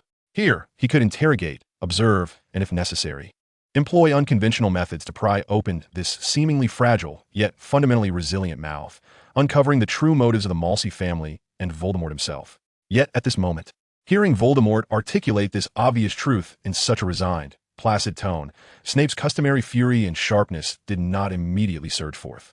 Instead, a more complex agitation welled up within him. He gazed at the boy on the ground, as if he had lost all motivation, even too weary to maintain his pretense. Observing the remnants of tears on his face and those vacant eyes, recalling the recent harrowing breakdown and accusations directed at his own family, as well as that resolute leap. Your very existence is an exceedingly unpleasant disruption, Malsey. Snape finally spoke, his voice still smooth and cold, laced with his signature acerbity. Yet the usual sharpness of his desire to tear the other apart had subtly diminished. It felt more like a statement than an attack. He took a step forward, the hem of his black robe sweeping the ground, stirring up a fine layer of dust. He looked down at Voldemort from his elevated stance, his wand unconsciously spinning at his fingertips. And here, he surveyed the office cluttered with jars and permeated by the strong scent of herbs. His tone exuding an absolute sense of control is the only place that can ensure your family affairs will not endanger more innocents, nor permit you to continue enacting those nauseating performances. His gaze returned sharply to Voldemort's face. As for whether I despise you, that is of little consequence. What matters is that until you or your family provides a sufficiently persuasive explanation, you would do well to acclimate to my scrutiny. He neither confirmed nor denied his disdain, but rather redirected the conversation back to the realm of control and interrogation. Yet the cold curiosity born from Voldemort's sudden state transformation had supplanted the pure intent to kill and the urge to expel. The cellar office lay enveloped in an oppressive silence, punctuated only by the occasional crackle of the fireplace. Voldemort curled on the floor, his face buried in his knees, as if all strength had drained from him, rendering even his breath feeble. Snape lingered in the shadows, his icy gaze piercing through the dimness, waiting and observing. Suddenly, he noticed an imperceptible tension ripple through Voldemort's body. Beneath the sleeve near his wrist, something appeared unnaturally swollen and began to tremble slightly, causing the thin fabric to emit an almost inaudible sound of friction. It was not a shiver born of cold or fear, but rather an exerted, suppressed physiological spasm. Snape's brow furrowed, a flicker of doubt crossing his mind. He had anticipated Voldemort would continue to evade with words or perform theatrics. Yet the silent disturbance beneath the sleeve struck him as exceedingly peculiar. Without hesitation, he stepped forward with an undeniable force, grasping Voldemort's trembling arm and forcefully overturning his curled posture. Voldemort seemed too weak to resist, or perhaps he had no inclination to fight back, allowing Snape to act. As Snape's gaze fell upon Voldemort's exposed left wrist, his pupils contracted to pinprick size. There, upon the pale, slender wrist, lay a ghastly wound. flesh savagely torn open by teeth, deep enough to expose bone. The edges of the wound were jagged, with clear bite marks, blood gushing from the ruptured vessels, trickling down his arm and pooling onto the dark stone floor, creating a small patch of dark red. Voldemort had, in silence, bitten his own wrist into this horrific state right before Snape's eyes. For a fleeting moment, Snape's breath hitched. Even one accustomed to various potion mishaps and dark magical injuries was struck by the raw, brutal nature of such self-destruction, especially when it transpired in a youth teetering on the brink of collapse and death. This was not a wound wrought by magic, yet it was more shocking than many malevolent curses. Voldemort lay on the ground, his head slightly turned due to being forcibly uncurled, his gray-blue eyes half open, devoid of any glimmer, as if he felt no pain and was oblivious to Snape's astonished gaze. Only the gaping, bleeding wound of his wrist and the barely suppressed, minute physiological tremors bore witness to the recent horror. Snape reacted almost instantly, no longer contemplating whether this was yet another form of performance or a ploy. The wound before him was real and urgent. He released his grip on Voldemort's arm, while his other hand, clutching his wand, swiftly rose. He crouched down, the wand's tip precisely aimed at the horrific wound, his lips moving rapidly as he uttered a series of complex and swift incantations. First came the blood-replenishing charm, enveloping the wound in a gentle white light, halting the torrent of blood in an instant. Next was the cleansing and healing charm. From the wand's tip flowed a silvery thread of magic, meticulously clearing away any debris and torn tissue within the wound, then guiding the severed blood vessels and muscle fibers to reconnect and regrow at a visible pace. His movements were swift, precise, and steady, exuding an undeniable professionalism and calm. As a master of potions with profound knowledge of human anatomy and healing spells, dealing with such injuries was troublesome but not insurmountable. Throughout the process, Snape's lips remained pressed together, his face an impassive mask, though the depths of his dark eyes roiled with a complex tempest of emotions. Rage at this act of self-harm, disdain for the Malsib family that could drive one to such depths, and a hint of an unrecognized, chilling empathy stirred by the harrowing scene.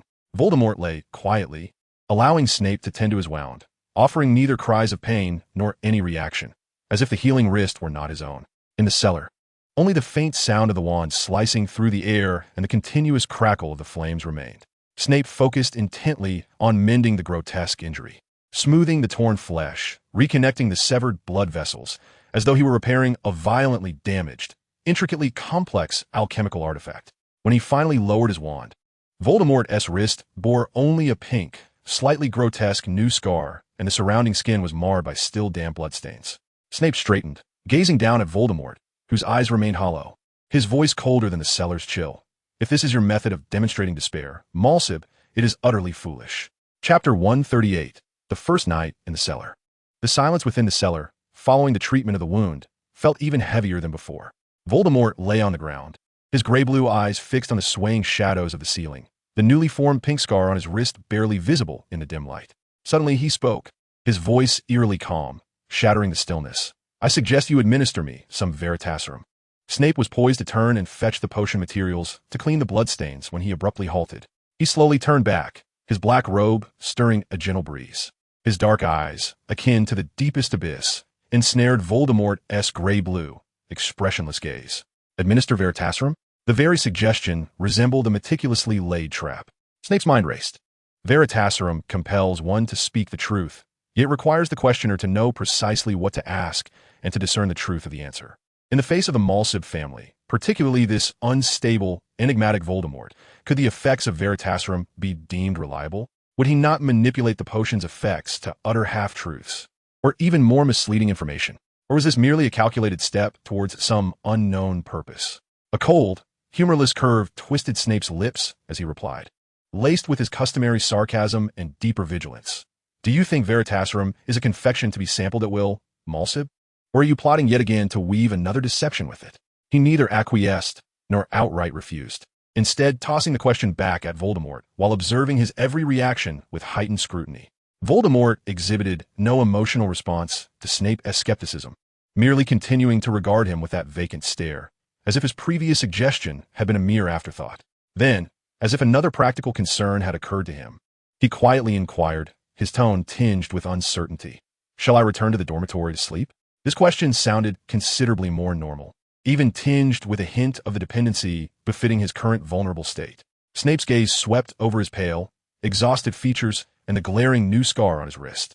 To allow this dangerously unstable individual, who had just attempted to leap to his death and had gnawed at his own wrist before him, to return to the populous and observant Gryffindor Tower? Absolutely not. No. Snape's response was crisp and decisive, devoid of hesitation. He scanned the cold, dimly lit office, cluttered with perilous potions and instruments, ultimately pointing to a hard stone workbench in the corner typically used for processing ingredients or jotting notes, which was covered only by a thin layer of dark velvet. The tip of his wand gestured towards the unyielding workbench, will sleep there. This was not a suggestion, but a command.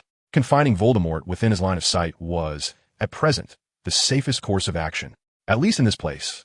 He could monitor this unstable element, preventing him from resorting to extreme actions once more or harassing other students. He sheathed his wand, casting one last glance at Voldemort before turning towards the cabinet housing the potion ingredients, beginning to concoct a solution for cleaning bloodstains and disinfecting. It was as though he had merely attended to a trivial task. Yet, the tension in his spine and the pervasive low pressure surrounding him betrayed that his mind remained taut. Voldemort raised no objections to this rudimentary, almost humiliating arrangement. Silently, he struggled to rise from the floor, his steps unsteady as he approached the stone platform, clumsily climbing atop it. He curled up against the cold stone surface and the thin fabric, turning his back to Snape, huddling into himself as if to shield himself from the world outside. The cellar was once again shrouded in silence, interrupted only by the faint sounds of glass jars clinking together as Snape prepared his potions, alongside Voldemort's nearly imperceptible breaths. Snape, with his back turned to Voldemort, continued his work, yet within the depths of his dark eyes, doubt and scrutiny surged like an undercurrent. What lay hidden behind the seemingly simple proposals of Veritaserum in returning to the dormitory? Was this Muggle truly unraveling? Or was he engaged in a deeper game of which Snape had yet to witness? Time was of the essence. He required further observation to extract a thread of reliable insight from this fog. Tonight was destined to be protracted. The damp, chill air of the cellar seemed to seep into the very marrow of his bones. Voldemort had curled up on the hard stone platform throughout the night, and when the customary dim morning light of Hogwarts filtered in, he opened his eyes. The gray-blue irises that once held the remnants of last night as collapse, emptiness, and despair had vanished, as if an invisible hand had quietly erased them. He sat up, exuding a habitual elegance as he meticulously adjusted his slightly wrinkled robes, running his fingers through his inky black hair to ensure every unruly strand was impeccably arranged. When Snape emerged from the private chamber within his office, he beheld a Voldemort who seemed to have returned to his factory settings. Standing in the center of the cellar, he appeared composed, nodding slightly in acknowledgement as Snape entered, his tone calm and unruffled. "Good morning, Professor." Snape's black eyes lingered on him for a moment, his sharp gaze akin to a scalpel, attempting to discern any signs of disguise, but ultimately, he merely narrowed his eyes imperceptibly. He said nothing, simply gesturing for Voldemort to follow, leading the way toward the cellar door, as he too intended to have breakfast in the Great Hall. Voldemort trailed behind him. Yet just as they were about to exit the cellar, he spoke, his voice still steady. "I can go to the Great Hall on my own, Professor." The words seemed to convey a desire for a modicum of freedom. Snape's pace did not falter, nor did he glance back. Instead, he deftly seized Voldemort's wrist, the very one that had been bitten by himself the previous night, now bearing a fresh pink scar. The grip was firm, imbued with an undeniable sense of control, almost forcibly propelling him forward. "Before you prove your stability is trustworthy," Snape's voice echoed from ahead, cold and methodical. "You would do well to grow accustomed to operating within my line of sight, Muggle." Voldemort stumbled slightly under the force of his pull, his brow momentarily furrowing before he quickly regained his composure, no longer attempting to break free or argue, but allowing Snape to escort him to the Great Hall as if he were a prisoner. Inside the Great Hall, the breakfast hour was bustling with chatter. The sight of Snape escorting Voldemort drew numerous curious glances from students, particularly from the Gryffindor and Slytherin tables. Harry, Ron, and Hermione exchanged surprised looks, while Draco Malfoy watched the scene with a mixture of delight and trepidation. Snape unceremoniously deposited Voldemort at an empty seat on the Gryffindor table and took his own place not far away at the staff table, his gaze fixed on Voldemort like a hawk eyeing its prey. Voldemort remained oblivious to the scrutiny of those around him and Snape's watchful stare. He picked up his utensils, maintaining an ingrained elegance as he began to eat. However, his pace was considerably quicker than usual, efficiently and precisely addressing the food on his plate. devoid of any unnecessary delay, as if merely fulfilling a biological necessity. Once he finished his breakfast in swift yet graceful fashion, he promptly set down his knife and fork, dabbed his mouth with a napkin, and rose to leave, striding purposefully toward the Great Hall's exit, evidently unwilling to linger for even a moment longer. Snape observed his departing figure without immediately rising to pursue him. Yet, his icy gaze remained fixed on Voldemort until he vanished through the door. Snape's fingers lightly tapped the table, a flicker of profound calculation crossing his eyes. This muggle had recovered far too swiftly and far too normally. As Voldemort stepped out of the Great Hall, he sensed the weight of that watchful gaze dissipate behind him, allowing him to exhale almost imperceptibly. He adjusted his cuffs, a glimmer of cold calculation flashing through his gray-blue eyes. Counting the days, he mused, it was time for something to stir at the Shrieking Shack. He required a moment alone to orchestrate the next act of this unfolding drama.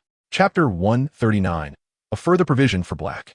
Voldemort hastened through the castle corridors, confirming his evasion of Snape's scrutiny before swiftly seeking a secluded corner.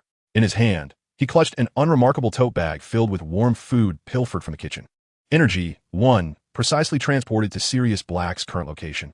Energy 368, 100. After a subtle fluctuation in space, he appeared amidst a dewy thicket outside the castle. The gaunt black dog lay alert in the depths of the grass, and upon noticing Voldemort's sudden appearance, it emitted a low whine, though its tail instinctively wagged slightly. This place is not safe. We must return to the shack. Voldemort wasted no time with idle chatter, approaching directly to scoop up the black dog's belly. Energy 1. Energy 367, 100. In the next moment, they found themselves in the familiar, dust-laden room filled with dilapidated furniture.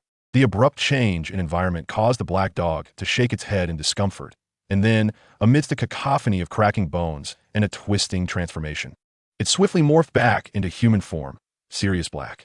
However, upon regaining his human shape, Black found Voldemort's arm still wrapped loosely around his waist, a remnant of the embrace from moments before. Voldemort seemed momentarily taken aback, a hint of almost innocent confusion flickering in his gray-blue eyes as he regarded the ragged but somewhat rejuvenated visage of Black. Softly inquiring in a negotiating tone, "Would you prefer hold you while feeding you?" His arm exerted no force, merely encircling as if cradling a large, fragile doll. The suggestion was preposterous, eliciting an instant flush across Black's cheeks, not from shyness, but from pure embarrassment and a hint of offended anger. He jerked back violently, escaping Voldemort's loose embrace with such fervor that he nearly collided with the rickety table behind him. "Merlin S. Pants, who asked you to hold me?" he barked, his voice gravelly as he awkwardly tugged at his tattered clothing, attempting to mask the earlier awkwardness, his gaze skirting away from Voldemort. Voldemort seamlessly withdrew his hand, his expression devoid of emotion, as if the peculiar proposal he had just made was nothing more than a casual remark. He opened his satchel and began to retrieve food from within. A roasted chicken wrapped in oiled paper, soft bread, and even a small flask of pumpkin juice. The aroma of the food instantly permeated the musty air. He pushed the provisions towards Black, observing as the latter nearly devoured them with ravenous urgency. Before finding a relatively clean crate to sit upon, speaking in a flat tone, as if recounting a matter of no personal concern, "I've caught Severus's eye." Black's chewing momentarily halted as he lifted his stubbled face, a flicker of complex emotions passing through his gray eyes. Wariness, and perhaps a barely perceptible hint of schadenfreude. Voldemort paid no heed to his reaction, continuing to deliver his second piece of information in the same monotone, though his gaze subtly scrutinized Black. "Moreover, Lupin misses you." Clang! The flask of pumpkin juice slipped from Black's grasp, crashing onto the dust-laden floor with a dull thud, the golden liquid spilling forth. He froze. As though petrified by a spell, his hands still poised mid-air, his expression solidifying into a mask of shock. Tumultuous waves surged within his gray eyes, astonishment, disbelief, long-buried anguish, and a flicker of fragile, almost forbidden hope. He fixed his gaze intently on Voldemort, his throat constricted, mouth opening yet unable to produce a sound. The room was filled only with the sound of his heavy, erratic breathing and the slow seep of pumpkin juice into the wooden floorboards. Voldemort remained seated calmly on the crate, his gray-blue eyes returning Black's gaze with tranquility, as though merely sharing an utterly commonplace piece of news. Black stood frozen, as if struck by a silent thunderclap. The pumpkin juice pooling on the floor mirrored the chaos of his current state of mind. Voldemort's words about Lupin continued to reverberate in his ears, soon followed by an even more specific and shocking revelation. "Lupin pretends to have seen you." Voldemort's voice remained steady. It had struck like a chilling chisel, prying open Black's sealed memories and emotions, and he was certain that you had not committed a crime. This declaration landed like a sledgehammer upon Black's heart. Remus, believing in him? That ever-gentle yet distanced Remus, who harbored his own secrets, believed he was not the murderer who betrayed James and Lily? The weight of this revelation rendered him momentarily speechless, his gaze locked onto Voldemort, his chest heaving with agitation. At that moment, Voldemort moved. He rose gracefully, no longer seated, and began to meticulously adjust his already impeccably tailored wizarding robes, smoothing over non-existent creases. Then, extending a hand, he delicately brushed away the trivial dust that may have clung to his robes from previously holding a black dog.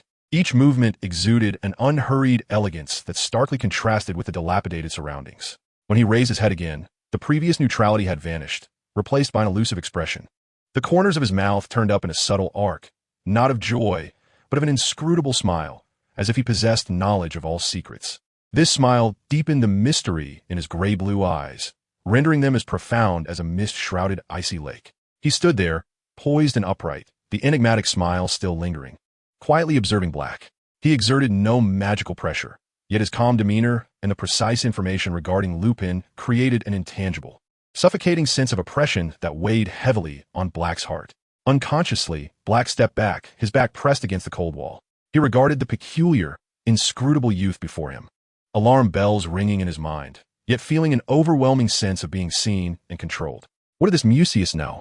Why was he sharing this with him? What was his aim? You, Black finally regained his voice, hoarse and dry, filled with caution and disbelief. How would you know what Remus?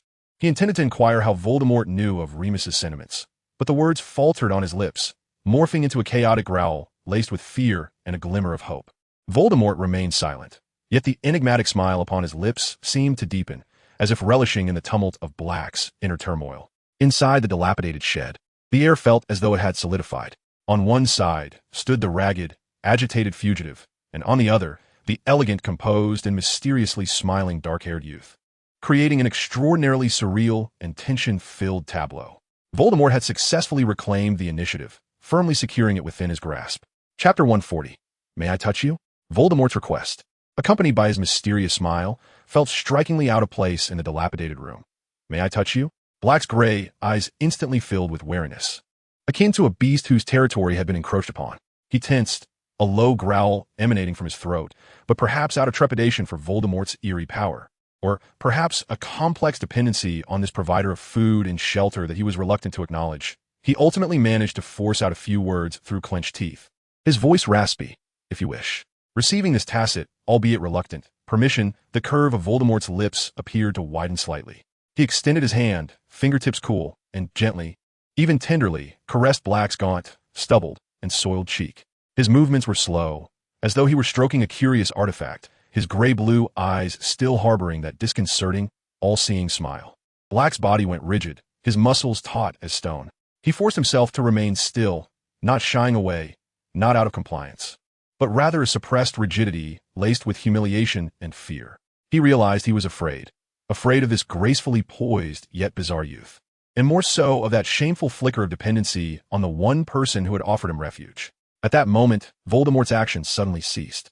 His smile vanished, replaced by an expression of near bewilderment and pure confusion. He recoiled as if burned, as though he had only just realized what he had done. He regarded Black's tense and humiliated expression, speaking in a voice that was almost self-reflective, tinged with genuine perplexity. Why is it that when I touch you, you all feel humiliated? As he spoke, he even took a step back, granting Black more space, his gray-blue eyes genuinely filled with confusion, as if he had encountered an incomprehensible conundrum. Black was taken aback by this sudden shift and the nonsensical question. Humiliation? Was this truly a matter of humiliation? Any normal man would feel offended if another man touched his face as one would a dog. Just as he was about to respond with indignation, he heard Voldemort continue in that same bewildered tone, as if seeking an answer. When I touched Snape, he reacted similarly, cursing me for being in his bedroom and demanding I let him go. This statement landed like another heavy blow, leaving Black dizzy. Touching Snape? In his bedroom? Letting him go? Instantly, an absurd yet somehow plausible image surged uncontrollably in Black's mind. In the eerie confines of the gloomy cellar, the greasy bat Severus Snape found himself bound to the bed by this elegant little pervert, who employed some unknown method to restrain him.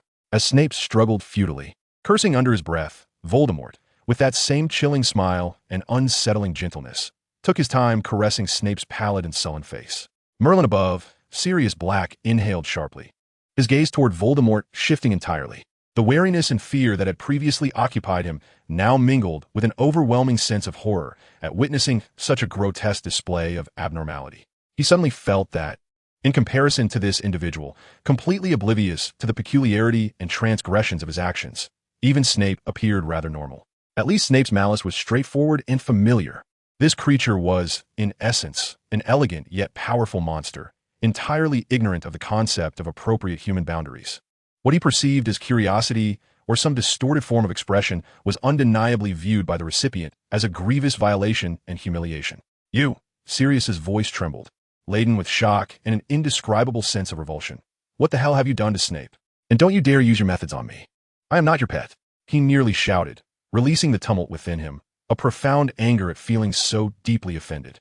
He finally grasped the dissonance that had lingered around Voldemort. It was the inhuman coldness and distortion that regarded living beings as mere objects to be observed, touched, or even collected at whim. Voldemort, observing the suddenly agitated Black, appeared even more perplexed, seemingly unable to comprehend the enormity of Black's reaction.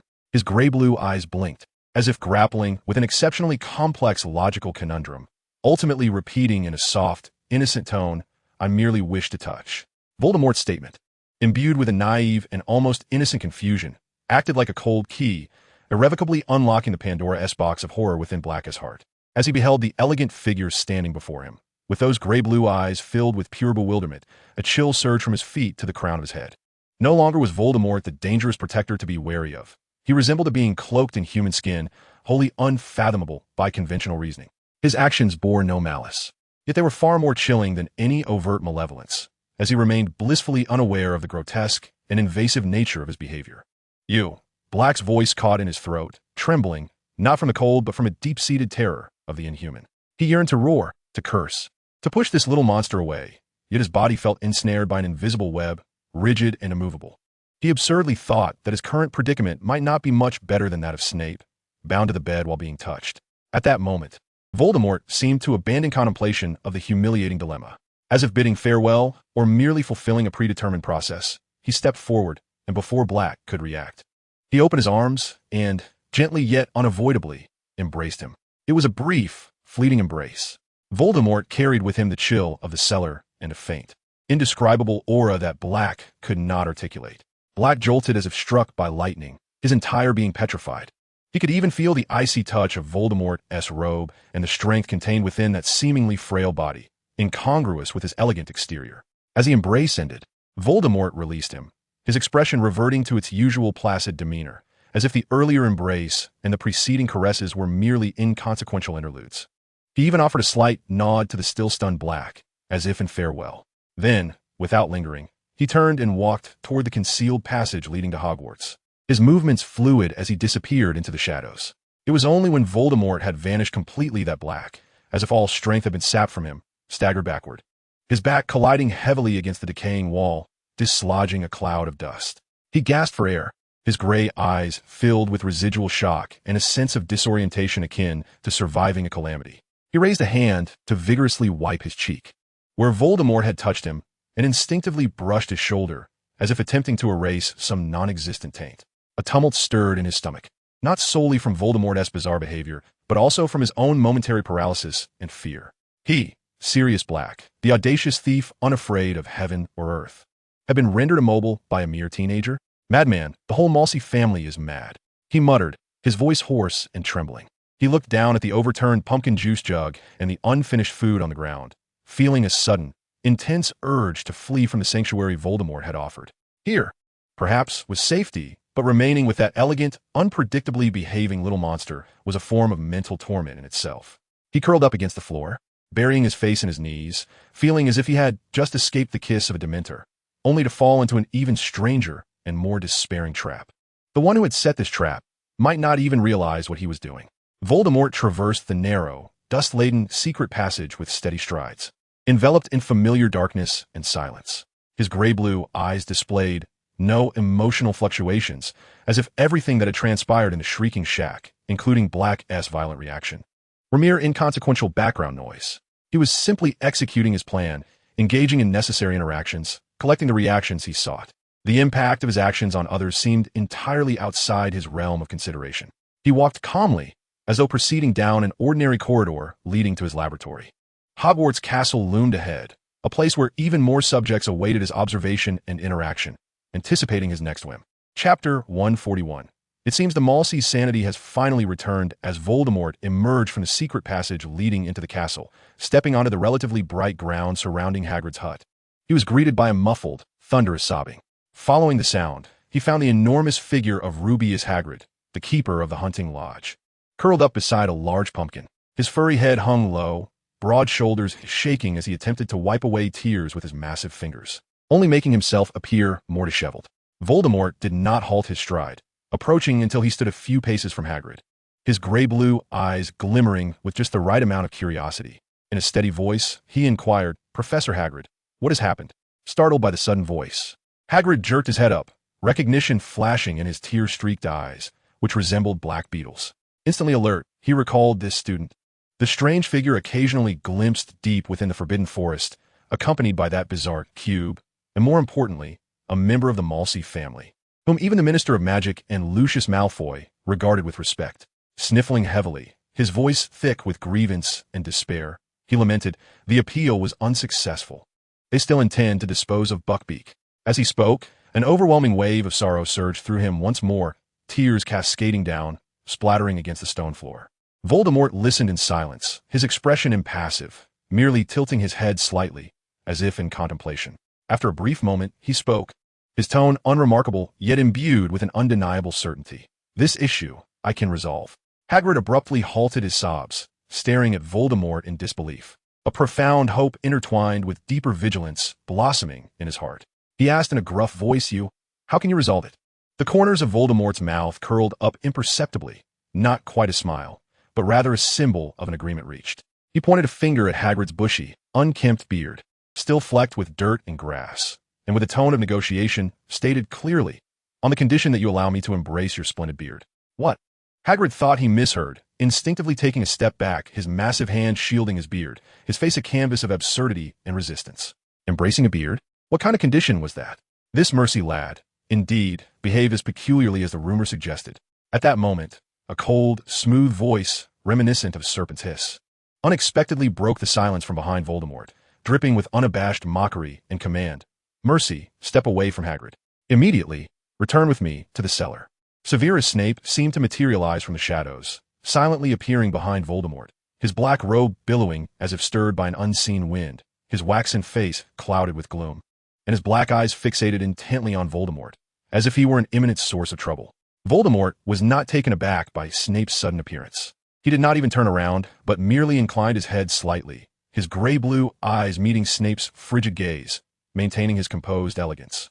The faint curve of his lips had yet to vanish completely as he replied in a steady voice, "Good afternoon, Professor Snape. I am engaged in a friendly negotiation with Professor Hagrid." He deliberately emphasized the words friendly and negotiation, and before Snape could interject again, he turned back to face the bewildered yet vigilant Hagrid, his tone calm, yet imbued with an undeniable forcefulness, disregarding Snape's command entirely. "So, Professor Hagrid, how do you regard my proposal?" This was akin to dancing on Snape's nerves. Not only did he defy the order, but he continued with his ludicrous bargain right in front of Snape. Snape's expression darkened to the point where it seemed as if water could drip from it.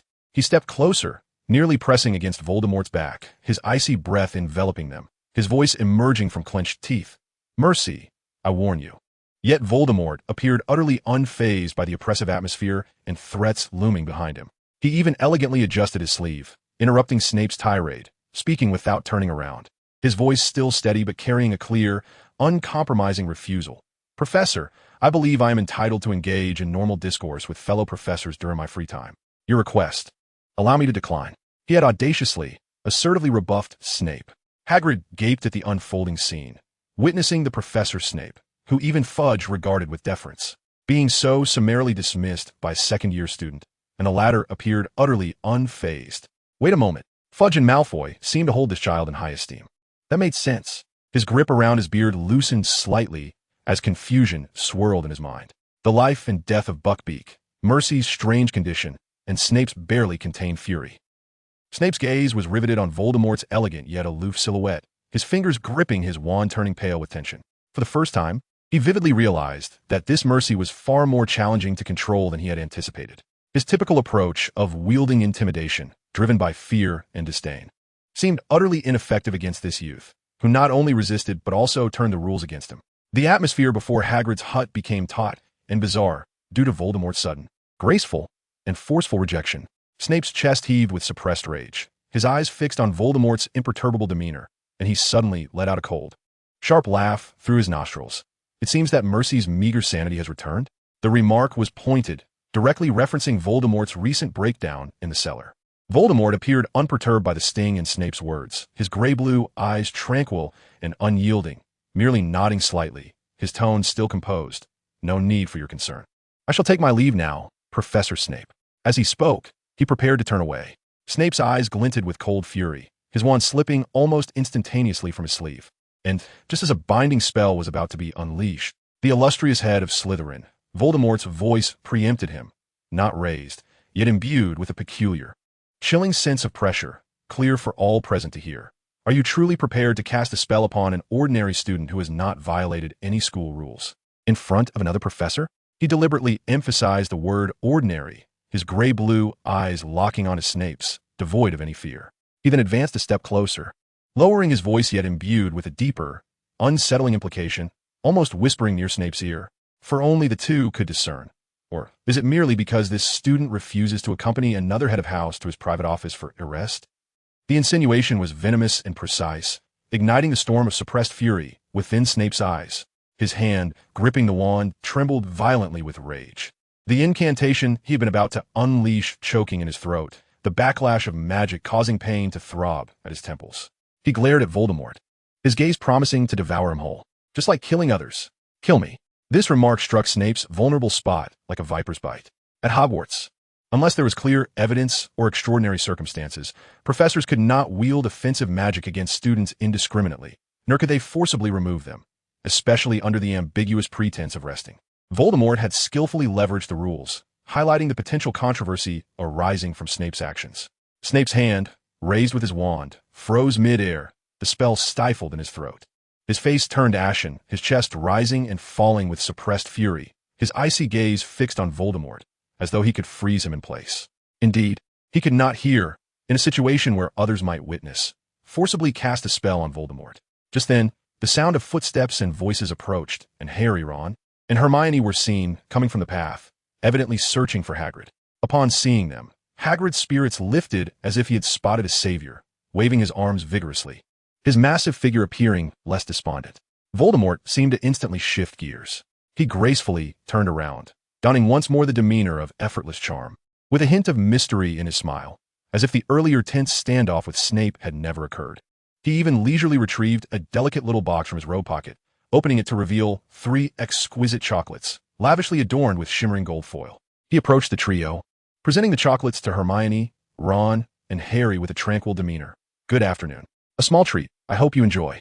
Hermione gazed in astonishment at the golden chocolate in her hand, hesitating slightly. Ron's eyes brightened, but upon glancing at Snape beside him, he hesitated to engage. Harry, clutching the cool chocolate, observed Voldemort's impeccable smile and then shifted his gaze to Snape, whose expression was ominously dark, creating an atmosphere thick with tension. Just as Voldemort began distributing chocolate, seemingly oblivious to Snape's presence, Snape moved with the swiftness of a specter, his icy fingers gripping Voldemort's wrist, where the chocolate had just been offered, with an iron-like force. The strength of his grip elicited a faint crack from Voldemort's wristbone. Leaning close to Voldemort's ear, Snape's voice emerged, low and chilling, each word dripping with an undeniable command, as if squeezed from between clenched teeth. "Come with me." This abrupt turn of events left everyone in stunned silence. Hagrid's mouth hung agape, momentarily forgetting his tears. Harry, Ron, and Hermione were equally astonished, holding their breaths as they watched Snape's fierce grip on Voldemort's wrist, as if he intended to crush the very bone. At that moment, the air felt as though it had solidified, the sound of the wind vanished, as Snape's cold hand tightened around Voldemort's wrist, issuing the chilling order. "Come with me." Voldemort neither struggled nor showed fear. Instead, his gray-blue eyes widened slightly, sparkling with a twisted elegance of surprise. He even chuckled softly, his whisper slicing through the air with clarity. "Professor, are you finally willing to avada me?" His tone carried a hint of satisfaction, as if he had long anticipated this moment. The words struck like thunder, leaving Hagrid gasping and rendering Harry and his friends pale, with Hermione even covering her mouth in shock. The killing curse, the unforgivable curse. Voldemort appeared oblivious to the horror of his words, his gray-blue eyes gleaming with an almost naive expectation. He continued in that elegant yet earnest manner. "Rest assured, I shall find myself a suitably quiet grave that will not sully Hogwarts." Snape was momentarily choked by Voldemort's sudden, murderous proclamation, his chest seething with rage that threatened to overwhelm his reason. Yet, Voldemort did not allow him a moment to react. He lunged forward with astonishing speed, closing the distance to Snape, seizing the collar of Snape's black robe, and yanking him closer with force. The space between them shrank to a mere breath. Voldemort tilting his head back, his gray-blue eyes locking onto Snape's black pupils, now narrowed with anger. His voice transformed from gentle to a frantic, almost roaring desperation as he growled at Snape. "Kill me, just as you did the others." The word struck Snape like a poisoned dagger, piercing the darkest recesses of his heart that he most dreaded to confront. The flames igniting in Voldemort's gray-blue eyes were not taunts or schemes, but a pure, frenzied yearning for annihilation. In that instant, Snape grasped the authenticity of this despair. The boy was genuinely seeking liberation, an end, a fleeting flicker of pity, barely perceptible and swiftly overshadowed by his own rage, flitted through the cold depths of Snape's heart. Yet, more overwhelming was the tempest of anger stirred by this blatant provocation, this reopening of old wounds, and this uncontrollable situation. He ceased to engage in dialogue, abandoning any verbal sparring. Against a madman intent on death, words were futile. Snape abruptly released his grip on Voldemort's wrist, and as Voldemort leaned forward from the sudden release, Snape's icy hand shot upwards like lightning, decisively seizing the fabric at the back of Voldemort's collar. It was akin to lifting a rebellious, clawing kitten. Ugh! Voldemort emitted a muffled sound, his hand instinctively loosening its hold on Snape's collar. Ignoring any potential reactions from Voldemort, whether he continued his mad utterances or struggled in vain, Snape firmly held the back of Voldemort's neck, lifting him off the ground as he strode purposefully toward the dungeon office, his dark robe swirling behind him, his countenance as stormy as the sky before tempest. Wordlessly advancing, Voldemort, initially attempting to twist away, uttered indistinct, fragmented words tinged with laughter or tears, but Snape remained impervious, his grip unyielding. Soon, Voldemort seemed to surrender. Hanging limply in the air, his gray-blue eyes fixed vacantly on the retreating sky and castle towers. Hagrid, Harry, Ron, and Hermione stood frozen, watching Snape forcibly escort Voldemort in such an absolute and humiliating manner, until the silhouette of the dark robe vanished down the path leading to the castle, leaving them in stunned silence. At Hagrid's cottage, only the lingering shock remained, alongside 3 forgotten, gold-foil-wrapped chocolates glinting coldly in the sunset. A stark contrast to the unfolding drama. Chapter 143, Revisiting the Dungeon. Snape gripped Voldemort's wrist tightly, almost dragging him forward, his steps swift and urgent, the black robe billowing behind him in an angry arc as he led him back to the cold dungeon office. Bang! The dungeon door slammed shut with force, the additional locking and silencing charms activating instantly, sealing the interior from the outside world.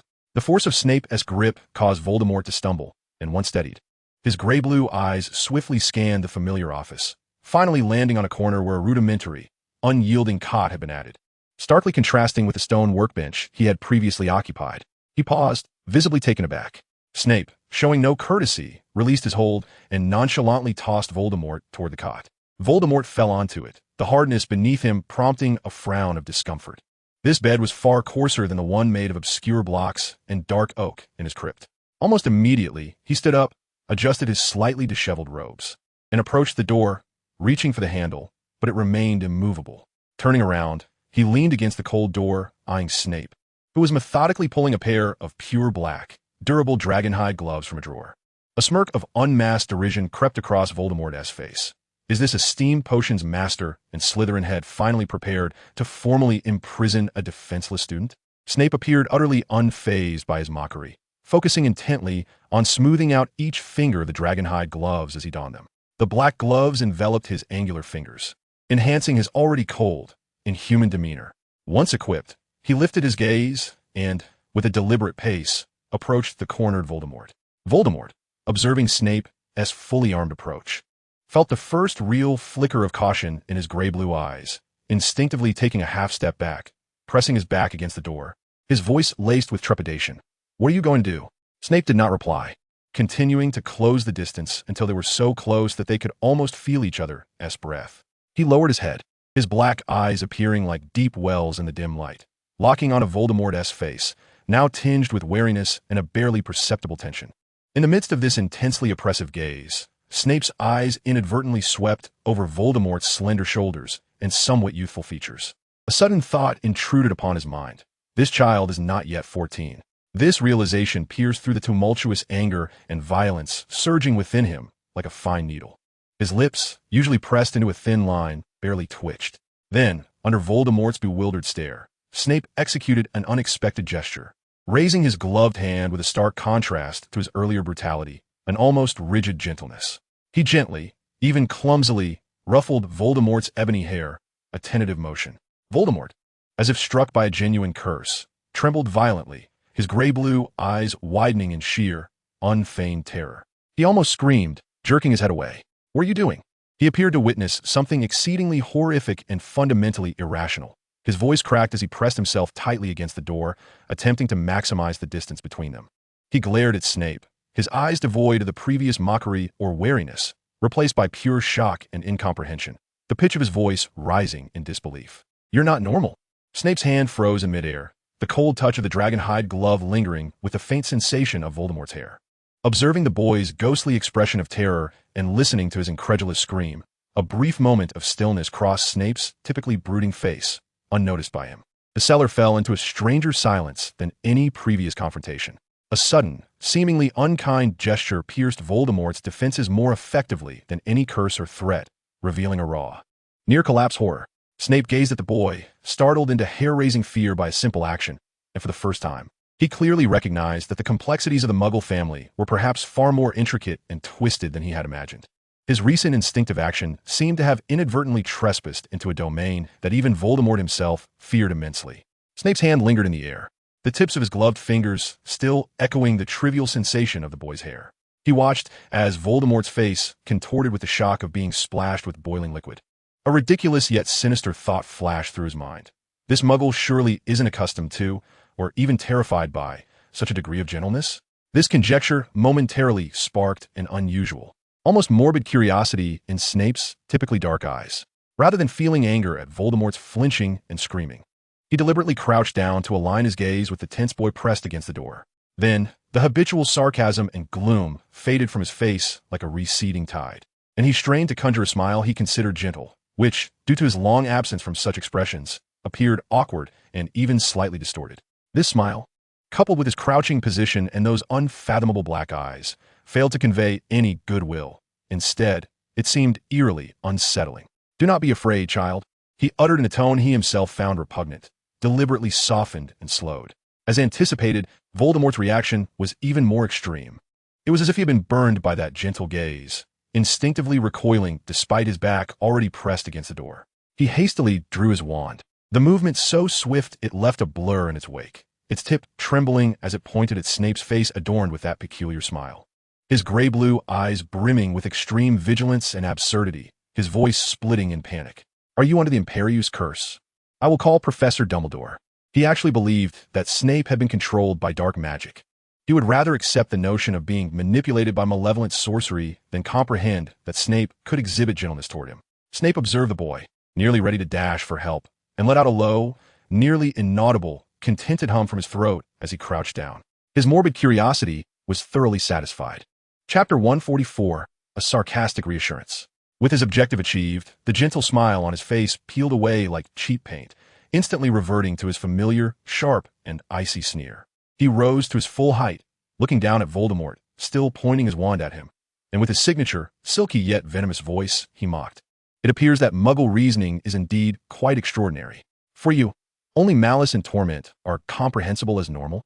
A slight deviation from this trajectory is sufficient to send your mind spiraling into chaos." He unabashedly radiated his familiar hostility and malice once more, his black eyes brimming with the same scrutiny and disdain.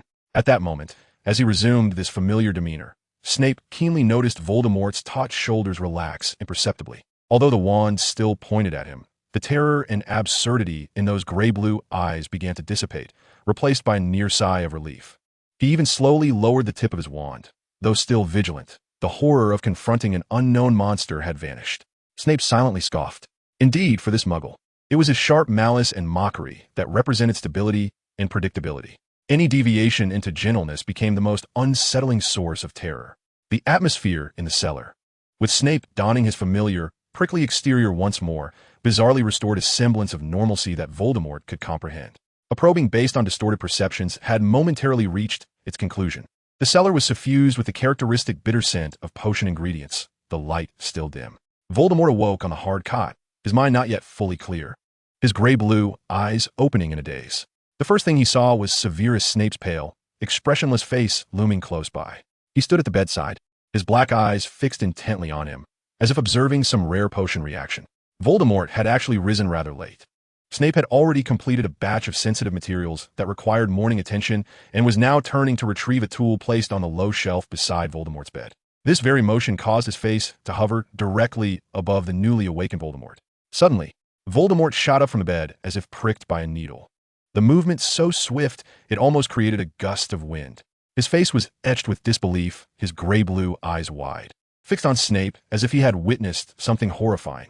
He scrambled toward the cellar door, desperately attempting to pry open the heavy oak door, which remained immovable, the magical runes upon it faintly shimmering.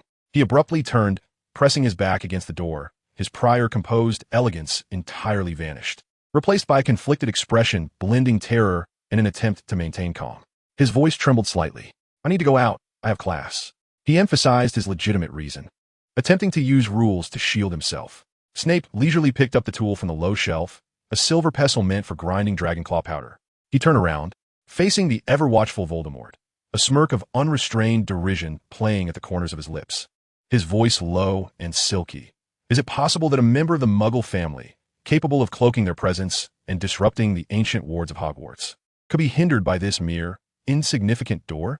He deliberately slowed his speech, each word piercing like a cold needle, deftly puncturing the unconventional abilities Voldemort had previously displayed, rendering his terror and helplessness akin to a farcical performance.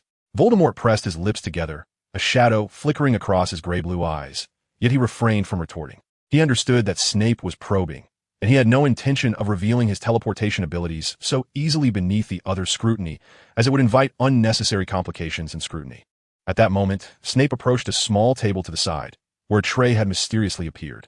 He lifted it and walked toward Voldemort, presenting a rather standard English breakfast: fried eggs, bacon, grilled tomatoes, a slice of toast, and even a glass of pumpkin juice.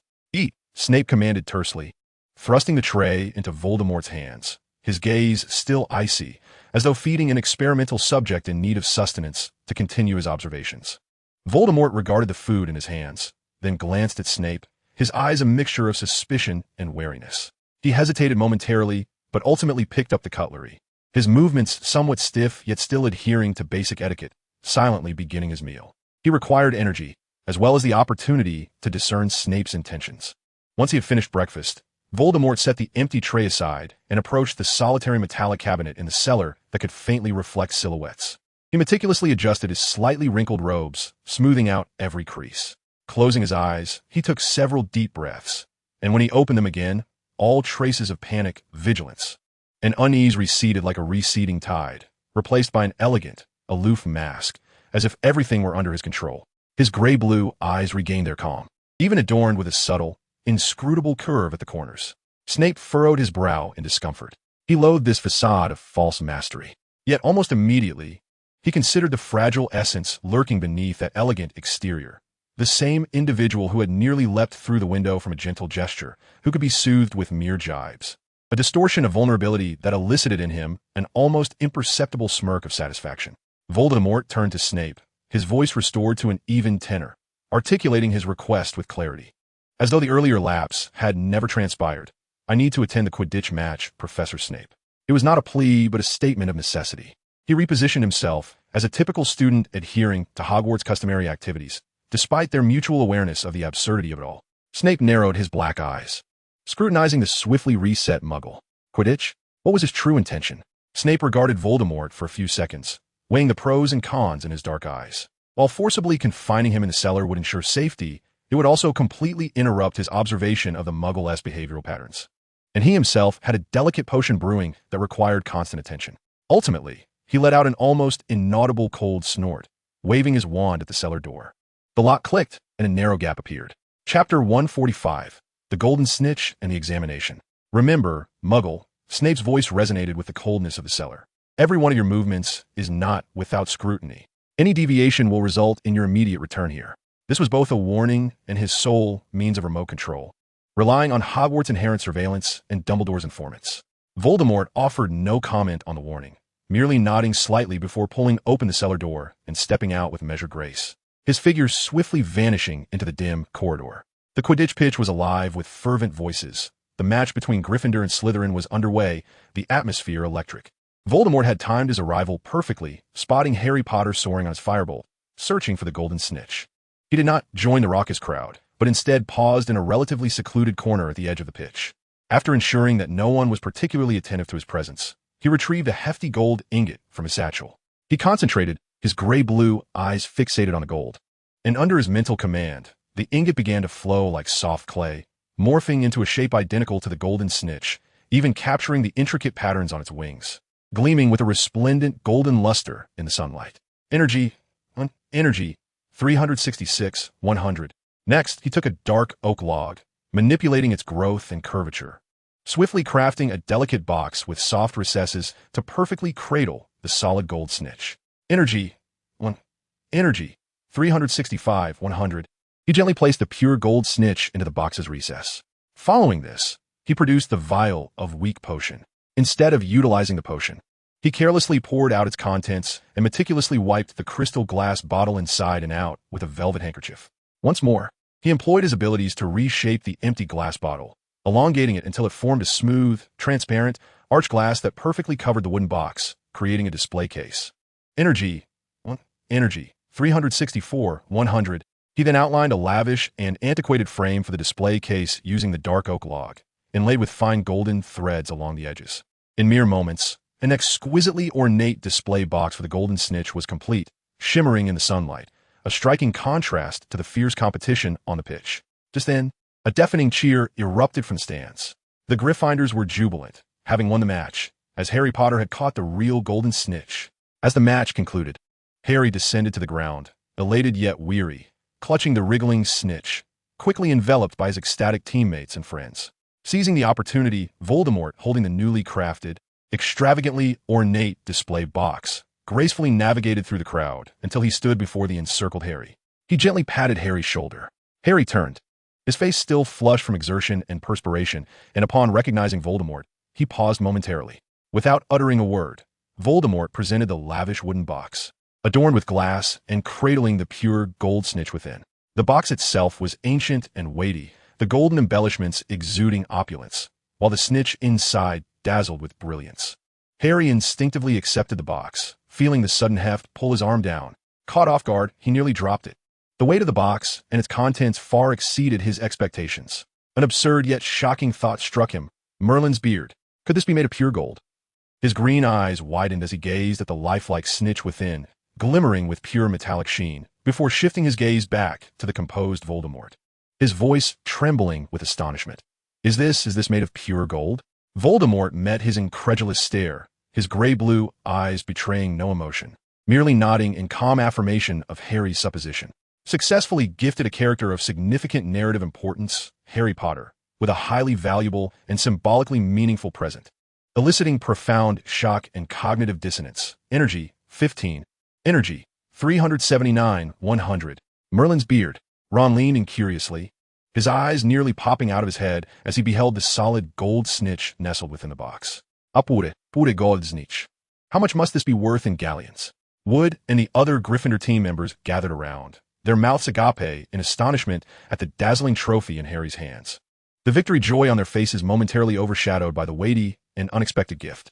They glanced from the golden snitch to the composed visage of Voldemort, utterly baffled as to how anyone could casually bestow such a treasure. Harry cradled the heavy box, feeling as though he was holding a small mountain. He looked at Voldemort, his throat dry, wanting to express sentiments like how extravagant this was or that he couldn't accept it, but under the other's steady gaze, which seemed to regard the act as casual as offering a piece of candy. The words lodged in his throat. Voldemort observed Harry and his astonished companions, a subtle deepening of the enigmatic smile gracing his lips. He did not await Harry's gratitude or refusal. Instead, he gently patted Harry's shoulder once more, as if completing a ritual, and then turned, elegantly departing the still, bustling crowd, leaving a wave of shock and murmurs in his wake. Harry stood dumbstruck, watching his retreating figure, then glanced down at the invaluable golden snitch in his hands.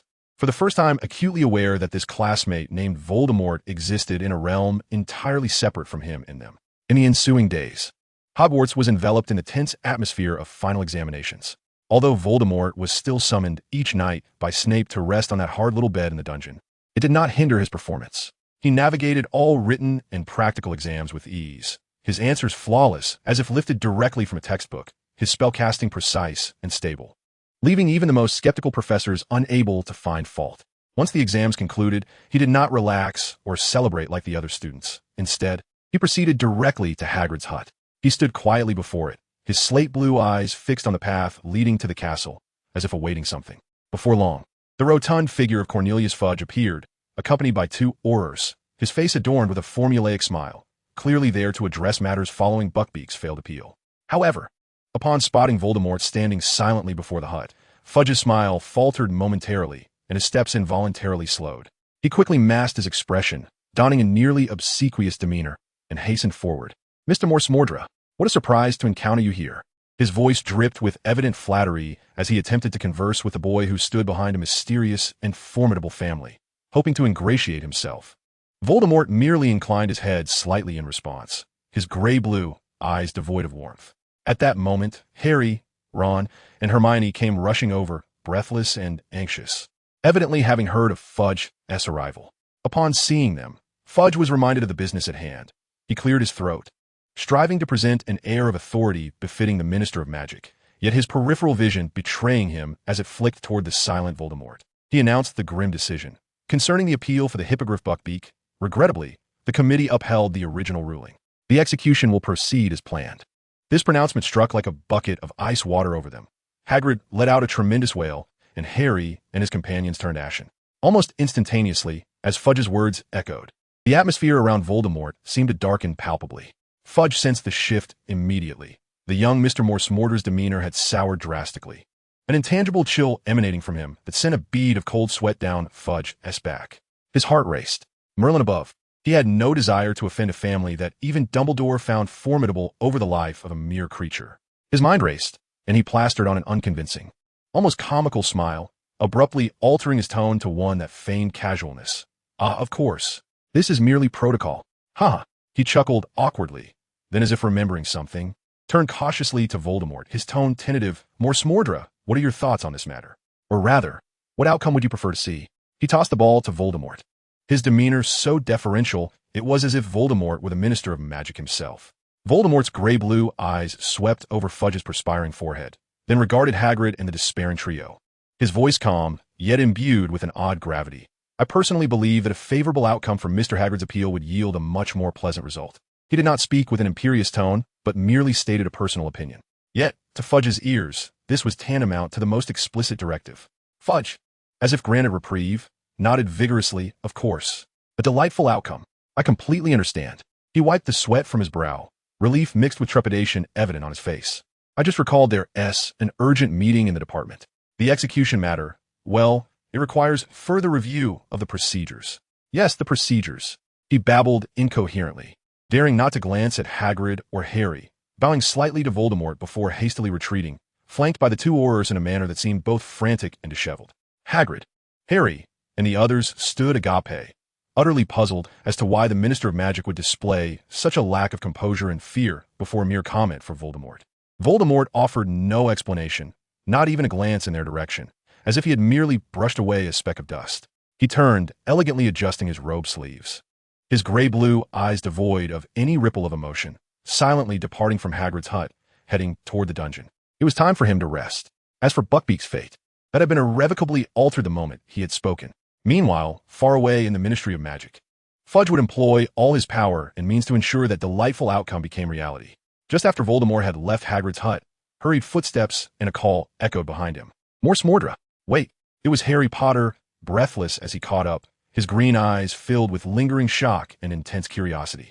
He could not comprehend why Minister Fudge would regard Voldemort with such reverence, even fear. Voldemort halted, turning to face Harry, his gray-blue eyes calm as they awaited Harry's inquiry. Harry stood before him, catching his breath, then urgently asked, "What just happened? Why did Fudge listen to you so intently? Is Buckbeak, is he really going to be all right?" His barrage of questions tumbled forth, his face a mixture of hope and confusion. Voldemort did not immediately respond to Harry's inquiries regarding Fudge and Buckbeak. Instead, he regarded Harry with utmost seriousness, his gray-blue eyes reflecting a pure curiosity, as if Harry's face presented a subject worthy of study. Abruptly, he posed an unexpectedly earnest question. "May I touch your face?" "Huh?" Harry was taken aback by the wholly unexpected inquiry, his expression freezing instantaneously, his green eyes widening in astonishment. Touch his face? What kind of question and answer was this? He gazed at Voltekai, whose expression was imbued with an earnestness that betrayed no hint of jest or malice. Though he found this request exceedingly peculiar, he recalled that the other had likely just saved Buckbeak, and it seemed hardly a matter of great consequence. After a moment's hesitation, he nodded, albeit with a touch of confusion and resignation. Very well, if that is your wish." With permission granted, Voltekai extended his hand. His fingertips cool, yet his touch remarkably gentle, almost tentative, as he softly caressed Harry's cheek. His movements were languid, as if he were savoring the texture and warmth of Harry's skin, his slate-blue eyes reflecting an earnest curiosity. Harry felt a slight tickle from the gesture, instinctively recoiling his neck, though the sensation was not unpleasant. Indeed, it was far from bothersome. As he observed Voltekai's focused profile, so close at hand, Harry suddenly perceived a childlike quality in this classmate, who was typically shrouded in mystery. An inexplicable urge to reciprocate bubbled within him. Almost instinctively, he raised his own hand, a mischievous smile gracing his lips, and swiftly ruffled Voltekai's meticulously styled dark hair. "Hey, now it's even," he exclaimed jovially. However, the instant Harry's fingers made contact with Voltekai's hair, the latter recoiled as if struck by an electric jolt, springing back a considerable distance with a swiftness that rendered him nearly a blur. The common focus that had graced his features shattered in an instant, replaced by sheer, unguarded astonishment. A vivid blush blossomed rapidly from his pale neck, suffusing his ears and cheeks with color. His wide slate-blue eyes stared at Harry in disbelief, his lips parting as if to utter a word, yet no sound emerged, resembling a cat that had just had its tail stepped on, for bristling in surprise. Harry was momentarily taken aback by this dramatic reaction, his hands still suspended in mid-air. He gazed at Voltekai's face, now adorned with an unusual flush, marked by astonishment and confusion, first feeling bewildered, then a wave of intrigue and amusement washed over him. So this ever-graceful, seemingly unflappable Mousie could also exhibit such shyness. Merely from a tousle of his hair? Unable to suppress himself, Harry let out a soft laugh, finding the situation immensely entertaining. Voltekai appeared to be jolted back to reality by the sound of his laughter, abruptly turning his face away in an attempt to mask his discomposure with his usual aloofness. Though the remnants of the blush at his ears betrayed him, he said nothing, hastily pivoting to retreat, his footsteps markedly more hurried than usual, leaving Harry standing alone. Observing the nearly panicked form disappearing down the corridor, his smile broadening with delight. This Voltekai Mousie seemed, perhaps, not so fearsome after all. In fact, he was rather amusing. Harry ruffled his own tousled hair, feeling a subtle shift in his perception of this enigmatic classmate. Chapter 147. Voltekai escapes the cellar. The cellar remained cold and dreary, with only the flickering flames in the fireplace providing a meager semblance of warmth and light. Voltekai did not sit as he usually did, nor did he busy himself with any items. Instead, he curled up on the small, hard bed in the corner, his arms tightly wrapped around his drawn-up knees. Resting his chin in the crook of his arms, a small ball of despondency. His slate-blue eyes gazed vacantly at the shadows dancing on the stone wall, a faint blush lingering at his ears, a stark contrast to his usual composed demeanor, where he seemed to command every situation with elegance. This evident state of despondency, tinged with a hint of embarrassment, was exceedingly rare for him. After a while, the door to the cellar creaked open, and Severus Snape entered, the chill of the castle's night air clinging to his dark robes. He carried a thick stack of student essays awaiting his attention, his pale face etched with the habitual fatigue and gloom that accompanied him. His gaze immediately fell upon the curled figure of Voltekai in the corner. Snape's footsteps faltered imperceptibly, a flicker of clear confusion and deeper suspicion flashing in his sharp black eyes. What was this mousy up to now? He quietly placed the essays on his desk, his movements seemingly casual, yet every muscle in his body was taut with alertness. Instead of immediately launching a probing inquiry, he observed with the meticulousness of a serpent lying in wait, poised in the shadows. He noted that Voltekai was not merely feigning this state. His curled posture suggested an instinctive defense, his vacant gaze devoid of focus, and the blush at his ears appeared genuine, not fabricated.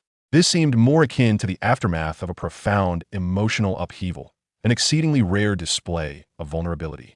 What could have elicited such a fragile response from this deeply introspective and enigmatic creature? Snape's brow furrowed slightly. Had the mousy family imposed some internal strain upon him? Or had he encountered some unexpected turmoil outside? Alternatively, was this a sophisticated ruse to lower Snape's guard? A masterful ploy of retreat masquerading as vulnerability? Snape's mind raced, filtering through various possibilities. He abhorred uncertainty, especially that which stemmed from Mousy. He made his way to his office chair, sitting down, yet keeping his gaze fixed on the curled figure. He refrained from employing his usual sharp tongue to test or attack. This unusual silence itself served as a deeper scrutiny. The only sounds in the cellar were the scratching of his quill against parchment and the crackling of the dying fire. As Snape mechanically graded the essays, marking them with bright red T's and D's, he kept a vigilant watch on Votkai's every subtle movement from the corner of his eye. He was in a state of waiting, of assessing, anticipating Votkai's next action, striving to discern the truth behind this abnormality. Whether it was genuine collapse or a meticulously crafted performance, he needed to uncover the flaws, to ascertain precisely what this mousy was scheming. This sensation of being out of control left Snape profoundly unsettled, yet it also ignited within him a darker, more fervent desire to dissect the situation thoroughly. His hand paused momentarily over the essays, his fingertips unconsciously brushing the rough edges of the parchment, a cold and resolute glimmer flashing in his black eyes. Whatever this was, he would unravel it. The night in the cellar was still and interminable. The flames on the hearth had long since died, leaving behind only cold ashes. As Snape succumbed to an uneasy slumber, Voltekai, curled upon the small bed, quietly opened his eyes, the clarity of his slate-blue pupils sharp against the darkness. He sat up, casting his gaze toward the tightly shut oak door, fortified with multiple protective charms. He extended his hand, his fingertips not quite touching the door. Yet by the force of will, an invisible wave of slightly corrosive energy coalesced at the bottom of the door. Energy 1. Energy 378, 100. There was no sound, no smoke, only the faintest magical ripple rippling across the surface of the door. The sturdy wood began to erode silently, as if consumed by an unseen pest, collapsing swiftly to form an aperture just large enough for a slender youth to slip through. The cold air from the corridor outside seeped in unnoticed. Voltekai hesitated not a moment, deftly crouching as if he were a cat of the night, soundlessly slipping through the opening, his figure melding into the darkness beyond the cellar. The following morning, Snape awoke, as always, to his characteristic gloom. He rubbed his brow, which throbbed from lack of sleep, and instinctively prepared to attend to some potion ingredients before heading to the Great Hall for a meal. As he adjusted his black robes and approached the cellar door, ready to dispel the locking charm he had cast the previous night, his footsteps suddenly halted. To his dismay, he beheld a large hole at the bottom of the heavy oak door, an anomaly so smooth-edged it appeared as if it had been swiftly corroded by some potent acid. The edges bore no traces of wood shavings or any signs of violent destruction, as if that section of the door had been inherently absent. Chilling air poured into the cellar through the aperture. The color drained from Snape's face in an instant, leaving his pallid skin with a deathly hue. He stood frozen, his pupils narrowing to pinpricks, and for the first time, his ever-sarcastic and angry black eyes reflected a profound sense of disbelief and terror akin to the earth-shattering chaos of cataclysm. He instinctively took a half-step back, as if unable to bear the shock of the sight before him. The door was breached. That impudent Weasley had escaped, in his own territory, amidst the formidable defenses he had meticulously established, right beneath his very nose. A frigid wave of mixed emotions, unadulterated rage, a deeply provoked sense of humiliation, and a hint of panic that he could scarcely admit to himself, washed over him like a tidal wave, obliterating all semblance of composure. He lunged forward, crouching down, his fingers trembling as they brushed against the eerily smooth edge of the hole. There was no residual magical energy. No known spell or potion could produce such an effect. This was the infernal, unfathomable handiwork of the Weasley family. Weasley, a low growl, stifled to the brink yet reminiscent of a wounded beast. erupted from the depths of Snape's throat, reverberating dully within the confines of the cellar. He fixed his gaze upon the breach, as if he could see the black-haired boy's mocking smile as he fled. Snape abruptly rose, his black robes swirling dramatically with the motion. He disregarded the half-corrected essays awaiting his attention and the original plan that had been laid out. A singular thought consumed him. Find him. Immediately. At once. He charged out of the cellar like a black whirlwind, ignoring the conspicuous hole in the door, and made a beeline for the upper levels of the castle. His expression was so dark it could have dripped water, and the oppressive aura radiating from him sent a few early morning students scurrying for cover as if they had encountered Spectre. The tranquility of Hogwarts morning was irrevocably shattered by the mysterious hole in the cellar door and Professor Snape's unprecedented display of agitation. Chapter 148. The Chase.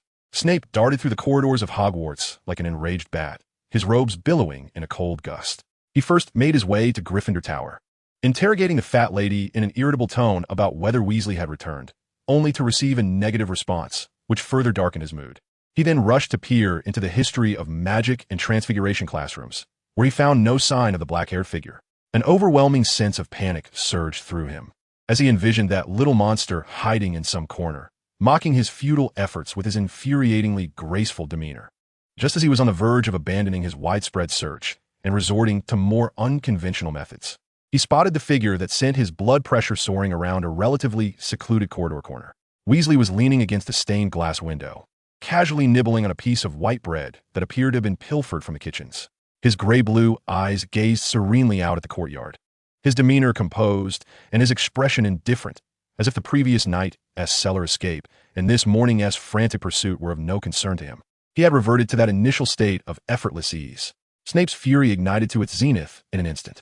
Without any forewarning, he raised his wand. Petri Ficus Totalis. A beam of red light shot swiftly towards Weasley.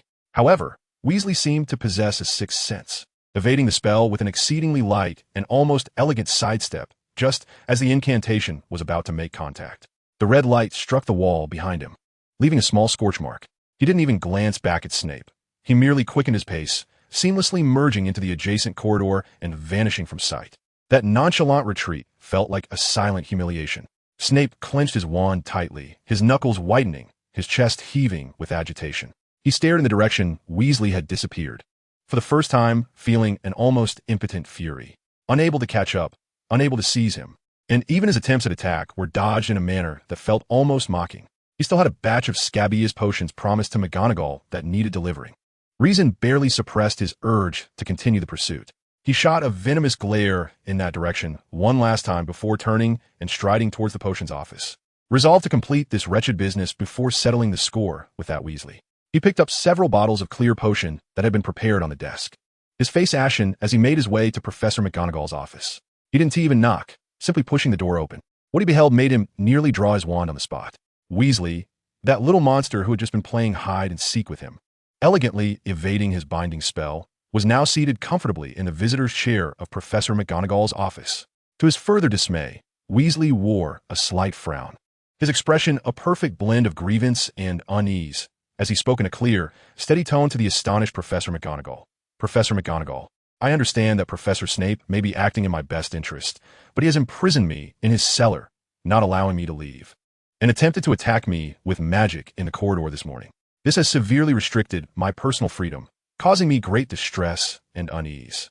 He even managed to let out a timely, gentle sigh, his gray-blue eyes shimmering with innocence, embodying the role of a victim seeking refuge from injustice with remarkable finesse. Snape stood at the doorway, clutching the potion bottles, as if he had been turned to stone in an instant. He listened to Weasley's twisted accusations, watched McGonagall's expression shift from shock to seriousness and skepticism, and was engulfed by an unprecedented, almost maddening sense of absurdity and rage. He could even hear his teeth grinding audibly. You, Snape's voice, twisted with fury, came out hoarse as he glared at the seemingly fragile and helpless Weasley seated in the chair. Each word squeezed from his throat like ice and venom. You deceitful little serpent. The moment Snape's furious exclamation left his lips, Weasley sprang up from the chair like a startled rabbit, nimbly darting behind McGonagall's large desk, just in time to shield himself from Snape's nearly fiery gaze. Professor McGonagall observed the scene before her brow furrowing deeply. Having witnessed Weasley's chilling performance and the numerous inexplicable behaviors he had exhibited, she had begun to understand why Snape harbored such wariness, even paranoia, towards this Weasley. Yet, as the deputy headmistress and head of Gryffindor, she had to maintain an appearance of impartiality. She raised her hand in a placating gesture towards Snape, her tone serious. Severus, calm down. Regardless of the circumstances, we must adhere to the protocol. Her words remained unspoken, for she failed to notice that behind her, Voldemort had slightly tilted his head, revealing an exceedingly natural smile, adorned with his characteristic elegance, directed at the pallid-faced Snape through the seam of her robe. This smile bore no overt malice. Rather, it resembled a habitual expression following the completion of a particular task. However, to Snape, who had just endured a harrowing chase, evaded spells, and now faced a perverse accusation, that smile was nothing short of the most brazen provocation. It seemed to convey, "Look, you are powerless against me." Snape's breath caught sharply, his chest heaving violently, as his fingers tightened around the potion bottle to the point of almost shattering the glass. An unnatural flush crept onto his sallow cheeks, clearly teetering on the brink of fury. At that moment, Voldemort cautiously leaned out from behind Professor McGonagall, his gray-blue eyes reflecting a delicate timidity, as if fearful of inciting further ire, and softly inquired, his tone imbued with sincerity, "Professor McGonagall, Professor Snape, may I ask if I might refrain from sleeping in the cellar tonight?" This inquiry struck the perfect balance, illuminating his previous ordeal while appearing as a mere request for a reasonable arrangement, thus positioning himself in a vulnerable light. Professor McGonagall, observing Snape on the verge of an explosion and the visibly shaken Voldemort behind her, weighed her options for a moment before finally exhaling deeply and making a decision. "Mr. Malsey, until the matter is thoroughly clarified, you may temporarily return to the Gryffindor Tower to rest. However," she emphasized, casting a stern gaze at Voldemort, "you must ensure that there will be no further actions that might provoke misunderstandings." "I assure you, Professor," Voldemort immediately nodded, his tone obedient. Chapter 149, The Shrieking Shack. Having received permission, Voldemort stepped fully out from behind Professor McGonagall. He first inclined his head slightly in gratitude towards her, then turned his gaze towards Snape, who remained as rigid as a statue, exuding a terrifying low pressure. Voldemort's face retained that air of serene elegance, as if nothing had transpired, and he even imperceptibly nodded in Snape's direction, as if to bid farewell. He then proceeded with measured and steady steps, infused with his characteristic meticulous grace, past the nearly explosive Snape, opened the office door, and exited. The entire process was fluid, devoid of any hesitation or panic. The door gently closed behind Voldemort. Inside the office, only Snape remained, his chest still heaving, his complexion oscillating between crimson and pallor, alongside Professor McGonagall, whose brow was furrowed and whose emotions were complex. Snape glared at the closed door as if he could incinerate it with his gaze. The potion bottle in his hand creaked under the strain of his grip. "Minerva!" Snape's voice was hoarse, laced with an intense, suppressed rage that threatened to erupt. "You have no idea what manner of creature you have just unleashed." Professor McGonagall rubbed her temples, weary, and sighed. "I am aware he is quite special, Severus, but at least on the surface, we cannot find sufficiently strong evidence to justify the long-term detention of a student." Moreover, she paused, glancing at Snape. "Have you considered that perhaps some of his actions are not entirely malevolent?" "Not malevolent?" Snape scoffed, a sharp, cold laugh escaping him, reverberating through the chill of the office like an echo of endless derision and fury. He refrained from further debate, abruptly pivoting, his black cloak swirling with decisive resolve as he strode out of Professor McGonagall's office, forcefully placing the vials of potion meant for her on the low cabinet at the door. He needed to regain his composure, to devise a new strategy. This Malsey had thoroughly infuriated him, and this confrontation was far from over. Voldemort stood in the dusty shadows of a shrieking shack, having calculated the timing perfectly. With a mere thought, he summoned the system's energy. Energy, 377, 100. His figure seemed to meld into the air, rendering him invisible. Only he could perceive the subtle shifts of energy around him. Before long, the dilapidated door of the shack was forcefully flung open. A gaunt, massive black dog, Sirius Black, clutched a struggling, yelping fawn in his mouth, brutally dragging him along with the panicked, injured Ron Weasley into the room. Following closely behind, Harry and Hermione burst in. Wands raised, their faces etched with tension and determination. Amid the chaos, with Ron's pained cries and Fong's frantic yelps, Black released Fong. And with a series of sickening cracking sounds, his enormous canine form swiftly morphed back into that of a ragged, disheveled man, his eyes alight with fervor. "Yes, an animagus." Ron pointed at Black, his voice sharp with fear. The truth unveiled itself in this intense standoff, regarding Pettigrew, betrayal, and the secret keeper. as Harry's expression shifted from fury to shock and disbelief. Just as old wounds were being painfully reopened, the shack's door swung open once more, and Remus Lupin rushed in. His gaze swiftly scanned the scene, finally landing on Sirius Black. Without hesitation or doubt, he stepped forward, embracing his long-lost friend tightly in the astonished eyes of Harry, Hermione, and Ron. "I believe you, Sirius. I have always believed you did not." Lupin's voice trembled, as these two weathered men held each other, as if to reconcile all the regrets and pain of the past 12 years. Harry, Hermione, and Ron stood frozen, witnessing this unimaginable reunion. In that moment, thick with complex emotions of sorrow and hope, Sirius's voice was soft, yet it fell like a stone into boiling oil. Immersed in the tumult of reunion with his old friend, Black recoiled as though pricked by a needle, abruptly releasing Lupin and spinning around. Upon catching sight of Voldemort lurking in the shadows, a hint of a smirk playing at the corners of his mouth, the color drained from his gray eyes, replaced by sheer horror and disbelief, as if he had encountered something more terrifying than a Dementor, his voice shifting in pitch. "It's you?" Voldemort disregarded his terror, striding forward with an elegant, unhurried grace towards Black. His pace remained steady, as if traversing a royal carpet rather than a dilapidated room strewn with dust and debris. Black watched him approach, as though confronting a deadly plague, staggering backward until his back collided with the cold wall, leaving him no escape. His face was a mask of unmasked fear and resistance. "Stop, Voldemort!" Lupin reacted instantly, stepping forward to shield Black, his earlier joy now replaced with vigilance and seriousness. His gentle eyes filled with wariness as they locked onto Voldemort, though he was not fully aware of the specifics of the incident between Black and this student. The primal fear emanating from Black was unmistakable. Voldemort halted, turning his gaze away from the terrified Black to meet Lupin's face. A flicker of interest seemed to gleam in his gray-blue eyes before he inquired, in his characteristic calm and unwavering tone. The question that instantly sent a jolt of panic through Black. "Professor, may I touch you?" This utterance ignited a powder keg. "Stay away from him, you lunatic!" Blake erupted with a heart-wrenching roar, his voice twisted by sheer terror and fury. He attempted to pull Lupin behind him, his gray eyes fixed intently on Voldemort, filled with an unfathomable dread, as though Voldemort intended not merely a casual touch, but some form of horrific disembowelment. The intensity of Blake's desperate outburst left the others present in stunned silence.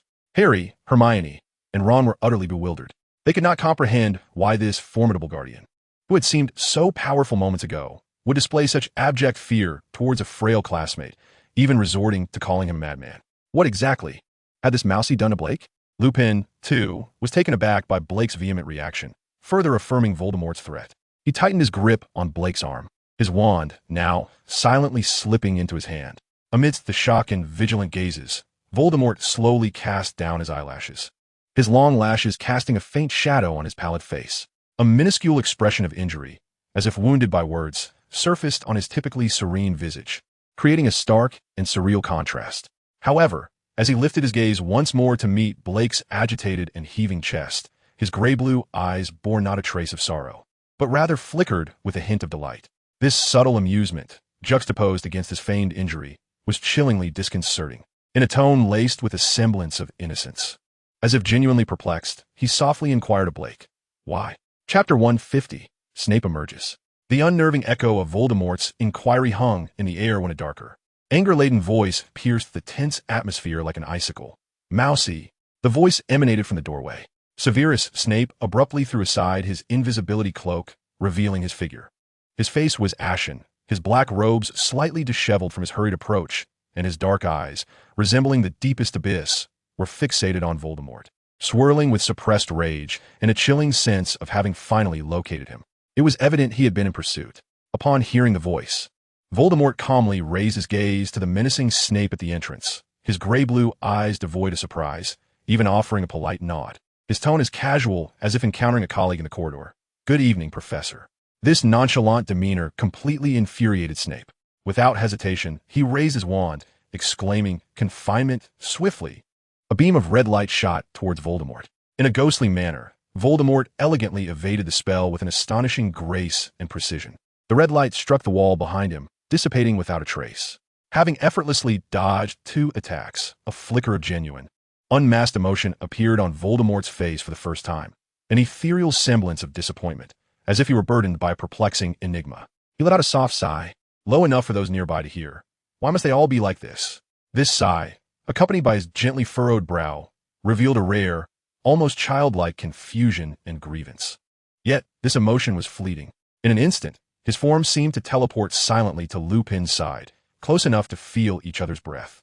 He tilted his head slightly, gazing at the tensed Lupin, who instinctively raised his wand at the sudden proximity and reiterated in that calm, yet assertive tone the question that had horrified Blake. Professor, you have yet to answer me. May I touch you? No, Remus. Don't agree to him. Please don't. Blake screamed in terror, his voice hoarse as he attempted to rush forward, only to be halted by Lupin's instinctive outstretched arm. The sheer terror etched on Blake's face sent a chill through Harry, Hermione, and Lupin alike. Lupin, shaken by Voldemort's sudden closeness and his repeated unsettling request, felt an instinctive urge to refuse vehemently. Yet, gazing into Voldemort's seemingly innocuous gray-blue eyes, filled with nothing but pure curiosity and grappling with Blake's frenzied warnings, he instinctively blurted out, "All right."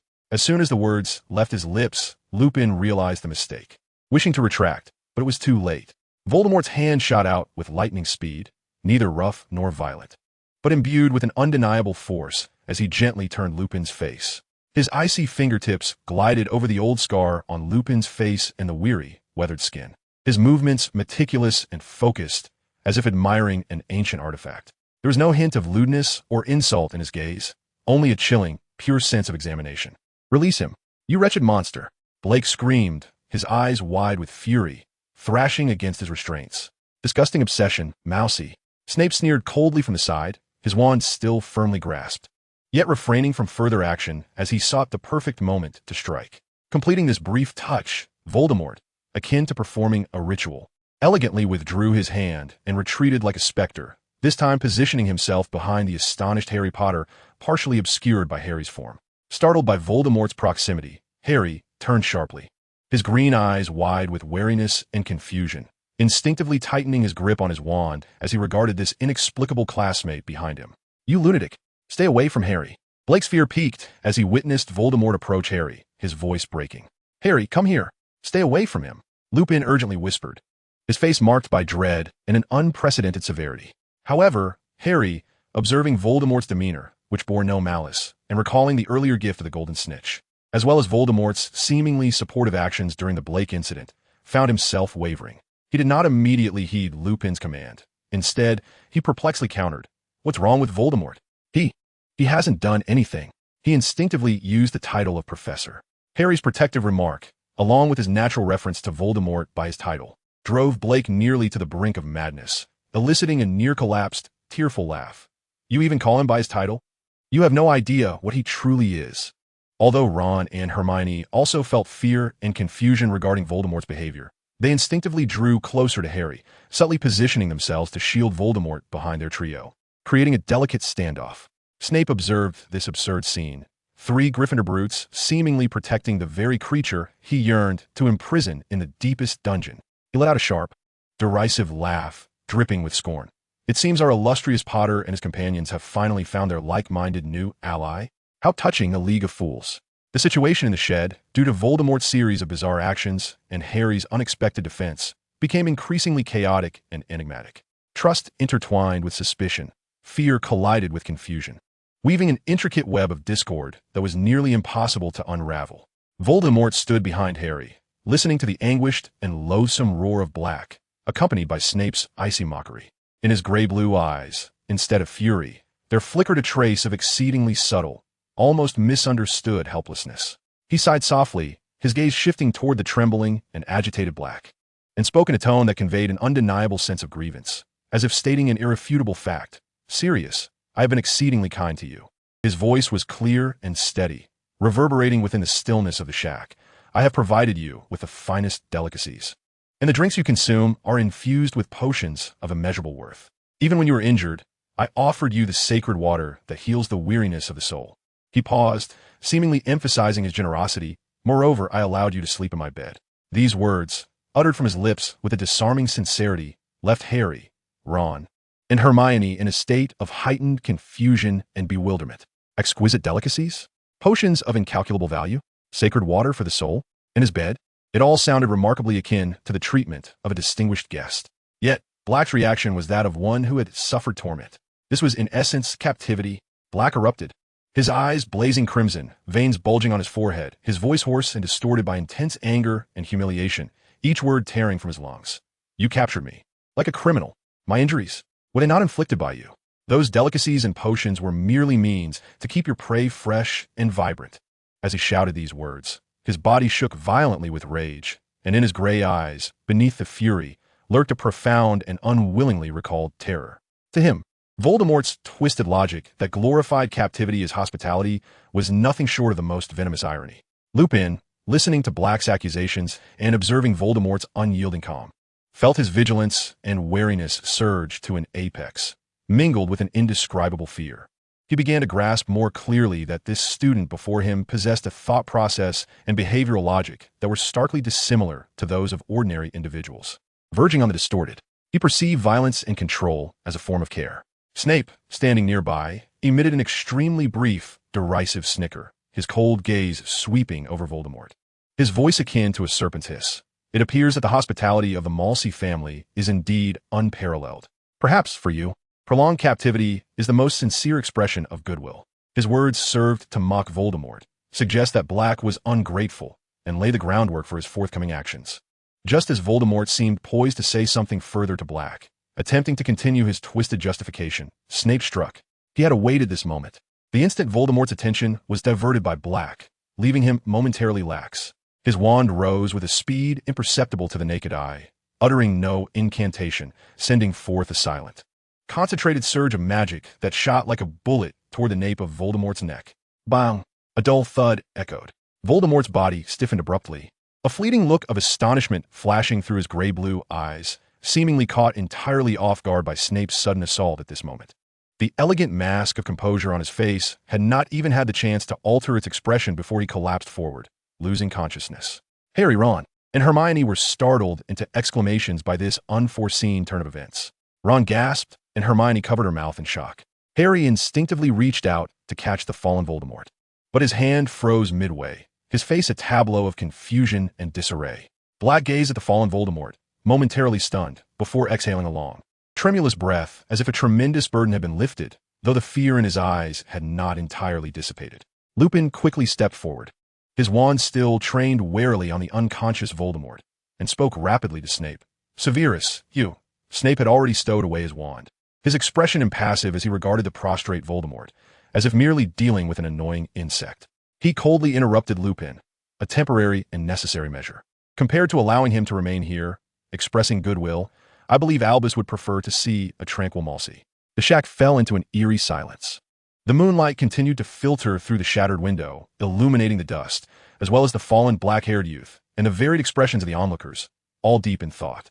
Snape's decisive action had temporarily quelled the chaotic and perilous farce, yet it left behind a multitude of unresolved enigmas and latent dangers. The cold moonlight streamed through the dilapidated windows of the screaming shack, casting mottled shadows upon the floor. Voldemort lay on the ground, rendered momentarily oblivious to the tumult of the struggle by Snape's silent enchantment. Snape did not spare Voldemort a second glance, beneath his greasy black hair. His dark eyes burned with 12 years of accumulated hatred, and his wand steadily turned toward the true target, Sirius Black. Severus, no. Lupin attempted to intervene, but he was a step too late. Snape paid him no heed, his lips moving as a new spell's light began to coalesce at the tip of his wand. He intended to take Black away, to deliver him to the Dementors. Expatriate your weapon. A flash of red light surged forth. It was Harry Potter. Almost instinctively, he acted, casting the Expelliarmus spell that accurately struck Snape's wrist. The wand flew from his grasp, and Snape himself was thrown off balance by the force of the spell, crashing heavily against the wall behind him and collapsing to the ground, unconscious. The shack fell silent for a moment, leaving only Black's heavy breathing. Harry, you. Lupin stared at Harry, his expression complex. Yet Black suddenly snapped back to reality, his gray eyes fixated on the trembling rat on the ground. Remus, there's no time. Quickly, end it. Finish this. He rasped, his voice laden with desperate urgency. A flicker of struggle crossed Lupin's face, but the truth in his friend's insistent pleas overwhelmed all else. He raised his wand, aiming at the seemingly pitiful and helpless creature. Just at that critical juncture, the fallen Voldemort's gray-blue eyes snapped open, devoid of the confusion of someone just awakening, instead filled with a chilling clarity. The system's energy flowed automatically, dispelling the effects of the spell. He did not rise immediately, but spoke in a low tone, yet one clear enough for all within the shack to hear. His voice carrying a hint of the raspy aftermath of slumber. "Professor Lupin, the moon is still watching from outside the window." This statement struck like a bucket of icy water, extinguishing the flames of vengeance in Lupin's eyes and awakening the deepest terror within him. He abruptly turned to gaze at the brilliant moon outside, his complexion draining to a ghostly pallor. His hand, gripping the wand, began to tremble violently.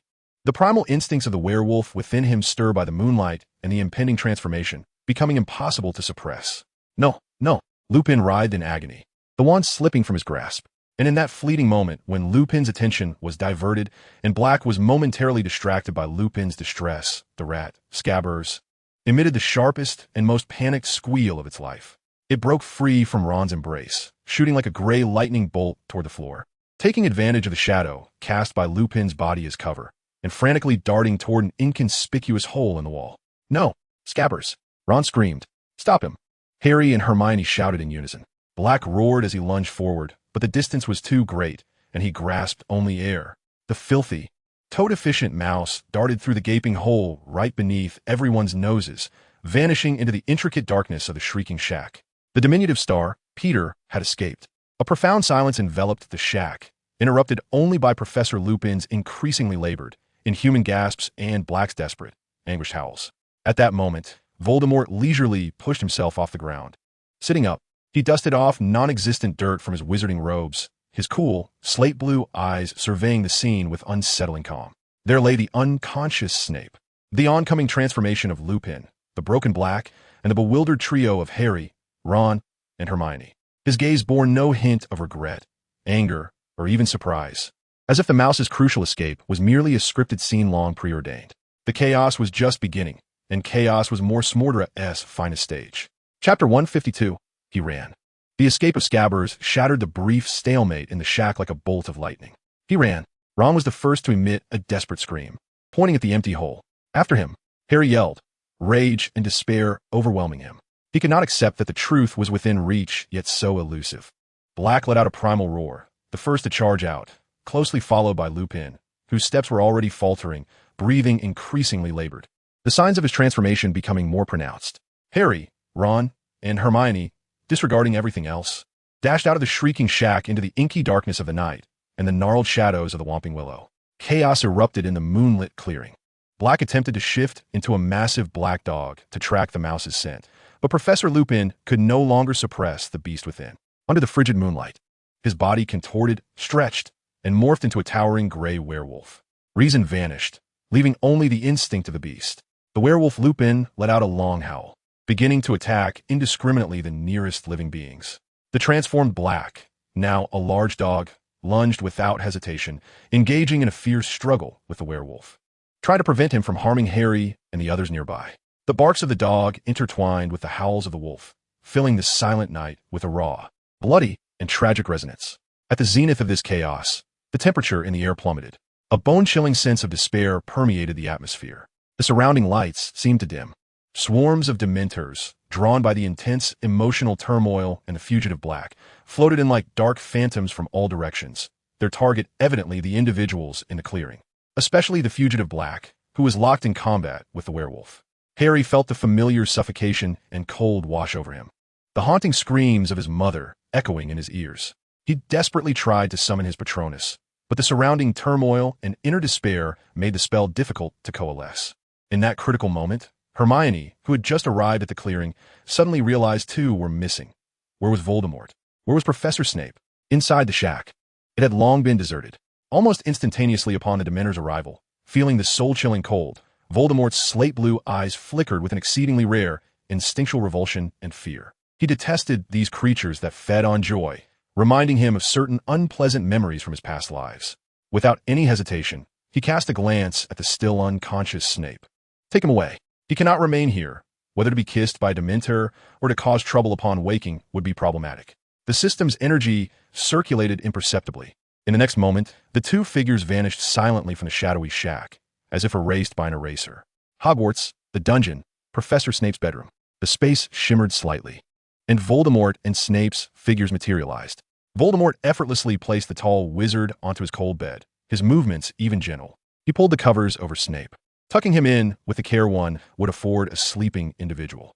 He approached the door, glancing at the hole he had previously corroded with his magic, still unrepaired. He tilted his head slightly, as if finding it agreeable. Then, he opened the door and proceeded to the kitchen of Hogwarts. Elegantly, he selected a refined tea set, pouring chilled peppermint tea that exuded a refreshing aroma, and placed some unsalted pumpkin seeds in a crystal dish. When he returned to Snape's bedroom, the wizard on the bed had already awakened. Snape pressed a hand to his still dizzy forehead, his black eyes sharp as a hawk in the dim light. Fixating intently on Voldemort, who had just entered, he did not erupt in his usual fury, nor did he command him to leave. Instead, he regarded him with an extreme, suppressed vigilance, silently and intently. Voldemort seemed oblivious to the piercing gaze that could penetrate one's very soul. He approached the bedside with measured grace, gently placing the chilled peppermint tea and the dish of unsalted pumpkin seeds on the nightstand. Then he turned to Snape, bowing slightly like the most courteous heir of an ancient family, performing a flawless gesture of respect. Having completed these actions, he exchanged no further words or glances, turning and departing the bedroom with steady steps, softly closing the door with a hole behind him. Only Snape remained in the bedroom, the air still holding a trace of the cooling peppermint and the inexplicable kindness and profound eeriness left by the dark-haired youth. Intervened and significantly altered the core climax events of Harry Potter's third year, guiding key characters to escape, indirectly affecting the Dementor attack and subsequent plot trajectory, resulting in a substantial increase in energy reserves. Energy, 335, 370, 100. In the silence, Snape's gaze shifted from the door to the condensation on the peppermint tea and the dish of pumpkin seeds, his expression complex and inscrutable. After departing from a bedroom with a hole in the door, Voldemort did not immediately return to Gryffindor Tower. Instead, he entered the adjacent potions professor's office, comfortably settling into the hardwood chair typically used to receive students, as though he were the rightful master of space. The office was suffused with a peculiar blend of potion ingredients, cold and quiet. He initially intended to await any potential response from Snape or merely enjoy the silence unique to the dungeon. However, perhaps due to the earlier chaos in the shack, the expenditure of energy and the subtle burden of forced transportation, his system, although enhanced by the system, was not immune to fatigue. His slate blue eyes gradually lost focus, long lashes drooping as he leaned back in the chair, his breathing becoming elongated and steady, and he succumbed to slumber. His posture was remarkably tranquil, utterly still, to the point that even the rise and fall of his chest were scarcely perceptible, his pale visage in the dim light exuding an almost lifeless delicacy and fragility, akin to an ancient statue forgotten in that place. It was unclear how much time had passed when the door to Snape's bedroom was silently pushed open. Cloaked in black, Snape emerged. His expression was darker than usual, and his temple seemed to throb with pain. Upon seeing Voldemort, seated silently in his office chair, fast asleep, his footsteps abruptly halted. Why was he not in bed? Chapter 153. Harry awakens. The black pupils constricted suddenly, his sharp gaze scanning the motionless figure of the boy as if probing with a needle. There was no anticipated provocation, no eerie smile, no spine-chilling concern, only a profound silence. Severus Snape's lips were pressed into a frigid straight line as he stood in silence, scrutinizing the scene for a good 10 seconds. Ultimately, an exceedingly intricate and almost absurd emotion supplanted the potential surge of anger, manifesting as a barely audible sigh, infused with fatigue and profound exasperation. Snape thought to himself, he must be unwell. He refrained from rousing Voldemort or taking any action. Instead, he turned his dark cloak and glided into his potion storeroom, choosing to disregard the unexpected guest peacefully slumbering in his office. The following day, sunlight streamed through the windows of the infirmary. Voldemort emerged outside Hogwarts Castle. He did not employ the system's convenient yet energy-consuming teleportation feature. Rather, he relied on his memory to locate the secret passage beneath the Whomping Willow and entered it personally. It was not a lack of energy that deterred him, but rather the belief that utilizing his precious abilities merely to procure a snack was an unnecessary extravagance. Navigating through the winding passageway, he arrived at Honeyduke's sweet shop. The saccharine atmosphere within stood in stark contrast to the cold despair of the previous night. With a clear objective in mind, he exchanged a few sickles for the most decadent chocolate cauldron cake, adorned with golden sugar sprinkles, and carefully placed it in an exquisite box. As he retraced his steps through the passage and finally approached the infirmary door, he could hear the sounds of a heated argument from within. Harry Potter had awakened, his complexion still somewhat pallid, propped up in his hospital bed. Flanking his bedside were two figures, Cornelius Fudge, the Minister of Magic, wearing his familiar bowler hat and sporting an expression that oscillated between official concern and barely concealed agitation. And Madame Pomfrey, clad in a pristine nurse's robe, her hands on her hips, clearly displeased with the minister's interference in the patient's rest. "I must say, Harry, you have endured a most harrowing ordeal." Fudge's voice dripped with exaggerated sympathy. "Between Black, the werewolf, and so many dementors, you need to rest and not dwell on matters too heavily. But Scabbers is Peter Pettigrew. He escaped. Black is innocent," Harry fervently countered, his voice hoarse with urgency. "My child, that was merely a rat, startled and scurrying away. It is to be expected." Fudge attempted to downplay the situation. "No, that is not," Madame Pomfrey interjected, unable to contain herself. "Minister, I believe this is not the appropriate time for such discussions. Mr. Potter requires tranquility." As their minor dispute reached an impasse, a calm, gentle voice interjected, distinctly interrupting their dialogue. "Harry!" All turned their heads in unison. There stood Tom Riddle, known as Voldemort, at the bedside, holding the box from Honeydukes. He ignored Fudge and Madame Pomfrey, his steel blue gaze fixated on Harry as he gently placed the box upon the bedside table and repeated, his tone soothing as if to comfort a frightened creature, "Eat something." In that instant, the infirmary fell silent. Harry's fury and anxiety deflated like a punctured balloon. He stared, bewildered, at the exquisite box, then at Voldemort's serene face, at a loss for how to respond. Madame Pomfrey furrowed her brow, her wariness of the student still present. Yet at this moment, the food he brought was at least more suitable for the patient than the minister's inquiries. Cornelius Fudge, upon recognizing Voldemort, felt the official demeanor and agitation on his face freeze, swiftly morphing into a fear he desperately attempted to conceal. His lips parted slightly, as if to utter some polite remark, but ultimately he unconsciously adjusted his bowler hat, his gaze evasive, instinctively recoiling half a step, as though standing before not a second-year student, but rather a herald from the Riddle family, capable of issuing terrifying commands at any moment. The sweet aroma of chocolate began to permeate the air, mingling with the medicinal scents of the infirmary, creating a peculiar, yet momentarily balanced tranquility.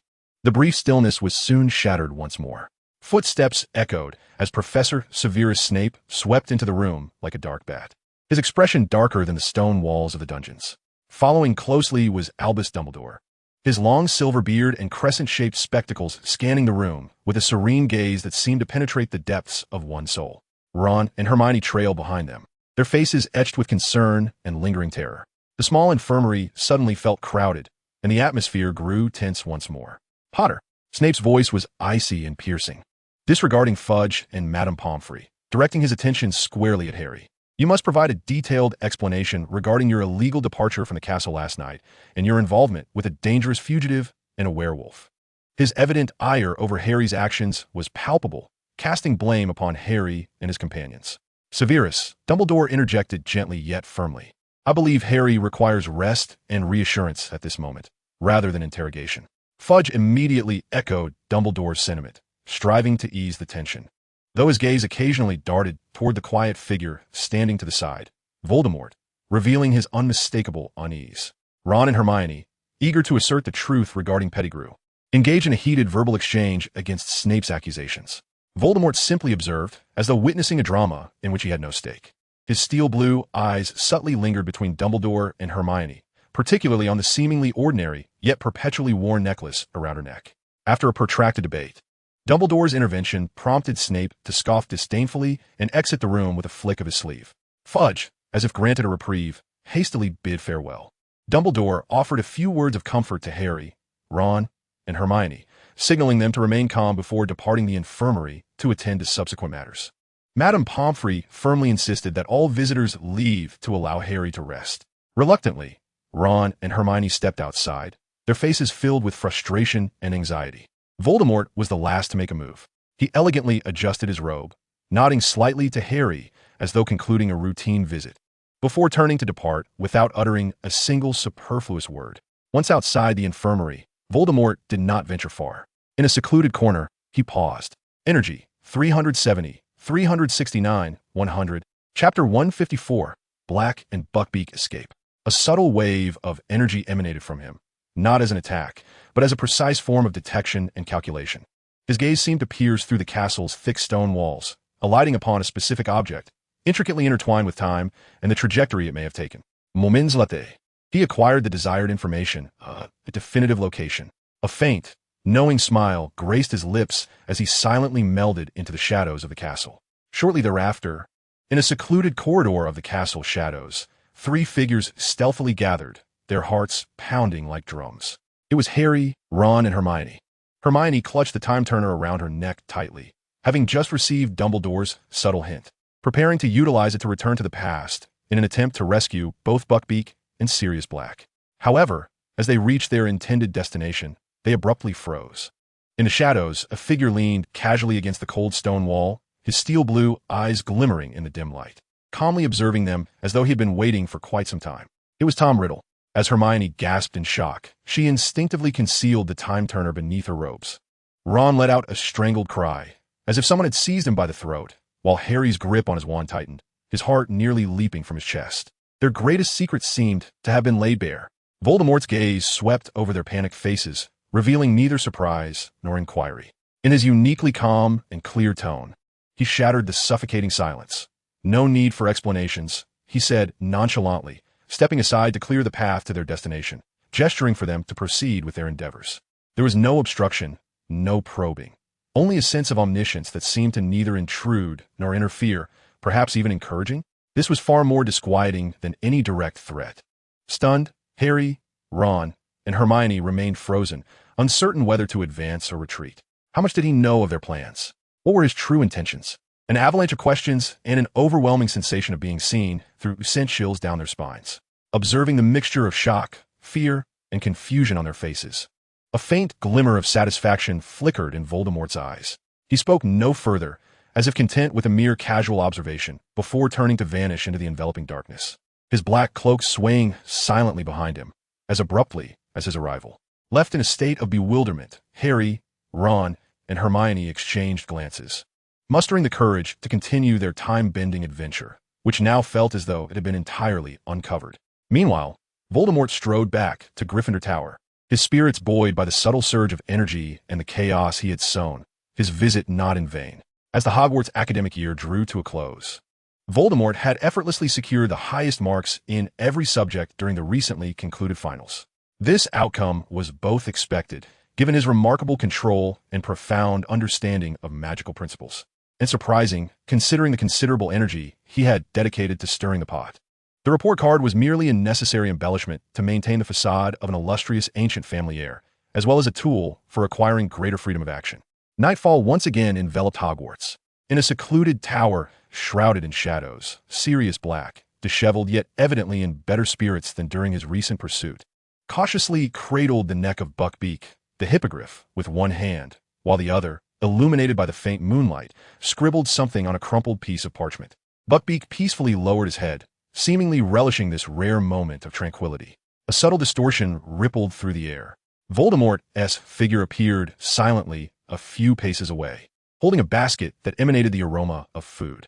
Startled, Black shot up, his gray eyes brimming with the panic of a cornered animal. He instinctively leapt up, shielding Buckbeak behind him, hissing "You!" Voldemort did not advance. Rather, he elegantly took a small step back, exuding an unsettling sense of boundary. He gently placed the basket on the ground between them. "Now, no one is around," he began, his gray-blue eyes appearing particularly serene under the moonlight, even imbued with a hint of innocent curiosity. "Might you enlighten me as to why you harbor such animosity towards me?" He did not allow Black the opportunity to retort, pausing briefly before continuing in a tone that conveyed mere factuality. The Morsemorter family was involved in Buckbeak's trial. Hence, it is not surprising that Buckbeak will be confined to the dungeons. This statement struck like thunder, instantly shattering the fragile calm that Black had barely managed to establish. "No, no, you shall not lay a finger on him." Black's voice quivered with sheer terror and fury as he spread his arms wide, like a crumbling wall shielding Buckbeak, his eyes glinting with desperate madness. "I would rather die with him. We shall take good care of him," Voldemort interrupted, his tone devoid of any emotion, as if discussing the weather. "You may even visit him." His voice remained steady, yet laced with a chilling, irrefutable challenge. "And you must understand, it is not I, but you and Buckbeak who stand a considerable chance of being laid to rest at this very moment." He tilted his head slightly, his gaze seeming to pierce through the darkness to perceive the lurking Dementors. "Do you truly believe that a frail black dog could evade the pursuit of a swarm of Dementors? Are you so arrogant as to think they cannot find you?" Voldemort's words, though deceptive, bore an unsettling truth. They sliced through Black's emotional facade like a cold dagger, striking at the harsh reality. He froze, the anger and madness on his face gradually yielding to a chilling sense of dread. The icy breath of despair that nearly consumed him. Was there truly no escape? His gray eyes fixated on Voldemort, his voice rasping like sandpaper. Is it you? His demeanor, once solely defined by fear and loathing, began to involuntarily intermingle with suspicion, wavering, and a trace of unwilling acknowledgement of the shocking truth. He remained vigilant, still perceiving this boy as a dangerous enigma. Yet the relentless resolve to resist began to fray under the cold waters of reality. His arms, which had clutched Buckbeak protectively, unconsciously relaxed their grip. Chapter 155, Buckbeak. Is it you? Black's dry question dissipated into the night wind. After posing this query, he received no immediate response, instead plunging into a sudden introspection. As the waves of anger and fear receded, reason emerged with great difficulty. He abruptly realized that his presence here, cradling the gentle Buckbeak and inhaling the air of freedom, hinged entirely upon the very boy he had deemed a madman and kidnapper, as well as the mysterious Morsemorter family behind him. They had provided vital protection, overturning Buckbeak's death sentence, and, according to Voldemort, saving him from the threat of Dementors. What had they truly done? Aside from the initial terrifying capture and unsettling hospitality, they had not genuinely harmed him or Buckbeak, nor had they restricted his movements. His very presence here was proof of that. Voldemort Morsemorter, this boy, whose family values were disturbingly warped and whose logic was bizarrely inhumane, yet upon reflection, he had not actively inflicted malice. What he had done seemed more akin to a form of assistance and transaction based on his peculiar principles. A wave of intense self-loathing engulfed Black. He, Sirius Black, a man recently vindicated, yearning for revenge and to protect his godson, had harbored such vehement rejection and hostility while enjoying another's kindness. Had he not, without the intervention of the Morsemorter family, long since become a soulless wretch at the mercy of the Dementors? Yet he stood here, baring his teeth at his benefactor. How hypocritical he truly was. This realization doused much of his anger, leaving only a complex sense of embarrassment and a hint of bewilderment following his reevaluation. As he looked again at Voldemort, his expression had shifted. The sharp hostility had diminished, replaced by an ineffable complexity and a tentative flicker of trust. He fell silent for several seconds, his voice now much lower, tinged with a tone of reluctant supplication. Could you take me there with him? I wish to see him one last time. He yearned to personally ascertain the whereabouts of Buckbeak, seeking closure for his earlier indiscretion. Voldemort keenly detected a softening in Black's demeanor, a flicker of barely perceptible satisfaction glinting in his steely blue eyes. He quietly exhaled, relieved that the persuasion was proving more effective than anticipated. At long last, a worthy creature would inhabit his meticulously crafted yet desolate lair. He nodded, uttering not a word. Energy, 369, 368, 100. The space warped once more. In the next moment, the three beings had departed from the shadows beside Hogwarts Castle, finding themselves within the grand, enigmatic, and opulent Mews Palace, located 3,000 meters beneath London. Stepping into this place again, despite having mentally prepared himself, Black was momentarily awestruck by the scene that surpassed his imagination. The magnificent dome constructed of obscure blocks, the lavish dark oak decor, interspersed with withering roses and glimmering golden fragments, filled the air with an aura of antiquity and power, starkly contrasting with the coldness of Azkaban and the decay of Number 12, Grimmauld Place. Voldemort did not linger, guiding Black and the somewhat anxious Buckbeak, who was scraping its hooves, through the expansive hall toward a specific area deep within the palace. He extended his hand, gently touching a seemingly seamless wall of obscure material, which slid open silently to reveal the sight beyond. It was an extraordinarily vast, natural ecosystem, artfully conjured by magic. Simulated sunlight cascaded from the sky, illuminating rolling grassy hills, clear streams, and patches of artificial forest. The air was fresh, imbued with the sense of earth and flora, creating an environment that was not only beautiful, but even more suitable for magical creatures than Hogwarts' Forbidden Forest. This was a whimsical endeavor of Voldemort's, originally intended for raising rabbits out of boredom during his holidays. Buckbeak's initial unease dissipated instantly. It let out a joyful whimper, its enormous wings fluttering slightly. And without prompting, it stepped forward, curiously surveying its new domain. Here, Voldemort calmly articulated, it would provide him with live prey for hunting. This implied that Buckbeak could retain its wild nature rather than being confined. Watching Buckbeak swiftly acclimatize and grow fond of its new environment, Black finally set aside his last vestiges of concern. He cast a deep glance at this astonishing space and then turned to Voldemort, nodding with a complex expression to signify his approval. With their objective accomplished, Voldemort did not dally. Energy, 368, 367, 100. The space shifted again, and they returned to the secluded hideout outside Hogwarts Castle. The night breeze remained, as if everything that had transpired was but a fleeting dream. Yet Black knew that some things had irrevocably changed. He stood in the shadows, gazing in the direction Voldemort had vanished, enveloped in silence for a long while. Days later, on the final day of the Hogwarts academic year, the air was thick with the restlessness of farewells and the anticipation of holidays. However, Voldemort did not make his way directly to the platform. Instead, as if fulfilling a predetermined routine, he reappeared at the cellar, standing at the door of the potions professor's office. He gently knocked, and upon receiving a cold "come in," he entered. Severus Snape stood behind his cluttered desk, laden with various obscure materials, draped in his black robes, resembling a volcano on the verge of eruption. Voldemort paused, impeccably poised, his gray-blue eyes calmly regarding Snape, his voice clear and steady as he issued what sounded like an utterly mundane invitation for afternoon tea. "Professor Snape, the term has concluded. Might you be inclined to visit the Muse Palace during the holidays for a home visit?" The phrase home visit emanated from his lips with a chillingly twisted connotation. Almost instantaneously, Snape's body stiffened imperceptibly. In his black eyes, a mix of profound loathing, memories of humiliation, and a hint of instinctual terror, forcefully suppressed, created ripples in the dark waters of his mind, only to be swiftly quelled by his formidable will. He recalled the last time he was compelled to tour that underground palace, the omnipresent obscure blocks, the lethal withering roses, the potions, the confinement, and the inhuman logic and control exhibited by the youth before him. Home visit? Snape's voice emerged as if squeezed through clenched teeth, laced with venomous sarcasm. Muse? What has led you to entertain the delusion that I would harbor even the slightest interest in your lair, beyond academic disdain? Chapter 156, Leo Chimsey. Deep within the tranquil palace, Voldemort stood alone. He spread his palm, and a glowing villager spawn egg materialized before him. He gazed intently at this peculiar creation imbued with the power of creation, his thoughts stirring. With his will, the system's energy flowed quietly, and the egg's radiance gradually coalesced and formed. Moments later, a brand new figure appeared before him.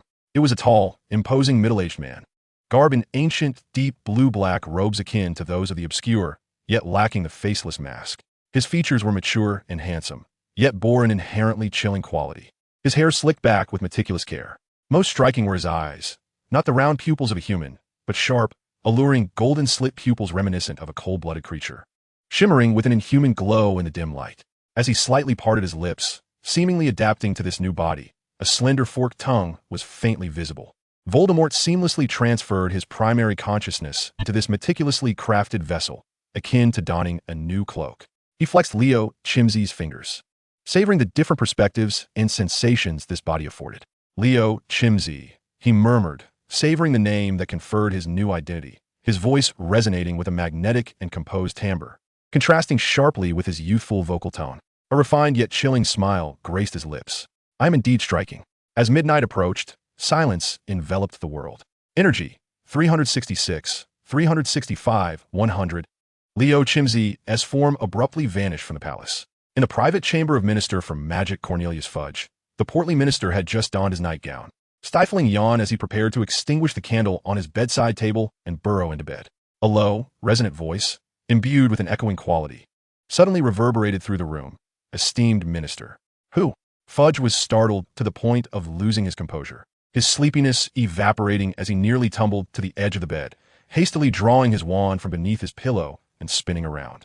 Upon seeing the figure that had materialized silently in the center of his bedroom, a tall humanoid clad in obscure fabric, with a handsome yet inhuman face adorned with golden slit pupils, his tense body relaxed slightly, though his heart continued to race. He recognized the distinctive attire belonged to the Muse family. Years of cooperation and fear had taught him that as long as he did not contravene the family's will, they typically would not harm him directly. However, the chilling, ancient aura emanating from the figure had not diminished. Rather, it seemed to amplify in intimidation due to this new corporeal form. "I am Leo Chimsey." The golden slit pupils regarded the bewildered minister with calmness. his voice steady and laced with approval. You have done well. This is the family's reward for you. Leo Chimsy slightly raised his hand, motioning for him to approach. Come here. Fudge swallowed hard, a mix of fear and a hint of bewilderment at being favored flickering across his face. At this moment, he was seated on the bed, nearly scrambling across the spacious expanse of the mattress with a combination of hands and feet, his demeanor rather awkward. Halting before Leoki and gazing up at him like a plump guinea pig awaiting nourishment. Close your eyes, Leoki commanded, his voice brooking no dissent.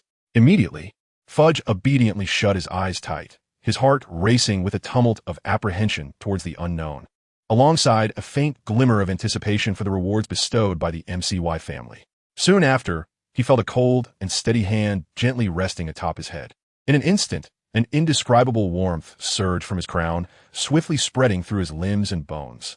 This was not mere warmth, but an unparalleled comfort that penetrated deep into his marrow, cleansing his veins. He sensed the exhaustion and anxiety accumulated over the years, even some hidden ailments, dissipating rapidly, as if his body had reverted to the vigor of his youth, every cell rejoicing in exhilaration. This exquisite sensation nearly drew a groan from his lips. After a while, the hand was withdrawn. The warmth receded, yet that refreshing feeling was indelibly etched into his being. Fudge abruptly opened his eyes, disregarding all decorum, tumbling off the bed and scrambling to the dressing mirror in the corner of the room. The reflection that met him was no longer that of the balding, weary-eyed Connolly Fudge, who bore the marks of age. Instead, it was a visage with a rosy complexion, faint wrinkles, and seemingly denser. Darker hair. He looked at least a decade younger. A wave of astonishment and incredulity washed over him. He spun around, nearly tumbling back to Leoki MCY's feet, this time not out of fear, but driven by fervent gratitude and reverence. He knelt beside the emissary of the MCY family, whose serpent-like eyes glimmered, and stammered, Leoki, sir, this is truly too much. I am grateful for the MCY family's generosity. Observing the kneeling Fudge, who was overwhelmed with emotion, a fleeting glimmer of satisfaction crossed Leoki MCY's golden, slit-pupiled gaze, akin to one observing the results of an experiment.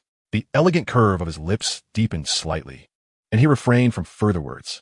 Energy, 365, 364, 100. In the next moment, his figure dissipated like smoke carried away by the wind, vanishing from Fudge's bedroom, leaving the minister alone to caress his rejuvenated and firm face, immersed in sheer ecstasy, murmuring to himself, serving the MCY family is truly a reward. Meanwhile, the consciousness still residing in Leoki MCY's form, that of Voldemort, had no intention of immediately returning to his original body. A new, mischievous thought took shape in his mind, to visit Hogwarts and surprise the ever-observant headmaster. Energy, 364, 363, 100. In a shift of space, within the office of Hogwarts headmaster, Albus Dumbledore was seated behind his desk, deftly weaving a long, vibrantly colored scarf, his gaze serene and profound behind half-moon spectacles. At that moment, a figure appeared unexpectedly behind him, triggering no alarms whatsoever. What brings you here, my lord? Dumbledore inquired, his tone gentle as ever, as if greeting an unexpected old friend, his hands weaving without pause. Chapter 157. Ho-Ho Dumbledore. Leoki emitted a low, magnetic chuckle, stepping from the shadows to stand beside Dumbledore. Nothing escapes your notice, esteemed Headmaster Dumbledore.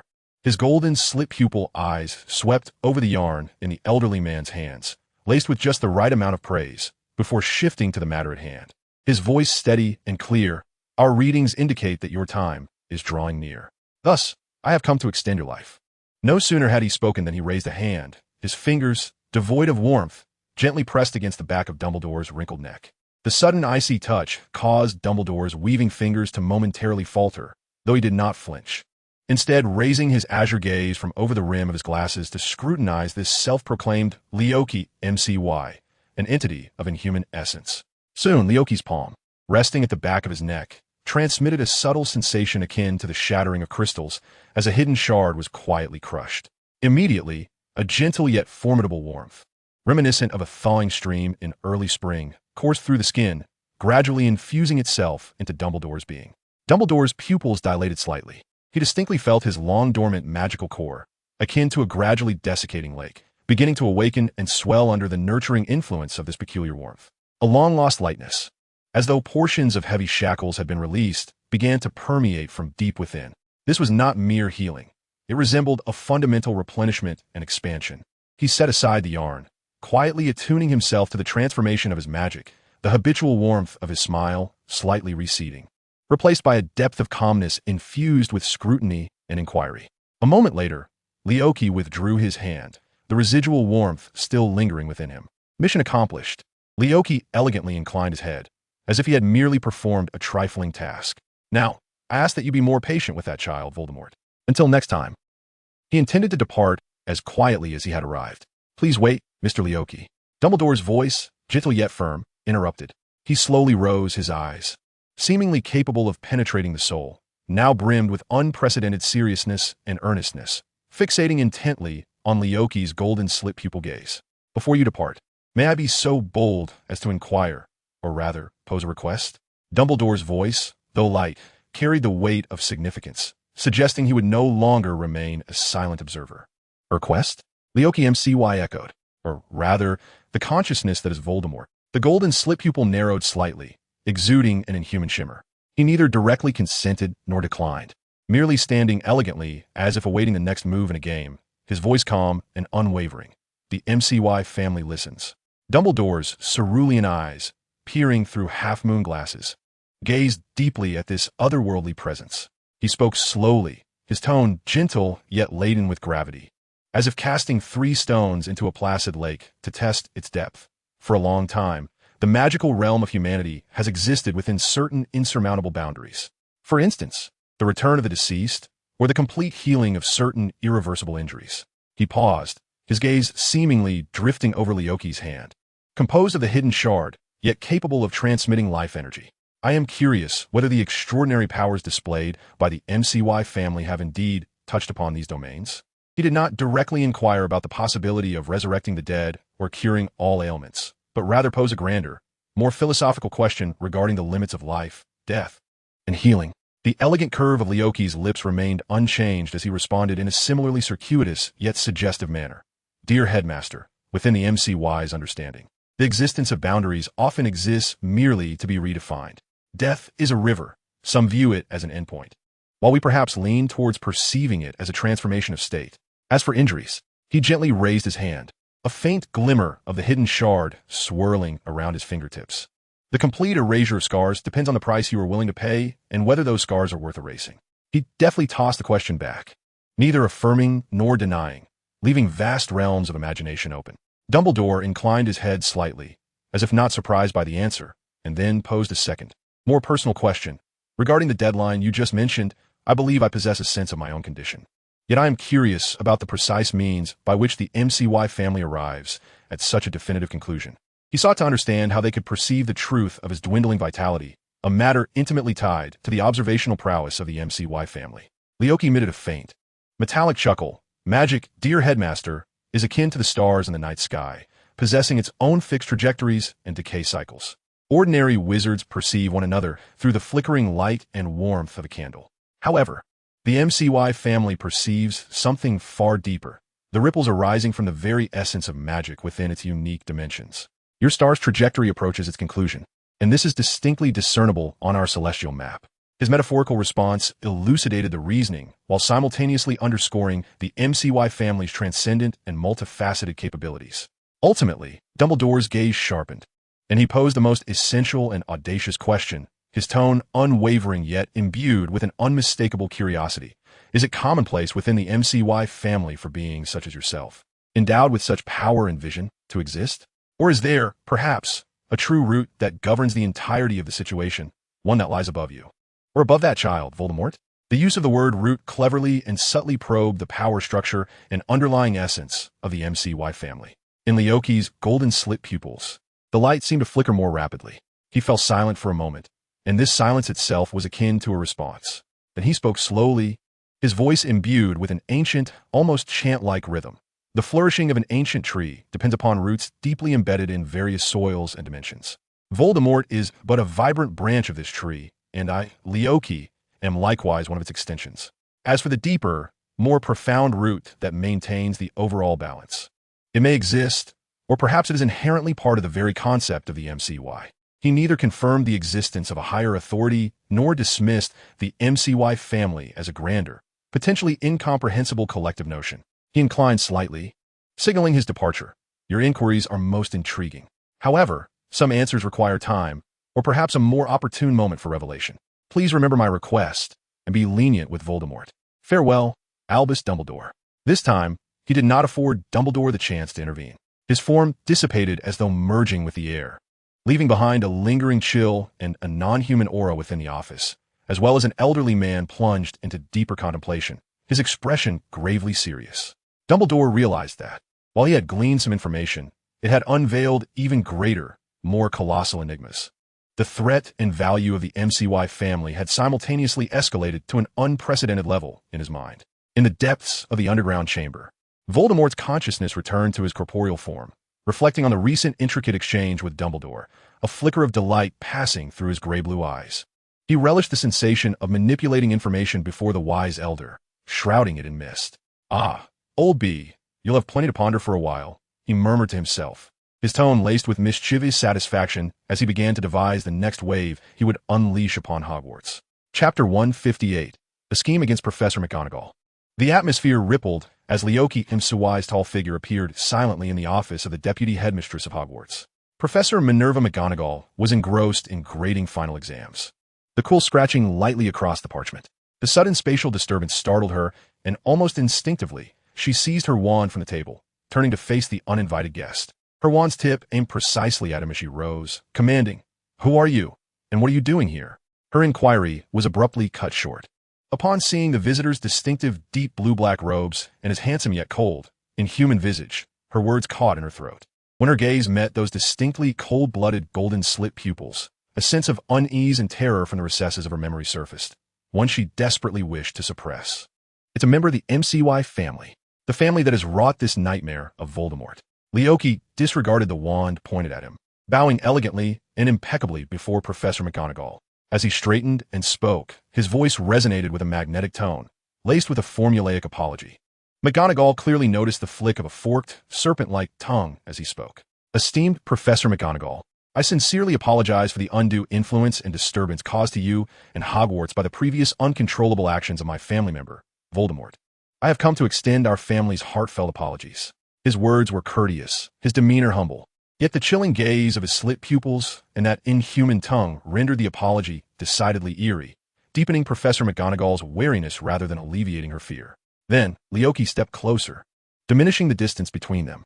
"To express my regret, I must apologize for my rudeness." He raised a hand, revealing a small, deep-hued, luminescent object that he seemed poised to bring closer to Professor McGonagall, evidently intending to make some form of contact akin to his previous interactions with Fudge and Dumbledore. "Stop!" Professor McGonagall's voice rang out sharply, her tone tense and slightly shrill, her wand unwaveringly trained on Leoki. "I require no form of apology or compensation, Mr. MCY. Leave at once." Her stance was resolute, embodying the characteristic integrity and defiance of the Gryffindor head. Having witnessed the bizarre and perilous powers of this family, whether it be Voldemort's unsettling assistance or the madness of their attempted assassinations, she harbored deep skepticism towards any goodwill originating from the MCY family.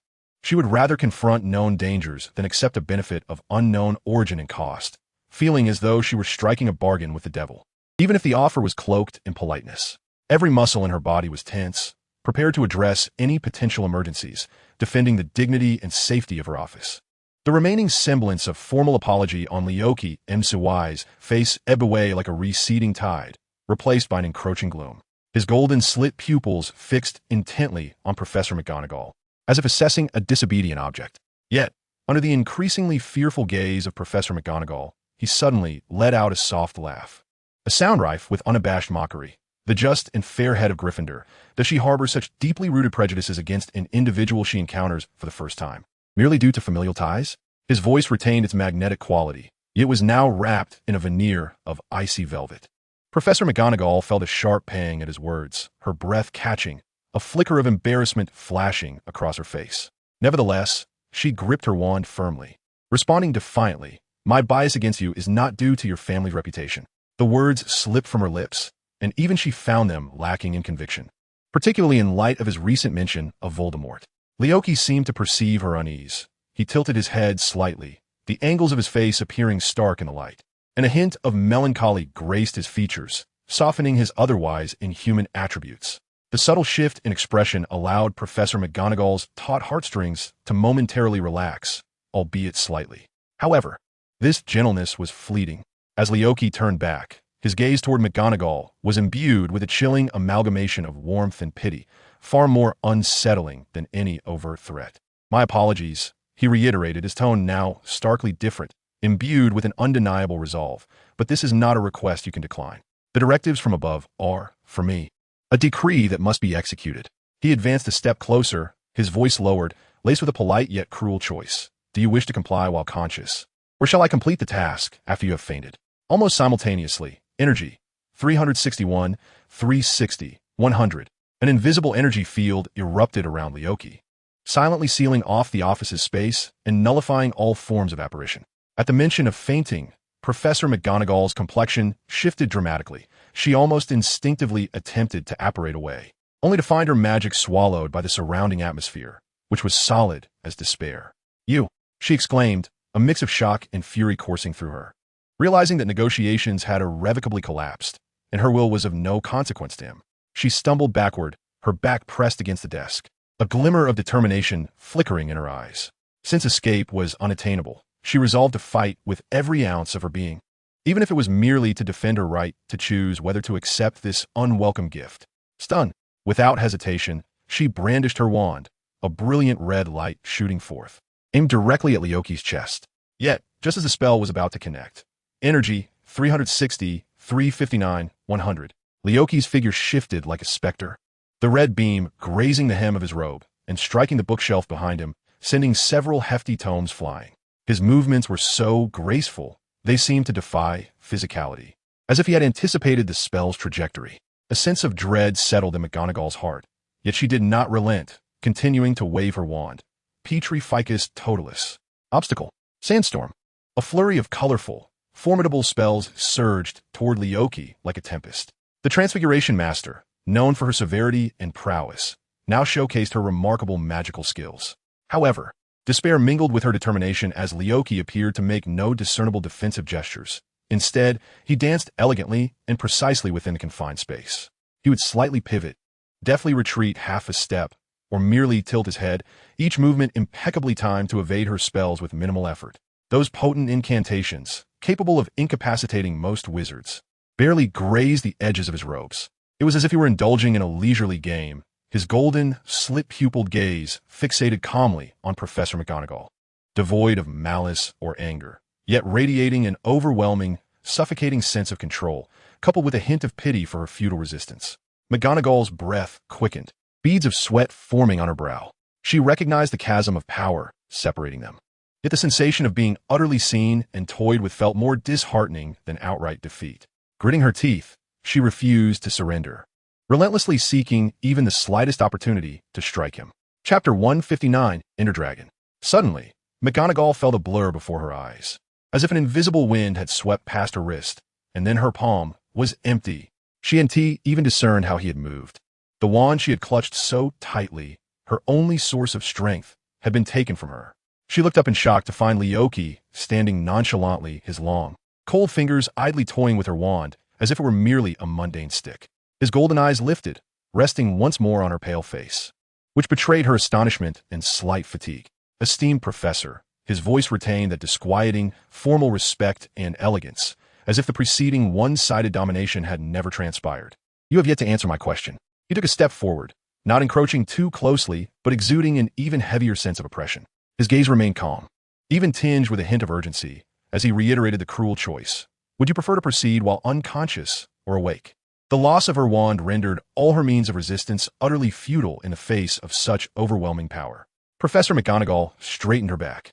Though humiliation and helplessness flooded her, the pride of Gryffindor would not allow her to completely lose composure before her adversary. She tightened her lips, her gray eyes locked onto Leoki's, weighing the two options she was loath to accept. Remaining conscious meant she would have to endure this imposed apology in a state of humiliation, witnessing this inhuman family act as they pleased. Conversely, fainting would mean surrendering everything to the unknown, losing all semblance of control, and potentially awakening to even more unfathomable consequences.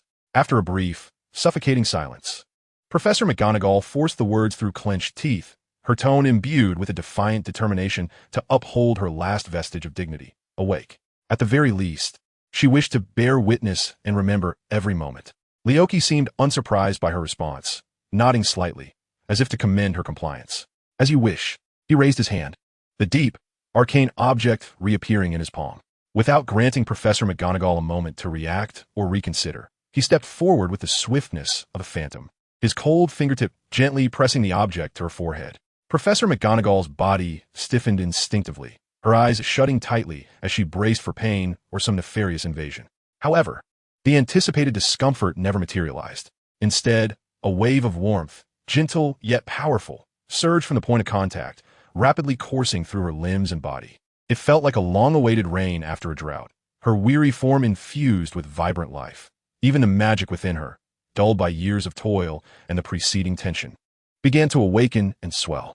This was a tangible, discernible benefit. Yet, it did nothing to quell the resistance in her heart. Rather, it deepened her confusion and fear. This unsolicited gift felt far more chilling than direct harm. She gritted her teeth, forcing herself to remain standing, enduring this imposed apology. Moments later, Leoki withdrew his hand. The apology has been delivered. My apologies for the interruption, Professor McGonagall. He casually placed her wand on the nearby desk, as if it were an inconsequential item, without so much as a second glance at the complex, frozen expression on McGonagall's face. Energy, 359, 358, 100. His figure vanished from the office as though erased by an eraser, leaving Professor McGonagall alone, grappling with the undeniable vitality surging within her and a heavy pall of humiliation, fear, and profound confusion weighing on her heart. Slowly, she raised her hand, touching her skin that felt as though it had regained several years, her expression grave. The McShee family, what could their true intentions be? Thus, Voldemort is indeed a good child. In the depths of the lair, as Voldemort's consciousness returned to his body, he recalled Professor McGonagall's humiliating yet unavoidable demeanor, letting out a soft TSK. Truly stubborn, but the effect was achieved. Sensing the subtle shifts in his internal energy, 358, 100, he contentedly closed his eyes, beginning to map out his next game. Deep within the subterranean realm, Voltekai leisurely sipped from a cup of fragrant, unknown floral tea he had long stored away. Just as he savored the warmth of the liquid, the emotionless chime of the system echoed in his mind. The primary narrative intervention of the third academic year has concluded, and a comprehensive assessment of the intervention's degree and its impact on the timeline is underway. Settlement complete. Energy, 600. With a splutter, he expelled the tea from his mouth, creating a hazy mist around him. Voltekai scarcely had time to wipe the corner of his lips before his gray-blue eyes widened in disbelief, sparkling with astonishment as he nearly shouted, "What?" After a brief, stunned silence, a volcanic eruption of joy followed. Ha ha ha ha ha ha! He sprang up from his seat, neglecting even to don his shoes, his pale feet skimming over the cold, smooth floor as he rolled about, akin to a child who had received a cherished toy, overwhelmed with uncontainable excitement. Laughter reverberated through the vast hall of the underground chamber, filled with exhilaration and almost frenzied delight. 600 points, he exclaimed while tumbling, his voice breaking intermittently with laughter. I want to draw lots. System. Draw 5 blocks. Yes. 5. I am a tycoon. Ha ha ha ha. With a sudden leap, he sprang up, his eyes glinting with the fervor of a gambler, issuing commands to the system without hesitation. Energy, 500. Current energy, 458, 100. Command received, randomly selecting 5 blocks, items. Selection in progress. Selection complete. Acquired. Nether quartz block, netherrack, lava bucket, ender dragon. The cacophony of laughter and cheers was abruptly stifled, as Voltekai's ecstatic expression froze in an instant, his body stiffening as if transformed into a comical statue. He blinked, seemingly questioning whether he had misheard or if the system's display had garbled. Following a fleeting moment of perplexity, a more intense emotional eruption surged forth, and he nearly roared, his voice exploding within the chamber. What the hell? His gaze fixated on the last word, Ender Dragon, the entity representative of one of the ultimate bosses within the Minecraft universe. A terrifying being possessing cataclysmic power? Had it truly been drawn, like an ordinary block, alongside nether quartz, netherrack, and lava buckets? Items useful yet comparatively mundane? The immense, surreal shock rendered his mind momentarily blank. Yet in the next instant, that void was filled with an even more potent, almost chest-bursting elation. Ha ha ha ha! Another bout of hysterical laughter erupted as he uncontrollably rolled upon the floor, limbs flailing, even enthusiastically pounding the cold ground with his fists. I am invincible. The Ender Dragon. It's the Ender Dragon. Ha ha ha. He envisioned conjuring this colossal entity above Hogwarts, or casting it directly into the Ministry of Magic's hall, imagining the majestic yet terrifying spectacle it would create. What were those previous items, obsidian blocks and withering roses, compared to this ultimate war beast? Merely toys of child. Breathing heavily, he sat up from the floor, flush with exhilaration, the flames of ambition burning brightly in his gray-blue eyes. He gazed at the ominous purple-black icon of the Ender Dragon on the system list, revealing a twisted smile that mingled joy, anticipation, and a hint of madness. Now, this truly promised to be interesting. Chapter 160, The Ender Dragon's Lair. Deep within the underground, Voltekai gazed at the exhilarating new acquisition on the system list, particularly the 3 characters spelling Ender Dragon, a surge of heroic fervor coursing through him. He urgently required a space vast enough, worthy of housing this ultimate creation. Summoning the nether alloy pickaxe, glowing with a ghostly blue light, he began to excavate furiously at the solid rock wall of the underground chamber. The pickaxe efficiently shattered the stone, fragments swiftly transforming into energy reclaimed by the system. Soon, a massive, crude cave began to take shape. However, as the space expanded, Voltekai's movement slowed and his breathing grew labored. He had overlooked a critical issue. This was not the physics-loose world of Minecraft, but the reality located nearly 3,000 meters beneath London. With the surrounding rocks' support lost, immense subterranean pressure surged from all sides, the air becoming thick and viscous, pressing relentlessly against his body and the newly created void. He felt his bones groan, his lungs struggle for expansion, and his vision began to dim. Damn it, this pressure, he muttered, half kneeling, sweat instantly soaking his hairline, his fingers gripping the pickaxe handle turning white from exertion. He battled against this natural force with desperation, but clearly, mere flesh and the pickaxe could not yield a stable, vast space at such depths.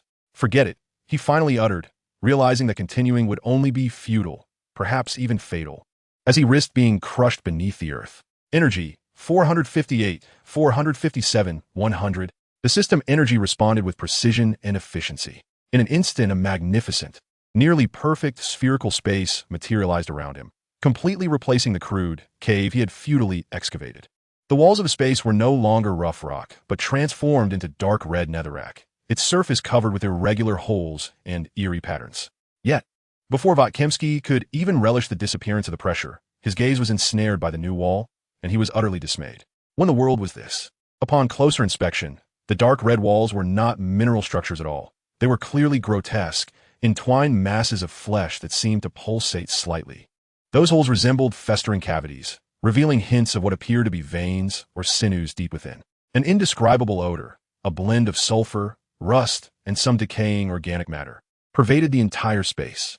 The ground was not solid earth or rock, but a soft carpet made of the same dark red, fleshy debris, scattered with glimmering gold pieces. The juxtaposition of gold and flesh created an extraordinarily bizarre and corrupted contrast. Voltekai's stomach churned violently. He fought against the urge to vomit, his face turning green as he stared at this unimaginable scene, unleashing an incredulous roar at the system in his mind. Is this seriously netherrack? Retrieving database, confirmation. Netherrack is described in lower-level settings and certain derivations as a special block formed from cursed flesh, remnants of souls, and solidified hellish energy. The system's response was cold and objective, causing Voltekai's vision to darken. He recalled having seen similar descriptions in some ancient Minecraft compendiums, but witnessing it firsthand was an entirely different experience. He gagged, feeling his aesthetic sensibilities and sanity being severely challenged. However, the energy had already been spent, and the space was constructed. It was time to conserve and expend as necessary. At least the crushing pressure had indeed vanished. Taking a deep breath, he forced himself to accept this bizarrely styled dragon lair. Now was time. He concentrated, selecting the ominous purple-black icon on the system list, the Ender Dragon. However, just as he was about to materialize it, a customizable panel, reminiscent of the villagers' spawn eggs, unexpectedly appeared before him. Huh, why does it have a panel like the villagers? Vaka was momentarily taken aback. The panel displayed a variety of adjustable attributes: body scale, color variations, aggressiveness, basic intelligence, special ability toggles, and so forth. He refrained from making excessive alterations to those superficial attributes and combat capabilities, preserving the quintessential Ender Dragon form.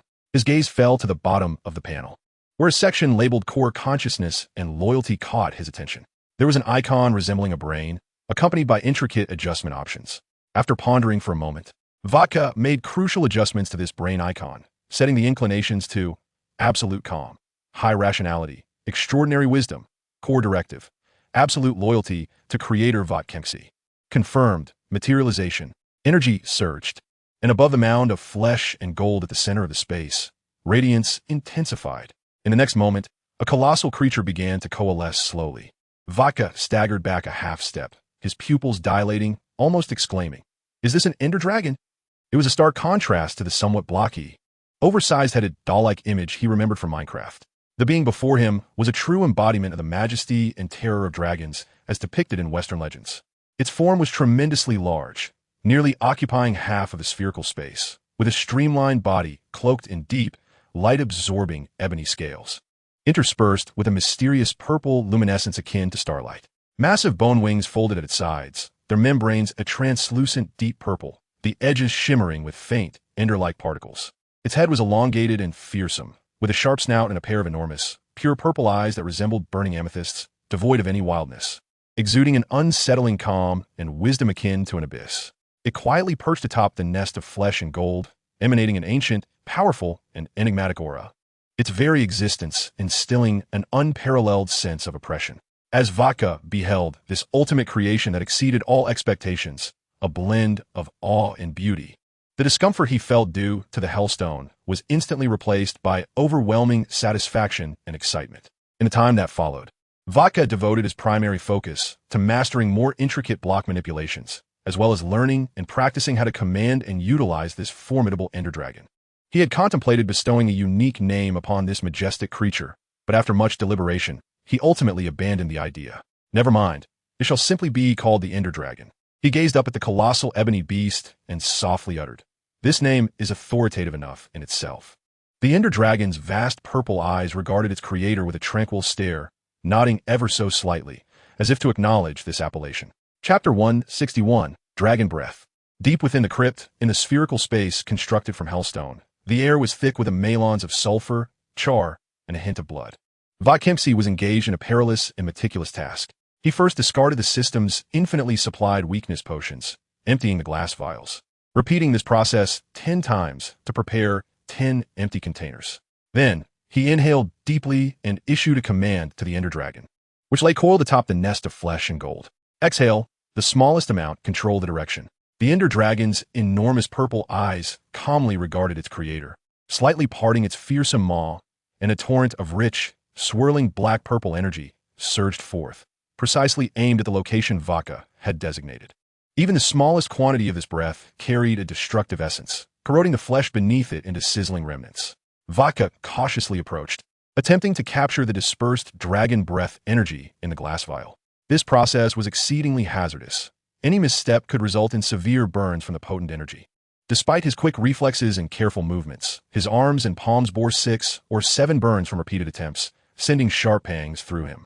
After successfully collecting the first vial of condensed black-purple energy, he did not pause, but continued to repeat the process. By the time the 10th vial was successfully sealed, it was already deep into the night. He had nearly expended an entire day on this endeavor. Sighing with relief, a wave of exhaustion washed over him, both mentally and physically. He could no longer endure and collapsed onto the cold, unyielding gold block, disregarding the shimmering gold now stained with dark red flesh fragments.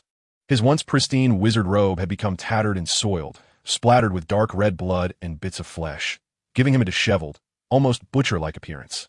After resting for a moment, he retrieved the villager spawn egg once more. A flash of light heralded the reappearance of Voltekai Jian Msi, his mature and handsome form, with golden slit pupils. Vodka adeptly transferred his primary consciousness into it. Upon entering Laika's body, he looked down at his clean and tidy stealth robe, frowning slightly. He then proceeded to perform a jaw-dropping act. He rolled directly on the blood-soaked ground, ensuring his robe was sufficiently stained with dark red blood and flesh, making it appear as if he had just returned from a bloody battlefield. Having completed this, he picked up a vial filled with the recently collected dragon breath energy. Energy, 457, 456, 100. Malfoy Manor, master bedroom. Lucius Malfoy and his wife Narcissa had prepared for bed, the candlelight flickering, creating a tranquil atmosphere. However, in the next instant, the space distorted without warning, and a tall, blood-soaked figure materialized before their bed. "Good night," A magnetic and steady voice resonated, imbued with an inhuman chill. Narcissa let out a short gasp, retreating sharply, her face paling. Lucius, too, was instantly startled, instinctively grasping his wand beside the pillow, pointing it at the intruder, his heart racing. Yet, as his shocked gaze swept over the familiar, blood-stained, deep blue-black robe of the newcomer, and that handsome yet cold visage marked by splatters of blood, especially those golden slit pupils glimmering with an otherworldly sheen in the dim light, his taut nerves suddenly relaxed. It was a member of the Msi family, the ancient clan with whom he had conducted a substantial transaction involving stealth blocks. Fear was swiftly replaced by a blend of excitement and anticipation. He immediately lowered his wand, managing a smile that bordered on obsequiousness, and slightly inclined his body. "Greetings. Esteemed sir, I'm Lucius Malfoy. You may call me Lucius." He quickly identified himself and introduced his still terrified wife. "This is my wife, Narcissa." Jian, though covered in blood and bits of flesh, nonetheless executed an impeccably elegant bow befitting an ancient gentleman. "I am Jian." He introduced himself, his voice steady, as if the blood on him were mere embellishments. He raised his hand, showcasing the vial containing the swirling black-purple energy, his slit pupils fixed on Lucius. "Esteemed Mr. Lucius, would you care for some dragon breath?" Dragon breath. Lucius's breath caught in his throat, his eyes igniting with barely contained excitement and greed. He certainly understood the rarity and potency of dragon breath as a magical material. For the Msi family to deliver such a treasure in the dead of night, it could not possibly be a mundane item. It might even originate from a kind of ancient dragon beyond his imagination. "This is truly splendid.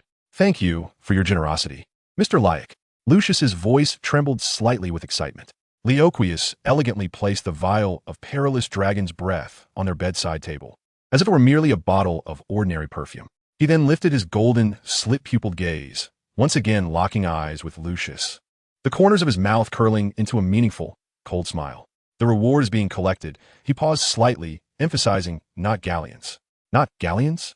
The exhilaration on Lucius's face instantly froze, an unsettling wave of anxiety creeping into his heart.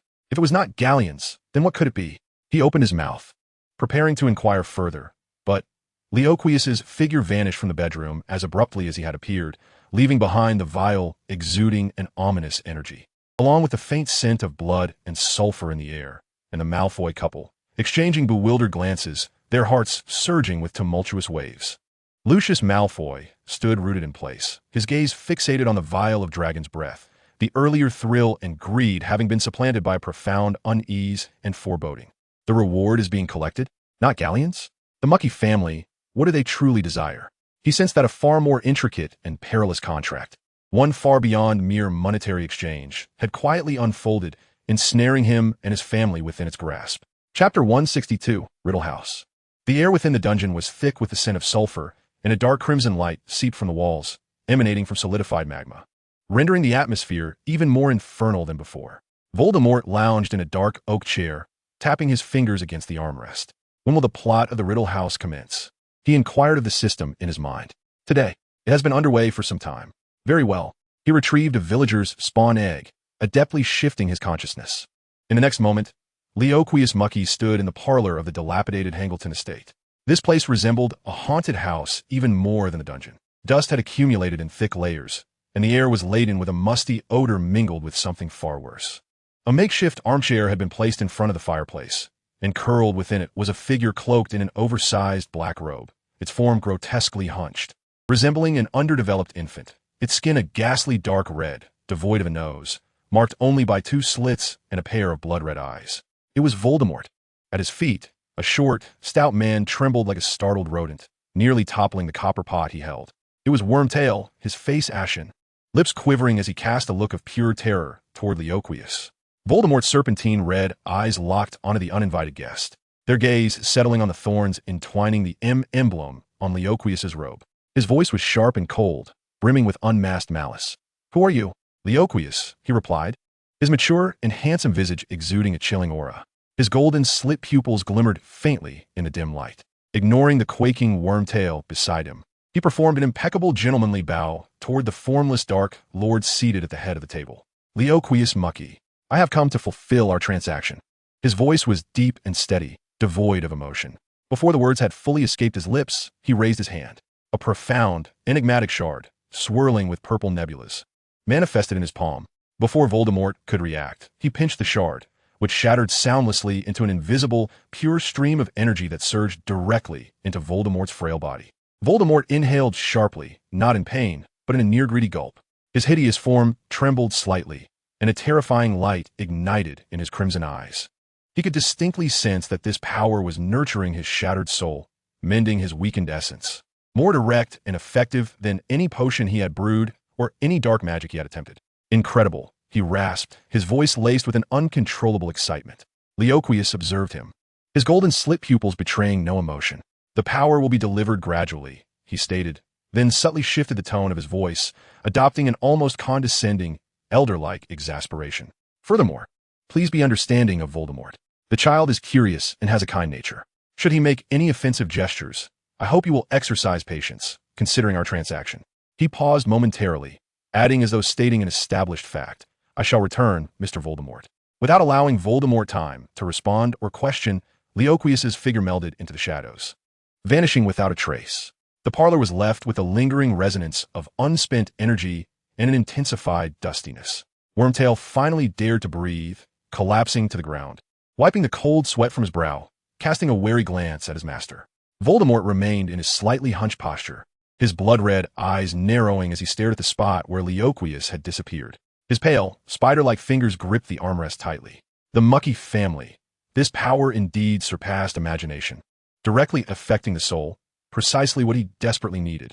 That individual named Leoquius was formidable, mysterious, his demeanor elegant yet inherently condescending. And his final words, curious, kind? That boy named Voldemort? And please be understanding? A chilling, twisted smile crept across Voldemort's lips. He was no one's caretaker, nor was he an entity anyone could approach with demands. Transactions were transactions, yet if that child named Voldemort or this Leoquius believed they could manipulate him with such favors. Wormtail cautiously called out, Master. Voldemort ignored him, feeling the long-lost sensation of power gradually returning, the calculating light in his red eyes flickering uncertainly. He would remember this debt. Mucky family, let's play this game at our own pace. The sulfuric scent still lingered in the dungeon as Voldemort pulled his consciousness back from Leoquius, rubbing his throbbing temples. The system's prompt echoed in his mind. Lucius Malfoy and Cornelius Fudge have both issued invitations for the host to attend the Quidditch World Cup. Fudge's invitation specifically requests the attendance of Leoquius Mucky. Voldemort smirked slightly. Very well, just as I was growing bored. He glanced down at his wrinkled, dark nightgown and then noticed a piece of dragon scale, shimmering with a purplish-black hue, that had just fallen from the workbench beside him. He picked it up with ease. Without any grand gestures, he instructed the system to transport him. His location would be right beside Lucius. In the next moment, he found himself tumbling through space, landing squarely on the cold, smooth floor. He clutched the dragon's scale tightly in his hand. Raising his face, his gaze was somewhat vacant, perfectly embodying the essence of confusion. Huh? Lucius's astonishment lasted less than 2 seconds. He swiftly set down his fork, rising gracefully to smooth, non-existent creases, his face adorned with a polite smile characteristic of pure-blood aristocracy, imbued with an air of distance. Mr. Malsib, he inquired, his tone laced with just the right amount of surprise. Instead of offering immediate assistance, he inclined his head slightly, expressing that this was indeed an unexpected visit. I hope you have not sustained any injuries. His gray eyes swiftly scanned Voldemort's nightgown and the scales in his hand, revealing a flicker of something else in his gaze. Perhaps you would care to join us for dinner? The house elf's culinary skills are quite passable. Chapter 163, The Sylph. Voldemort made no effort to be polite, bracing himself with one hand against the floor, his posture neither elegant nor undignified as he stood. He brushed away non-existent dust from his nightgown, then took a seat at the empty place at the table, casually placing the dragon scale beside him. I apologize for the intrusion. He picked up a clean knife and fork, his movements surprisingly graceful as he began to carve the roasted chicken on his plate. His dining manner refined, as though the earlier tumble and his current presence at the Malfoy dining table were utterly unremarkable. A silence enveloped the room, punctuated only by the soft clinking of cutlery. Lucius observed him, refraining from touching his own meal.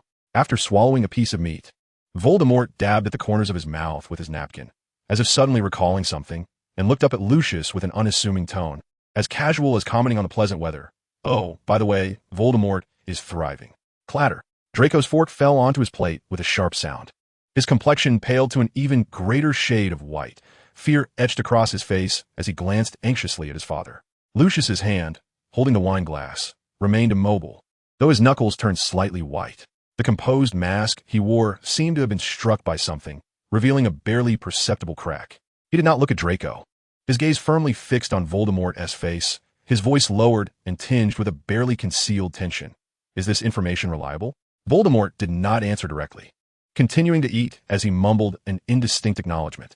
Lucius remained silent for several seconds, his chest rising and falling slightly before returning to calm.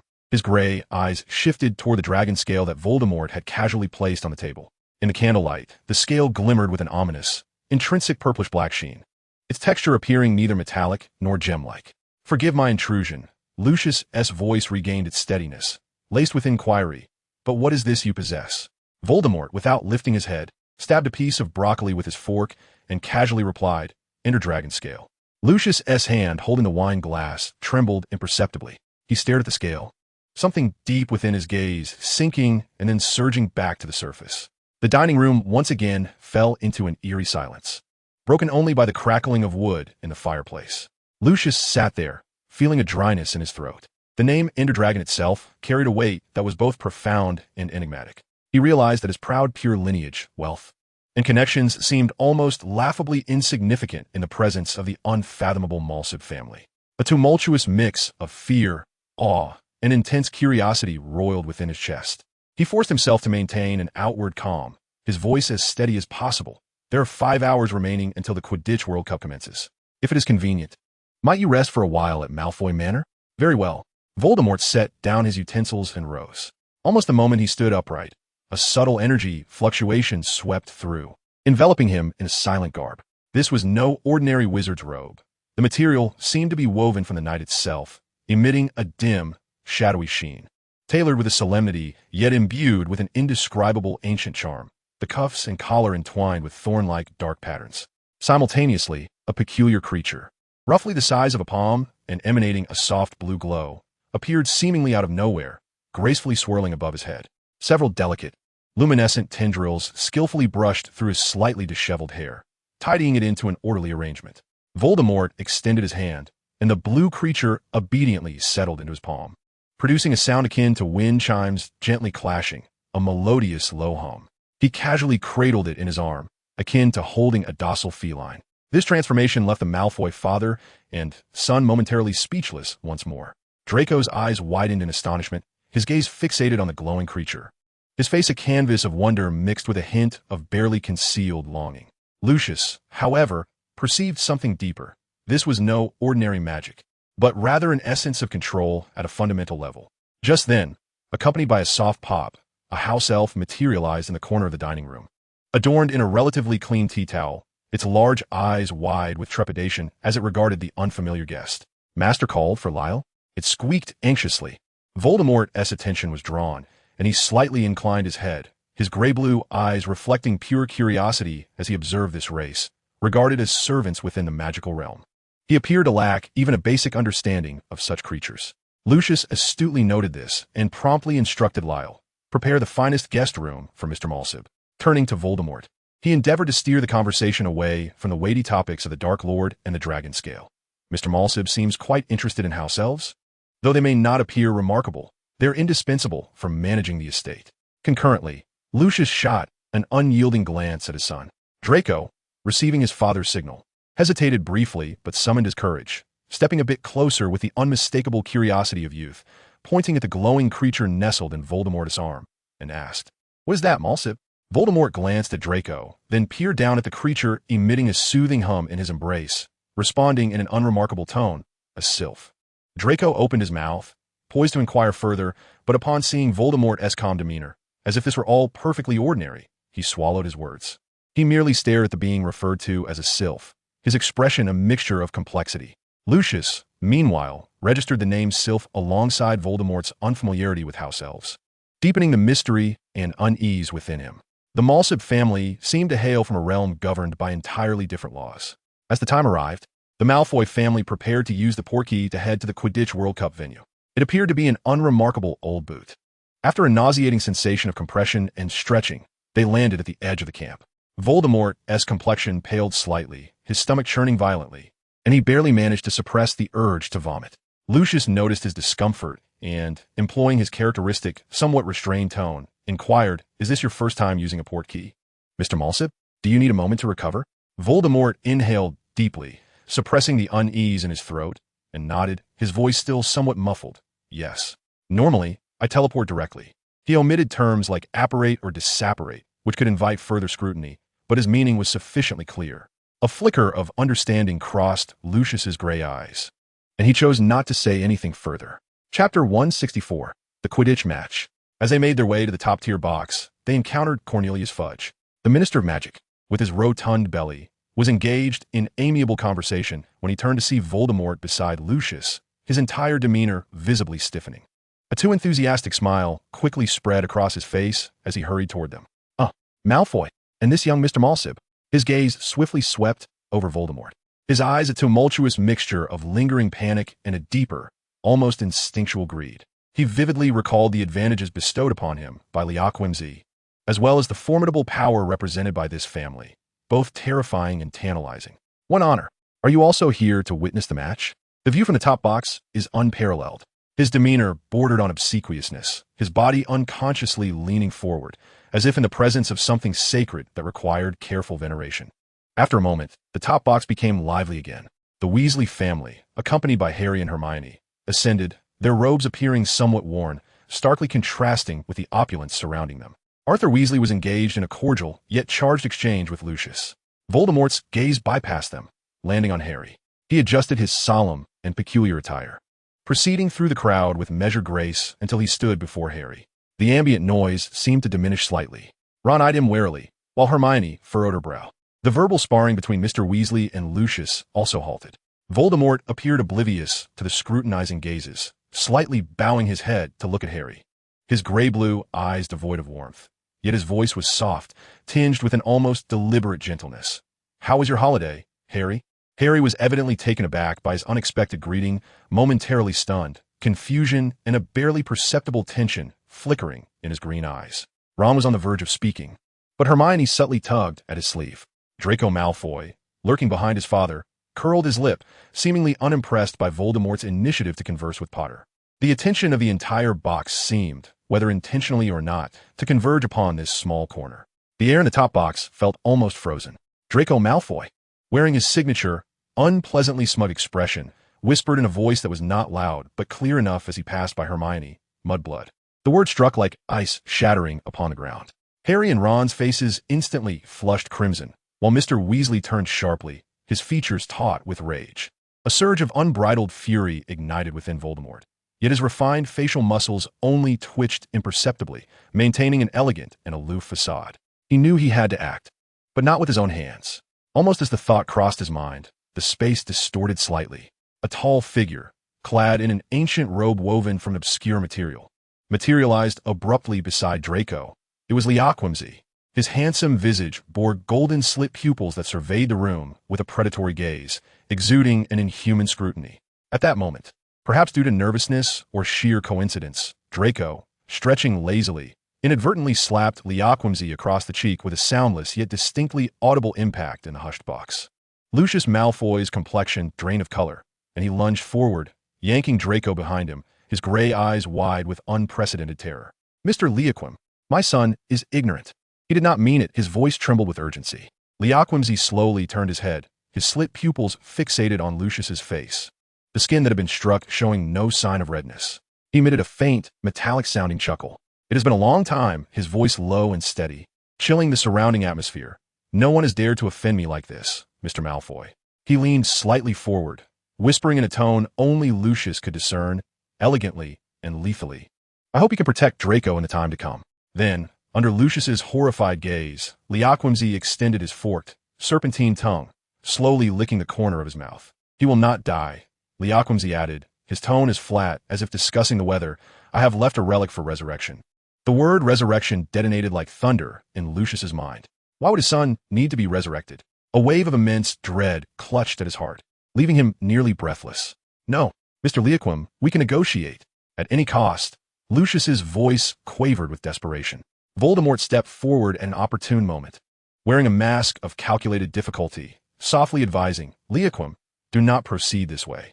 Yet Msi merely cast a dispassionate glance at Voldemort, redirecting his attention back to the ashen-faced Lucius. I will take him elsewhere. Rest assured, a cold smile curled at his lips. It will not add to the cleaning burdens of the house elf here.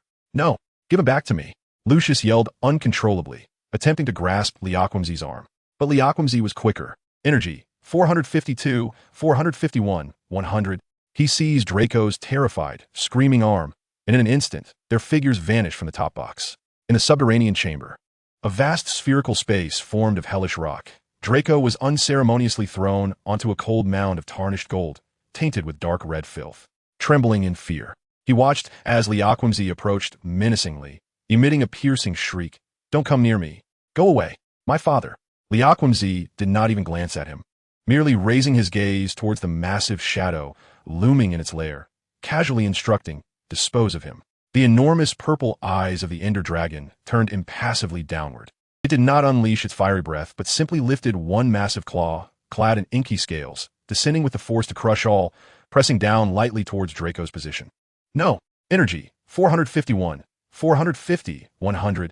In the next moment, Msi reappeared in the top box, beside Lucius. He remained poised and elegant, as though he had merely stepped outside for a breath of fresh air. He addressed Lucius, whose eyes were ablaze with rage, calmly stating, Mr. Malfoy, Draco may require a change of clothing. What has happened to Draco? Where's he? Lucius's voice was hoarse, his wand gripped tightly, pointed at Msi. Despite knowing it was likely futile, Msi regarded him, his golden slit pupils devoid of emotion, enunciating clearly, he is shattered. Then, amidst the astonished gazes of Lucius and all who bore witness, Msi opened his palm, revealing a small handful of dark red, indistinguishable fragments intermingled with fabric fibers. Your son, he stated flatly. Chapter 165. May I accompany you? A viscous, suffocating silence permeated the top box, a cruel contrast to the roaring cheers resonating from the arena below. Lucius Malfoy clutched his reclaimed son tightly, his body still trembling slightly, gray pupils unfocused, his expensive wizarding robes wrinkled and stained with Narcissa's tears and his own cold sweat. He was no longer the ever-composed head of the Malfoy family, but rather a figure stripped of all fortitude. Voldemort hesitated for a moment, then stepped closer, crouching beside Lucius. His voice very soft, attempting to shatter the frozen air, Mr. Malfoy. Lucius abruptly raised his head, his gaze wild like that of a startled beast. A tumult of unresolved fear and a hint of misplaced madness. He fixed his stare on Voldemort, his throat emitting raspy sounds, struggling to form coherent words. Voldemort felt a shiver run down his spine under Lucius's intense scrutiny, instinctively recoiling, awkwardly attempting to justify, well, not all of the Msis are like him. He paused for a moment, seemingly in search of an appropriate example. Yet the only image that sprang to mind was the frenzied visage of Ptolemy. His words faltered, and he could only add awkwardly, except for Ptolemy. The mention of that lunatic who had assassinated Dumbledore and was subsequently dismembered before an audience caused Voldemort himself to seal his lips, realizing how utterly dreadful this consolation was. Embarrassed, he rubbed his nose and fell silent. During the ensuing match, no one in the box truly watched. The atmosphere was thick with tension, as if one could wring water from it. Lucius held Draco tightly, whose gaze was vacant, as though he had lost his very soul, while Narcissa sobbed softly nearby. The Weasley family and Harry exchanged silent looks, filled with shock and complexity.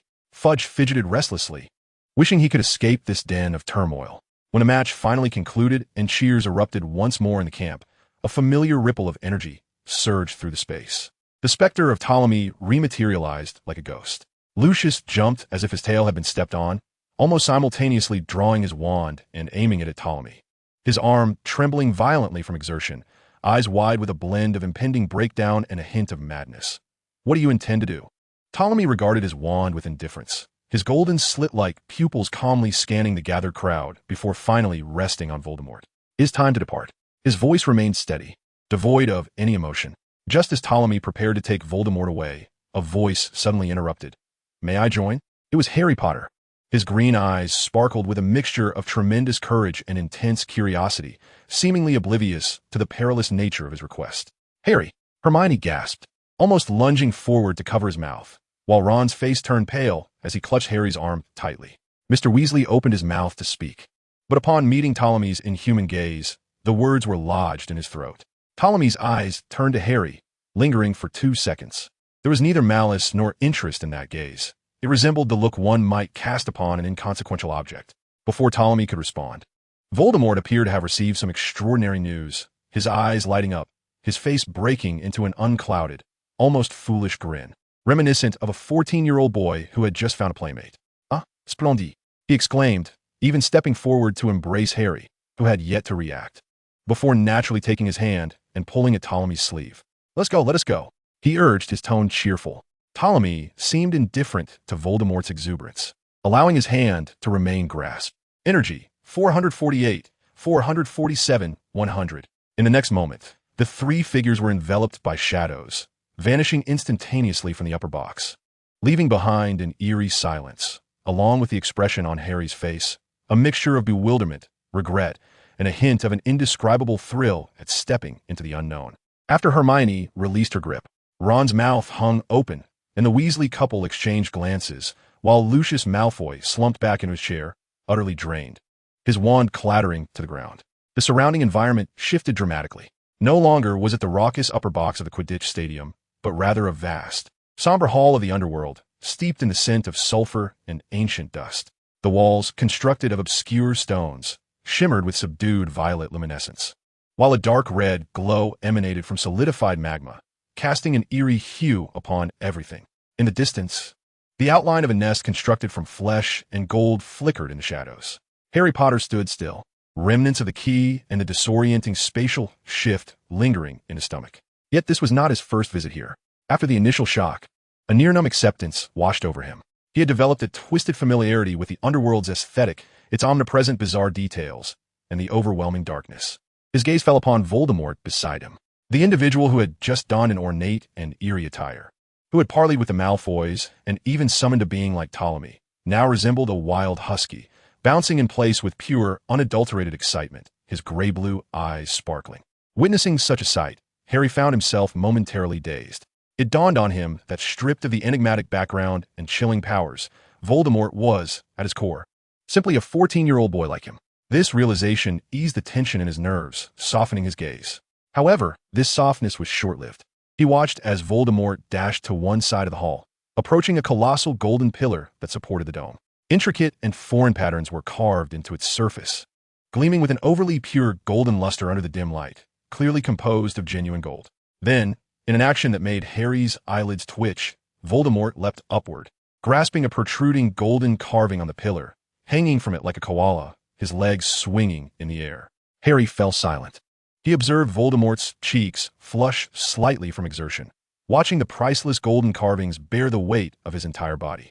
Momentarily at a loss as to whether to mock Voldemort's sudden childish behavior or to marvel at the extravagance of the McKinnon's pure gold ornamental pillars. A mix of exasperation and the realization that this individual was hopeless surged within him. With a sigh, Harry resigned himself and approached. "Hey, come down." He extended his hand, wrapping it around Voldemort's waist, applying a bit of force to try to dislodge this ornament from the golden pillar. Voldemort relinquished his grip and gracefully landed back on the ground. Chapter 166, Quidditch Tent Camp. He turned to face Harry, his cheeks naturally flushed from the earlier antics and excitement, his breath slightly hurried. This was not entirely an act. The underworld was his domain, and here he was indeed more inclined to lower his defenses and reveal some genuine emotions. Before Harry could register, Voldemort suddenly opened his arms, wrapping them around Harry's neck and almost colliding into his embrace. Immediately, a fluffy, slightly dusty head nestled into the crook of Harry's neck, rubbing against him with a sense of dependence, like a small animal finally finding its owner to seek affection. "Harry," his voice muffled in Harry's robes, brimming with unmasked, exuberant affection. Harry's body stiffened momentarily, his arms hovering in the air for the previous embrace. The sensation against his neck was warm and tangible, accompanied by a slight tickle from the brushing of fine hair. He could distinctly feel the gentle vibrations of Voldemort's chest, resonating with laughter. A wave of complex emotions gripped him. Awkwardness, helplessness, yet somewhere deep within, a faint warmth blossomed at being needed in this sudden, unreserved intimacy. Eventually, he slowly lowered his arms, gently patting Voldemort's back, his movements somewhat clumsy. "All right, shall we explore other areas?" Harry attempted to sound normal, though his ears betrayed him, flushing uncontrollably. the underworld, and the enigmatic classmate before him, whose behavior swung between profound and erratic, filled him with an unprecedented sense of confusion. The surroundings twisted once more, accompanied by that familiar light dizziness. As Harry and Voldemort emerged from the foreboding hall of the underworld into a somewhat crowded yet vibrant space, the Quidditch camp tent erected by the Weasley family. The light was bright and warm, and the air was fragrant with the aroma of home-cooked meals. The Weasley family had evidently just returned.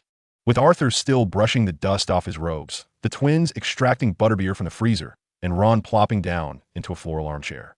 Their sudden appearance was akin to a stone disrupting the tranquil surface of a pond. Merlin's beard.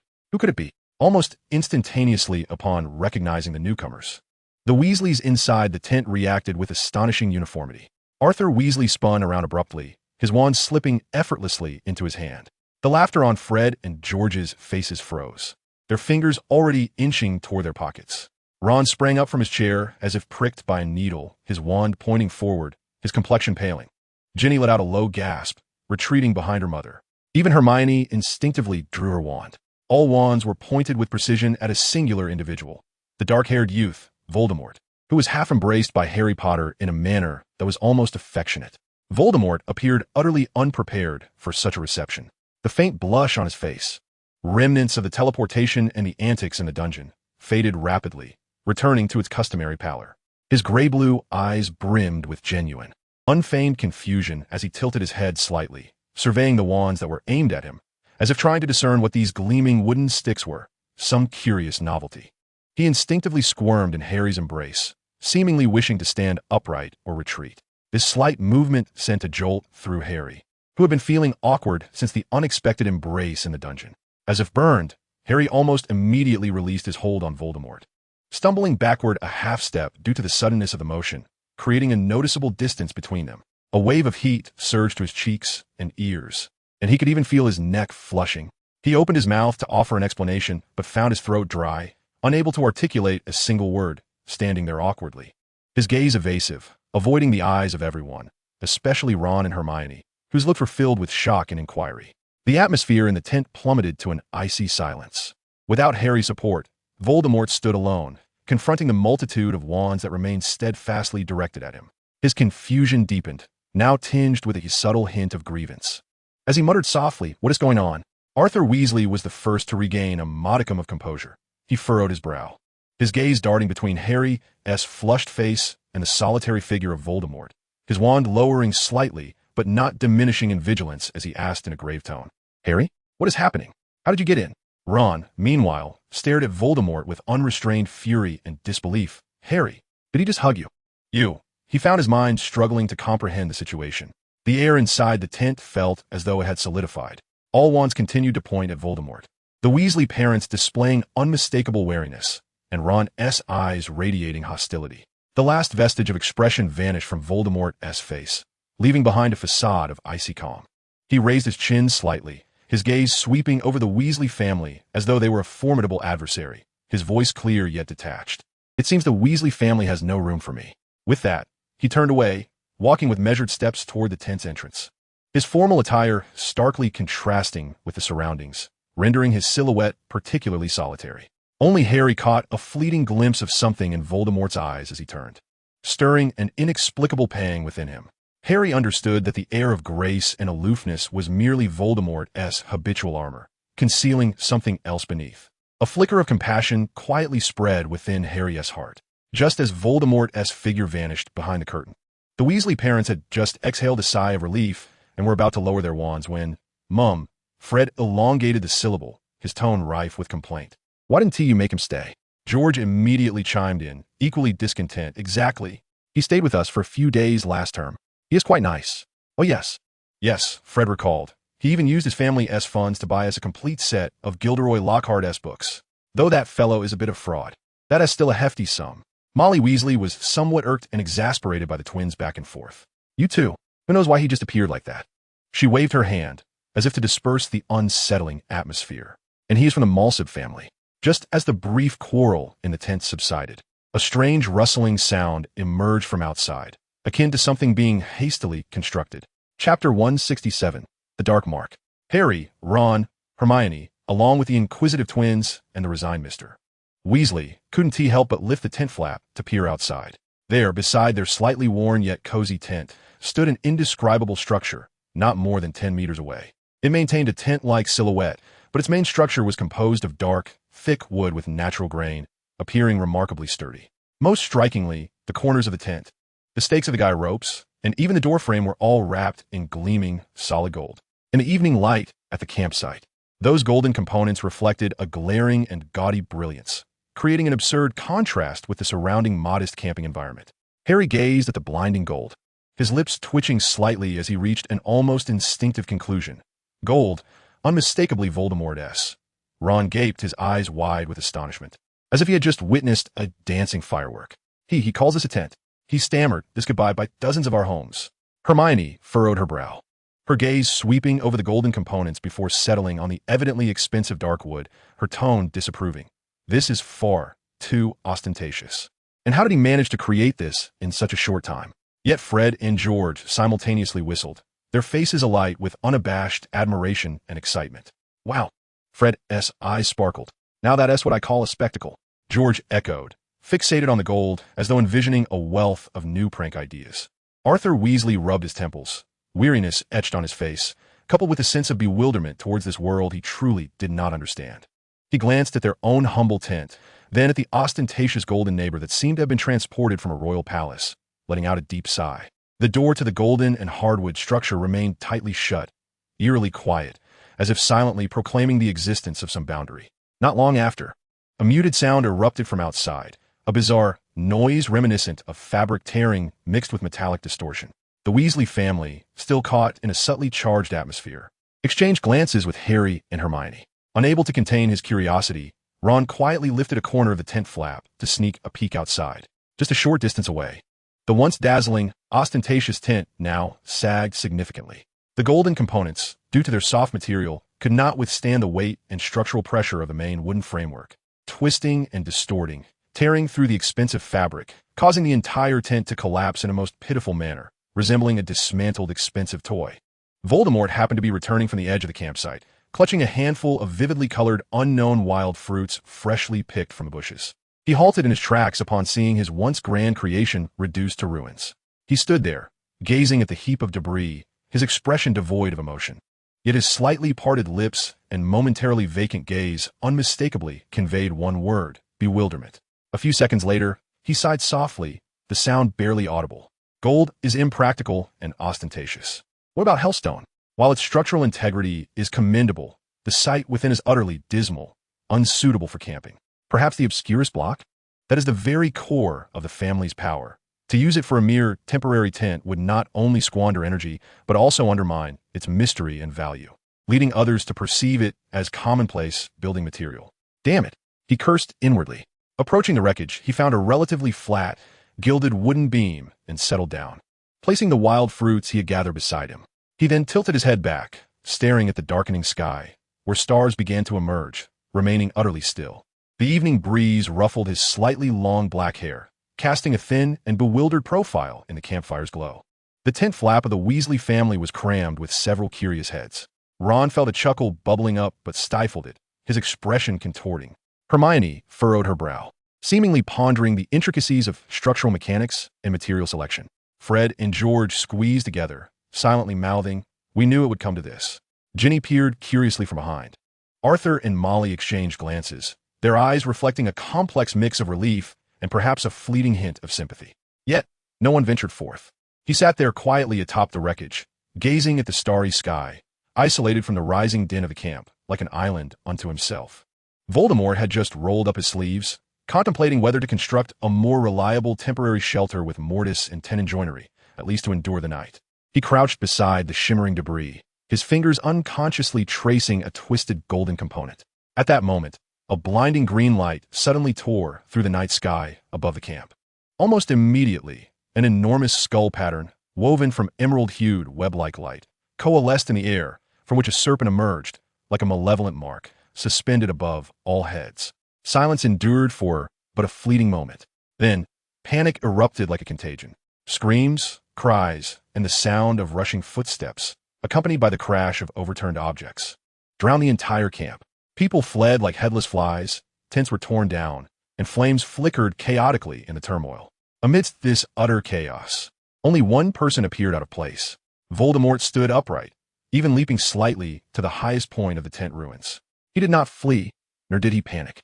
He merely tilted his head back, calmly gazing at the grotesque, flickering dark mark in the night sky at an almost rigid 45-degree angle. The flickering campfire light illuminated his profile, outlining a serene countenance. A barely perceptible, elusive curve graced his lips, not quite a smile, but rather an acknowledgement of inevitability. An elegant detachment as he observed the scene before him, a tableau of terror and chaos, seemingly a scripted performance.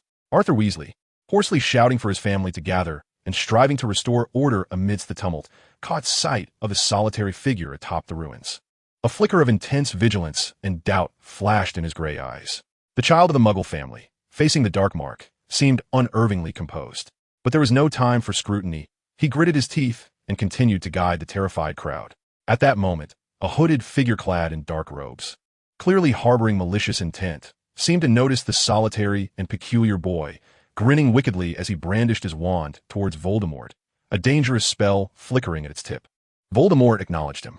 In the face of the attack, he chose not to wield any magic or system abilities. Instead, he made an unexpected move. He leaped directly from the debris, striding towards the dark wizard as if to observe more closely or to take some action.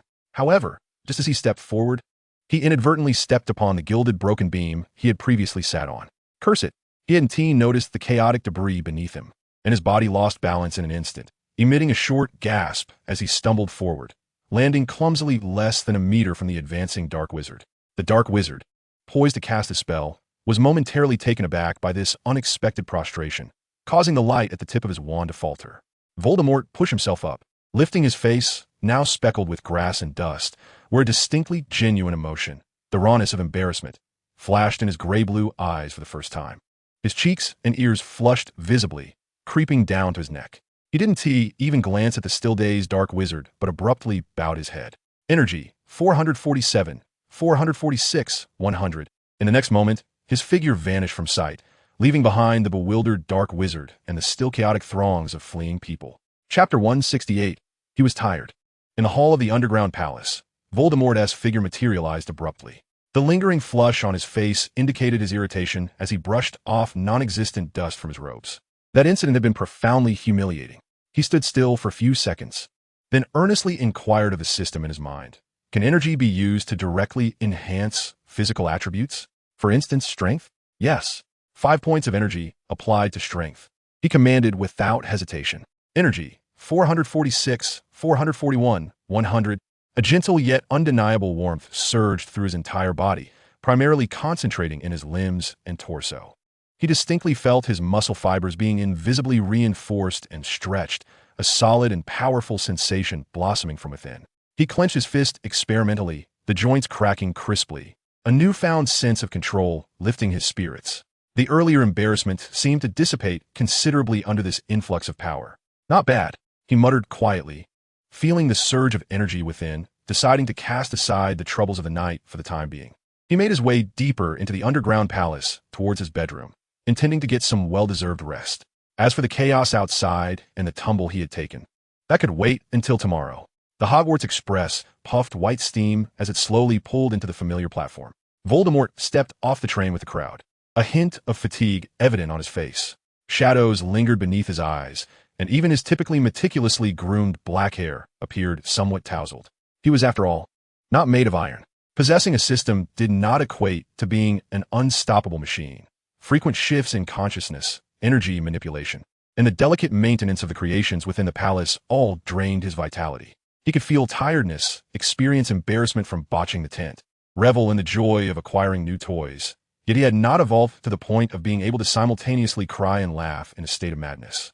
He merely considered himself a common individual, burdened with an external tool, struggling to navigate the magical world, or at least, that was his belief. The carriage from Nightshade rattled toward the castle. Voldemort leaned against the window, watching the familiar yet foreign scenery flash by, his heart untroubled, eager to return to the relative comfort of his dormitory bed. At the castle entrance, a familiar cacophony of noise erupted.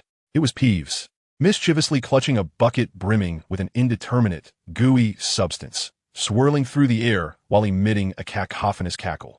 Professor McGonagall stood below, her face ashen, brandishing her wand in a futile attempt to thwart him. At that moment, Lord Voldemort's carriage happened to pass by, and their eyes met inadvertently. In that instant, he discerned that the gaze McGonagall directed towards him was unlike any he had encountered before. It transcended mere vigilance, scrutiny, or the anger and fear provoked by the incident involving Severus Snape. Instead, it bore a more intricate emotion. Within her stern gray eyes lay a flicker of unmistakable compassion, akin to that of a guardian observing a wayward child ensnared in troubling circumstances. Yet beneath that compassion lurked a steely resolve, one that suggested she had made an irrevocable decision. Voldemort paused momentarily before diverting his gaze. He could surmise the reason, a likely consequence of the last encounter when Lethifold had forcibly restored McGonagall's youth, leaving her in a state of shock or misunderstanding. However, he had neither the inclination nor the energy to delve deeper into the psyche of a professor. Lowering his eyelashes, he allowed the carriage to glide past McGonagall without pausing. The great hall remained ablaze with light, filled with students seated at the 4 house tables, the air thick with the hum of animated conversation. Voldemort chose a secluded corner at the Gryffindor table, striving to diminish his presence. Dumbledore rose to announce the commencement of the Triwizard Tournament, igniting a wave of exhilaration. He subsequently introduced the new defense against the dark arts professor, Mad-Eye Moody, an eccentric old man with a magical eye and a wooden leg, who appeared both alert and peculiar. Voldemort listened with little reaction. The tournament held no significance for him, and Professor Moody seemed a challenging figure. The clamor of the hall only aggravated the throbbing in his head. Once the feast concluded, he was among the first to rise, silently merging with the throng heading towards Gryffindor Tower. Navigating through the portrait hole and ascending the spiral staircase, he returned to his discreetly decorated, more intimate dormitory. The door clicked shut behind him, isolating him from the external clamor. He exhaled a long, silent sigh, shedding his outer robes and carelessly tossing them onto a chair, feeling as though all energy for even a simple wash had been siphoned away, and he collapsed into the soft embrace of the bedding. Exhaustion enveloped him like a relentless tide. He closed his eyes, and consciousness slipped away swiftly. The new academic year at Hogwarts had commenced, yet for him, it merely signified a change in venue for his ongoing struggles for survival. The potions classroom was suffused with the acrid scent of various bizarre materials mingling together. Voldemort stood before the cauldron, executing precise and mechanical movements to prepare the potion, following the knowledge and memories etched in his mind, step by step. His technique was impeccable, even surpassing that of most students in fluidity and accuracy, yet his eyes lacked vibrancy, shrouded in a veil of apathy, merely functioning according to a predetermined routine. Professor Snape glided silently through the classroom like a shadowy bat, his cold gaze initially sweeping over Voldemort as cauldron with the customary scrutiny and disdain. Upon confirming the potion's perfection, he was about to shift his attention elsewhere when he abruptly paused. Something felt amiss. This Morsmordra had been unnaturally quiet since his entrance into the classroom. There was none of the unsettling, all-seeing gaze or the occasional display of unnatural composure befitting his age, nor any deliberate disregard or veiled provocation towards Snape. Instead, he methodically and almost numbly completed his tasks, a weariness etched upon his features, even a hint of emptiness. This overly normal demeanor, stripped of all performative traces, sent a shiver down Snape's spine. His dark eyes narrowed, akin to a predator fixating on its prey. He resolved to observe for another couple of days. What trickery was this Morsmordra up to? As the class bell rang, Voldemort silently gathered his belongings and departed the underground classroom with a flow of students. Next was Charms class. The corridor was somewhat brighter, yet he still felt a disorienting lightness in his steps, his mind struggling to focus. The prospect of learning new spells filled him with a wave of irritation. He had previously strained to master the levitation charm. Beyond that, he found little motivation to exert himself. Chapter 169. Is this the truth of the Morsmordra family? He commanded inwardly, System, at 5 o'clock, assimilate all the spells available for this semester's Charms class. Energy, 441, 436, 100. A subtle stream of information flooded into his mind, clarifying the wand movements, pronunciation techniques, and key points for magical control associated with various spells. The knowledge had been implanted, yet the mental fatigue remained unabated, exacerbated by the forceful influx of information. In Charms class, he successfully performed several newly learned spells, much to Professor Flitwick's delight. However, he found the experience dull. akin to completing a tedious task. When class was dismissed, he staggered out, swaying with the crowd, acutely aware of a throbbing pain at his temples. Just then, a sensation of being watched crept upon him from around the corridor's corner. Voldemort's steps faltered imperceptibly, a flicker of calculation flashing in his gray-blue eyes. He lowered his lashes as if oblivious and continued forward while subtly shifting his thoughts. A tall, silent figure coalesced a short distance ahead, none other than the faceless entity clad in deep blue-black robes, the Lurker. It stood like a cold ornament in the center of the corridor. Voldemort appeared not to notice it, his steps aimlessly leading him directly into its path. Oof! He emitted a muffled grunt as he lost his balance and fell to the ground. Instinctively, he covered his forehead, which seemed to have collided with something, and upon raising his gaze to discern what loomed above him, his pupils constricted to pinpricks. No! A tremulous whisper, laced with terror, escaped his lips. He scrambled backward, desperately trying to distance himself from the inhuman creation, his face betraying an unmistakable, surging fear. The Lurker slowly leaned down, its faceless visage extending a hand formed of shadowy substance, moving with an unsettling gentleness to ruffle Voldemort's dark hair. His body stiffened suddenly, as though a realization dawned upon him. He bit down on his lip, shutting his eyes tightly as his long eyelashes trembled violently, curling into a ball, manifesting a despairing submission. At that moment, a jarring energy wave, reminiscent of a twisted, heart-wrenching curse, began to coalesce in the Lurker's once soothing palm. Energy, 436, 435, 100. Just as the lethal spell was about to descend upon Voldemort, an instinct for survival ignited within him, prompting a desperate roll to the side, narrowly evading the onslaught. Fear morphed into a frenzied madness in that instant. Voldemort sprang to his feet, eschewing his wand, and lunged at the Lurker like a cornered beast, striking the cold, hard body with fists, nails, and any part of himself that could inflict damage. The Lurker seemed incensed by this unexpected resistance. It seized Voldemort's attacking wrist with one hand, while the other, fingers pointed like a blade, thrust forward violently. Energy, 435, 434, 100. The Lurker's robe tore at its waist, revealing a skin-like texture beneath, a deep wound emerging, from which realistic, crimson blood began to flow. The scene seemed to further exacerbate the conflict. The faceless creature emitted a low, inhuman growl, violently slamming Voldemort against the cold stone wall before pinning him to the ground. It no longer employed magic. Instead, it relied solely on brute strength, its icy hands grasping like iron pincers, precise and merciless. Crack, crack. The sharp, sickening sound of bones fracturing echoed through the empty corridor. Voldemort's body convulsed violently, yet he bit down hard on his lip, stifling a scream. Only a muffled, broken sob escaped his throat. Large, silent tears streamed from the corners of his tightly shut eyes, mingling with dust to leave damp streaks on his pale face. He lay on the ground like a bird with its wings cruelly broken, limbs twisted in unnatural angles, his body twitching uncontrollably from the excruciating pain. Just then, hurried footsteps resonated from the other end of the corridor. "Stop! Merlin above! What are you doing?"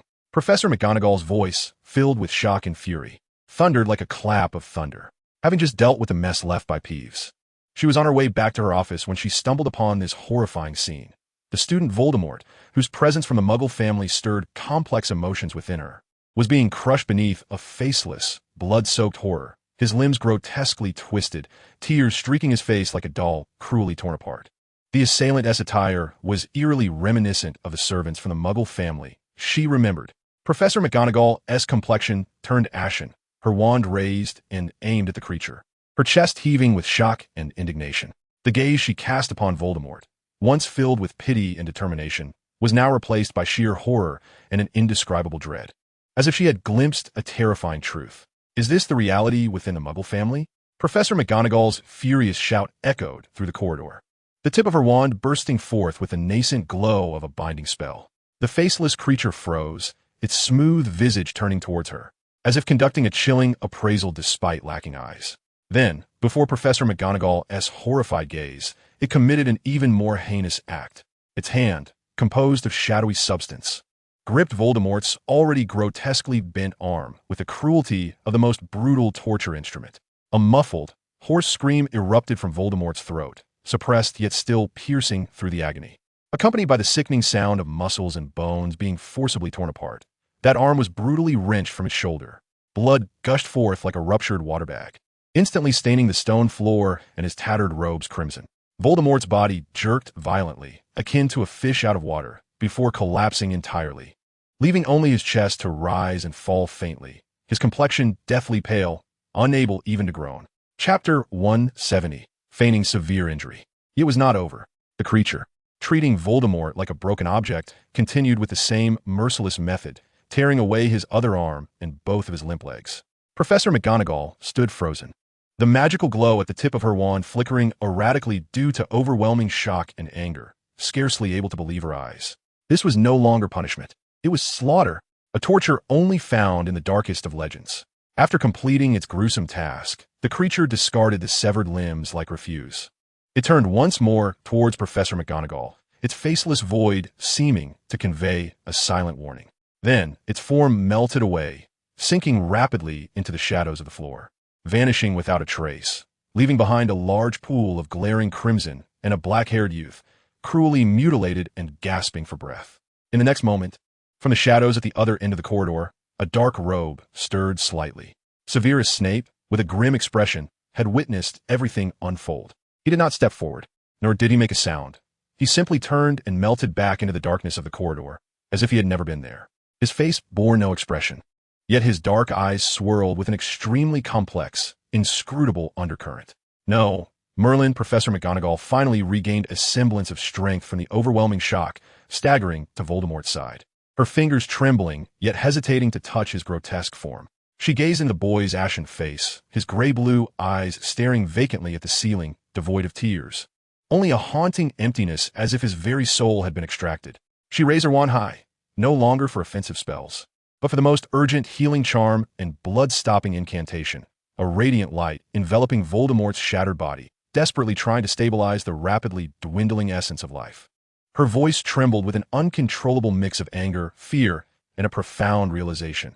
"Hold on, child, hold on," she whispered to the seemingly fading Voldemort, then lifted her head, directing her shout towards the empty corridor where Snape had departed, as if piercing through the walls to the direction of the headmaster's office.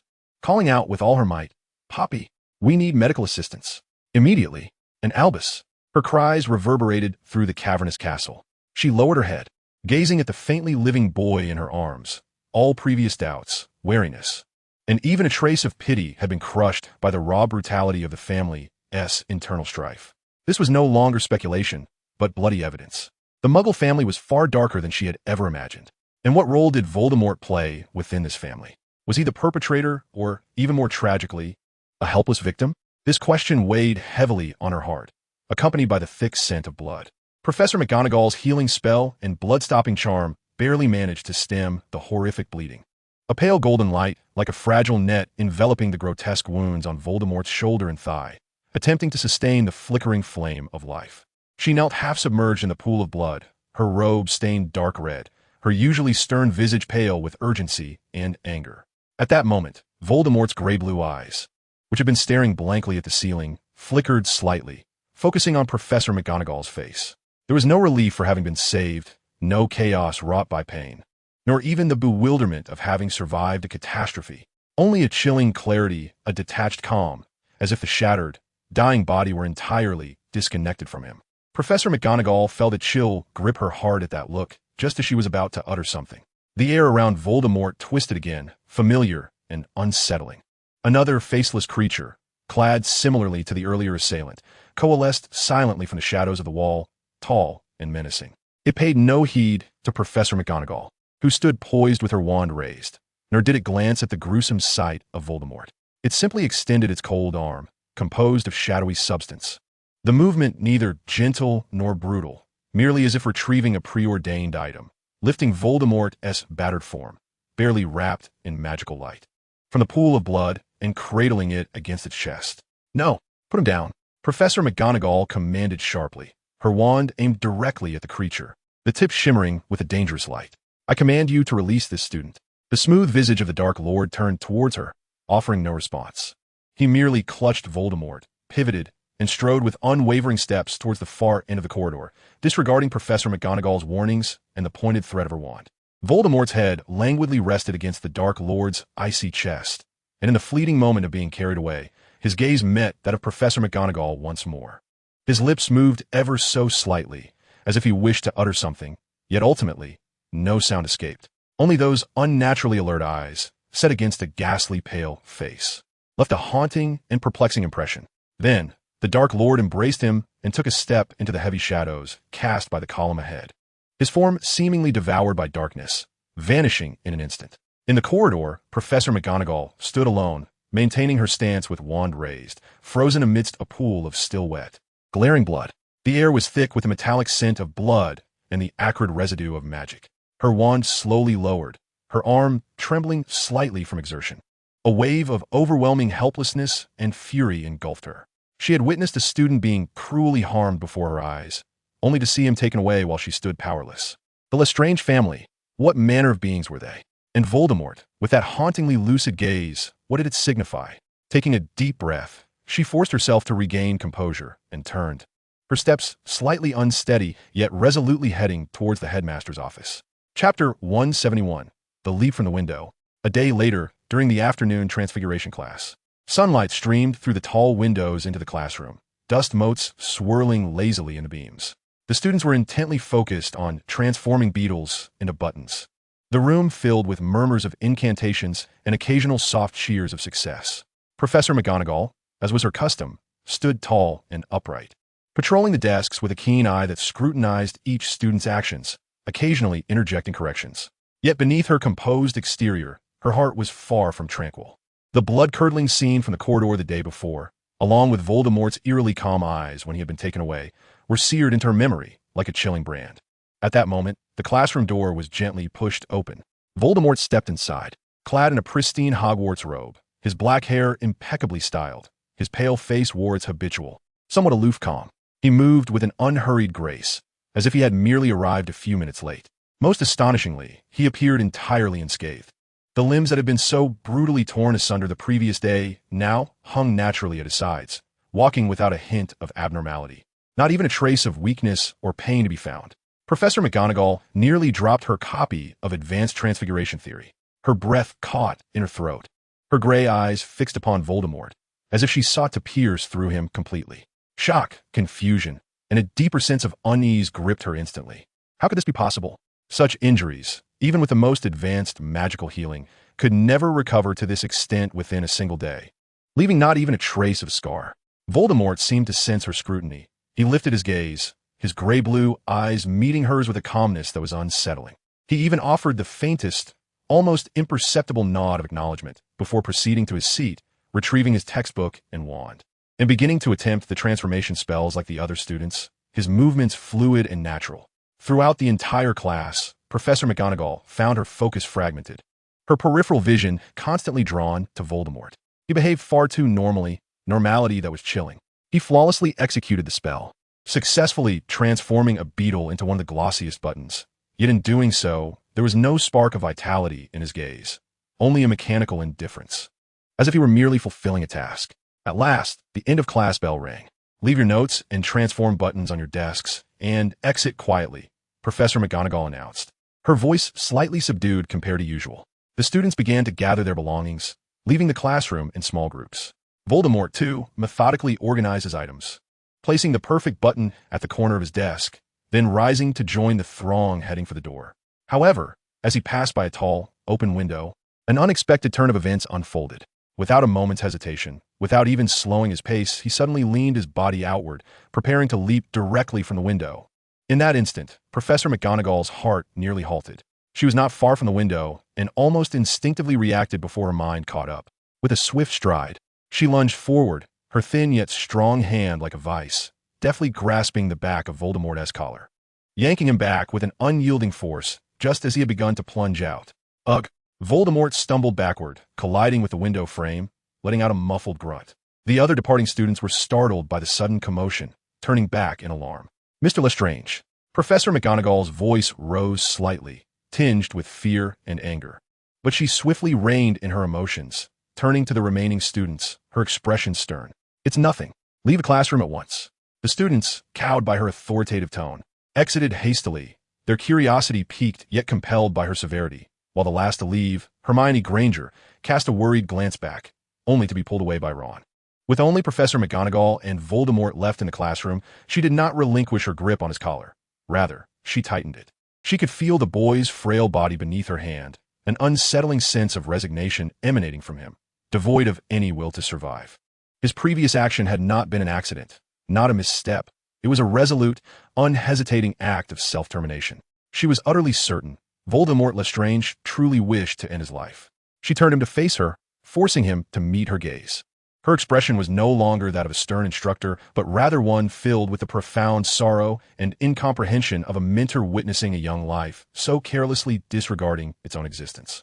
"Look at me, Mr. Lestrange," her voice lowered but laced with an unassailable authority. "What do you think you are doing?" Voldemort averted his gaze, his lashes brushing against his cheeks, his face betraying no emotion, only silence. "I do not know what transpired within you, nor do I comprehend the methods your family employed to restore you to this state," Professor McGonagall continued, each word seeming to be forced from her chest. "But in my classroom, under my watch, I will not permit any student to engage in such foolish and irrevocable actions." Taking a deep breath, she released her grip on his collar, yet her gaze remained locked onto him. Now, her tone bore an undeniable command. "Come with me to the headmaster's office. Immediately. Right now." She needed to inform Albus of this matter at once. The burdens this child bore extended far beyond mere mystery and danger. They encompassed a terrifying disregard for his own life. As a professor, she could not stand idly by. The atmosphere on the staircase leading to the headmaster's office was so tense it felt as though one could wring water from it. Professor McGonagall moved with fervor, her robes billowing, her grip on Voldemort's collar unyielding, as if fearing that if she released him, this seemingly whole boy might once again commit some irrevocable act. Voldemort remained disturbingly placid, allowing her to half-drag him along, his face once again wearing that familiar, aloof calm, as if the desperate jumper was not he. The stone gargoyle leapt aside, and the staircase ascended slowly. The office door swung open automatically. Albus Dumbledore sat behind his immense desk, his blue eyes, framed by half-moon spectacles, exuding their customary warmth and insight. The silverware on the table buzzed as it spun, while the portraits of former headmasters on the walls seemed to doze, though a discerning observer might notice several pairs of eyes discreetly peeking open. Professor McGonagall almost escorted Voldemort into the room, her voice taut and somewhat brusque. "Albus." Dumbledore's gaze swept over McGonagall's stern face, tinged with lingering apprehension, before settling on the seemingly unperturbed youth beside her. He inclined his head slightly. "Minerva and Mr. Malsib, please, take a seat." Professor McGonagall did not sit. She released her grip and stood vigilantly beside Voldemort, akin to a watchful guardian. Chapter 172. "I apologize for disturbing you," Voldemort stated, calmly adjusting the collar of his slightly crumpled attire, which had been tugged by McGonagall. He even offered Dumbledore and the slumbering portraits a bright smile, tinged with youthful embarrassment. "Good afternoon, Headmaster. It seems I have been a frequent visitor these past few semesters." His tone was light-hearted, even self-deprecating, as though he had merely come for a casual chat rather than being caught by a professor after a suspected suicide attempt. Dumbledore's fingers interlaced beneath his chin, his gaze steady upon him. "Hogwarts always welcomes its students, regardless of the reasons for their visit. Yet, I surmise that Minerva has brought you here not merely for idle conversation." Professor McGonagall interjected immediately, her voice laced with suppressed emotion. "Just now after class." He attempted to leap from the window of the Transfiguration classroom. Her words were concise, yet the tone was rife with both fear and certainty. Dumbledore's cerulean eyes narrowed slightly as he turned to Voldemort. "Mr. Malsib, do you have anything to say regarding this matter?" The smile on Voldemort's face dimmed slightly, yet he maintained an air of peculiar calmness. He shrugged, an action that appeared somewhat deliberately nonchalant. "An accident, Headmaster. I merely wished to be closer to the sky outside, but I lost my footing." His gray-blue eyes met Dumbledore's, clear and devoid of any trace of deceit or suicidal intent. "Lost your footing?" Professor McGonagall nearly scoffed, but restrained herself, her chest rising and falling slightly. "I witnessed it firsthand. You acted deliberately." Dumbledore raised a hand gently, interrupting her. His gaze remained fixed on Voldemort, seemingly attempting to penetrate the facade of elegance and calm to reveal the truth beneath. It is understandable for a young man to yearn for the sky. However, Hogwarts Castle is quite old, and some windows are indeed less than secure. Perhaps, next time, you might consider the tower or allow yourself to soar in the Quidditch pitch. His words carried an implicit guidance. Voldemort tilted his head slightly, as if genuinely contemplating the suggestion. "The Quidditch pitch sounds like a fine idea. Thank you for your counsel, Headmaster." As for your family, Dumbledore continued, his tone still gentle, yet unmistakably probing. They seem to possess means far beyond the comprehension of ordinary wizards. To restore you to your former state within a single day is quite remarkable. His gaze swept over Voldemort's unscathed limbs. Voldemort's smile faded completely, replaced by a serene detachment. The Malsip family has its own traditions. Thank you for your concern. Concern is the duty of a headmaster, Dumbledore replied slowly. I care for the safety and well-being of every student in this castle, be it from external threats or internal struggles. He deliberately emphasized the words well-being and struggles. A moment of silence enveloped the office. Among the portraits, Madame Dolores Umbridge seemed to let out a soft sigh. Voldemort and Dumbledore exchanged glances, and after a few seconds, Voldemort was the first to avert his gaze. Looking out the window, his voice as light as a whisper. Living can indeed be rather exhausting at times, don't you think, Headmaster? But rest assured, I understand the nature of transactions and the cost they entail. His words were somewhat disjointed, as if he were responding to Dumbledore while simultaneously speaking to himself. A glimmer of understanding flickered in Dumbledore's eyes, though he refrained from pressing further. Instead, he turned to the still-tense Professor McGonagall. Minerva, I believe Mr. Malsip has grasped the dangers of high windows. Perhaps we could extend him a measure of trust and allow him to return to the common room on his own? McGonagall's lips moved, clearly disapproving, but under the unwavering gaze of Dumbledore, she ultimately swallowed her protest, casting a stern warning glance at Voldemort instead.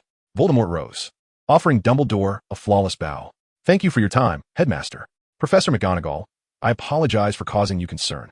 His demeanor transformed back into one of elegance and propriety, as though the life-and-death conversation in the office had never transpired. He turned and departed the headmaster's office with steady steps. The door closed behind him. Immediately, McGonagall turned to Dumbledore, her tone urgent. Albus, did you see? He is utterly. I saw. Minerva, Dumbledore interrupted, a hint of weariness in his voice, though his gaze remained sharp. I witnessed a weary soul trapped within a vast cage, struggling in every conceivable manner, or perhaps seeking liberation. However, that cage cannot yet be breached from the outside. He gazed toward the door, as if he could see the retreating figure of the young man beyond the wooden barrier. We require more patience and an opportune moment. Stepping away from the heavy wooden door of the headmaster's office, Voldemort's expression of just the right amount of embarrassment and acquiescence washed away like the tide. He continued on his path, yet did not head back toward Gryffindor Tower. Instead, he ascended the spiral staircase, higher and higher, traversing corridors occasionally filled with the laughter of passing students, until he finally arrived at a secluded tower of Hogwarts. Here, the wind howled, tousling his dark hair. He casually perched on the edge, his legs dangling over the dizzying height. From behind, it would have undoubtedly presented a scene that could induce cardiac arrest in any professor. A student with a prior window-jumping incident, sitting alone at the tower's edge. However, were anyone to glimpse his face, they would find the reality far from grim. There was no despair, pain, or confusion etched upon his features. Not even the semblance of a forced tranquility. In his gray-blue eyes lay a pure, vacant emptiness. There was no focus, no emotion. He merely gazed at the distant mountains and the sun gradually sinking below the horizon. The wind rustled his robes, yet he seemed impervious to the chill, merely squinting slightly, as if savoring this moment of undisturbed solitude and an expansive view from above. He was not contemplating profound life philosophies, nor was he concocting any extreme actions. He was simply and purely lost in thought, like an ordinary 14-year-old boy, burdened by academic pressures, seeking a moment to breathe in solitude. Only the location he had chosen was rather unique. After a considerable interval, as dusk descended, the castle's windows began to twinkle with scattered lights. He exhaled softly, as if emerging from a deep meditation. Then, in a move that would have surprised any potential observer, he deftly pushed himself off the edge, landing smoothly on the secure stone floor of the tower. Ah, the wind is quite fierce and a bit chilly, he mused. He murmured softly to himself, rubbing his slightly wind-tousled cheeks, his tone tinged with a hint of customary complaint. He was reluctant to leap once more. Such an act would draw too much attention, and Professor McGonagall would likely assign him a 24-hour watch. He sauntered back along the path he had come, blending into the throng of students returning to the common room after dinner, just like any ordinary pupil. At long last, he arrived at Gryffindor Tower, passed through the portrait hole, ascended the familiar spiral staircase, and entered his modestly decorated dormitory, which offered a greater degree of intimacy and comfort. As the door closed behind him, it severed his connection to the outside world. He took a few steps to the side of his bed, eschewing his usual routine of tidying his clothes or reading, and instead threw himself forward, allowing his entire being to sink into the soft bedding, releasing a long, contented sigh. He then buried his face in the sun-kissed pillow, his shoulders subtly heaving, finally revealing a glimmer of long-suppressed, genuine amusement. It was as if he had shed all the heavy masks and performances. In this space that belonged entirely to him, he could finally permit himself to express a fragment of the authentic emotions inherent to Voldemort. A weary, ordinary individual striving to find fleeting moments of peace and humor beneath immense pressure. Chapter 173. Moody's Defense Against the Dark Arts Class. The atmosphere in the Defense Against the Dark Arts classroom the following morning was particularly grave. Unlike any previous professor, the room had been stripped of all superfluous decorations, appearing stark and solemn. The students whispered amongst themselves, both curious and apprehensive about the newly arrived Professor Moody, rumored to be experienced yet extraordinarily eccentric. Voldemort, clad in a sharply pressed robe, chose a seat at the front, elegantly situated at the edge of the room. His face wore its habitual, somewhat aloof calm, as if the previous afternoon's quiet contemplation on the tower's edge and the laughter he had stifled in his pillow were the experiences of another person entirely. Harry Potter, Ron, and Hermione entered, and upon seeing Voldemort, Harry hesitated before opting to sit in the vacant spot beside him. Voldemort sensed his approach, turned his head, and offered Harry a flawless, aristocratic smile, his gray-blue eyes curving slightly as a gesture of greeting. Harry, feeling somewhat uncomfortable, nodded in acknowledgement. At that moment, the heavy, rhythmic thud of footsteps echoed from the corridor, and the classroom fell silent. Alastor Moody entered, his wooden leg striking the stone floor with a resonant clang. The magical eye affixed to his scarred face whirled madly, surveying each student with an unmasked scrutiny and vigilance. He approached the podium, forgoing pleasantries, and launched straight into the lesson, his voice a coarse and penetrating gravel. Today, we shall not indulge in frivolous matters. We will discuss something tangible, the unforgivable curses. A collective gasp of apprehension rippled through the classroom. Moody paid no heed to the students' reaction. Instead, he produced a glass jar containing several wriggling spiders. He opened the jar, directing his wand toward one, guiding it onto the podium. Imperius Curse, he bellowed, waving his wand. The spider immediately began to perform a series of absurd and bizarre antics, somersaulting and dancing like a marionette. A few students, including Seamus Finnegan, could not suppress their laughter at the grotesque spectacle. Moody's magical eye snapped to the direction of the laughing students, and as normal, I glared sternly at them. Do you find this amusing? His voice rasped like sandpaper. Imagine if it were you under the curse, your body, your will, entirely beyond your control, compelled to execute the orders of the caster, even to harm your dearest ones. Would you still find it funny? Laughter ceased abruptly, and the temperature in the classroom plummeted. He then switched to another spider. Cruciatus Curse. A blinding green light struck the spider, causing it to writhe violently in agony, curling up in a ball, though it emitted no sound. Its silent struggle was more harrowing than any scream. Moody had even enlarged the spider magically, ensuring that every agonizing spasm was vividly visible to all students. Hermione turned pale. Averting her gaze, Ron swallowed hard, and Harry clenched his fists tightly. Finally, Moody demonstrated the killing curse using a third spider. Avada Kedavra! A blinding flash of green light erupted, accompanied by a sound that was not loud, yet resonated to the soul, and the spider lay utterly still, devoid of any wounds, yet bereft of all signs of life. It had died, so effortlessly, so completely. A deathly silence enveloped the classroom. Moody's magical eye slowly scanned the room, observing each student's reaction: fear, discomfort, anger, contemplation. Ultimately, his frenzied magical eye, along with his normal, keen hawk-like eye, almost simultaneously flicked toward the front row, landing on the black-haired boy who maintained an unusual calm throughout, even displaying the faintest hint of a smile, as if he were savoring an intriguing performance, Voldemort. Especially at the moment the symbol of death's green light flashed. Moody distinctly noted that Voldemort's gray-blue eyes did not betray the fear or disgust evident in most of the other students. Instead, there flickered a subtle yet palpable intensity of desire and yearning. That gaze was fleeting, almost illusory, yet Moody trusted his vision. Voldemort seemed to sense Moody's scrutiny. He slightly lifted his eyelids to meet the probing gaze, his expression unchanged, still exuding elegance and detachment, as if the momentary flicker of longing had never existed. Moody's wooden leg thudded against the ground, drawing everyone's attention back. Did you see that? His hoarse voice shattered the silence. This is the unforgivable curse, extremely malevolent, exceedingly perilous.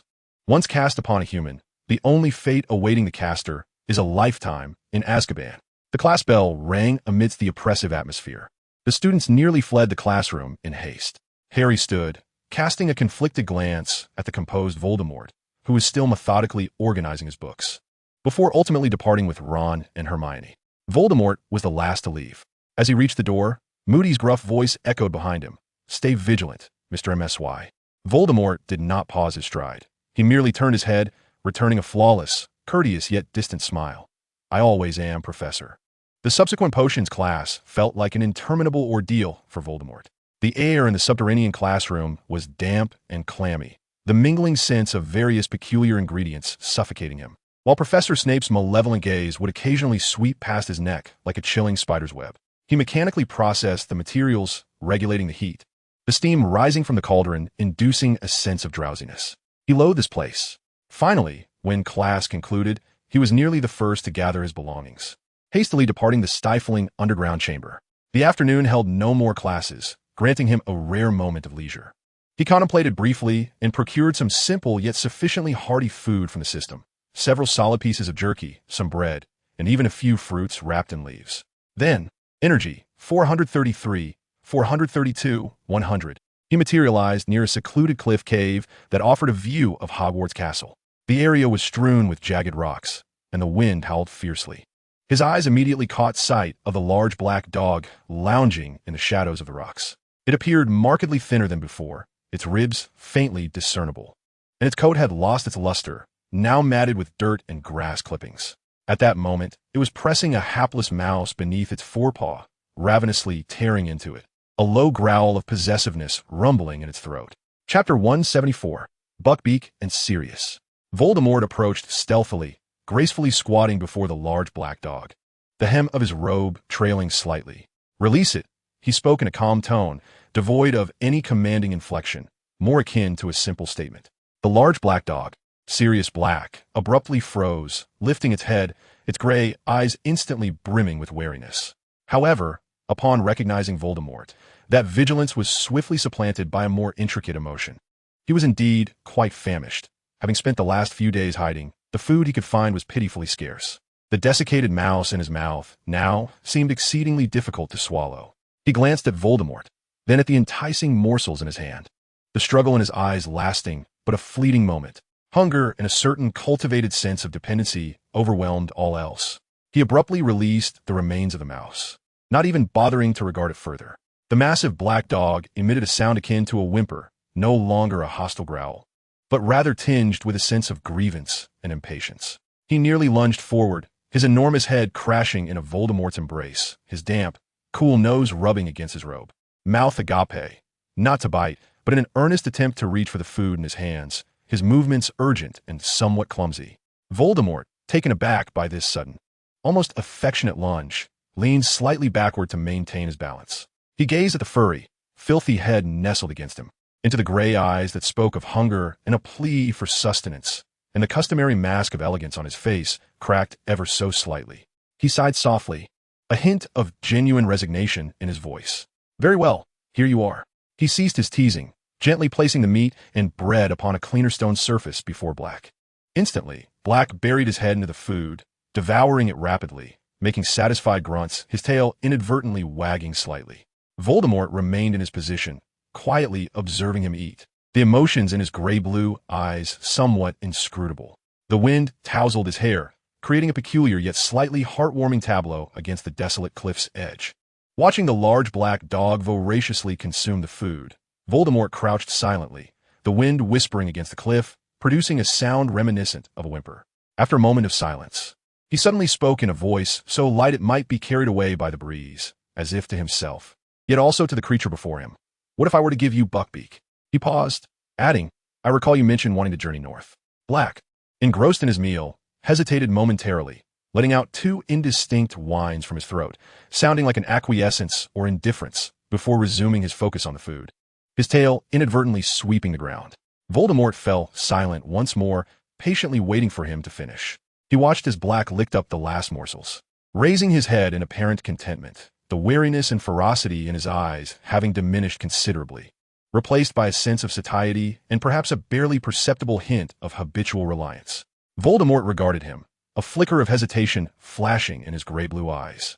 His fingers, resting on his knee, twitched slightly, as if contemplating a gesture, but the hand only lifted a fraction before retreating quietly, with an air of restraint. His subtle movements and gaze conveyed a desire to touch, yet a fear of rejection held him back. Black's animal instincts were remarkably astute. He immediately sensed this subtle signal. He glanced at Voldemort's withdrawn hand, then looked up at his expressionless yet oddly melancholic face.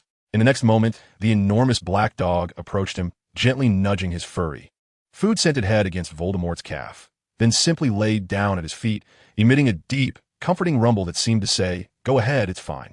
Voldemort was momentarily taken aback, gazing at the large dog that had relaxed its posture and appeared almost inviting.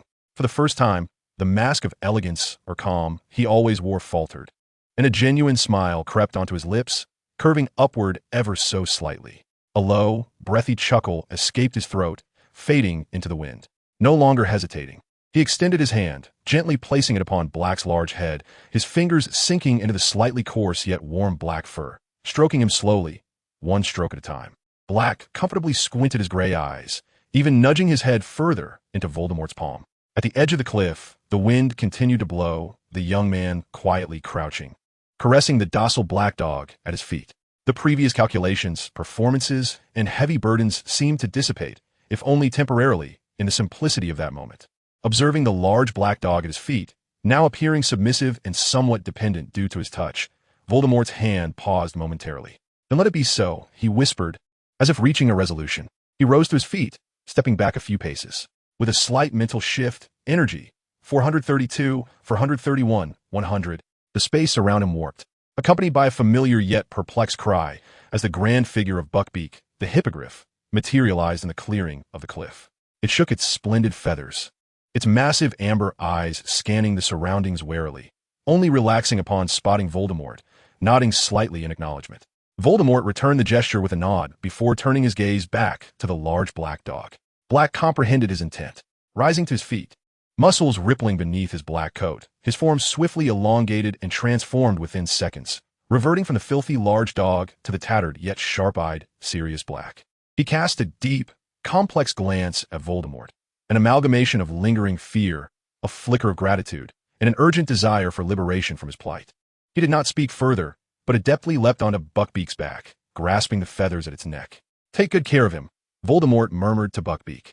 The creature emitted a compliant cry, its immense wings beginning to flap, stirring up dust and grass. Voldemort lingered no longer. Energy, 431, 430, 100. His figure vanished silently in the winds of Buckbeak's ascent, as if he had never been there at all. Chapter 175, The Goblet of Fire. Hogwarts Castle, a secluded high corridor. Voldemort's silhouette appeared quietly. He did not depart immediately, but strolled to a tall, arched window. Outside lay the vast grounds of Hogwarts, the Black Lake, and the distant rolling mountains, a magnificent panorama. He halted, hands tucked into the pockets of his robe, gazing quietly out the window. After a prolonged moment, his body unconsciously leaned forward, his upper body nearly extending beyond the open window, as if drawn in by something far away, or perhaps simply wishing to feel the currents of air more distinctly. His gaze became somewhat vacant, reflecting the daylight outside. Just then, a warm yet slightly rough hand firmly grasped his upper arm, yanking him back sharply from the window. "Mr. Morsh," a voice filled with anxiety and seriousness rang out. Voldemort staggered slightly before regaining his balance. Turning around, he beheld Professor Pomona Sprout, the esteemed herbology instructor. Her round face was etched with concern and palpable trepidation as she grasped his arm with an unyielding grip. "This is far too perilous," Professor Sprout exclaimed urgently. "Professor McGonagall has already cautioned all of us to keep a vigilant eye on your whereabouts." She chose her words with care, yet the sentiment was unmistakable. "We are all genuinely worried about you, dear child. Should you encounter any troubles, do not hesitate to seek us out. Above all, do not, under any circumstances, act recklessly." Voldemort paused momentarily, the vacant expression on his face swiftly dissipating, replaced by his customary, somewhat aloof mask of elegance. He gently but resolutely extricated himself from Professor Sprout's grasp, offering a slight nod. "I apologize for causing you concern, Professor Sprout. I was merely admiring the scenery." His gray-blue eyes drifted towards the window, his tone calm and unruffled. The view here is quite splendid. Professor Sprout observed him with furrowed brows, her worry unabated. She clearly did not believe that he was simply enjoying the landscape, her mind echoing Professor McGonagall's warning. She parted her lips, poised to offer further words. But Voldemort had already inclined his head once more. If there is nothing else, I shall take my leave, Professor. With that, he turned away without awaiting her response, departing down the corridor, his silhouette remaining poised and elegant, yet leaving a heavy weight in Professor Sprout's heart. She sighed in resignation, resolved to speak with Minerva once more. This child was indeed in a state that left much to be desired. The hall was ablaze with light and filled with a cacophony of voices that evening. The entrance of the delegations from Durmstrang and Beauxbatons elicited an uproar of excitement. Voldemort sat alone at the relatively quiet end of the Gryffindor long table, gracefully partaking of his dinner, the silver cutlery in his hands making not a sound. His gray-blue eyes calmly surveyed the unfamiliar faces. Dumbledore rose to announce the revival of the Triwizard Tournament and the return of the Goblet of Fire, and the hall was instantly engulfed by a wave of exhilaration. Voldemort, however, merely took his time to dab at the corners of his mouth with a napkin, showing no interest in the commotion. He had no intention of participating, nor did he feel compelled to join in the revelry. He preferred to engage in side quests, as the main plot was fraught with dangers. After the banquet concluded, he did not return to the tower to rest. The castle succumbed to the stillness of midnight, the only sounds being the flickering shadows cast by torches upon the walls. In the dungeons, within Professor Snape's chamber, darkness enveloped the space, punctuated only by the steady rhythm of Snape's breathing. In truth, the moment the air was disturbed by the slightest tremor, he had already awakened. Years of honing his vigilance as a double agent rendered him acutely sensitive to any aberration. He did not move immediately, nor did he alter the cadence of his breath. He merely opened his eyes a fraction, his wand silently gliding into the palm of his waiting hand. He intended to ascertain what this damned Morse Mortis sought in his bedroom at such an hour. Voldemort's form coalesced at the bedside. He gazed down at the seemingly slumbering wizard, his expression devoid of emotion. He lifted his hand, a small vial emitting an ominous aura appearing between his fingers. The cork popped open silently, and the liquid within transformed into an intangible mist that enveloped Snape's mouth and nose. Snape's body stiffened imperceptibly as a wave of profound weakness and dizziness sought to invade his will. Yet, through sheer mental fortitude and resistance to various potions, he endured the effects, making no sound, maintaining the facade of sleep, albeit with his magical energy flowing sluggishly, making it difficult to maneuver freely. Then, Voldemort settled into the shadows of the bedside, remaining motionless, his gaze fixated intently on Snape. Time trickled by in the oppressive silence. Snape could distinctly sense the cold, penetrating scrutiny upon his face, a chilling and relentless examination. He scoffed inwardly, biding his time while gathering his magical energy, striving to dissipate the effects of the debilitating potion as swiftly as possible.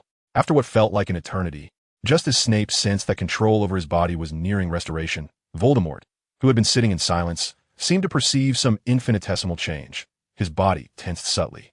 Energy, 430, for 129, 100, increased mania and murderous intent Voldemort could not feign. Snape sharply detected a sudden shift in Voldemort's aura. Those gray-blue eyes, which had been merely calm in the darkness, now brimmed with unmasked, frigid malice and a nearly frenzied glimmer, fixed unwaveringly upon him. Something was amiss. Alarm bells rang in Snape's mind, yet his body had yet to fully recover. Any sudden movement would betray his awakened state, leaving him at a disadvantage. He suppressed the rising impulse, his muscles taut as stone, continuing to feign vulnerability. Then, he witnessed Voldemort slowly raise his hand, delicate and pale, exuding a disquieting steadiness, as it inched towards Snape's neck, ultimately pressing cold fingertips against the pulsing artery at his side. Now was the moment. Snape unleashed the power he had been harboring. Like a serpent striking from the shadows, he sprang forth, his body lunging with lightning speed. One hand seizing Voldemort's slender throat in an iron grip, forcefully pinning him against the frigid bed, producing a dull thud. The other hand held his wand firmly against Voldemort's brow, its tip glimmering with lethal intent. Chapter 176. Infiltrating the bedroom to terrify Snape. Ugh! Voldemort emitted a muffled grunt as his neck was constricted, yet the intense malice and madness in his eyes did not immediately wane.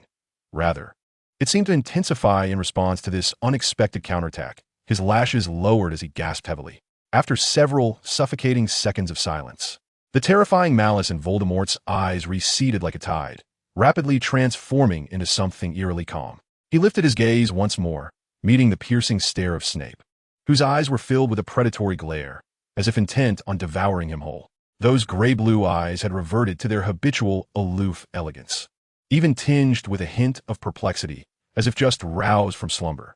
"My sincerest apologies for the late-night intrusion, Professor," he spoke, his tone slightly altered due to the constriction, yet he endeavored to maintain an even composure.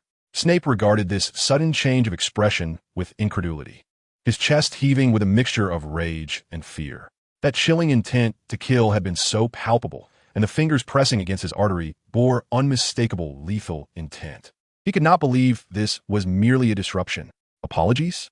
Snape's voice was low and hoarse, akin to a serpent hissing, infused with suppressed fury and absolute skepticism.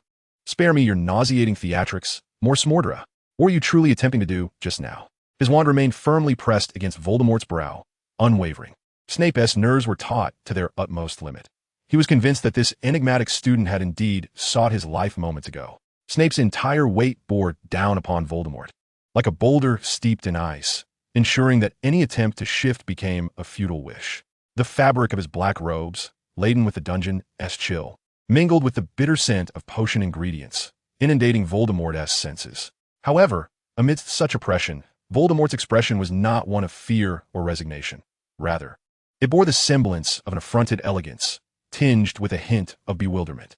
He furrowed his brow slightly, his gray-blue eyes shimmering as if unable to grasp why the professor treated him with such unceremonious brutality.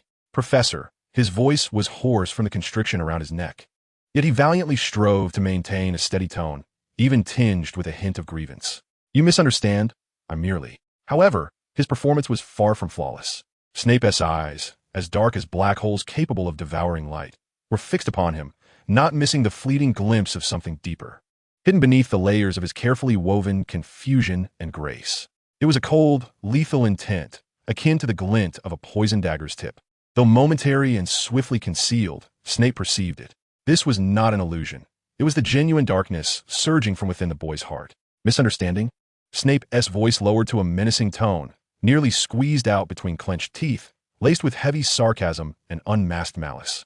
His fingers, still wrapped around Voldemort's throat, tightened slowly as he felt the fragile contour of the boy's windpipe, while his wand thrust forward mercilessly, leaving a distinct impression upon Voldemort's forehead. "I have seen the venomous fangs concealed beneath your pale mask, MSSY. His breath, cold with fury, fanned across Voldemort's face. "You may cease your charade. Tell me, who sent you? Or was this merely your own twisted amusement?" He did not relinquish any pressure. Rather, he bore down further, his gaze sharp as the finest scalpel, endeavoring to peel away all of Voldemort's facades, seeking the perilous truth hidden beneath. "It was merely an intrusion, Professor." He held no belief in Voldemort's explanations. The bizarre attack of the night demanded an answer. The air seemed to congeal, leaving only the silent, deadly struggle between the two. The fury within Snape's chest was nearly tangible, as if it could erupt as a tangible poison. He listened to Voldemort's hypocritical accusations, observing the seemingly innocent yet deceptively sharp glint in his eyes, his teeth grinding audibly. An intrusion? Snape's voice was terrifyingly deep, each word encased in ice. To hold potions, to sit quietly in contemplation, to choke the throat with your fingertips. This is what you call an intrusion? MSSY, your lies are laughably inept. Yet, amid his tirade, his finely tuned senses caught the slightest, almost imperceptible movement from the boy beneath him. Voldemort's hand, barely subdued, was subtly brushing against the hem of his black robe at an exceedingly slow, concealed pace. This was not a struggle. It seemed more like a guiding or testing motion. The intuition honed from years of navigating the precipice of life and death set alarm bells ringing in Snape's mind. He swiftly turned to follow the faint sensation.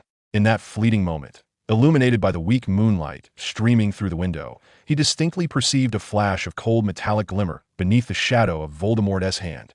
Its shape was unmistakably that of a short, sharp blade.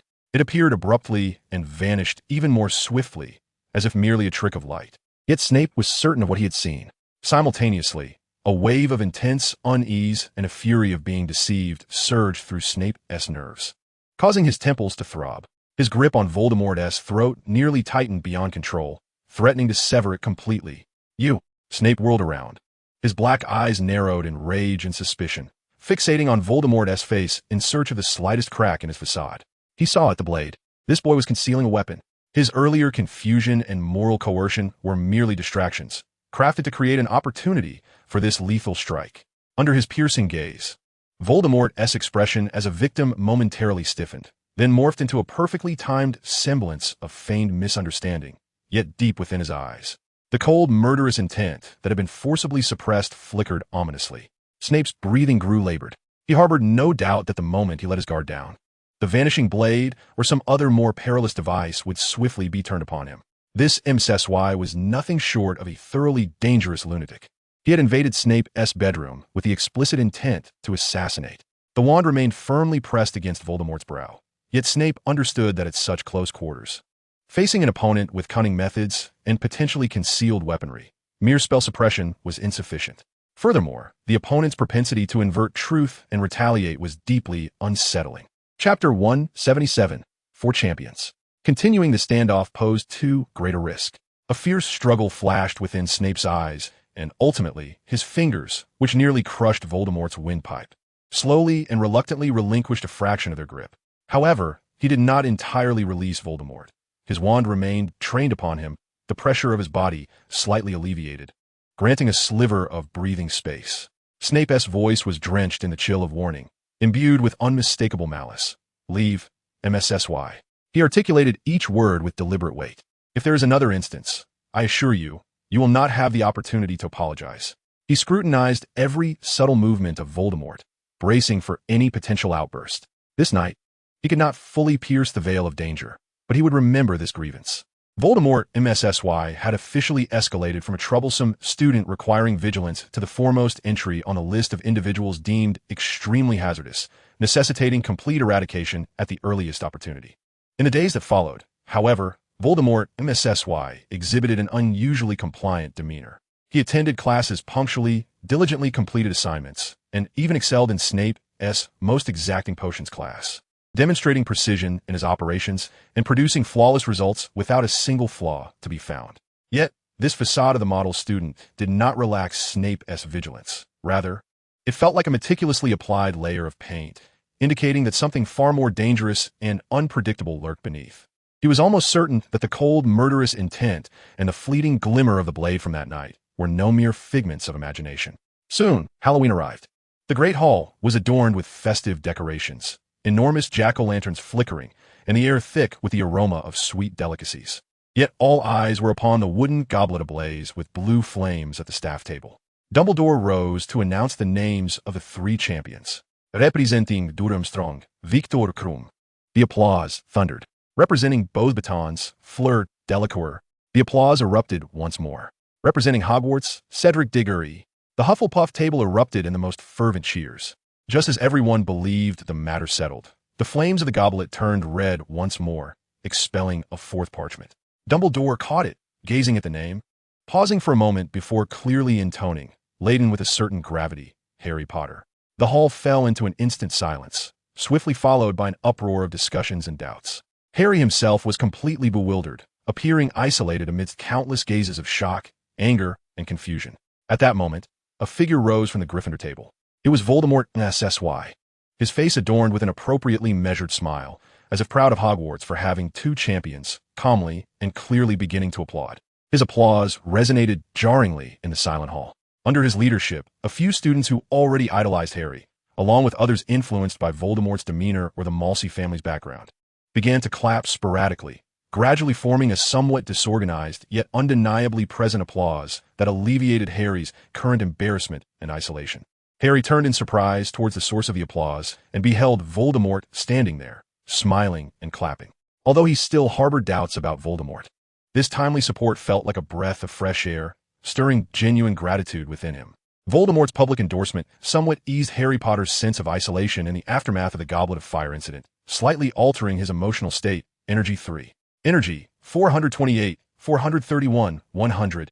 Voldemort returned a gentle nod to Harry, and then gracefully took his seat, as if he had merely performed an inconsequential act.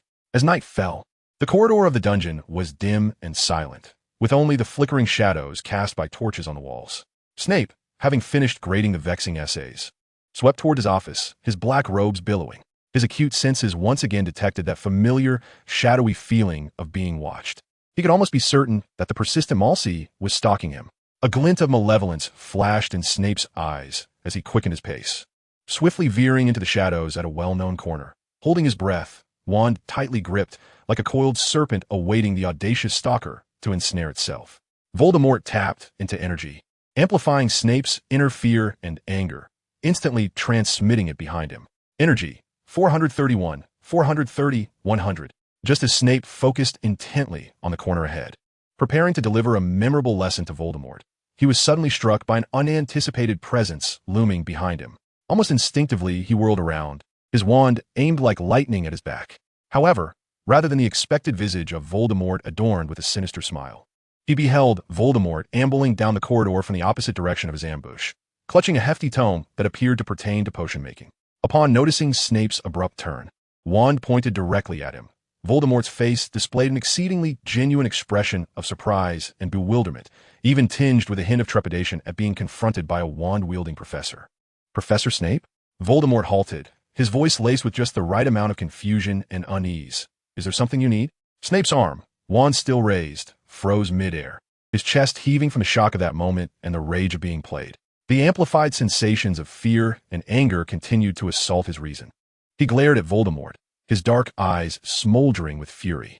He was utterly convinced that the momentary feeling of being watched and the breath behind him were no mere figments of his imagination. But this cunning boy had somehow employed unknown means to teleport to another location, feigning innocence as if merely passing by. "You." Snape's voice, twisted by intense fury, came out raspy, the tip of his wand trembling slightly, yet he could find no evidence to substantiate his claims. Ultimately, he forced out a chillingly cold retort through clenched teeth. "Return to your tower, Msi. Do not let me see you near the dungeon again." Voldemort's expression of innocence remained unchanged, and he even bowed respectfully. "Very well, Professor. Good night." With that, he cradled the book and walked past Snape with measured steps towards the exit of the dungeon, appearing to be nothing more than an unfortunate student who had stumbled upon the professor's wrath.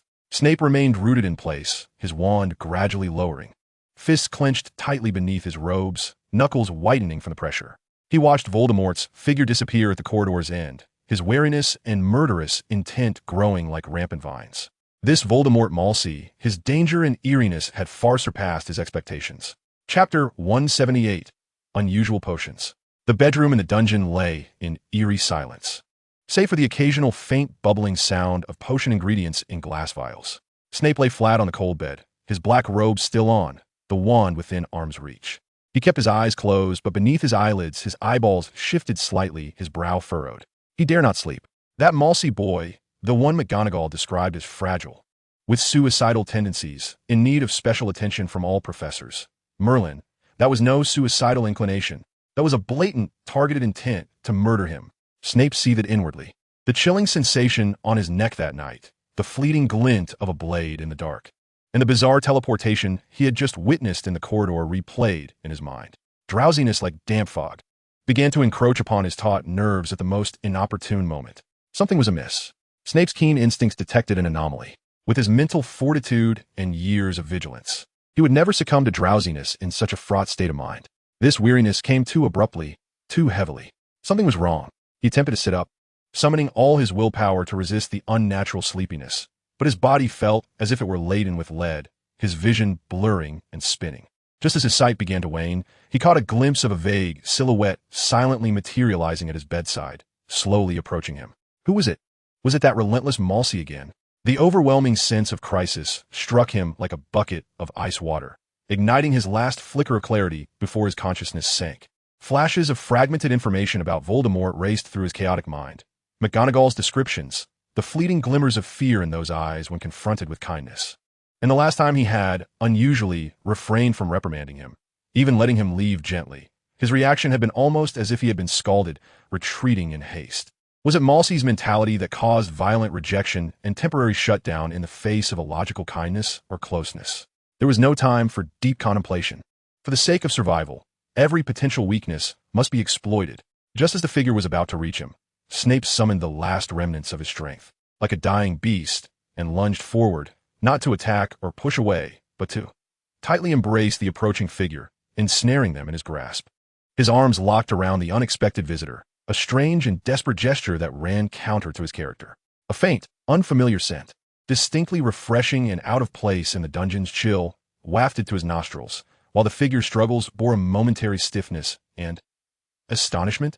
Snape had no time to discern further. The potent effects of the potion overwhelmed his final defenses of consciousness. Darkness enveloped him, his head drooping onto the neck of the person he had encircled, completely succumbing to unconsciousness. Yet his arms maintained their suffocating grip, as if, even in oblivion, he would drag this potential assassin into the abyss alongside him. In the stillness of the dungeon's bedroom, only the entwined figures remained, shrouded in an oppressive silence. Consciousness began to surface, like bubbles rising from the frigid, viscous depths of the sea. The first sensation Snape registered was the heavy warmth in the crook of his arm, accompanied by a faint, almost ethereal scent that clashed with the dungeon's cold air and the acrid odor of potions. He abruptly opened his eyes, years of training sharpening his instincts in an instant. What greeted him was the proximity of Voldemort Malsey's profile, mere inches away. The youth was held tightly in his embrace, contorted into an exceedingly awkward position, his dark head drooping almost to the point of burying itself in his own chest. From Severus Snape's perspective, he could discern only the unusually flushed hue of the boy's ears and a small segment of his pale nape. It was no wonder that the entire MCY family was in a state of disarray. The boy was rigid as a stone, yet surprisingly, he did not struggle. Snape could even sense that he had unconsciously tightened his grip, and the slender framework of muscle encasing the youth's bones was unexpectedly resilient, possessing the unique suppleness of adolescence. A rather pleasant sensation. His forehead rested precisely against the boy's neck, the warmth of his breath inevitably brushing against that sensitive skin. He distinctly felt a barely perceptible shiver run through the body, cradled in his arms at the moment his breath swept past, yet remained silent, offering no resistance. Snape's mind raced, his cold gaze scrutinizing the bewildering scene before him, considering their previous encounters, including the boy's sudden rigidity when McGonagall mentioned vulnerability, and his instinctive recoil in response to Snape's unusual gentleness. Along with the present almost submissive acquiescence, a clear and peculiar conclusion began to crystallize in his mind. Voldy, MCY. This dangerous, enigmatic, and exceptionally skilled little madman exhibited a fleeting disarray of his system when confronted with non-aggressive, especially affectionate contact that transcended his scripted expectations. In simpler terms, he was at a loss for how to respond. This was a weakness, a potential vulnerability to exploit, a flicker of calculating light, akin to discovering the unique properties of a rare potion ingredient, glimmered in Snape's dark eyes. He did not immediately release his hold. Rather, he maintained the position of confinement, intentionally regulating his breath to warm and continuously caress the side of Voldy's neck. He sensed the body within his embrace tense further, tiny goosebumps rising along the pale nape. Then, in stark contrast to his current actions, Snape spoke in a tone laced with his customary sarcasm and chill, his voice slightly hoarse from slumber, his breath inevitably brushing against the boy's skin. It appears that Mr. MCY not only possesses a penchant for intruding into professors' chambers at night, he paused deliberately, feeling the body in his arm shudder again, but also displays a talent for serving as a human pillow. He remained still, continuing to hold this near embrace, awaiting Voldy's response, eager to validate his hypothesis.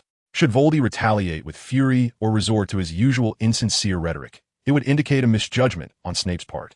However, if Voldy remained motionless, offering no reply, he merely buried his head lower, as though that might shield him from the world. The crimson flush of his ears and the rigidity of his spine silently conveyed his bewilderment. Snape smirked inwardly, a sense of triumph washing over him. Indeed, he refrained from any further actions, such as stroking the boy's hair or engaging in any more invasive gestures, which would surpass the limits of what he could tolerate and might provoke a disruptive reaction from the boy. Instead, he retained this oppressive yet non-violent confinement, akin to a calm observer documenting the rare specimen's reactions under specific stimuli. In the dimly lit chamber, time seemed to suspend. The black-robed professor enveloped the dark-haired youth, one probing coolly, the other enduring stiffly, crafting a strange yet tranquil tableau. Snape recognized that he had discovered a peculiar key that might pry open this hardened exterior, despite the profound discomfort the process invoked within him. His obsidian eyes remained fixed upon the still body nestled in his arms.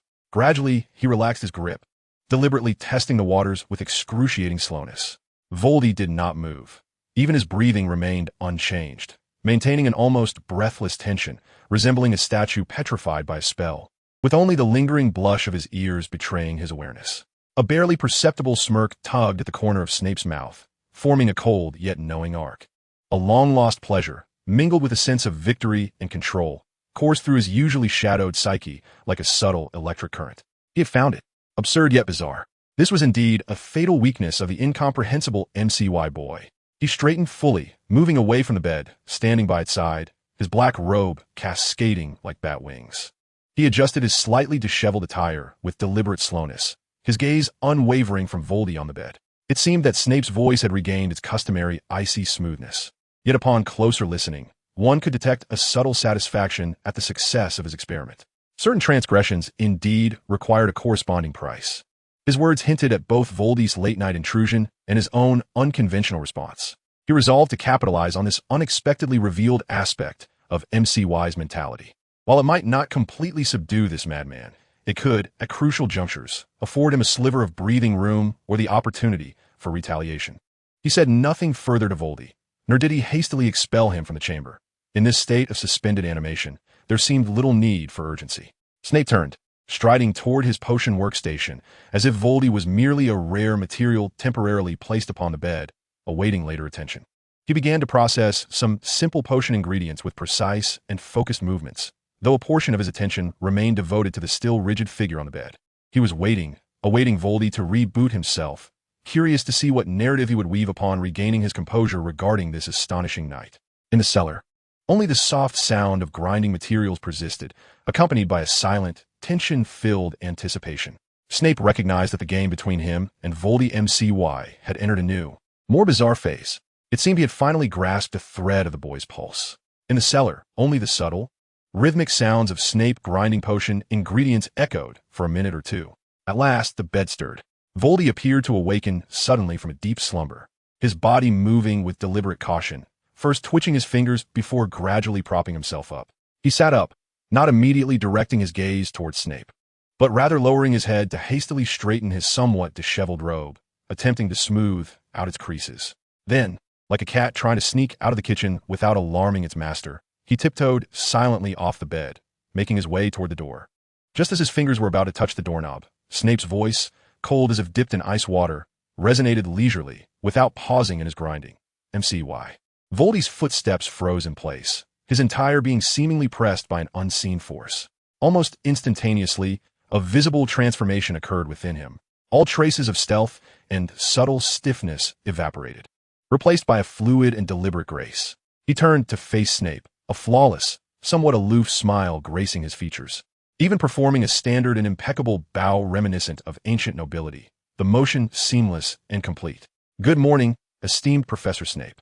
His voice was steady and clear, as though the person who had just attempted to slip away was not he. "Wishing you a pleasant day. Farewell." Upon finishing his words, he lingered no longer, not even glancing at Snape's reaction, but turned on his heel, this time not with cautious movements, but with an unmistakable acceleration, almost hurriedly pulling open the door, slipping out, and swiftly closing it behind him with a faint click.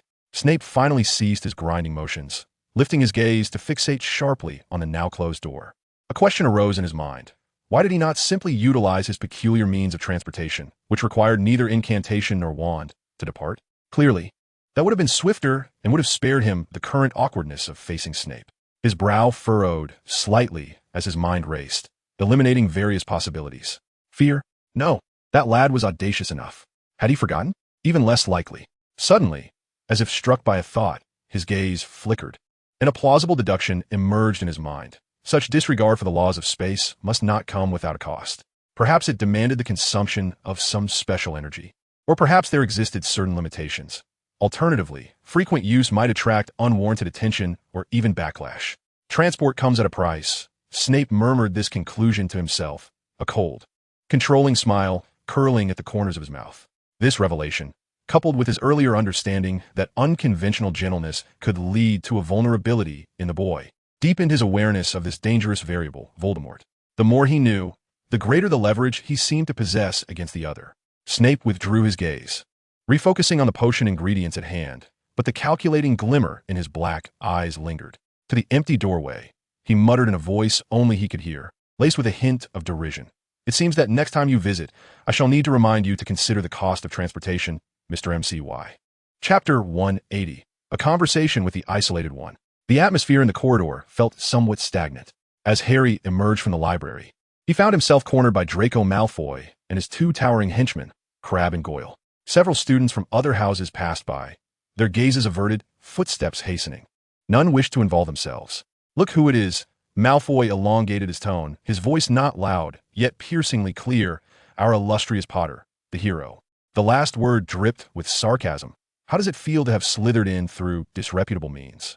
Are you particularly anxious, lurking here all alone?" Harry clenched his fists, anger surging within him. Yet what prevailed was a profound sense of helplessness. In recent days, similar whispers and isolated glances had been omnipresent, akin to icy needles pricking at his skin. He opened his mouth to retort, only to find his throat constricted. At that moment, a hand gently rested upon his shoulder. The touch bore a cool temperature, its pressure light yet imbued with an uncanny comfort and undeniable presence. Harry paused, turning his head to see Voldemort standing beside him, having appeared unnoticed. Voldemort did not look at Harry. His gaze calmly settled on Malfoy's face. This time, he did not perform the elaborate, elegant gestures of nobility, but merely regarded him, his gray-blue eyes devoid of emotion, compelling Malfoy to instinctively step back, lowering his eyelids, unwilling to meet his gaze. The surroundings fell silent. "Apologies, Draco." Voldemort spoke, his voice soft, lacking inflection, as if stating an established fact. Malfoy's body quivered imperceptibly, and almost instantaneously, without hesitation, he blurted out, "I'm sorry." His voice was dry, tinged with a barely detectable tremor. Having spoken, he hurriedly retreated alongside Crabbe and Goyle, scuttling away as though released from a heavy burden. Harry stood momentarily stunned, staring blankly in the direction Malfoy had vanished. Voldemort tightened his grip on Harry's shoulder, gently guiding him to turn and walk in the opposite direction of Malfoy. They continued until they reached a relatively secluded area behind a tapestry, where Voldemort came to a halt. He released Harry and then reached out, gently lifting Harry's chin with his fingertips, compelling him to face him. Only then did Harry regain his senses, locking eyes with Voldemort's unusually earnest gaze. Those gray-blue eyes, typically tinged with detachment or mockery, now bore a solemn tranquility. "Listen, Harry." Voldemort's voice resonated clearly, each word striking Harry's heart. "Being chosen as a hero has never been your fault." Harry gazed at him, emotions swirling within his green eyes. He recalled Ron's suspicions, Hermione's hesitations, and a myriad of accusing glances surrounding him. A wave of grievance and confusion surged forth, and he lowered his head, his voice muffled. "But they? Voldemort interrupted, his tone taking on an almost stern quality. "Do you believe they can dictate the course of your life? Or that you must live according to their opinions?" He paused, his gaze firmly locking onto Harry's, articulating each word with conviction. "You are you." This statement struck Harry like a stone cast into the tumultuous waters of his heart, sending ripples of realization through him. He lifted his head, looking back at Voldemort. The latter's expression bore no excess, yet the certainty and a near understanding in his gaze caused the tension within Harry to inexplicably ease. Voldemort observed the shift in Harry's eyes, recognizing the impact of his words. He withdrew slightly, resuming his usual languid demeanor, as though the earlier solemnity had never been his. "Off you go." He waved his hand casually, seamlessly blending into the shadows of the corridor. Harry remained rooted in place, watching Voldemort's retreating figure, his fingers brushing against the spot where Voldemort's fingertips had touched his chin, feeling an echo of that cool sensation. He murmured, repeating the phrase, "I am me." Energy 15. Successfully alter the mindset of a significant character, influencing the course of the narrative. Energy 485, 100. Voldemort's steps faltered slightly, genuine surprise flickering in his eyes. 15 points? This exceeded his expectations. It seemed his recent words to Harry had borne fruit beyond what he had anticipated. A subtle smile curved his lips as he made his way toward the Great Hall. During dinner, the hall buzzed with chatter, the long tables of the four houses laden with food. Voldemort quietly finished his meal, ignoring the curious and scrutinizing gazes around him. Afterward, he walked alone through the corridor back to the tower, his mind still preoccupied with thoughts of energy. Just then, he noticed a woman in a magenta robe, her hair styled in exquisite curls, holding a crocodile-skin handbag and a notebook, scanning the area as if searching for something. Her distinctive appearance and the green feather quill that wrote incessantly in her hand instantly identified her to Voldemort. Rita's Skeeter, the infamous journalist known for fabricating tales in the Daily Prophet. Voldemort's eyes flickered, and almost instantaneously, he adjusted his demeanor. He raised his chin slightly, straightened his back, and modified his pace to a slow, uniquely rhythmic gait, each step measured, exuding an elegance that starkly contrasted with the modern wizarding world. Steeped in a legacy of an ancient lineage, he deliberately made himself conspicuous. Indeed, Skeeter's beetle-like eyes immediately locked onto him, sparkling with the thrill of uncovering an exclusive story. She approached briskly, her face adorned with an overly enthusiastic smile, positioning herself directly in front of Voldemort. "Good evening, my dear child." Her voice was both sweet and insincere, her gaze sweeping over Voldemort like a spotlight. "Please forgive the interruption of a curious lady. I have taken note of your rather unique demeanor. Forgive my boldness. But are you, perchance, a member of the exceedingly ancient and enigmatic MSY family, as rumored?" As she spoke, her green shorthand quill danced furiously across her open notebook, producing a rustling sound as it inscribed hasty scribbles. Voldemort paused, his gray-blue eyes calmly meeting Rita's, neither confirming nor denying her inquiry, maintaining a faint, polite, yet distant curvature at the corners of his mouth. "Rumors are often a blend of truth and falsehood, Mrs. Skeeter," he replied in a steady voice, devoid of emotion, akin to how people fervently depict that which they cannot comprehend, imbuing it with various imaginations. Rita's smile widened, her body leaning slightly forward as she lowered her voice, adopting a seductive tone. "So, is it true that the MSY family, as the tale suggests, is engaged in various forms of transactions and possesses some astonishingly unique resources?" Her gaze pointedly swept over Voldemort's robe, which was made of an unusual material and bore an archaic cut. Voldemort chuckled softly to soundlight, tinged with an air of non-commitment. Every time-honored family harbors some undisclosed depth. As for transactions, he paused, locking eyes with Rita. "That depends on what one can offer and whether we find of interest." The quill continued its frenzied recording, did not deny family identity, mentioned transactions and depth, maintaining a mysterious attitude, implying possession of unique resources. Now, regarding the most talked-about topic at Hogwarts, the Triwizard Tournament, and our additional champion, Harry Potter. Rita swiftly redirected the conversation toward her primary concern, her words quickening. "Does the MSY family, or perhaps you personally, hold any distinct opinions on this matter? I have heard that your relationship with Mr. Potter seems rather cordial." Voldemort's expression remained unchanged, still exuding that elegant indifference. "I admire every individual who strives for glory through their own merits. As for Harry Potter," he tilted his head slightly, as if pondering. "He is quite an intriguing variable. Nothing more." He did not afford Rita the opportunity to press further, offering a slight nod. "It was a pleasure conversing with you, Mrs. Skeeter. I look forward to seeing a factual report in the Daily Prophet." With that, he resumed his distinctive stride, passing by Rita with an air of nonchalance, as if the exchange had been nothing more than a commonplace pleasantry. Rita Skeeter watched his retreating figure, then glanced down at the lengthy passages filled with suggestion and imaginative space generated by her quill in the notebook. A satisfied smile gracing her face as if she had unearthed a treasure. She sensed that the MSY family would provide an exceptional scoop. As Voldemort made his way back to the tower, he was acutely aware that Rita's pen, adept at distorting the truth, would soon amplify the MSY family's mystique, precisely the effect he desired. Sometimes, public opinion itself wields a formidable power. After taking a few steps, he was once again interrupted by the hurried, high-heeled footsteps of Rita Skeeter. "Wait, Mr. MSY, please linger a moment longer." She once again positioned herself in front of him, her breath slightly hurried from her sprint, yet the excitement in her bug-like eyes shone even brighter, her shorthand quill hovering once more above the open notebook. She rapidly unleashed a barrage of questions. "Does the presence of members of the MSY family at Hogwarts signify that this long-hidden family intends to officially emerge and engage in the daily affairs of the magical community? Will they, like some ancient families, attempt to influence the policies of the Ministry of Magic? Furthermore, there are rumors suggesting that the MSY family has some undisclosed dealings with other, well, quite influential families. Could you reveal specifics regarding these matters?" Voldemort halted, his expression still one of calm indifference. He waited for Rita to finish her rapid-fire inquiries before responding in a clear and steady voice. The MSY family maintained silence. Rita's smile faltered momentarily, but quickly deepened, adopting a knowing and cunning demeanor. "Silence?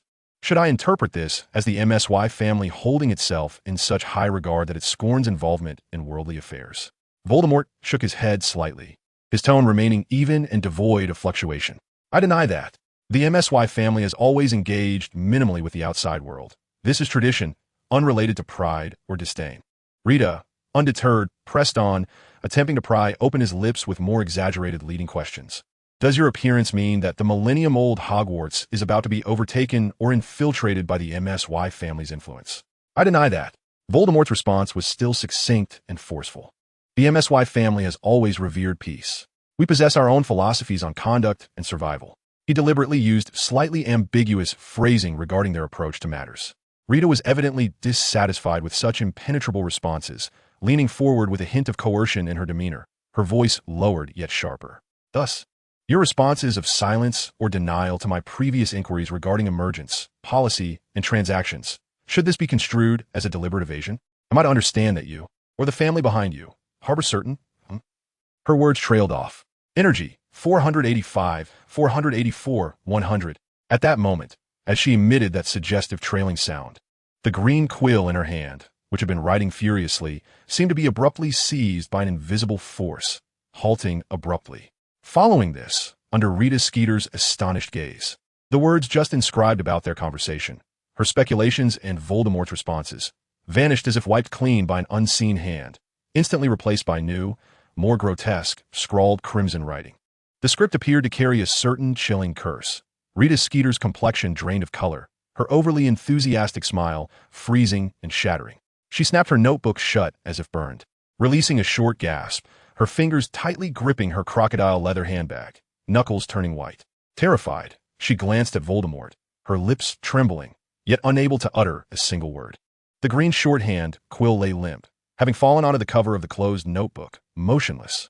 Voldemort remained standing, his gray-blue eyes devoid of any emotion, as if the supernatural scene had no bearing on him. He even tilted his head slightly, adopting an almost polite, questioning tone as he softly inquired, "Mrs. Skeeter, do you have any further questions?" Rita Skeeter staggered back 2 steps, as if confronted by something exceedingly horrifying, shaking her head frantically, then nearly scrambling away, her high heels teetering unsteadily as she hastily fled the corridor, neglecting even to retrieve the quill that had fallen. Voldemort observed her panicked retreat, his calm facade unyielding. He glanced down at the solitary green quill on the floor, choosing not to retrieve it, instead gently adjusting his cuff before continuing his elegant and steady stride toward Gryffindor Tower. Chapter 182. Yet she still did. The following morning, Voldemort entered the Great Hall for breakfast, as usual. He immediately sensed that the atmosphere was amiss. Countless gazes converged upon him from all directions, laden with unabashed scrutiny, confusion, and even a hint of trepidation. The murmurs subsided abruptly as he passed by, only to resume with renewed fervor once he had moved away. Akin to a swarm of bothersome mosquitoes, without a flicker of emotion, he seated himself at the Gryffindor long table, casually grasping a slice of butter bread. A few first-year students nearby, resembling startled gnomes, instinctively shifted away. A slightly crumpled copy of the counterpoint was inadvertently left at the vacant seat beside him. Its cover bore an eye-catching title, Exclusive Revelation. The Dark Side of the Hidden Family? The son of the Msi family boldly threatens our reporter. Rita Skeeter risks her life to bring you this report. Voldekai's eyebrows remained unruffled as he leisurely tore apart the bread, before delicately pinching the magazine with 2 fingers, flipping it open to skim through its contents. The article indulged in exaggerated embellishment, portraying him as a figure possessing inhumanly cold pupils. His demeanor steeped in an ancient and eerie ritualism, with words fraught with obscure implications and intangible threats. Rita Skeeter asserted that in her quest for the truth, she nearly faced unspeakable retribution, bravely disclosing astonishing insider information regarding the Msi family. Adjacent to the article, a blurred illustration, clearly drawn from memory, depicted his gray-blue eyes, deliberately magnified to appear hollow and unsettling. Voltekai perused the text at a rapid pace, his expression impassive, merely allowing the corners of his mouth to subtly downturn, as if he had encountered something tiresomely banal and of poor quality. He carelessly tossed the magazine back onto the table, sipping from his milk cup with an air of unperturbed grace. The surrounding gazes intensified, yet he remained oblivious, as if the article branding him and his family as demons was no more significant than a weather forecast noting the chance of rain. He even took the liberty of spreading a layer of jam meticulously over his slice of bread before lifting his gaze. his calm, gray-blue eyes surveying those who covertly scrutinized him. Wherever his eyes landed, numerous individuals promptly lowered their heads, feigning intense concentration on their plates. Voltekai diverted his gaze and resumed enjoying his breakfast. Mere rumors. He was accustomed to them long ago. In comparison, he was far more interested in the day's potions class content and where he might procure additional energy. Though irksome, perhaps Rita Skeeter's fabricated report could serve an unexpected purpose? He mused idly. That evening, in his dormitory, Voltekai retrieved the villager's monster egg. A flicker of light revealed a tall, silent, faceless being clad in a robe of shadowy material, the shade materializing in the center of the room. Voltekai adeptly transferred his consciousness into it. Energy, 484, 483, 100. In the next instant, the shade's figure vanished from the dormitory. Rita Skeeter, in her makeshift office at the Daily Prophet, was touching up her makeup in front of a mirror, wearing a self-satisfied smile. The day's exclusive report on the Msi family had elicited a fervent response, and she could already envision the delightful prospects of acclaim and fortune rolling in. Just then, a cold, unyielding finger gently prodded her shoulder. Rito, irritated. Whirled around. Who is it? Can't you see I'm... Her voice abruptly faltered, akin to a hen having its throat grasped. The impatience on her face was swiftly supplanted by sheer terror, her pupils constricting to pinprick size from fear.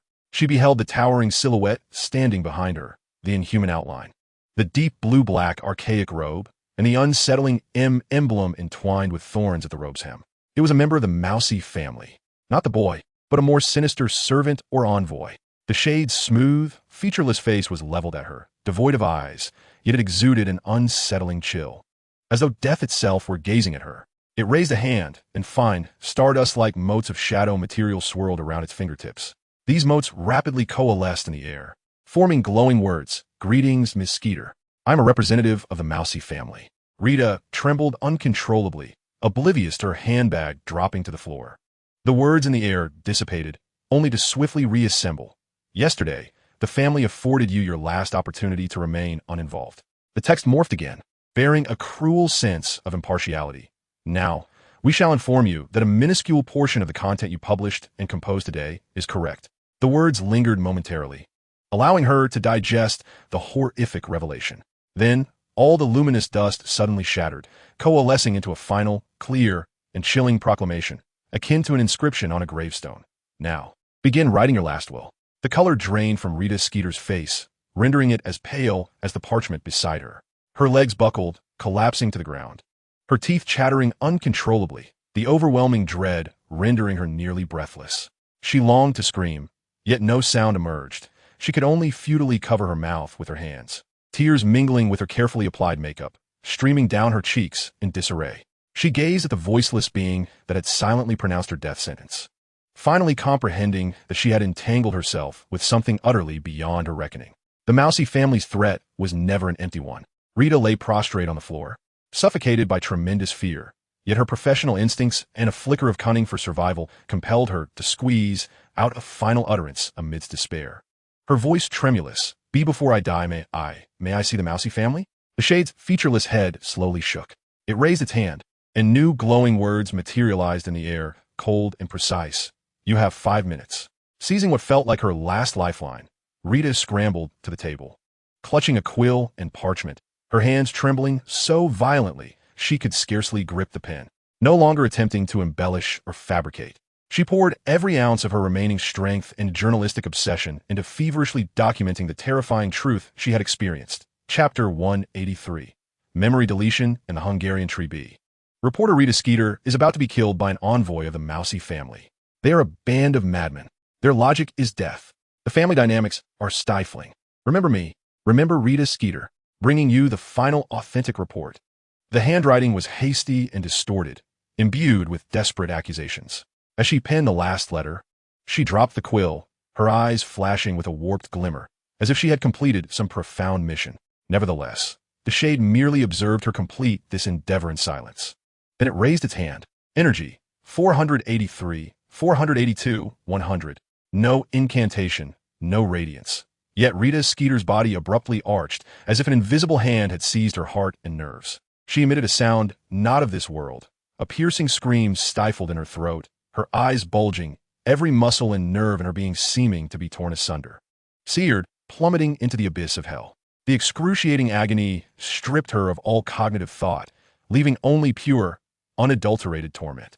In the final moment before her consciousness was utterly submerged in suffering, she witnessed the Shade's finger twitch, and the letter steeped in fear and accusations that she had just penned silently disintegrated into fine shreds of paper before her eyes, subsequently vanishing into nothingness.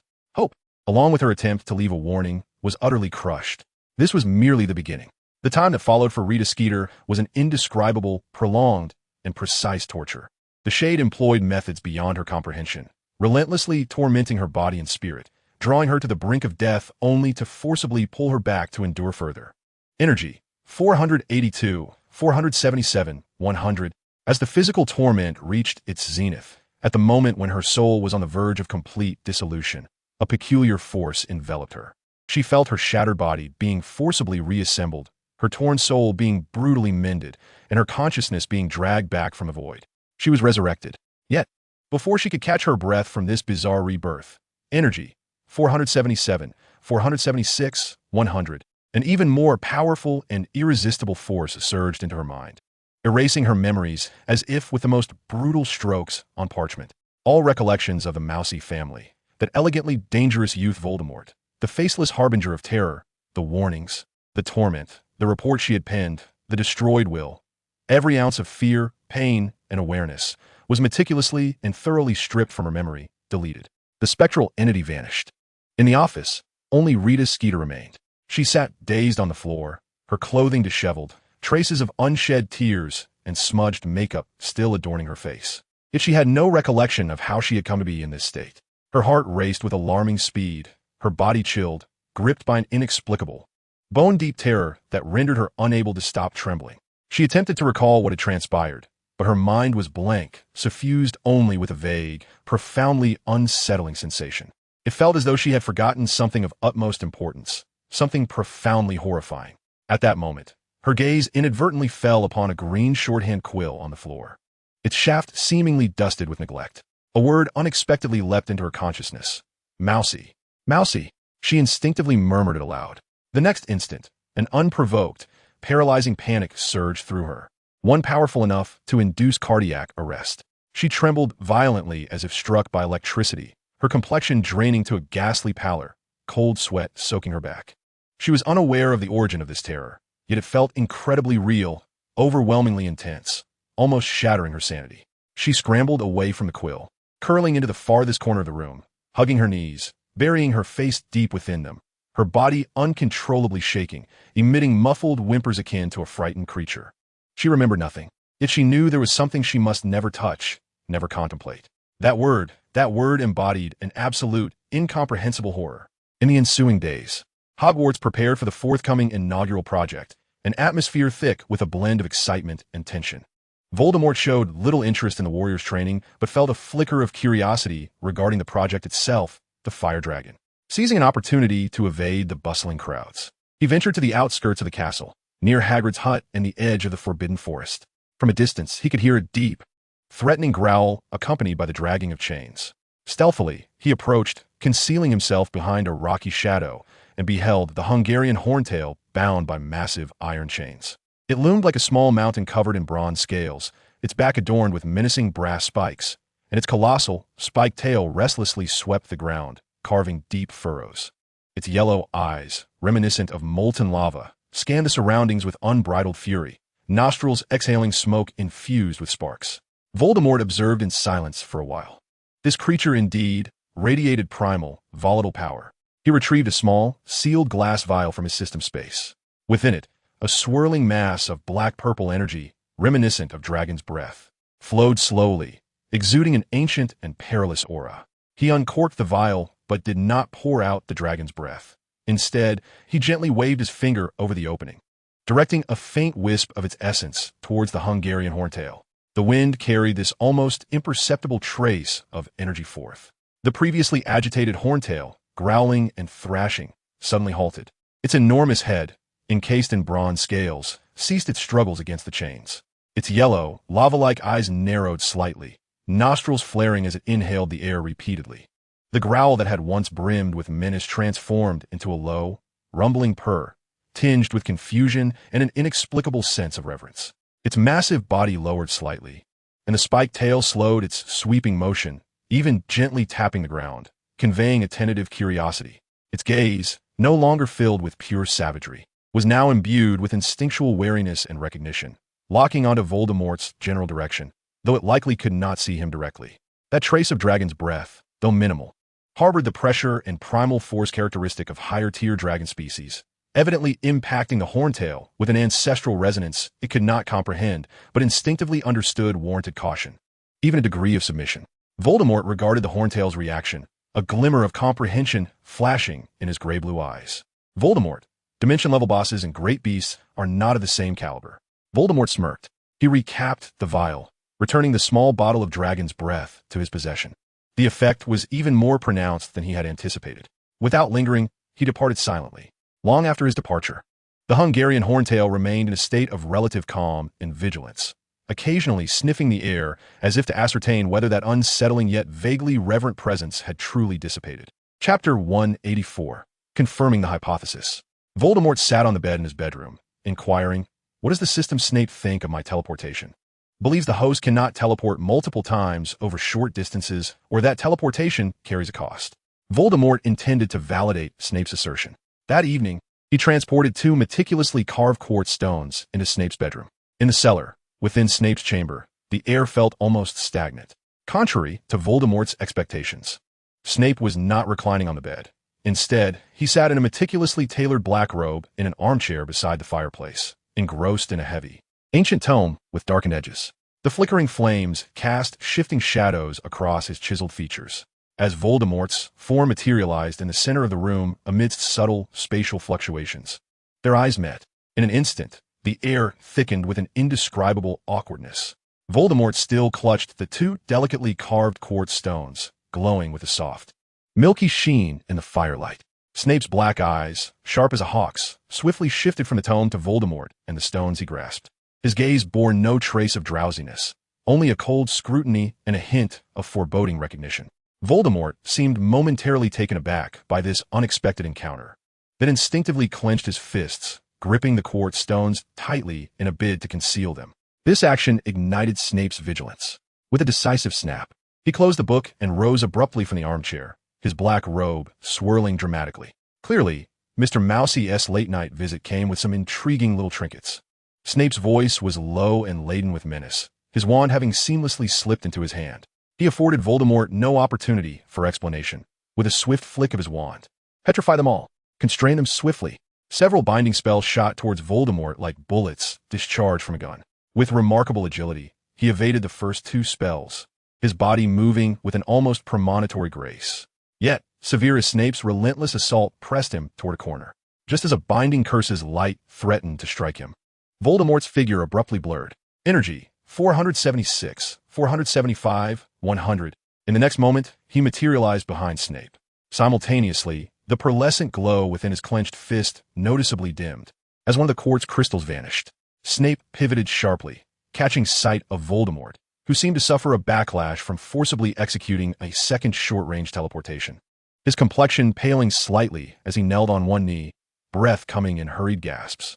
In his outstretched palm, where 2 quartz crystals once resided, only one remained. Snape's dark eyes narrowed slightly, akin to a predator discovering a fatal flaw in its prey. Was teleportation reliant on these quartz crystals? Why had this not manifested in previous instances? Was it a novel method requiring a medium, or was it merely a trap? A web of intrigue spun through Snape's mind. At that moment, Voldemort appeared to catch his breath, rising elegantly to his feet, his gaze falling upon the solitary quartz crystal on the carpet nearby, poised to retrieve it. Snape's reaction was swifter. He stepped forward, nonchalantly using his toe to nudge the crystal to his side, then bent down to collect it with his gloved hand, examining it with meticulous care. Voldemort's movement halted. He straightened up, brushing non-existent dust from his robes, and donned that infuriatingly aloof and elegant mask. "Professor," he said, his voice laced with just the right amount of displeasure, "is it your peculiar hobby to casually appropriate a student's personal belongings?" Snape let out a short, icy scoff, his fingertips gliding over the smooth surface of the quartz. When a student's personal effects become entangled with illicit nocturnal intrusions and certain perilous spatial magics, I possess ample justification to regard them as evidence for temporary seizure, Mr. Mucius. He emphasized the word evidence heavily. This is merely an ornament, Voldemort protested, attempting to advance. Snape's wrist flicked, his wand once again aimed at him, while his other hand tightened around the quartz, his body subtly shifting to obstruct Voldemort's path. Standing firm, an invisible magical barrier instantaneously sealed the bedroom door. Until I ascertain the true purpose of this trinket and your genuine intent for tonight. Snape's voice was as frigid as the cellar itself. You shall not depart. The two stood in the not-so-spacious bedroom, locked in a tense standoff. The air taut as a drawn bowstring. Voldemort's gaze flickered several times toward the quartz in Snape's grip, seemingly searching for an opportunity. Just as Snape's focus sharpened, bracing against Voldemort's potential resurgence or the use of that peculiar teleportation again, the empty hand of Voldemort moved with incredible subtlety. A small glass vial appearing at his fingertips as if conjured by magic. The cork popped off, and a colorless liquid transformed into mist, abruptly splashing towards Snape, who stood at arm's length. It was a weakening potion. The distance was too short, the occurrence too sudden. Snape's pupils constricted, instinctively attempting to hold his breath and retreat. But he still inhaled a trace of the sweet, sickly mist. A wave of intense dizziness and weakness surged through his nerves and muscles. He staggered, his knees buckling, nearly collapsing to the floor. By sheer force of will, he managed to steady himself, though the hand gripping the quartz instinctively tightened in reflex. Crack! A faint yet unmistakably clear sound of shattering echoed. The pearlescent quartz crystal within his dragon-hide glove palm was ground into fragments. Simultaneously, Snape's other hand struggled to raise his wand, casting a less than solid but still effective binding spell towards Voldemort, who momentarily faltered due to the potion's throw. Bang! Voldemort was struck by the spell, his body stiffening as he fell heavily onto the carpet, another small vial rolling from his grasp. For a brief moment, the bedroom was filled only with their uneven, labored breaths. Snape knelt, one hand bracing against the floor, fighting against the weakening potion's effects. Cold sweat beading on his forehead as he stared at the shattered quartz fragments in his palm, his expression dark enough to draw water. Was this item truly just a medium, or had it been deliberately shattered to conceal something? Meanwhile, Voldemort lay bound by the spell, motionless, with only the slight rise and fall of his chest betraying his consciousness. His eyes were closed, long lashes casting shadows on his pale face, rendering his expression inscrutable. The quartz was broken. Snape was injured and under the influence of the weakening potion. Voldemort was temporarily restrained. This chaotic and perilous midnight standoff appeared to have settled into a brief, mutually damaging stalemate. Snape, striving to recover, rapidly contemplated how to pry open Mucius's lips. Voldemort, on the other hand, awaited the weakening spell's effects to wane, or perhaps the next opportunity. The air in the cellar was thick with the scent of potions, quartz debris, and the unspoken, more dangerous game of play. Chapter 185, The Duel of Two. Time ticked away in the cellar bedroom. The effects of the weakening potion finally began to wane under Snape's formidable will and resistance to potions. He braced himself against the armrest of a chair, standing stiffly as he flexed his still-numb wrist.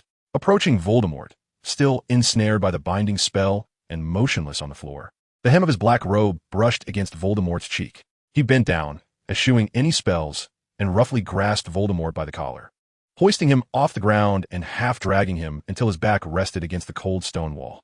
Snape then pulled over a heavy wooden chair, seating himself before Voldemort, reclaiming a position of dominance.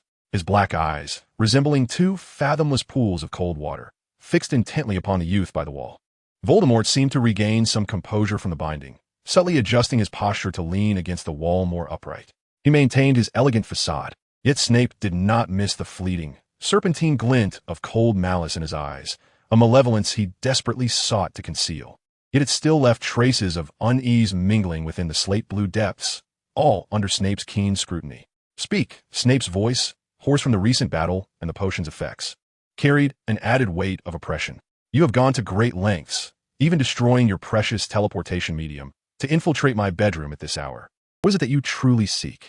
Voldemort raised his gaze, a temperatureless, elegant arc forming at the corner of his lips. I was merely concerned for you, Professor. Alone in the stillness of night, perhaps suffering from insomnia. I came to check on you. His tone was light, dripping with blatant insincerity and provocation. Snape's lips curled downwards, revealing unmistakable derision. He abruptly surged from his chair, causing Voldemort, leaning against the wall, to tense imperceptibly for a moment. Snape advanced step by step until only a breath separated them, allowing him to clearly perceive the slight widening of Voldemort's pupils and the minute tremors beneath his carefully maintained calm facade. Locking eyes with Voldemort, Snape lowered his voice, infused with an undeniable warning. "Do not attempt your petty tricks in my presence, Mucius." As he prepared to exert further verbal pressure, a thought flashed through his mind like a bolt of lightning, illuminating his consciousness. The mindset of a Slytherin, particularly towards non-aggressive gestures, especially those imbued with a hint of intimacy, sparked a vehement rejection and a brief mental paralysis within him. Snape's brow furrowed ever so slightly, a profound discomfort and aversion stirring deep within him at the thought of employing such a tactic. It was entirely contrary to his usual modus operandi.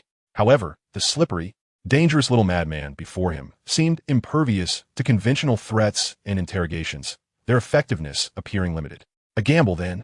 Suppressing his distaste, Snape attempted to adjust his typically sharp features, which often spat out caustic remarks and frigid commands, striving to conjure an expression that flirted with gentleness, even though it rendered him somewhat stiff and awkward. He raised his wandless hand, hesitating slightly, even exhibiting an uncharacteristic clumsiness unbeknownst to him, and slowly, agonizingly, reached towards the soft black hair of Voldemort. His gaze remained fixed on Voldemort's eyes, missing not a single flicker of change. Indeed, the moment his fingertips were on the verge of brushing against Voldemort's hair, all traces of murderous intent, unease, and elegant pretense in Voldemort's gaze shattered instantaneously as if struck by an invisible force. His gray-blue eyes widened in shock, revealing a blankness devoid of any defenses, akin to a finely tuned instrument suddenly fed an incomprehensible error, causing its entire system to freeze. His body stiffened like stone. Even his breath seemed to stutter to a halt. Success. Snape, observing the youth before him, seemingly frozen in time, smirked coldly within. Indeed, he was a peculiar being with a fatal flaw, maintaining the gesture poised above Voldemort's head, never quite making contact. He resembled a hunter who had finally discovered a unique method to subdue a perilous prey, albeit one that felt immensely awkward to him. The blankness and astonishment in Voldemort's eyes lasted but a fleeting moment, akin to a crack skimming across ice before swiftly mending. He abruptly narrowed his eyes, recoiling his head to evade Snape's hovering hand, instantly breaking free from that bizarre state of suspension, enveloped once more in vigilance and palpable hostility. "Professor." His voice regained its composure, yet the tone was colder than before, tinged with unabashed aloofness and a hint of subtle mockery. "Do you require a visit to the infirmary? Your behavior seems rather erratic." Snape watched as Voldemort swiftly transitioned into this new demeanor, the notion of exploiting his weakness crystallizing further in his mind. He was undeterred by Voldemort's evasion and words. Instead, he seemed to solidify his resolve. The hand that had hovered hesitantly now thrust forward with an irresistible force. His rough, dragon-hide-gloved fingers pressed firmly into Voldemort's dark tresses, even going so far as to deliberately ruffle them. Voldemort's body stiffened as if struck by a powerful jolt. Snape distinctly observed the brief resurgence of that chaotic blankness in his eyes, although this time it was even more fleeting, vanishing almost instantaneously, yet instead of compliance, it incited a more vehement reaction. Voldemort began to struggle, his shoulders twisting as he sought to escape the grip upon his head, his movements laced with indignation at the perceived affront. Snape's arm clamped down like a vice, firmly restraining his resistance. Feeling the softness of the hair beneath his palm and the hardness of the skull beneath it, as well as the genuine, unfeigned panic radiating from the youthful body. "Professor." Voldemort's voice finally breached a higher pitch, tinged with the strain of struggle and genuine embarrassment, losing the usual elegance and composure. The cry resonated starkly in the stillness of the cellar. Snape gazed at the rare sight of Voldemort's genuine emotional upheaval, a cold, controlling smirk curling at the corners of his mouth. Since he refused to divulge anything, Snape's voice was low, laced with a mocking insight. "Then remain here until you are willing to speak, or until I discover a method to compel you to do so." Voldemort ceased struggling, his breath slightly quickened, his sharp gaze fixed upon Snape, the icy veneer in his gray-blue eyes hardening. "Professor," he endeavored to restore calm to his voice, though the final note still bore a hint of tension. "I must insist that you do not unlawfully detain a student in your quarters, particularly after such an egregious affront." "Affront?" Snape scoffed, releasing his grip from Voldemort's head as if he had touched something foul, retrieving a dusty, worn fabric pouch that had likely once contained some dried potion ingredients, and with a swift, almost brusque motion, he stuffed it into Voldemort's protesting mouth, silencing any further argument. Voldemort emitted a muffled groan, attempting to expel the pouch with his tongue, yet Snape had already employed magic to temporarily secure it in place. At last, the world fell silent. Snape stepped back, surveying the boy now silenced, only able to emit indistinct sounds, his eyes nearly ablaze with fury. Satisfied, he adjusted his robe sleeves. "Now," he said languidly, his voice returning to its customary chill, "we can take our time." Chapter 186. What can you do to me? With his mouth obstructed, Voldemort's previously furious struggles gradually subsided. He ceased attempting to vocalize and no longer resisted Snape's hold with any fervor. His head hung low, thick black lashes obscuring his eyes, leaving only an exceptionally compliant and fragile profile. It was as if all strength had been drained from him, allowing Snape to support most of his weight by clutching the collar of his clothing, resembling a bird drenched by a storm, having surrendered its flight, exuding an air of pitiable resignation. The old bat preferred submission over defiance. Hard tactics were futile. Perhaps a show of weakness would yield results? Let us see what tricks he has left.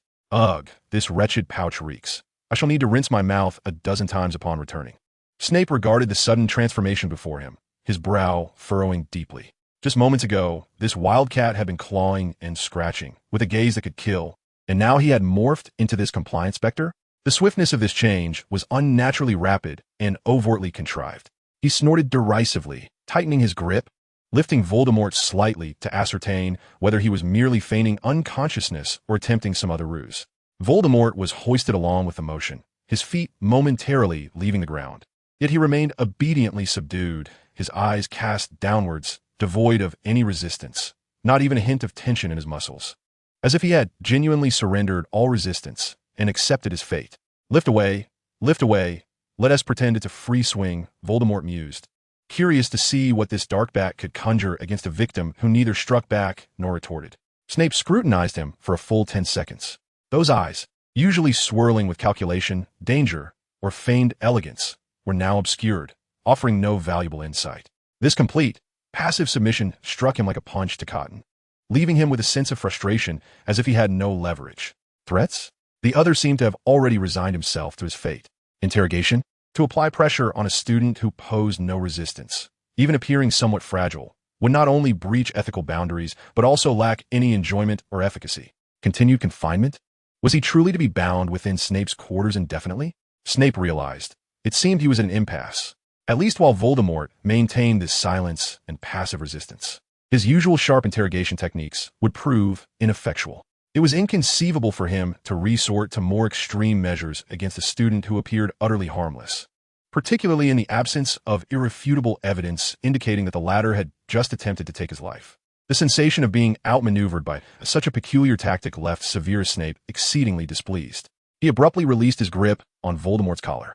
Stumbling slightly, Voldemort managed to regain his footing but kept his head bowed, obscuring his expression. With a grim countenance, Snape waved his wand, lifting the cloth gag from Voldemort's mouth and dispelling the binding curse he had previously cast. "Leave," he spat through clenched teeth, his voice laced with suppressed fury and an ineffable sense of defeat. Voldemort flexed his somewhat stiff wrist and jaw, still refusing to raise his gaze, and silently made his way to the door, his steps seeming almost unsteady.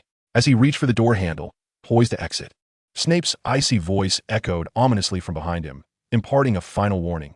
"Remember this night, Malsip. There will be no next time." Voldemort's pace faltered imperceptibly, yet he offered no response and departed the cellar bedroom without a backward glance. The door closed behind him. Snape remained rooted in place, his expression dark as he stared at the door, feeling as though he had not banished a nuisance, but rather been toyed with by a troublemaker in a manner beyond his comprehension. Energy 1 successfully disrupted Snape's thoughts, causing a brief cognitive disarray. Energy 476, 100. Almost the instant the door clicked shut, the pitiable facade of submission on Voldemort's face vanished without a trace. He even whistled silently in a rather cheerful manner, his steps light as he made his way down the cold corridor of the cellar, a mischievous glimmer of delight sparkling in his gray-blue eyes. It felt rather gratifying to have outwitted that old bat. Initially intending to return to the tower for a respite, Snape's earlier display of impotent frustration, merely instructing him to leave, inspired a sudden change of plans. He resolved to remind our esteemed Professor McGonagall not to forget the true significance of the small gift he had bestowed upon her during their first year. That was no mere child's trick, conjured from clear water like a spring. However, given the late hour, it would be rather impolite to disturb a deputy headmistress at rest. Voldemort decided to retire to his dormitory for a brief slumber, replenishing his strength. After all, the first event of the Triwizard Tournament was set to commence the following day, and Hogwarts would undoubtedly be bustling with activity, providing ample opportunities. He returned to Gryffindor Tower, traversing the portrait hole and ascending the spiral staircase. Within the common room, several students were engaged in hushed discussions regarding the impending competition. Upon noticing his entrance, their voices instinctively dwindled, their gazes following him with a mix of complexity. Voldemort paid them no mind and proceeded directly to his dormitory. Closing the door behind him, he severed his connection to the outside world. He shed his outer robe and collapsed into the soft embrace of his bedding, exhaling a long sigh of relief. Although his performance before Snape had been somewhat exhausting, the outcome was gratifying. Not only had he confirmed the effectiveness of Malsib's cognitive weaknesses against Snape, but it also garnered additional energy and adequately vexed that old bat.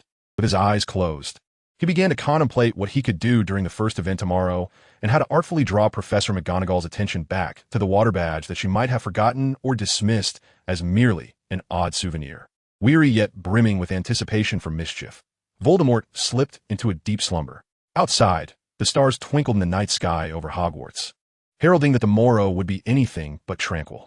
The following day, the atmosphere surrounding the site of the first event of the Triwizard Tournament was electric, with the stands filled to capacity. Excitement, tension, and a hint of apprehension regarding the dragons permeated the air. Just as the competition was set to commence amid a palpable tension, ripples began to undulate through the space on one side of the main stand without warning. In the next instant, several figures materialized out of thin air, having made no use of any common magical means of transportation, nor received any invitations.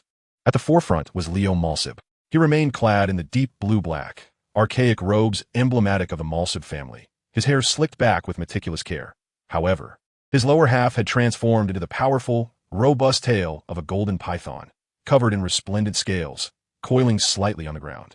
His golden, slitted eyes gleamed brighter and sharper than ever, scanning the crowd with a chilling, inhuman scrutiny, exuding an aura that blended elegance with the uncanny characteristics of a serpent. Chapter 187, The First Event. Beside him stood a figure that caused several professors in the stands to involuntarily narrow their pupils. The dark-haired, blue-eyed, exquisitely doll-like Filius Malsib. He wore an innocent smile, yet nonchalantly toyed with a gleaming silver knife that appeared exceptionally sharp. Several silent, faceless towering figures of the Veiled Ones stood behind them, resembling the most loyal of sentinels. The sudden appearance of this group, particularly their distinctive attire and eerie demeanor, immediately stirred a small commotion. Students and wizards who had been seated nearby retreated like a receding tide, creating an instant buffer zone, their faces etched with confusion and fear. The notorious reputation and strangeness of the Malsib family had long since permeated through various channels. Yet, there were always those who remained oblivious or beguiled by appearances. A kind-hearted older Hufflepuff student, upon observing Filia's porcelain-like features and his solitary stance, felt her maternal instincts overpower her caution. Summoning her courage, she crossed the invisible barrier and approached Filia's, bending down to offer a gentle smile. "Little brother, why are you here all alone? Have you lost your family? Do you need help? Would you like to come sit with us?" She gestured toward the area where Hufflepuff students were gathered. Nearby, Professor McGonagall nearly experienced a heart-stopping moment, her complexion draining of color as she instinctively rose to intervene. However, Filias had already lifted his gaze, his clear blue eyes meeting the kind-hearted studentess, and a brighter, innocent smile erupted on his face, his voice sweet and childlike. "Thank you, sister." He even nodded obediently before skipping along with the unsuspecting Hufflepuff student into the throng. McGonagall stood frozen, her grip tightening on the armrest of her chair, knuckles whitening as her breath hitched. She knew what Filias truly was. He was anything but a genuine, harmless child. Leo coiled his serpentine tail, his golden, slitted eyes calmly observing Filias merge into the crowd, devoid of any expression, as though all of this had been anticipated. Behind Dumbledore's crescent-shaped spectacles, his blue eyes narrowed slightly, sweeping over Leo's serpentine tail, the knife in Filias's hand, and the silent Veiled Ones behind them. His expression remaining as serene as ever, though his fingers resting on his knee tightened ever so slightly. Minister Fudge, seated nearby, appeared somewhat restless, his gaze flickering, unable to meet the eyes of the Malsib family's representatives. Snape lingered in the shadows of the teacher's section, his black eyes as cold as the iciest frost, fixed intently on Felia's bouncing figure and the knife that occasionally glinted ominously in the sunlight. The atmosphere in the stands shifted dramatically with the uninvited presence of the Malsib family, becoming complex and eerie, as if an invisible, taut string had been drawn tight in the air. The dangers of the first event paled in comparison to this unpredictable threat now looming among the spectators. The tumult in the audience momentarily subsided as the competition was set to commence. Yet the eerie tension infused by the uninvited presence of the MSI family lingered in the air. All eyes, for the most part, returned to the magically reinforced rocky arena below. The voice of the commentator, Ludovico Bardman, resonated throughout the venue, amplified by enchantment, imbued with a deliberately cultivated excitement. Ladies and gentlemen, welcome to the inaugural event of the Triwizard Tournament. Our valiant champions are about to face a formidable challenge, a fire dragon. A wave of suppressed gasps and exclamations swept across the stands. Each champion must navigate past a mother dragon guarding a golden egg. Their objective, to seize that golden egg. This endeavor demands extraordinary courage, intellect, and exceptional magical prowess. As he proclaimed this, a colossal gate on one side of the arena slowly ascended, accompanied by the ominous clanking of heavy chains and a chilling growl. The first fire dragon, the Welsh Green, was ushered into the arena, restlessly circling its nest, safeguarding the glimmering golden egg. As all attention was drawn to the monstrous creature within the arena, on the main stand, Leo Kimsey's robust serpent tail, adorned with radiant scales, seemed to possess a will of its own. Silently, and with an almost possessive intent, it coiled around the waist of Vortex Kimsey, who sat beside him. The cold sensation of the scales penetrated through the thin fabric of his robes. Vortex did not attempt to break free, nor did he cast a glance at Leo Kimsey. Instead, he leaned slightly forward, hands clasped upon his knees, his gray-blue eyes directed towards the entrance of the arena, where Harry Potter was preparing, a weighty expression of concern and worry gracing his features, as if genuinely anxious for the peril his friend was about to confront.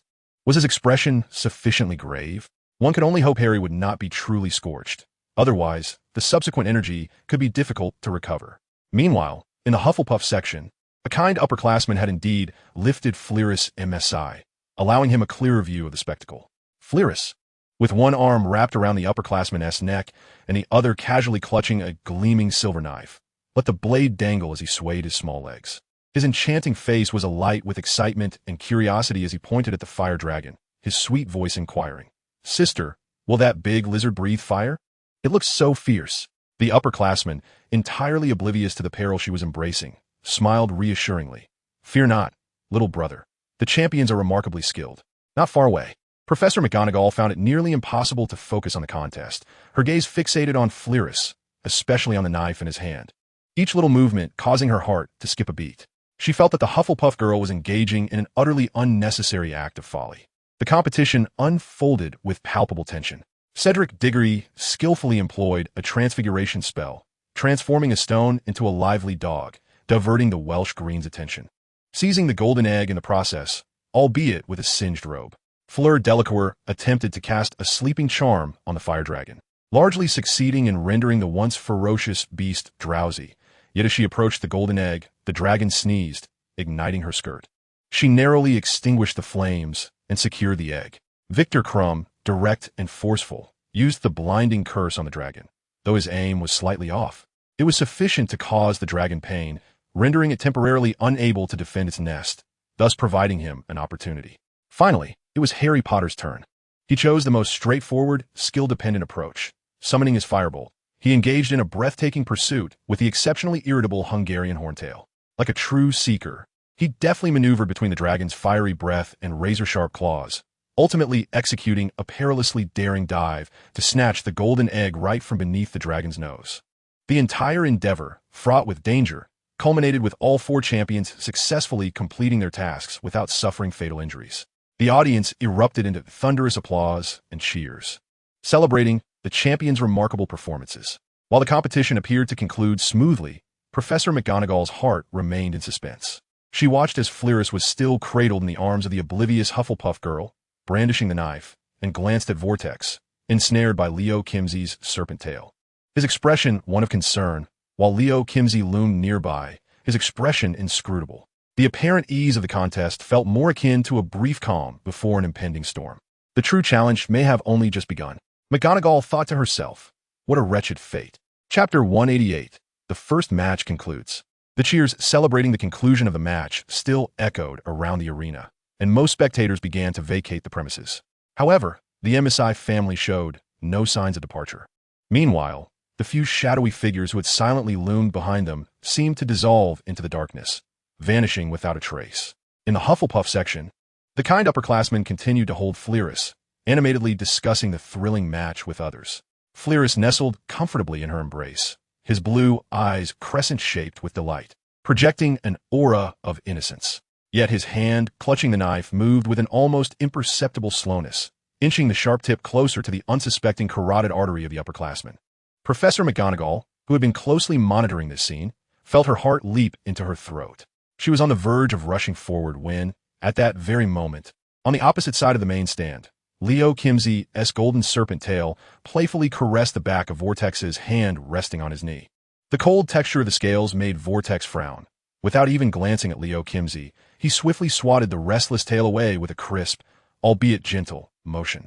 Leo Kimsey cast a sidelong glance at him, the serpent tail gradually retreating, ceasing its antics. Vortex rose, straightening his robes, donning a suitably congratulatory smile as he approached Harry Potter, who was surrounded by celebrating Gryffindor students. Seizing the opportunity, Professor McGonagall dashed forward, snatching Fleurus from the clueless Hufflepuff girl with an urgent and stern tone. Apologies, this child needs to come with me. Without waiting for the girl to react, McGonagall gripped Fleurus's wrist tightly, nearly dragging him toward a relatively secluded area behind a tent cluttered with various items. Once out of the crowd's sight, McGonagall immediately released her hold, swiftly turning to point her wand at Fleurus, commanding sharply, "Drop your weapon. Petrificus totalis." Before her incantation was complete, Fleurus's innocent blue eyes were replaced by an icy, inhuman agility. His diminutive frame executed a maneuver far exceeding the bounds of reason, ducking low to evade the wand's aim, while leveraging McGonagall's forward momentum along with his own sudden burst of strength. With a swift grasp, he seized her arm and collar, executing a clean and decisive throw over his shoulder. Thud!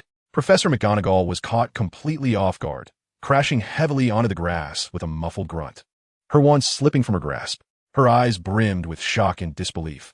The strength of this child was extraordinary, entirely incongruous with his size. She gritted her teeth, striving to rise and seize her wand, yet Felia's, like a wraith, had already circled to her side, picking up her wand and curiously toying with it, while firmly gripping a knife in his other hand. Energy, 476, 471, 100. Professor McGonagall attempted to subdue him with her bare hands, but Felia's was as elusive as a slippery eel, consistently evading her grasp by mere inches, his movements leaving behind fleeting shadows.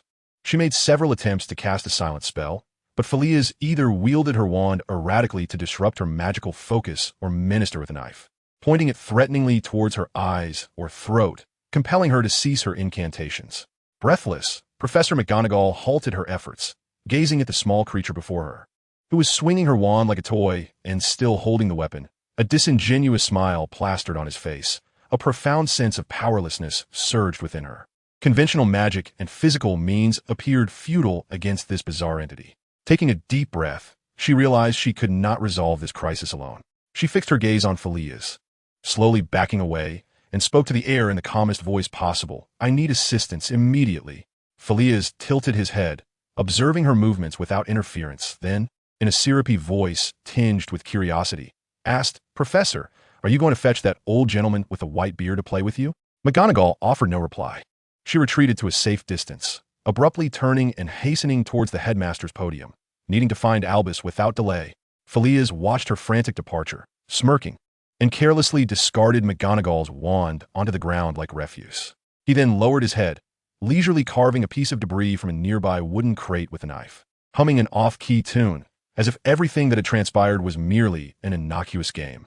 The crowd at the edge of the arena gradually dispersed, and amid the cacophony, Voldemort threaded through a few students still animatedly discussing the events, approaching Harry, who was being patted on the back by the Weasley twins. He extended his hand, not for a handshake, but to gently embrace Harry. The motion was swift, marked by a hint of polite restraint, yet sufficient to leave Harry momentarily stunned.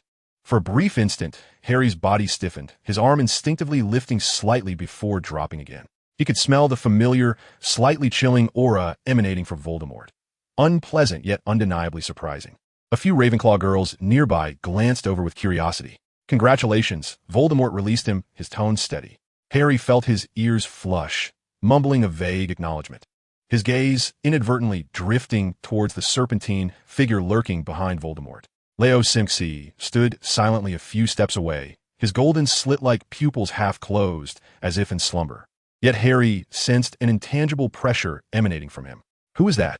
Harry whispered. Voldemort turned slightly, gesturing simply, "Leo Simsi, a senior member of the family." The serpentine tail of Leo Simsi shifted imperceptibly, acknowledging the introduction, his eyes still not fully opened. Ron's attention was entirely captivated by the shimmering tail glistening in the sunlight.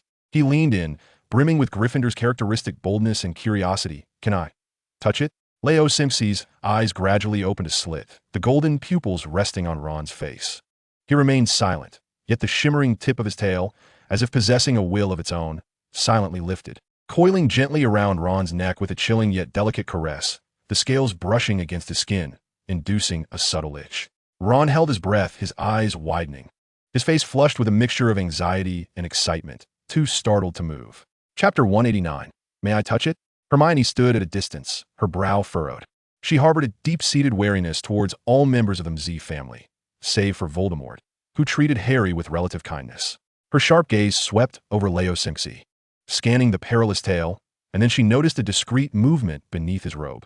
His tail cleverly obscured most of the view as one hand swiftly retrieved a small piece of dark red, oddly textured substance from within his robe. Shoving it into his mouth, the texture and color of that object, caught in Hermione's fleeting glance, resembled some form of dried or cured meat, bearing an unnatural dark red hue and muscle fiber patterns. A chill crept up her spine. Energy, 5, successfully intimidated a significant character with bizarre behavior, indirectly reinforcing Professor McGonagall's fear perception. Energy, 471, 476, 100. Voldemort seemed oblivious to Hermione's pale complexion and Leo Simsi's subtle actions, his face adorned with a faint, perfectly measured smile as he remarked to Harry, "You performed admirably, though it appeared somewhat precarious." Harry scratched his head, feeling a touch embarrassed. "I nearly got roasted." They exchanged a few brief words while awaiting the judges' scores. Fleur was penalized for her skirt catching fire. Crumb's jinx was imprecise, affecting his score, while Cedric and Harry achieved the highest scores, tying for first place. As the scores were announced, the crowd began to move towards the castle. Voldemort nodded at Harry, departing with the inscrutable Leo Simsi, who coiled his tail anew, blending into the flow of people. Ron remained excitedly caressing his neck, while Hermione tightly pressed her lips together, her gaze trailing after the Msi brothers until they vanished along the path leading to the castle. The setting sun elongated their shadows, creating a stark contrast with the surrounding jubilant atmosphere. Meanwhile, the castle's great hall was resplendently adorned, hosting the Yule Ball of the Triwizard Tournament. Amidst the melodious music, students twirled in pairs on the dance floor or gathered around long tables to indulge in delicacies, quietly chatting and laughing. Voldemort and Harry Potter stood together, observing the lively dance floor. Leo Simsi lingered a few steps behind them, his radiant golden tail subtly visible beneath his elegant robes, maintaining an ancient elegance. Yet he distinctly rebuffed all attempts to engage or invite him to dance. He simply stood there in silence, his golden slit-like pupils occasionally sweeping over the crowd, resembling a cold and ornate ornament, utterly incongruous with the surrounding festive ambience. In stark contrast, within a secluded meeting room of the castle, the atmosphere was entirely different. Professors McGonagall, Dumbledore, Snape, Flitwick, and Professor Sprout, who had hurried over upon hearing the news, encircled Felia's Msi. The child was seated on a chair too tall for him, his feet dangling, head bowed, thick black lashes quivering slightly, casting fragile shadows on his pale face. He still clutched the silver knife tightly, his knuckles whitening from the pressure. The expressions of the professors varied. Snape's face was as dark as a pot's bottom, his eyes openly revealing disdain and vigilance. Professor McGonagall pressed her lips tightly together, her complexion pale, her body tense. Dumbledore's gaze, hidden behind half-moon glasses, was profound and inscrutable. Professor Flitwick stood on a chair, his face reflecting confusion and a hint of sympathy. The most tender-hearted Professor Sprout gazed at Felia's pitiful appearance, finally unable to restrain herself. Her voice laced with perplexity and a touch of reproach.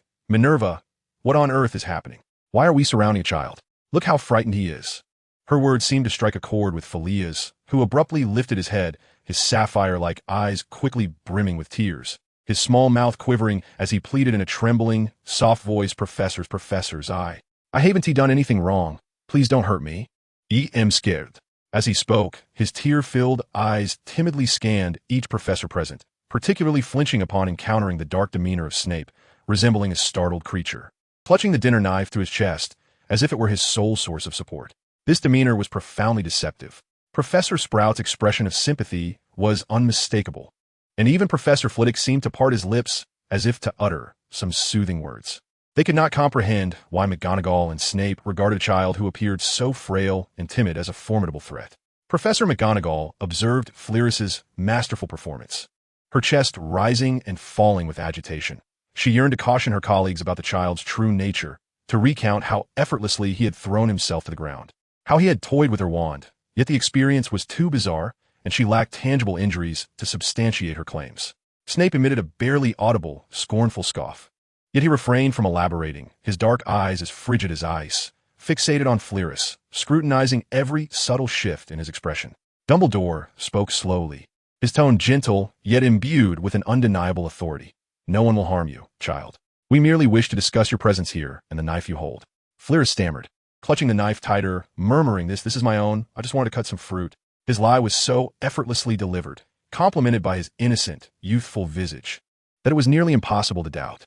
Professor Sprout could not help but step forward, her tone softening. "Good child, could you please hand the knife to the professor? It's too dangerous." Fleris shook his head vehemently, tears cascading down like pearls from a broken string, his voice tinged with a whimper. No, it's mine." The conference room descended into a subtle stalemate. One side comprised of a seemingly fragile, helpless child, weeping and pleading, while the other consisted of professors on high alert, grappling with the lack of direct evidence. The balance of trust, under the strain of visual and emotional turmoil, seemed to tilt towards Fleris. Only McGonagall and Snape, who fully understood the underlying truth, along with the perceptive Dumbledore, were acutely aware of the twisted and perilous essence concealed beneath this seemingly harmless facade. Yet they required evidence, a suitable moment to tear away this perfect disguise. The distant strains of music from the gala heightened the palpable tension within the conference room. Fleris's muted sobs persisted, akin to a thread tugging at the nerves. Chapter 190, The Siege. Dumbledore gazed at the tear-streaked face, replete with innocence and fear, yet behind his crescent-shaped spectacles, his gaze deepened with contemplation. An almost forgotten image abruptly invaded his mind.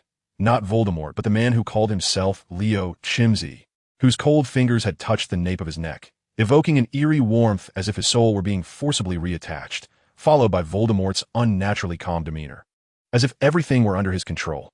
The experience of dying and being resurrected had given him an understanding of the Chimsey family's non-lethal extremes far beyond the ordinary. The weeping child before him bore an unsettling resemblance to the elegant yet dangerous youth from his memories in certain aspects.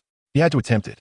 Dumbledore's movements were so swift they were nearly imperceptible. The elder wand stirred slightly, casting a gentle yet irresistible binding light towards Fleris's shoulder, not aimed at a vital point. Merely an attempt to restrain his movements, a probing spell. The spell struck Fleris's frail shoulder with precision. He emitted a short, pained whimper, as though struck by immense force, his diminutive body toppling backward, collapsing heavily onto the smooth conference table, motionless. The silver knife clattered onto the surface. Professor Sprout let out a low gasp, while Professor Flitwick inhaled sharply. McGonagall's heart constricted. Despite her awareness of Fleris's danger, the scene before her still assaulted her senses. Yet, in the next moment, Fleris, lying on the table, began to tremble slightly. Propping himself on the surface, he slowly sat up with an eerie stiffness. When he raised his head, the air in the conference room seemed to be sucked away. His once clear blue eyes, akin to a summer sky, now appeared drenched in blood, transformed into a horrifying, ominous crimson. All traces of tears, fear, and innocence vanished, leaving behind a pure, inhuman coldness and madness. The soft lines of childhood on his face sharpened, and his mouth twisted into a grotesque smirk that belied his age. Professor McGonagall instinctively took a step forward, Positioning her body protectively in front of Dumbledore, her wand aimed directly at Fleurus, her voice taut with shock. "Step back." Snape's wand was raised in an instant, his dark eyes reflecting unprecedented seriousness. Voldemort remotely controls, applying 7 points of energy to Fleurus' reaction speed and 10 points to agility. Energy, 476, 459, 100. Just as Professor McGonagall's admonition rang out, Fleurus moved. His speed exceeded everyone's expectations, darting like a red specter gliding close to the ground. No longer the clumsy movements of a child, but instead, he exhibited a calculated, predator-like agility. Dumbledore's second binding spell missed, striking only the afterimage left by Fleurus. The diminutive figure twisted at an impossible angle, narrowly evading Snape's stunning spell, using the edge of the table to propel himself, launching towards Dumbledore like a released arrow. His intent was clear, his actions ruthless, completely shredding the fragile disguise he had previously worn. Armored protection. Professor McGonagall swiftly cast a spell, conjuring a translucent barrier that appeared instantaneously before her and Dumbledore. A flicker of mockery crossed Fleurus's crimson eyes, just before colliding with the barrier. He forcefully pushed off from the back of Flitwick's chair, executing a physics-defying maneuver in mid-air, circumventing the shield, his fingertips glinting with a cold light. Somehow, he had retrieved the dinner knife once more, aiming it directly at Dumbledore's neck. Bang! A soundless magical shock erupted from the tip of Dumbledore's wand, not aimed at Fleurus, but striking the table before him. The tremendous recoil thrust the heavy wooden conference table towards Fleurus. He was forced into a backflip, landing nimbly on the trembling surface, his scarlet eyes locked onto Dumbledore like a poised young beast. In the conference room, only the sounds of heavy breathing and the creaking of furniture remained. The professors, including the gentlest Sprout, now understood completely. This was no mere child. This was a monster, extremely dangerous, cloaked in human skin. McGonagall's previous warnings and fears were not unfounded. Dumbledore calmly regarded Fleurus on the table, his cerulean eyes devoid of anger, only a profound scrutiny as if seeking to penetrate the essence of the situation. It seems, he began slowly, his voice still steady, "We must change our mode of communication. Young Mr. Chimsey." The true confrontation was just beginning. Meanwhile, far away at the gala, Voldemort wore a cold smile, unnoticed by anyone. As Dumbledore's words resonated in the air, a surge of malevolence ignited within the crimson depths of Felia's eyes. His diminutive form propelled itself off the table with sudden ferocity, no longer advancing in a linear fashion, but rather tracing a peculiar, serpentine trajectory akin to a wraith, leaving a blur in his wake, his target still Dumbledore. Professor McGonagall's protective charm flared once more. Yet this time, Felia's speed eclipsed her predictions. The radiant golden barrier materialized merely a heartbeat too late, grazing the rear of Felia's as he darted past. Dumbledore's wand was already raised, but the dining knife in Felia's grasp was imbued with a fierce determination, instead of targeting the neck or other vital areas. It struck downward with precision, plunging into Dumbledore's thigh.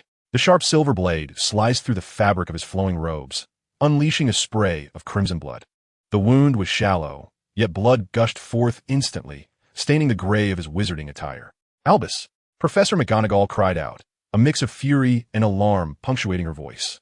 Dumbledore let out a muffled groan, his aged visage betraying a clear expression of pain and gravity for the first time. Yet his grip upon his wand remained steadfast as a mountain. The excruciating agony and the unimaginable threat before him extinguished any thoughts of restraint or testing the waters. He almost roared, his voice imbued with an unprecedented resolve and power that reverberated throughout the chamber. Surround him. At this command, the atmosphere in the conference room shifted instantaneously from standoff to a relentless onslaught. Severus's wand flicked like a viper striking, a silent, dark-hued curse slithering towards Felia's feet, attempting to bind his movements. It was a modified binding spell, infused with potent adhesive and corrosive properties. Professor Flitwick, despite his diminutive stature, moved with remarkable swiftness. His sharp incantation conjuring golden ropes that shot forth from various angles, ensnaring Felia's in a simultaneous, multi-binding spell. Professor Sprout's complexion paled, yet she too raised her wand, summoning resilient, spiked, magical vines that sprang from the ground to entwine Felia's ankles. Enraged, Professor McGonagall transformed a heavy oak chair into a roaring gargoyle that lunged at Felia's, while simultaneously unleashing a barrage of stunning spells to block any potential escape routes. In an instant, curses, ropes, vines, and a gargoyle converged upon Phileas, enveloping his diminutive form in an overwhelming net of magical aggression. The confines of the conference room were nearly saturated with a kaleidoscope of magical hues and the cacophony of surging energy, the air vibrating with the clash of power. Under such an assault, any ordinary wizard, even the majority of adults, would stand no chance. Yet Phileas's crimson eyes reflected not a hint of fear. Instead, they shone with a cold, calculating brilliance, as if he were a machine honed for slaughter. At the very moment the spells were about to converge upon him, his body moved. With an almost boneless grace, he arched backwards at an impossible angle, nearly flattening himself against the tabletop, narrowly evading Snape's curse and Flitwick's golden ropes. Simultaneously, his feet spun on the tabletop, propelling his entire form into a dizzying whirl. The knife in his hand slicing through the encroaching magical vines. The gargoyle descended with a roar, claws cutting through the air. Instead of retreating, Phileas surged forward, his small frame slipping beneath the gargoyle's outstretched arms, leaving a deep gash on its joint with the dining knife, slowing its advance. The stunning spell from McGonagall followed swiftly.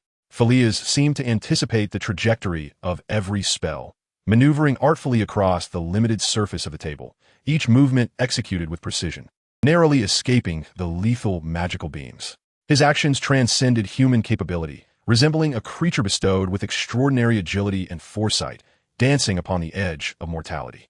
The dining knife in his hand morphed from mere cutlery into a lethal weapon, parrying, thrusting, and slashing, each strike imbued with the intent to rend asunder, forcing the professors to split their focus to defend.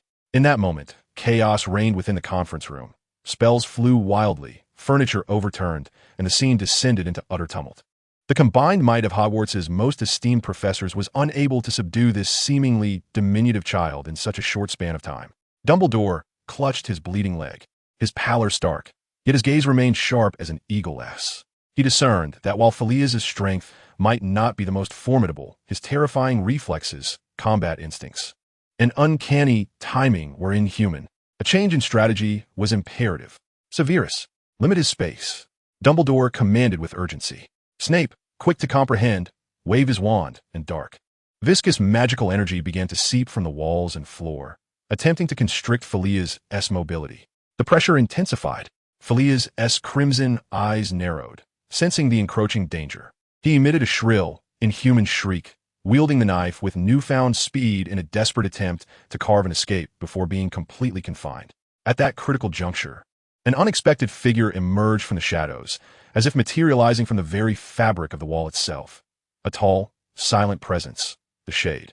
Its faceless void observed the fierce confrontation with an expressionless gaze before it raised its hands, composed of shadowy material, and began to clap slowly and deliberately. The crisp, chilling applause resonated through the room, starkly contrasting with the explosive spells and labored breaths surrounding them. Dumbledore's movement faltered, his elder wand suspended in midair. The other professors, taken aback by this sudden development, momentarily eased their assault, maintaining their firm hold on Phileas's movements, their wands steadfastly aimed at him. Dumbledore slowly turned, his cerulean eyes piercingly fixed upon the applauding Shade, his voice laced with restrained fury and profound inquiry. What does this mean? Is the Morsi family declaring formal enmity against Hogwarts? The Shade ceased its clapping, its smooth surface shifting to face Dumbledore, seemingly contemplating the question. It raised its hand, and a scintillating dust gathered at its fingertips, forming clear words that conveyed a tone of pure bewilderment. Are you not in the business of educating children? Dumbledore stood momentarily stunned. The usually placid and composed demeanor on his face cracked for the first time, revealing a fissure of disbelief. He regarded the Shade's innocent confusion, then glanced at Phileas, whose eyes blazed crimson, akin to a feral creature, yet had halted his assault due to the Shade's presence. A chilling, absurd thought struck him. Within the Morsi family's understanding, such a nearly lethal ambush might indeed be perceived merely as a method of education. Their logic diverged starkly from that of the ordinary. Dumbledore inhaled deeply, suppressing the tumult within, and addressed the Shade in a tone that sought to bridge understanding. If this is your method of education, then may we allow this child to cease his actions? We need to converse. The Shade tilted its head slightly, as if to confirm Dumbledore's request, and then nodded. In the next heartbeat, the Shade's form vanished from the corner. Almost simultaneously, it reappeared beside the still poised Phileas, ready to engage once more. It did not wield any magic. It merely extended a frigid hand and gently pressed it upon Felia's shoulder. The terrifying crimson light that once shone in Felia's eyes ebbed away like a receding tide, restoring his original cerulean hue, now obscured by a layer of childlike bewilderment and helplessness. The dining knife in his hand clattered to the ground as he seemed to be drained of all strength, leaning weakly against the figure of the Obscurus. Even letting out a small, pitiful sob, the Obscurus held the now tranquil Felias, standing silently as if the preceding life-and-death struggle had never transpired. The conference room lay in utter silence. Several professors gazed at this astonishing scene, their emotions a labyrinth of complexity. Were they confronted with a family, or a host of creatures that defied common reasoning? Chapter 192. Shall I not continue? The faceless visage of the Obscurus turned toward Dumbledore, and a glimmer of light coalesced at its fingertips, tinged with a vestige of lingering curiosity. Shall we not continue? Dumbledore slowly shook his head, a familiar, reassuring smile reappearing on his face, though his eyes held a profound understanding. He was beginning to grasp the nuances of dealing with the Malseus. One could not measure them with ordinary logic. Rather, one must navigate their twisted, self-consistent rationale. He slightly bent down to meet Felia's gaze, who was still leaning on the Obscurus and softly sniffling, speaking in a tone as gentle as if soothing a truly wronged child. "My dear child, might you tell your grandfather why you chose to injure his leg?" He pointed to the ghastly, blood-seeping wound on his robe. Felias lifted his tear-filled blue eyes, pouting, and in a voice laced with distress, boldly retorted, "You hit me first. You struck my shoulder with a bright light. It hurt." As he spoke, he rubbed the shoulder that had been hit by the spell with his uninjured hand, appearing utterly aggrieved, as if he were the sole victim. Dumbledore's smile remained unchanged as he continued gently, "Then, why did you strike your grandfather in the head the last time you were in the headmaster's office?" Felia's gaze flickered, quickly dropping his head, his voice dwindling with a hint of guilt. I forgot." Professor Flitwick, standing on his chair, could not restrain himself and exclaimed, "Albus, what on earth is happening? Why do we not?" Dumbledore raised a hand to signal Flitwick to remain calm. His expression relaxed further, bearing a certainty that seemed to affirm his earlier deductions. Through these brief exchanges, he had confirmed his suspicions. Within the Malsey family's logic, aggression and retaliation, even seemingly senseless violence, could be understood and even regarded as normal interaction, as long as it fit within their self-consistent system of causality or equivalence, provided one did not impose external morals and laws upon them, but rather communicated within their distorted reasoning. They would, paradoxically, manifest a strangely harmless demeanor. He felt a wave of relief wash over him. Straightening up, he nodded at the Obscurus, then turned to Professor McGonagall, speaking in a tone that brooked no dissent. "Minerva, please take this child to his family, the Malseus. He should be at the Christmas party now." The color drained from Professor McGonagall's face as she stared incredulously at Dumbledore, her lips trembling as she almost whispered, "Albus, do you understand what you are saying?" Her gaze swept over the wound on Dumbledore's leg, then back to the seemingly harmless Felias nestled against the Obscurus, sending a chill through her. Dumbledore stepped closer, lowering his voice to a mere whisper, audible only to her. "Do as I say, Minerva. I have come to understand. As long as we do not actively contravene their rules, they appear manageable. Returning him to his family was the most prudent course of action. I will explain the rest to you later." Professor McGonagall looked into Dumbledore's eyes, which seemed to perceive everything while making such an unfathomable decision, her chest heaving. She recalled Felias's scarlet eyes, the ferocity of his shoulder throw, the icy edge of the blade. Yet ultimately, her long-standing trust in Dumbledore eclipsed her personal fear and anger. With a stiffness that bordered on robotic, she approached, extending her hand with the caution of one about to touch a venomous snake, carefully avoiding all potential strike zones of Felias, gently grasping his uninjured hand. Felias looked up, his blue eyes meeting Professor McGonagall's taut expression, as if sensing her fear, and he revealed a sweet, dependent smile, calling out softly, "Professor." That single utterance sent shivers down Professor McGonagall's spine. She dared not look at Dumbledore again, tightly holding Felias's hand and almost fleeing the stifling conference room. She must swiftly dispose of this proverbial hot potato. No, this ticking time bomb disguised in human form. Back to the Malseus. The Obscurus watched as Professor McGonagall led Felias away, showing no reaction, its figure gradually melting into the shadows of the ground until it vanished. The conference room was left with only a few professors, still shaken, and Dumbledore, who bore a calm demeanor despite the wound on his leg, as if he had resolved a monumental dilemma. Snape fixated on the bloodstain on Dumbledore's leg, his dark eyes swirling with inscrutable emotions, ultimately manifesting as a barely audible cold snort. As the evening drew to a close, the music in the hall softened, and many students began to depart in small groups. Professor McGonagall hurriedly navigated the sparse crowd, her complexion unnaturally pale, firmly clutching Felia's Malsi's hand. More accurately, it was Felia's soft little hand that curled dependently around her icy fingers.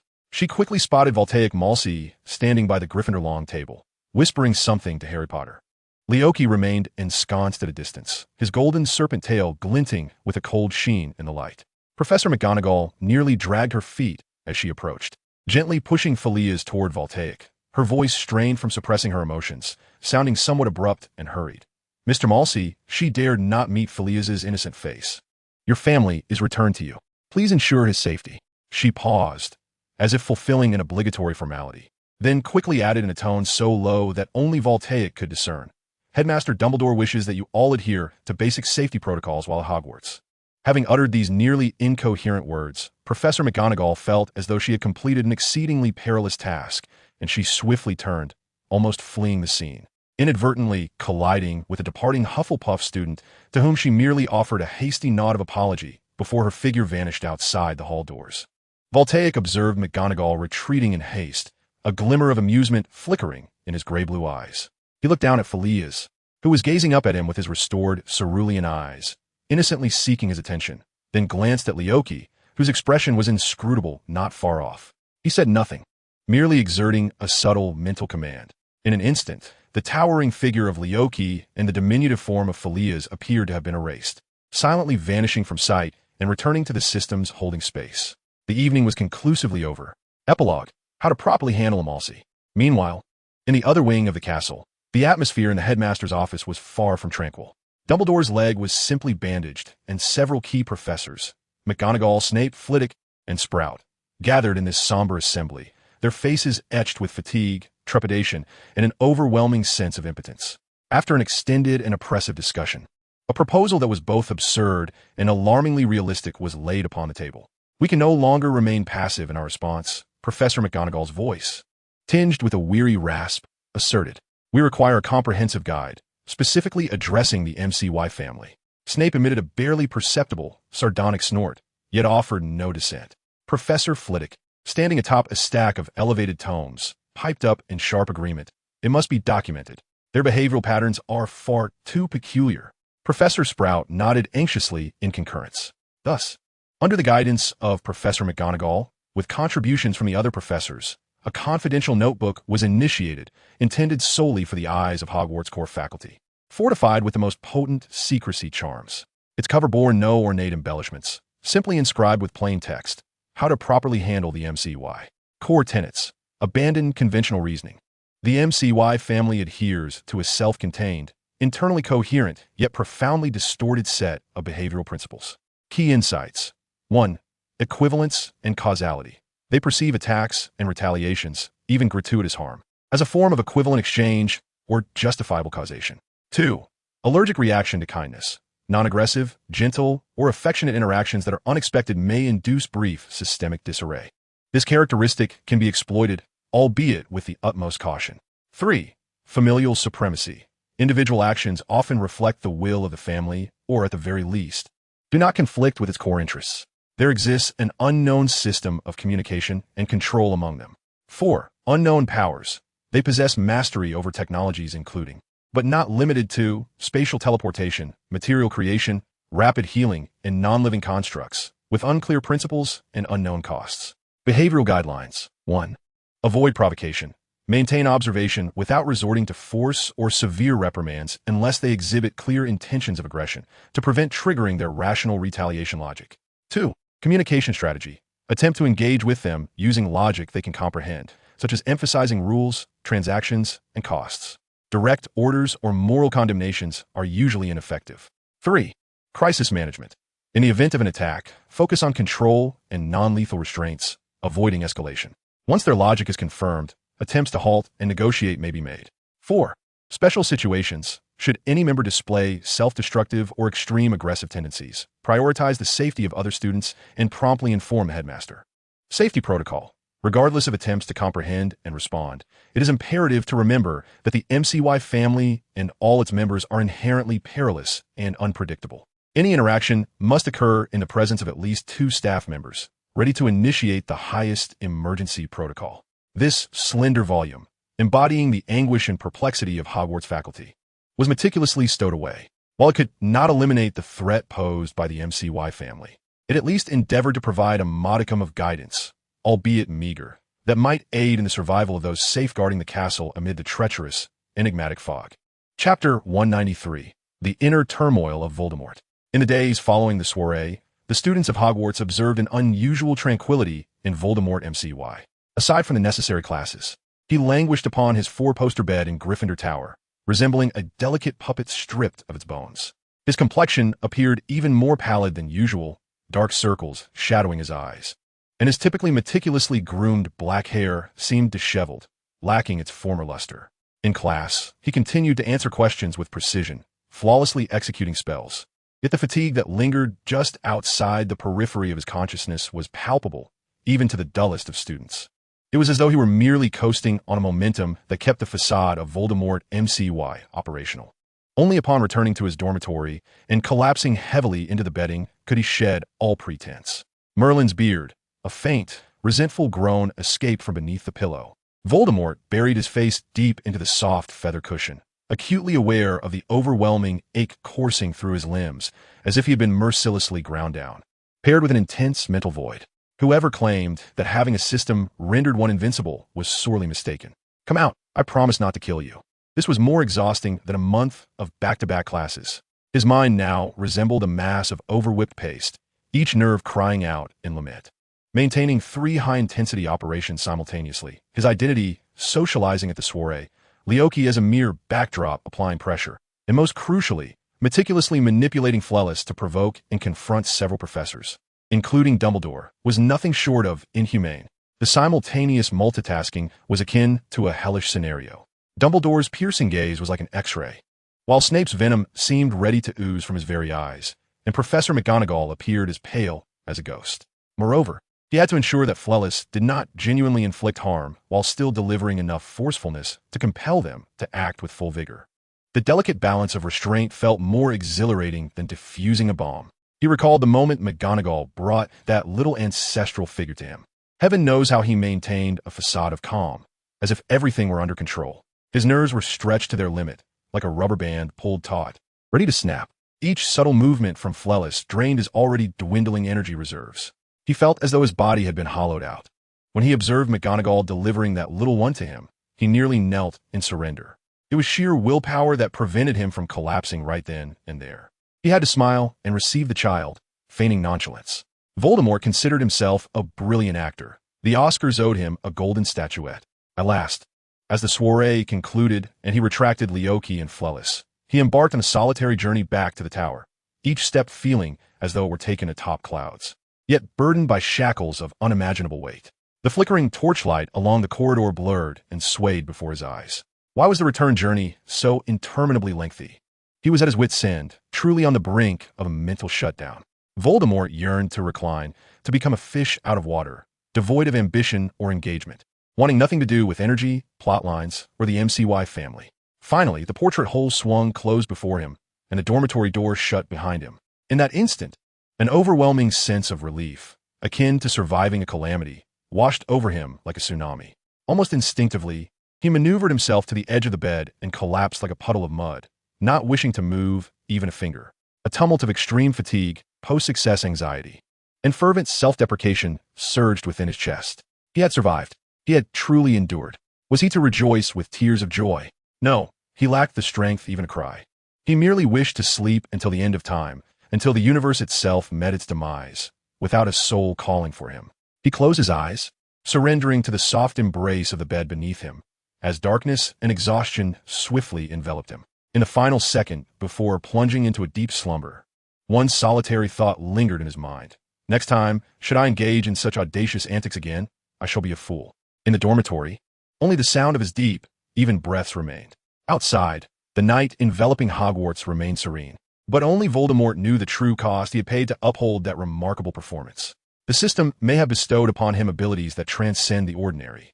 Yet the mental burden accompanying such powers is equally heavy, capable of overwhelming an average individual. Ultimately, he is not a deity, but rather a weary soul, compelled to wield an external force, dancing precariously on the edge of a blade. After several days of convalescence in bed, Voldemort felt as though he had regained a semblance of life.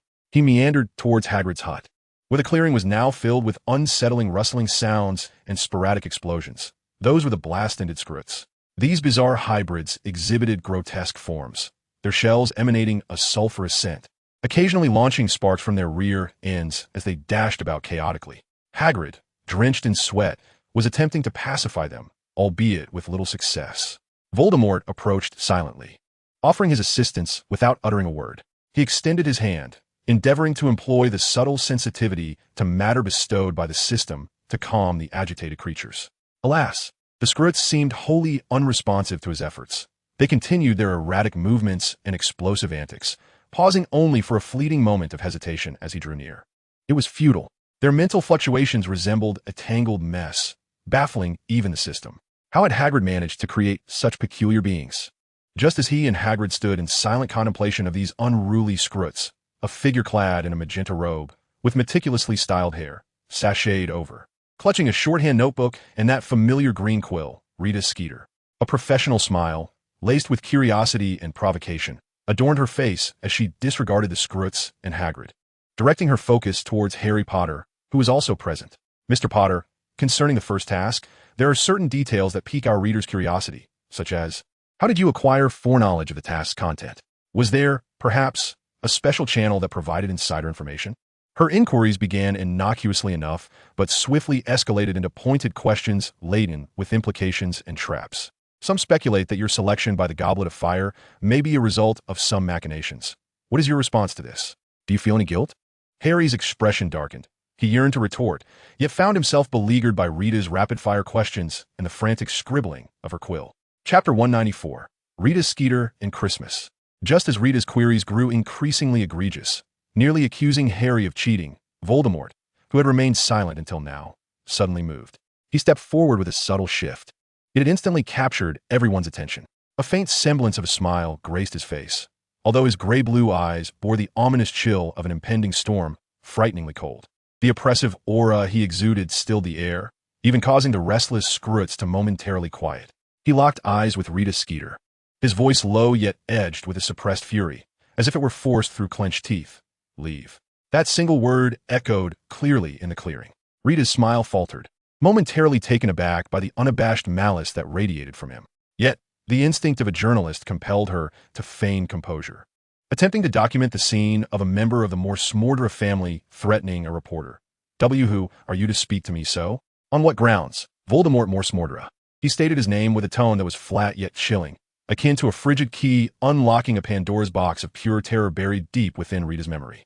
The name Morsmordra thundered in her mind, while the specifics of the memory eluded her.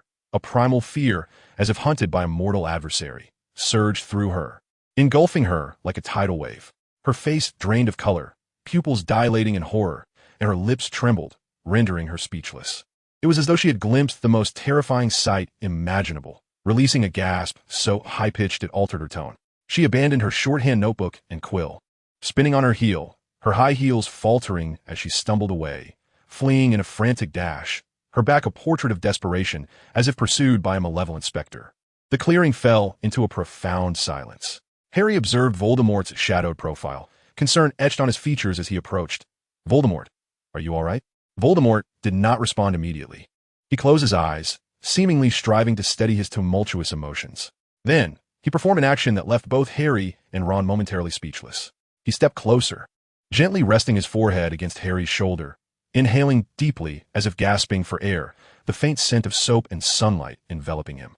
Energy acquired, and a touch of comfort sought, boosting rapport. The Savior's humanized balm proved effective. Ron stood nearby, eyes wide, mouth agape, his mind struggling to process the dichotomy of the Morsmordra family's menace and Voldemort burying his head in his friend's embrace. Harry stiffened momentarily, yet surprisingly, he felt no discomfort or aversion. In that moment, Voldemort appeared transformed. No longer the inscrutable elegantly aloof Morsmordra, but rather exuding a rare vulnerability, an almost fragile weariness. Hesitating, Harry lifted his hand, awkwardly patting Voldemort's back, as one would to soothe a startled creature. "It's all right. She's gone," he murmured softly, his tone imbued with an unexpected gentleness. Voldemort maintained this position for several seconds before straightening, his countenance returning to its customary composure, as though the brooding figure who had threatened Rita and the one now seeking solace were not the same. "Yes," he replied coolly, his gaze drifting to the quill Rita had hastily abandoned, a barely perceptible smirk gracing his lips. The impact was palpable. It seemed that confronting such nuisances was most effective when wielding the Morsmordra name. How convenient. Christmas morning. Voldemort awakened in the warmth of Gryffindor Tower's cozy dormitory. Outside the window, a landscape draped in silver. Rubbing his eyes, he instinctively attempted to rise, only to find himself heavily pinned down, immobile. Ugh! He uttered a muffled sound, fully awakening, only to fall silent. His bed, along with the adjacent floor, was nearly engulfed by a multitude of colorful, variably wrapped gift boxes. The heaps of presents stacked together resembled a sudden hillock, almost obstructing his path to get out of bed. Sitting on the edge, Voldemort surveyed this unexpected sea of gifts. A rare glimmer of confusion and mental overload reflected in his usually tranquil gray-blue eyes. What was happening? Had Santa mistakenly entered the wrong door? Or had the system concocted yet another bizarre scheme? He recalled giving gifts to only a handful of individuals, so there should not be this many reciprocations. The scale of it all seemed as though half of the wizarding world had sent him something. With a blend of disbelief and subtle curiosity, he commenced the monumental task of unwrapping presents. Lucius Malfoy, a slender box wrapped in dark green paper with silver edging. Inside lay a seemingly expensive antique quill, its shaft crafted from a dark wood embedded with tiny emeralds, accompanied by a vial of everlasting magical ink. Attached was a card, phrased with extreme politeness, exuding a noble reserve. Cornelius Fudge, a lavish box adorned with a golden ribbon. Within was a large assortment of exquisitely wrapped honeydew sweets, topped with an ostentatious tie clip embedded with a massive yellow gemstone. The handwriting on the card was somewhat hasty, brimming with overly enthusiastic regards. Harry Potter, a simply and modestly wrapped box. Inside, there lay a hand-woven, thick and warm deep blue scarf, its stitches not particularly refined. Yet it was evident that it bore the maker's heartfelt intent. Alongside it was a box of chocolate frogs. The card bore nothing but a simple Merry Christmas, Voldemort. From Harry, the wrapping paper was somewhat crumpled, as if it had been repurposed. Inside was a packet of buzzing honeycomb candy, accompanied by a coupon for Weasley's Wizard Wheezes that he had sketched himself, resembling an abstract work of art. There was no card. From George and Fred Weasley, a small box that emitted a faint, quirky laugh. Upon opening, a gentle puff of harmless pink smoke erupted, revealing several suspicious-looking prank candies they had concocted, along with a hastily scrawled note reading, "To our sponsor, Merry Christmas, GF." From Ginny Weasley, a dainty box adorned with a pink ribbon. Inside was a handcrafted figurine of a Quidditch player dressed in Gryffindor robes, bearing a resemblance to Harry. The card contained a neat inscription, "Thank you for helping Harry. Merry Christmas, Ginny." From Draco Malfoy, an exquisitely wrapped package. Though the contents were rather peculiar, a brand new leather-bound tome entitled Advanced Potion Making, with an inscription in elegant script addressed to VM, devoid of signature. This gift hinted at a cautious attempt to please, echoing a mimicry of his father's demeanor. As he unwrapped the gifts, his fingers remained steady until he encountered a box wrapped in a coarse fabric, seemingly torn from some old garment, tied simply with twine. From Black, Voldemort's movements paused, a flicker of genuine surprise crossing his eyes. The large black dog he had kept for a time, which had both feared and depended on him, had it also sent a gift? This piqued his considerable interest. He hastened to unwrap the humble parcel with an air of impatience. Inside lay a neatly folded corner of a deep gray wool blanket, worn at the edges yet soft and substantial. It still carried a hint of sun-drenched warmth, along with the faintest trace of the dog's own scent. There was no card, no words. What is this? A piece torn from its bedding? Yet, how practical. He gazed at the plain, even somewhat shabby woolen fabric, and a barely perceptible smile crept upon his lips. Compared to the gaudy jewels and candies, this clumsy token of gratitude from a wild creature struck him as far more intriguing. Then, as if spurred by an insatiable collecting instinct, he began to fervently unwrap the remaining mountain of gifts. Hermione had sent a book titled Common Charms and their Counter Charms, with neatly written wishes for his academic progress. Neville gifted him a small pot of softly glowing moonlight grass. There were even some candies and trinkets from students of other houses that he could not name. When the last gift was unwrapped and the wrapping paper lay strewn across the floor, Voldemort sat amidst the pile, gazing at the bounty before him, exhaling a long breath. So, does this mean he has been accepted? Or was it merely due to the title of Mors Mordra? Regardless, he thought, it is better to have than not. He picked up the scarf Harry had given him, feeling its softness. A glance was cast towards the gray woolen fabric from black. This Christmas, it seemed, was not so dreadful after all. Energy 3. Establish or strengthen non-hostile connections with multiple significant characters. Slight increase in influence. Energy 456, 459, 100. Chapter 195. The Fourth Year Christmas Ball. The hall for the Christmas ball was adorned in resplendent splendor, the ceiling twinkling with genuine starlight, and the air suffused with the melons of pine, honey treats, and various perfumes. Students donned their finest robes, laughter and cheer resonating throughout the space. Voldemort Mors Mordra stood beside a relatively quiet pillar, his attire impeccable. The primary hue was a deep, inky black, reminiscent of ink-drenched midnight. The fabric subtly shimmering with a deep blue, accentuating the intricate patterns of the cuffs and collar. Occasionally adorned with silver threads that twinkled like stars scattered across the night sky with his every movement. His ensemble preserved the ancient mystique characteristic of the Mors Mordra lineage while incorporating a suitable elegance for the occasion, rendering him particularly eye-catching among the throng of youths. Indeed, it was not long before several young ladies from different houses, adorned in vibrant attire, approached him with either shy or bold smiles, clearly intent on inviting him to dance. "Mr. Mors Mordra, might I have the honor of a dance?"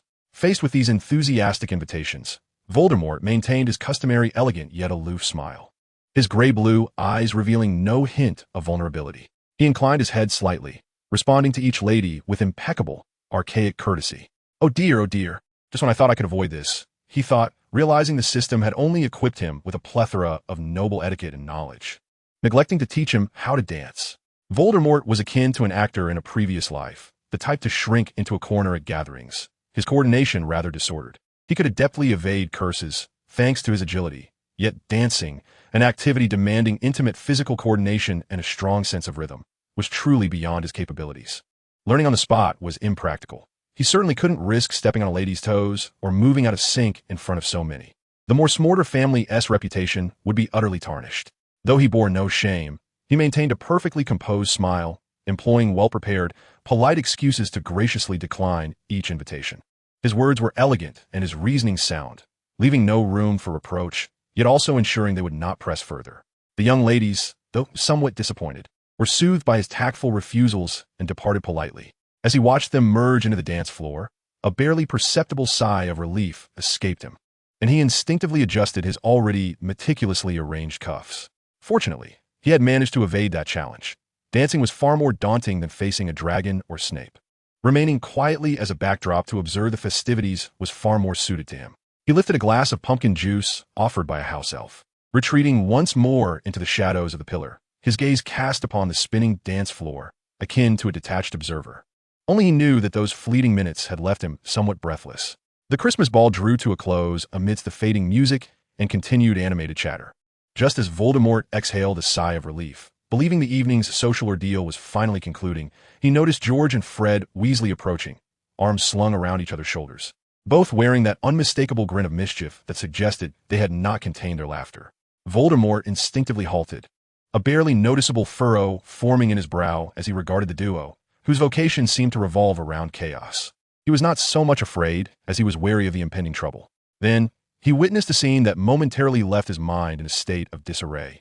His worldview slightly shaken, Fred suddenly released George, stepping back, adopting an exaggerated, ardent expression as he extended his hand toward George, intoning in a deliberately melodramatic tone.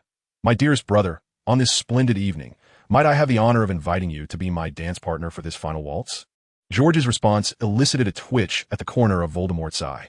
He actually bowed his head in compliance, his hands nervously twisting the corner of his robe, an artificial flush of non-existent color blooming on his cheeks, as he responded in a timid, almost bashful tone, "Oh, my dear Fred, I fear that may not be quite appropriate.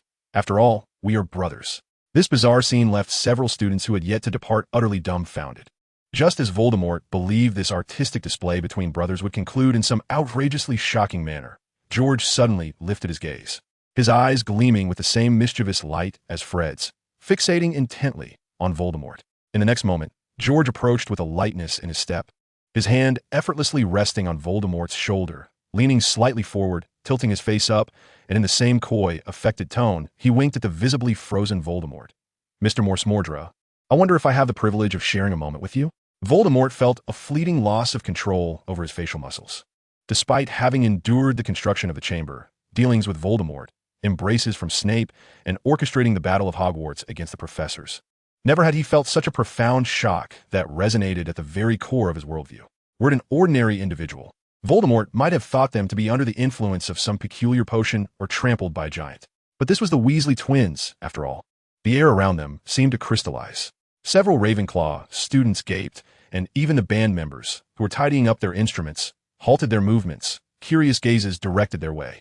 Yet, beneath this extreme awkwardness and absurdity, Voldemort keenly sensed that the pressure of George's hand on his shoulder was light, more akin to a casual gesture among friends rather than an actual affront.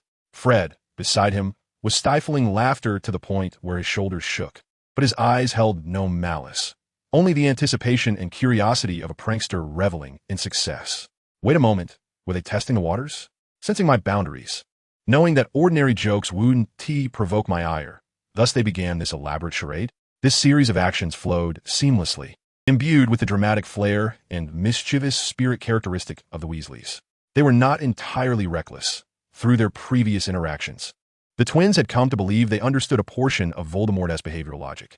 As long as they did not breach true boundaries, this innocuous, slightly probing, jesting interaction would not genuinely anger him. In fact, he might even play along. Chapter 196. The banquet concludes. Voldemort observed George's struggle to suppress a smile and the glint of mischief in his eyes, then glanced at Fred, whose expression was on the verge of erupting into laughter, and instantly comprehended that this was yet another meticulously orchestrated prank directed at him. Did they wish to see him flustered, or at a loss? The frustration lingering in Voldemort's heart, stemming from his inability to dance, was swiftly supplanted by a sense of wicked delight. A faint glimmer of sharpness flickered in his gray-blue eyes, and his lips curled into a smirk that diverged drastically from his usual gentle elegance, taking on an air of mischief and dominance. Under the expectant gazes of George and Fred, eager to witness his awkward rejection or reluctant compliance, Voldemort made his move. He did not push away George's hand resting on his shoulder. Instead, he extended his arm, swiftly and decisively encircling George's waist, pulling him into his embrace. George's previously coy demeanor froze, morphing into genuine astonishment, his body momentarily stiffening at the sudden proximity.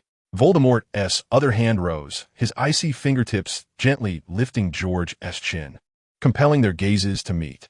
He leaned slightly closer, his warm breath deliberately brushing against George's sensitive ear, his voice low and magnetic, imbued with an undeniable sense of control. "So, dear George," he deliberately omitted the surname, his tone laden with ambiguity, "where do you wish to take me?"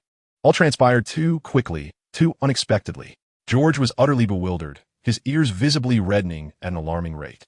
He opened his mouth, but his usually quick-witted tongue seemed knotted, rendering him speechless, his wide eyes conveying a panic that screamed, "This is not how the script goes." Meanwhile, Fred's mischievous grin had frozen into shock, his eyes wide as saucers, mouth agape, resembling a gaping goose caught by surprise.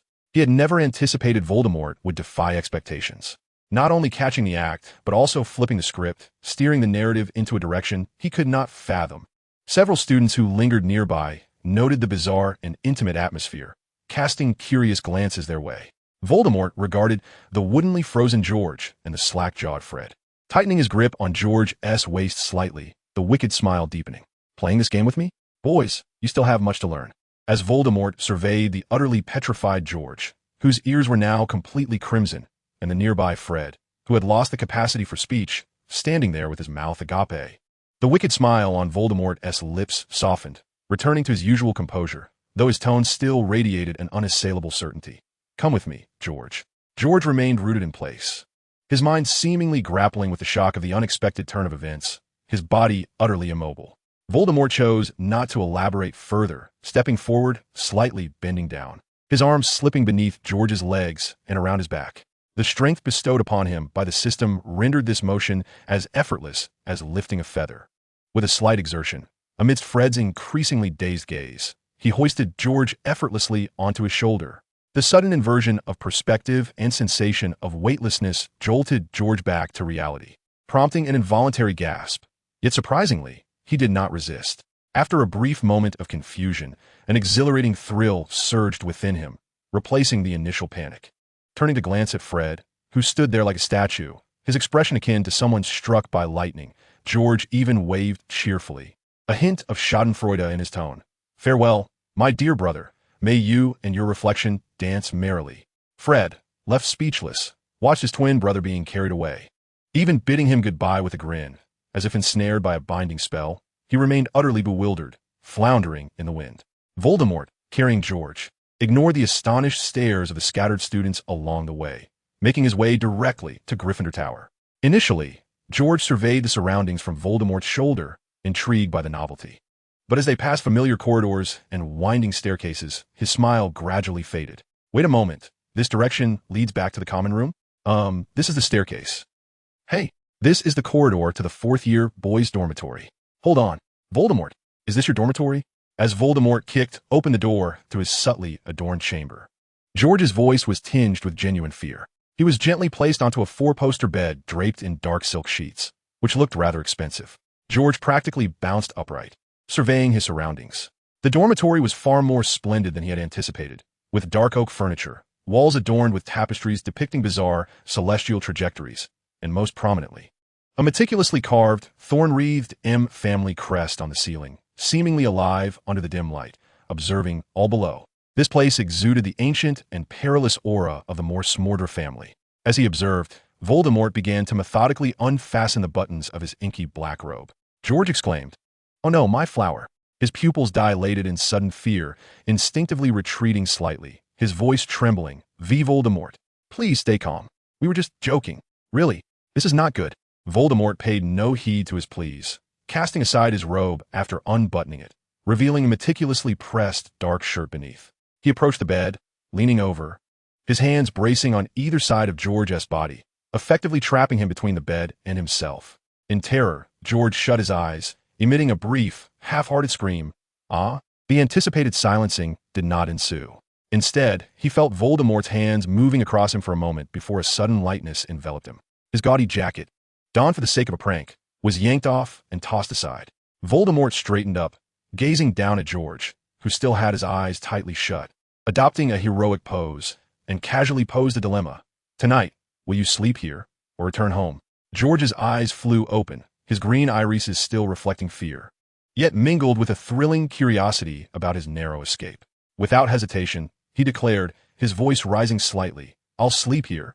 Voldemort, well aware of the insatiable curiosity characteristic of the Weasley family, felt a twinge of resignation. Bolstered by his decision to stay, George's confidence surged. He glanced at Voldemort, who was clad only in a shirt and stood tall, and mischief sparked anew within him. With a sly grin, he lunged forward, using both hands and feet in an attempt to tug at Voldemort's shirt, exclaiming, "Tit for tat. You take off one too." "Damn," Voldemort retorted, bemused by George's clumsy assault, which bore no semblance of finesse.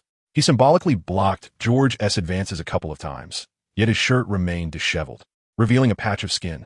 Sighing, he seized George's flailing wrist. "Let us sleep," he commanded with a hint of exasperation. Perhaps the emotional roller coaster of the evening had drained George's energy, or perhaps it was the subtle, soothing atmosphere of Voldemort's chambers. But George yawned, muttering something about it being unexciting, and then curled up with a soft pillow he had snatched for Voldemort, nestling into the spacious bed. Within moments, his breathing grew even and deep, and he truly fell asleep. Voldemort regarded George, sprawled across the bed, utterly devoid of dignity, and remained silent for a few seconds.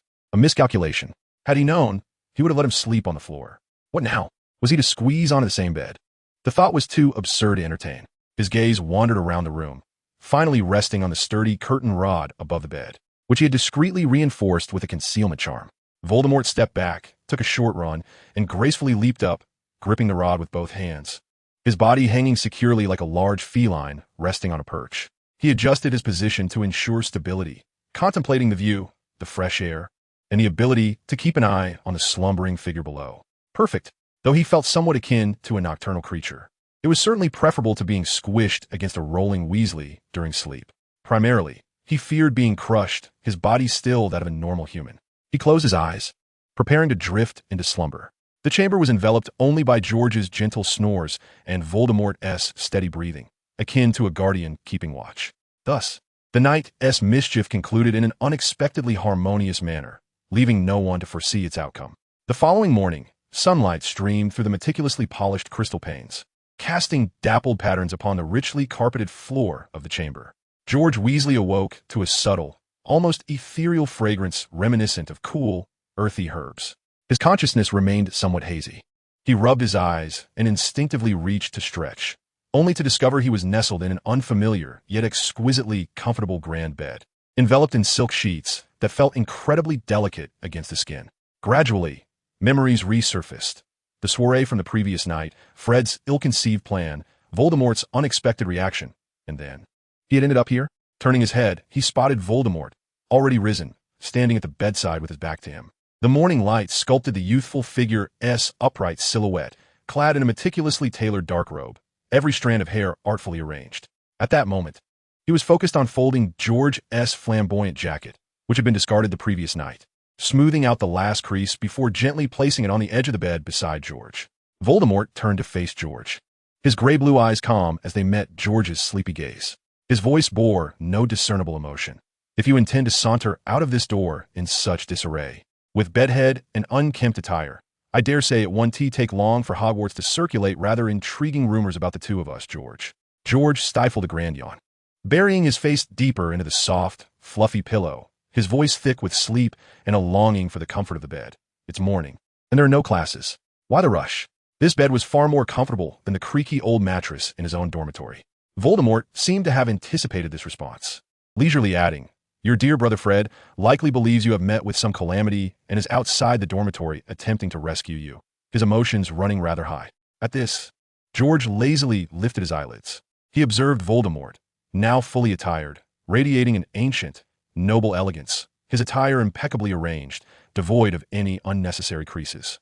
In stark contrast, George found himself in a wrinkled shirt, his hair disheveled, and an inexplicable sense of bizarre accomplishment surged within him. "Look, I've managed to compel someone who maintains such perfect composure to sleep behind a curtain last night. I, George Weasley, am truly one of a kind. I'm opening the door," Voldemort announced, his hand resting on the doorknob, his tone resembling that of a routine announcement. George buried half his face back into the covers, revealing only his drowsy eyes, and lazily gestured with his hand to indicate an OK sign. Voldemort turned the doorknob and opened the door. Outside stood Fred, dramatically pressed against the door, seemingly attempting to use the unlocking charm. As he suddenly lost his support, he stumbled, nearly falling into the room. Behind him trailed several curious Gryffindor students, drawn by his commotion. Then, all gazes fell upon the scene within. This was nothing like any student dormitory at Hogwarts. The dark, lavish wooden furnishings, the bizarre starry tapestries adorning the walls, and the imposing, mysterious family crest on the ceiling, all contributed to an atmosphere that felt alien and steeped in ancient allure. At the center of this opulent chamber, on a bed that appeared to be quite expensive, lay George Weasley in disarray, his hair tousled, face still bearing the traces of sleep, even exuding a hint of contentment. Beside the bed stood Voldemort, impeccably dressed, his expression flawlessly composed, as if he had just concluded a morning meeting rather than rising from a bed that had recently been occupied. The stark contrast of this tableau, laden with implications, rendered both the interior and exterior in a state of stunned silence. Fred maintained a comical pose, nearly toppling over, his mouth agape, as if it could accommodate an egg, his eyes wide with astonishment. He glanced at the drowsy George sprawled upon the bed, then shifted his gaze to the composed and elegant Voldemort at the door, his mind clearly at a standstill. He had envisioned various rescue scenarios, even those requiring a fierce struggle, yet he had never anticipated this serene tableau. George, upon noticing Fred's foolish expression, burst into laughter, extending a hand from beneath the covers and cheerfully waving at him, his voice still tinged with the remnants of slumber. "Good morning, Fred. Have you eaten?" Fred felt an overwhelming urge to retreat and catch another few hours of sleep, or perhaps to check the clarity of his vision. The other students at the door exchanged bewildered glances, their faces etched with confusion, silently questioning their identities and circumstances. Voldemort, seemingly indifferent to the commotion outside, slightly adjusted his position, maintaining his elegant demeanor. It appears the rescue operation can be called off. George continued to chuckle heartily from his bed, while Fred remained in a daze, as if his worldview had been irrevocably shaken. This morning was destined to be etched in the memories of those involved in an extraordinarily bizarre manner, soon to become a part of the increasingly outrageous gossip of Hogwarts. Thus, could this be considered an unconventional progress report for the Weasley brothers? Although the process had deviated somewhat from the expected course. Chapter 198, Ender Pearls. Energy 2. The Weasley twins incident sparked a minor buzz, with limited impact. Energy, 459, 461, 100. Voldemort rested his chin on one hand, while the other absently flipped through a potions textbook before him, his slate-blue eyes exhibiting a distant stare. It had been several days since George's incident, and the energy yield had proven far less than anticipated. Evidently, the interaction was deemed a trivial affair by the system. Only 2 o'clock? What a waste of time. It appeared that any hopes of amassing wealth through antics with the Weasley twins were futile. He overheard whispers from a group of Hufflepuff students nearby, which piqued his interest. Have you heard? The Muggle family donated a substantial sum to Hogwarts, on the condition that he gets a private dormitory. Is that true? No wonder his room looks so different. It must be true. Otherwise, why would he reside in such a grand space? Even the decor is unlike ours. Such discussions had reached his ears frequently over the past few days.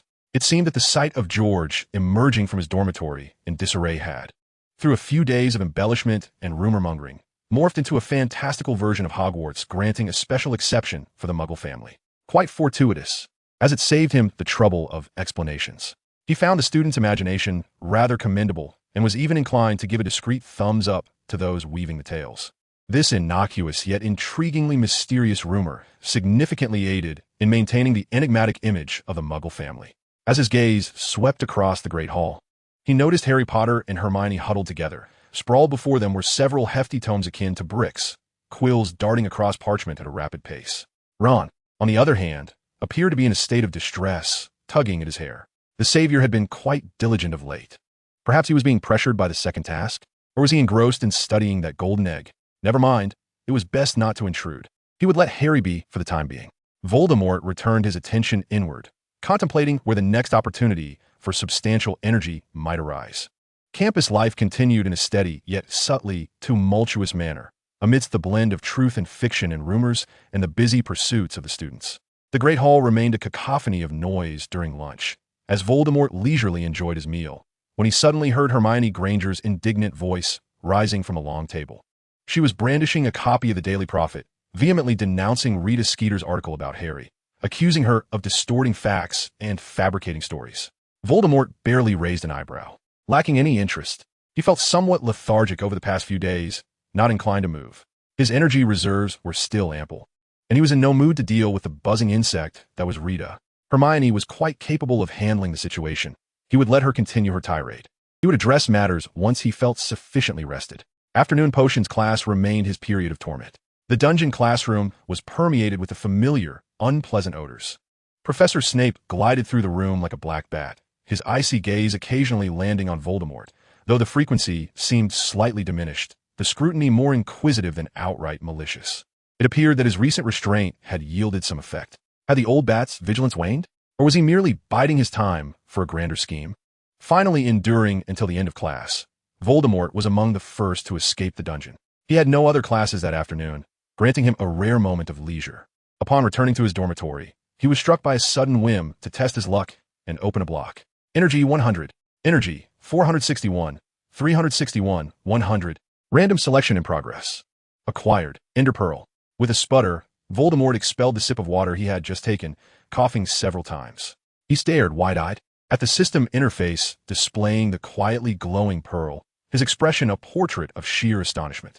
An Ender Pearl. By Merlin. I had envisioned various blocks, even fantasized about receiving a dragon, but never did I anticipate this. This system truly dares to deliver anything. He fixated on the pearl, his mind racing. Hadn't Snape always suspected their teleportation method? Hadn't he speculated that it required a medium or incur cost? This was effortless, perfectly timed to demonstrate the concept of cost. He promptly made his way to the 8th floor, pacing thrice before the room of requirement, contemplating the need for a spacious area to practice his throws. When the smooth door finally manifested, he pushed it open and stepped inside. In the vacant chamber, Voldemort weighed the cool Ender Pearl in his hand, recalling the mechanics from Minecraft. With a determined effort, he hurled it into the distance. The pearl traced a purple arc, shattering against the opposite wall with a resounding crack, dispersing into a wisp of purple smoke. Almost instantaneously, Voldemort felt the all-too-familiar, nauseating sensation of spatial compression, the scenery before him blurring and sharpening in rapid succession. He found himself standing precisely where the pearl had shattered. Success. Yet, the sensation was dreadful, disorienting even more than using a portkey. He felt faint, as though he had just completed a marathon. Nevertheless, he pressed on, retrieving 2 more pearls. He quickly realized that the pearls needed to strike a sufficiently hard surface to shatter and activate the teleportation. Gently placing or dropping them onto a carpet proved futile. There were indeed several restrictions. However, these aligned perfectly with the definitions of a medium and consumable. He commenced a series of practice throws and teleportations. Each spatial transition induced a wave of weakness, as though his stamina were being siphoned away.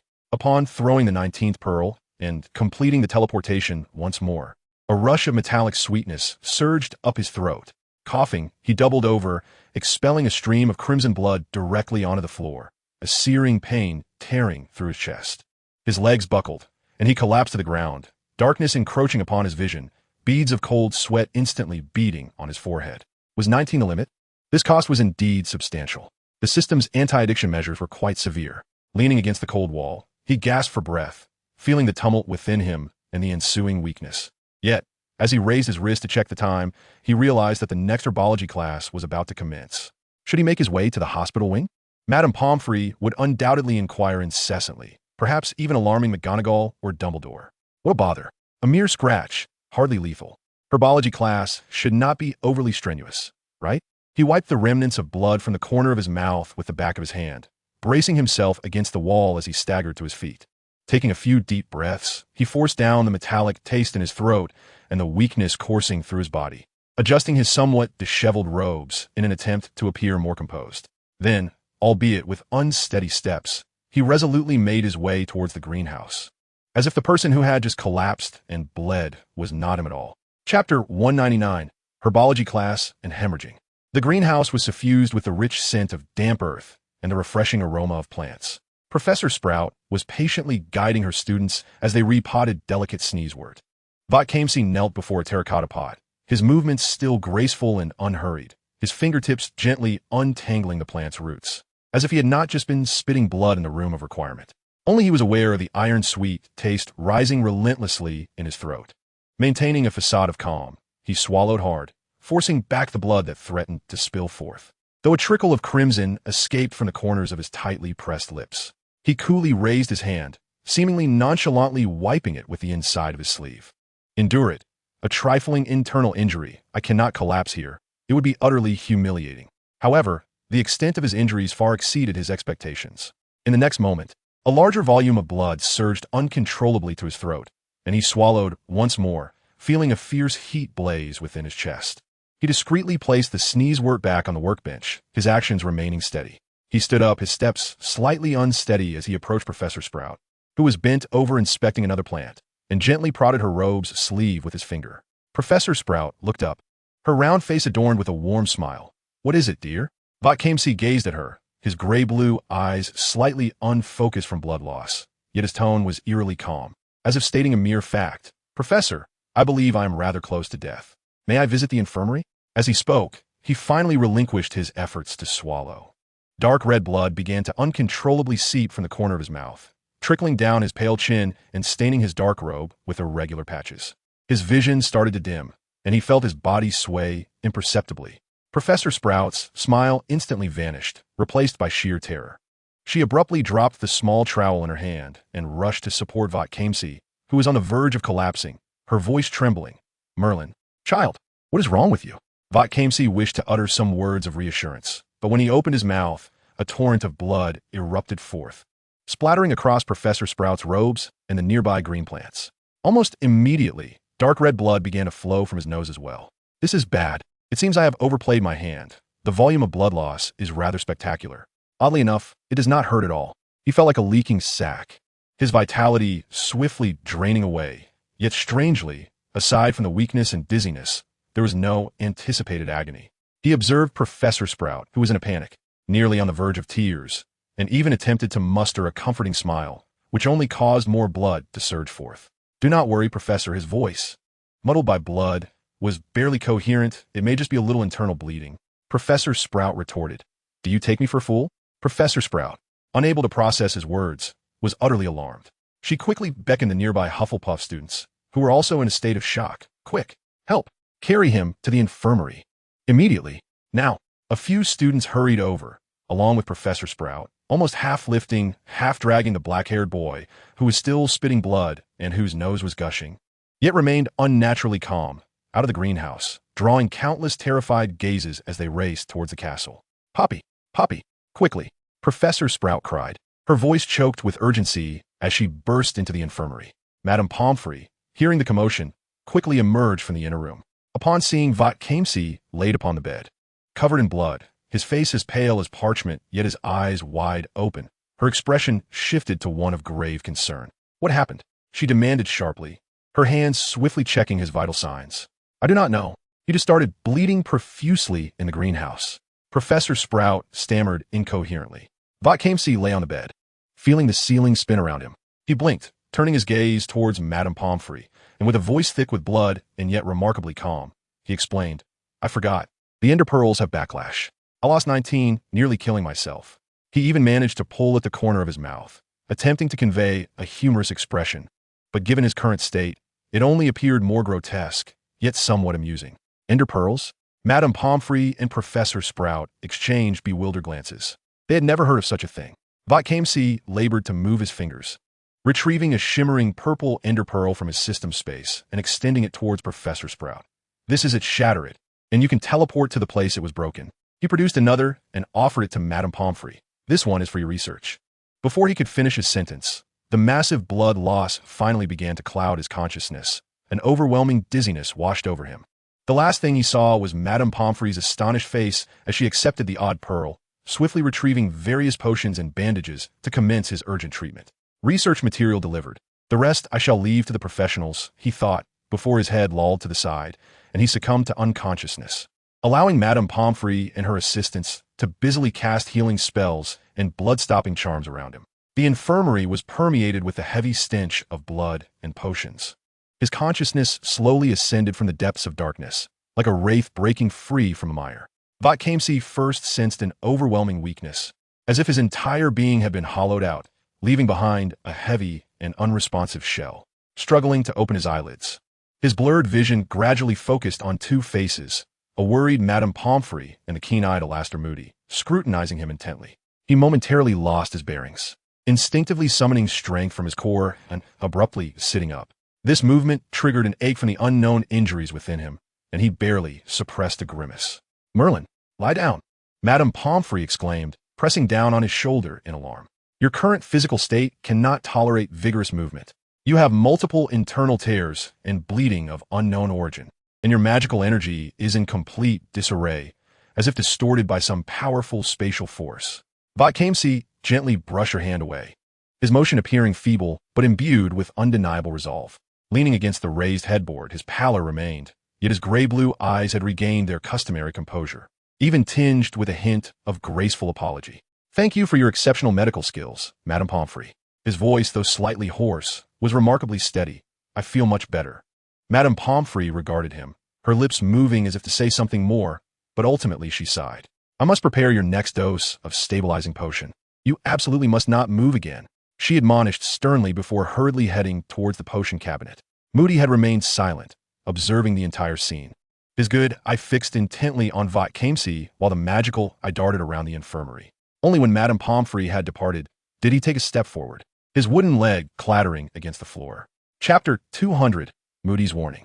That object, Moody's voice was low and hoarse, imbued with an undeniable sense of authority, the Ender Pearl. Where did it come from? What is it, really?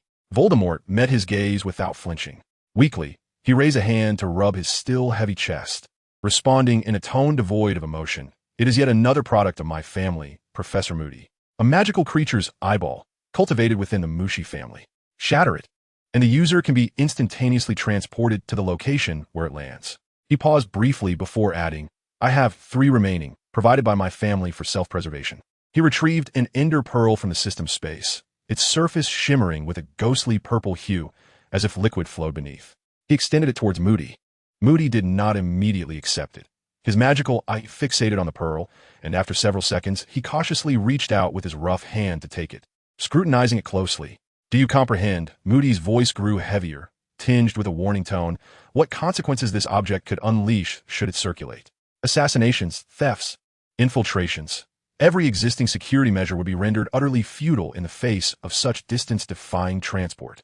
Leaning against the headboard, Voldemort merely curled the corner of his lips slightly, a smile laced with an otherworldly indifference. "Professor Moody," he replied softly, his gray-blue eyes betraying no emotion, "is there truly any lack of unearthly artifacts within the Msi family?" Moody fell silent. His normal eye narrowed slightly as fleeting whispers of the family's rumors flickered through his mind.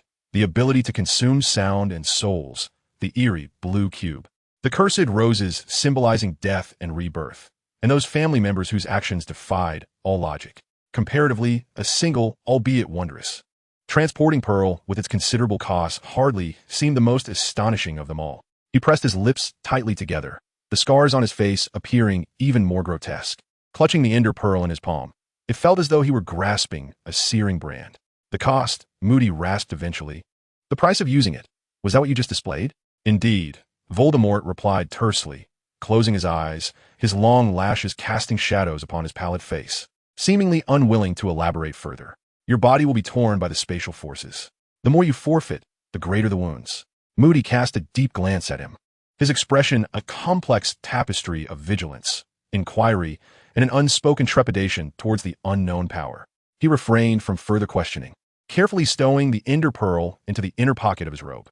The sound of his wooden leg tapping against the floor echoed as he turned to leave the bedside. "Energy 5. Energy 371, 100. A system prompt flickered through Voldemort's mind. His energy reserves had received a minuscule yet tangible boost, perhaps stemming from the revelation of the Msi family's depth to the Hogwarts professors, successfully inciting a deeper sense of wariness and scrutiny. The warm current within him, sustained by energy and keeping his consciousness clear, seemed to solidify imperceptibly. He remained with his eyes closed, attuned to the tinkling sounds of Madame Pomfrey concocting potions, and the faint itch brought about by his body's gradual repair. This self-inflicted charade of agony, though somewhat harrowing, appeared to have achieved its initial objective. On the banks of the Black Lake, the frigid air of February could not quell the fervent crowd surging at the makeshift grandstand's edge. Students adorned in their respective house colors gathered, pointing and chattering animatedly towards the obsidian surface of the lake, sparkling under the sun, their voices buzzing like a swarm of bees. Amidst this uproar, a small area seemed to be encased in an invisible barrier, presenting an unusual stillness and chill. Voldemort Msi sat at the center of the best vantage point, his posture upright, clad in a well-fitted Hogwarts robe, appearing no different from the surrounding students, save for his overly pale complexion and those eerily calm gray-blue eyes, which rendered him akin to a delicate porcelain figure amidst the throng.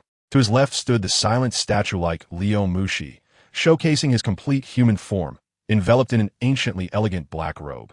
Exuding a dignified demeanor as if attending some ancient rite, his hands folded before him.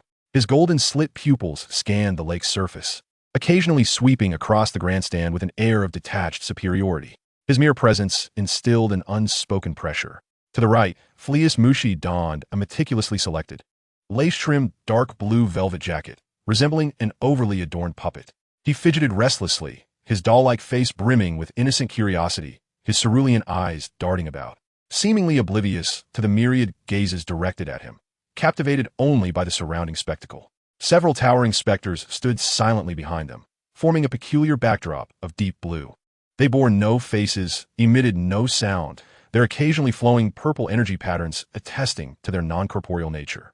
Their presence rendered the air in that vicinity almost palpable with an icy chill. Several piercing gazes, akin to searchlights, subtly and persistently focused on this small area. Dumbledore, from the faculty seating, scrutinized them through his half-moon spectacles, his gaze steeped in profound contemplation. The false Moody, as magical, eye almost incessantly pivoted towards them, brimming with unmasked wariness and suspicion. Even probing eyes from the Beauxbatons and Durmstrang delegations scrutinized them. The Msi family's appearance, particularly such a core assembly of its members, constituted a potent signal, compelling all knowledgeable parties to remain vigilant. The intensity of attention was beyond the norm, yet it was anticipated. This was precisely the effect desired. Just as Fleus appeared to grow weary of the stillness, his small form attempting to slip towards the grandstand's edge, a bony hand, clad in a black leather glove, gently yet firmly pressed down upon his soft black hair. It was Leo. Without even turning his head, his gaze remained fixed on the lake. But that hand exerted an undeniable force, coaxing the eager Fleus back into place.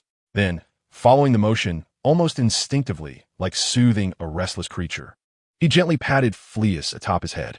The gesture was elegant, even tinged with a hint of affection, yet it caused an inexplicable tension among the observing professors. Chapter 201, The Second Task. They could not forget the bloody storm this seemingly innocuous boy had once stirred in the headmaster's office. Fleus looked up, grinning at Leo, his scarlet tongue darting to lick the corner of his lips, yet ultimately he settled down, though a flicker of suppressed, twisted excitement flashed in his blue eyes. Leo's control was flawless. Fleus acting out in front of so many would have been excessive. At that moment, the official voice amplified through magic, resonating across the lakeside, announcing the commencement of the competition. Voldemort's gaze shifted towards the platform where the champion stood, catching sight of Harry Potter's face momentarily flashing with determination before he shoved something resembling a dry twig into his mouth, chewing forcefully with an expression of sheer agony. Then, amidst a chorus of gasps, Harry abruptly leaped from the platform's edge, plunging into the icy, dark waters with a resounding splash. The grandstand erupted into further tumult, with people speculating about Harry's strange actions and sudden immersion. Voldemort remained seated quietly, embodying the essence of an ordinary student come to observe the event. Though a barely perceptible smile graced his lips, the fleshy tentacle grass, the plot unfolds as planned. Next, the underwater spectacle awaits. As for me, I merely need to assume the role of an observer in this moment. He adjusted his posture, appearing more relaxed, as if entirely immersed in the thrilling competition, with only the silent figures behind him and the pervasive, intangible pressure emanating from the Morsi family, serving as reminders to some that this act of watching might indeed constitute another form of intervention. When Harry Potter, alongside Ron and Gabrielle, broke through the lake's surface, gasping for breath as they returned to shore, a deafening roar of cheers and applause erupted from the entire Black Lake shore. The cold air seemed ignited by this fervent enthusiasm. At the judges' table, Dumbledore wore a reassuring smile. Madame Maxime's eyes shimmered with grateful tears, and even Karkaroff had to maintain a stern expression while giving scores.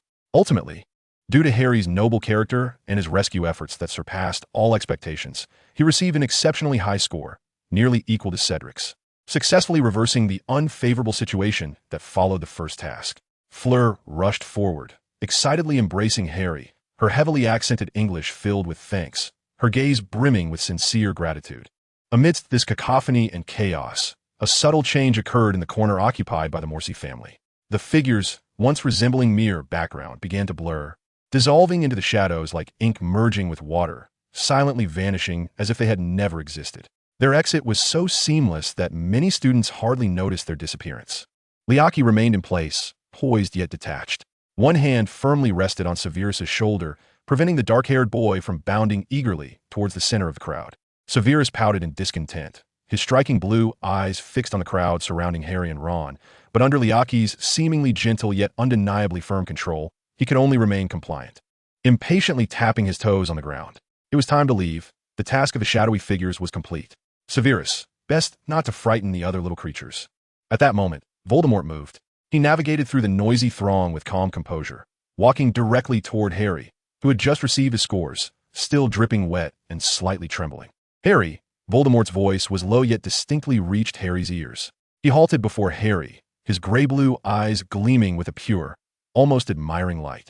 Then, under the gaze of some astonished onlookers, he extended his arms and gently embraced Harry's cold, damp shoulders.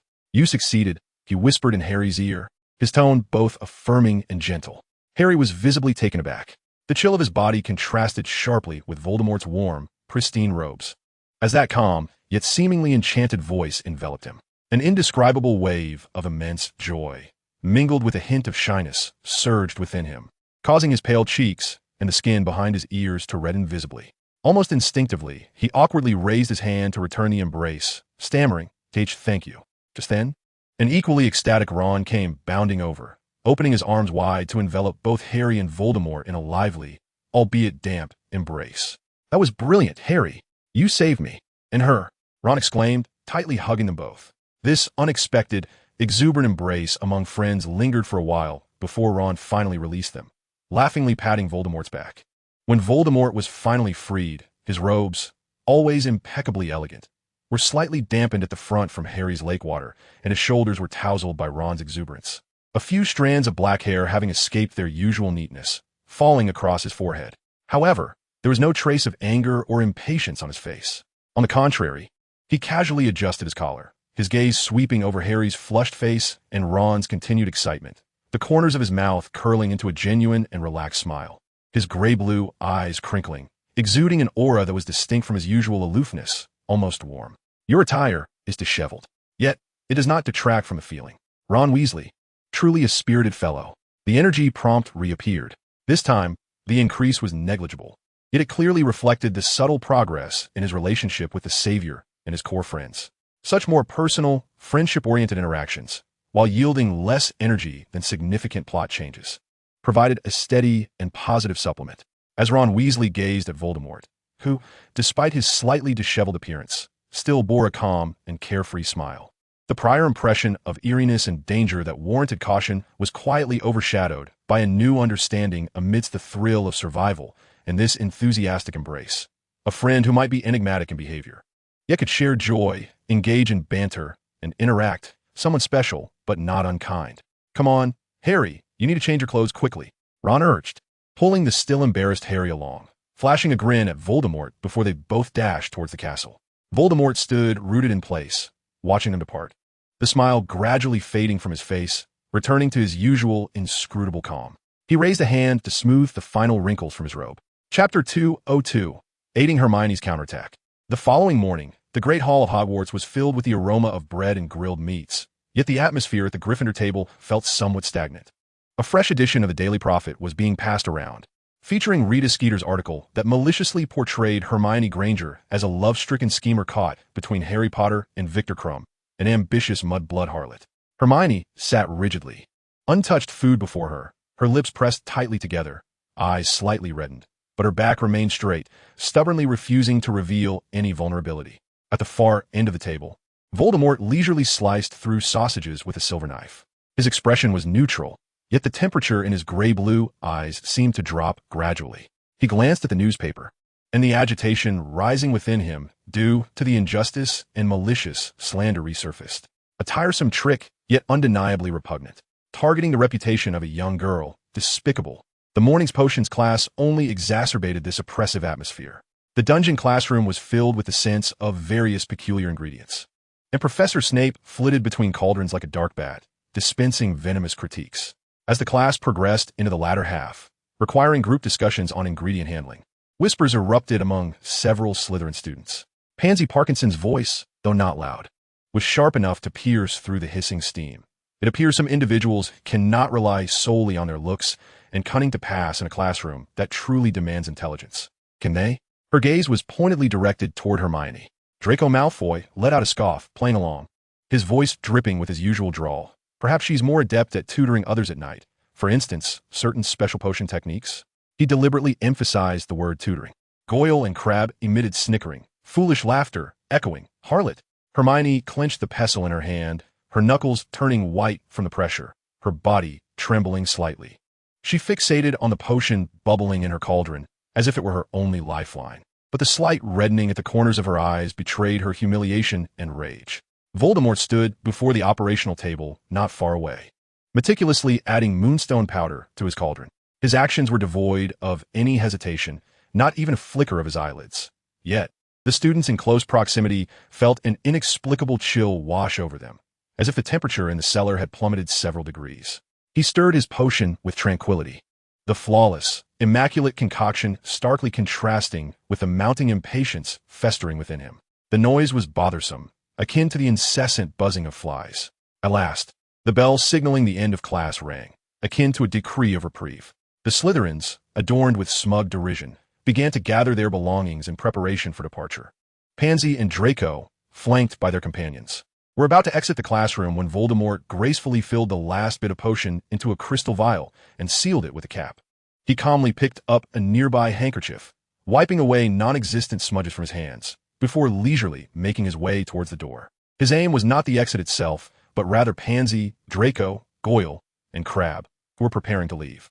Amidst the astonished gazes of everyone, including Hermione, Voldemort strode directly behind them. He employed no magic, merely lifting his leg with an air of nonchalance. Bang! Ouch! Thud! Ugh! For muffled thuds resonated, accompanied by sharp exclamations of pain. Pansy toppled forward in a most ungraceful manner, her robes now sullied with dust from the floor. Draco stumbled awkwardly, nearly colliding with the door frame, while Goyle and Crabbe fell like two collapsed hills, clumsily tumbling into a heap. The quartet, a mix of anger and shock, turned to retaliate with harsh words, but upon recognizing their assailant, their voices caught in their throats. It was Voldemort. He remained poised as ever, his demeanor unruffled, as if the swift and somewhat crude action had merely been a figment of their imagination. Yet, the dull ache in various parts of their bodies reminded them of the reality of the encounter. Fear, an overwhelming terror born from the unfathomable and eerie power of the Malfoy family, gripped them, rendering them motionless, too frightened to even contemplate escape. Voldemort cast not a single glance in their direction, instead turning toward Hermione, who was still stunned by the scene. Approaching her, he reached out, gently patting her tense shoulder before leaning down. To her utter astonishment, he wrapped one arm around her back and the other under her knees, effortlessly lifting the well-formed Hermione off the ground. Malfoy, what are you doing? Hermione exclaimed, her cheeks flushing crimson, unsure where to place her hands and feet. Voldemort offered no reply, cradling her as he confidently approached the still-lying Pansy, Draco, Goyle, and Crabbe. He adjusted his hold slightly and then, with utmost care, set Hermione down so that her dainty, black-shod feet landed squarely upon Pansy's back and Draco's legs. Suspended as if in midair, Hermione found herself standing atop the four Slytherins. Her mind a blank canvas. She could distinctly sense the rigidity and fear emanating from the bodies beneath her. Voldemort released his grip on her arm, ensuring her steadiness before taking a half-step back. He waved dismissively at the four on the floor, as if shooing away flies. Pansy, Draco, Goyle, and Crabbe, as if granted a reprieve, scrambled to their feet in a panic, neglecting their disheveled appearances, and bolted from the dungeon classroom, fear propelling them forward as if demons were nipping at their heels. Only then did Voldemort turn his attention back to Hermione, who remained rooted in place. Her expression a blend of shock, confusion, and a hint of relief. He stepped closer, his gray-blue eyes calmly meeting hers, his voice returning to its customary elegance and steadiness as he inquired, "Now, do you comprehend the solution, Miss Granger?" Hermione snapped back to reality, her chest rising and falling rapidly. She glanced between Voldemort and the door through which the four had fled, then down at her shoes, which had just trampled upon others. A clear and fervent thought pierced through the tumult of her anger and distress, illuminating her mind like a flash of lightning. When confronted with rumors and malice, weeping, arguing, or hoping for the other party's conscience to awaken is often futile. Sometimes, the most direct and formidable retaliation is to use absolute power to crush the mouths that spread rumors and those who assist in the wrongdoing, leaving them bereft of the courage to even gaze up at you. Taking a deep breath, she raised her hand to smooth her tousled brown curls. The confusion and fragility in her gaze quickly dissipated, replaced by a sharp, ignited glimmer. "I believe," Hermione's voice trembled slightly, but her tone was resolute. "I understand now, Malfoy. Thank you immensely for awakening me in this manner." Voldemort observed the rekindled flame in her eyes, offering a barely perceptible nod. Without further words, he turned and exited the potions classroom, leaving Hermione to stand alone, processing this lesson that transcended mere potion knowledge, a practical examination of power and retaliation. Chapter 203, Feeding Sirius. Energy 5. Energy 377-100. The system's prompt manifested in his mind. The energy subtly increased, stemming from his recent actions that not only altered Hermione Granger's perspective in the face of malicious slander, shifting her from passive suffering to contemplating how to actively and powerfully retaliate, but also directly severed the potential for ongoing humiliation from the Slytherins. Voldemort felt a flicker of satisfaction. He calmly organized his potions textbook and strolled leisurely out of the dungeon, heading toward the charms classroom, as if nothing had transpired. When the day in Hogsmeade arrived, the weather remained fair, tinged with the crispness of early spring. Most students joyfully flocked toward the enchanting wizarding village. Yet Voldemort did not follow the throng. He lingered in a deserted corner of the castle, his thoughts subtly shifting to lock onto a distant yet familiar presence. Energy 1. Energy 376, 100.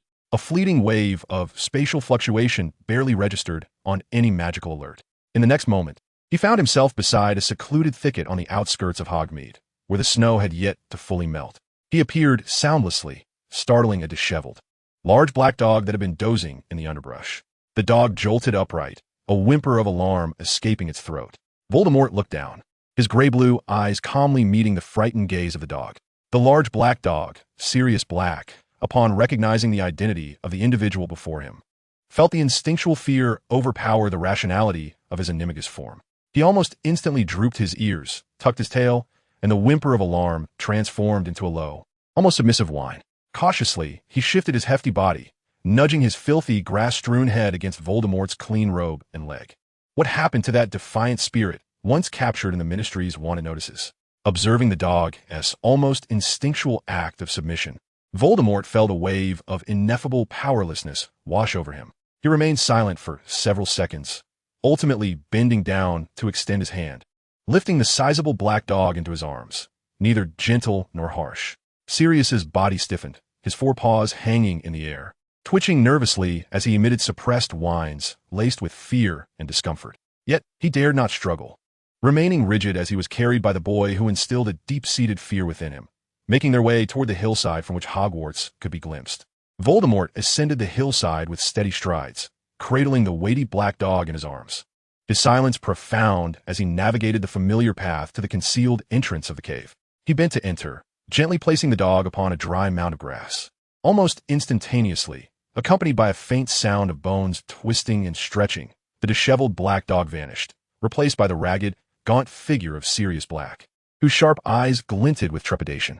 He recoiled sharply, pressing his back against the cold stone wall, his gray eyes brimming with wariness and unmasked fear as he fixated on Voldemort, his voice hoarse as he growled, "You, how long have you been following me?" Voldemort, brushing off a few stray dog hairs from his robe, appeared unfazed by the inquiry.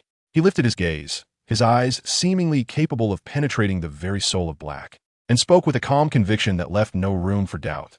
"There is no need for tracking. I am aware of everything, Mr. Black, from your reasons for escaping, to your animagus form, and the very reason you are concealed here, guarding that winged beast with the head of an eagle."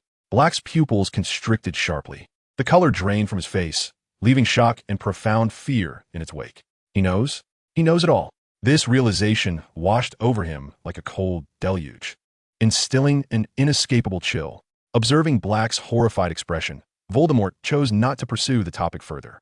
As though he were merely a guest, he casually retrieved 2 large pieces of fresh meat from his seemingly ordinary yet enchanted suitcase, tossing them into the shadows of the cave where the vigilant yellow eyes of Buckbeak awaited. He then produced a steaming platter of savory cooked meat, extending it toward the still stoic Black. "Eat," Voldemort commanded succinctly. Buckbeak sniffed the raw meat, emitting a pleased low rumble as he began to indulge. Black hesitated, glancing between Voldemort and the enticing cooked meat, but ultimately, hunger triumphed over fear and caution. He accepted the plate and devoured the food ravenously. For a moment, the cave echoed only with the sounds of Buckbeak tearing into raw flesh and Black chewing the cooked meat. In this peculiar scene, under the watchful eye of their enigmatic master, both man and beast appeared oddly focused and content. The cave resonated solely with the sounds of Buckbeak feasting and Black's voracious consumption. Voldemort observed in silence until Black stuffed the last piece of meat into his mouth, at which point he suddenly spoke, his voice resonating clearly in the cavernous space. "Harry has arrived. He is at the bottom of the hill. Do you need to bring him here?" Black choked slightly at this abrupt question, coughing violently. Noticing this, Voldemort, with an impassive expression, retrieved a cup of steaming hot milk from his seemingly ordinary yet enchanted suitcase and offered it to him. Black cast a wary glance at him, but ultimately accepted the cup, gulping it down in several swigs. The warm liquid soothed his throat and slightly eased his tense nerves. He returned the empty cup to Voldemort, wiping his mouth with his sleeve, nodding as he rasped affirmatively, "I do." With that, his form twisted and contorted once more, transforming back into the large black dog, nimbly darting from the cave and vanishing into the shadows of the rocks. Moments later, footsteps and low voices echoed from the cave entrance. Harry, Ron, and Hermione followed the transformed Black into the cave. Their faces bore evident confusion, their collective gaze settling squarely on the quietly standing Voldemort. Surprisingly, there was neither wariness nor fear in their expressions, only pure bewilderment. Evidently, Black had provided a brief explanation of the situation, and Voldemort's previous demeanor had subtly influenced their perception of him. Black swiftly retreated to the furthest corner for Voldemort, seizing a roast chicken that Harry had brought and burying his face in it, as if seeking refuge in the food. Harry glanced at Black, then at Voldemort, hesitating to speak. Mr. Voldemort? How did you? Voldemort did not provide a direct answer, merely replying, "You all converse," before turning on his heel and gracefully exiting the cave, leaving the space for the descendants of the Marauder and his friends. In the cave, Harry, Ron, Hermione, and Sirius commenced their dialogue, deliberating over Barty Crouch's peculiar behavior, Karkaroff's fears, and the forthcoming third task. Meanwhile, Voldemort silently and unobtrusively appeared on the bustling main street of Hogsmeade. He paused briefly in Honeyduke's, purchasing 3 freshly released cauldron cakes that purportedly simulated the potion brewing process, before returning to the vicinity of the cave. Upon re-entering the cave, it appeared that the conversation had just reached a conclusion. Harry and his friends seemed somewhat more relaxed, while Black continued to gnaw on a chicken leg in the corner. Voldemort's arrival drew everyone's attention back to him. He approached, presenting the 3 beautifully wrapped, fragrant cauldron cakes to Harry, Ron, and Hermione. "Try these, the new offerings from Honeyduke's," he stated casually, as if he were simply delivering a gift. Harry and Hermione accepted the cakes with surprise and gratitude, while Ron's eyes lit up as he eagerly began to unwrap his. However, when Voldemort's gaze shifted toward the corner where Black was, stepping closer, the previously calm Black recoiled as if his tail had been stepped on, pressing his back tightly against the stone wall. The color drained from his face, and his voice trembled with a barely contained terror as he exclaimed, "Why you? Don't come near me." Unfazed, Voldemort continued his approach, seemingly oblivious to Black's protest. In full view of Harry and his friends, he bent down, extending his arms in an unassailable yet strangely non-threatening manner, enveloping the cowering, rigid Sirius Black in a tight embrace. It was not an attack, nor an act of torment. It was merely a hug, a close, unyielding embrace from which Black could not escape. Voldemort made no further moves, holding him quietly, as if soothing a frightened creature. Harry, Ron, and Hermione were utterly frozen in disbelief. Ron nearly dropped his cauldron cake, Hermione's mouth fell agape, and Harry's expression was one of sheer confusion and incredulity. They watched as their once feared godfather, now resembling a helpless child, was cradled in the arms of the enigmatic Voldemort, while Black, aside from his initial stiffness and slight trembling, did not resist at all. An eerie silence enveloped the cave, punctuated only by the occasional rustling of Buckbeak preening its feathers and the barely audible, stifled breaths of Black, mingling fear with an indescribable rigidity. Voldemort distinctly felt the tension in the body he held, every muscle taut as stone, even hearing the faint sound of Black's clenched teeth. He understood all too well the origins of this fear, the imprisonment in the dungeons, the taint of hidden touches, the inhumane process of healing, and the unpredictable danger represented by the Voldemort family itself. Yet, a hint of genuine curiosity flickered in his gray-blue eyes as he slightly tilted his head, his voice steady and clear, inquiring, "Why are you so rigid?" This question ignited the fuse. Blake's long-suppressed fears, humiliation, and rage erupted in an instant. He struggled violently, and though his body remained ensnared in Voldemort's embrace, it did not deter him from tilting his head back. He directed an angry tirade at the handsome yet chilling face inches away from him, his voice hoarse with agitation. "Do you think I'm so stiff for no reason? What do you think?" His furious shout reverberated through the cave, causing Harry, Ron, and Hermione to flinch, casting anxious glances at Voldemort, fearful of invoking his ire. However, Voldemort merely blinked, as if genuinely pondering the question, before delivering an answer that nearly made Blake choke on his own blood. "I believe," he stated, his tone still devoid of inflection, "that you require soothing." No sooner had the words left his lips than his empty hand rose gently, stroking Blake's tangled, greasy black hair with a soft, almost tender touch, akin to soothing a frightened pet. "Voldemort, calm down, it will be fine." Blake, this was entirely unexpected, even absurdly intimate, like a bucket of ice water poured over Blake's seething fury. All his struggles and shouts lodged in his throat, transforming into a feeble wheeze. Resistance? He had no doubt that should he persist, he would be met with an even more incomprehensible and terrifying form of comfort. A profound sense of powerlessness and despair enveloped him, rendering him unable to communicate with this man. His tense body suddenly relaxed, as if every bone had been extracted. He relinquished all struggle and slumped in Voldemort's not particularly broad, yet remarkably stable embrace, gazing vacantly at the cave's ceiling, as if his soul had departed. Blake, let all be destroyed. Harry, Ron, and Hermione watched this scene unfold, their expressions shifting from shock to utter bewilderment and helplessness. At that moment, Hermione glanced at her watch and quietly reminded them, "It's nearly 3:30. We must return." Voldemort nodded, finally releasing Blake from his grasp. Freed, Blake almost scrambled back to the corner, then swiftly transformed into a large black dog, burying his head deeply beneath his front paws, embodying a refusal to confront reality. Voldemort appeared to find this more convenient. He bent down once more and effortlessly lifted the unwillingly head-down and animagus form of Blake. Gesturing to Harry and the others, "Let us depart." Blake, the group left the cave in silence, retracing their steps down the mountain. Upon returning to the outskirts of Hogsmeade, where a scattering of students began to appear, Voldemort halted, gently placing the fainting dog on the ground. "This is where we part ways."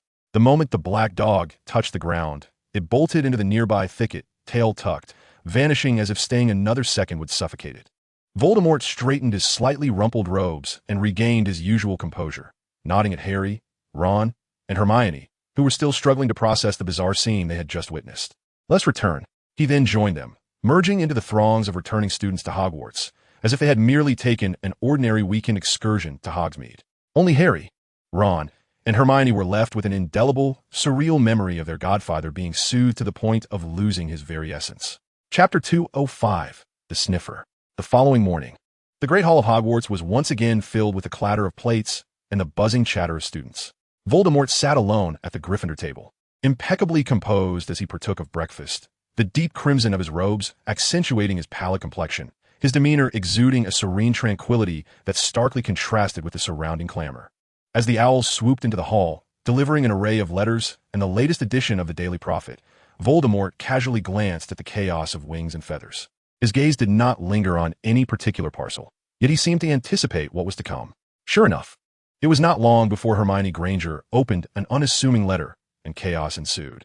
A faint, squelching sound akin to a bursting abscess echoed, followed by terrified screams from the students around her. Hermione clutched her face in anguish as hideous, yellow-green pustules rapidly erupted across her once smooth skin, marring much of her visage and the backs of her hands. The malicious curse letter had indeed arrived. Rita Skeeter's followers were always so swift in their actions. He observed calmly as Hermione, assisted by Parvati and Lavender, panicked and fled the hall toward the hospital wing, amidst a cacophony of murmurs and pointing fingers. Voldemort redirected his attention to the fried eggs on his plate, as if the previous commotion had been merely an inconsequential interlude. During the morning's care of Magical Creatures class, Hagrid appeared unusually animated, standing before a group of curious students, his enormous hands cradling several wriggling, gluttonous sniffers. "Today, we shall have a competition." Hagrid's voice boomed, pointing to a patch of earth he had recently disturbed. "I have buried 100 galleons within. The sniffer that finds the most coins in the allotted time wins." The students erupted in excitement, eagerly taking the sniffers from Hagrid's hands and hastily placing them on the ground. The moment those little creatures touched the earth, they began to dig frantically with their long, powerful claws, sending dirt flying. Voldemort received one as well. Unlike the other students, he did not rush to urge it on. Instead, he gracefully crouched down, retrieving a small yet highly pure gold ingot from his belongings, gently waving it before the sniffer's shiny black nose. Instantly, the creature's attention was captured by the allure of the gold, far surpassing that of the buried coins, and it stood upright, its short front paws desperately clawing at the gold while emitting eager squeaks. Indeed, the allure of higher purity was undeniable. However, as Hagrid announced the start of the competition, Voldemort elegantly released his grip, allowing the gold ingot to fall back into his palm and disappear. He gestured toward the patch of earth where the coins lay buried, indicating to the now bewildered sniffer, "Go on, your competition awaits you there." Freed from his grasp, the sniffer hesitated for a moment before being drawn by the excitement of its peers digging for gold and the temptation of the coins beneath the surface. It promptly turned and dashed into the fray, joining the digging frenzy. Halfway through the lesson, Hermione returned to the edge of the field. The pustules on her face had subsided, yet her complexion remained pale, her expression tinged with a lingering sense of melancholy and determination. She silently rejoined the class, Ultimately, when the competition concluded and the coins were counted, it was Ron Weasley's sniffer that unearthed the most coins, causing his face to flush with excitement as he stood tall before Hermione. The class bell rang, and the students departed in small groups, discussing the recent competition and the antics of the sniffers.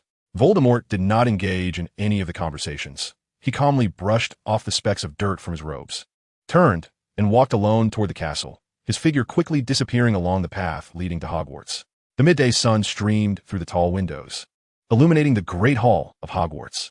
The long tables overflowed with food, and the air buzzed with conversation. Voldemort sat quietly at the Gryffindor table, elegantly enjoying his lunch, as if the surrounding clamor were of no consequence to him. Ron Weasley leaned against him, brandishing a chicken leg as he engaged in a heated debate with Harry across the table, his face flushed with excitement and a hint of barely concealed jealousy. "You just don't understand, Harry," Ron complained. "You have no idea what it feels like to have a wealthy patron. You don't have to worry about old robes and secondhand ones at all." Harry sighed in exasperation, attempting to clarify. "I told you. I genuinely have no idea where the bag of coins I lost in the astronomy tower went." "See," Ron exclaimed, as if he had uncovered undeniable evidence, his voice rising. "You're so rich that losing a small pouch of gold doesn't even faze you. If it were me, I would turn the entire tower upside down and search." He spoke as if seeking affirmation, instinctively glancing towards the silent figure of Voldemort beside him. As his gaze swept over the composed elegance that even in the Great Hall was unmistakable, coupled with an unfathomable background, a mixture of envy and jest surged within him, prompting him to half-jokingly exclaim, "Merlin, if only I could be wealthy. I'd even take the name Malsey." The moment his words left his lips, Voldemort, who had been focused on his meal, paused. Slowly, he turned his head, his slate-blue eyes calmly settling on Ron's face. In the blink of an eye, before Ron could fully comprehend the situation, Voldemort extended his arm with an irresistible and unnaturally natural force, pulling Ron entirely into his embrace. He effortlessly adjusted their positions, seating the red-haired boy between his legs, while still keeping him enveloped in his arms. What is happening?" Ron stammered, though he found the posture surprisingly comfortable and warm. For a fleeting moment, he was bewildered, but soon realized that this position posed no discomfort. Rather, Voldemort's cool aura and solid support oddly made him feel well-adjusted. He did not struggle, merely tilted his head back in puzzlement to gaze up at the impassive face above him. Harry and Hermione, who had just approached, were utterly dumbfounded. Hermione nearly dropped the book she was holding, as the two stared at the bizarre yet intimate scene, their faces etched with shock. Voldemort leaned slightly closer, his voice low yet clear, carrying a tone that was almost coaxing. Chapter 206. "You can certainly bear the name Malsey. You can indeed join the Malsey family." In this way, his voice seemed imbued with enchantment. "You shall possess boundless wealth, as well as comrades and kin. Whatever you desire shall be yours." Ron's eyes widened in disbelief, immense surprise clouding his mind, and he blurted out, "Really? Is that true?" Voldemort chuckled softly, a magnetic laugh that inexplicably sent chills down one's spine. He tightened his embrace around Ron, like a cold serpent constricting its prey, continuing with that same calm, factual tone, enunciating each word with painful clarity. "Of course, my Ron. However, you must be able to endure the act of killing your friends and family with your own hands." The statement struck Ron like a thunderclap, freezing the joy on his face instantaneously. Voldemort's voice continued, unyielding yet soft, each word landing like a heavy blow. "Moreover, if by some fortune your family remains alive, they will believe you dead. You may see them in this lifetime, yet to protect them, you can never reveal your identity. You shall remain forever imprisoned in a subterranean labyrinth 1,000 meters deep. Further experiments will be conducted upon you. You may guard your wealth, treating gold bars as mere playthings. You could even bind your beloved as your captive, yet they would only gaze at you with the eyes of a madman. Gradually, you will become numb, begging for death. But even if you lose limbs or cease to breathe temporarily, it will be futile. The Malsey family will resurrect you, until your soul is utterly extinguished. You will never escape the Malsey family in this lifetime. In the end, you will yearn for Nevada." His lips nearly brushed against Ron's ear, whispering as if the very last murmur of a devil, "Have you made your decision, Ron?" The color drained from Ron Weasley's face, his body trembling uncontrollably within Voldemort's embrace, his teeth chattering. The vibrant blue of his eyes was now filled solely with profound fear and disbelief. He opened his mouth, yet no sound escaped, as though an invisible hand had grasped his throat. That fleeting moment of longing for wealth and belonging was shattered by the chilling, bone-deep words depicting an eternal hell, leaving only a profound coldness and dread in its wake.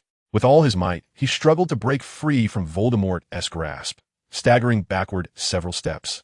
Knocking over a bench, he stared at Voldemort, who remained calmly seated, even wiping his mouth with a napkin, and then fled the Great Hall in a near panic. Not daring to look back, Harry and Hermione stood frozen in place, their faces equally pale, unable to recover from the shock and chill of Voldemort's words. After Ron's escape, the dining table fell into a profound silence, the distant chatter of other students forming a stark contrast. Hermione Granger suddenly regained her senses, turning to Voldemort, who remained composed in his seat, her voice trembling slightly as she sought confirmation. "Malsey, what you just said, is that true?" Her gaze was filled with incredulity and scrutiny, as if attempting to pierce through his calm facade. Voldemort took a leisurely sip of water from the cup beside him before raising his eyes to meet hers. A faint, nearly imperceptible smile graced his lips, his slate-blue eyes devoid of emotion, reflecting only a serene understanding of all things. "Hermione," he addressed her name, his tone still steady. "You are currently looking at me with the eyes of a madman." His gaze drifted to Harry, who wore a pale expression, adding, "Mr. Black too. I am accustomed to it. It appears the narrative is quite effective." That expression, just right. Fear mingled with pity alongside the judgment of his evident abnormality. It was perfect. Hermione found herself momentarily speechless, as if doused with a bucket of cold water. She suddenly realized that her gaze towards Voldemort was indeed filled with terror, suspicion, and a sense of estrangement towards something abnormal. This was in stark contrast to her usual principles of fairness and reason, yet it so vividly reflected her current feelings. She opened her mouth to retort, but found herself at a loss for words. A complex emotion lodged in her chest. Nearby, Harry, hearing Voldemort's words, instinctively averted his gaze. Subconsciously pressing his lips together, he observed Voldemort's expression, which seemed to discuss his perceived madness as casually as one might talk about the weather. And a wave of pity surged within him for this classmate, who wielded strange powers and acted unpredictably.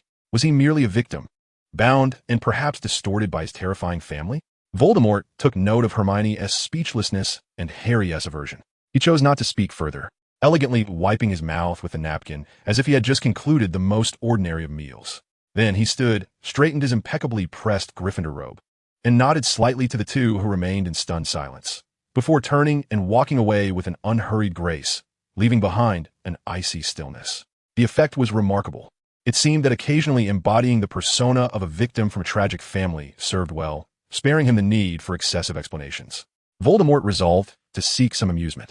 Upon exiting the hall, the dim light and cool air of the castle corridor brought a degree of comfort to Voldemort. He ambled leisurely in a certain direction and, upon rounding a corner, encountered the two perpetually exuberant red-haired figures, George and Fred Weasley.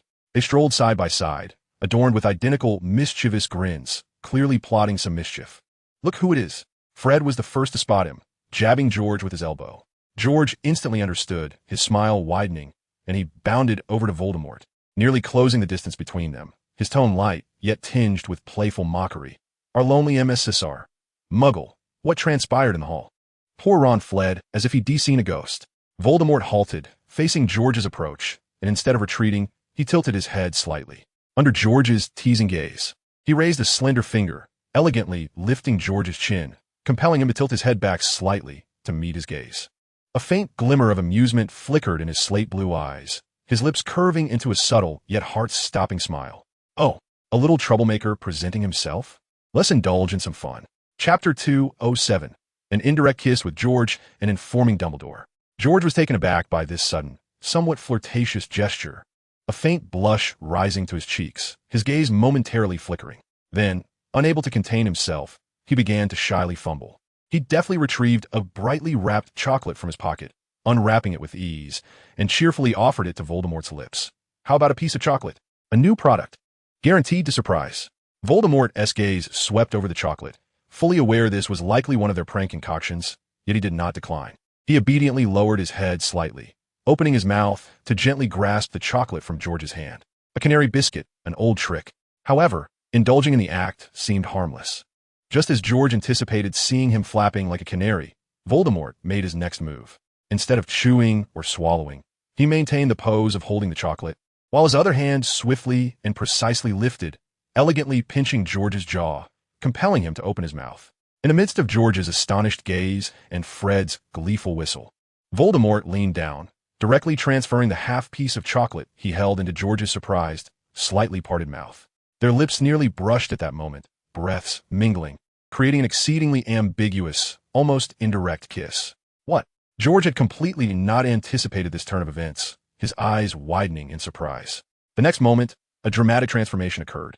As the chocolate was ingested, George's body stiffened momentarily, and then, amidst a flurry of soft puffs and scattered downy feathers, he rapidly transformed into a large, vibrantly colored canary, bewilderedly flapping his wings and landing upon the corridor carpet, emitting a few crisp yet confused chirps. Meanwhile, the instigator, Voldemort, had already straightened, standing leisurely to the side. He gently brushed his fingertips across his lips, as if wiping away non-existent dust, observing the disheveled canary on the ground, attempting to comprehend the situation. A genuine smile flickering across his slate-blue eyes. Returning the favor with a touch of his own, the effect was remarkable. The texture of feathers seemed quite pleasant. He elegantly nodded toward Fred, who was doubled over in laughter, and the flapping George bird on the ground, before continuing his leisurely pace, contentedly resuming his previous course, leaving behind a scene of chaos and Fred's unabashed laughter. The silence of the 8th floor corridor was abruptly shattered by hurried footsteps, soon returning to tranquility. Harry Potter had just exited the headmaster's office, his mind swirling with shock and confusion, as the stone gargoyle had yet to fully seal the entrance. At that moment, a tall figure appeared without warning at the very spot where Harry had stood moments earlier. It was Lycochi Muggle. Today, he manifested in a half-man, half-snake form, with a long serpentine tail covered in brilliant golden scales flowing with a metallic sheen in the dim corridor light. He stood there, his golden slit pupils gazing down the corridor where Harry had disappeared, as if bidding farewell or confirming something. The door to the headmaster's office slid open silently. Albus Dumbledore stood within. His blue eyes, sharp and profound behind half-moon glasses, lost some of their habitual warmth, replaced by a settled vigilance. He regarded the uninvited Lycochi, his voice steady yet imbued with undeniable authority. "Mr. Lycochi," he began slowly, "what brings you here?" Lycochi seemed to finally withdraw his attention from the empty corridor, turning towards Dumbledore.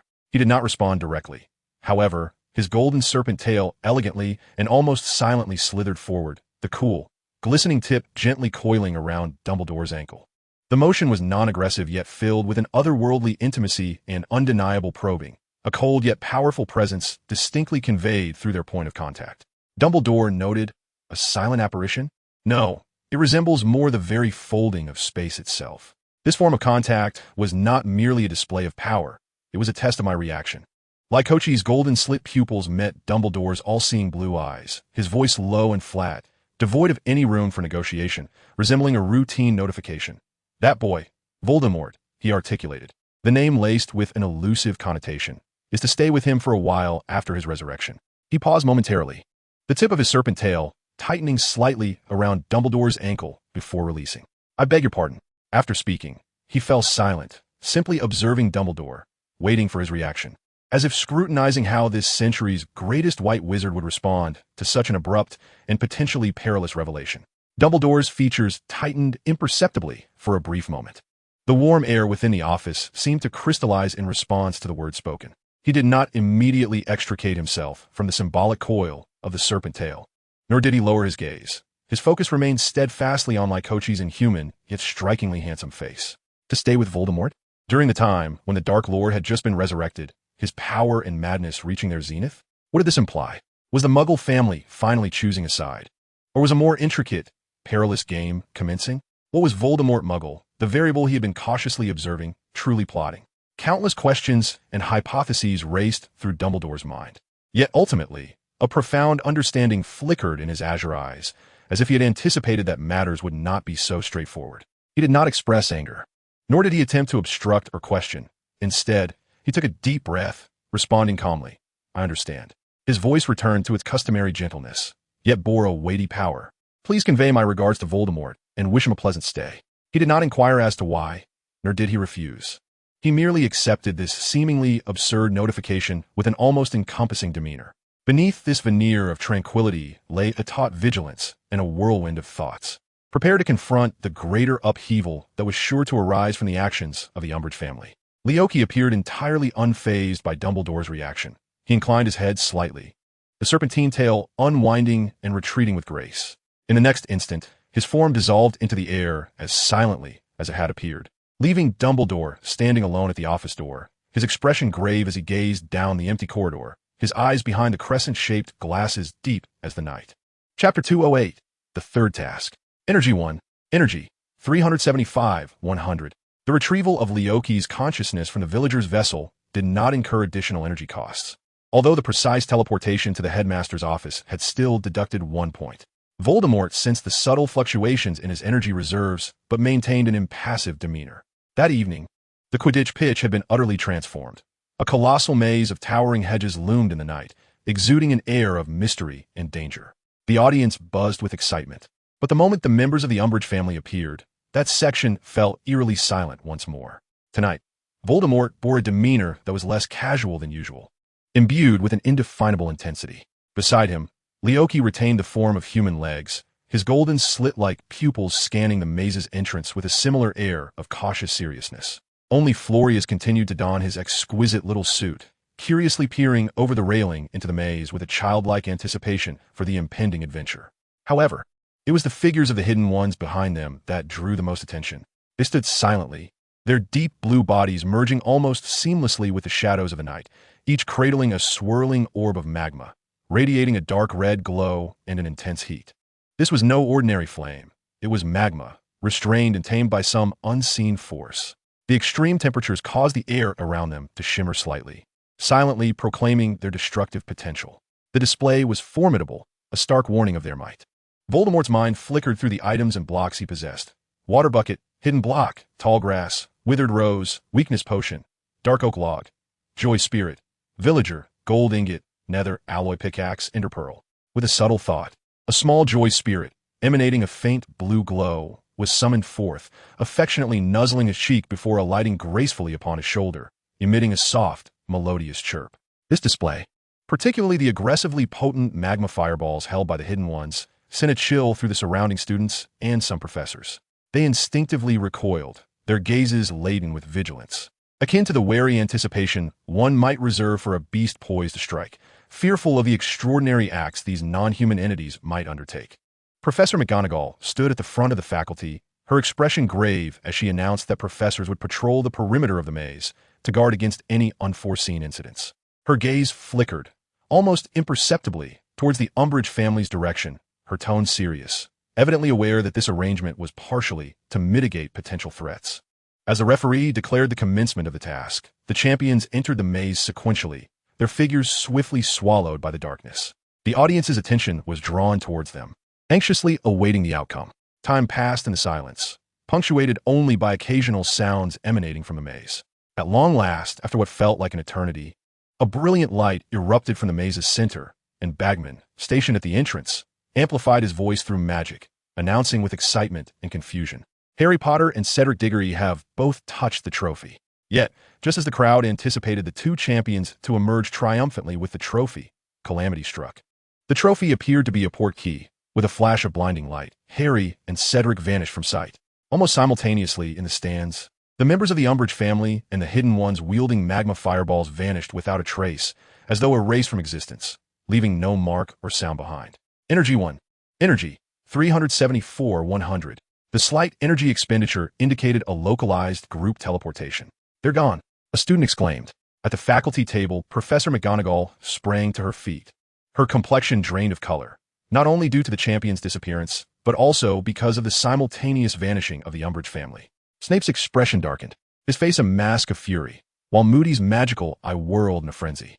Dumbledore remained seated, but the hand resting on his knee had clenched tightly, his gaze sharp as a hawk, sweeping over the now vacated seats where the Umbridge family had been, then turning towards the maze's center, his eyes filled with profound concern and rapid contemplation.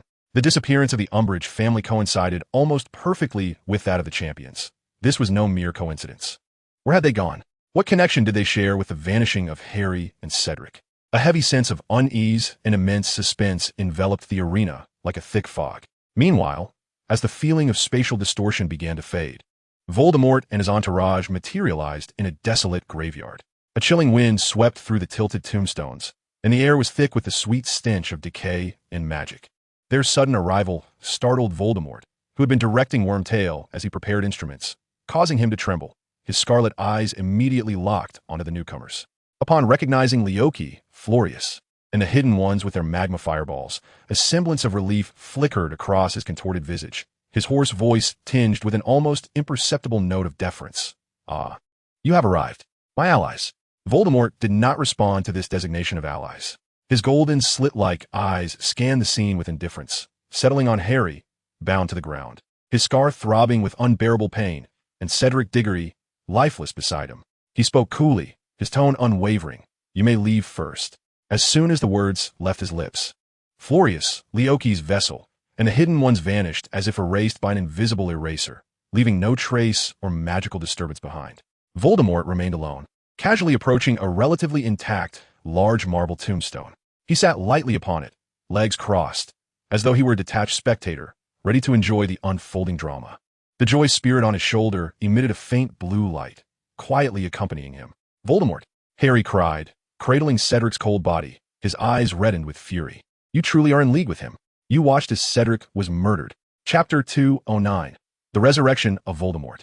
Voldemort perched upon the tombstone, his gray-blue eyes calmly regarding Harry, shaking his head with an air of dispassion. "No, Harry. Voldemort is merely a transaction partner of the Umbridge family at this moment. Up until now, he has neither attacked nor displayed hostility towards any member of the family. Therefore, according to family protocols, he remains a protected party. The Umbridge family will not strike against him, nor will they aid you, Harry. This is neutrality." Voldemort continued. "The plot demands it. Energy requires it. Harry, I am sorry, but the time is not yet right." Just then, Wormtail trembled and began the malevolent ritual, following Voldemort's orders. He first employed dark magic to extract the remains of Harry's father from the grave beneath his feet, grinding the bones into a fine powder before casting it into a pre-prepared cauldron that was already bubbling ominously. The liquid within the cauldron emitted a sinister hissing sound. Then, with tears streaming down his face, a blend of fear and twisted loyalty etched across his features, Peter drew forth a silver dagger, gritted his teeth, and with a sudden, violent motion severed his own intact right hand. Blood gushed forth as he screamed, hurling his severed limb into the cauldron, causing the liquid to immediately transform into a blinding shade of blue. Revenge, the blood of an enemy. Peter gasped, his complexion as pale as parchment, as he staggered towards the bound Harry, using the dagger to slice into Harry's arm and carefully collecting a few drops of blood, which he then dripped in a cauldron. In an instant, the liquid within the cauldron turned a dazzling white, steam erupting violently to form a towering column of light. A tall, gaunt figure, as pale as a skeleton, slowly emerged from the cauldron, stepping onto the ground. He was slightly more substantial than a mere skeleton, his entire form devoid of color, hairless, with features resembling wax that had been melted and refrozen. 2 narrow slits served as his nose, and a pair of eyes glimmering with a cold, red light, cruel and merciless like that of a reptile. Voldemort had returned, in his true, resurrected form. He stretched his new limbs, feeling the surge of magic coursing through him, letting out a satisfied, yet terrifying sigh. His scarlet gaze swept over the kneeling Peter, who was missing his right hand, glided past Harry, who clutched a corpse, his face a mask of tears and hatred, and finally settled on Voldemort's own calm observer, Voldemort's ally, who languidly perched upon a gravestone as if watching an ordinary play. At the moment of Voldemort's rebirth, feeling the rush of power, Voldemort's ally silently consumed 1 point of energy, planting a subtle, yet continuously reinforcing psychological suggestion deep within Voldemort's consciousness. The Msi family is unfathomable, a presence you cannot easily oppose or control. This suggestion, akin to a stone cast into a lake, would ripple through Voldemort's future decisions. Subsequently, Voldemort's ally gracefully leapt down from the gravestone, walking slowly towards the freshly resurrected Voldemort, who was still acclimating to his new body. Under the astonished gaze of the Death Eaters, who had just arrived through apparition and were now kneeling in the dirt, he extended his hand, calmly placing his palm against Voldemort's pale, peculiar, and still somewhat unstable visage. Voldemort appeared taken aback for a moment, a flicker of instinctual rage flashing in his crimson eyes. But the ingrained suggestion and the benefits he had gained from previous dealings with the Msi family compelled him to suppress his urge to retaliate. A vague intuition whispered to him that as long as he did not oppose the Msi family, they would not only refrain from harming him, but might indeed offer him further advantages. Indeed, in the next moment, energy surged forth. Voldemort's ally's palm glimmered softly, a gentle yet powerful energy flowing into Voldemort's being. The twisted marks upon his face, resembling molten wax, swiftly smoothed out. His skin became sleek and imbued with color. His features reshaped into a visage that exuded a wicked charm reminiscent of Tom Riddle at the height of his power. Simultaneously, thick black hair rapidly sprouted from his formerly bald scalp, cascading down to his shoulders. Once this transformation was complete, Voldemort's ally withdrew his hand, crossing his arms to admire his handiwork, nodding in satisfaction. Voldemort raised his newly formed, defined hand, caressing his long-lost, handsome, and powerful face. A glimmer of incredulous ecstasy flashing in his eyes. When he next spoke, his voice, though still cold, carried an inexplicable gentleness, as if he were addressing a mysterious yet profoundly beneficial entity. "What is it that you wish to do now?" Voldemort's ally tilted his head as if pondering, then replied in a tone that suggested it was a matter of course, to restore you to your prime. He paused, casting a glance towards Harry, who was watching intently from a distance, and amended, "Never mind, we'll continue solidifying your power once Harry has departed. First, summon your Death Eaters. The matter at hand is urgent. If Voldemort in his prime were to lose control and eliminate Harry, my long-term source of energy would be abruptly severed. Better to wait until the protagonist is safely away." He politely stepped back, ceding the stage to Voldemort. Although Voldemort felt a surge of excitement at the prospect of his prime, he conceded to his ally's suggestion. He turned towards the whimpering Peter, writhing in pain from his severed hand, and coldly commanded him to extend his arm marked with the dark mark. Amidst Peter's anguished cries and struggles, Voldemort pressed his wand against the mark. Soon, more Death Eaters appeared through apparition, trembling with fear and confusion as they knelt, begging for forgiveness for their late arrival. While casting furtive glances at their master's unexpectedly handsome visage and the calm, dark-haired youth who seemed to be taking a leisurely stroll in a garden, Voldemort coldly chastised his minions, reveling in the resurgence of power, and engaged in a fated confrontation with Harry. Their wands connected, triggering a rebounding curse. Golden threads of light intertwining between their wands, the images of the deceased flickering forth, disrupting Voldemort's concentration. In that chaotic, precarious moment, Harry seized the opportunity to lunge for Cedric's corpse, grasping the fallen Triwizard Cup with his other hand. The port key was activated, and in a whirlwind, Harry and Cedric's body vanished from the graveyard. As the golden light dissipated, Voldemort's enraged roar echoed through the night sky. He spun around, his scarlet gaze locking onto his ally, who remained rooted in place, striding toward him with determined steps. The newly restored, tall and imposing figure exuded an air of dominance as he towered over his slender ally, his expression a complex tapestry of emotions, intermingled with fury at Harry's escape, satisfaction with his newfound power, and a deeper curiosity and apprehension towards the Malsey family. Voldemort's ally tilted his head slightly, regarding Voldemort's handsome yet brooding face, his gray-blue eyes subtly revealing a hint of confusion, as if silently inquiring what was the matter. After a tense silence of several seconds, Voldemort's ally seemed to find the angle uncomfortable and raised a hand, gesturing downwards in a manner that conveyed an order.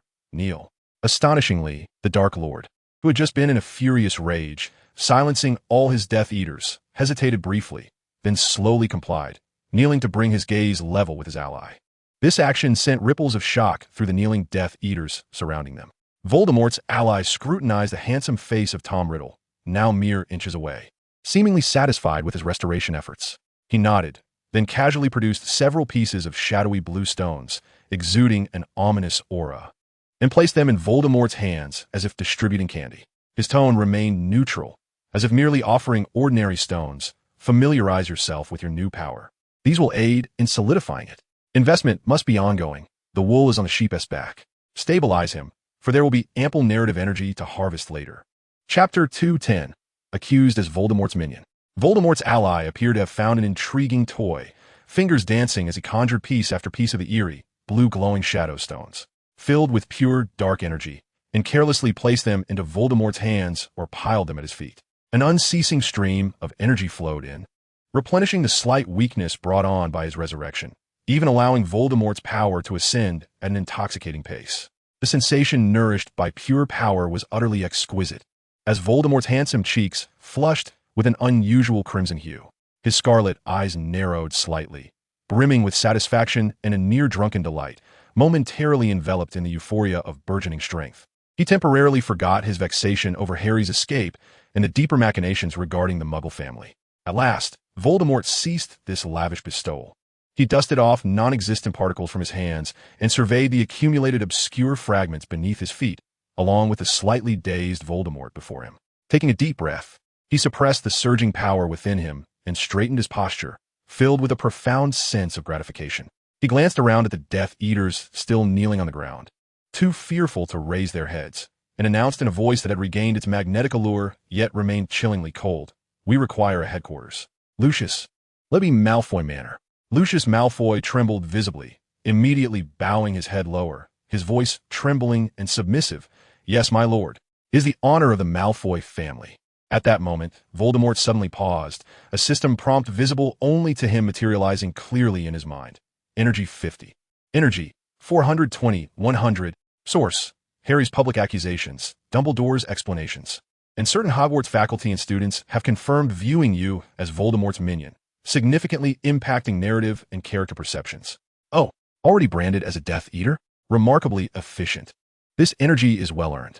A barely perceptible smirk, laced with amusement and satisfaction, flickered across his lips. He turned toward Voldemort, still reveling in the power and strategizing how to utilize Malfoy Manor, and casually remarked, "I shall take my leave." Voldemort, pulled from the blueprints of power and the lingering echoes of strength, gazed at him with his crimson eyes, tinged with a hint of annoyance and confusion. "Why?" Voldemort shrugged, his expression innocent as that of a true student. "I still have classes to attend. The headmaster and professors will take attendance." This rationale left both Voldemort and the surrounding Death Eaters momentarily stunned. Classes? At a time like this? However, recalling the Muggle family's notoriously elusive modus operandi, Voldemort merely narrowed his eyes, refraining from protest, and instead spoke with an almost lenient tone. "During the holidays, come to Malfoy Manor." Voldemort acquiesced graciously, executing an impeccable, seemingly respectful farewell. "As you wish." No sooner had the words left his lips than his figure blurred. Energy 419, 100. Following a subtle fluctuation of space, he materialized directly in the entrance hall of Hogwarts Castle, or rather, at the very center of the gathering crowd, behind Harry Potter. Harry, in a state of agitation, hoarsely recounted the events that had transpired in the graveyard to the encroaching Dumbledore, McGonagall, Snape, and other professors along with several students, accusing Voldemort of his resurrection, Cedric's murder, and Voldemort himself. He was right there. He witnessed everything unfold. He is Voldemort's minion. Harry's voice resonated with grief and conviction.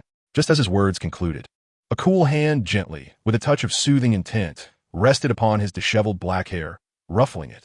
Everyone beheld this chilling scene. The very boy recently accused of being Voldemort's minion materialized like a specter behind Harry, his face adorned with a hint of languid amusement that had yet to dissipate since the graveyard, casually patting the savior's head. The entire entrance hall fell into an instantaneous silence, as if all breath had been suspended. Only Harry's abruptly frozen figure and Voldemort's calm, yet teasing gray-blue eyes engaged in a silent exchange.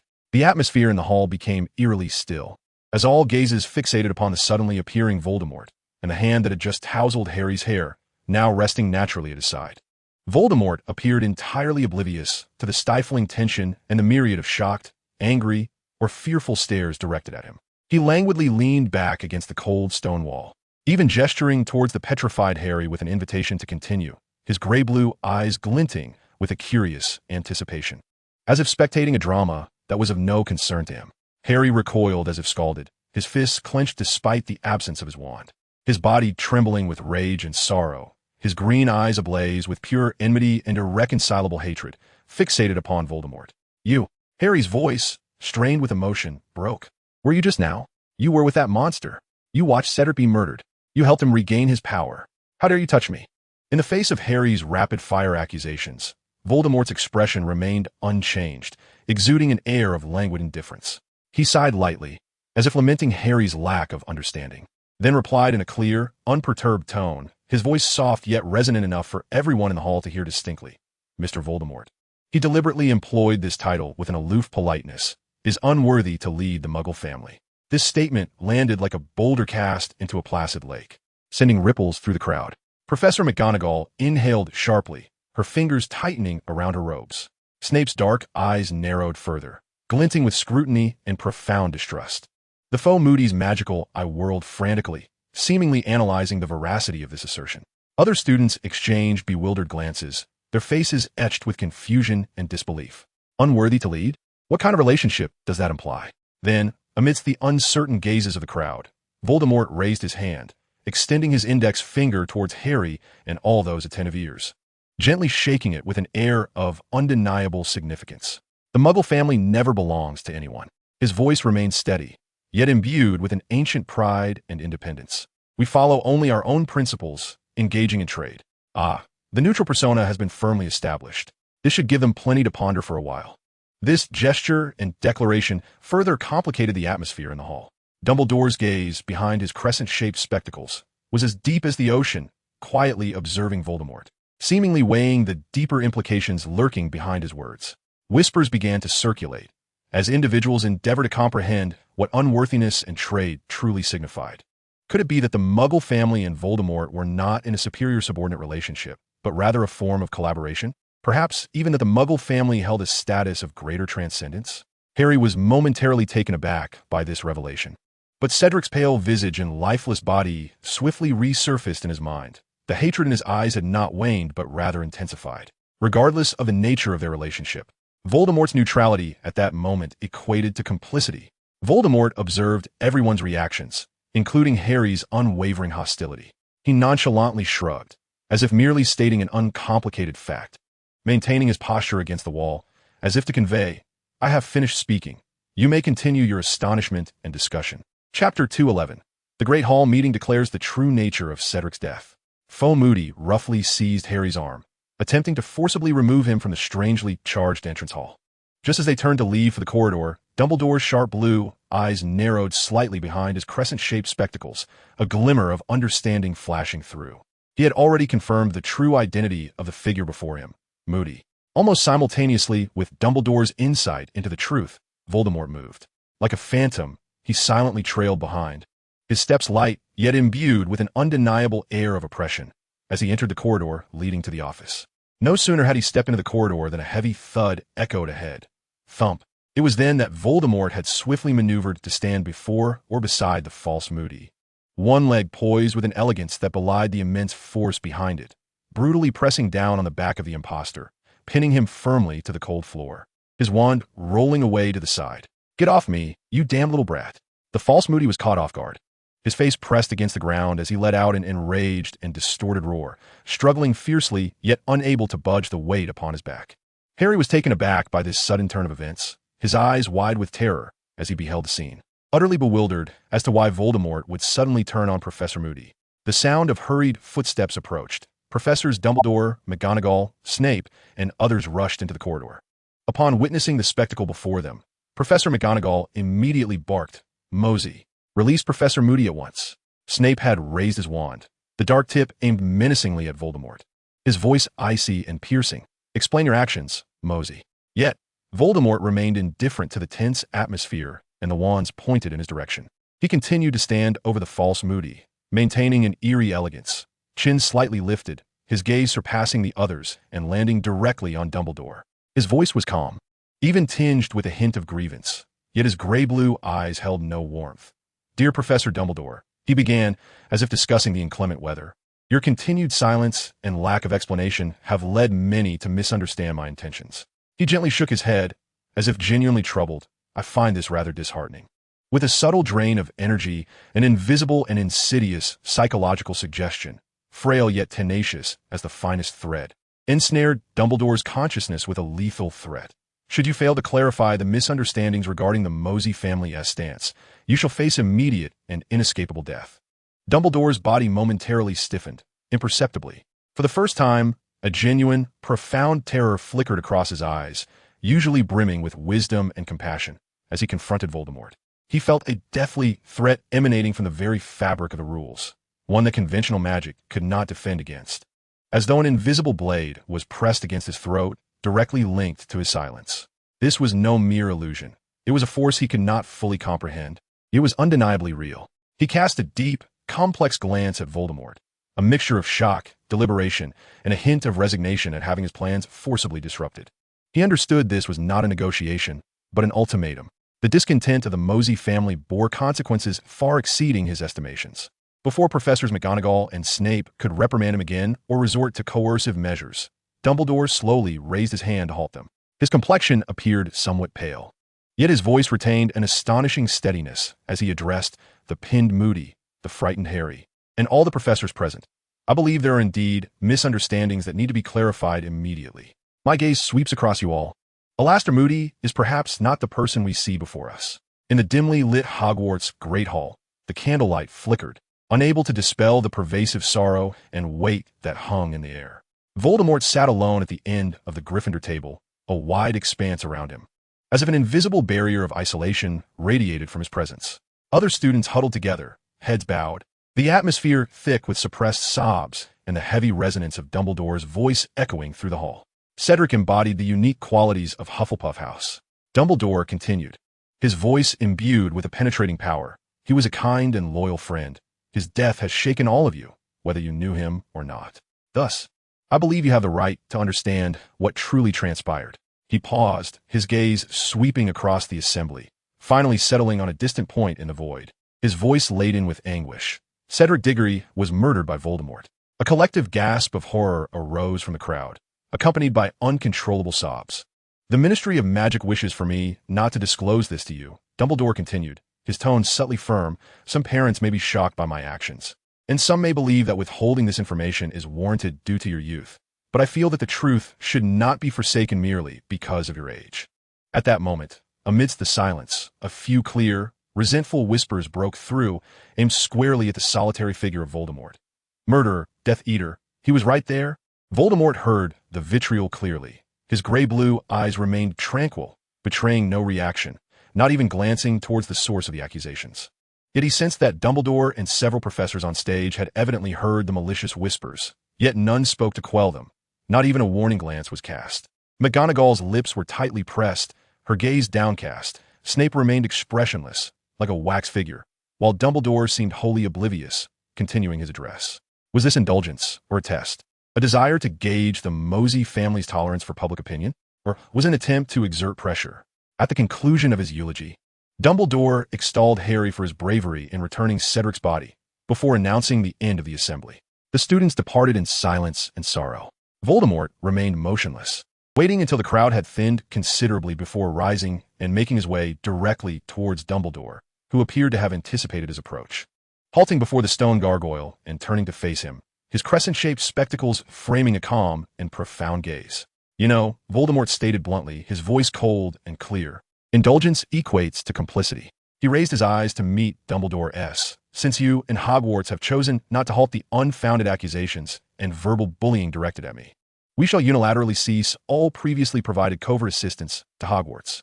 Chapter 212, The Game and Voldemort's Retort. As soon as the words left his lips, an invisible and immense wave of energy emanated from Voldemort, sweeping across the entirety of Hogwarts Castle. All students and professors still lingering in the Great Hall or corridors abruptly sensed a profound change in their surroundings. An unsettling feeling as if they were being scrutinized by an unseen force, enveloped by potential danger. The ancient walls of the castle seemed to grow colder, the shadows deepening. This sensation was an intuitive response to the subtle weakening of Hogwarts' protective powers, allowing the encroaching darkness and uncertainty from the outside world to seep in more easily. This feeling was so pronounced, it was undoubtedly not an illusion. Dumbledore's body clearly momentarily froze. He sensed the castle's subtle cries of change, as well as the pervasive atmosphere of unease. His gaze towards Voldemort was filled with shock and disbelief. Mr. Voldemort, Dumbledore's voice remained gentle, yet bore an unprecedented gravity. Why are you so certain that we have not provided assistance? In Hogwarts, it is customary for individuals to receive assistance whenever they find themselves in need. He leaned slightly forward, his blue eyes sharpening with intensity. From the very beginning, we have never solicited anything from the Muggle family. It is you who have chosen to appear here, offering assistance. For this, both I personally and Hogwarts are deeply grateful. However, his tone grew heavier. Please do not use what we have never actively sought as leverage for threats, Mr. Voldemort. Voldemort, the master of subtle manipulation, smirked coldly. You are well aware that bullying is taking place. yet you choose to ignore the plight of specific individuals under the guise of the usual assistance. Can this be interpreted as tacit approval? He pressed on if you deny it. Then I implore you to provide a reasonable justification for turning a blind eye to this reality. I believe I now comprehend your perspective. He stepped back, his gray-blue eyes revealing a clear and unmasked disappointment for the first time before Dumbledore. That gaze seemed to convey that he had harbored higher expectations for this esteemed headmaster. A sense of dread enveloped him as he realized he could scarcely withstand such a morally charged dialogue. Indeed, old Bumblebee was astute, an expert in the art of manipulation. Noticing the disappointment in Voldemort's eyes, Dumbledore softened his tone, adopting a more conciliatory approach. Child, do not think this way. If the entire world suffers from injustice and bullying, how can we possibly aid every single individual? Our powers are inherently limited. No, you do not understand. Voldemort shook his head, his voice dropping to a low murmur, tinged with a weary discernment. You merely wish to ascertain the limits of the Muggle family, using the opinions of students as pawns in your test of resolve. The great Dumbledore I once revered is, at his core, merely. He left the thought unfinished. Yet the unspoken disappointment and disdain contained within his words bore more weight than any direct accusation. With that, he disregarded Dumbledore's outstretched hand, which seemed to beckon him to halt, and resolutely turned away. His black cloak sliced through the air with a precise arc as he strode swiftly into the dimly lit corridor, leaving Dumbledore standing alone. The headmaster lowered his hand slowly, a complex and grave expression finally crossing his face, as if he were reflecting upon something profound or fretting over an unexpectedly divergent variable. The castle's oppressive atmosphere lingered, refusing to dissipate. Bang! The dormitory door was pushed open with a lack of gentleness before swiftly closing again. Voldemort, weary and disheveled, dragged himself to the edge of the bed and flopped face down into the soft bedding, burying his face deep within it, releasing a muffled, prolonged sigh filled with exhaustion. I'm utterly drained. It's absolutely exhausting. His mind felt as though it had been thrust into a high-speed blender, buzzing chaotically. The events of the evening replayed in a dizzying carousel before his eyes. Engaging with that deranged psychopath, Voldemort, felt akin to dancing on the edge of a blade, were it not for a sudden stroke of genius that prompted him to implant that psychological suggestion, instilling in Voldemort's subconscious the belief that harming him would result in significant losses. He might have met his demise with just a flick of a wand. Given how close he had been, fortunately, he had managed to expend only a minimal amount of energy, allowing for a gentle, gradual influence that led Voldemort to believe it was merely his own intuition. Had he overexerted himself, the impact would have been too pronounced. A wizard of Voldemort's caliber would undoubtedly sense the magical interference, and that would spell disaster. He turned over, lying on his back, raising an arm to shield his eyes from the world, as if this simple act could sever all ties to external disturbances. And that old Bumblebee Dumbledore, beneath his seemingly kind demeanor lay a shrewdness that could rival anyone's cunning. He had clearly heard the insults hurled at him, yet he chose to remain silent, merely seeking to test his limits. Playing games of public pressure and moral coercion with him, he had nearly succumbed to the weight of it all. Had it not been for a flash of insight that allowed him to counterattack with that expression of disappointment, coupled with the psychological suggestion that compelled Dumbledore to speak, he feared he might have found himself in a perilous situation. Dealing with these ancient foxes, whose lifespan stretched far beyond his own, was far more exhausting than enduring 72 consecutive hours of toil. He rolled restlessly on the bed, burying his face in the pillow, muffled complaints escaping his lips, one after another. None of them are easy to handle. Voldemort possesses overwhelming power, while Dumbledore wields both intelligence and emotional acuity, all while occupying the moral high ground. Here I am, a mere child, armed only with a meager system, desperately trying to navigate this treacherous landscape, attempting to gather some energy. Is it truly so difficult to survive in this narrow crevice? An overwhelming sense of helplessness and mental exhaustion washed over him like an unrelenting tide, submerging him completely. Maintaining his facade, calculating energy, responding to sudden crises, and remaining vigilant against being consumed by either side. It was all far too taxing on his spirit. I can't take it anymore. My mind is in a fog. If I keep thinking, my CPU will fry. Sleep, sleep. Let the world collapse while I rest. ZZZ. The last vestiges of his consciousness were fully engulfed by fatigue, and Voldemort curled up in bed, his breathing gradually becoming steady and elongated, finally succumbing to a deep, unguarded slumber. Only the cool moonlight from outside silently draped itself over his slightly disheveled black hair and weary visage. The term came to a close amidst a backdrop of oppression and chaos, as students from both houses gradually departed Hogwarts, leaving the castle increasingly desolate. As the holiday commenced, Voldemort, still clad in his deep crimson Gryffindor robes, made no effort to change his attire before activating the portkey. Chapter 213, Journey to Voldemort's Domain. Energy, 1. Energy, 407. 100. Following a subtle fluctuation of space, he appeared before an imposing black iron gate, intricately adorned with elaborate carvings. Beyond the gate lay a meticulously manicured, yet foreboding garden, alongside the distant, opulent silhouette of Malfoy Manor. He extended his hand, gracefully pushing against the gate, yet remained steadfast, evidently protected by formidable magic. Almost simultaneously, two hooded figures, their faces obscured by masks, materialized from the shadows beside the gate, wands aimed menacingly at Voldemort, their voices muffled yet brimming with hostility. "Who are you? How dare you trespass upon Malfoy Manor?" Voldemort halted his movements, allowing his arms to fall naturally at his sides as a sign of non-aggression. He nodded slightly, his voice calm and clear. "I have come as requested, in search of Mr. Voldemort." At that moment, a window on the second floor of the manor swung open. Voldemort, having reshaped himself into a tall and striking figure with a pale visage, looked down through the window, his scarlet eyes locking onto Voldemort and the two tense Death Eaters below. Voldemort raised his gaze to meet that icy stare, a respectful smile gracing his face. He raised his voice, maintaining an air of composure. "Catch this, Mr. Voldemort." No sooner had the words left his lips than he flicked his wrist, sending a pearl glowing with a haunting purple hue arcing accurately towards the second-floor window.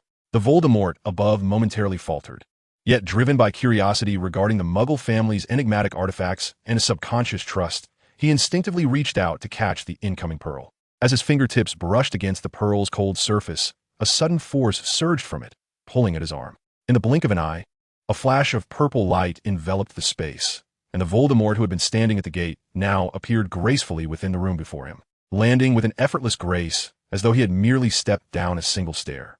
The arm of Voldemort sank slightly under the sudden weight, as he regarded the dark-haired youth who had materialized in his chamber. A flicker of astonishment passed through his scarlet eyes, quickly supplanted by intrigue. He extended his hand in a gentlemanly manner, offering a gentle support to Voldemort, who had just completed the teleportation, seemingly in need of a moment to acclimate, guiding him more securely into the center of the room. "An amusing trick," Voldemort remarked, retracting his hand, his voice low and inquisitive. "What manner of device is this?" Voldemort steadied himself, adjusting the unwrinkled sleeves of his robe before respectfully replying. "It is called an Ender Pearl, sir." As he spoke, he produced 4 similarly shimmering pearls from within his robes, presenting them to Voldemort like a precious offering. "Please accept these. They may serve as a means of survival in critical moments." Yet, he wisely conveyed a note of caution. Utilizing them may inflict considerable harm upon the body. "So I implore you to exercise prudence."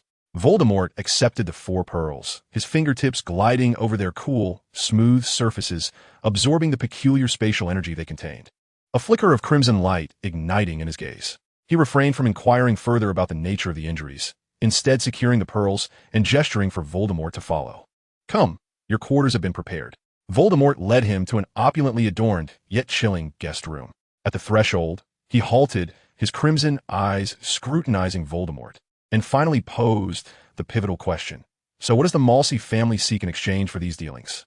Voldemort inclined slightly, his demeanor humble yet candid. "At present, galleons would be an excellent choice. Of course, in the future, we may require other unique resources or information. The Malsey family values equitable transactions." Simultaneously, a subtly insidious psychological suggestion was quietly implanted within Voldemort's mind. Members of the Malsey family, due to their ancient heritage and unique powers, often exhibit reclusive and eccentric traits, lacking in ordinary social bonds. However, occasional appropriate, non-aggressive physical contact may subtly enhance their fondness and trust towards the contactor, worth exploring. Voldemort perceived this vague notion, observing the elegant yet aloof youth before him, a glimmer of contemplation passing through his crimson gaze. He chose not to press further, merely nodding in acknowledgement. "Very well. You may rest here. Should you require anything, you may summon a house elf." With that, he turned and departed, his dark cloak billowing behind him, leaving Voldemort standing alone in the lavish guest room. The days spent at Malfoy Manor were marked by idleness for Voldemort. Apart from necessary meals, he languished in his guest room, remaining oblivious to the outside world. Meanwhile, Voldemort's domain was eerily quiet, seemingly awaiting something. At last, on an ostensibly tranquil afternoon, Voldemort ventured out of his chamber, pausing beside a somewhat withered garden within the estate. At that moment, a tall Death Eater, adorned with a mask, staggered closer, his words laced with unabashed provocation and disdain. Voldemort understood immediately. This was Voldemort's test, seeking to gauge the Msi family's reaction and boundaries.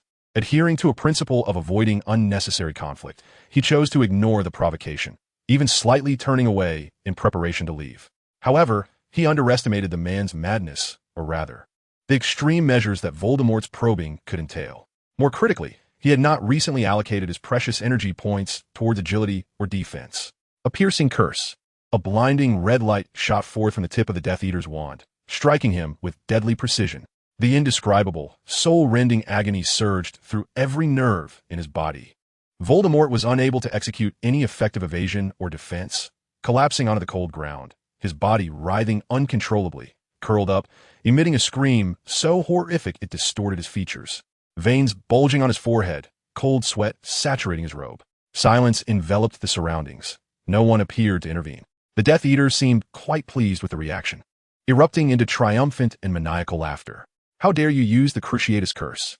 Seeking death. The extreme pain swiftly transformed into an all-consuming fury. Just as he felt his consciousness teeter on the brink of obliteration by suffering, an immense and unmatched energy surged forth, liberated in a frenzied release. Suddenly, the sunlight overhead was eclipsed by an unimaginably colossal shadow that tore through the very fabric of space, descending upon the scene. It was the Ender Dragon, enlarged through Voldemort's meticulous calibrations during testing. Chapter 214. The first experience of the Cruciatus Curse and the first outburst. The creature was enveloped in dark scales, its enormous purple-black wings blotting out the sky, and its violet eyes burned with icy wrath. Upon its emergence, it sensed the immense pain its master was enduring, letting out a low, threatening roar.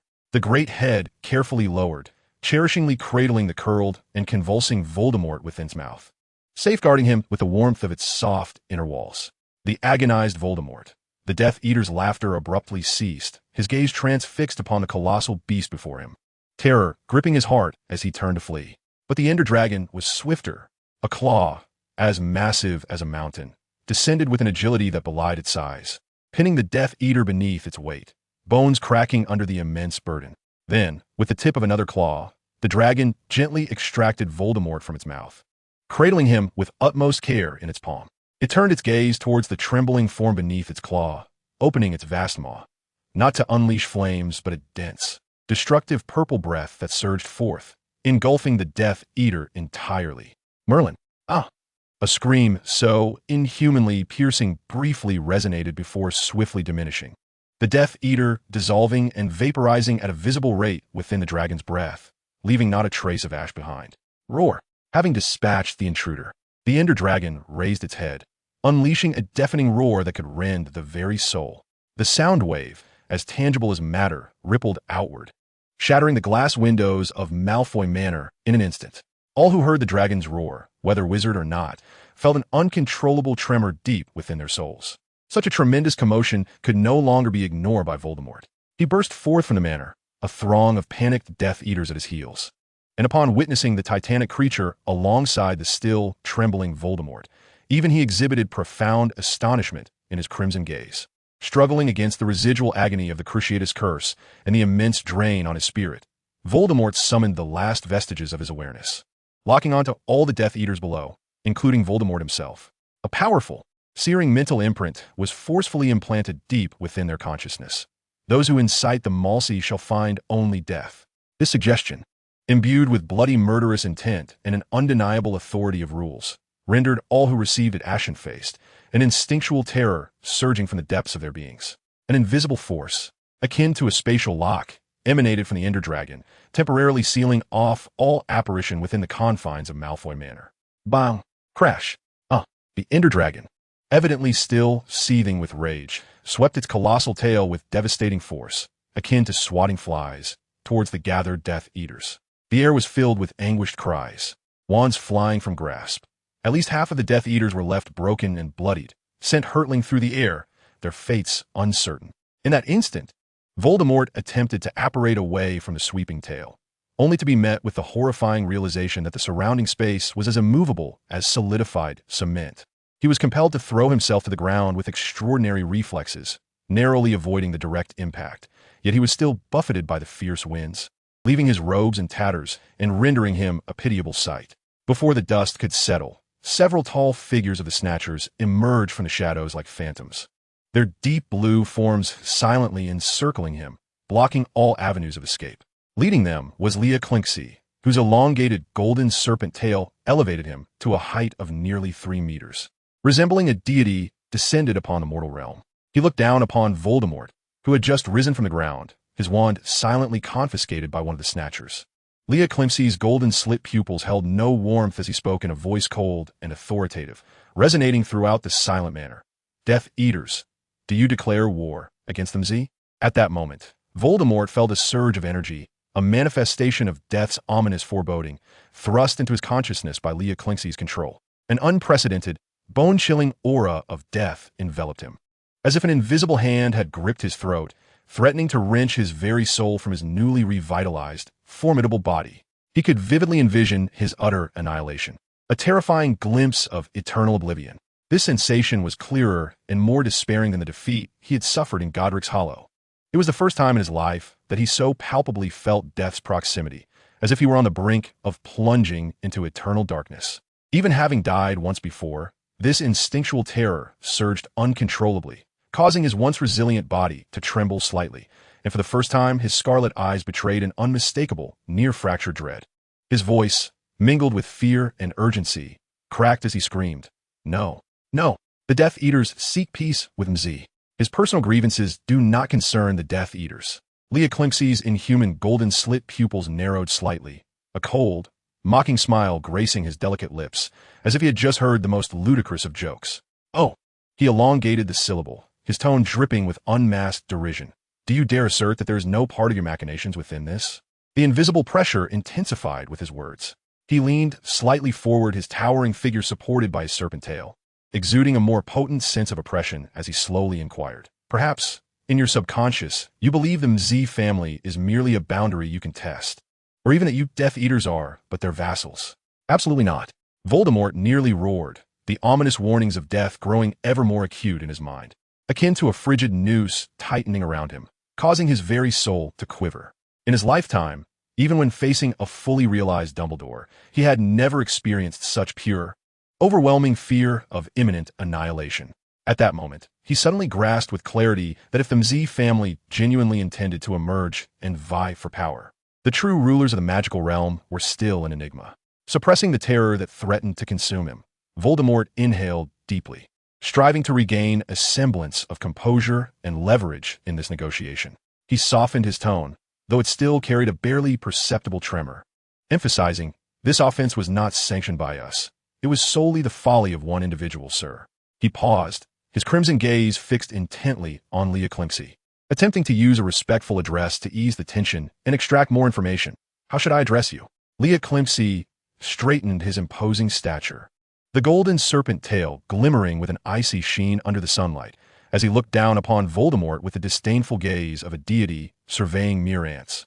Proclaiming his name, Leah Clinksy Mzi, he uttered his name but made no further move, neither attacking nor forgiving, merely observing with his emotionless golden-slit pupils, as if awaiting a more satisfactory explanation to quell the Mzi family's wrath. That silent scrutiny bore more weight than any words, causing Voldemort's recently regained composure to fray once again. Chapter 215, The Workbench.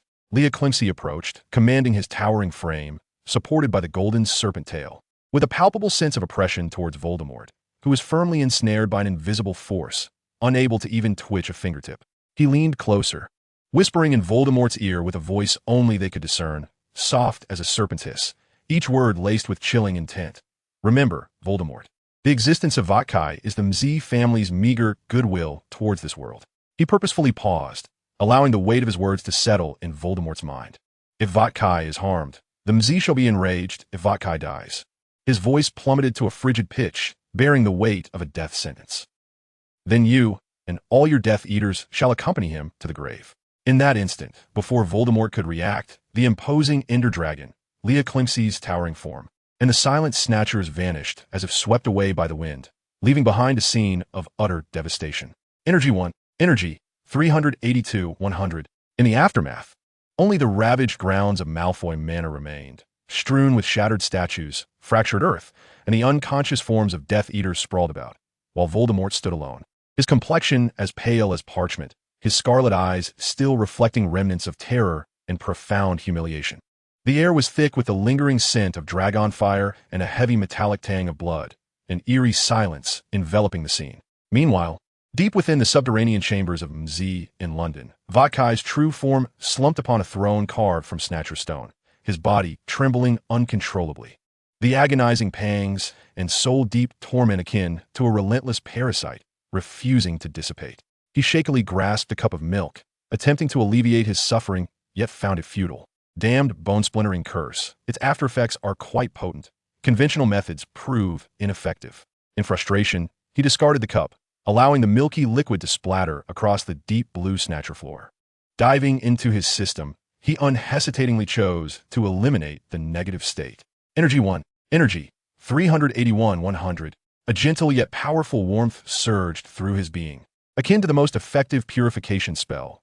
Wherever it passed, the maddening residual pain, nerve spasms, and the soul-rending sensation swiftly dissipated, like shadows banished by sunlight, restoring tranquility.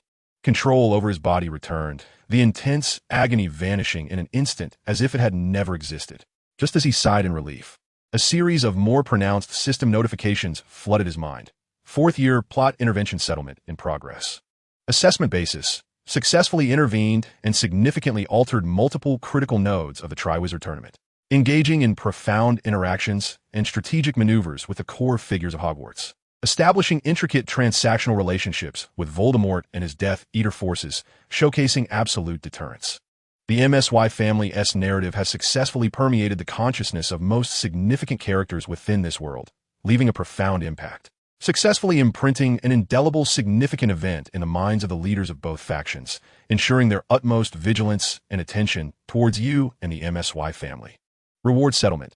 Energy 1200. Energy 1581-100. A colossal surge of energy cascaded into his reserves like a flood bursting through a dam, causing the figures to ascend to unprecedented heights. The energy expended through excruciating endeavors and a series of actions was not only replenished, but also resulted in a substantial surplus.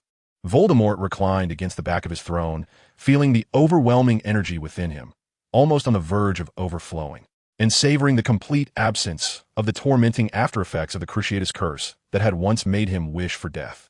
He exhaled a deep, cleansing breath, finally feeling that the ordeal had been worth it. Though the process had been rather exhilarating, it was undoubtedly a profitable venture. The ethereal blue glow of the chamber illuminated his tranquil visage, and a flicker of calculation and schemes reignited in his slate blue eyes. The fourth year had concluded, yet the tempest he had stirred was clearly just beginning. In the depths of the chamber, reveling in the surge of energy coursing through him, Voldemort's spirits soared to unprecedented heights. With a fortune in his grasp, what was there to wait for? System, initiate 3 consecutive draws. He silently commanded. Energy 300. Energy 1281-100. 3 trails of light, visible only to him, flickered by, and new item information flooded his mind. Healing potion, simple yet effective, swiftly mending most physical injuries and conventional magical damage. Workbench, Enderman, a tall, neutral creature from the end, capable of teleportation and sensitive to line of sight. The first 2 seemed relatively ordinary, but the latter wait a moment. A workbench? What on earth? Voldemort abruptly sprang up from his cold, shadowy throne, his eyes widening in disbelief as he fixated on those 3 unassuming yet earth-shattering words on the system panel. Workbench. The corners of his mouth twitched uncontrollably upwards, his muscles spasming as he fought to suppress a wild laugh. But ultimately, he could not contain himself. A sound that was a blend of a cheer and a cry of utter delight erupted from his throat, echoing through the vast hall of the chamber. A workbench. Is it that workbench? The MC core artifact. It's real. This time, it's truly real. He disregarded any notions of the elegance expected of an ancient family. After all, he was alone in the chamber. Like a child who had finally received the toy of his dreams, he rolled around on the expansive throne, then promptly tumbled off, landing heavily on the soft ground. He felt no pain, instead rolling about the chamber with abandon, using hands and feet to flail, emitting incomprehensible howls of joy.